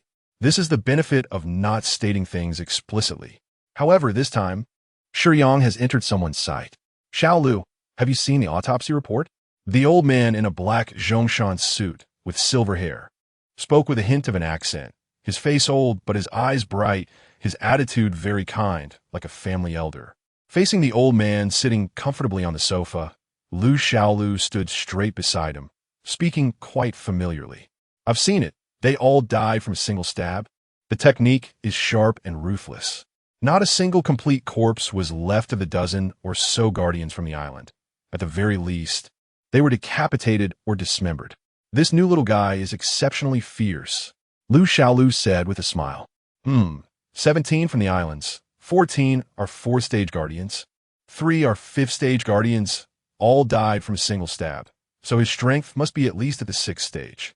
Since the organization was established, it seems there hasn't been a guardian who could reach such a level of power in such a short time, right? Wang Shanfa li anamles. Special supply cigarette and took a deep puff. Under normal circumstances, a 6th-stage guardian would catch Huang Xuanfa si, but Shiyang is different. The significance of a guardian reaching the 6th stage in a short time is completely different.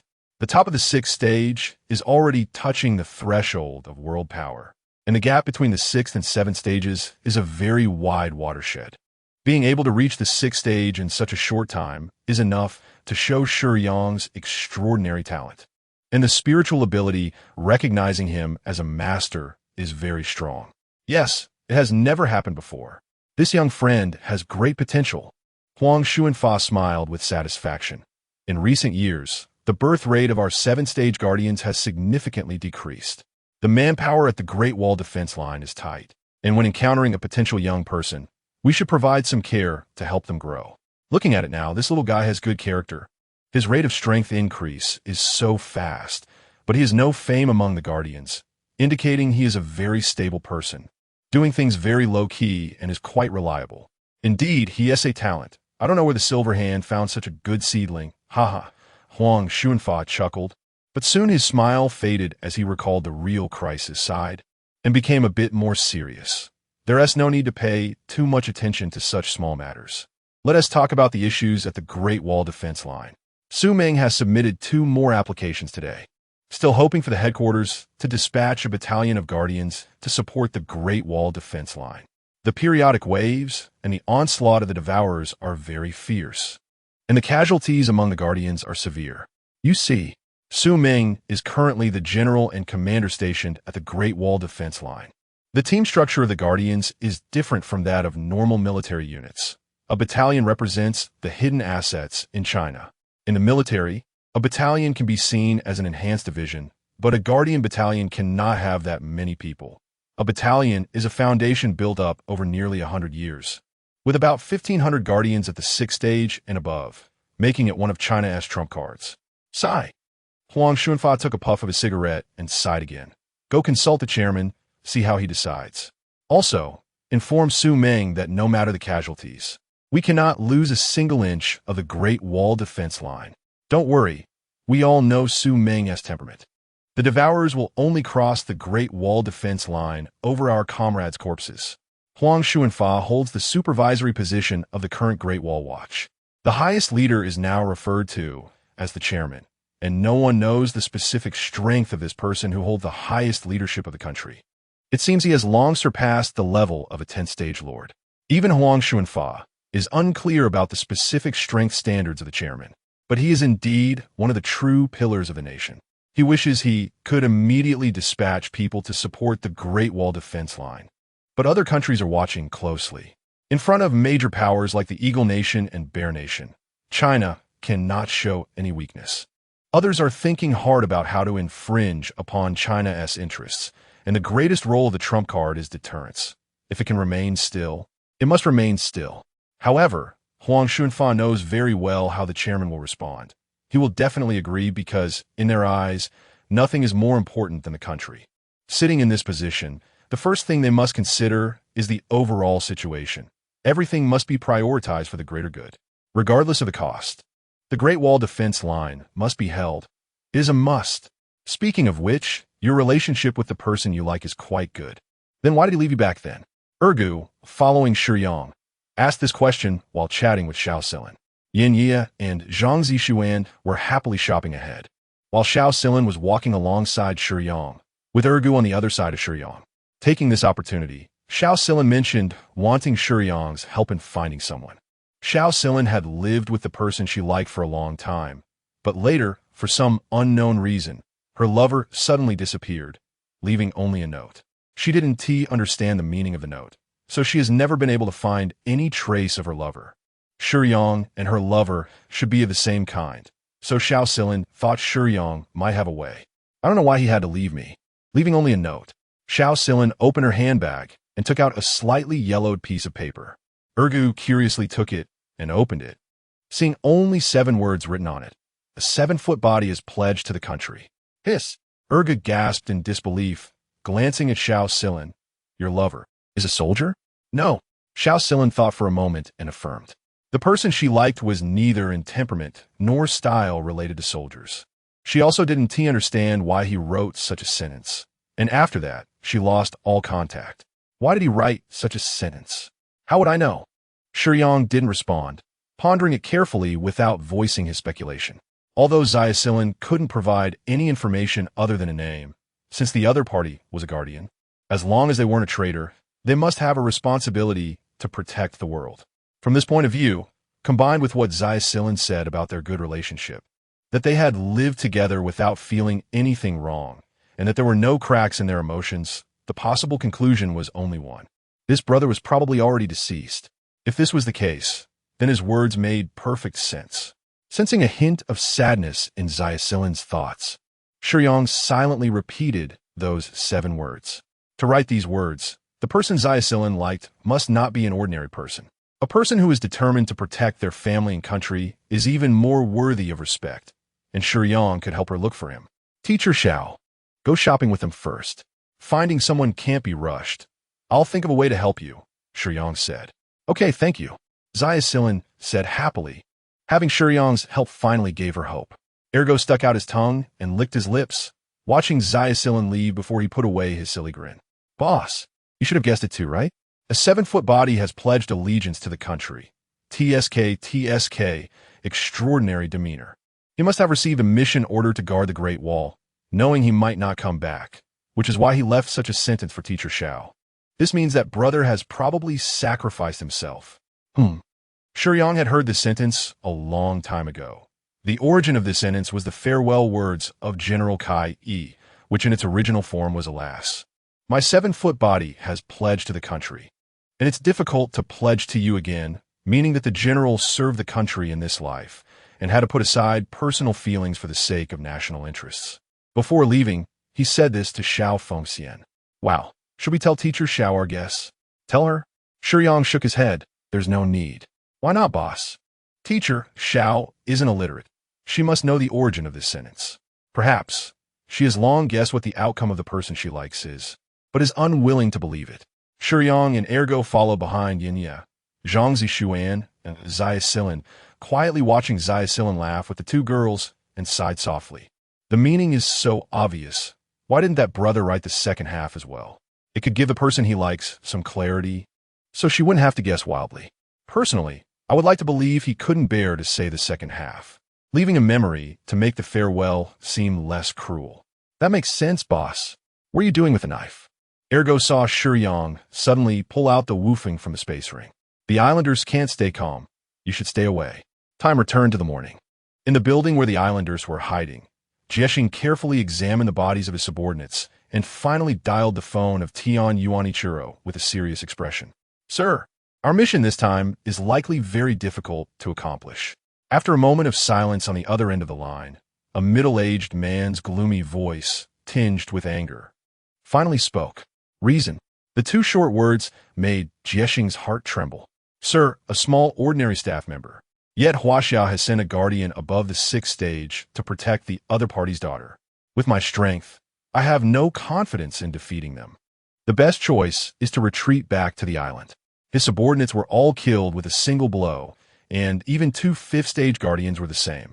The opponent's strength must be at least at the 6th stage. Although Jiexing could annihilate these guardians, he couldn't do it so decisively, so he believed the opponent's strength surpassed his own. Tian Yuanichiro was furious. His son had died inexplicably at the hands of Huaxiao's guardians. Now, wanting information, it was merely targeting an ordinary person, yet Huaxiao was unwilling to give him even this little face. Despite being filled with rage, Tian Yuanichiro's tone remained calm. Then don't leave any witnesses. Find an opportunity to hold him back, and send someone to kill Yin Yi and Su Lily. Tian Yuanichiro said fiercely. Sir, this is within Huaxiao's territory. Won't this have an impact on the island nation? Jiexing knew that the most suitable approach was not to reveal their intentions. Doing so would only give Huaxia evidence against them. But at this moment, Tian Yuanichiro couldn't listen to any good advice. It was his son who died, not Jiexing's. Jiexing could remain calm, but Tian Yuanichiro couldn't be completely calm. Then it's just right to give Huaxiao a warning. Go do it. After finishing, Tian Yuanichiro hung up the communication without heeding Jiexing's advice.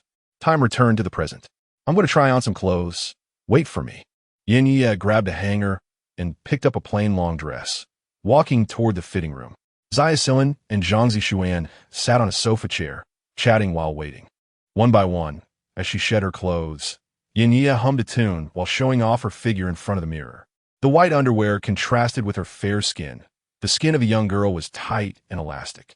Shaking her long hair, she lowered her head to gather her hair behind her, and when she looked up again, Yin Yi found Shiyang suddenly standing beside her. A click! Before her scream could escape, the ancient yet heavy gravity knife pierced through the thin partition of the fitting room, accurately stabbing into the chest of the woman standing in the adjacent compartment. The wide blade plunged deep into the heart, and before she could react, she was killed instantly. Yin Yi was startled, but upon realizing it was Shiyang, instinctively covered her chest, curling up as much as possible. However, the cold touch made her blush instantly. Thud! The body of the killed woman slumped to the ground, but she fell inside the fitting room, not attracting the attention of other customers and staff. Why did you suddenly come in? I was changing clothes, didn't you know? Yin Yi whispered angrily. Although she understood there might be danger lurking next door, she was now undressed, her body slick and bare against Shiyang, and the sensation of skin against his clothing was very clear, making her feel embarrassed. Get dressed. We need to leave. Shiyang stood there, showing no intention of averting his gaze. Yin Yi bit her lip, but Shiyang's seriousness made her realize danger was indeed approaching, and there was no time to care about these things. Before entering the fitting room, Shiyang had already instructed Xiaosilin and Zhangzi Xuan to leave with Ergo. The target was Yin Yi, and they shouldn't split up to catch Ergo and the others. I'm dressed. In a hurry. Yin Yi's clothes were a bit disheveled. Let's go. Shiyang placed his hand on Yin Yi's waist, allowing her to lean against him as much as possible. Yin Yi pressed closely against Shiyang, inexplicably catching a faint yet pleasant scent, causing her heart to flutter. She looked at Shiyang with a gentler gaze, and even the anxiety in her heart eased. It seemed that as long as she was beside Shiyang, she wouldn't be harmed. Are they with the group from last night? Yin asked. Try and stay alert and not overthink. Yes. Hearing Shiyang's answer, Yin couldn't help but hold him tighter, but this time she didn't feel particularly nervous. She looked up at Shiyang's vividly lifelike monkey mask. Leading Yin to the entrance of the clothing store, the mall was bustling with people, looking no different from usual. However, in Shiyang's perception, every so often in the crowd, there was a still-standing guardian from the island nation, watching Yin with predatory eyes. A faint but powerful muffled sound came from a distant rooftop. A bullet locked tightly onto Yin-Ye's forehead, flying swiftly towards her. The speed far exceeded that of a standard sniper rifle. Shiyang turned slightly while holding Yin-Ye, and with a puff, the bullet missed and exploded a mascot behind her. From this angle, it wouldn't injure anyone else. Otherwise, Shiyang would have taken a shot. Was it a gun? Although Yin-Ye was young, she wasn't blind. A faint smell of burnt smell in the air and the burned edge of the hole in the mascot behind her proved her guess was right. It was a gun, but not an ordinary one. Shiyang casually said, with one hand resting on Yin-Ye's slender waist, walking slowly towards the mall's exit. Shiyang would not go on a killing spree here, not because he felt sorry for those small islands. As he said earlier, the mall was crowded and lively. On a rooftop 500 meters away, a guardian from the island nation looked at the massive high-tech sniper rifle in disbelief. The one from Gunslinger Girl, the movie Alita, Battle Angel, in a sci-fi punk world, not expecting Shiyang to easily dodge it with a slight turn. Beside him, there was an invisible person with skin-implanted optical camouflage closely following Shiyang and Yin-Ye. The Guardian's abilities were diverse, but the ninja chakra power system was quite popular among the islanders, with a wide variety of ninjutsu, low minimums, high maximums, and broad applicability, each showcasing their abilities to follow Shiyang. As Shiyang moved, more and more islanders surrounded him. When Shiyang reached the entrance of the mall with Yin-Ye in his arms, a seemingly ordinary person was walking towards them, appearing unremarkable but with a strong murderous intent in their eyes. Shiyang simply brushed past the person with Yin-Ye in his arms. Puff! Soon, the person's body stiffened.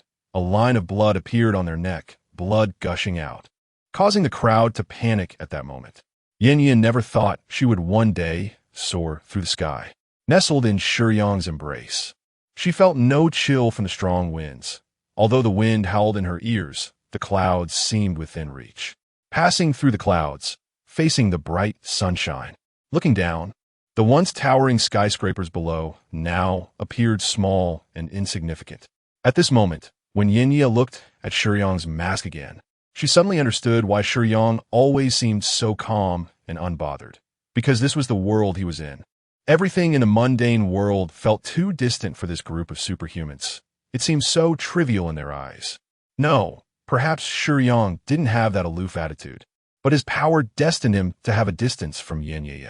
In a world of ordinary people, there might be a term called Heavenly Palace. The gap in class makes it hard for people to imagine what life is like for those living in the Heavenly Palace. Simply put, it is an information gap caused by the unequal distribution of money and resources, what mansions, luxury cars, the owners of grand buildings, and all sorts of extravagant spending. Yin-Ye also came from a privileged family, her pride stemming from her background. But unlike Shiyang, he seemed very ordinary, very calm.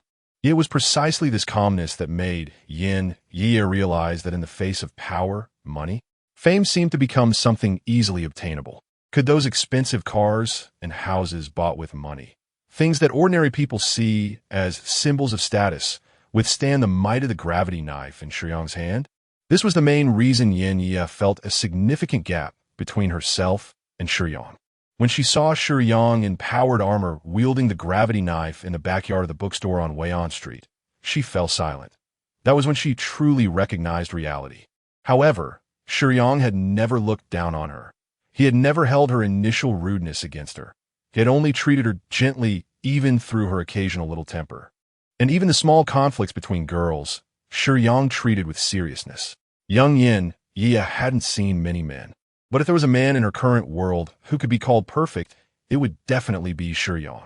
Shiyang's flying speed was so fast. Crossing the bustling city of Kyoto, the desolate suburbs had no tall buildings blocking the view, revealing vast expanses of grassland, with several straight roads crisscrossing. giving the uninhabited area a hint of civilization.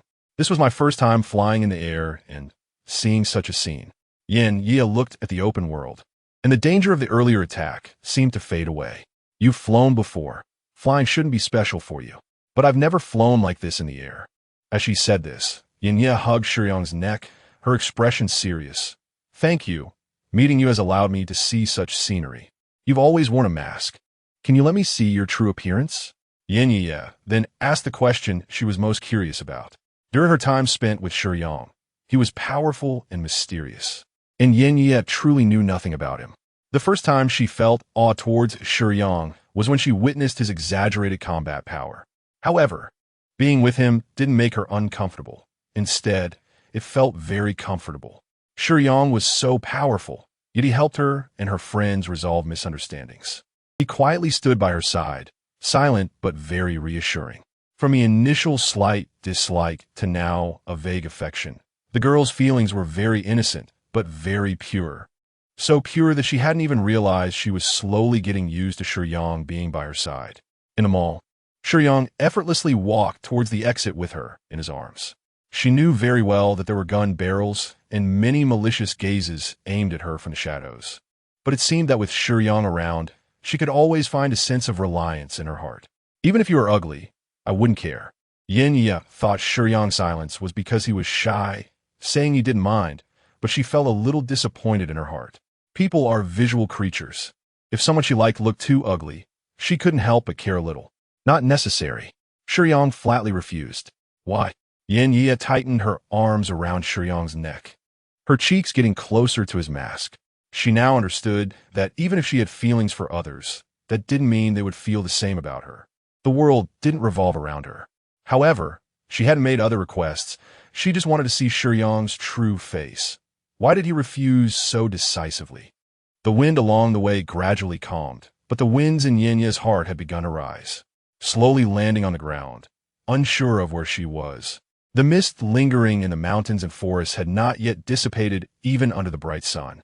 The foggy mountain forest seemed like a monster that chose its prey, accompanied by faint howls of wild beasts.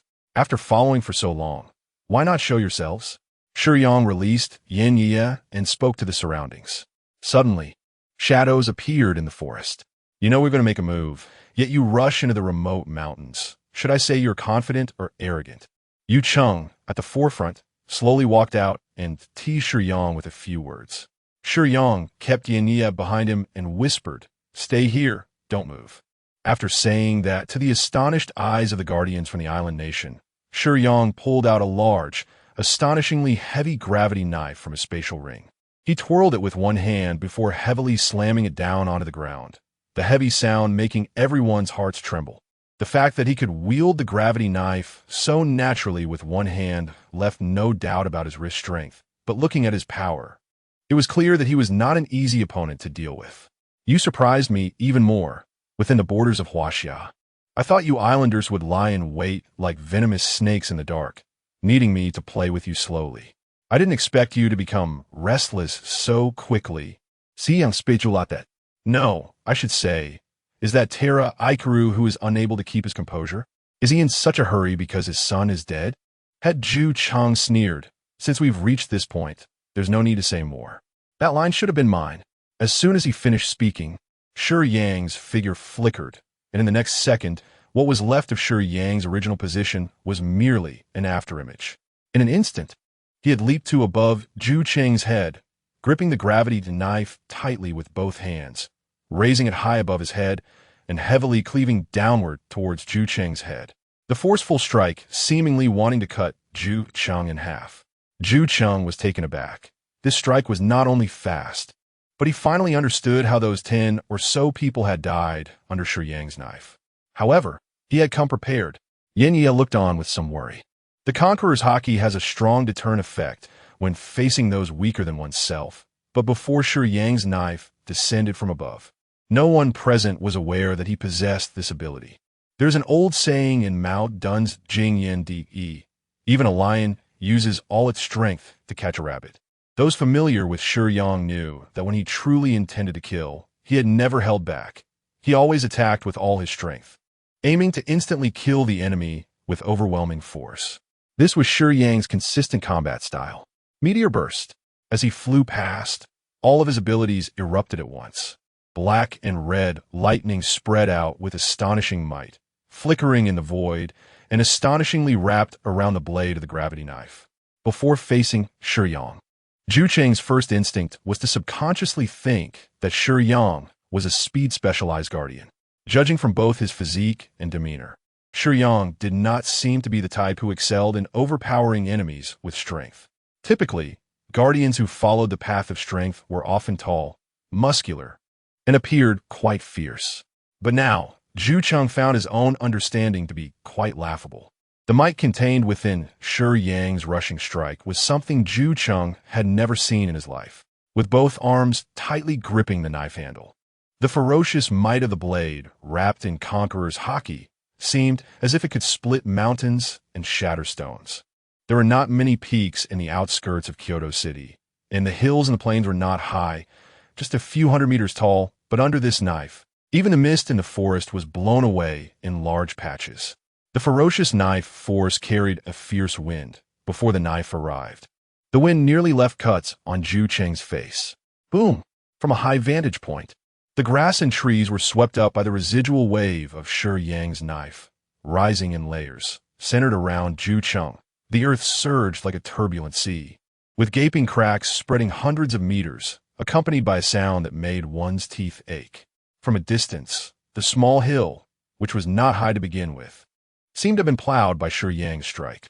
Stunned, the large group of Island Nation Guardians who had originally approached with ill intentions were completely frightened by this strike. Are you kidding? By the Emperor's grace. What kind of monster is this? Is there really someone who can pour all the energy accumulated through spiritual hardships into their physical body? A powerful physique would not have any flashy skills. Unlike the shining sword light, when Saber calls out Excalibur in Fate, or the slashing attack of Getsuga, Tensho, and Bleach. Shiyang's attack was straightforward and direct, appearing plain, but actually terrifyingly powerful. The most intuitive benefit of piling up physical strength is that even a casual attack has such power. What seems to be an ordinary state is actually the strongest state. Puff! Zhu Cheng spat out a mouthful of blood. After finally acquiring the bloodline limit of the Sharingan, his eyes were now filled with bloodshot veins, and blood tears streamed down from his eye sockets. Izanagi, just now Zhu Cheng had used his one and only Sharingan to narrowly avoid Shiyang's knife. Izanagi is the ultimate ocular technique of the Uchiha clan. A Sharingan user can use it to turn unfavorable events that occurred within a certain period into having never happened, only allowing beneficial events to become reality. The duration of activation varies according to each individual's ability, but using it will inevitably lead to blindness of the Sharingan used. The effect is quite good, but the price is that the Sharingan used will definitely go blind afterward. Naruto is also a high martial arts world, with the peak of strength reaching the 10th stage. Logically speaking, Zhu Cheng, at the 6th stage, should be slightly stronger than a Jonin, but weaker than a Kage. Techniques like Izanagi are not easy for him to master, but this is where Guardians are stronger than characters within the world, enjoying more diverse resources. Zhu Cheng felt great pain. How could he not feel heartache having exchanged his hard-earned Sharingan for his life? But Zhu Cheng did not regret it. Just based on this knife, he was very clear that Shiyang was terrifyingly strong. His aura was clearly at the peak level of the 6th stage. Yet his explosive power and destructive force were strong enough to instantly kill someone of the same level. If it weren't for his luck in possessing a Sharingan, he would have been reduced to dust by now. Open. Next, Zhu Cheng dared not have the slightest bit of luck. He immediately activated the 8 gates and prepared for battle. Zhu Cheng understood that based on Shiyang's display combat power, he was definitely not Shiyang's opponent. No, that would be too flattering to himself. He should say he had basically no chance of escaping from Shiyang. However, at this point, he had no other choice. Kill that girl. Zhu Cheng hoarsely shouted out his last command while alive. All the Island Nation Guardians were terrified of Shiyang, but capturing Yinya might be their last chance. Holding on to this thought, all the Island Nation Guardians, except for Zhu Cheng, pounced towards Yinya, while Shiyang did not even look back, seemingly unconcerned. The term 8 gates originates from Huaxia, but it is also the most powerful physical technique in Naruto, without exception. It is a technique that removes the body's restrictions on chakra, allowing the excess energy to be released. In the chakra flowing meridian system, the places that suppress and control the chakra within the body are called the 8 gates. The opening gate, rest gate, life gate, injury gate, do gate, view gate, shot gate, and death gate. This technique allows chakra to forcibly exceed these limitations, unleashing a strength that is tens of times stronger than one's original abilities. However, while gaining power, the user will suffer damage, which is why this technique is classified as forbidden. It also heavily relies on physical talent and the degree of effort put in. Each open gate increases the difficulty exponentially, and only the most diligent geniuses can reach the 8th gate, the death gate. Ju Chung, loyal to Terra Ikaru, was fortunate enough to be granted this set of 8 gates. But after hard training for a long time, he could only open up to the 4th gate, the injury gate. Plans are often not better the more detailed they are. If every step is meticulously calculated, one might end up falling and losing the pace as soon as they step out the door. In reality, when it comes to implementation, the more direct the approach, the more effective it is. After all, if the people of the island nation have enough power, even if Shiyang has 3 heads and 6 arms and guards tightly, he still wouldn't be able to stop them. Compared to him, their power is too weak. And on that basis, any ill intentions become quite laughable. Since you don't plan to act secretly, I'll put the answer on the table. Covered thoroughly by powered armor, Shiyang's voice came from beneath the faceplate. The 8 gates of Duanjia is indeed a very powerful physical martial arts system. After Jiexing opened the 8 gates of Duanjia, both his speed and strength increased significantly. But in the face of overwhelming power disparity, his struggles appeared extremely powerless. Jiexing, with one arm severed, knelt before Shiyang. The bodies of dozens of companions lying around him in disarray, incomplete and scattered. The events that unfolded just minutes ago kept replaying in Jiexing's mind. All the guardians from the island nation launched an attack, initially targeting Yin Yi, but she was protected by an invisible shield and couldn't be breached. Everyone had to turn and focus on attacking Shiyang instead. With the enhancement of biological perception and observation haki, Shiyang used his speed advantage to move through the crowd like a tiger among sheep. Even when a few attacks landed on him, the islanders were shocked to find that they couldn't break through his defenses. Facing the heavy and sharp gravity blade, a large number of ability users, ninjas, and samurais were slaughtered in just a few minutes. Beep, beep, beep. After taking the communicator from Jiexing's hand and a few reminders, the call was connected. Before the person on the other end could speak, Shiyang slowly said, "It's Ichiro Tahara, right? My name is Shiyang, and I killed your son, Toshihiko Tahara." After saying this, without waiting for Ichiro to respond, Shiyang hung up the call. Who? Jiexing gasped for air. Shiyang kept him alive just to make this phone call. "Thank you. I'll get it back to you." Shiyang threw the communicator next to Jiexing's hand, which was hanging on the ground. Heh! Jiexing smiled self-mockingly, unsure whether he was laughing at his own overestimation of himself or at the master's reckless decision. Under the slowly raised gravity blade of Shiyang, Jiexing closed his eyes in despair. Devouring Jiexing's corpse brought a bit of unexpected joy. In Jiexing's memories, Shiyang saw the complete training method for the 8 gates of Duanjia and the corresponding techniques. If they hadn't chosen to engage in a frontal battle and made such a big commotion in broad daylight, Shiyang might have had to play with them little by little. Whether for the sake of hiding his own strength or delaying the islanders' discovery of the truth, pretending to fight secretly was the best choice. But Ichiro Tahara couldn't hold back. He was arrogant enough to let his subordinates act openly. Today, a large number of guardians from the island nation openly attacked Shiyang in Kyoto, which was a clear slap in the face to the authorities, forcing the visible Huaxia guardians to intervene. Originally, the threat to Su Lily was just verbal, but bringing it to the surface was reckless, intending to openly kill in Huaxia. As a result, Shiyang's mission would probably come to an end soon. "Are you okay?" Shiyang asked Yinya in a calm tone after retracting the gravity blade and powered armor into his space ring. "You should be more concerned about yourself." Yinya clenched her fists, looking at Shiyang with some worry. The battle had been so intense. Although Shiyang seemed fine, she didn't know if he was injured. "Thank you." Shiyang sincerely expressed his gratitude to Yin Ye. Huh? Why are you thanking me? Yin Ye walked over to Shiyang, instinctively taking out a handkerchief from her pocket to help wipe away the blood that had splattered on him before he put on the powered armor. It's thank you for allowing me to protect you, Shiyang said earnestly. Yin Ye paused for a moment, retracting her hand that held the handkerchief. Clearly, you've protected me for so long, and I haven't even thanked you yet. Why are you thanking me instead? A hint of melancholy suddenly appeared on Yin Ye's face. Was Shiyang's task of protecting her about to end? Anyway, upon hearing Shiyang's thanks, this thought inexplicably arose in her mind. I really should thank you, and your mother too. Shiyang felt a bit guilty. You shouldn't have gotten involved in this trouble. It was because I killed some islanders that you were threatened. So that's how it is.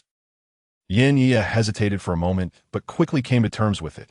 You're so powerful, and so many islanders are no match for you. You must be quite extraordinary among ability users. My mom and I are just ordinary people. We could never hire someone like you. With that said, I guess you volunteered to help protect me and my mom, right? Yes. Then I forgive you and accept your thanks. Yin Ye clasped her hands behind her back.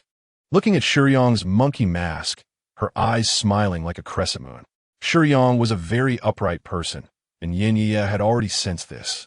So she mischievously swayed her body slightly and said, But since it's your issue, don't you plan to give me some sort of compensation? What do you want? Shiyang thought it was reasonable for Yin Ye to want some compensation. You. Yin Ye moved a bit closer, slightly tilting her head to look at Shiyang's face. Her eyes blinking with curiosity as she asked, What do you really look like?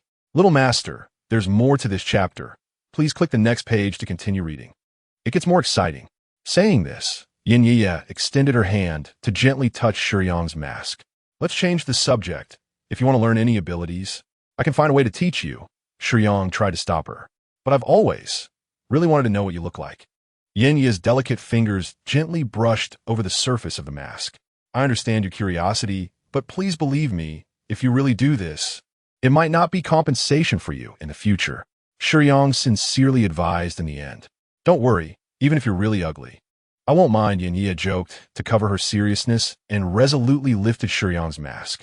When Shiyang's appearance came into view, for no reason, Yin Ye's heart skipped a beat. For the first time in her life, she felt that way, as if the whole world around her was rolling from the inside out, and she was floating in mid-air. The only thing that could bind her, so she wouldn't float away, was those scarred eyes. People often use two words to describe this feeling. Heart flutter. How could it be? Yin Ye could never understand why Shiyang would willingly cover such a face with a monkey mask. Humans are visual animals. People generally like beautiful things, whether natural landscapes or others' appearances. Visual beauty can evoke pleasant emotional responses and even influence people's behaviors and decisions. Inner beauty is also an important standard of appreciation. But for a girl who already has intentions, Shiyang's previous protection gave her a good impression. And his outstanding appearance was the last straw that made her heart flutter. Favorability level, 80. Ichiro Tahara sat cross-legged at a low dining table. In the island nation, this kneeling sitting habit is usually prevalent among Japanese women and housewives. Because in island culture, kneeling is considered a very respectful and polite sitting posture. Women instinctively lower their bodies when talking to their husbands as a sign of respect. This posture also reflects respect for elders and superiors. But Ichiro Tahara is now the current head of the Tahara family, and he doesn't need to kneel in front of others in the family. However, he is not feeling good at all right now, although his expression remains normal. The servants and relatives who know the family head dare not disturb Ichiro Tahara at this moment. They understand that this seemingly meditative posture is actually a sign of his anger, and a very deep anger at that. Damn it! Ichiro Tahara ultimately could not suppress the rage in his heart. He shouted angrily and swept all the scrolls off the table. The crashing sound making the two maids outside the door tremble nervously. Breathing heavily, Ichiro Tahara's gaze was fierce, as if he wanted to devour someone. Just a few minutes ago, he received a phone call, and the Prime Minister's stern reprimand made his anger boil even more. The size of their country cannot be compared to that of China, and many higher-ups understand this, so they often plot against China in secret, stirring up public opinion or finding so-called public intellectuals to slander, but they do not dare to take real action.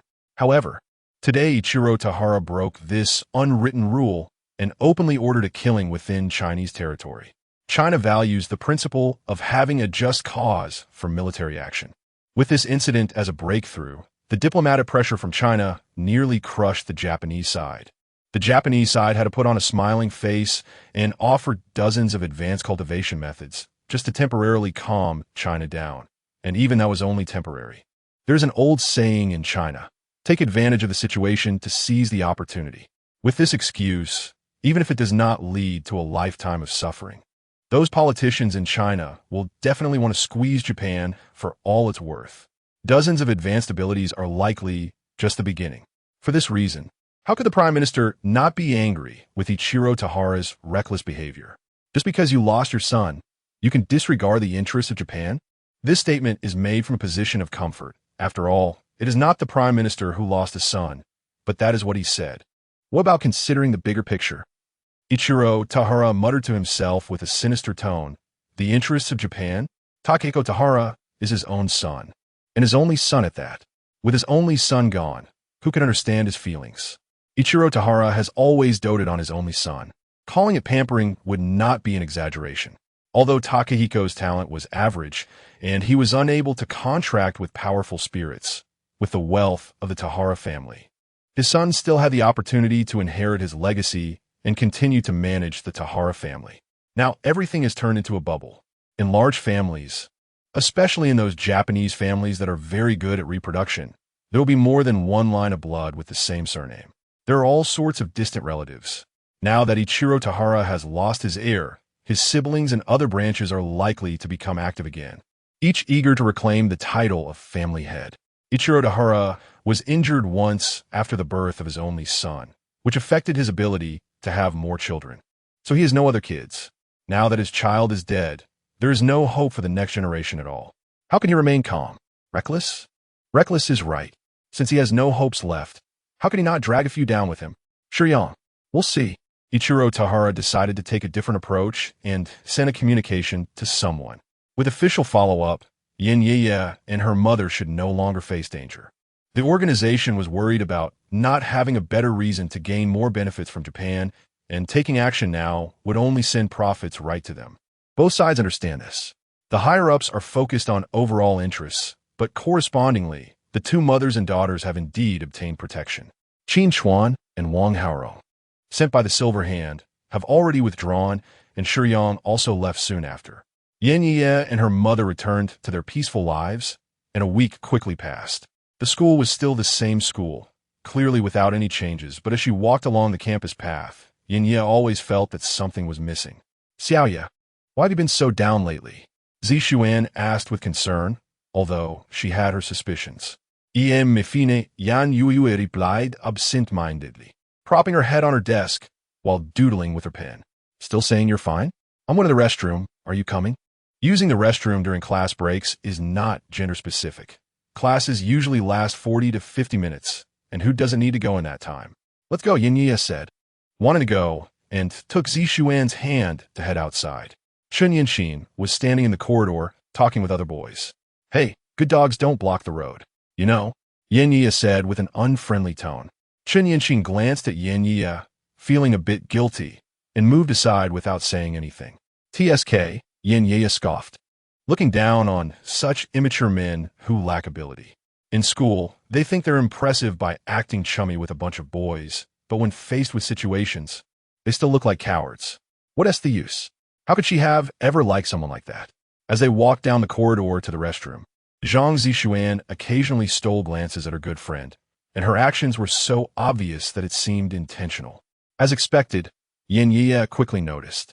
Zishuan, why do you keep staring at me? Yin Yeye asked. You must be thinking about a boy. Zhang Zishuan asserted.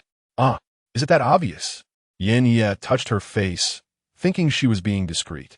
Not just obvious, Zhang Zishuan exaggerated, playfully pointing at Yin Ye's side profile with a flourish. Young lady, your thoughts are all written on your face. Sigh. In the face of her friend's teasing, Yin Ye didn't hide anything and instead let out a deep sigh. Xiaoya, come on. Tell me, who do you like? Zhang Zishuan's curiosity flared up. Oh, stop it. I'm not telling you, Yin Ye pouted. Then let me guess. Is it your bodyguard with the monkey mask? Zhang Zishuan leaned closer to Yin Yi and said with a smile, "How do you know? Oh, so it really is him. You're so bad. I could hit you." During this time, their relationship became even friendlier, and Yin Yi and Zhang Zishuan playfully bantered. Meanwhile, a letter was handed to Shiyang. A few days ago, Shiyang had advised Xiao Silin, "Teacher Xiao, you're just an ordinary person. Letting those little ones from other worlds follow you isn't a good thing." When Shiyang was alone with Xiao Silin, he looked at the Binkaton charcoal in her arms and advised her. As a major character from another world, the gifts from the world that Binkaton carries are quite substantial, and the concentration of world power is not low. If the guardian they encounter has malicious intent, it would be an unwarranted disaster for an ordinary person like Xiao Silin. Shiyang also did not hide his intentions from Binkaton. He spoke openly to both of them. At that time, Binkaton had a pitiful expression, reluctant to leave, but her kind heart did not want to cause trouble for her sister. Xiao Silin was also very reluctant, but as a parental figure, she needed to consider more. The letter Shiyang received today was also sent to him by Xiao Silin before she left. Inside the bookstore on Weian Street, Ergo sat next to Shiyang, looking quite scholarly, wearing a monocle and flipping through a thick philosophy book. Why are you pretending to be so cultured? You're just a dog. Xiao Aimal kid. Is it wrong for me to cultivate my sentiments? Look, I'm reading Russell. You silly cat probably hasn't even heard of him. Ergo shook the book A History of Western Philosophy in his hand, shot Xiao Ai a glare, and adjusted his well-fitted suit. Who says I haven't heard of him? I've seen Russell. Xiao Ai retorted defiantly. Having lived for quite a while, Xiao Ai knew that Russell was born in 1872 and was active in the mid-20th century, so it was unlikely that she hadn't encountered him. Seen? What good does that do? Just because you've seen Russell doesn't mean you're not a love-struck brain. Xiao Ai knew she couldn't win an argument against Ergo's sharp tongue, so she wisely chose to remain silent, hoping for some peace. Boss, how is it going? After pretending for 10 minutes, Ergo could no longer maintain the act. He really didn't have the patience to read. Previously, Ergo had spent a whole 200,000 points to buy Shiyang, the Turtle School Qi Gong, which was just a manual and didn't guarantee that he would be able to learn it. Ergo was really asking Shiyang how his practice was going and if he could integrate it with his internal energy. The good news was that he could. Shiyang was pleased about this.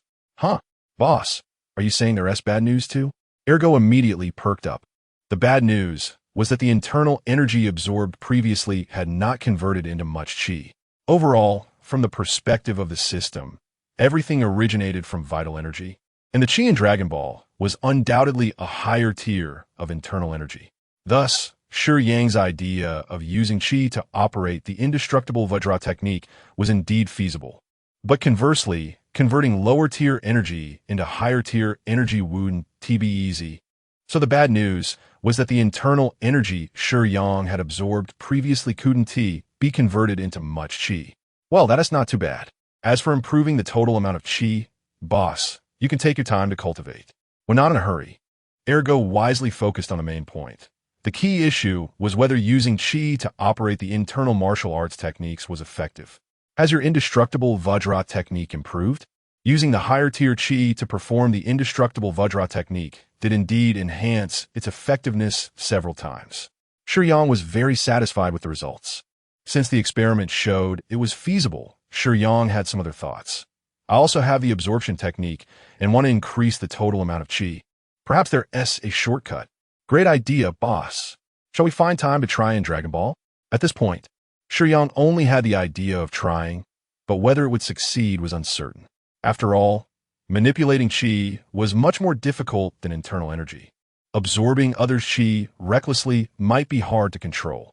He wondered if the absorption technique had any potential for advancement.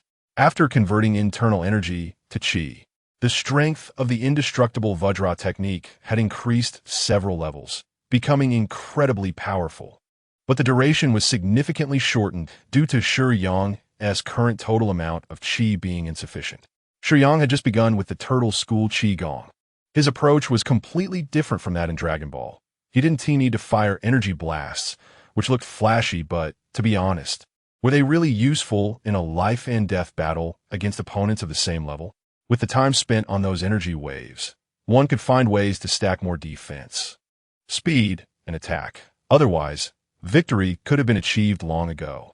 Dragon Ball was a bit dangerous, so that will be discussed later. Shiyang still had other matters unresolved. Previously, he had killed the group led by Jie Cheng and obtained a technique called 8 Gates of Duanjia, which was also a very strong physical technique. After some study in recent days, he found that the 8 Gates of Duanjia didn't necessarily require chakra. Shiyang's current energy system was the chi from Dragon Ball, and the compatibility with the 8 Gates of Duanjia was quite good. So learning it was also on Shiyang's agenda, and he had already made some progress.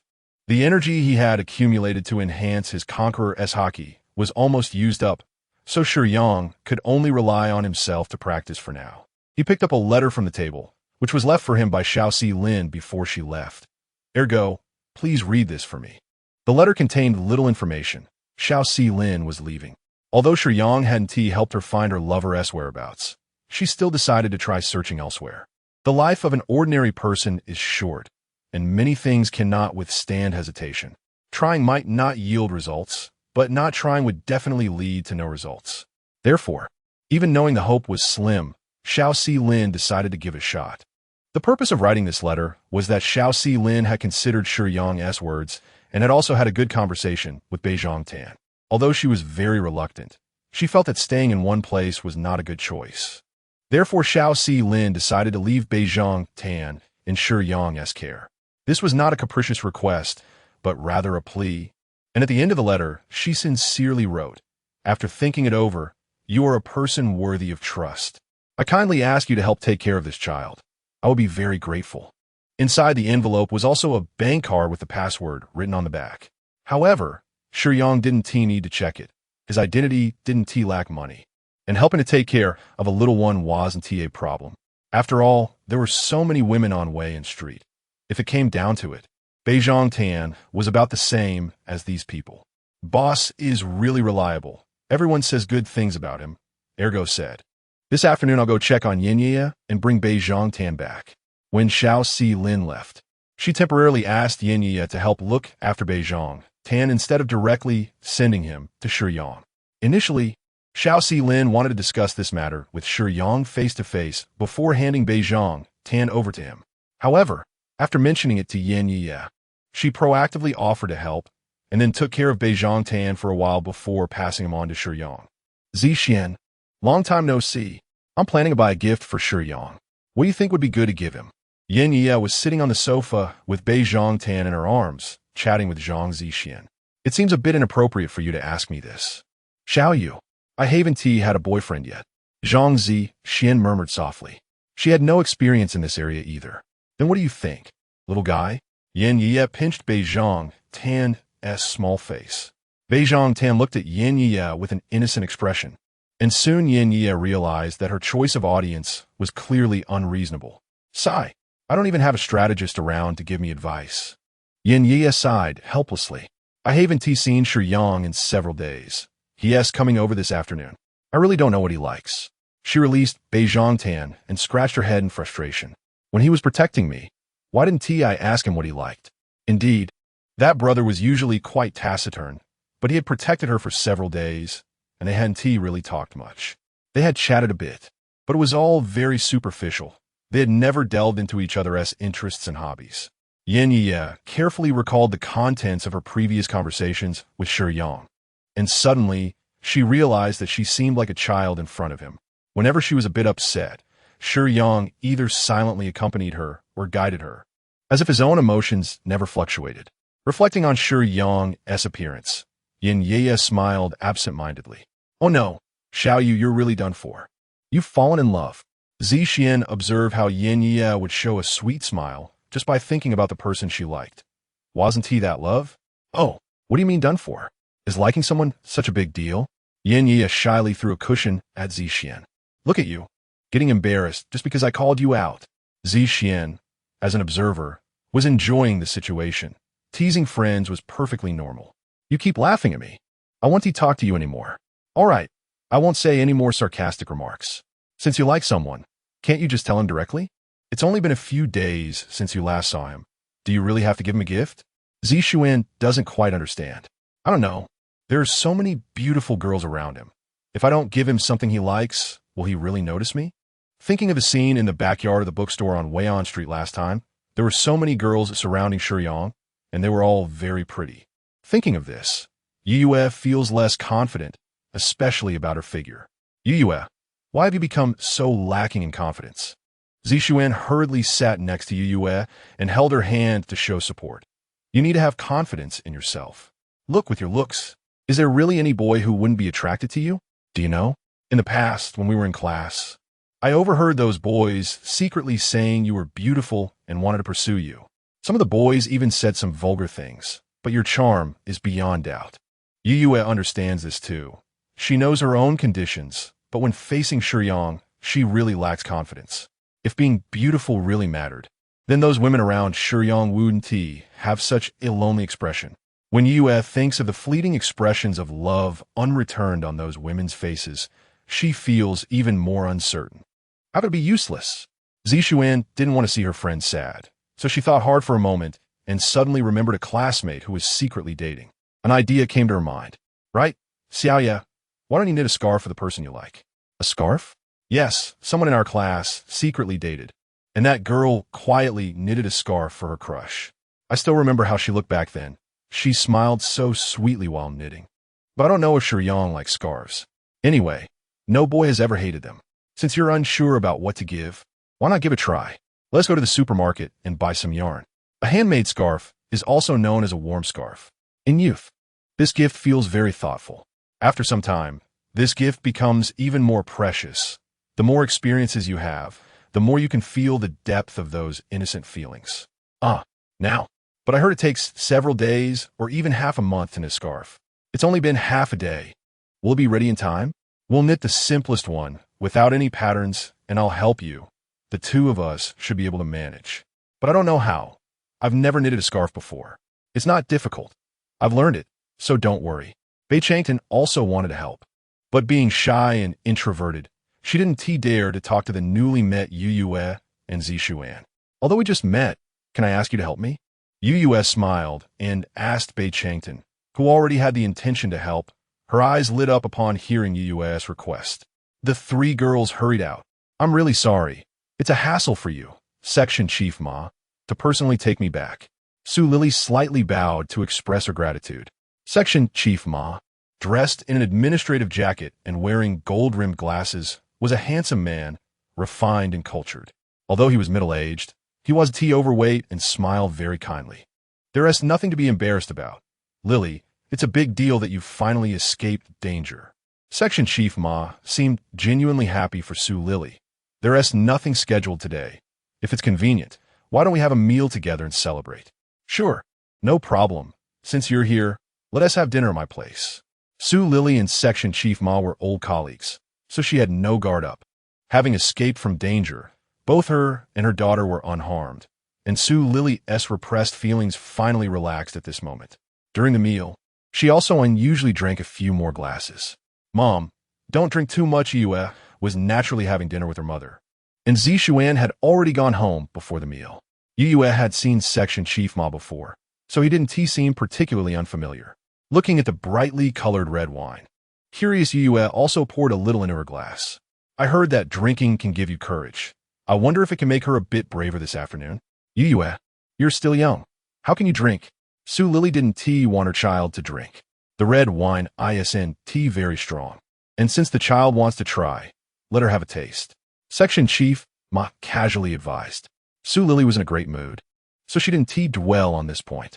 Seeing Su Lily and Yue slowly raise their glasses, the blood-red wine brought by Section Chief Ma flowed smoothly into their mouths. And when the mother and daughter tilted their heads, the white necks exposed a slight movement in their throats. As this scene entered his vision, Section Chief Ma secretly smiled. He was worried about how to make Yue drink some wine, but since Yue was curious, it saved him the trouble. Not long after, as Section Chief Ma walked out of Su Lily's house, he adjusted his collar and, after sending a communication, respectfully said a line. It's been resolved. Silence.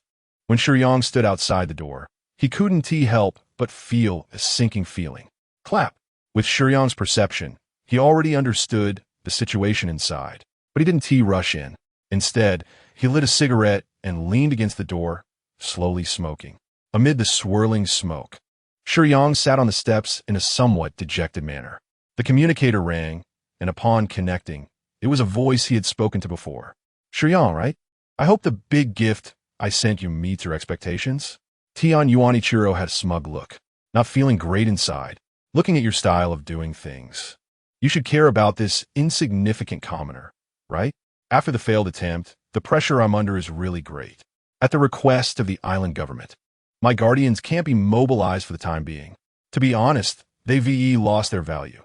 I know that the one who killed my son is you, and the Huaxia government has also caught hold of my weakness.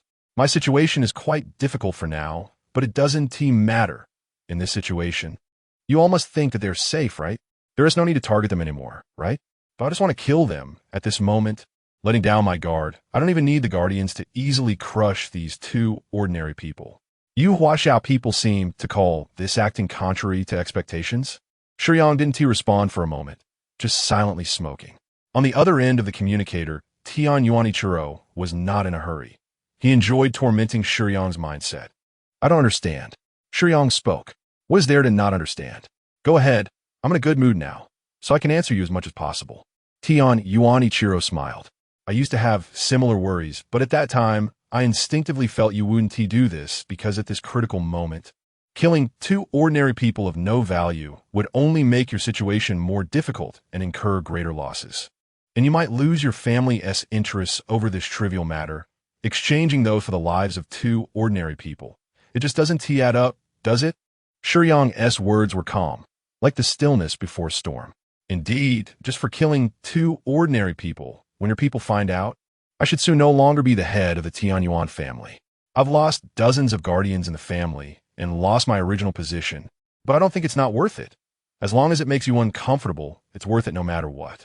So, are you doing this just to make me suffer at all costs? You could just come to me directly. Shouldn't you be trying to kill me by any means possible?" Shiyang's tone became a bit urgent. "Yes, you are right, but I know that as long as you are still within the borders of Huaxia, with the power and influence I have now, I probably can't do anything to you. After all the people I sent out ended up dead at your hands. And even facing you, I can't be sure I can kill you." Tian Yuan Ikaru's tone turned sinister. "You kill my son, I won't forget this. I will do whatever it takes to take revenge. Even if I can't kill you by any means, I will find a way to target the people around you. So you can experience the taste of loss. You feel bad inside. That's enough for me right now. Haha, Shiyang. Listen carefully, you can stay in Huaxia. But from tonight on, I will keep a close watch on you. What national interests? What family honor? It's all nonsense. I don't care at all. I will hide in the shadows, and if I can't kill you, I will kill your women. I will kill everyone you know. I can tell you hate me a lot." Shiyang laughed in anger, getting up and fiercely stomping out the cigarette. "But, hate a lot? No, you misunderstood. It's not a lot, it's extremely. Since I know it's you who killed my son, there are only two possibilities between us now. Either I kill you to avenge Junyan, or you kill me to avenge those two lowly Chinese." All right, Shiyang squeezed out each word through clenched teeth. "I heard that Naruto is very popular in your island country, and many people are willing to follow that power system. How about I go learn a bit in 3 days? I'll be waiting for you." The call ended. After adjusting his emotions, Shiyang finally walked into Su Lily's home. Su Lily, who was suffering from excruciating pain before dying, lay on the ground. Her lifeless eyes wide open, her once beautiful face now twisted. The poison slowly corroded her internal organs, causing pain that penetrated to the marrow. She had struggled and crawled, her fingers scratching the ground, leaving trails of blood, her nails breaking painfully between the bloodstains. But no one could come to save her. She could only die slowly in despair. Shiyang's usually steady hands trembled slightly as he gently picked up Su Lily's limp body and placed her properly on the soft sofa, softly laying her hands on her abdomen. Guilt, deep guilt made Shiyang's breath catch. It was all his fault, all because of him. Taking a deep drag on his cigarette calmed his trembling hands a bit. He walked towards Yin Ye's room and gently pushed the door open. Yin Ye was hunched over the table, holding her stomach, her skin turning gray from the toxin, blood staining the corners of her mouth. She was still tightly gripping something in her hand, holding on with great strength. A faint, suppressed sob came from the corner of the room. Beijing Tan struggled to hold back her tears, but she couldn't help it. Although she was not very familiar with Yin Yi, watching her slowly die was beyond what Beijing Tan could bear. She was very innocent. She didn't understand why Yin Yi was like this, and she felt powerless against Yin Yi's pain before death. "I'm sorry," Shiyang said regretfully, the words meant for both Beijing Tan and Yin Yi. Beijing Tan saw him and rushed into Shiyang's arms, crying out loud. She was terrified.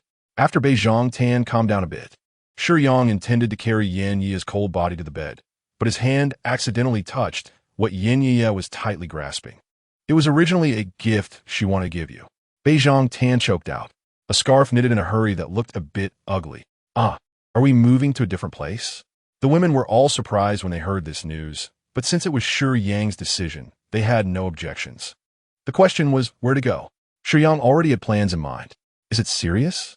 Chen Qianqian asked. Shiyang didn't want to worry others, using the excuse of going out for a smoke, and Chen Qianqian followed closely behind him. After taking a deep drag on a cigarette, Shiyang nodded seriously. "It's serious, including you.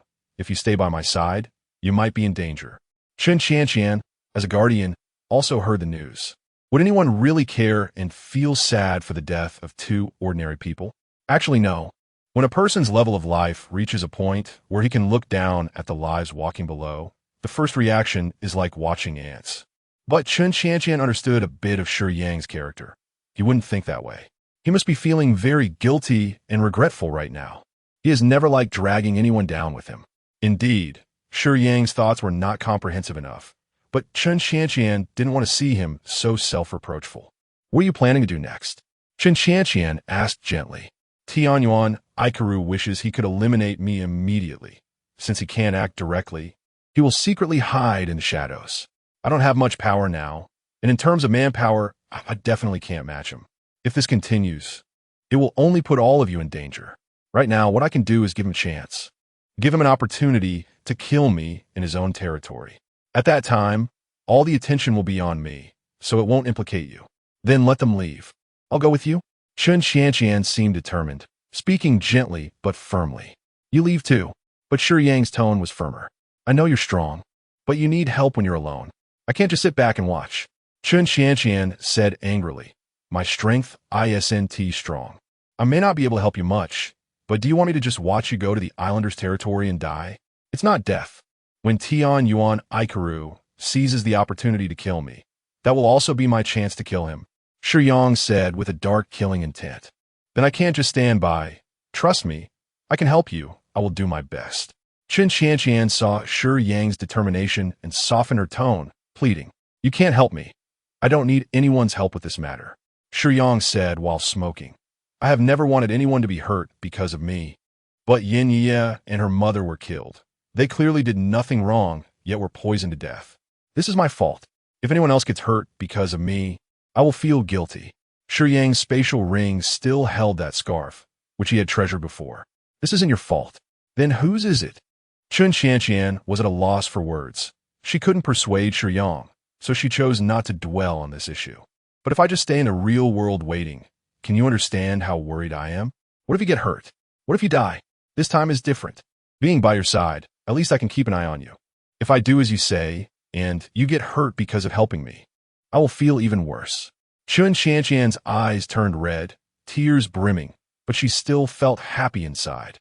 "Do you care so much about whether I get hurt?" "Yes." Chen Qianqian smiled and wiped the tears from the corners of her eyes, her beautiful, fair cheeks resembling a rain-soaked pear blossom. "When did you become so emotional? You're about to be in danger. I'm worried. Isn't it normal to cry?" Shiyang extinguished his cigarette and threw it into the trash can, solemnly saying, "Follow my arrangements. You and the others leave together." Chen Qianqian could not resist Shiyang and could only obediently nod. "Okay, then I'll listen to you."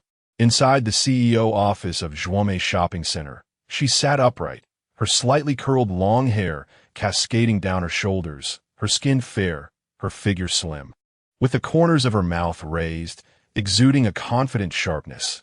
In short, she was an unequivocal beauty. Time flew by, and before she knew it, it had slipped away like a fleeting horse. Over the past decade, Mikai had worked hard to become the CEO of Zhuomei Shopping, founded by her father Mi Zhongxin.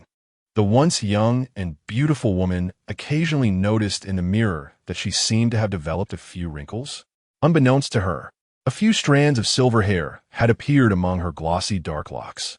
Liao's child was born, named Suowei and Jianwei, and Mikai recognized him as their godson. She had once dreamed of becoming a big star, but later Mikai decided to support her, and after much effort, she finally had the opportunity. However, watching Suowei grow up, Liao abandoned that idea and chose to work at Zhuomei alongside Mikai and Jianwei. Looking out at the tall buildings, Mikai, who had been busy with work, suddenly realized something.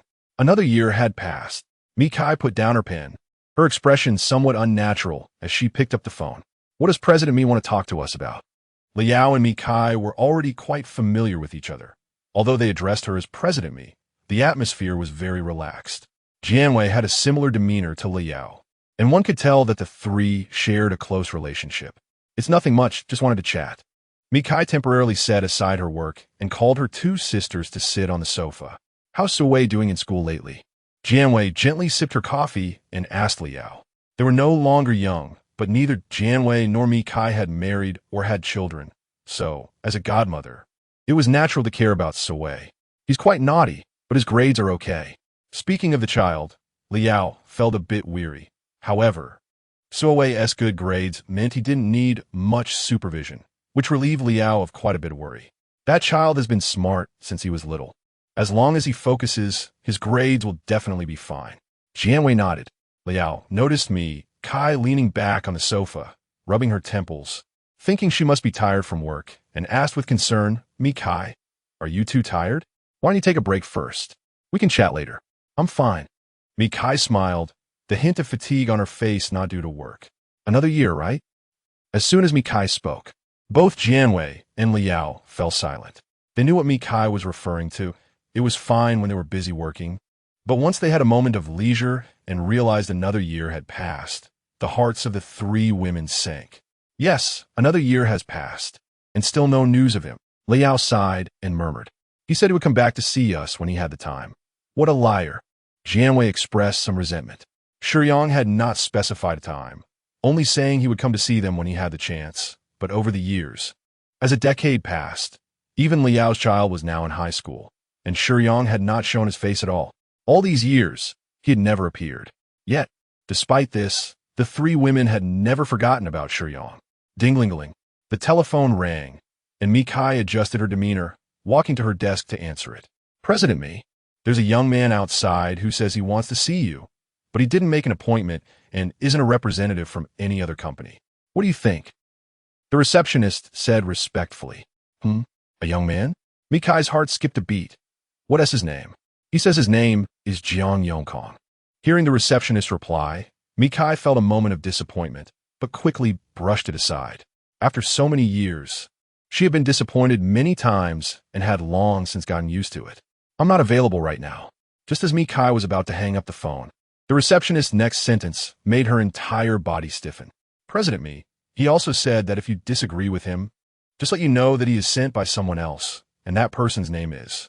Upon hearing those two words, Mikai could no longer hear the rest of what was said. "Quick, let him in," Mikai hurriedly said. "What's wrong?" Jianwei and Liao did not understand why Mikai became so anxious over just a phone call. Yongkong knocked on the office door and, upon entering, could not help but exclaim, "The boss is quite a way with women." Although Mikai and the other two were a bit older, they still retained their charm. "There are two messages that my boss asked me to bring to you three." Facing the three who were eager to ask questions, Yongkong behaved very appropriately, not waiting for Mikai to speak before seriously saying, "For the next period of time, I will be responsible for your protection. If you need anything, just let me know."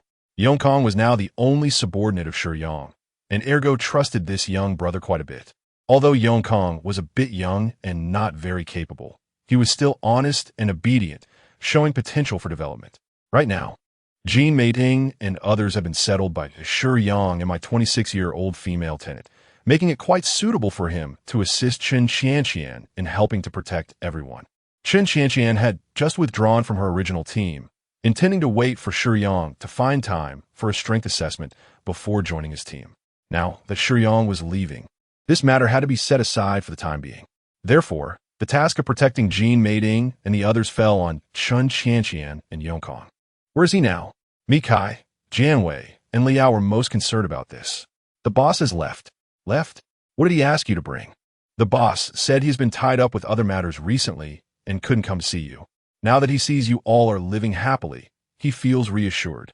Right now, the boss has to do something very dangerous, and the outcome is still unknown, so he won't meet with you for the time being. If something unfortunate happens, seeing you now would only add to the sorrow. Once the boss deals with the enemies, he will return to see you as soon as possible. Yongkong spoke somewhat coldly, having summarized the main points for convenience. There are distinctions even in the lower worlds, and my 26-year-old female tenant is considered to be at the bottom in the lower world, so the flow of time is comparatively faster than in the main world. Seeing that Mikai and the others were starting to show signs of gray hair, Shiyang felt quite guilty. The marks on them remained intact, but Shiyang always overlooked the limited time of ordinary people. Having come to this point, Shiyang wanted to be more decisive. Perhaps not seeing them would be better. Has he seen us? Mikai sees on the key point of Yongkong's words. Yes, the boss has come to see you. I've delivered the message, and from now on, I will be nearby to ensure your safety. After saying this, Yongkong slightly bowed and then turned to leave. Mikai stood by the window, looking down. The street was bustling with people, but there was no sign of that person. Promise me, you must come back alive. After having lunch with the women, just before leaving, Chen Qianqian said with concern. Shiyang stood there in a daze for a moment. He originally wanted to reply with okay, but he didn't want to lie to Chen Qianqian. This trip would be relatively dangerous, so what might happen was still uncertain. If all goes well, I will return as soon as possible, Shiyang replied. He understood Chen Qianqian's good intentions, but chose not to casually respond, so that if something unexpected happened, she would be mentally prepared. Here are the pancakes I made, left for you all. If you want to eat, just take them out. A very cheap secondary space ring holds thousands of sets of pancakes, all made by Shiyang when he was free. Chen Qianqian has also tasted the pancakes made by Shiyang. There's no need to describe her reaction. This time, Shiyang didn't know how long he would be gone, so he gave them more pancakes to prevent them from craving. Okay, Chen Qianqian was very touched as she took the secondary space ring. You're about to go on a dangerous journey alone, yet you're still thinking of us? There's not much more to say, but Shiyang remembered Yongkong. I haven't spent enough time with Yongkong. Ergo has observed him and thinks he is relatively trustworthy, but I still don't fully trust him. If there's a chance, let him try my pancakes too. Okay. Chen Qianqian understood Shiyang's intention. No one could resist the charm of his pancakes. As long as Yongkong had tasted them, he would have a shadow of pancakes in his heart and would be more trustworthy when working for them in the future. After Shiyang left, only Yongkong would assist Chen Qianqian, and he indeed needed to consider things carefully. I'm leaving. Shiyang said goodbye, straightforwardly. Wait. Chen Qianqian grabbed Shiyang's arm, like a worried wife, reminding her husband before a long journey. Be sure to pay attention to your safety. You seem very calm, but I know your character is quite strong.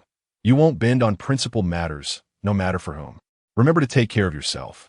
Facing Chen Qianqian. Even though he couldn't see, Shiyang could feel the warmth brought by her worries and hopes in her eyes. Shiyang nodded in agreement. He planned to leave, but Chen Qianqian didn't let go. Can I have a hug? Chen Qianqian said shyly.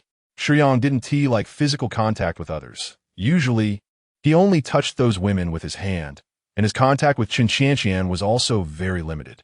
After a few seconds of silence, Shiyang thought about it and didn't refuse Chen Qianqian's feelings. Slowly approaching, Shiyang's figure reflected in Chen Qianqian's bright eyes. He stretched out his arms gently to embrace her, but couldn't help but gradually hold her tighter. Feeling the strength from Chen Qianqian's arms, as if she wanted to hold him back with all her might, Shiyang sighed and gently patted Chen Qianqian's back to comfort her. I'm leaving. Shiyang easily broke free from Chen Qianqian's embrace, turning and swiftly passing through the spirit realm.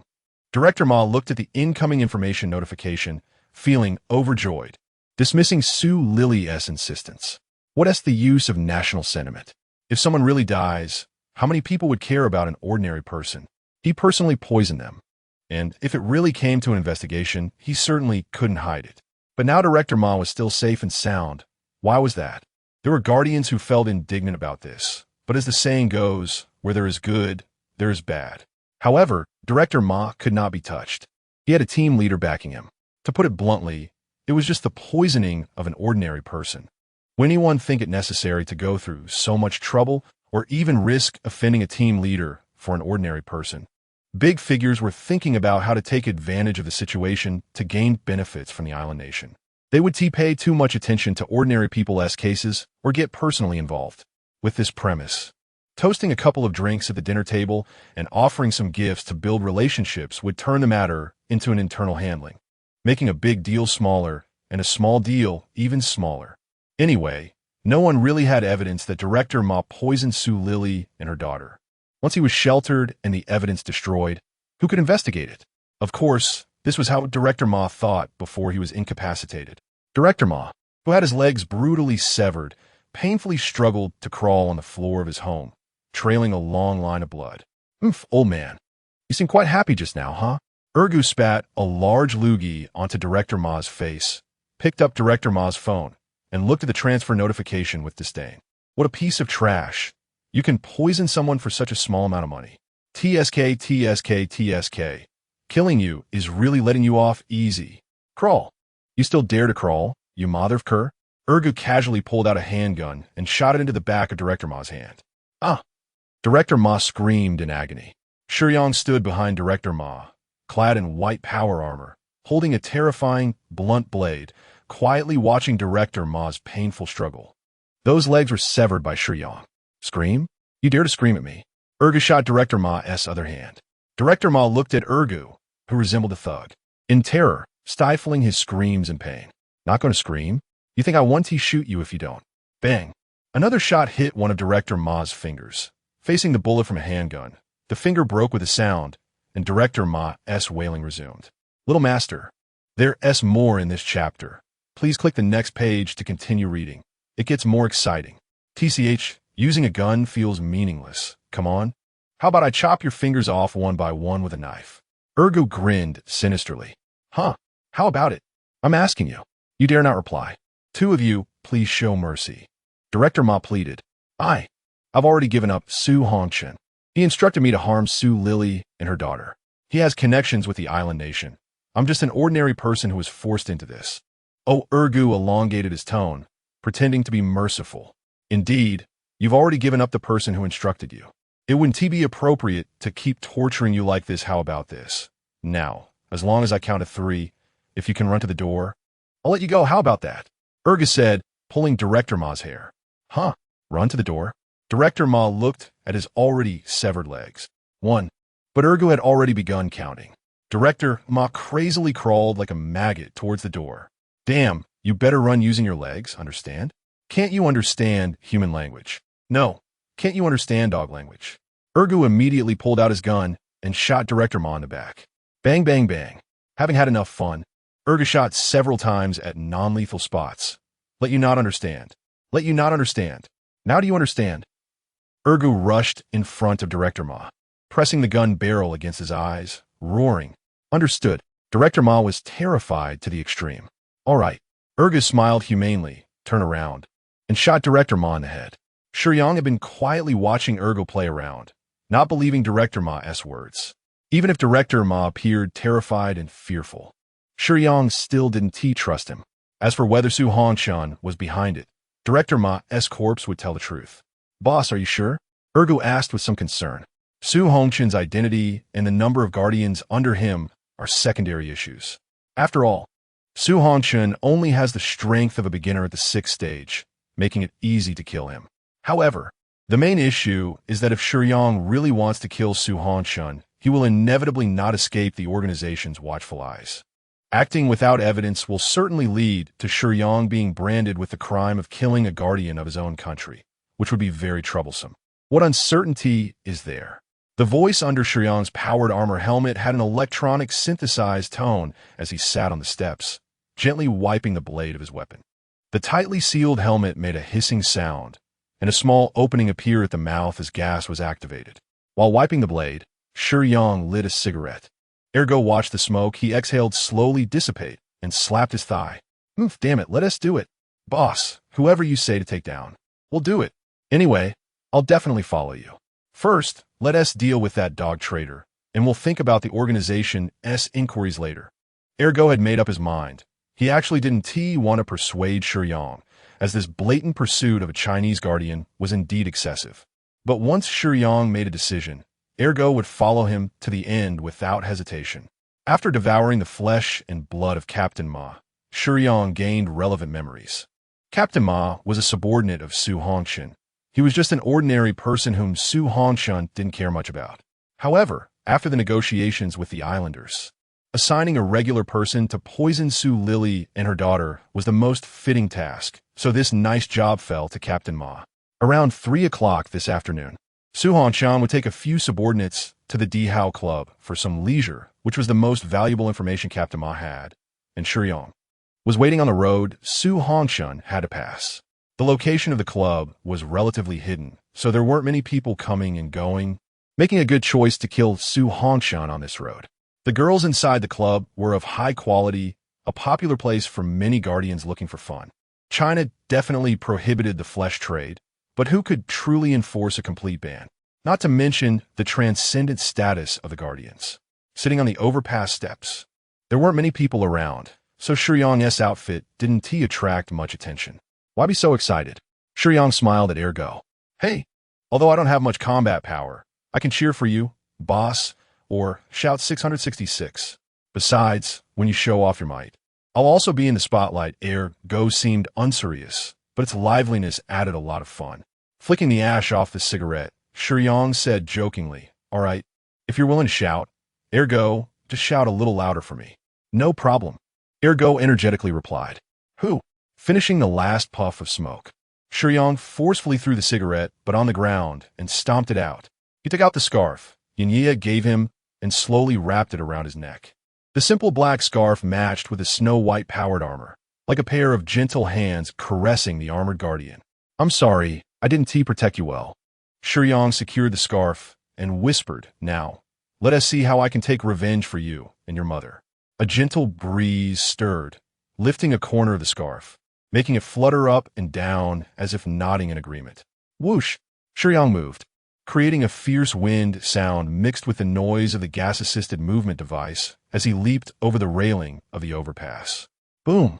Shiyang landed heavily on the road, shattering the asphalt and causing stones to scatter, making the flowers and grass and the green bell crackle. After the wind calmed, Shiyang knelt on one knee, one fist planted on the ground, the other hand gripping the hilt of his weapon resting on his shoulder. He observed a Maybach G650 SUV approaching from a distance, stood up leisurely, and the powered armor let out a puff of white gas from the exhaust. Inside the rear seat of the car, Su Hongshan looked at Shiyang, who suddenly dropped from the sky and blocked the car's path. Feeling a bit startled, the opponent's strength was not simple, and he clearly came with ill intentions. The vehicle showed no signs of slowing down and charged toward Shiyang. Bang! A fierce roar erupted as the Maybach G650 was shattered into pieces. Several of Su Hongshan's subordinates were instantly thrown out along with the wreckage of the vehicle, while Su Hongshan, reacting quickly, drew a long knife to barely fend off Shiyang's attack. Su Hongshan's mind raced as he shouted loudly, I don't think I've offended you, have I? Are you also a guardian of China? You should know the consequences of attacking our own people within China. Shiyang only exerted a little force, and Su Hongshan felt his hands tighten. His already precarious defense was gradually becoming unsustainable under a tremendous force. Watching Su Hongshan, who was sweating despite just trying to block an attack without any technique, Shiyang's mouth curled into a cold smile beneath his helmet, and he responded with only 4 words, meteor burst. Boom! The violent pressure of the Conqueror's haki almost left Su Hongshan breathless, his face filled with shock. When did he offend such a powerful being? Fight? What the hell? He wasn't stupid. This was someone he couldn't possibly defeat. The deep, armed haki gradually enveloped the blade of the weapon, and Su Hongchen's long knife emitted a painful cracking sound under Shiyang's overwhelming pressure. "Wait!" Su Hongchen hurriedly shouted. "Wait? How could Shiyang possibly wait for a dog like him?" Bang!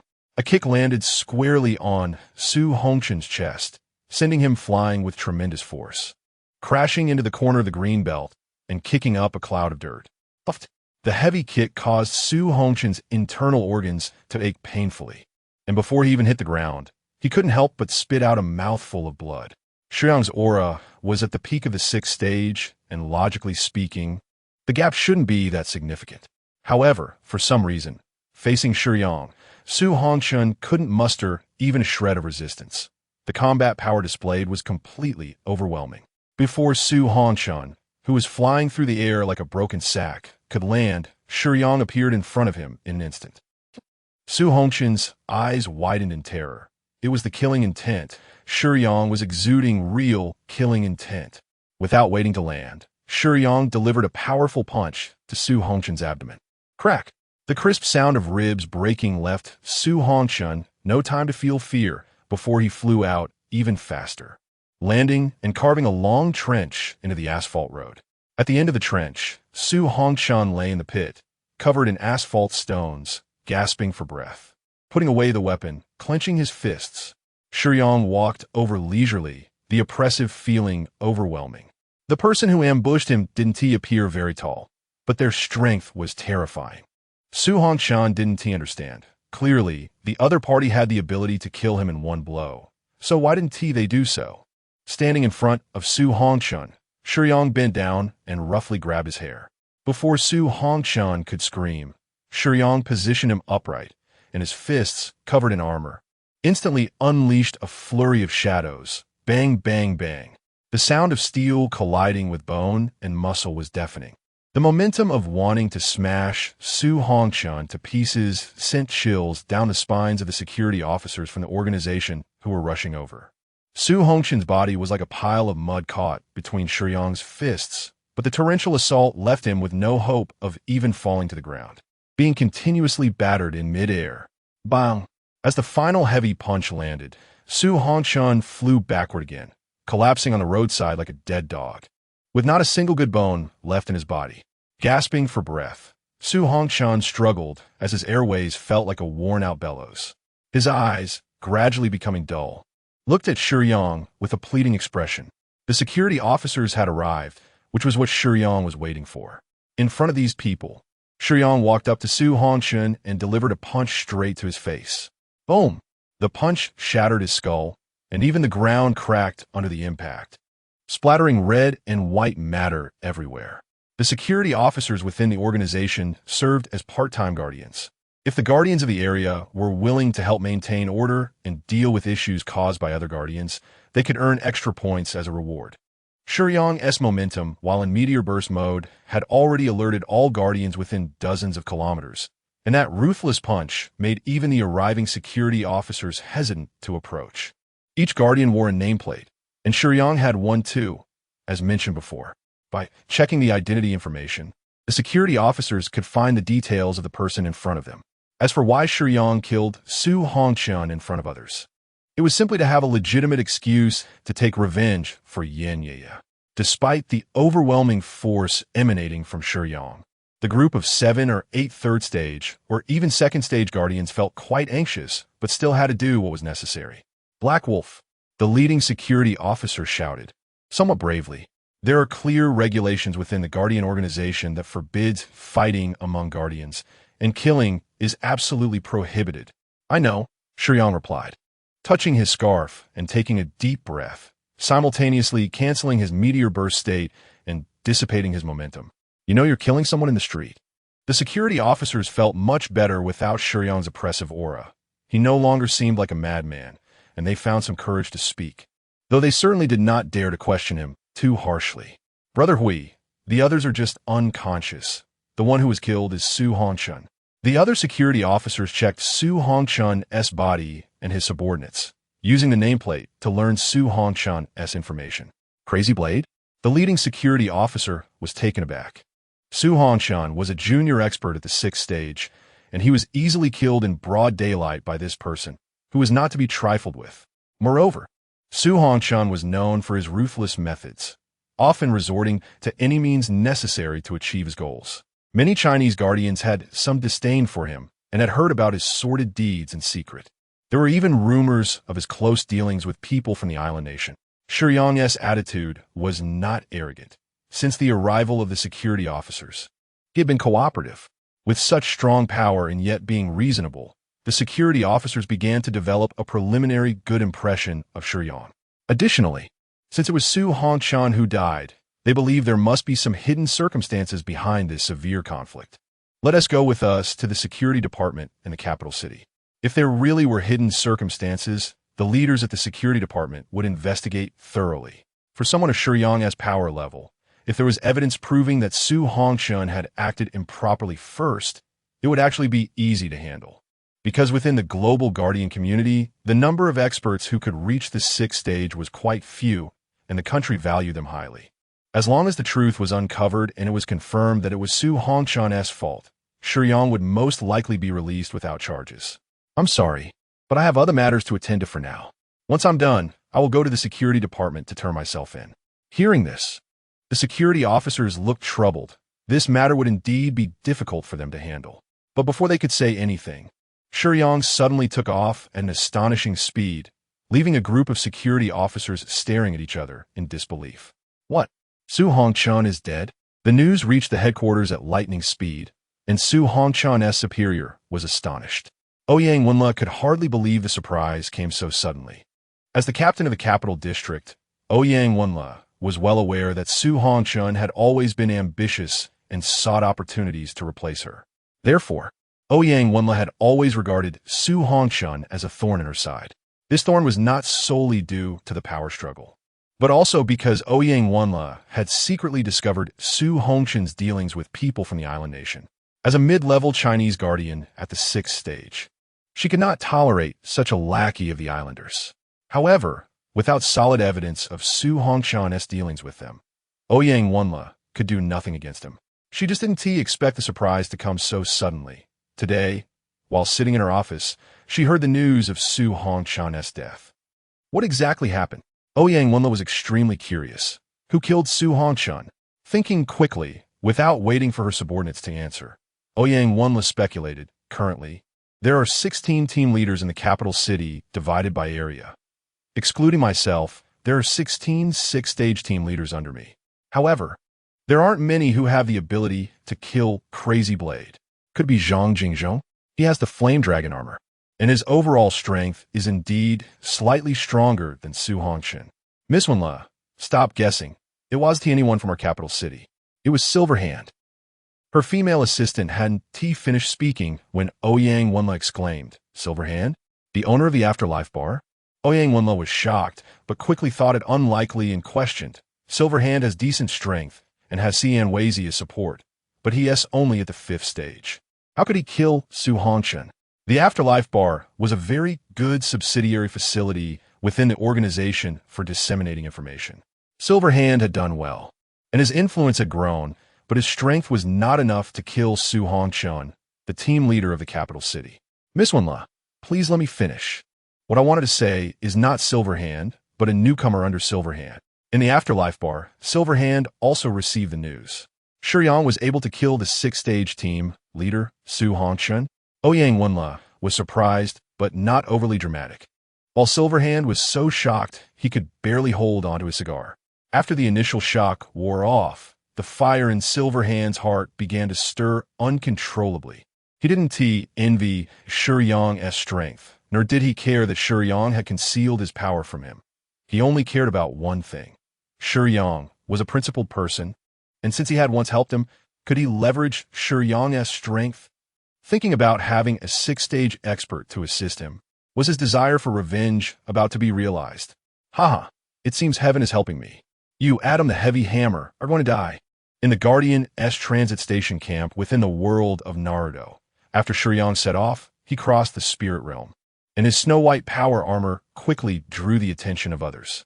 This was Shiyang's first time in the High Martial world, which was completely different from the mid to low-level worlds. The High Martial world had a mature power system, and Guardians came here in groups every day to maintain order. All organizations had built transit station camps within the high martial world. As the name suggests, after crossing through the spirit realm, one would only appear in the transit station camp. Many Guardian security officers served to maintain order. If anyone dared to cause trouble here, they would either be captured on the spot by the security officers or have their information sent back to headquarters, where they would be apprehended just as they would in the main world. Because the high martial world is rich in resources and has many ways to gain power, security measures are necessary to prevent ill-intentioned individuals. Register here. The security officer guarding the spirit realm teleportation gate reminded Shiyang. Shiyang slightly nodded and walked towards the window pointed out by the officer. In the shadows, a person from an island nation discreetly observed Shiyang for a few moments before taking out a communicator to send a text message. Boss, they shouldn't take action at the transit station camp, right? Ergo cautiously scanned the surroundings, finding nothing unusual. Although Shiyang's powered armor was quite impressive, it was only a stage 4 equipment. In a high martial arts world, even if it was also stage 4 or 5, the perspective would be much broader, and it wouldn't be surprising to see someone in powered armor. There are no restrictions on Guardians entering any world, so even low-level Guardians can enter high martial arts worlds as long as they have a way. No one would stop them. Adventure comes with risks, but it also represents rich rewards, which is why many Guardians choose to take a chance in high martial arts worlds when they have the means. While low to mid-level worlds have lower difficulty, the chances of obtaining better cultivation methods are also low. In this world, there will always be those who wish to ascend rapidly. Some individuals possess higher-level spirits with greater rights to traverse worlds. Many who are unwilling to take risks use this as a selling point to help those with lower spirit levels enter high martial arts worlds while charging a guide fee and points. Numerous low-level Guardians sitting by the roadside, observing passers-by, are engaged in guiding work. Not everyone with a high-level spirit is eager to risk opportunities. Many prefer to do stable, albeit tiring, jobs. Guides earn points through this method, which is understandable. There are countless Guardians worldwide, and many die in high martial arts worlds daily. As long as the spirit has no physical form, it is unlikely to be killed. So while many Guardians die, many new ones are born. The vast majority of spirit owners will not have only one. Shiyang sensed the transit station camp. Typically, there is more than one transit station in a high martial arts world. The one he was at now belonged to the world of Naruto, known as the first transit station, abbreviated as H01. Naruto is one of the most popular high martial arts worlds, and many Guardians aspire to learn the chakra-based ninjutsu combat methods. Ninjas have good growth potential and a decent starting combat power, making them the first choice for many islanders and Chinese individuals. If luck is on their side and they learn a few advanced ninjutsu, they might even be able to defeat enemies of a higher level unexpectedly, making it a highly sought-after power system. Numerous Guardians dressed as ninjas, wearing forehead protectors with symbols of various ninja villages, come and go. Some have even managed to obtain a ninja identity from Konoha, albeit as a genin. Here, it's unlikely that anyone would take action. Ichiro Tanahara probably hasn't gone that mad. Shiyang sensed the orderly patrolling and managing officers around. It's common knowledge that no one should act at H01. However, outside the camp, there are many conflicts between Guardians over resources, which can only be said to be an accepted reality. After all, one can't expect organizations to pave the way for cultivation, right? It would be better to give up on becoming stronger and just go back to sleeping. To become a strong person, most of the time, resources can only be obtained through one's own efforts. Those unwilling should just be honest guides and pass their days. Organizations can only do their best to establish transit stations and provide basic support, which is already considerate of the Guardians. Among the crowd by the roadside, a slightly plump girl wearing glasses, sitting on a small stool, noticed Shiyang and her eyes lit up. Luffy and Ran had been at H01 for 2 days. Since sending a friend to the Naruto world, she had been thinking about how to find new clients. Although she possessed a high-level spirit, Luffy and Ran never wanted to enhance her power. To be precise, she lacked confidence in herself and did not like to fight with others. So she never thought about how to become stronger. Many people pass through the Naruto world daily. Most come to the high martial arts world to try their luck. But many are destined to die here. People often become inexplicably confident after gaining opportunities. Clearly starting from a low-level world, there are great development opportunities. Yet whenever there is a possibility, more people want to gamble for a quick ascent. Having seen this kind of scenario many times, Luffy and Ran felt even less confident about becoming stronger. Moreover, she believed her spirit did not match her at all. She had often wondered why her parents named her this. It didn't suit her either. She disliked looking in the mirror because, while she was not very fat, she was quite curvy. At 130 pounds, she wasn't overweight. But her 1.6-meter height made her appear very ordinary, far from being a beauty. Her features were pleasant but not stunning, and in her early 20s, she wore large black-framed glasses and had 2 braids, giving her a somewhat silly appearance. Luffy and Ran was not a little fairy.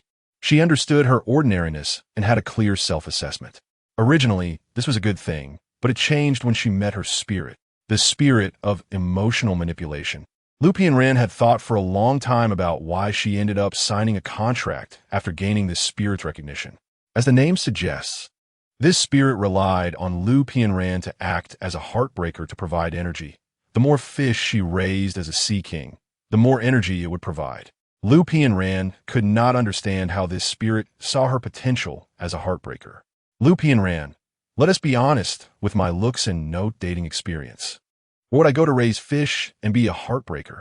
But what shouldn't have come has already arrived. What else could she do? Luffy and Ran could only accept reality. Fortunately, she had a friend who also gained the spirit's recognition, so they could barely keep each other company. As for exploring the high martial arts world and adventuring, Luffy and Ran didn't have the courage for that. Utilizing her high-level spirit to traverse worlds more freely, Luffy and Ran decided to lead a plain life as a guide. Earning fewer points was fine. After all, she was not worried about expenses and understood the importance of contentment. Of course, the spirit that recognized Luffy and Ran, Miss Zoe, was quite upset with her, going from encouraging to complaining. Why don't you give it a try? How will you know if you don't try? Are you really that timid? Zoe floated beside Luffy and Ran, complaining, but what could she do? The master was her own choice. She could only endure. What's wrong with being timid? Luffy and Ran calmly sat on the small stool by the roadside and said, nonchalantly, I'm just not suited to be a heartbreaker, Sea King. Zoe, you've really misjudged me. I just want to live a stable life as a homebody. I have no interest in becoming strong.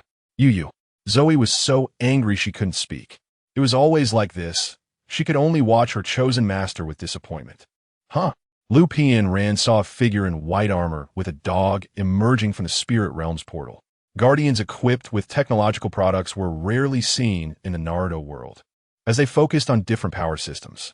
Why bother with technological products when they could spend their energy learning ninjutsu instead? Therefore, Luffy and Ran was drawn to Shiyang's figure. In fact, not just Luffy and Ran. Many others noticed that Shiyang's appearance here seemed out of place with the Naruto style, and they began to whisper and discuss.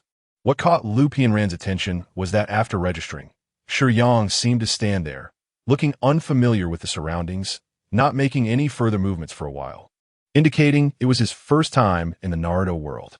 With that Snow-White-powered armor exoskeleton, it was evident it was quite valuable, and Luffy and Ran thought her new business opportunity might be coming. Zoe, don't be angry. Look over there at that gentleman. Luffy and Ran called to Zoe, looking excitedly at Shiyang.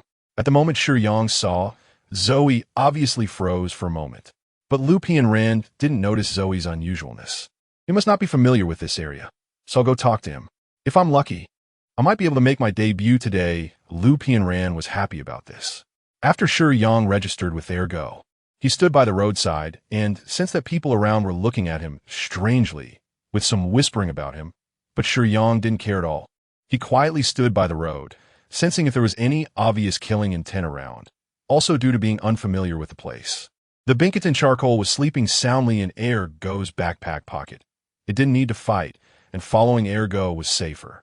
The purpose of coming to the Naruto world was to find Tianyuan Ikaru, although there was no movement around. Shiyang knew that his whereabouts must have been noticed by Tianyuan Ikaru. The Naruto world had been run by many islanders for a long time, and most of the guardians maintaining the operation of the transit station camp were also islanders, making it impossible for Shiyang to hide his tracks. The enemy was hidden, and he was in the open. H01 wasn't large.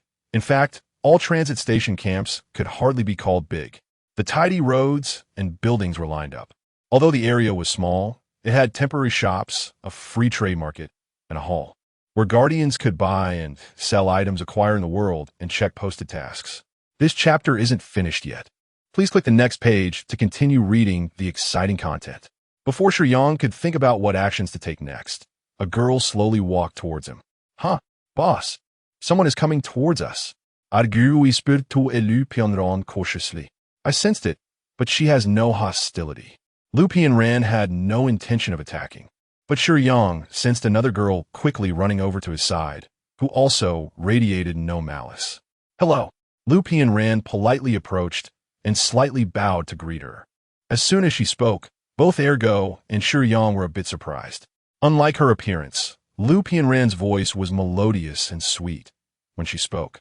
It was gentle like a babbling spring and sweet as honey, making people feel very comfortable and relaxed. Is there something you need? Shiyang asked calmly.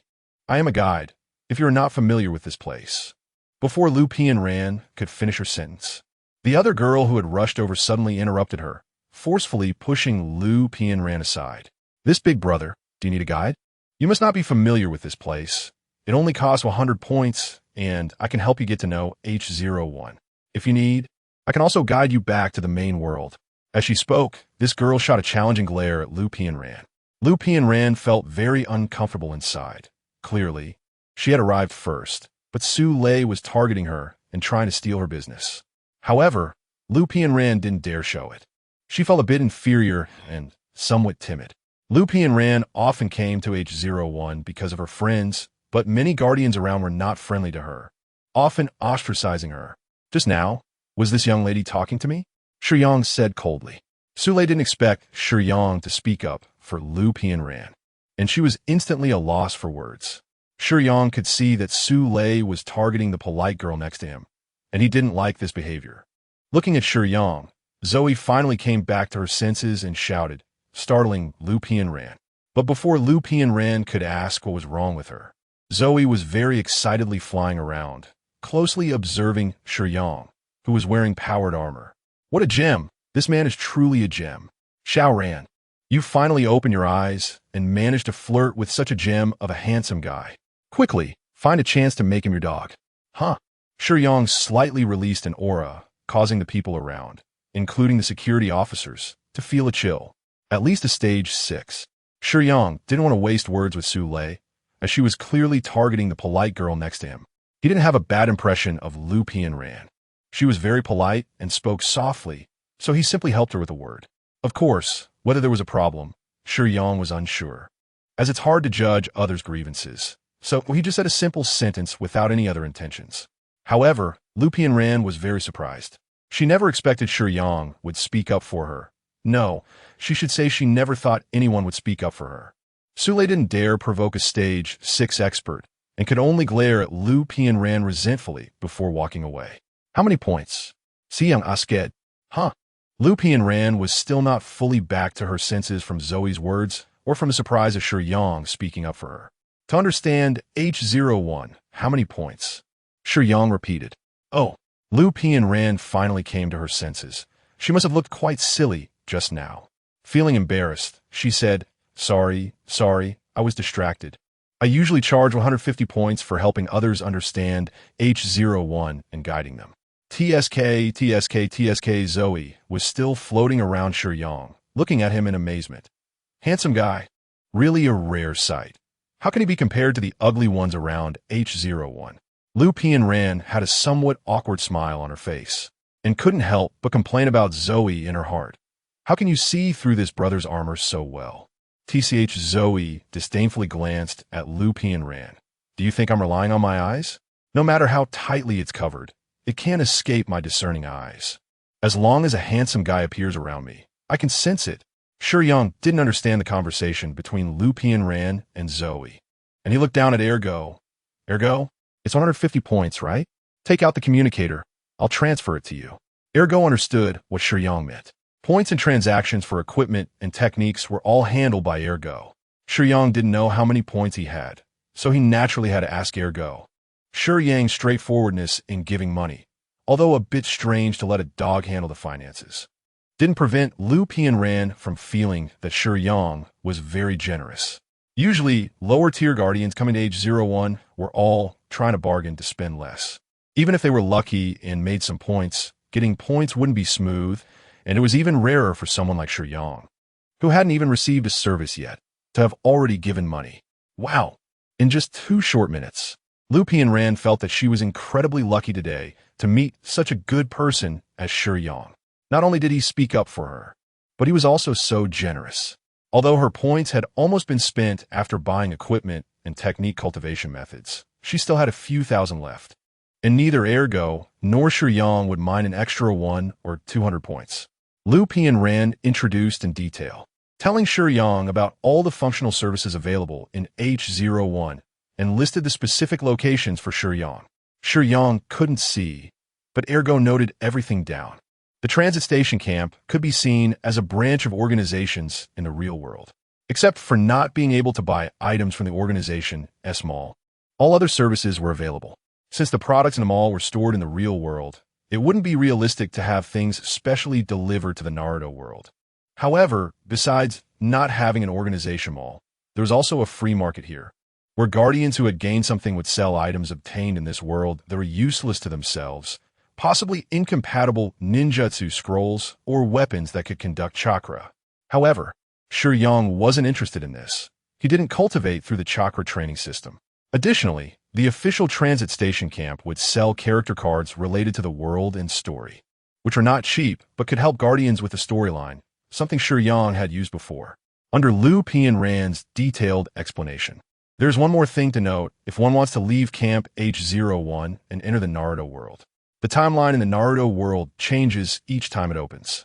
After reopening, all guardians will be in the same time period, which often happens when the plot spans a long time. If one recklessly enters without knowing the time period, it may alert the characters in the world due to impulsively altering the plot, leading to hostility. This time, the timeline after entering the Naruto world is set around the time when the protagonist Naruto Uzumaki is about 10 years old. In the Naruto world, the main forces are distributed among 5 major countries: fire, water, wind, lightning, and earth, along with some smaller countries such as the rain country and the Su country. This includes 21 ninja villages, but whether it is the fire country's Konoha village or the water country's Mist village or any other ninja village, they are generally quite exclusive. Without character cards, entering recklessly would certainly hinder one's actions. Camp H01, as a transit station, exists in a space between the spirit realm and the Naruto world, unaffected by the timeline of the Naruto world. No matter how the external timeline changes, nothing here will change.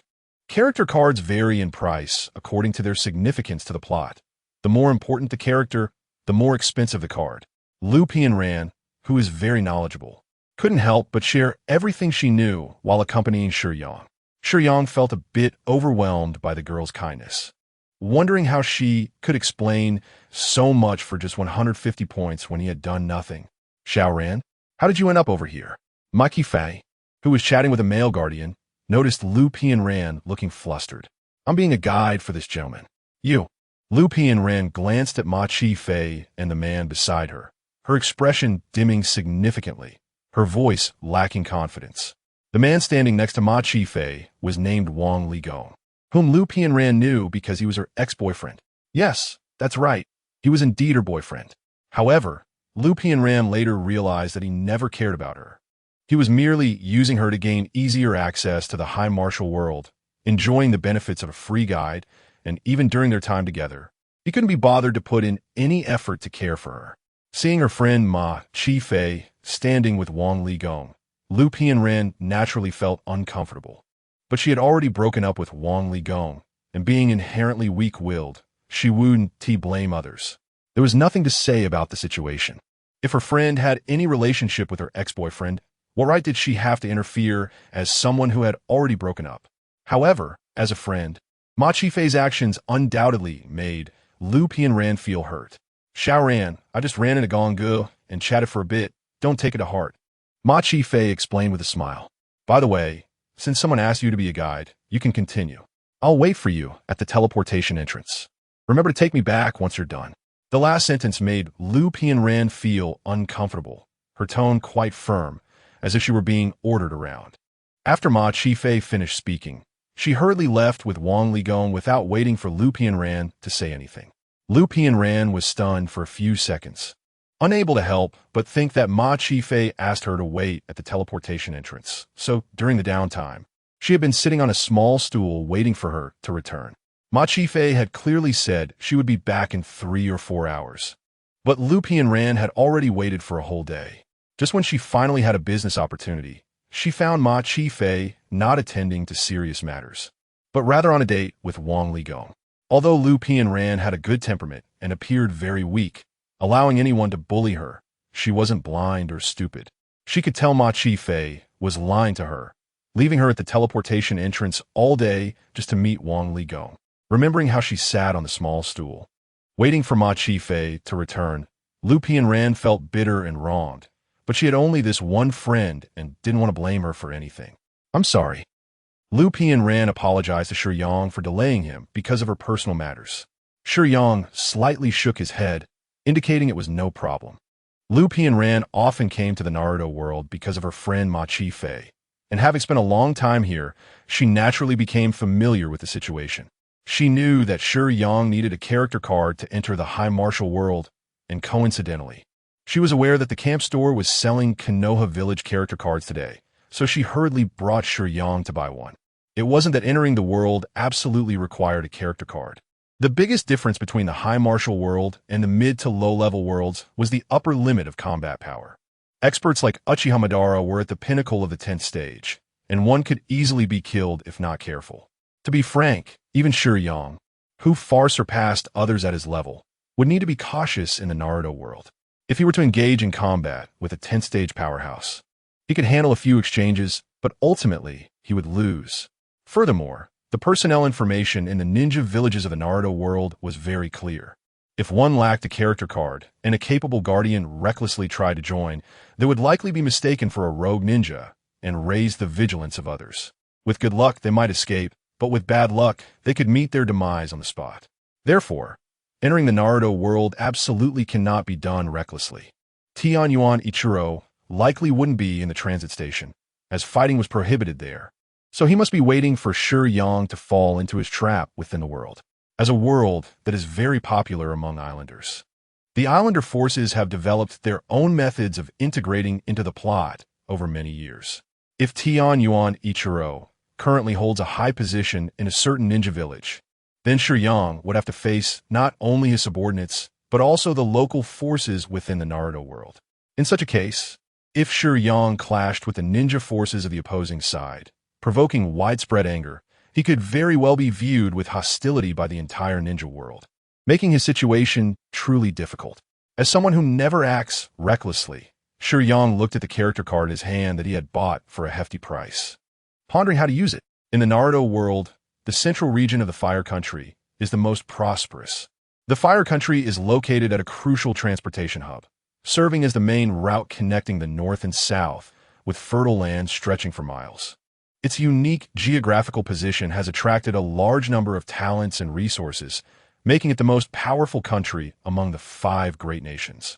Konoha Village is the ninja village of the Fire Country, representing the military strength of the Fire Country, and thus becomes one of the strongest ninja villages. Knowing that Tianyuan Ichiro is waiting for Shiyang to fall into his trap, Shiyang must secure a sufficiently advantageous starting identity. And the identity associated with Konoha Village, where the protagonist team resides, is the best choice. If Tianyuan Ichiro is in a high position in another ninja village, then the identity of Konoha Village would make the local ninjas from other villages hesitant to act against him, giving Shiyang the opportunity to confront Tianyuan Ichiro and his subordinates. Another scenario is if Tianyuan Ichiro is developing his forces in Konoha Village, then Shiyang's identity as a Konoha ninja would also prevent the other side from acting openly against him. Thus, for cautious considerations, the identity of a Konoha ninja is essential. Of course, in the camp store, Konoha Village character cards are the most expensive, with an ordinary genin card costing 1,000 points. After all, this is where the protagonist team is located and if luck is on their side, they might find quite a few good items. The character card Shiyang has in hand is a Jonin card that Ergo managed to negotiate down for a long time, exhausting all his bargaining skills to buy. It is already a very high starting identity, having spent all of his remaining points, leaving none behind. I've understood quite a bit. Thank you for your help today. After feeding some food to the charcoal in Ergo's bag, Shiyang said to Luffy and Ran, "All right, if you need help when returning to the main world, you can contact me." Luffy and Ran glanced at Shiyang with a complicated expression. He was the best person she had ever met. As a girl who had lacked love since childhood, she wanted to open her heart to anyone who treated her well. Tian Yuanichiro sat calmly on the sofa, gazing out at the thick fog enveloping the territory of the Hidden Mist Village. This ninja village, completely isolated from other countries, was surrounded by the sea on all sides, yet had many unique mountain peaks. Moreover, the various islands around the Hidden Mist Village had different customs, and many islanders lived according to these traditions.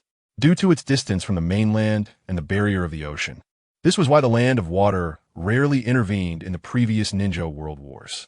It could be considered a relatively peaceful place with fewer disputes. Tian Yuanichiro chose to develop his influence here to avoid conflicts with other ninja villages. As long as he refrained from fighting, he would not suffer losses among his subordinates. He believed it was better to wait until he had trained his high-level guardians before discussing domination. This had always been his strategy. However, that was no longer an option. He knew that Shiyang had arrived in the Naruto world. After a long period of not smoking, Tian Yuanichiro lit a cigarette again to relieve his anxiety, pondering how to keep Shiyang in this world forever. "Sir, are you too nervous?" his trusted aide asked. The intel reports that Shiyang came alone, bringing only a non-combat spirit with him. "Given our strength here, I believe if we besiege him, he won't stand a chance."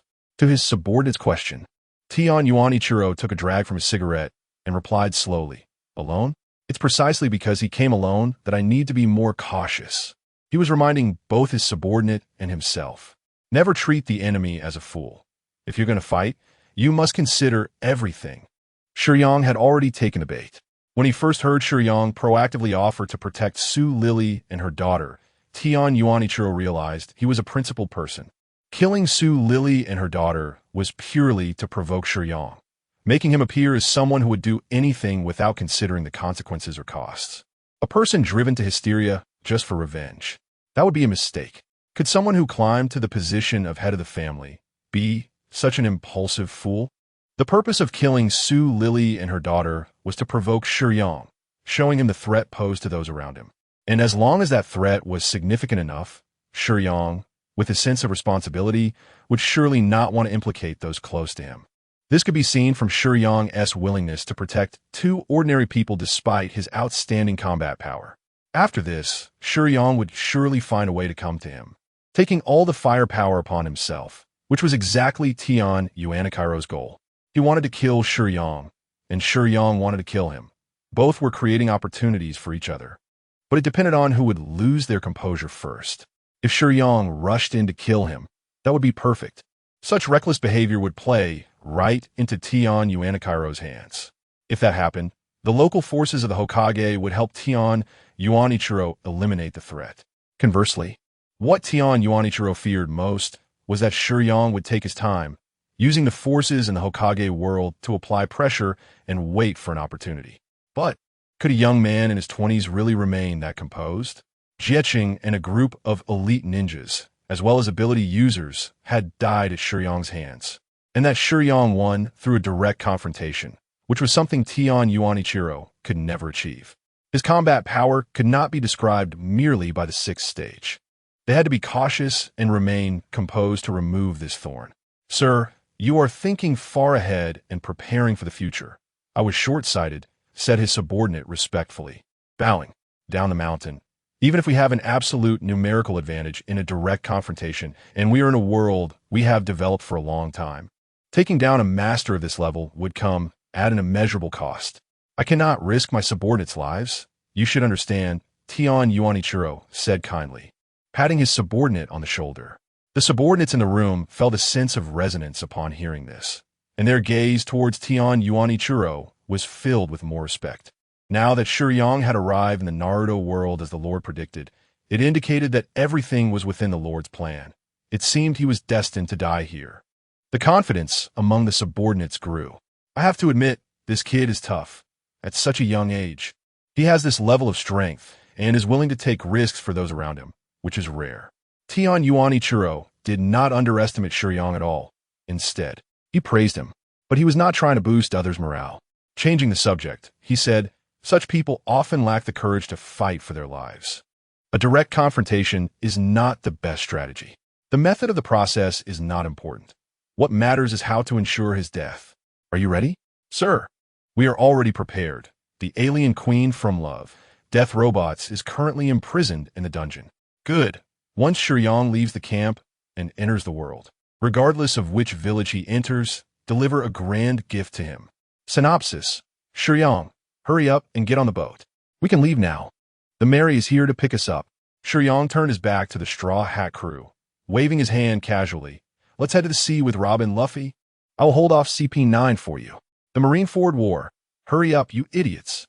How can it always be you risking your life to save us? Luffy was touched, tears in his eyes, as he urged Ace and Whitebeard to hurry. I will help you hold off the Marines. The whole world knew about this tough guy, who would risk his life for his friends, and everyone acknowledged and admired him.